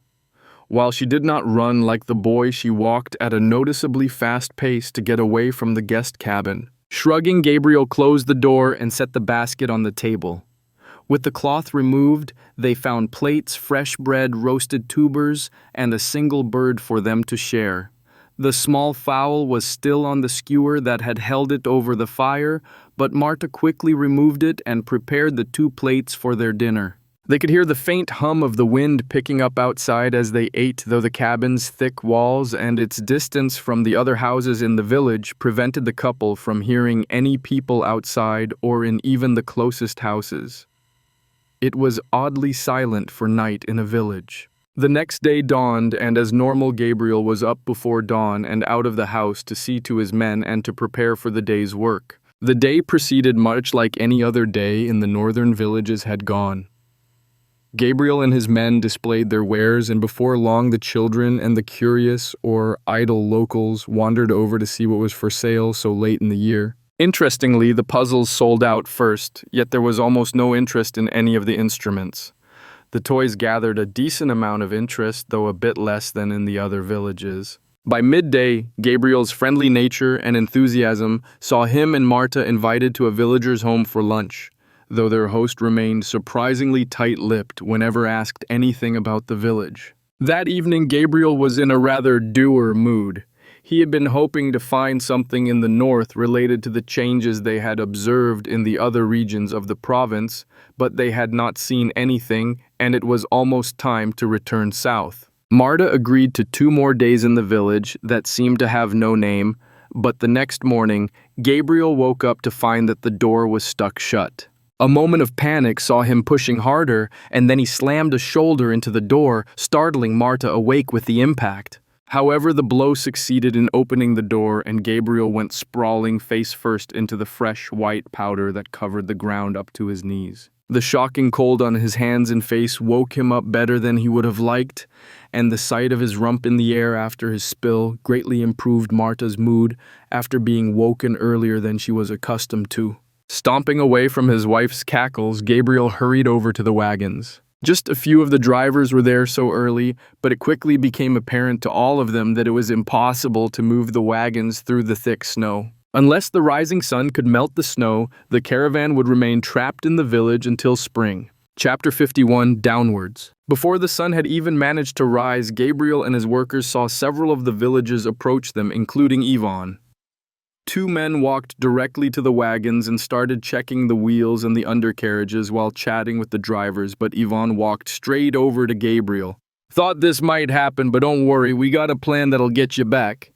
You won't have to stay here for the winter." Even before offering a good morning, Ivan was trying to reassure Gabriel. "I wasn't too concerned just yet. I understand that often the first snow of winter doesn't last too long, and we don't need too many clear days to return," Gabriel replied. Ivan shook his head. "This snow won't be leaving, but don't you worry. We know what we're about. Come have some breakfast, and I'll show you what we'll do afterwards. These folk need a bit of time to do what needs doing." Despite his curiosity, Gabriel followed Evan to a house. It was clear that the young man wanted to surprise the merchant, so Gabriel suppressed his questions for the moment. They entered the largest house in the village, which Gabriel already knew belonged to Ivan's grandmother, Alicia. The door opened to organized chaos. People were scurrying about each to accomplish their own task, even while chatting and shouting to each other. There were women and children preparing dried fruit and porridge in the kitchen, and men coming in and out of the door from their morning chores. Throughout it all, a handful of smaller children were chased about between legs by a toddler in the sort of game that only children understood the rules of, but their antics filled the room with the background noise of soft giggles. Before the trader could get much of a look around, there was a bowl of porridge and dried berries in his hands, as well as some cured meat. Instead of being sent to the table, he was shooed back out the door and into the snow with Ivan. The entire affair had taken just a moment's time. Yet when Gabriel looked ahead of Evan to the wagons, there were several long, curved pieces of wood leaning against the frames, while the villagers and drivers all worked together to unload the wagons and set them up on some cut logs so that the wheels were raised above the ground. Ivan flashed a grin at Gabriel and nodded his head towards the work at the wagons, gesturing for the merchant to look for himself. Gabriel watched the food in his hands all but forgotten as the villagers had the wagon drivers demonstrate how to remove the wheels. A few measurements, a couple of cranks of a hand drill, and two of the polished, curved pieces of wood were beneath the first wagon replacing the wheels. Still confused, Gabriel turned to look at Ivan in a questioning manner. While it was clear that the wagon was supposed to glide over the snow on the new runners, the concept made little sense to the trader. Given how deep and soft the snow was, how could these blades make any difference at all? How was this supposed to be any better than the wheels? This time, it was Evan's turn to look slightly confused. "Have you never seen a sleigh before?" "A sleigh? Is that what you call this? Won't it get stuck in the snow?" Ivan shook his head and leaned down to point at the raised bottom of the curved runner. "We polish 'em with beeswax, which helps them glide atop the snow. You'll see in a bit, but this'll get you back within the week." Dubious, Gabriel decided to hold back from saying anything further, for until after he saw how effective or ineffective the runners proved. The drivers were excited by the alterations, and while some more actively helped with trading out the wheels for runners on the other wagons, two of the men ran off to fetch the horses and quickly hitched them to the modified wagon. To Gabriel's delight, the animals were wearing their coats, which made them look adorable. Just as the horses were hitched and ready to go, Gabriel was startled by an elbow gently poking his side as a hand stole the now cold piece of cured meat from his hand. "Dear, what are you letting them do to our wagons?" Marta asked with an arched brow as she bit into part of Gabriel's forgotten breakfast. He glanced at the bowl in his hand and saw that the porridge was not merely cold, it had started to freeze. It seemed he would be going hungry for breakfast. With a sigh, he answered, "Ivan says that these will help us get back through the snow, and we were just about to see how they work." His explanation was met with nothing more than a nod as Marta munched on the cold meat. By this time, the drivers were sitting on the first wagon, broad grins on their faces as they encouraged the horses forward. With a few puffs of steam from their nostrils, the beasts started trotting forward with surprising ease, the wagon truly gliding over the snow atop the polished runners. The drivers laughed, and the rest of Gabriel's men sped up with their own tasks to try out the rest of the wagons. It only took half of the morning for all of the wagons to receive the same modifications, though it was already lunchtime when the drivers Gabriel and even Marta were done riding around in the wagons. The movement was astonishingly smooth, as there were none of the bumps or jostling that always accompanied a wagon ride. With enough blankets and something to cover their ears and noses from the cold breeze, everyone was delighted by their modified transportation. The afternoon was occupied with negotiations between Gabriel and Marta and Ivan, and a villager named Elbert. The villagers had no interest in the merchant's coin, but did try to haggle for the remainder of Gabriel's goods in exchange for the runners on the wagons and the work done to make the changes. The two men also pushed Gabriel to accept having some of the villagers travel south with the caravan as guards, claiming that the snow could push a lot of wild animals south, though they did admit that such things usually happen towards the end of winter when the beasts started to struggle with starvation. Gabriel was happy to compensate the village for parts and labor they had contributed to his new sleighs, but he did not see any need for the guards. Besides, the people were farmers and hunters, not guards or soldiers. How much help could they provide? Ultimately, Ivan insisted that a few people join the journey south, though he said that they would be traveling with him to his home rather than acting as an escort for the traders. Fortunately, given the weather and the time of year, there was an immediate consensus on leaving the next morning as early as possible. Everyone wanted to avoid a second snowfall. Just as planned, the caravan moved out the next morning. Of everything that Gabriel had taken to the north, he only had a few instruments remaining. Instead, he had loaded up with local goods and was carrying wine, mead, beer, and furs to the south. Even more importantly than all of that, they also carried the wagon wheels for when they arrived south. There had been offers to trade cured meat, but there was little market for such things in the capital, so the offers had been gently refused. Unfortunately, the novelty of riding in a sleigh and gliding over the snow quickly vanished. It was true that the ride was smooth, but the wind was cold and biting, and no matter how they tried to protect themselves from the cold, every member of the caravan felt their hands, feet, ears, and noses being frozen by the harsh northern chill. Furs and blankets helped alleviate a bit of the cold, but there was no way to avoid at least partial exposure to the air, and that was enough for the cold to get in. Even worse was nighttime. It was easy to build roaring fires in the forests, but they could not chase the cold away, and none of the bedrolls were thick enough to keep people warm. Gabriel and Marta were lucky as they shared a bed, but two of the drivers had to have toes or fingers removed due to something called frostbite. The Northerners fought long and hard, insisting on removing the digits despite the adamant protests of the people in the caravan. By the third day of the trip, there was almost no one speaking. Everyone in the caravan was struggling to endure, though the Northerners all seemed surprisingly chipper and comfortable, though luckily most of them were rather quiet individuals. It was either that or they at least had enough awareness of the general mood in the caravan to keep quiet. On the fifth night, disaster struck. They had already passed through 2 villages, and the nights indoors had been a well-needed respite.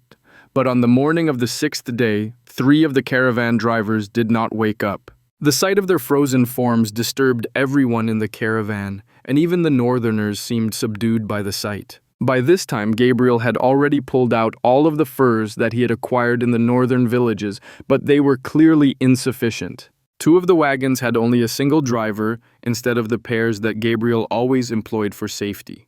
While the 2 wagons with 1 driver were placed in the middle of the caravan, the tailing wagon was nowhere to be seen when they made camp for the night. This incident seemed to finally disturb the Northerners, and Gabriel caught sight of Ivan animatedly speaking to a woman in the group before she walked away and headed back up the trail. Gabriel went to speak to Ivan and find out what was happening, but when a driver passed by between them, the brief time that Gabriel's sight was blocked somehow allowed Ivan to disappear. When Gabriel finally found the young man, he was on the opposite side of the camp, speaking with several people and preparing more wood for the fire to burn overnight. By that time, Gabriel had already gotten distracted. Marta was not handling the cold well, and he was very worried about her. She struggled more than ever to wake up in the mornings, and one time she had even complained about feeling too warm and had tried to remove some of the blankets which covered her. The traders had been warned about the signs of the cold taking over, and Gabriel saw those symptoms in Marta's behavior. He was anxious and preoccupied, and that left him easily distracted. It could only be expected that Gabriel forgot about the young woman who had left the rest of the caravan, and it was also perfectly natural for him to have missed seeing when the young woman had returned. However, the ensuing commotion grew to the point that it succeeded in breaking through Gabriel's distraction and draw his notice. After making sure that Marta was as warm as he could make her for the moment, Gabriel trudged through the snow to where the northerners were arguing. Doomed without help? We need to get them somewhere warm, and you know what that means out here? Hera, no, we can't do that, and you don't have the right to try to force it. You know the rules, and we're sticking to them. Gabriel only caught a snippet of the argument, but clearly something was wrong. But the only path to safety was closed to them. What's going on? Why are we doomed? Why? You're not. Blizzard's coming. Both Even and the young woman answered at the same time, and they both cut off in unison to glare at each other. Gabriel turned the unfamiliar word over in his head. What's a blizzard? That got a reaction from both of the young people, who turned and gaped at Gabriel in disbelief. Blizzard's like a frozen maelstrom. Think that's what they call 'em back where you're from. An older voice answered Gabriel from behind, and he turned to see a middle-aged man with brilliant green eyes staring at him with an unusual intensity. Before the merchant could say anything, the man was past him, approaching Evon and the young woman. Pack up. We're taking them. Era's right. They're under our protection, so we protect them. Simple as that, Yvonne. The two young people turned around and started directing the other northerners and the drivers, directing the sleighs off the road and into the woods. Gabriel expected the stranger to turn around and say something further, but the green-eyed man just silently disappeared into the underbrush of the forest. Unsure of what else he could do, Gabriel turned back to his own modified wagon to guide it after their northern guides. Only once he was directing the horses into the woods and around trees did Gabriel notice that there was not a single footprint in the snow from the green-eyed man. Hera had spent years delving into the handful of dungeons the northerners had found training with Bert, her cousins, and others. They had gathered many treasures from hunting in the dungeons, some of which they had used themselves, but a great number of which they had no use for. Things had accumulated and started to gather dust. They had been needing to find some means of distributing or disposing of the items, but had not found any reasonable manner of doing so yet. Shortly after Hera's first trip into the dungeon, things had started to change in the north. Bert had come back one day with a tail green eyes and fuzzy black ears like a cat. He had also revealed new strength, speed, hearing, sense of smell, and more. After that, animalistic features had started to appear among more and more of the northerners. The patterns were interesting because for years the alterations only appeared in those who ventured into the dungeons or in the newborn babies. As years had passed, it had also become clear that the physical alterations from the dungeon went beyond what people could see. Other than his baldness, there was no sign whatsoever of Bert's advancing age. He remained faster, stronger, and more resistant to sickness than anyone else, and no matter how hard Hera pushed herself, she was never able to catch up to her adoptive father. The man still refused to tell Hera or any of her cousins his level, let alone any of the others they had started leading into the dungeons. Every year, Bert, Hera, Edgar, Elbert, and Evan would lead more people into the dungeons, most of whom were youths at the cusp of adulthood. Even a few gains from the dungeon would grant people permanent benefits, and the increased strength and health had allowed the villages to thrive despite Faroon's defeat and the Empire's occupation. They were doing the same thing again, though. Instead of taking youths into the dungeon, they were taking a merchant and his wife and their workers. However, this trip had an entirely different purpose than any of their previous excursions. Given their location, the nearest dungeon was not a frozen wasteland like the dungeon that was closest to the village, but a more recently discovered one that lay behind a waterfall. It had a much more pleasant temperature, and Hera preferred the various waterlands to the ice and snow of the other dungeon, despite the fact that there was ever-present mud. The Northerners walked through the snow, some relying on their improved strength to push through, others using skills to traverse over the snow. They soon arrived at a stream, and Hera ignored the others in the group so that she could focus on her footing, as she did not want to fall into the frigid water. There would be enough of that soon, but at least it would be a bit warmer. As they arrived at the waterfall, everyone got down from the sleighs carrying whatever blankets and furs they could while unhitching the horses and securing the sleighs. Given their location, there was no need to worry about anyone stealing anything. Hera looked around for Bert but failed to find him anywhere. As her eyes passed over the frozen surroundings a second time, she caught him stepping out from a shadowed cleft in the stone wall. She looked closer, but it was clear that the fissure only went about half a hand into the cliff and was merely half of that in width. What sort of ability had Bert picked up this time? Hera's father approached, and the group gathered in a small area in front of the dungeon. Bert's eyes were locked onto the merchant and addressed only him. "We're about to enter a dungeon. I'm sure you know what those are, so stick close and we'll keep you safe. It's warmer in there, so we'll wait out the storm." Instead of disappearing again, Bert looked at Hera and flicked his eyes to tell her to scout ahead. Unlike Bert, Hera had managed to acquire magic from the dungeons, even if it had taken a few years to happen. She stepped forward and passed through the tunnel to enter the first level of the dungeon, which was a reed-filled marsh. As soon as she entered, she closed her eyes and released her magic. Hera was not able to use any of her spells to attack, but she felt that what she could do was even better. After a few moments, birds started to gather around her, followed by fish and then finally four-legged creatures. Hera refused to summon snakes, so none of them appeared. As she reached out and touched each animal, establishing a connection with it, Hera gained control of them. She could direct the animals wherever she wished, and even use their senses to scout out an area. Even if this was only the first level of the dungeon, Hera was too well trained to slack off, and she intended to see where absolutely everything in this first level lay. The animals scattered, and as Hera started getting feedback from them, she quickly stripped down and stored all of her belongings in her pack. She then used her most recent spell and transformed into a bear, as the form allowed her to move more quickly through the marsh. The thick fur also protected her from most of the bugs and thorns that plagued the level.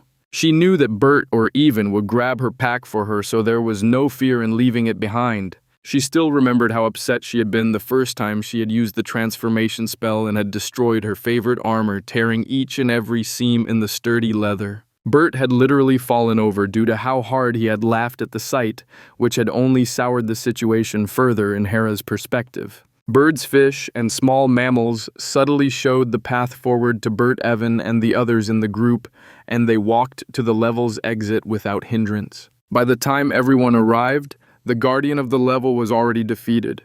Bert had sneaked ahead and dealt with it without anyone noticing. With Bert's presence, their goal was the 5th level of the dungeon. This was the first dungeon they had discovered, which possessed a small, peaceful level of the dungeon that had no monsters, but did have water fruit and edible plants available.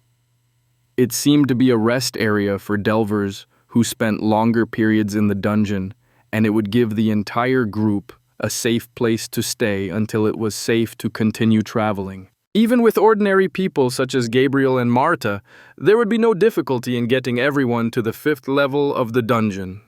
Hera could reach that level on her own without too much difficulty, and with a full team, there would not be any danger. Besides any of that, they were traveling with Bert, who seemed to be curious about the merchant and his wife. Bert was more than capable of handling the dungeon on his own and leaving the others to simply stroll through the dungeon in peace. What continued to frustrate Hera was the fact that no matter if she transformed into her bear form or used the senses of the beasts she connected with, she could never sense Bert's presence or any sign of his passing unless he made a point of exposing himself. The man seemed to revel in tormenting others when they were in dungeons. The group continued deeper and deeper, their pace never increasing or slowing in the slightest bit. They waltzed across the moving maze through the marsh where the trail constantly moved due to the roaming turtles upon whose backs rose the earth and plants that stayed above the water. They enjoyed the scenery in the level that was filled with cascades, gorges, and caverns. It was the most stunning location Hera had ever seen inside a dungeon or out. The light from above was constantly reflected off of the waterfalls and flowing streams that rarely slowed anywhere in the level. The light moved with the water rippling and shimmering as it painted rainbows in the air and on every surface that did not have greenery draping it. Further down, they raced through the most unpleasant level, which was filled with hot springs that stunk of rotten eggs. It was filled with a mist that seemed to have some sort of mildly toxic substance in it that had a disorienting effect. They only hurried to get away from the smell, as aside from Hera and presumably Bert, no one else had seen a single monster in the dungeon. During the uniquely peaceful descent, Hera noticed for the first time just how beautiful dungeons could be when they were not trying to kill her. Finally, they reached the 5th level and everyone was able to lower their guards and relax. Camp was made and people settled in, not knowing how long they would be stuck in the dungeon to survive the storm outside. As soon as everyone was settled in and some food was being prepared, Bert crouched down across from Gabriel. "So we're gonna be here for a bit, so we should probably make use of it." As the merchant stared at the tail flitting back and forth behind the man and the furry black ears on his bald head, he barely noticed the knife tossed to the ground in front of him. "You want to know about us, you gotta become one of us." Chapter 52, Completion. It was finally time. The core's perception had covered the surface of the planet, and it only lacked a small bit at the center to fully encompass the entire planet. This would also mean that Ur would be fully consumed by the core. She had endured for decades, despite losing her grasp of her concepts of life and growth. She had maintained a stubborn, tenuous grip on the concept of death, and it seemed possible that her grasp had been strengthened by her own dying condition. With a final push, the core felt confident that it would be able to wrest full control of the concept of death, driving out both Ixal and Ur at the same time while also enveloping the entire planet within its perception. There was a growing sense of anticipation as the core's treasure was finally about to become complete. After checking to ensure that nothing had been missed and that it had enough power for one last push across both the concept and the physical planet itself, the core pushed with its full might, and metaphorically tripped. The last push had not been needed at all. There was practically a snap as the core and planet became one, and the core gained total mastery of all of the concepts it had touched upon. As the years had passed, only Ur and Ixal had not submitted to the core either consciously or unconsciously. Ixal had held an innate disgust towards the core and refused to submit to any power that had created undead abominations. As for Ur, she had always been the planet itself, so how could she submit to something that had grown from herself? At that moment, the core's dominion was fully established over both the planet and the concepts of life, death, growth, conflict, stability, destruction, order, and chaos. And the instant that the concept of death was torn from Ixal and Ur, both gods were instantly affected. Ixal, in losing his only concept and having refused to submit to a higher authority, ceased to exist. Gods were beings created by a fusion of belief, authority, and concepts. In losing any one of those 3 pillars of their existence, gods simply ceased to exist. There was no body, and so there was no death. In fact, there was not even a soul, as gods were beings of a singular nature, as opposed to the tripartite nature of physical beings with their mind, body, and soul. The end of Ixal was so quiet that the core only noticed that a god was missing much later on after it had finished processing the other changes that had occurred after its completion. As for Ur, something very different took place. For her, she lost her concepts just the same as Ixal, but unlike all of the other gods, Ur had a physical body, which was the planet itself. When the core usurped Ur's physical form, her existence shifted. She still lacked a mortal soul, just like all of the gods, but there was something more substantial to Ur, and that allowed her to persist. The core almost immediately sensed the existence of some other being present within its perception, but that being was somehow untethered and drifting. It seemed to be seeking something to anchor to, and it was seemingly being pulled towards the core's subcores. Curious, the core gave a bit of a push. It could touch the entity but could not truly interact with it. It seemed to be insubstantial in some manner, and yet the core could direct it around. It was an odd, disorienting sensation. As the presence moved closer to a subcore, the two touched. They merged, but the presence overwhelmed the subcore and overflowed from it. It was much like pouring water into a bucket that was already full. The presence moved on, leaving nothing behind in the subcore as it continued on.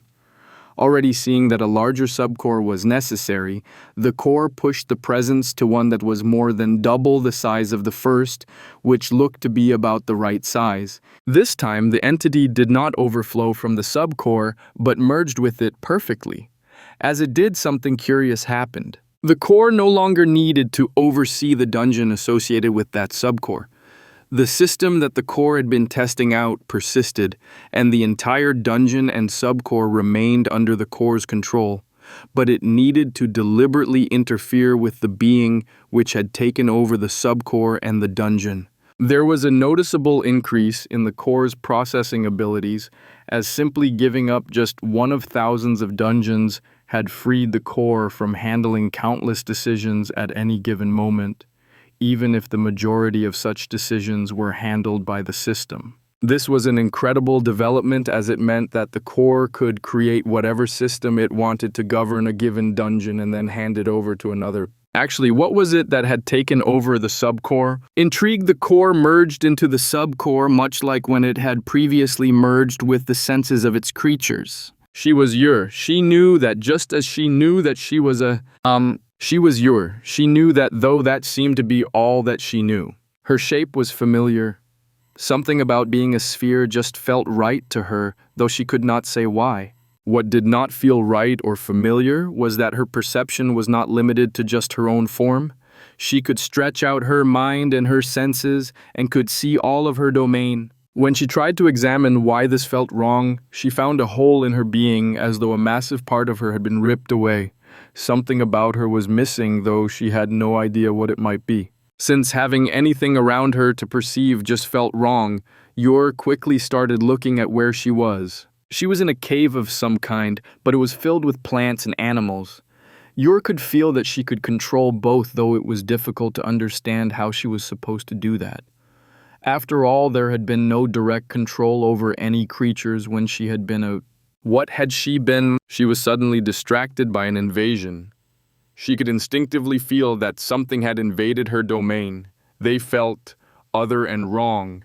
They were not of her, and they were there to take her treasure. Oh, wait, what treasure? Despite being confused by a surge of protective instincts that had manifested the moment the invaders had appeared, Yor suppressed those urges and observed the invaders. Her perception was limited to mana instead of... When Yor came to again, she saw that the invaders were halfway across the first chamber, and they were fighting against some odd creature that looked like a man and a horse had been fused together. Despite the unnaturalness of the combined creature, there was a beauty and an elegance to how it moved and fought against the invaders. As she looked more closely, information suddenly appeared. Centaur. Level 3. After that, more information appeared in Yor's mind so long as she remained focused on the creature. She knew how strong it was, how fast it could move or attack, its mana affinities, as well as the fact that it would never have enough mana to use any magic. She peered deeper and could see the centaur's history in the dungeon. She peered deeper and deeper, learning the creature's name was Anfandrel, and he was the youngest warrior of his herd. He had been sent upwards in the dungeon to earn his place by defending their home against the human invaders. She could see his childhood and how he had trained with bows and with pikes, both of which took advantage of the centaur's power and speed while adding to their reach, which was limited given that it was nearly impossible for them to touch the ground with their hands. It was fascinating to see Anfindral's past and learn everything about him.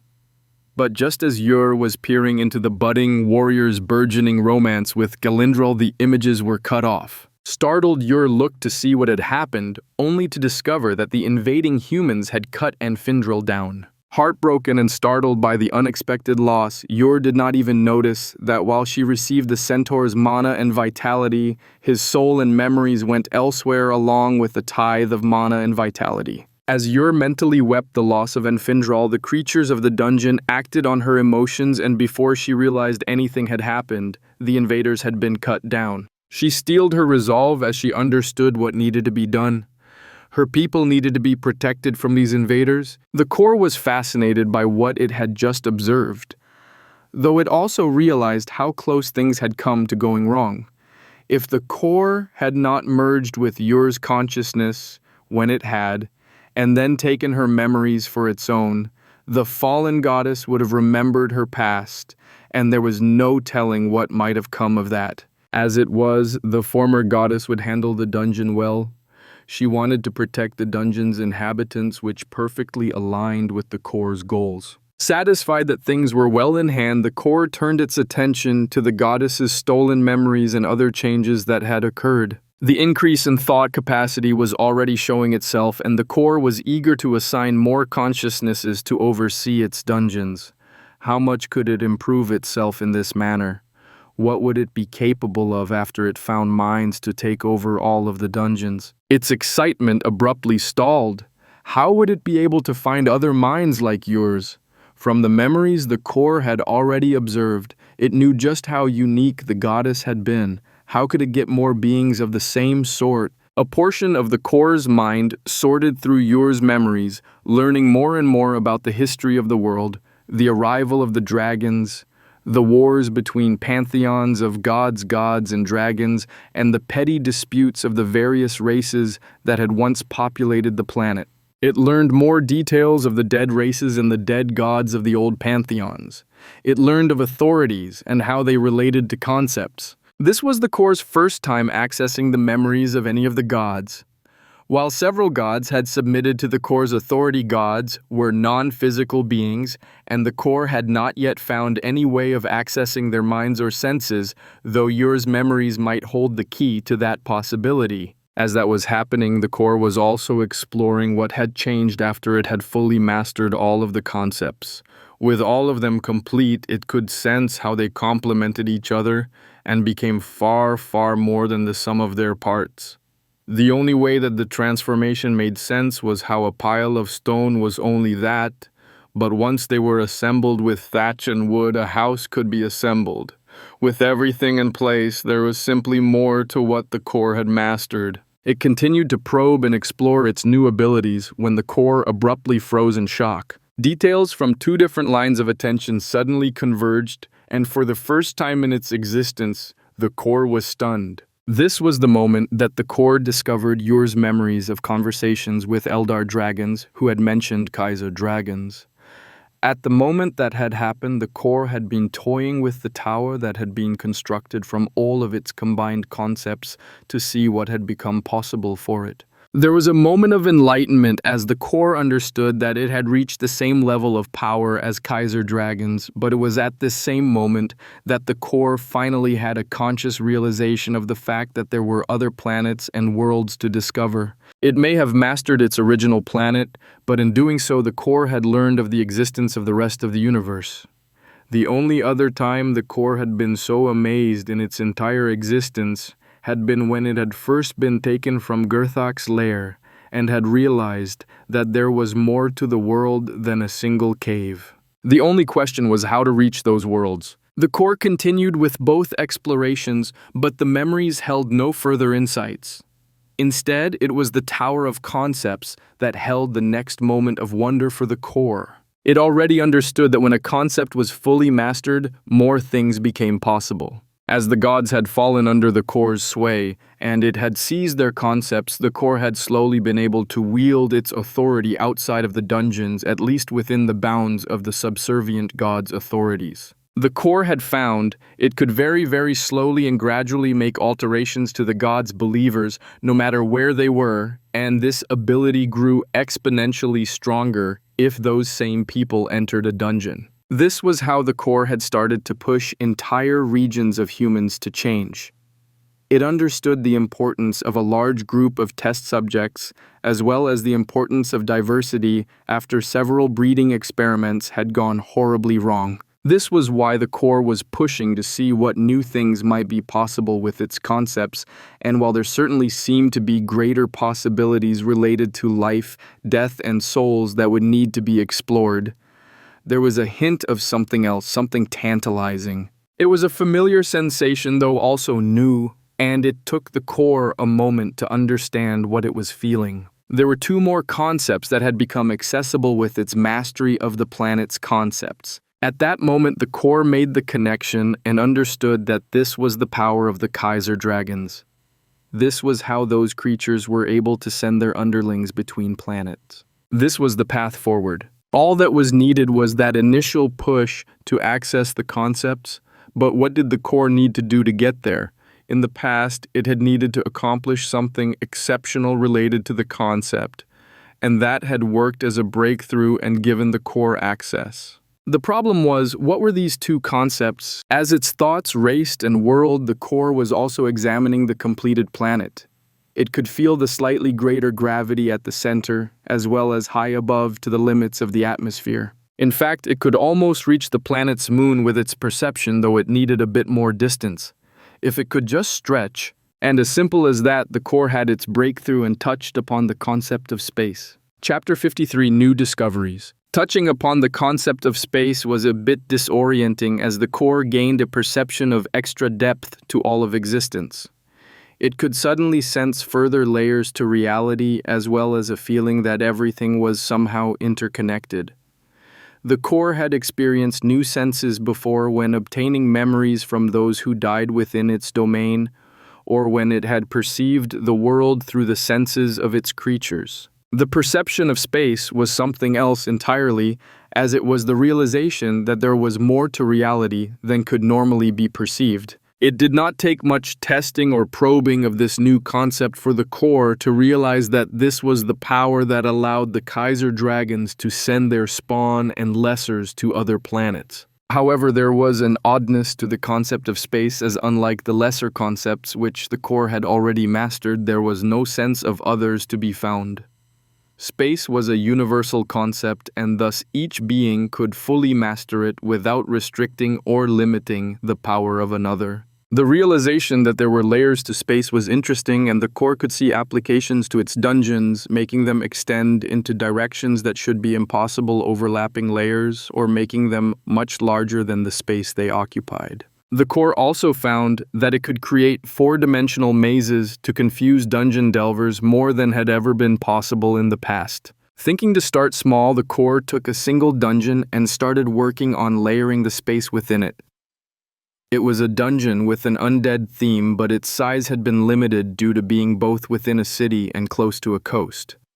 There was more than sufficient death-affinitied mana to work with, but simply not enough room to expand the dungeon adequately, and so the core stretched and expanded sideways through layers of space. Doing this caused the core's perception of the dungeon to twist and warp as the dungeon started to occupy the same space as the city around it, just on a different layer of reality. There was no reaction from the dungeon's occupants, but that was part of the reason the core had started with an undead dungeon. The undead were practically immune to most mental or sensory effects. More than any other concept, the core felt a natural understanding of the space as it meshed so perfectly with its dungeons. As more things were attempted, greater understanding of the new concept allowed for even more possibilities. The core even shifted its main self out of phase with the rest of the planet, essentially isolating itself and freeing it of most possible causes of harm. Portals that connected different parts of dungeons, or even entirely separate dungeons, also became possible. As time passed, delvers started to find themselves occasionally emerging in different locations than the dungeon they had initially entered, sometimes even ending up on an entirely different continent with no way home. Both compressed and expanded space became frequent features of dungeons, and people learned to never trust their eyes, as things could be far different from what they saw. Dungeons became more challenging and confusing.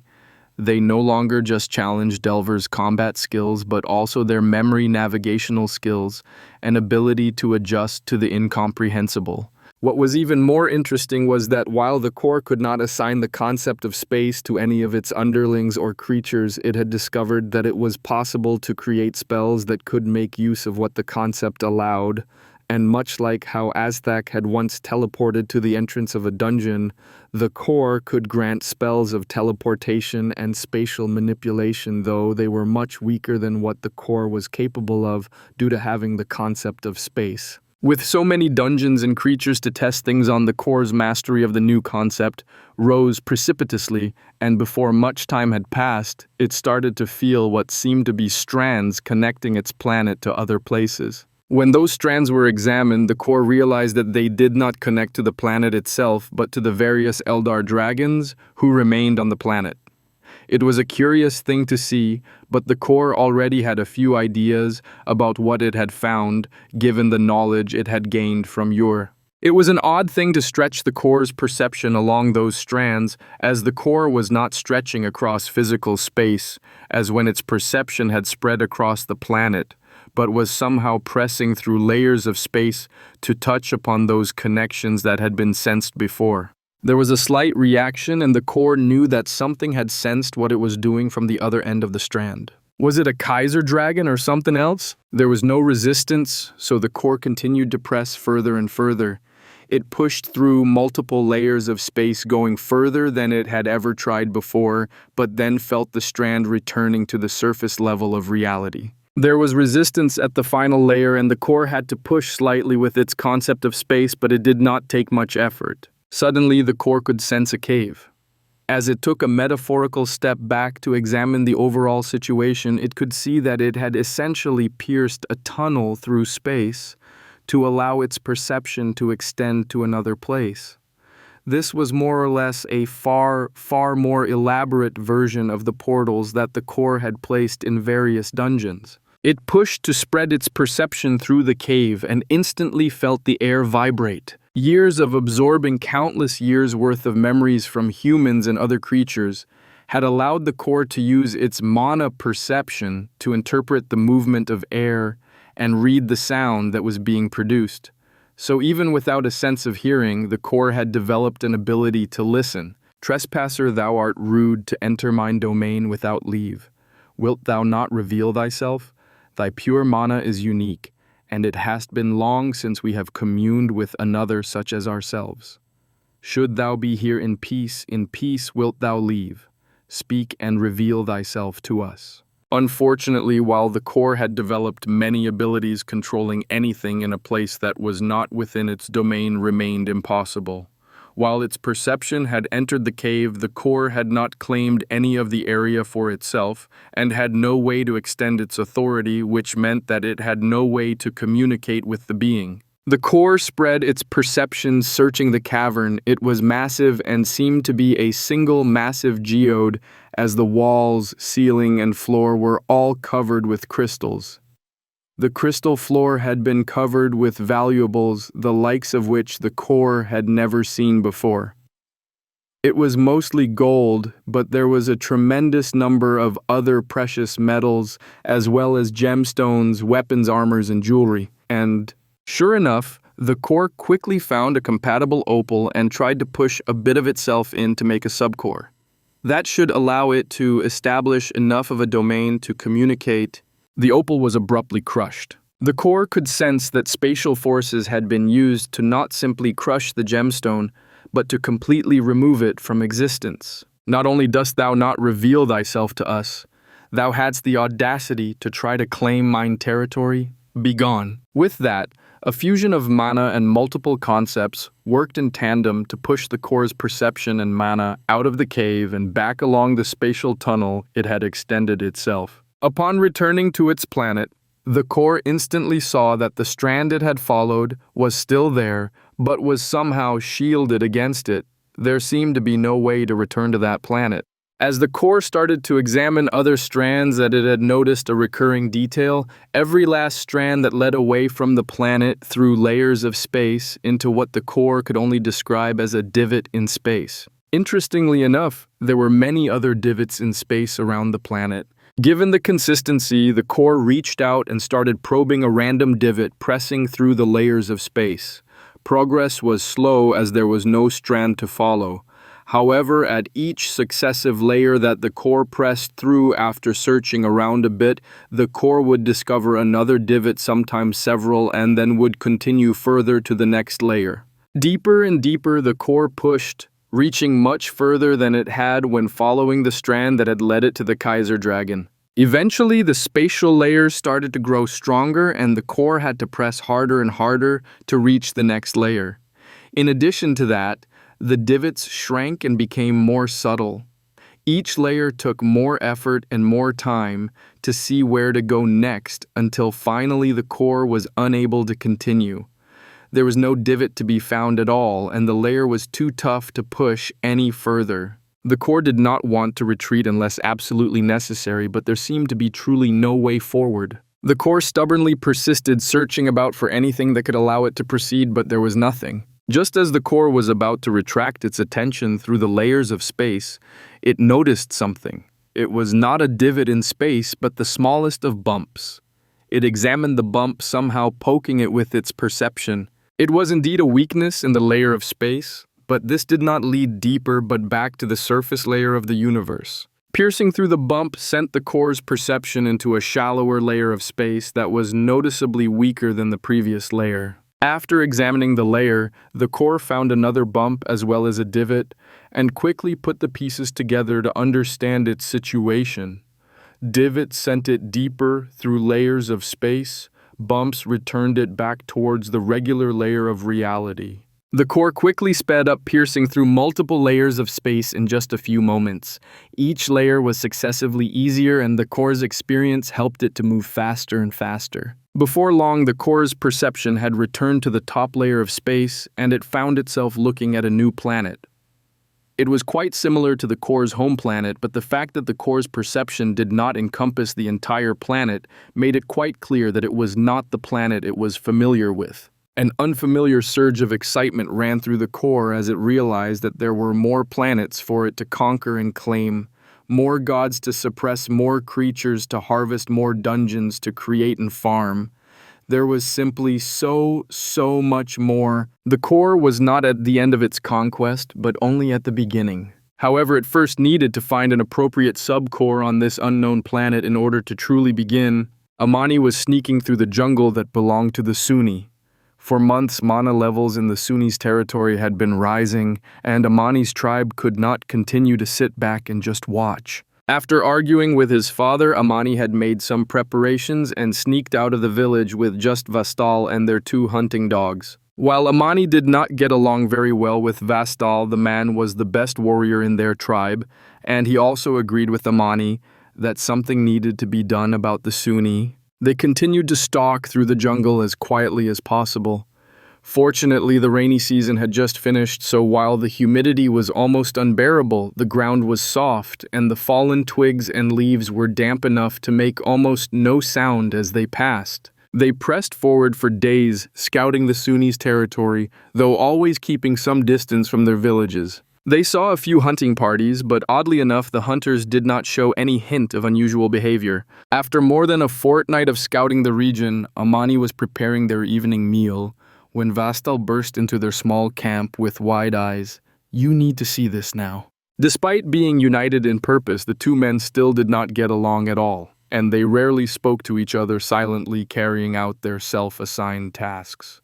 It was highly unusual for Vastal to approach Amani in such a way, so he quickly grabbed his weapons and raced after the fleeing warrior.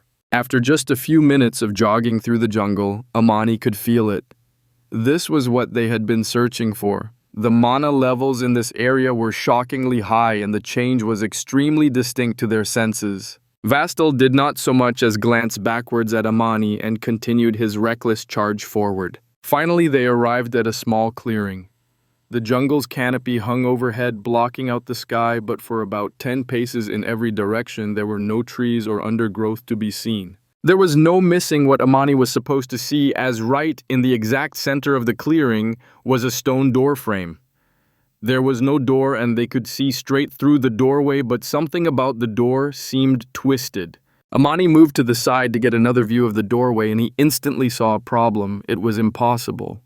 The doorway stayed still, and yet Amani was always directly in front of the opening. No matter how he circled the clearing, he could never catch so much as a glimpse of the side of the simple stonework. He glanced at Vastal, who shook his head at the unspoken question. The doorway never moved, never turned, and yet it always faced both men directly. It was almost nauseating to see how the world twisted around this doorway, as though all paths in existence led straight to it. Amani closed his eyes and shook his head, trying to erase his growing sense of vertigo. After a moment, he realized that things were not going to improve anytime soon, so he opened his eyes again and looked at Vastal. "Have you gotten close enough to touch it?" Vastal shook his head. Instead of staring at the doorframe, his eyes had never left Amani since the moment they had entered the clearing. Amani felt like that was a very wise decision, given how his stomach had started to churn. "Cover me! We'll check for traps and then see what we can learn from the stone itself." Vastal nodded, and Amani took a deep breath. He stepped across the fallen leaves that cushioned his steps, but it was still clear that the ground below was stone and not the earth of the jungle. Oddly enough, while the leaves were thick, there was not a single twig to be found, so Amani's progress was nearly silent. Vastal kept both of the hunting dogs at his side as he scanned the area, his eyes never leaving Amani for more than an instant. Amani's eyes flitted about, first examining the ground in front of his feet, then the doorframe he was approaching, and then his surroundings. He was nervous and he felt like he was being watched but could not see any sign of an observer. After slowly working his way across the clearing, he arrived at the stone structure. He reached out with his obsidian battle axe, poking at the stone. It felt like normal stone and nothing happened, so Amani stepped closer. He cautiously reached out with a hand, and again the column felt like normal stone, even if he did not recognize what kind it was. There were etchings in the top crosspiece, though Amani did not recognize the images. They did not seem to be the familiar pictograms, though it was clear that something was written there. The stone looked rough, yet was smooth to the touch. After trying to circle the structure only for the disorienting shifting to happen even when he was right in front of the doorway, Amani poked his weapon through the doorway, checking for any invisible traps. Out of the corner of his eye, he saw Vastal tense up and then shake his head. No traps to be seen. Nothing strange at all about the stone structure, aside from how it warped reality itself. His nerves somewhat settled. Amani finally took a step forward. He wanted to see if he could see the backside of the doorframe by passing through it. That step was the last time that Vastal saw Amani. Chapter 54, Connection. Having learned how to travel across the universe to different planets, the core proceeded as it always had in the past, testing again and again. It sent its perception to trace more of the divots to reach more planets so that it could spread further.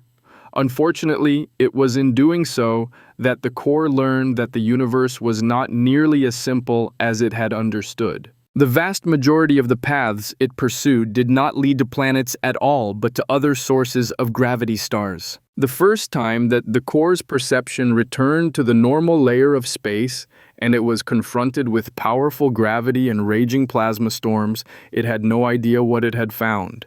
It had tried to explore, but unfortunately, there was no substance in a star that could serve as a subcore. As time passed, the core started to learn to sense the gravitational strength of its target, a layer or two away from the normal layer on which most of the universe existed, and it simply stopped investigating the stars as there was nothing to be accomplished with them. Even then, the vast majority of the moons and planets that the core discovered were completely uninhabitable.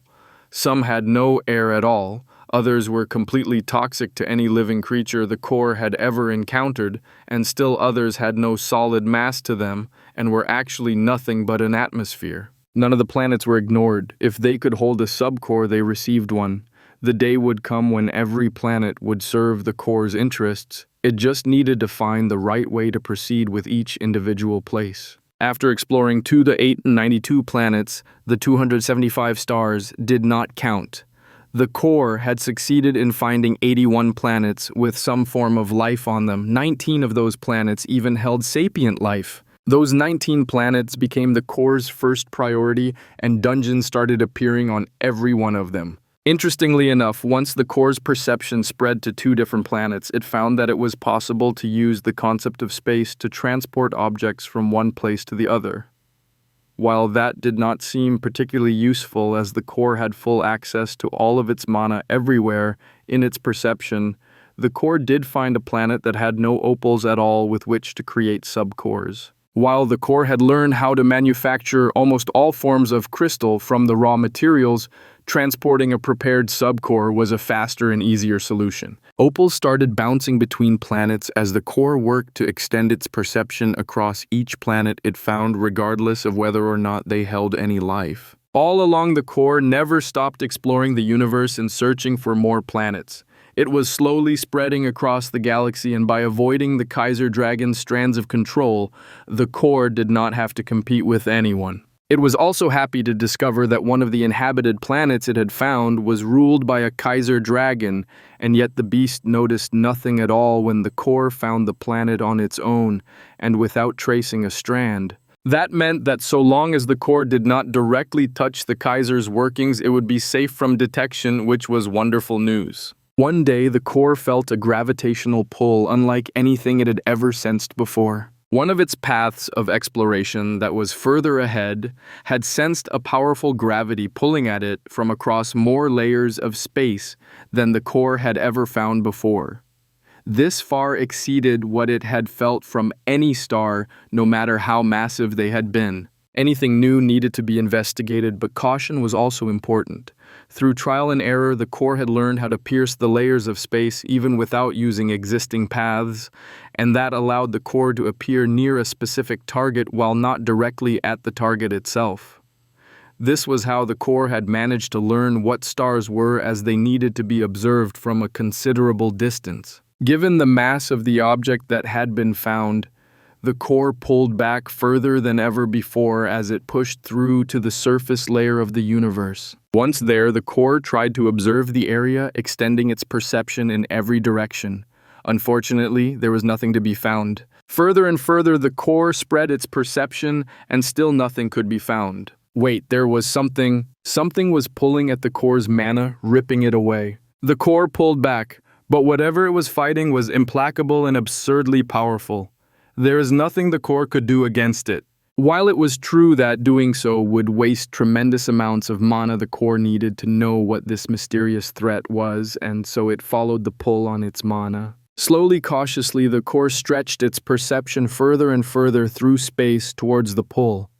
It had already stretched far from where it had returned to the surface layer of space, and the core was worried that it was taking too long.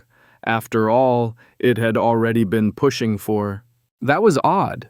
As the core tried to get a sense for how long it had been investigating this mysterious threat, it had 2 different answers. It had only been a few seconds for the core itself, but several hours had passed for its extended perception. How did that make any... It was all gone. The core gathered as much of its processing abilities as possible to find out what had just happened. Its perception had crossed some invisible boundary in space, and at that exact moment, the core had lost that portion of its perception and all associated mana as well. Whatever it had found was devouring mana matter and everything else that drew close.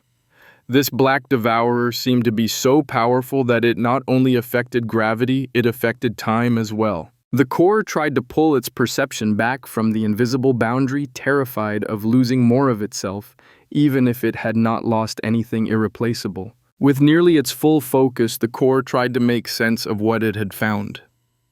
In this location in outer space near to this unfathomably large object, at least if judged by its gravity, it was experiencing more near the pull than elsewhere in the core's perception. Wondering if this was an isolated event, the core started comparing every planet and moon that it was touching, and it quickly found that planets with more powerful gravity allowed for time to pass the slightest bit slower. It was such a minuscule difference that the core would not have noticed anything at all for years, as it would have taken decades to show a difference of even a single second, but the variance was there. This was an opportunity. If the core could learn to control time even slightly, so many things would become possible for it.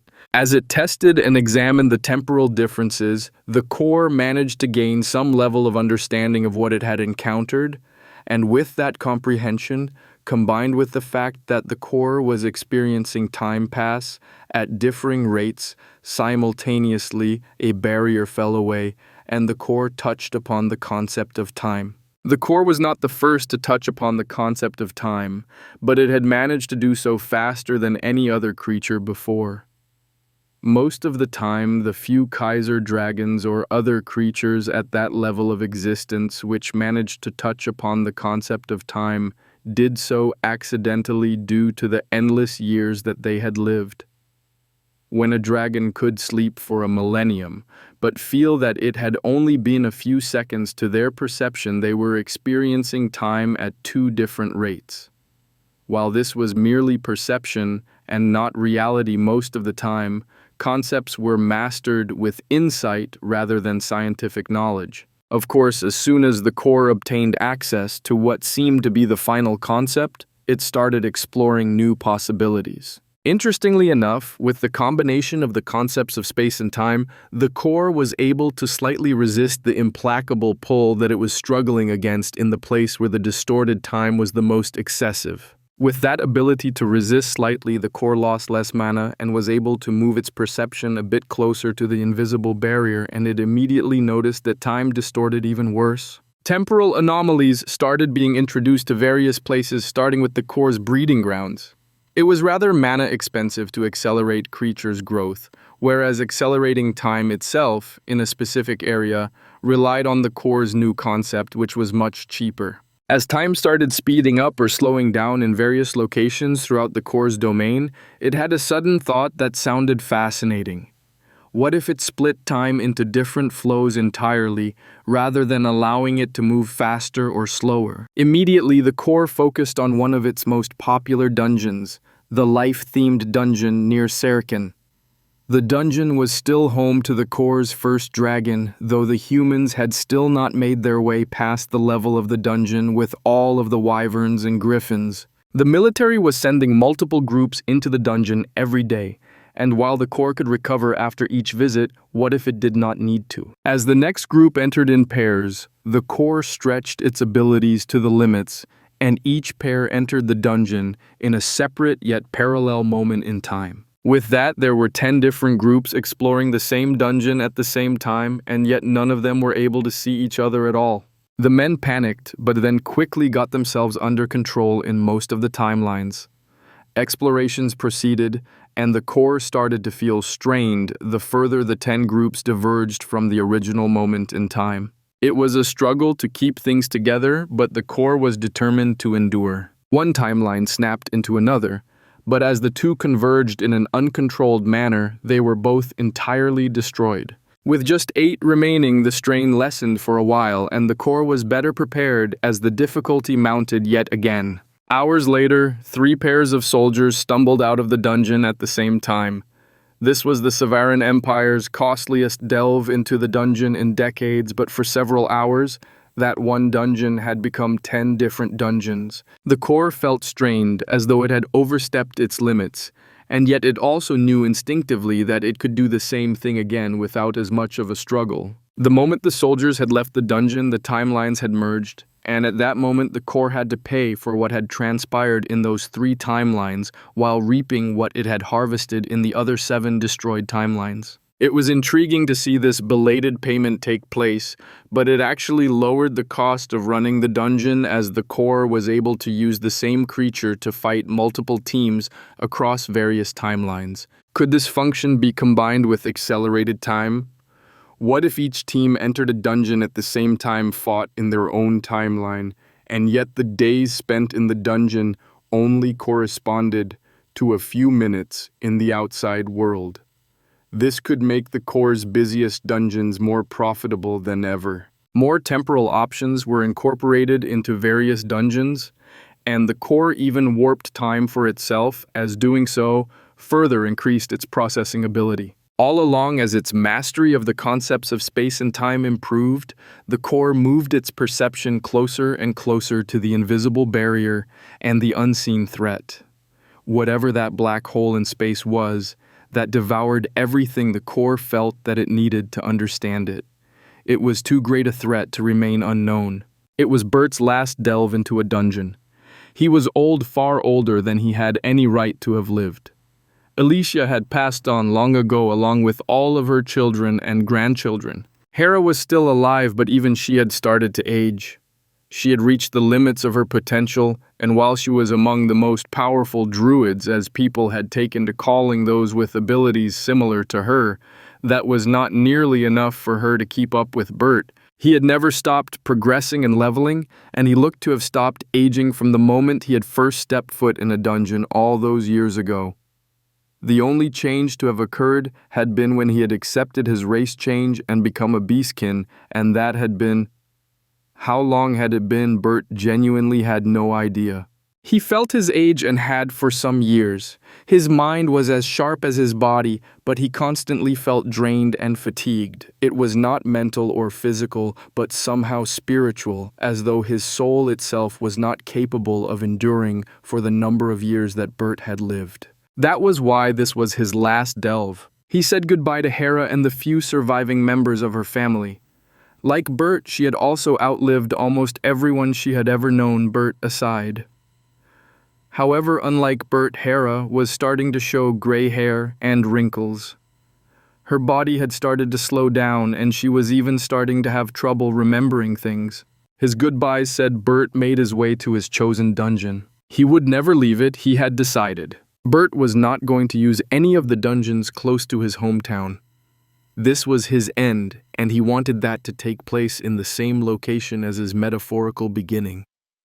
He was going back to the first dungeon, the one between Gilon and mountains at the border of Tamar. Bert felt almost called to that dungeon, as though there was something special about it that was calling him home. As all dungeons were supposed to be, this dungeon was guarded by the Sovereign Empire reserved for training soldiers, but Bert had no trouble at all bypassing all of their security measures and entering the cave. At the entrance, he looked up at the writing, the same that had been there all those years ago when he had entered with Hild, Theo, Ackley, Edgar, and Harold. Enter ye who fear not pain, who riches and strength wish to gain. Deep below thy dreams may lay. Dare thee enter and lay thy claim. Bert had gained strength and riches. He had long since lost his fear of pain, but other than raising Hera, Bert had never achieved any sort of dream. This was his final chance. He was going to push all the way to the end of the dungeon, something he was certain had never been done before. That or he would die trying. Either way, he would achieve his goal. He would never leave this dungeon again. He entered the cave and soon appeared in the wooded section that was the first portion of the dungeon. Bert just strolled through. None of the creatures on the first level could even detect him unless he revealed himself to them. Stealth had always been something he had excelled at, and his racial change had only improved upon that. However, after he had hit level 200 a few years ago, he had acquired an ability that was called spatial phasing, and with that Bert could walk through a solid wall. While it did not allow him to walk through living creatures, so long as Bert used his ability, nothing could see, hear, or smell him. He passed through the swamp and into the maze of the insects' burrows, where Theo had lost his foot to the centipede they had fought. Deeper still, Bert continued. He meandered through the lava hell of the fourth section, which he had seen a few times while with the army, and then proceeded into the unknown. Deeper and deeper Bert pushed. He fought against giant monsters and invisible opponents, flaming beasts and frozen cyclops. He saw the pinnacle of various creatures he had fought throughout the years, such as a nine-tailed fox, elemental spirits that had the appearances of men and women instead of formless gatherings of mana, something called a phoenix, which just would not die no matter how many times Bert killed it. There were eventually even dragons. The beasts could speak and use magic and were incomparably powerful, and yet Bert still came out victorious. Deeper still, and Bert started to encounter truly bizarre creatures that he would have had no name for without being told by the dungeon itself. Giant eyes floated through the air, attacking Bert's mind instead of his body. Other beasts moved through space in ways that defied reality, much like Bert's own abilities. Eventually, he found things known as demons and fae. They were disturbingly intelligent and had their own twisted civilization, though Bert wanted nothing to do with them. Still, their abilities were a challenge to overcome. Succubi and sloth demons were the worst, but Bert prevailed, his age and experience giving him the slightest edge, which he managed to use to seize an advantage. Finally, Bert ran into opponents that could not be fought, only endured.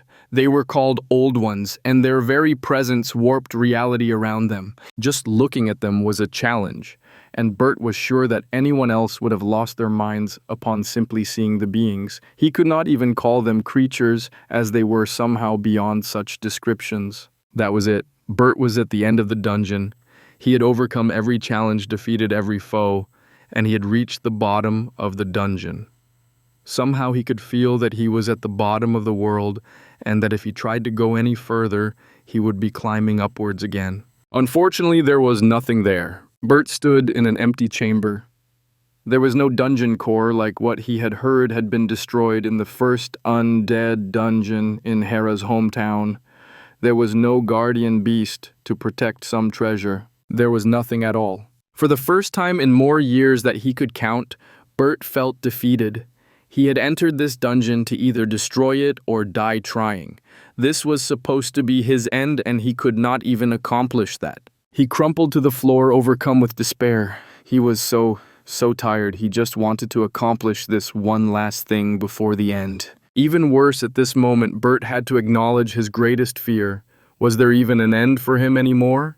He had stopped aging long ago, and after challenging the most difficult dungeon in existence, he had found nothing capable of killing him. Would he just linger on enduring after all else was gone? A quiver ran through his body, and for the first time since he could remember, Bert started to weep. He had lost so much. Friends, family, his nation.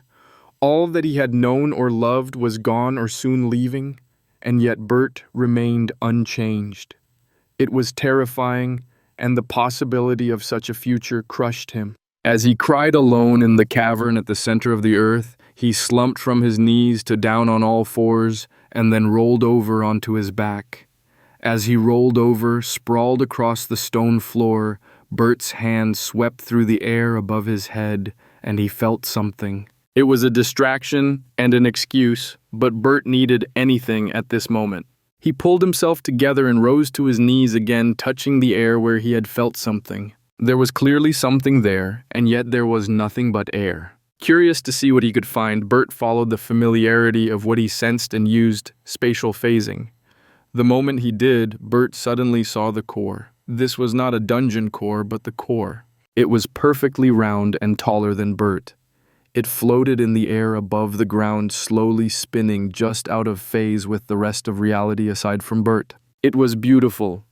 It looked black, but there were so many colors in the stone's depths, including ones that Bert had no names for.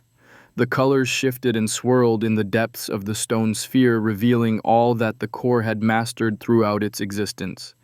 Every mana affinity and concept could be seen, including affinities that the core had created, such as space and time. Bert was mesmerized by the sight, and he instinctively reached out to touch the core. The moment his finger made contact, the universe froze for both him and the core as the two connected to each other. Chapter 55, Deal Struck. Bert could feel the change the moment it took place.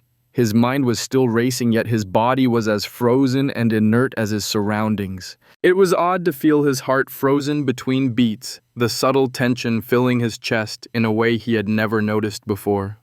Just as odd as the blood that had stilled in his veins was the air that had stilled in the chamber. There had never been a breeze, but there had still been some movement. At this moment there was nothing. Bert could not even move his eyes. Then he felt what was in front of him. It was not just a stone, this thing was alive, and just like him, it was not frozen but watching him. There was a moment of clarity and understanding as Bert sensed a sliver of the entity before him.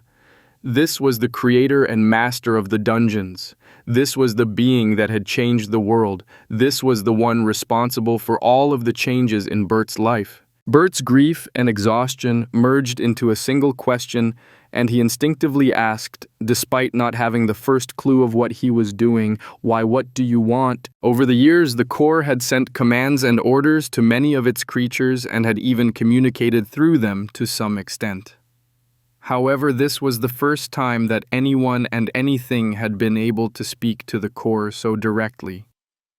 This was something new, and the depth of Bert's question startled the Corps as the mental connection between them also transferred Bert's suffering and exhaustion. The Corps already knew that answer everything. The delay between his question and the answer was so brief, Bert almost did not notice it. It was almost like a person taking a breath before answering during a spoken conversation. The answer also struck like a hammer. Everything. Just as Bert's question had also shared his experiences and emotions, the Corps' response carried so much more than a single word. In that moment, Bert received an impression of what everything meant to the Corps, and it shook him to his very soul. He received impressions of the gods living and dead of the planet he lived on, as well as every single creature it contained, from the tiniest microbes to the most ancient Eldar dragons. But the answer encompassed so much more than that. Bert received the impression of dozens, hundreds, thousands of other planets, all with their own life ecosystems and gods. He saw stars and galaxies, and with that, a small understanding of a much larger universe than he had ever imagined. He instantly learned of authorities and concepts, things far beyond what mortal minds could comprehend. That single answer nearly undid Bert on a fundamental level, but while his soul quivered, his enhanced body and mind were enough to allow him to endure. Unfortunately, while Bert had received an answer, it was not really the one he was searching for.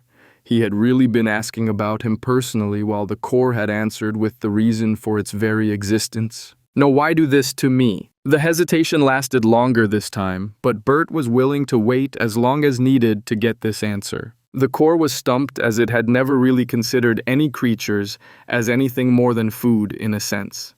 The Corps' innate arrogance and sense of superiority had never been questioned, and part of the reason for that was that it had never had any chance to truly communicate with another being as an equal.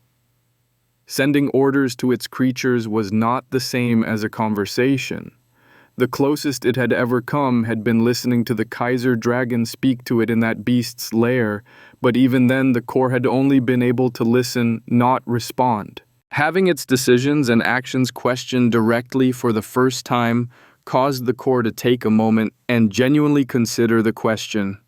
This was its first conversation, despite receiving the memories of countless conversations that had taken place between numerous creatures on multiple planets. This was the difference of self-experience. Briefly, the Corps considered answering that it had not done anything to Bert specifically, but the Corps was thorough in all that it did, and so it evaluated the question, and it then realized something. It had targeted Bert specifically. More than that, on some level, the Corps had specifically targeted every single sapient creature on every planet it had spread to. While this targeting was often done automatically by whatever system was in place to oversee a planet or dungeon, the fact remained that the Corps was deliberately targeting each and every sapient being. Thoughts started racing. The Corps had always known that it was trying to farm sapient creatures, with its dungeons strengthening them to the limit before harvesting them, but it had always considered things on a more general level rather than on an individual level. Seeing that its own behavior and thoughts had been overlooked was surprising to the Corps. It genuinely did not understand lies. It understood deception, but in the same way that predators did. Traps and camouflage were types of deception, but not in the same way as lies, let alone lying to oneself. This meant that the Corps would need to reevaluate all that it had done in the past. Still, there was someone waiting for an answer. To strengthen you, to feed upon you. Again, the answer that Bert received was so much more than the words that were sent to his mind. He understood the process by which dungeons strengthen people, which he had already understood to some extent. After that, he was given the impression of people dying in the dungeons, their souls passing on, while their vitality, mana, and memories all remained with the dungeon, feeding the core itself. The dungeons were feeding on the planet itself, grooming the entire population to become a more succulent meal. It was revolting, it was infuriating, it was despicable, and Bert understood it. The core was simply living off of the natural cycle of life, feeding on a process that went back to the beginning of life itself. The core had simply improved upon that cycle to get more from it than it could have naturally. However, there was something that Bert also did not understand.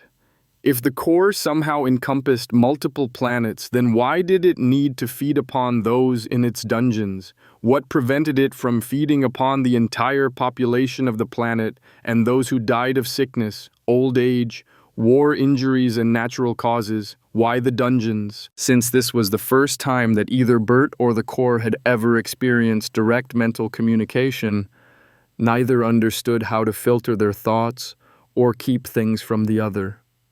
Bert's reaction to the core's answer about feeding upon the deaths of sapient creatures reached the core, and it was yet again taken aback. At first, the core's authority had been restricted to within its dungeons, which had limited it to feeding on the deaths of living creatures in those places, but the core's authority had long since exceeded those limitations. After all, it superseded the planet's entire pantheon of gods. It was already able to influence the world outside of the dungeons, so why not take things one step further? It was at that moment of frozen time that the core's authority suddenly expanded beyond its self-imposed limitations.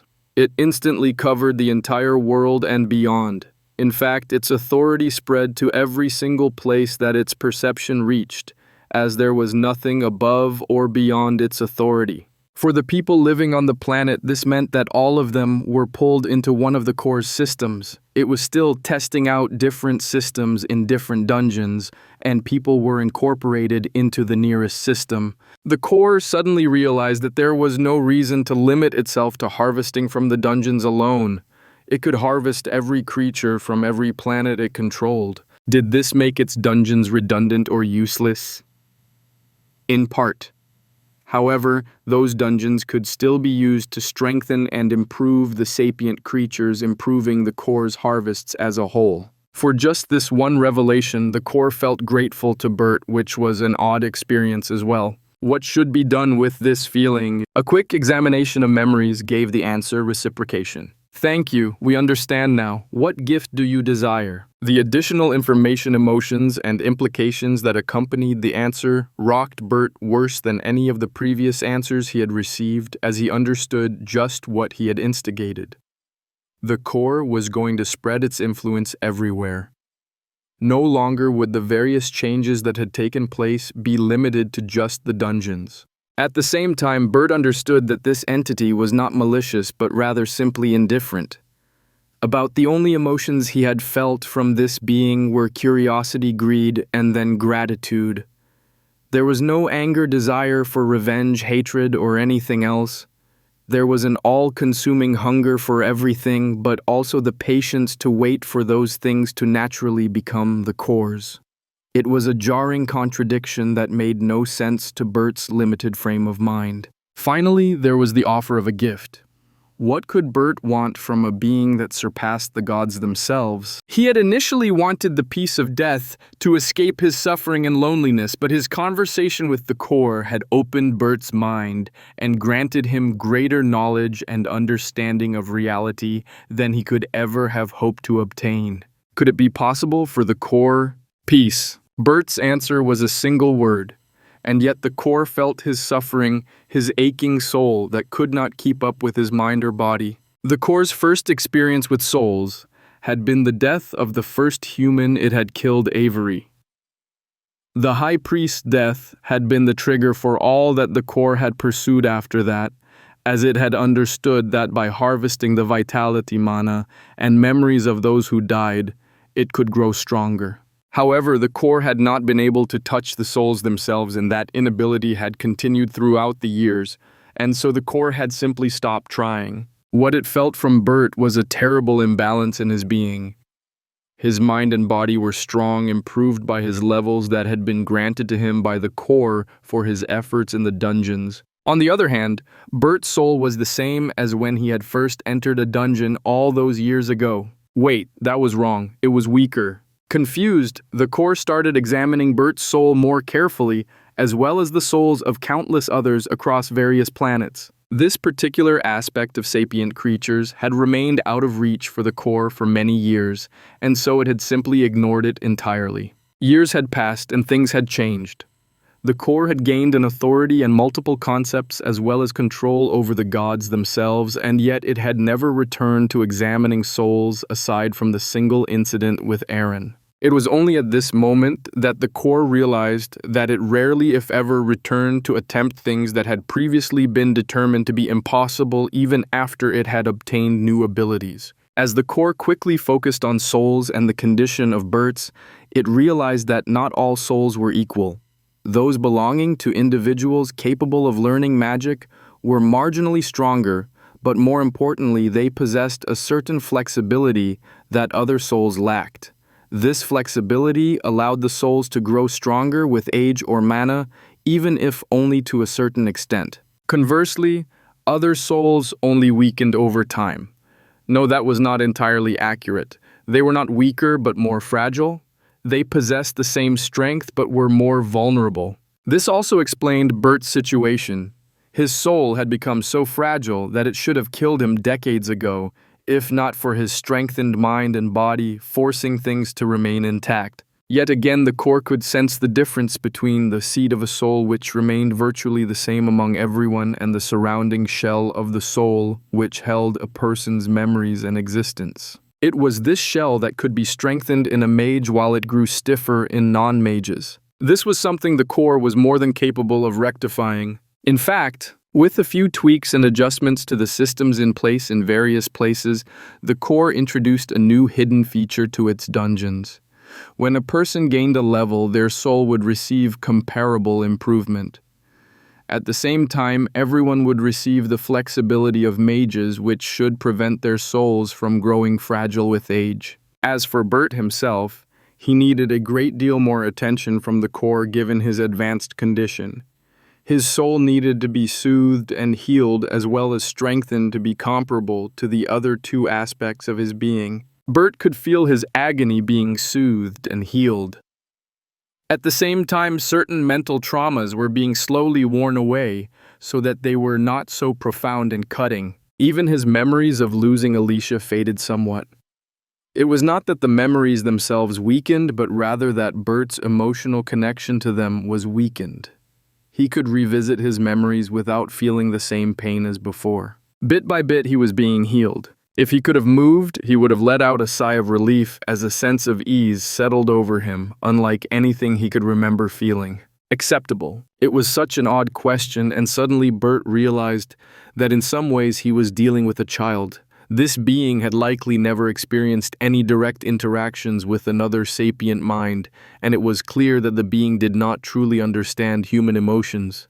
In fact, the unfiltered mental connection told Bert how simple the core's motivations for this question even were. Was having his soul healed enough? Could Bert be satisfied with that? While he was enjoying feeling better than he could ever remember, was it enough? Could he return to how he had been living with this internal improvement? Realistically, what would he be living for? Unfortunately, Bert already knew the answer. Hera was all that remained for him, and she had not needed him for years and years. She was already at the end of her own life and would soon fade away. Even with his newfound peace, Bert wanted that same thing, to fade away. He could feel the creature's hesitation at the answer he gave.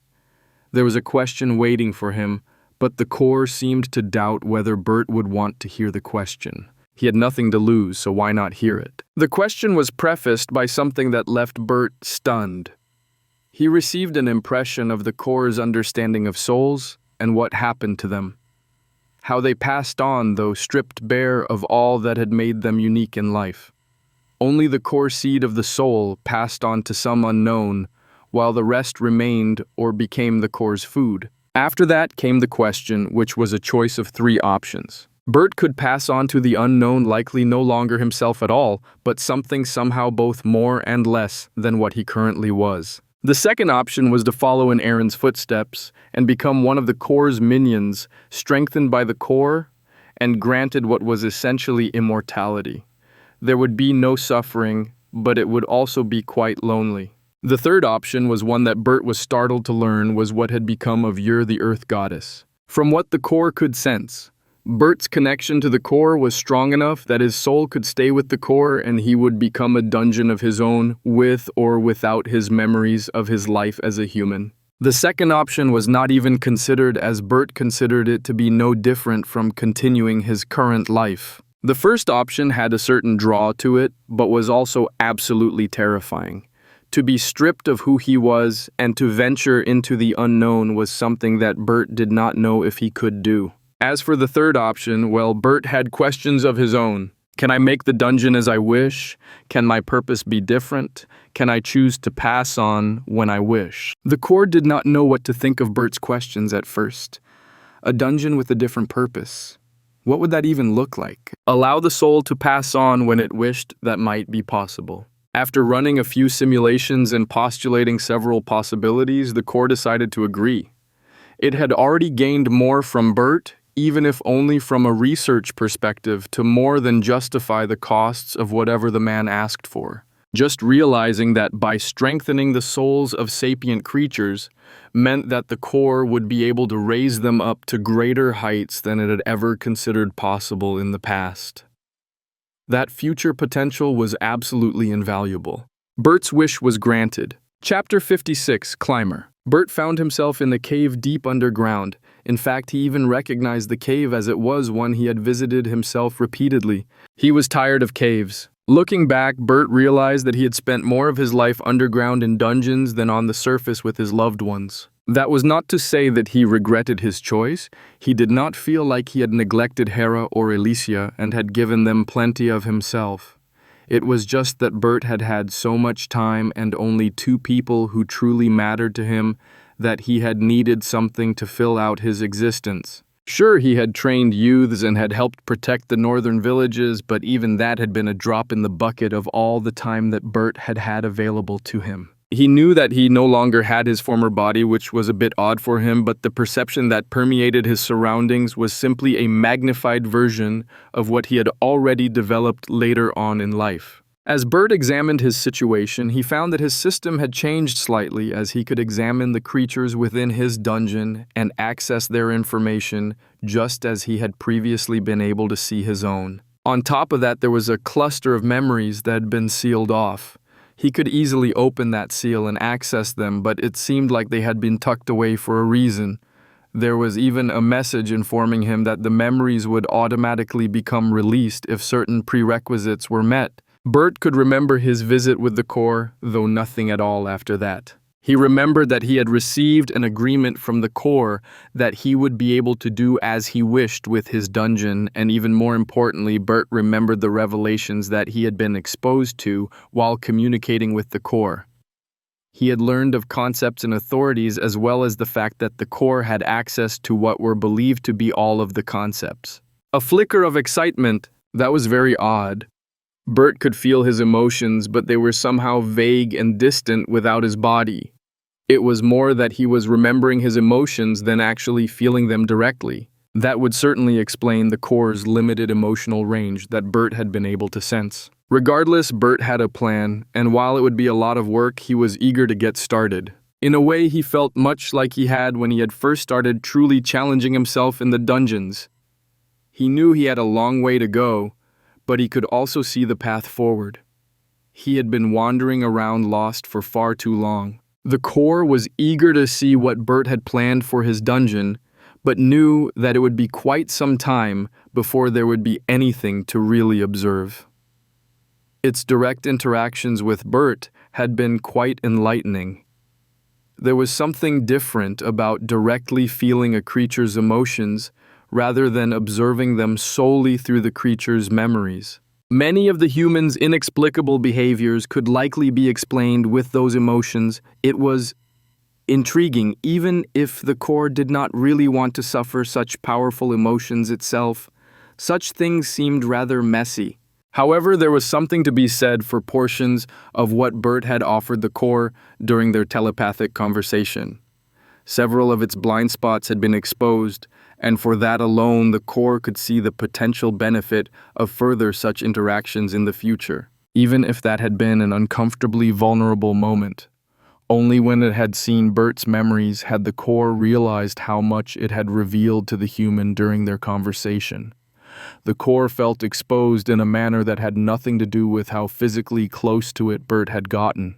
That could not happen again. Safeguards and limits would need to be created before any similar communications happened. Learning of two details that it had missed due to not checking how things had changed with new abilities and new concepts was also quite disturbing, and the core felt that it would need to revisit every single project it had attempted or even contemplated, as well as conduct a thorough analysis of its dungeons and creatures. Ignoring an ongoing weakness like what had happened with Bert's soul was not something that should ever have happened. The core understood that it was just as prone to having its perspective and knowledge limit what it believed to be possible as the biological creatures it had been observing and harvesting. After a brief moment of consideration, the core decided that it would purposely limit its conscious perception of Bert's dungeon away for some time. It would instead focus on itself and its systems and creatures. Maybe by allowing Bert to develop on his own, the core would be introduced to another surprise that would enable further unexpected improvements. For the time being, the core needed to focus inwards. Only when it was satisfied that it was achieving its full potential would it again work on expanding. Years passed as the core reviewed every last creature concept and possibility it had considered throughout its existence. It allowed its systems to automatically handle things on each of the planets it had spread to. The only growth it experienced during this time was to fully envelop the planets that it had only partially claimed. While it had communicated with Bert on several occasions, all that had transpired was that Bert had requested access to the core's concepts and free access to the core's mana. The core felt a substantial drain, but nothing that it was not willing to pay for the potential benefits it expected to reap from Bert's efforts. The core was determined to only observe Bert's efforts after he was ready, but that ended up taking much more time than the core had anticipated.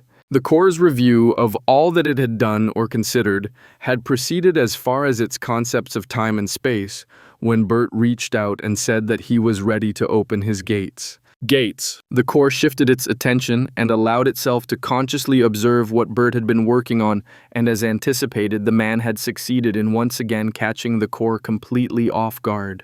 Bren's father had been a child when the tower had first appeared, gates closed and impossible to enter. Naturally, the Empire had sent mages and soldiers to investigate what was clearly a fortress built in the Empire's territory, yet no one had been able to breach the building. In the years since the tower's initial appearance, the Empire had maintained a small detachment of soldiers to observe the anomaly, which had become one of the most coveted assignments available, especially for those native to the region. A peaceful job with no risk of battle or invasion, close to home and family, it really could not get any better than that.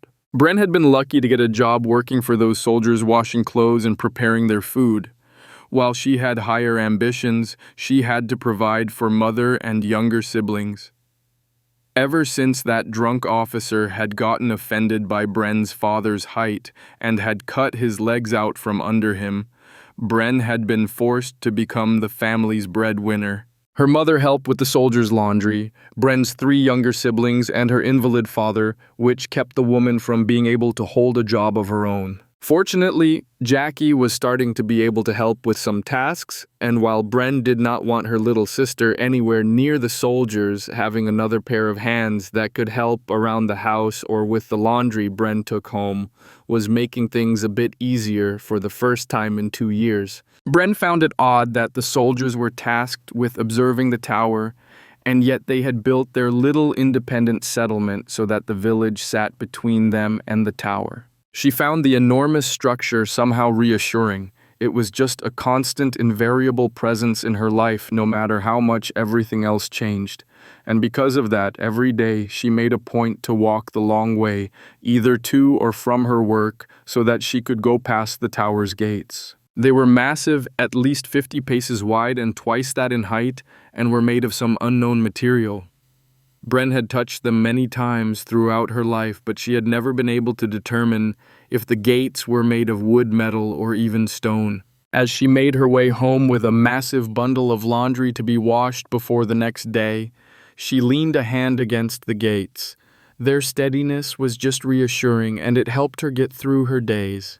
Silently, she again asked for strength to get through the next day. There was a flash of light, and Bren found herself in a room that was so filled with light that she could not see the wall's ceiling or floor. All that she could see was a vaguely humanoid figure in front of her. "Oh no, I fell asleep on my way home." "No, you have entered the tower. Welcome, aspirant. Climb the tower to gain what you seek.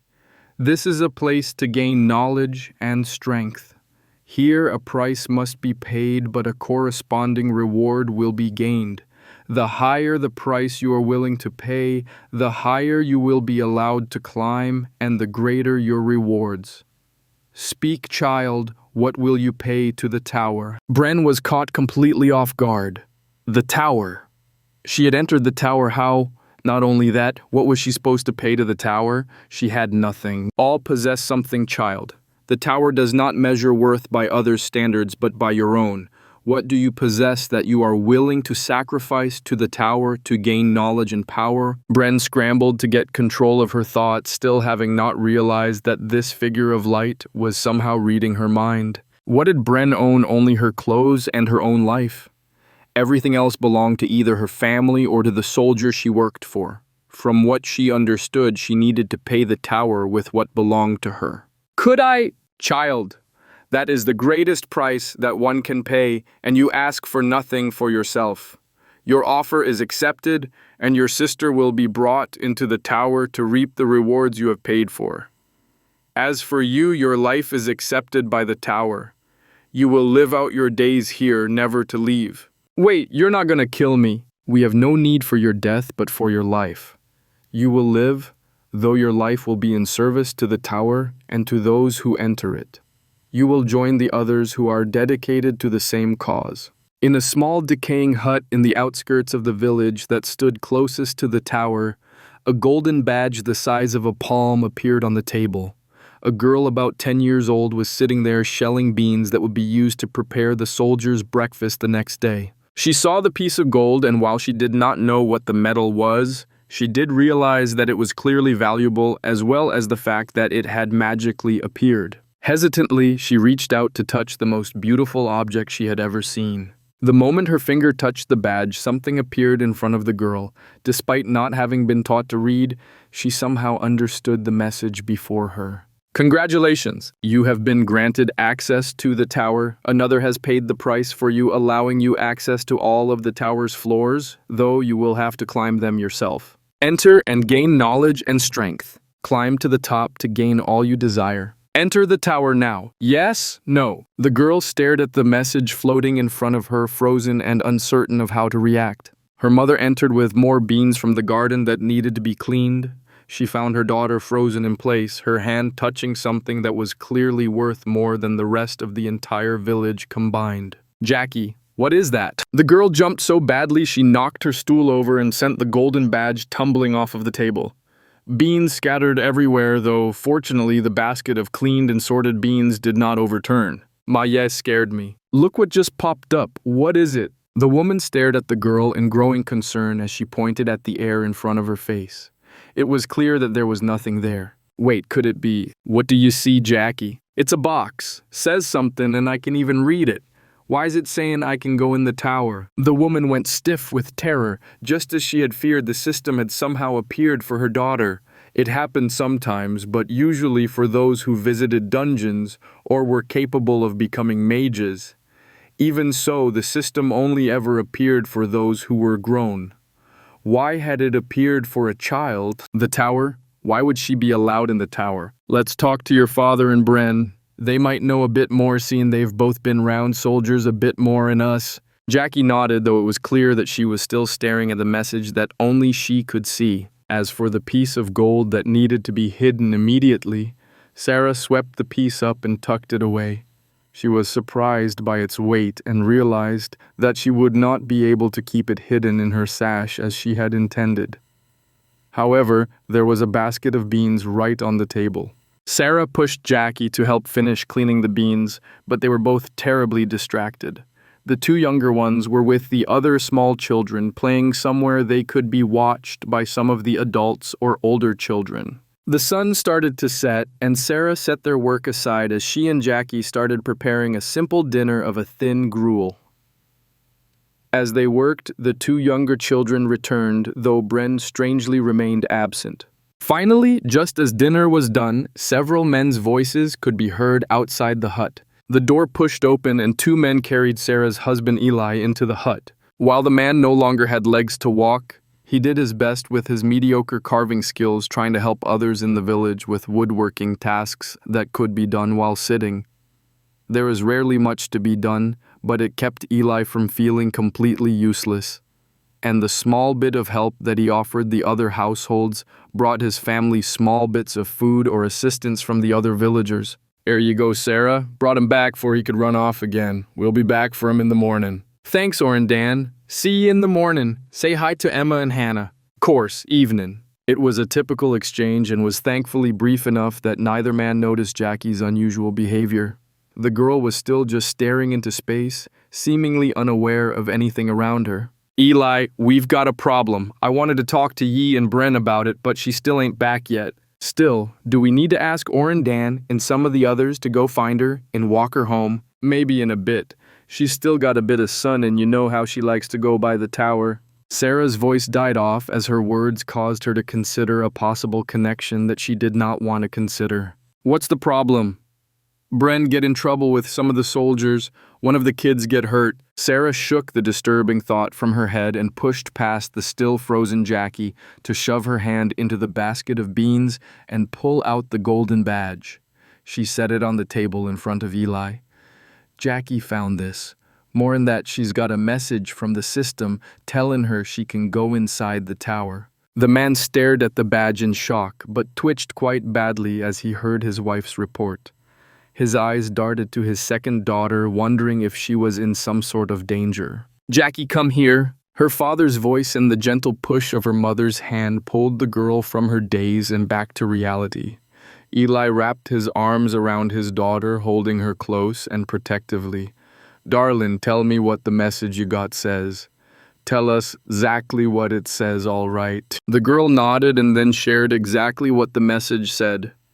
By the second sentence, both of her parents were growing pale, and Sarah sank into a chair, her hands and legs shaking so badly she could no longer remain upright. Eli absently muttered, "N'others paid the price, n'other no, she couldn't of, no, not like this." Tears filled Sarah's eyes, her thoughts following Eli's. Bren's habits and Jackie's message were too coincidental for the girl's parents to not make a connection between the two. After several minutes, Eli managed to pull himself together. He tried to think of what might happen next and how he should take care of his family. As much as he hated it, there was only one option. He and Sarah could not feed 3 children. Beyond that, if Bren was gone, as he feared, there was every chance that the soldiers would insist that Jackie take over Bren's work despite her age. It was safest for her to leave as well. Eli looked over at his wife. The tears streaming down her face and the slight shake of her head told him that she had reached the same conclusion as him and was just as reluctant to accept it. "She's got us, Sarah. She can't stay here now." "I know, but I can't lose them both. Not like this. It's gotta be for morning, Sarah. We don't got no choice." "I know, but they're my babies." Jackie had no idea what her parents were talking about or why her mother had suddenly grabbed her and was squeezing her so tight that it hurt, but this seemed important enough for Jackie to stay quiet and just wait. "Sarah, we don't know how long it might be and it's best for her. Let her go." The woman shook her head, but the movement suddenly turned into a vigorous nod. She squeezed Jackie even tighter, and the girl found that she could not even breathe for a moment. After a moment, Eli spoke up again. "Jackie, you need to tell that message, you see, yes. Go to the tower and get all you can there. Do your best and come back to us when you're done, understand? Jackie did not completely understand, but this felt like one of those times when grown-ups wanted to hear a yes, even if it was a lie, so she nodded to her father over her mother's shoulder. Go ahead, say yes now. You need to get going.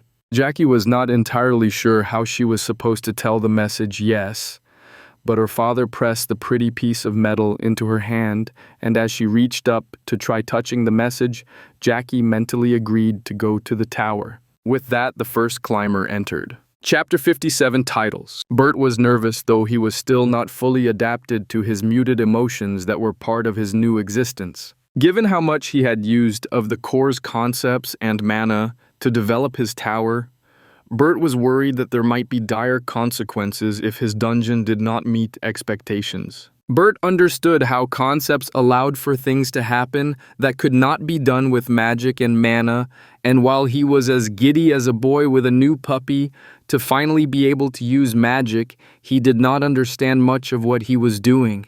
The core had suggested that as a dungeon core, Bert should be capable of using mana without using it. Instead, somehow cycling mana and affinities together in some manner that allowed for absolutely nothing to go to waste. Bert had absolutely no idea how to go about that at all. Every time he used mana, it felt like he was completely consuming it with nothing left over, and that had caused him to take much longer with his project than he had hoped. With Jackie entering the tower, Bert could finally test out his ideas. Where dungeons were places to challenge and strengthen people, Bert wanted to educate and test them. His years in the army and with the Northern Youths had shown him just how valuable an education could be provided, that people were being taught things that were relevant to their lives. The army had been a mixed bag with the training that recruits received. Some aspects of the training had been literally life-saving, while other details helped to ensure that soldiers followed orders but actually placed their lives in danger. Bert was not wanting to raise an army, but to create a place of knowledge and experience where those who qualified to enter would be able to gain what they sought rather than what they randomly received from the core. Bert's goal was to allow people to choose a path that they could follow towards a future goal, whether it was strength, magic, knowledge, or something else. Years had been spent gathering the knowledge and skills that the core had available. Fortunately, the core's ability to process memories and knowledge allowed Bert to organize the knowledge and offer guidance to those who would climb his tower. He had prepared the first floor of the tower to both evaluate ascendants and to demonstrate the paths that could be followed. Jackie was the first ascendant to enter the tower, but she was far from the first person to enter the tower. Guides and teachers were needed, and so people had been entering the tower for years. Some were granted knowledge and abilities, while others were used more as caretakers. Upon entering the tower, Jackie found herself in a foyer of a massive building. The ceiling was taller than anything she had ever seen, and there were arches and doorways. As she looked around a bit scared and confused at the sudden change, a woman stepped out from an archway and walked towards the young girl. Jackie thought the woman looked a bit familiar, but Jackie could not place the middle-aged face. As the woman drew closer, her steps faltered. "Jackie, is that you? You finally came in." The voice was Bren's, but the woman was far too old to be Jackie's big sister. After all, Bren was only a few years older than Jackie, not older than their mother. "Who are you? How do you know my name?" The woman nearly stumbled, clearly taken aback by Jackie's questions. "Jackie, it's me, Bren. I was brought into the tower to become a guide." "Bren's not old." "I'm not old, I'm only... How long has it been? I can't even remember." "Bren didn't come home yesterday." "Yesterday, but I came here so long ago." Jackie stared at the liar as the woman looked increasingly confused. After a moment, her eyes glazed over, and then she gasped sharply. Her eyes filled with tears, and several spilled out before she refocused on Jackie. "Jackie, it's me. I really am Bren. I've just been here a lot longer than I've been gone from home, but it's really me. Remember when you were playing with Ma's scarf? You tripped on the chair and ripped a bit of it, but said that I tripped you, and Ma believed you and I got in trouble. Or before Pa got hurt, how he used to tell us stories while doing the funny voices. Or how after Ellen was born you stained a spot on her leg with berries, but Ma thought you hurt her and bruised her, or... The woman continued to share stories of Jackie's life with her family. Stories that no one should know about other than Jackie and her siblings. Slowly, Jackie was convinced that the older woman really was her sister, even if that did not make any sense. When the woman showed a scar on her arm, Jackie was finally satisfied and she ran over and hugged Bren. Too much had changed in the last day, and Jackie was overwhelmed by it all. For a few minutes, she just clung to her sister, feeling a bit of safety in the strange place. After a bit of time, Jackie felt calm enough to ask some questions. "What happened to you, Bren? How'd you get so old? Is this really inside the tower?" Bren cleaned her tears from her face and then led her sister across the foyer by the hand. "Most of that I can't explain to you yet, as it just won't make sense. What I can tell you is that we are in the tower, and I've been here for a very long time, even if it was just yesterday to you. You might leave this place the same moment you entered or decades later. I really can't say. However, you can learn just about anything here. Magic, healing, fighting, crafting, it's all here, and you can pick up any of it if you do well. There are tests and puzzles to move on, and if you get to the top, you can wish for almost anything. The only thing is nothing here is free. You have to work for it all, and you have to prove yourself." Jackie just nodded along despite not understanding too much of what she was hearing. What was clear was that the tower was magic, and she could get some of that magic for herself. First, you need to be evaluated, and then you'll be able to choose a path upwards. You don't have to choose a path that fits you best, but doing so will help you to progress upwards. Again, Jackie did not really understand, but she did understand that she needed to do some things, and Bren would show her what needed to happen. They passed through an empty hallway and entered a room with several posts scattered around it. There was a circle at the center, and Bren led Jackie to the circle and then stepped back. Nothing happened for some time, but then Jackie saw another message in the air in front of her. Jackie, age 10, level NA, intelligence 7, strength 4, dexterity 5, vitality 6, affinity life. Concepts NA, authority NA. Bren looked at the air in front of her as though seeing a message box as well. After a moment, she started talking. "Well, your measurements are rather low, but that's only to be expected given your age. However, you already have a life affinity, which not only means you can become a mage, you can even become a healer. I've heard that there are other measurements out there, but this is the one here in the tower. The average for adults is 10 for each measurement, but it can vary pretty widely. Your strength is relatively low, but your intelligence and vitality are both high. Actually, I wonder if your vitality is up because of your affinity." Again, Bren started rattling on about things that Jackie really did not understand. What she did understand was that she could become a healer. Bren. The woman flinched and looked away from the air in front of her to refocus on Jackie, seemingly confused. "Bren, if I become a healer, can I give Pa back his legs?" Bren looked rather stunned for a moment, but then walked over and picked up Jackie and squeezed her tight. "If that's possible, this would be the place for you to learn how.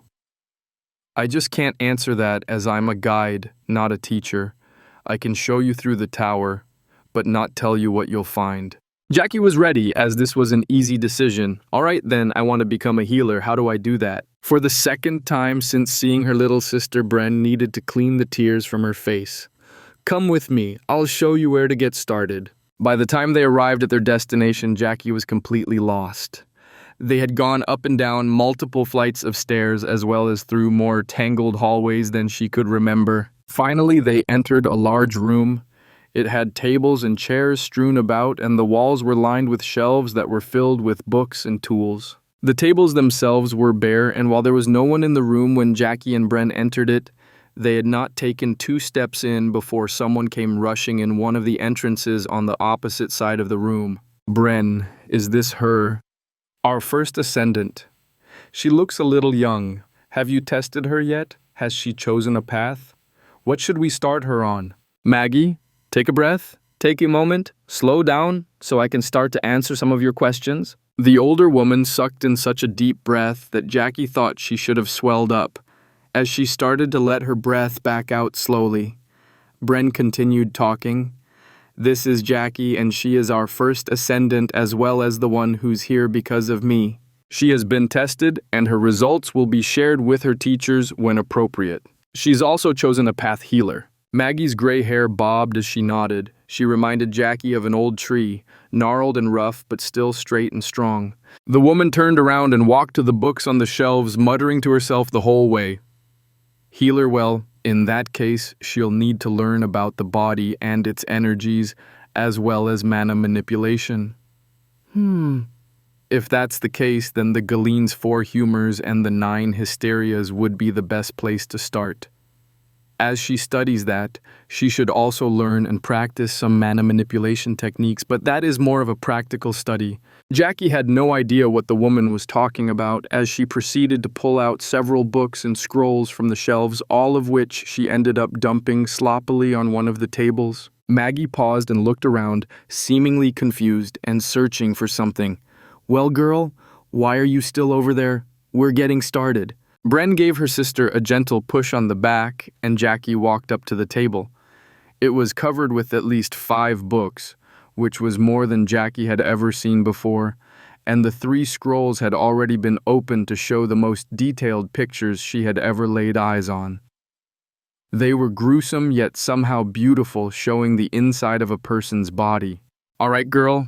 You need to start by going through these books and learning all of the parts labeled in these images. You'll do that in the mornings, and in the afternoons I'll be teaching you mana manipulation. If you come across something you don't understand, you can write down your question, and we'll review them at the end of the day. Understand?" Jackie nodded, and Maggie pushed one of the thick tomes forward before turning and starting to walk away, only for a small hand to snap out and grab the woman's blouse. She turned around and looked down at the girl. "I told you, questions will be answered at the end of the day, so just start studying." Jackie just stared up at the woman, unfazed by the mild reprimand. "Can't you teach me to read first?" After that, Jackie's life became very, very busy. She was given puzzles to solve and tasks to accomplish. After completing those, she was rewarded with skills or spells.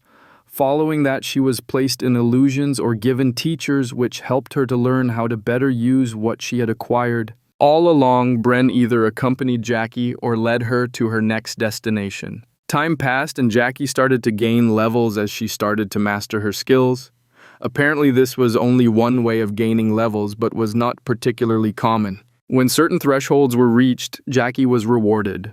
While she never fully mastered any of her spells, which she learned meant learning them so well that absolutely no mana was wasted. She did manage to reach level 70 in multiple skills, and every 10 levels after level 50 granted her a reward. Every 10 levels that Jackie herself gained, she was made to face a puzzle or a challenge that would test all that she had learned and push her to surpass that. If she failed, she would be given a second chance, but after 2 failures, she would be sent away from the tower.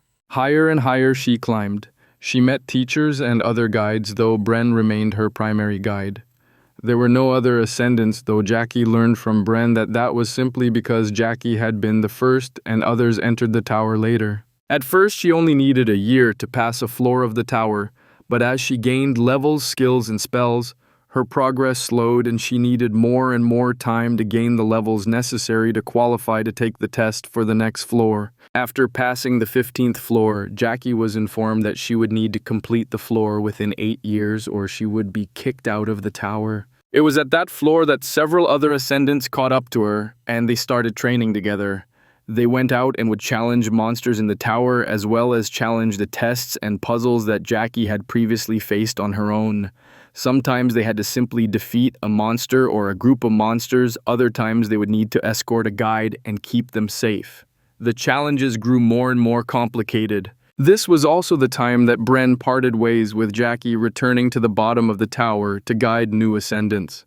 Instead, Jackie and the others were met by someone each time they arrived on a new floor and then given a list of goals as well as a partial map of the floor of the tower. Learning to navigate the tower on their own was just one more challenge the ascendants were given. After reaching the 17th floor, the first member of Jackie's climb team dropped out, unable to keep up with the floor's requirements. On the 18th floor, 2 more left returned to the world. On the 19th floor, Jackie had only 1 companion remaining, which greatly complicated the difficulty of the challenges they faced. But the warrior and the healer worked well together and eventually faced the final test to reach the 20th floor of the tower. The test was both similar and different to all of the 2 women's previous tests. Tests always took the entire team into account, challenging each of them individually and as a team. With only 2 people remaining, things were a bit simpler but certainly more difficult. Their task was simple: protect the village that was under attack, saving as many of the people as possible. Eileen rushed around defending the villagers and driving the attacking orcs back. But there was only 1 of her and 50 villagers, and more than double that in orcs. No matter how strong Eileen had become, she could not be everywhere at once. That was where Jackie's test came into play. Her task was to prevent any of the villagers from dying, though she knew enough about the tower to know that dismemberment would result in a much lower score and might even cause her to fail. It was frustrating that, unlike a few types of beastkin, humans could not grow back body parts once they were lost. Sure, Jackie could reattach them, but there was something innate to human bodies that prevented them from regrowing anything. Well, except the liver, which was just way too strange. She had never been able to find an answer for why that one organ would always grow back. Jackie shook her head as she refocused on the villager before her. The woman had an arrow in her stomach as well as one in her back. Without help, she would slowly, painfully die. Mana surged as Jackie used multiple skills and spells in a familiar harmony. Her numb pain skill allowed her to pull the arrows out without plunging the woman into absolute agony, while staunch blood and knit flesh were both cast to allow the wounds to recover, ultimately leaving the smallest of silver scars to show where the woman had been impaled. There was no time for Jackie to take a break to recover her mana, or even to take a moment to catch her breath. She rushed over to where her next patients were lined up, some of the villagers having been assigned with carrying the injured to Jackie, while Eileen led the defensive efforts. A quick glance at the 5 wounded had Jackie gritting her teeth.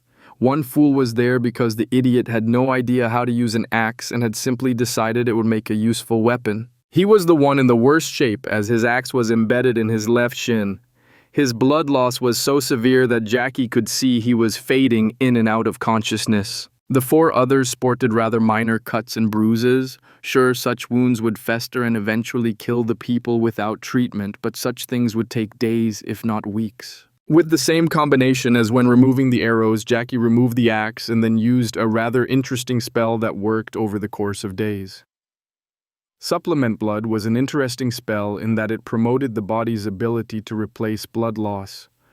What was special was how cheap the mana cost was. Instead, the spell required the person it was used on to eat much greater amounts for several days, particularly meat, as their body worked to fully recover. That done, and the recovery instructions left with a friend or brother, not the idiot himself, as he could not be trusted, Jackie moved on to the other 4. Just a few minutes, and they were all fully recovered. Right as Jackie was finishing with the second patient, Eileen ran over and took up a protective stance behind Jackie. The warrior always did this as soon as a battle was over. It was a bit embarrassing, but Jackie was escorted everywhere by the overprotective Eileen. Moments later, Jackie was enveloped by a flare of light that erased all that surrounded her, but when her vision returned, she and Eileen found themselves beneath the stars. There was nothing at all around them in any direction. They were on a grassy lawn that was about 200 paces across. When they went towards the edge of the lawn, they realized that they were at the very top of the tower. They looked out at the world below them and could see how it curved away. It was impossible to determine just how tall the tower was, as they could see mountains and clouds down below, far, far away. Cough, cough. Eileen's spear pointed forward as she and Jackie whirled around. There had been no one else on the top of the tower, and there had been no visible way to reach the place. When they looked back at the center of the tower, they saw a man standing there. He had cat ears and a tail, but no hair on his head. However, the ears and the tail kept appearing and disappearing from sight. It was as though the man's body could not quite decide what it was supposed to be. An additional oddity was the fact that the man looked solid one moment, and then Jackie would see the grass and the stars behind him the next moment. Congratulations, both of you, on reaching the top of the tower. As you heard, you get to ask for one wish. If I can grant it, I'll give it to you. Who are you? Eileen demanded, but Jackie already understood that this man was the master of the tower. Thank you, sir, for allowing us to climb your tower. I know we've gained more here than we could have hoped anywhere else, including the dungeons we've learned about. I do have one request, as none of my spells or skills have allowed me the one ability I've been seeking. I wish to be able to regrow my father's legs for him. Jackie knelt before the master of the tower as she spoke her wish. She had already realized that she was simply seeing a projection of the man, but even so, there was no reason not to show proper respect to the man. Eileen looked from the man to Jackie several times before she finally lowered her spear. When she did, she followed Jackie onto her knees. I ask for but one thing, the strength to protect the one I love. The man looked at the two women. Neither was young any longer, though they both looked it. After a moment, he spoke again.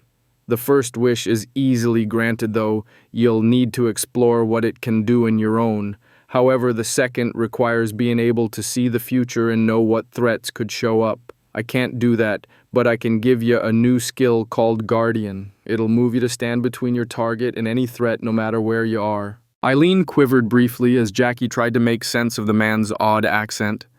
It reminded her of her father, but she had not heard his voice for so long that it was a struggle to interpret the man's words. Thank you, sir. Both women bowed their heads as they thanked the man, but he was still not finished. Additionally, you'll be granted a title for being the first ascendants to reach the top of the tower. You'll see what those do when you leave. The next moment there was another flash of light, and the two women appeared at the gates of the tower just as a number of soldiers were running up. The sudden arrival of two people out of nowhere startled the soldiers and weapons were drawn. However, Eileen and Jackie ignored the men as their senses were honed enough to know that none of the men were any threat at all. In fact, the men would be incapable of harming either woman, even if the women did nothing at all. At this moment, Jackie and her companion were both focused on their new statuses. Jackie, age 72, title first ascendant plus 5% to all stats. Level 201, intelligence 2, 814 plus 40, strength 1, 461 73, dexterity 1, 827 plus 1, vitality 2, 192 plus 109, affinity life. Concepts life, authority NA. The core was quite satisfied with the results of the tower. The first ascendants had reached the top of the tower, and the time dilation meant that only a few minutes had passed. Both of the females were clearly far more prepared for delving into dungeons or doing whatever they decided to pursue with their lives. The tower was an interesting way of accelerating growth further than anything the core had attempted before. People could only gain entry by being chosen, and even then they were guided along a path rather than blindly finding their way while taking advantage of whatever they were given. It was an intriguing method of preparing creatures to grow stronger, and the core was already considering the possibility of offering greater guidance. The women considered themselves to be a healer and a warrior, and used those terms even in their own thoughts.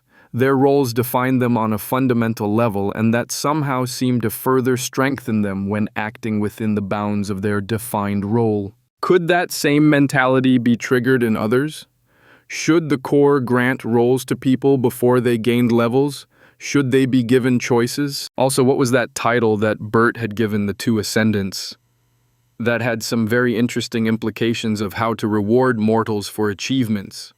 With so many of their limits being mental limitations, by expanding that mentality, could the core further expand the creature's potential? Testing this would be interesting.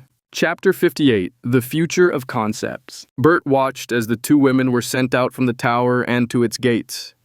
He was quite satisfied with their progress as they served as proof that his tower could work. Just as a dungeon was intended to do, his tower had strengthened the ascendants, though it had improved them far beyond what they would likely have been able to achieve with dungeons alone. Additionally, Bert had seen how access to dungeons was restricted at least as soon as a dungeon became known, whereas he was the one who could choose who could enter his tower. Bert liked to feel that he selected those who deserved to receive guidance and learning. He watched the two women briefly interact with the soldiers, but while only a few days had passed for the world outside the tower, Jackie and Eileen had risen close to the peak of the entire planet.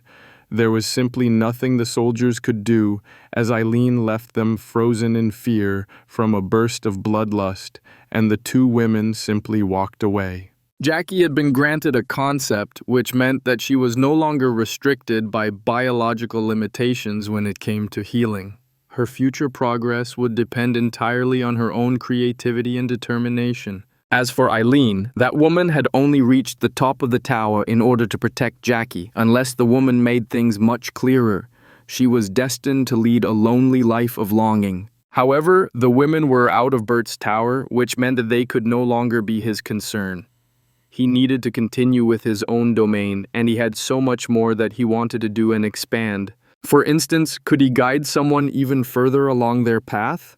What if he connected entrances to his tower to some of the core's other planets, introducing more species and creatures to the tower's occupants? Really, just what were the limits of what a mortal could achieve? Jackie had no idea what to think of being back in her hometown. She quickly realized that just the same as how Bren had lived through years in the tower while the village had only gone through a single day, the decades that Jackie had spent in the tower had only been a few days for the village. It was bizarre to see a place that perfectly matched her childhood memories, despite Jackie's advanced age.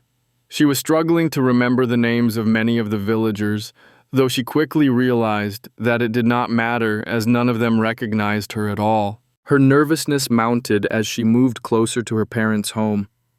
If not for her status screen, Jackie would have genuinely forgotten how long it had been since she had last laid eyes on her parents' 62 years. To make her nervousness worse, while Jackie understood that her new concept would allow her to regrow her father's legs, she had quite literally just received that reward and had no idea how to go about using it. It was just, well, she had finally left the tower and it only felt right for her to return home first, even if she had not felt like she had a home for far too long.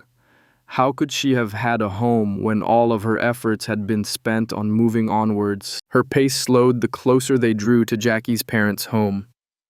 Eileen followed Jackie's pace, but did give the other woman several questioning glances as they shuffled down the dirt street. Jackie completely stopped walking once she caught sight of her house.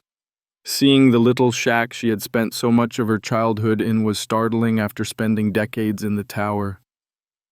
Had it really always been so small, it was clean, sure, but it looked like a good sneeze would destroy the whole thing.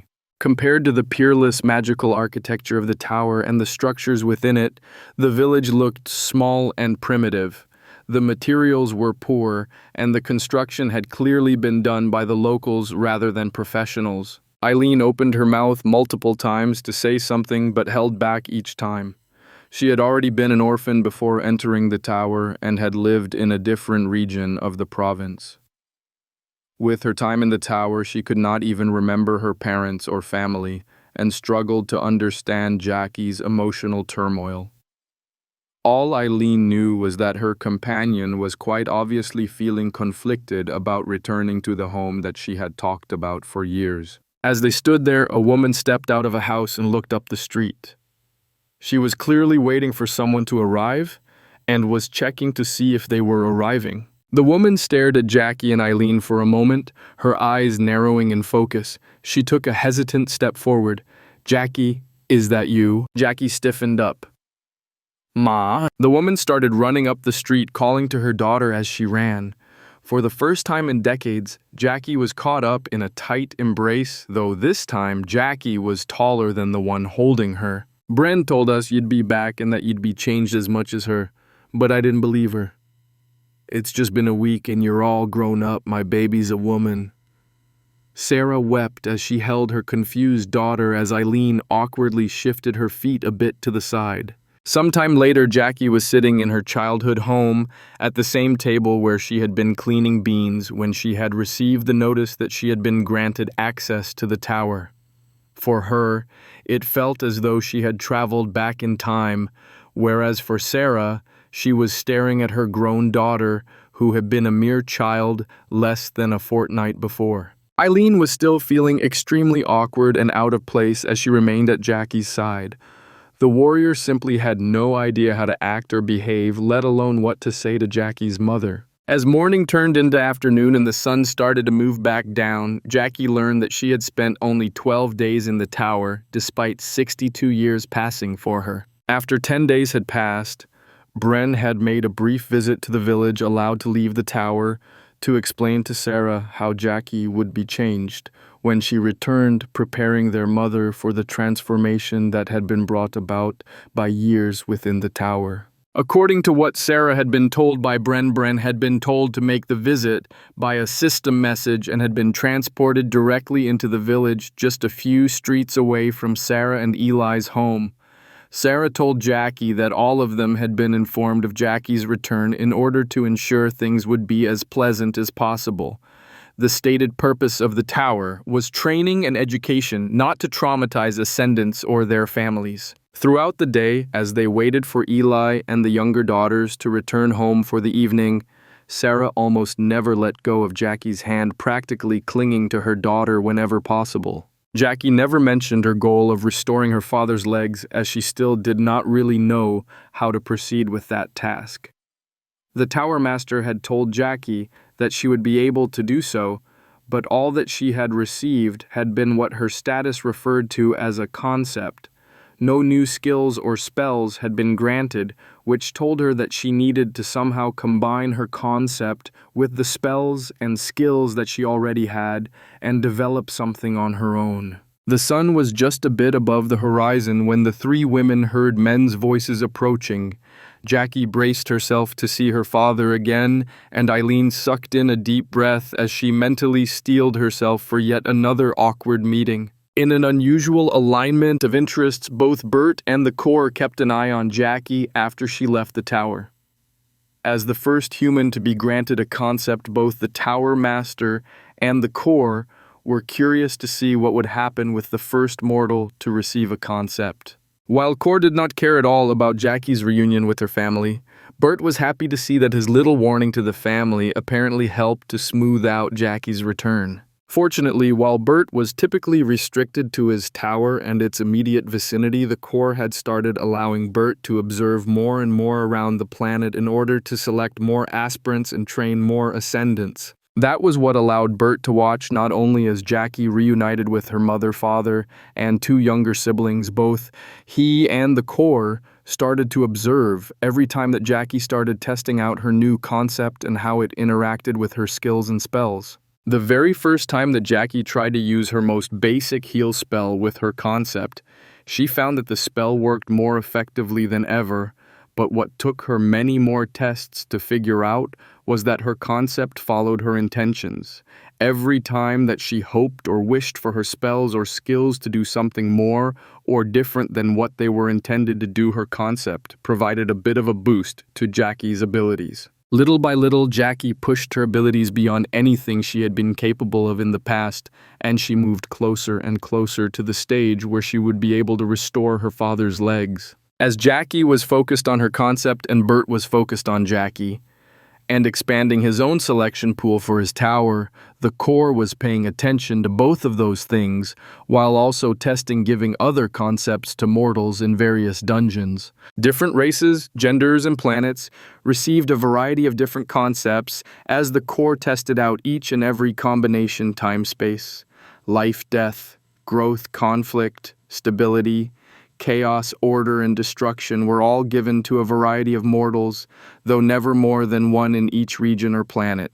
Next, the Core considered the possibility of testing out combinations of concepts with the mortals. Would they be able to discover anything that the Core itself had missed? Angie was the youngest in her family of 10 and was apprenticed to the village shaman. The old woman was the one responsible for healing the sick, delivering babies, predicting the weather for the crops, and foretelling the future. During her apprenticeship, Angie had seen nothing she could definitively claim to be magic, but there had been so many tricks and information that she had learned that she struggled to believe it.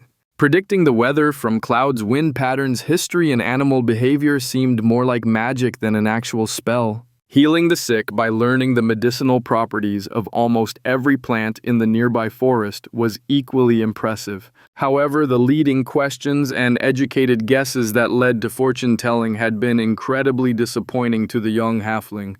She had wanted to learn how to predict the future, not toy with the minds of the other townspeople.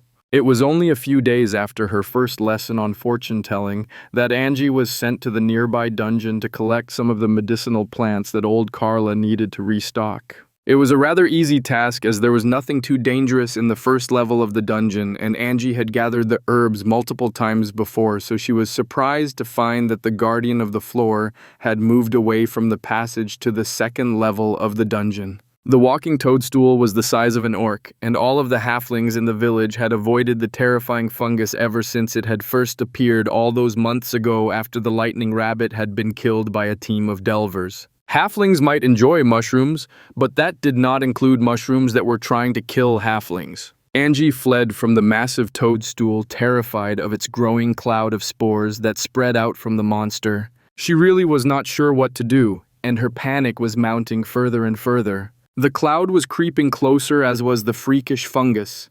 Just as the cloud was about to envelop her, Angie scrambled around an outcropping in the wall of the dungeon only to slip on some of the scree that lay between the sheer wall of the cave and the mushroom-filled forest. Her little knife for trimming and collecting herbs was still in her hand, and as she fell, the steel struck the flint scree and a spray of sparks flew out. The next thing that Angie knew, she was skipping over the ground, narrowly missing multiple tree trunks as she shot through the forest. She was unable to hear a thing, but the system message in front of her told her all she needed to know, right up until her luck ran out and she slammed into a massive oak. Several minutes later, she awoke to a pounding headache and a ringing in her ears that drowned out all other noises. Her vision swam, and she was overcome by a horrible wave of nausea, only for the resulting dry heaves to make the pounding in her head grow so bad that she nearly passed out again. After taking some deep breaths and trying to calm herself,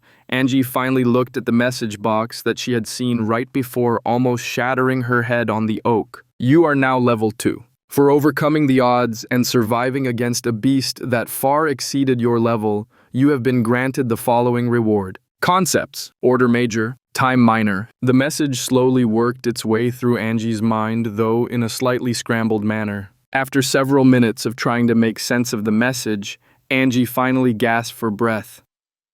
Order Time. The power of time. As in the future. Her breath quickened, her headache and nausea all but forgotten. This was it. Finally, Angie would learn how to do true fortune-telling. Chapter 59, Outsourcing. As soon as Angie made it back home, rather than returning to her master and turning in the herbs that had been collected, Angie raced back to the house she shared with her family. While Mabel claimed to be a shaman and encouraged people to ask for her to tell their fortunes, Angie knew that it was all fake. However, that did not mean that Angie believed that everything that Mabel did was fake, but rather that the old shaman had no idea how to do such things properly. The first thing she did was grab a cup of T-bones from a recent meal and a bowl of water. It was still midday, so she would have to wait for the stars to come out. But those were the 4 standard methods that Mabel had taught Angie to scam the other villagers. She focused inwards, trying to feel what the dungeon had changed inside of her when granting her those powers it called concepts. She was certain that the power of time could let her see the future, and she would do whatever it took to see that happen. Walter had been a knight in service of his king for 2 decades before being dismissed by the noble ruler's boorish son and his waspish wife. Not knowing what else to do with his time and skills, he had decided to dedicate himself to protecting the priests and priestesses of Hidden, the god of healing, as they traveled to the various towns and villages throughout the kingdom of Erden and the neighboring nations. The healers were bound by their oaths to heal all who required their skills, but this meant that there were many who wished to take advantage of their oath. There had been instances when healers had been captured by enemy nations or even by bandits and forced to heal while imprisoned. Their oaths to their god to heal all who required their skills meant that so long as someone was in front of the healer and needed treatment, they were required to heal them. For this reason, the healers had started to travel with protectors who would keep them safe and also help them to avoid situations where they would need to heal people who the world was better off without. Walter had great respect for the healers even if he did find their oaths to be foolish. The good that the selfless men and women accomplished in their service to Hidden always amazed the former knight, and if he was being honest, he envied their abilities. It was so much better to save a life than to take it, even if Walter understood there was a need for his own abilities. There was too much evil in the world. There were 9 other warriors escorting the 3 healers to their next destination. Unfortunately, the only way to reach the Prindle province was by passing through the Howling Mountains, which were known for hiding bandits. Normally, each healer would only have a single protector, but to pass through the mountains, the church had insisted on more. Unfortunately, the recent plague in the province meant that the healers were in a hurry, so other than Walter, all of the other guards were relatively young and inexperienced. In fact, Walter was certain that he was the only guard who was over level 30, let alone anything better than that. Given the fact that Walter had reached level 73, he felt that he was essentially working with children, and he was very worried at how effective the other guards would be when they were attacked. After all, in the Howling Mountains, it was a matter of when, not if. Sure enough, they were attacked on the 3rd day, just before they were ready to make camp for the day. The bandits knew their business attacking when everyone was tired and their guards were lowered. The only better time to attack was after 2nd watch at night when everyone was sleeping the heaviest. Walter's sword was out even as the tree was still falling across the trail, his shield grabbed from where it hung on the side of his horse. Unfortunately, the other guards were much slower to react and their horses were startled by the commotion. Horses reared and whinnied, though luckily the tree fell far enough ahead of the travelers that no one was hit by the branches. As soon as the tree was falling, Walter heard the snap of a rope being cut and the twang of bows. A second cut tree fell across the trail behind them, and arrows were already cutting down the other guards. Screams rang out from men and horses as well as the priestess. Walter was already moving, placing himself between the attackers and his charges. Ivan, Blake, get on the other side. Owen, Robert, get the wounded over here. A bit of order returned from the chaos as Walter shouted out commands. Unfortunately, 2 of the guards were clearly already dead, and 5 of the horses were down dead or crippled.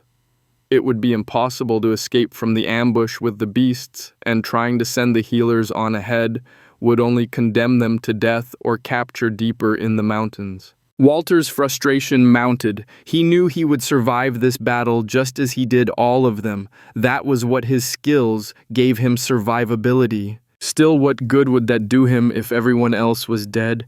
If only he could share his survivability with his companions. If only he could grant them his strength. Anger and frustration fed into him, touching something that Walter had never understood how to use. Years had passed, and he had basically forgotten the concepts he had been awarded after helping the former king on a dungeon delve. Order and stability were such vague concepts, and Walter did not understand either of them at all, even after 8 years with them. At this moment, various emotions, skills, concepts, abilities, and experiences merged within Walter, and his ethereal shield ability suddenly spread out from his own body, not to his shield, but to surround and encompass the people he was protecting. Virgil had been so excited when a mage had finally moved to the village. She had chosen their village due to the fact that they had a dungeon nearby, but had also recently gained access to a gate that led to something simply known as the Tower. The tower could only be accessed by those who were chosen, but all who went there returned, changed drastically. Years could pass within the tower while days passed in the village, and the knowledge and training available there could not be matched by any nation or empire in the world. The mage wanted to take advantage of that knowledge, despite never having been chosen to enter the tower. She also refused to speak to Virgil due to his caste and job. As for Virgil, he had inherited his uncle's blacksmith shop, and while he loved working with metal, Virgil yearned to learn magic. The idea of controlling powers like fire and lightning was more exciting than anything else the blacksmith could think of, and he even allowed his dreams of magic to inspire his work. He had started making some works in his spare time that were his own, and he made blades that he tried to make look like flame spearheads that he tried to make look like ice arrowheads that could strike like lightning. One day Virgil thought he would try something different. Instead of make a blade that looked like a flame, he would etch the flame into the blade. As he worked, his mind was pushed into a unique state where he felt as though he was guided by the universe rather than guiding his own hands. Unconsciously, he tapped into the concepts he had been awarded in his youthful treks into the dungeon, and stability and space showed him the shape of the magic he wanted to draw. Aaron had no idea how many centuries he had lived as the master of the dungeon. For that matter, he was not even sure if it was correct to say that he had lived, given that he had not had a real body for nearly that same amount of time. So long as the stone that held his soul remained safe, Aaron was able to come back again and again, no matter how many of his bodies were destroyed. However, throughout the ages that Aaron had been active, never once had he felt so enraged.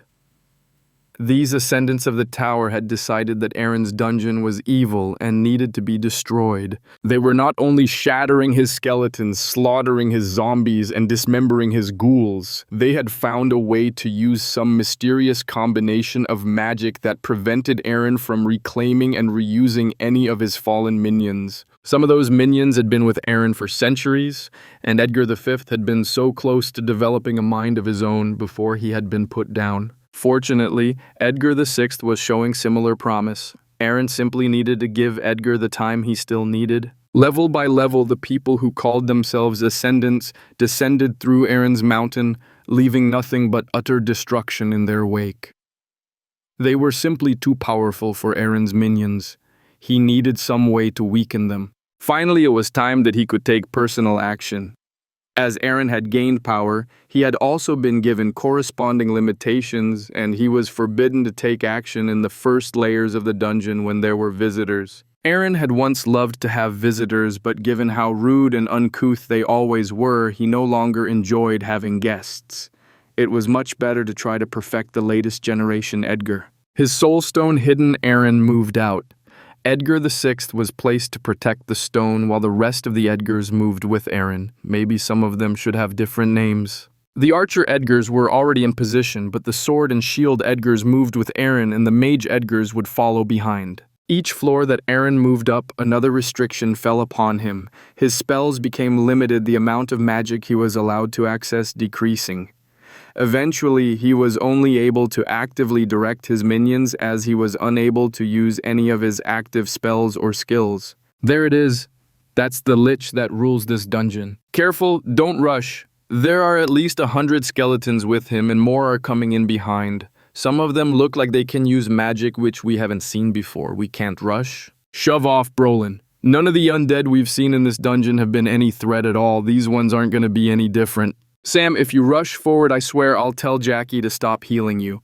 I won't let your bull-headedness put the rest of us at risk. A shaggy man with 2 axes, flushed red, clearly trying to restrain himself from saying anything further or recklessly charging into the horde of skeletons. Greetings, guests. I'm sorry for the cold welcome, but I really must insist that you leave now. You've harmed some of my friends so badly that I won't be able to bring them back anymore, and so you are no longer welcome here.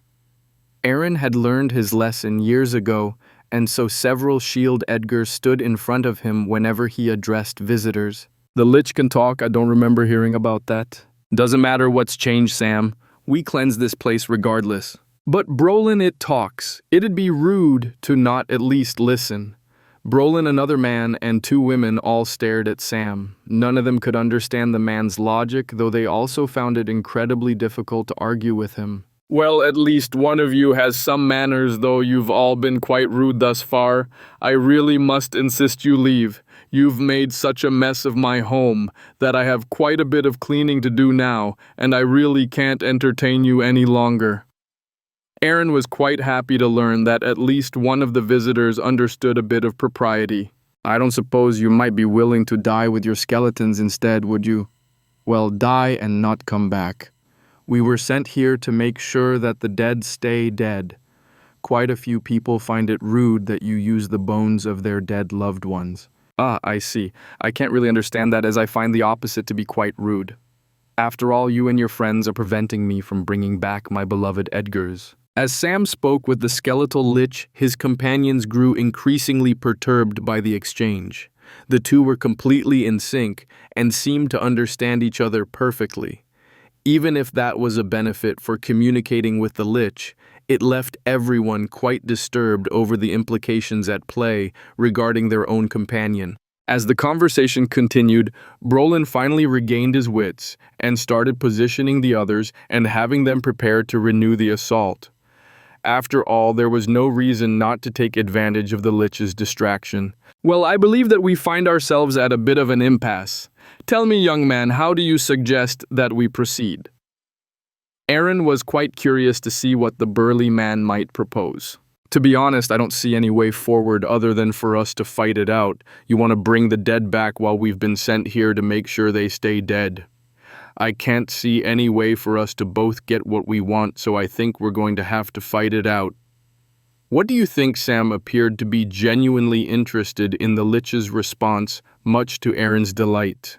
It had been far too long since he had been able to speak with anyone other than Edgar, and none of the Edgars were a good conversationalist. I believe you may be right. In that case, when should we conclude this argument? While we could do it right now, I believe everyone would enjoy a bit of rest. No. Even as the lich was asking the question, Brolin was gesturing for Sam to start the attack, only for the Axeman to completely ignore their leader. Unfortunately, I think my friends would prefer to start now, so I'll have to say no. You have our thanks for being so understanding, but we're gonna have to crush your army now. Aaron felt a tiny flicker of disappointment as he had simply been hoping to prolong the conversation.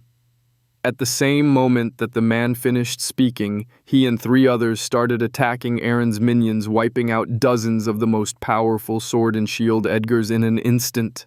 Suppressing his disappointment, Aaron prepared to direct his army to repel the invaders, as they were no longer visitors. However, before he could send any orders at all, Edgar VI entered the chamber. The sight both thrilled and terrified Aaron. He was thrilled as the fact that Edgar had disobeyed a direct order meant that the minion had finally risen from being a mere minion to having a mind of his own. The terror came from the fact that the newly arrived Edgar instantly became the target of the invaders, and a spear of blazing fire pierced Edgar's skull less than a moment before a burst of healing energy surged out and purified the bones so that Aaron could never use them again. Another minion fell from enemies being too strong. Aaron's madness, loss, and fury spiked, and he pushed against the limitations that had been placed upon him. With his power unable to rise further, it spread out, reaching new avenues that had never appeared before. All of the lich's hate fused with his desire to preserve his minions and weaken his enemies. The concepts of space and chaos empowered that desire, and the lich cursed his enemies, weakening the dungeon's invaders. The core was surprised at how much progress it was making by allowing mortals to test various combinations of concepts. Learning that things like astrology, fortune-telling, runes, auras that could offer buffs to allies or curses to enemies, and many other abilities and types of spells started to appear, and naturally the core started to further disseminate those beyond their originators. Fusing concepts and combining them in new manners led to all kinds of developments, and the core was finding multiple new things to explore and experiment with. Additionally, it was time to once again attempt to reach out to a Kaiser Dragon or a Primordial Phoenix to investigate what other creatures who stood at the same level as the core were capable of. Who could say what sort of things such creatures had come up with throughout the eons? Chapter 60, Entropy. Remembering what had happened the last time it had approached a Kaiser Dragon, the core knew that it had to be more careful with its next approach. From what it had been able to learn, all dragons were highly territorial, which the core could completely understand. Unfortunately, so long as the core was not in its own territory, it could not take action or communicate. However, much had changed since the core's first attempt, starting with the fact that its perception and mana had passively enveloped multiple planets, some of which were homes to Kaiser dragons. All that the core had done had been to make a point of not directly observing the Kaiser dragons, as the creatures seemed to be capable of sensing the core's attention. Fortunately, the recent advent of auras had given the core a way to project its power without actually claiming a place, and it did not take long for it to find a way to communicate through a projected aura. Instead of approaching the Kaiser dragon it had first encountered, the core went to one that it knew had been inactive for a long, long time. This dragon had no offspring that the core could find, and the planet it lived on lacked even legends concerning dragons. Furthermore, there were no spatial connections to or from the planet to indicate that the Kaiser dragon had any Eldar dragons serving it. The beast lay coiled up at the core of the planet, sleeping in the heat of that location. Judging by the peaceful state of the surface of the planet, as well as the size of the dragon, the core believed that the creature must have been sleeping for centuries, if not millennia. The core had already passively claimed the entire planet, while only indirectly observing the sole dragon that lived there. The core released a small pulse of energy. It had examined the connection that had formed between itself and Bert's mind and had developed a method for duplicating that connection. The core felt that the safest way to reach out to the dragon was to inform the beast of its presence with the pulse of energy and then reach out with the mental connection but stop just short of finalizing the connection. That seemed like a way of requesting communication without being too intrusive, which had seemed to be what had offended the last Kaiser dragon the core had tried to speak with. The pulse reached the dragon. While there was no movement to indicate any reaction from the creature, the core's extended offer of communication was instantly seized, and it suddenly found itself connected with a mind that far surpassed any other it had ever sensed. There was a weight of countless ages behind the mind, as well as a patience that seemed content to watch oceans dry up and continents move if it proved necessary. This dragon was somehow older than the world that surrounded it. Even before the core received any thoughts from the beast, it had gleaned a tremendous amount of information due purely to all that was seeping away from the creature. This was undoubtedly the most powerful entity that the core had ever encountered. What art thou? Ne'er ere hast we encountered such a scattered mind. Thou art yet a child, yet o immense power. Thou art not a creature at all, yet how is that possible? Leaning on its experience from communicating with Bert, the core shared a snippet of its self-identity. Glimpses of its worlds, dungeons, and creatures were transmitted, but then something that the core had never before encountered occurred. The connection that it had created with the Kaiser dragon's mind was reinforced, transforming from a small stream into a raging river. At that same moment, the core's mind was invaded and its knowledge was read. Nothing was taken, but even so, the core had never felt so violated in its entire existence. Before everything about the core was seen by the dragon, the core succeeded in reversing the change to the connection, protecting its mind from further unwanted invasion. The dragon was forced out, but the core encountered defenses more robust than any of its dungeons.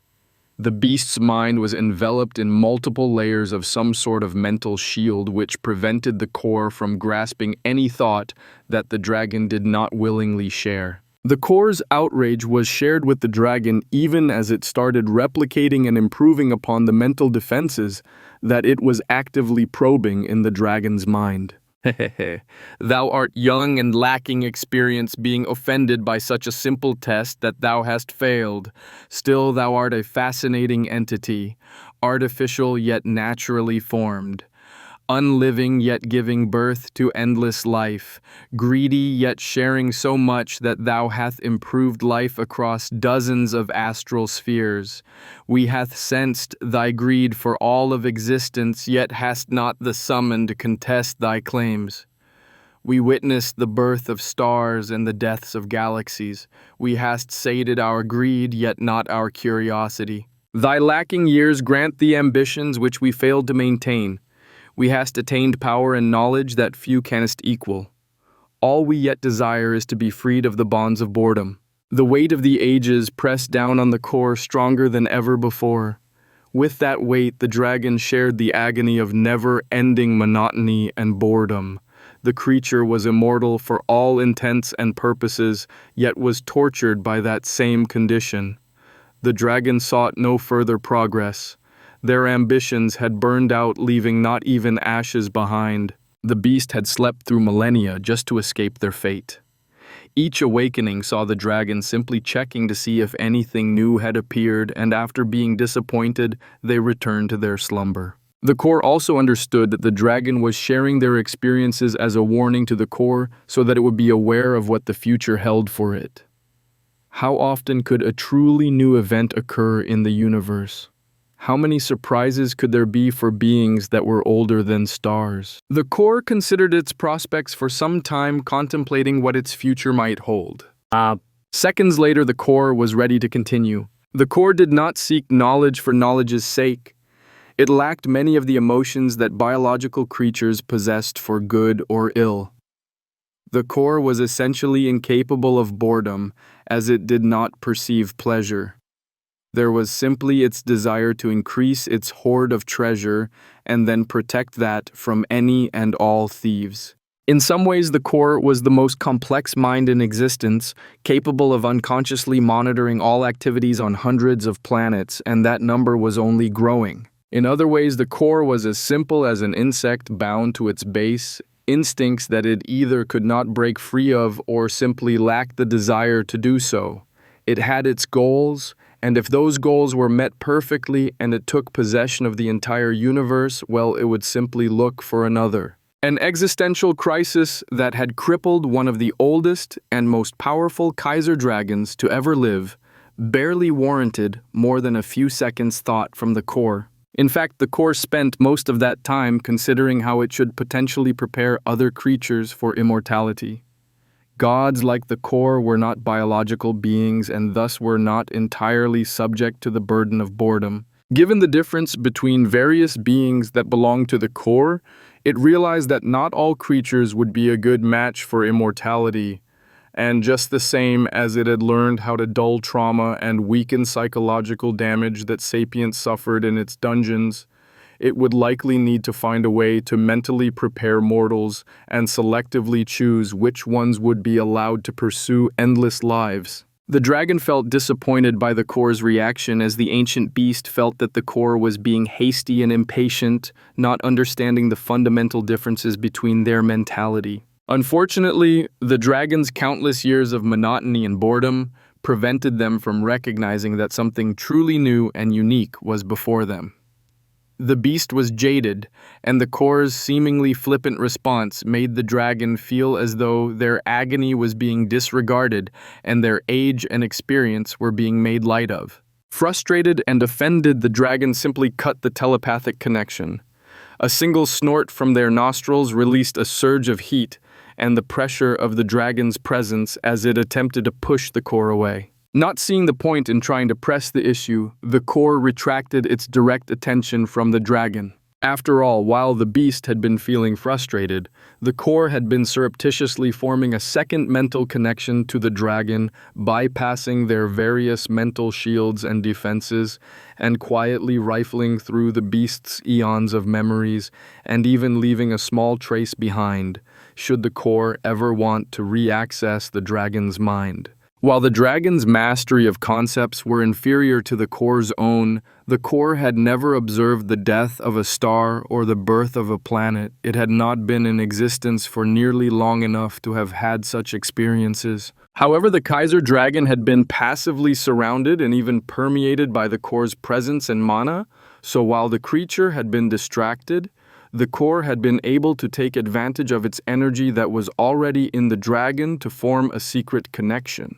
It was impossible for the core to retrieve all of the ancient dragon's memories, but it still was able to pull more memories from the beast than it had ever acquired in a single go. As the core reviewed what it had obtained, it learned that the Kaiser dragon had been in the planet for far, far longer than it had expected. In fact, the dragon had been there before the planet. It had found a warm nebula with a burgeoning star forming and had curled up in the accretion disk to take a nap. That nap had not lasted centuries or millennia, but for tens of millions of years. Bit by bit, dust, rock, ice, and meteorites had gathered over the dragon's sleeping form, slowly forming the planet. After that, the beast had awoken a handful of times, but had simply gone back to sleep again. During the time of one nap, the planet had cooled and oceans had formed. During another, plant life and microbial creatures had appeared and started to proliferate. After another nap, the dragon had awoken to find the oceans teeming with life and creatures starting to migrate onto land. It was only shortly after that awakening that the dragon had been woken by the core's nudge. The planet was habitable, but there had not been any sapient life before the core had started moving some elves and orcs to the planet, seeding it with higher life forms and greatly accelerating the natural progress. Throughout all of this, the dragon had slept, as all of these events had already been observed multiple times before. As far as the dragon was concerned, there was nothing new to be seen regardless of which sun they might be under at the time. As far as the dragon was concerned, there were only a few constants in the universe. Everything was simply repeating. Everything was slowly degrading, and based on the previous two premises, the universe was slowly dying. From the memories the core had stolen, it appeared that the dragon's perception was quite accurate. The universe was degrading. Things did happen in a repetitive cycle. It truly did appear that the universe was dying. Black holes were stealing matter from the universe, and while energy could not be destroyed, it could be made unusable, and that was consistently happening. The core was rather taken aback, as this cycle of degradation did not seem to be anything that it could fight against or resist. Was the slow, relentless destruction of the universe going to steal everything from the core? The core took a figurative step back and started observing everything within its perception as a whole. This was something that it had never done before. At most, it had observed an entire planet as a single unit, but never its entire domain. It focused on the larger picture, compiling all that had happened throughout its area of perception over the course of its entire existence. While slight, it could indeed see that there was a slight bit of degradation. Orbits were decaying. The molecules within living organisms that recorded their entire physical biological being decayed the tiniest bit each time that cells divided. Stars consumed their usable elements to produce energy, and while this produced new substances that gave birth to planets, this meant that there were constantly and consistently fewer stars in existence. The universe was indeed dying a slow death, time and space gradually and ever so slowly failing. It was at that moment that the core's mastery of the concepts of time and space reached a new level, and its further insights unlocked access to the concept of entropy. The moment it gained access to the concept, the core's perception and understanding of the entire universe underwent a transformation. It could not only observe the degradation of the universe, it could influence that process and draw power from it. At this moment, the core understood that with this new concept, it could halt or even reverse the constant degradation of the universe, at least within the bounds of its influence. With this, stars could continue to be born. Black holes could be undone and harvested. Unusable energy could be transformed and reintroduced into the cycle, perpetuating the cycle, pushing back the slow decay of reality. If the core's mastery of this concept reached a high enough level, it was convinced it would eventually be able to strengthen the universe beyond its former peak. It might even be able to surpass that by pulling matter or energy from other realms, such as the elemental planes. This was the defining moment that demonstrated the difference from the core and other beings. The ancient Kaiser dragon may have seen the same truth as the core, but while the core received enlightenment and had comprehended a new concept, the dragon had only seen the futility of existence. One saw inevitable death, the other saw a fate to be fought and overcome, even if it meant rewriting the laws of the universe itself. Entropy was the death of the universe and all of existence, and thus the concept of entropy was the final and ultimate concept. It was the end of existence, but by mastering it, entropy could be reversed, not only prolonging its existence, but strengthening it beyond anything before. Mana might be a miraculous energy, but it was still subject to the laws of the universe.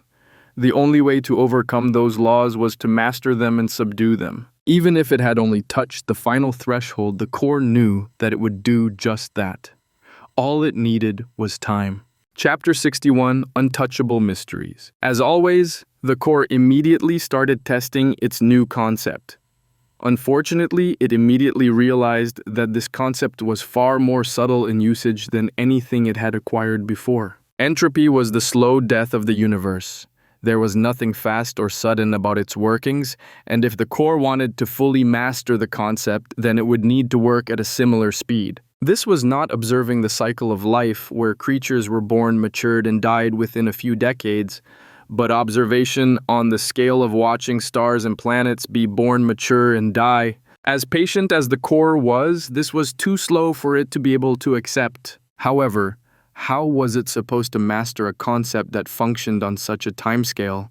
Accelerating time for everything within the core's perception would effectively speed up time for the core itself, which would force the core to experience that time as if it was passing normally, which would defeat the purpose of doing so.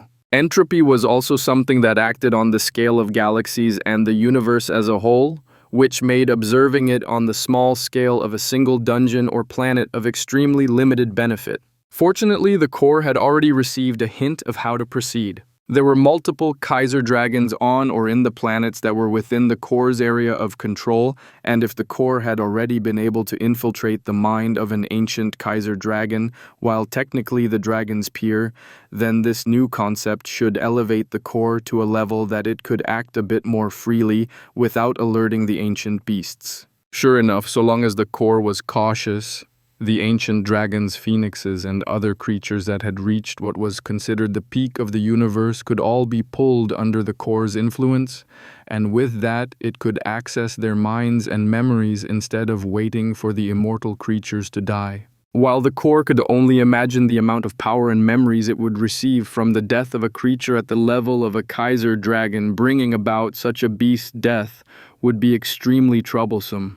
How would one even go about killing a creature that stood above entities like the gods? Not even the core itself had an answer for that question.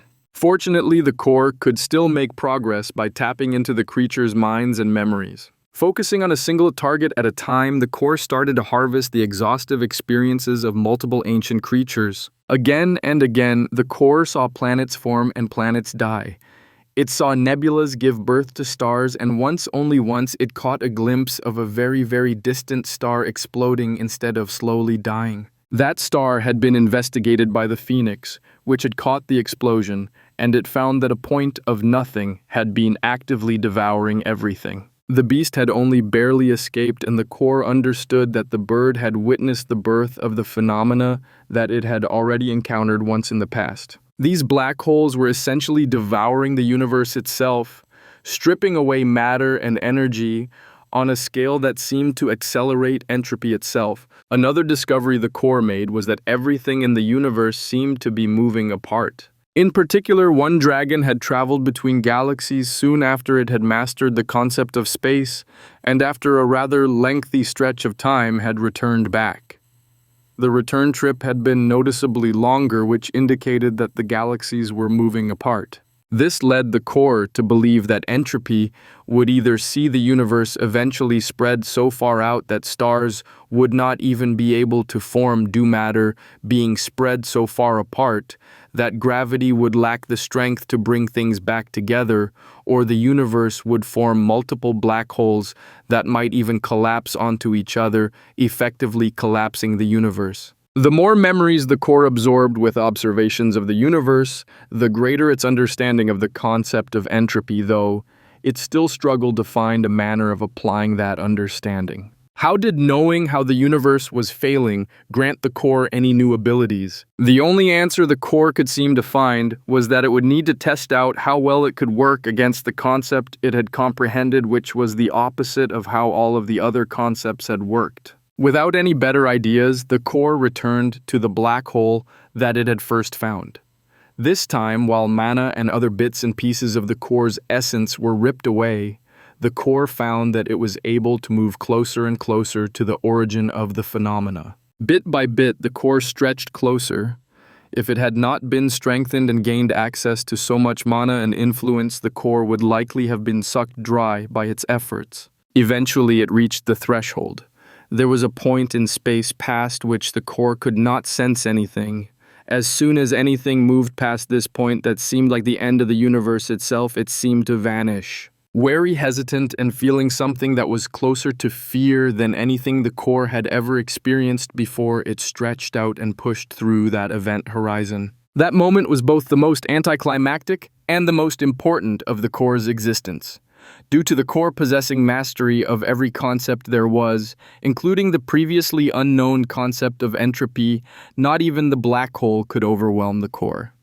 There was a bit of struggle, but the core was able to retain its awareness and perception. Entering the black hole was not the expected struggle and battle for existence, but more akin to entering a sturdy cabin to escape from the blizzard outside. By entering, the core became safe from the danger outside. It was also at this moment that was one of the most important in the core's existence, as at this moment the core was both present in the outside universe and within a black hole where time as a concept and a concept had ceased to exist. The core may have mastered the concepts of time and space, but the black hole was somehow an absence of those concepts in a way that would have shredded any biological mind that tried to directly perceive it. That was the moment that the core fully mastered all concepts. This was not the partial mastery that it had enjoyed before, but full, unfiltered mastery. While there would always be more for the core to learn regarding how to use its concepts at this moment, the universe held no further secrets from the core. At this moment, the core understood how it could harvest black holes, harnessing the entropy they contained as well as the trapped matter and energy. It saw how the concepts of time and space could be wielded with surgical precision to achieve the perfect balance in the universe to prevent it from overspreading or being crushed back in on itself. It understood how to not only manipulate the concepts of the universe, but how to use them to adjust or even create laws that would regulate the universe, much like how myriad versions of its system regulated activities in dungeons and across entire planets. With this, the core would become the master of the entire universe. In fact, it even saw how to go beyond anything it had done in the past, with sharing its concepts with its subordinate creatures to instead seal away and block all access to specific concepts, which would lead to all kinds of interesting planets in the future. However, this also meant that the core could lock away the concept of entropy so that no other would ever gain access to it. None would ever rise up to rival the core. Finally, it had a way to ensure that its treasure would be safe and secure from all threats. Things accelerated greatly for the core. With the ability to harvest matter, energy, and mana from black holes, its domain started to spread more and more quickly. Powered by the concept of entropy, the core spread across the universe by utilizing the concept of space. It stopped bothering to only target planets and instead spread its influence to everything. It was determined that it would control the universe and nothing was going to stop it. From star systems, the core spread across the entire galaxy. From one galaxy, it crossed a vast stretch of space to reach another where it repeated the process. In hidden layers of space, more and more subcores started to appear, which allowed the core to continue to spread its influence. The only time any creature noticed any change was when and if the core decided to introduce a system to a particular planet, or when it created another dungeon or tower. Each conquered region further accelerated the process, and each harvested black hole allowed for a single massive increase in scope. Interestingly enough, after the first galaxy was fully conquered, the core started to understand personally the repetition that every ancient creature ended up observing. Not only did history repeat itself, the fact of the matter was that there was a most efficient form for life to take, and so without outside influence, most life forms followed what appeared to be a basic template. Most planets showed similar varieties of plants and animals, with the local environment introducing the greatest variations. Mana did allow for more variation, but even that was limited. Fortunately, that simply meant that the core could introduce more and more varieties of creatures to the universe. Time passed, and eventually the core was making the final push to reach the bounds of the universe. While normally simply reaching the bounds of the universe would extend them further, which meant that the universe would grow indefinitely to allow continuous exploration, the concepts that the core had mastered elevated it beyond such limitations. It reached the nearest limit of the universe as the core had not started anywhere close to the center of the universe and then continued to expand along the boundary. Oddly enough, as the core continued along the edge of the universe, it did not find it to be a sphere but somehow flat. Once more than half of the entire universe belonged to the core, the last bit finished even faster. The moment that the last portion of the multidimensional flat space was enveloped by the core's presence, there was a distinct snap that occurred and that led to something highly unexpected. Throughout the course of its existence, the core had never been able to find what happened to the central seed of a soul after a creature died. While the core had been able to harvest memories and energy from the departed, the true essence of the individual had never been something the core could touch. The exact instant that the core possessed the universe, its previous helplessness changed. By perceiving the entire universe and in some aspects having the universe itself as its body, the core was able to perceive what had always been missing from its perception, the cycle of samsara. Seeing this cycle, the core finally understood why it was unable to touch or influence the primary seed at the foundation of souls. They were not actually a part of the universe but outside of it and merely influencing it. The cycle of samsara did not fall under the concept of entropy or any other concepts. Instead, it seemed as though the soul's cycle was in the universe yet somehow running parallel to it. Souls had been fed into the universe without ever truly becoming a part of it. What the core harvested from the departed were what the souls had accumulated while existing in the universe, and it was simply stripped away when they were disconnected and returned to samsara. After that, the cycle repeated and the souls returned. The core could not influence the true souls, because while they were not part of the universe, the core was. They existed on two separate levels of reality and were unable to cross to the other side. The core was fascinated by the cycle of samsara that it was observing so much that it failed to notice another development resonance. There was a resonance that the core was feeling from somewhere else, and it resonated with several concepts and other core aspects of reality that formed the foundation of the universe. Something out there beyond the universe was similar enough to the universe that the two were resonating with each other. Epilogue. Something unprecedented had occurred. A single being had completely taken over the entire universe.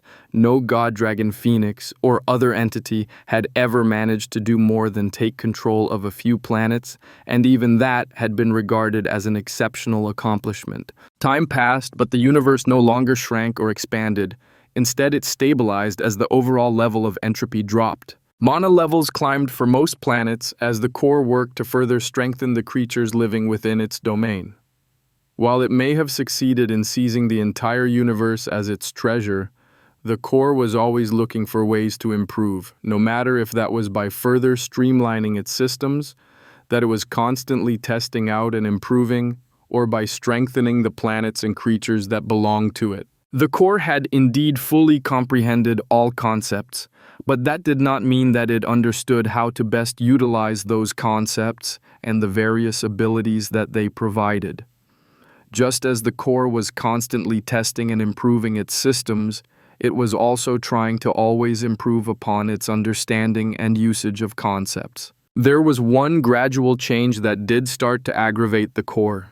As time passed, it could sense something stronger and stronger, and yet it always remained just beyond what the core could perceive with any sort of clarity. There was something beyond the realms of its senses, despite the fact that such a thing should be absolutely impossible. The sensation was like a metaphysical itch that grew stronger and stronger, yet the core was never able to even find where the itch came from, let alone scratch it and gain some relief. Decades turned into centuries. Centuries turned into millennia. Millennia turned into eons, and still the itch remained. The turning point came when one of the sapient creatures finally succeeded in overcoming all of the odds and achieving immortality.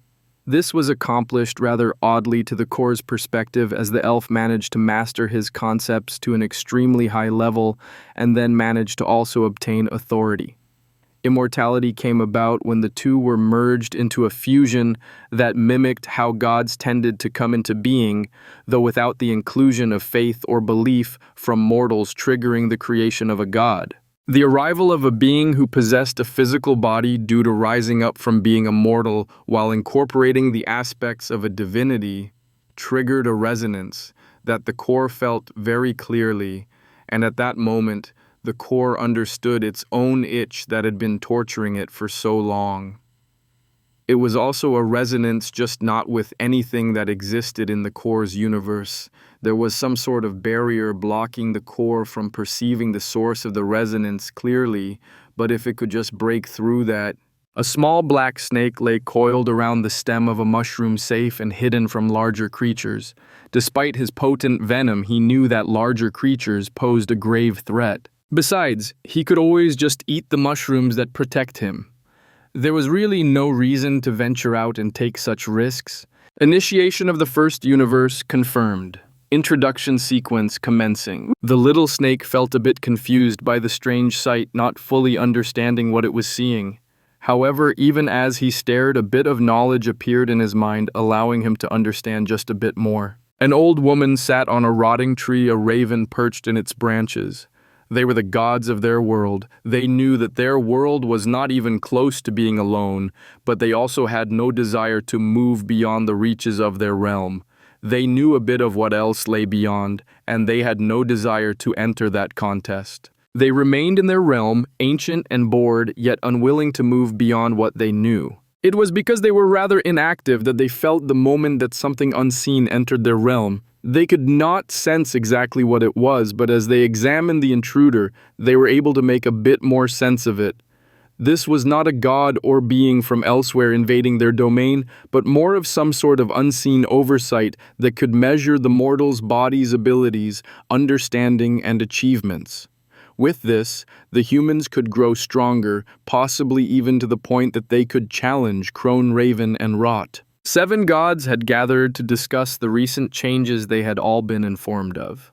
This system was wreaking havoc on their world, and they needed to get a handle on it quickly. The only good news was that the system had granted the gods' administrator access, though that had not been explained at all. Some of the gods were shrouded in the dark, while others blazed so brightly their features could not be clearly made out. Many of them opposed each other, so it was highly unusual for all of them to gather together, but this was an emergency. After all, from what they had been able to make out of this system, it was able to raise mortals up to become godlings and even lesser gods. While Solia was happy to see such potential introduced to their world, she knew that some of her peers were far less excited. In fact, she knew at least Nadramus would be determined to keep the mortals in their proper place. Hopefully, she would be able to get some help from a few of the other gods. Time passed slightly differently. In each of the universes, the core spread its influence. In some, only a single system was introduced. In others, the lack of interactions between worlds meant that multiple systems could be used without conflict. However, the core was most eager to see what would happen in universes where it had introduced multiple but conflicting systems. After all, everything would eventually belong to the core, so it could take its time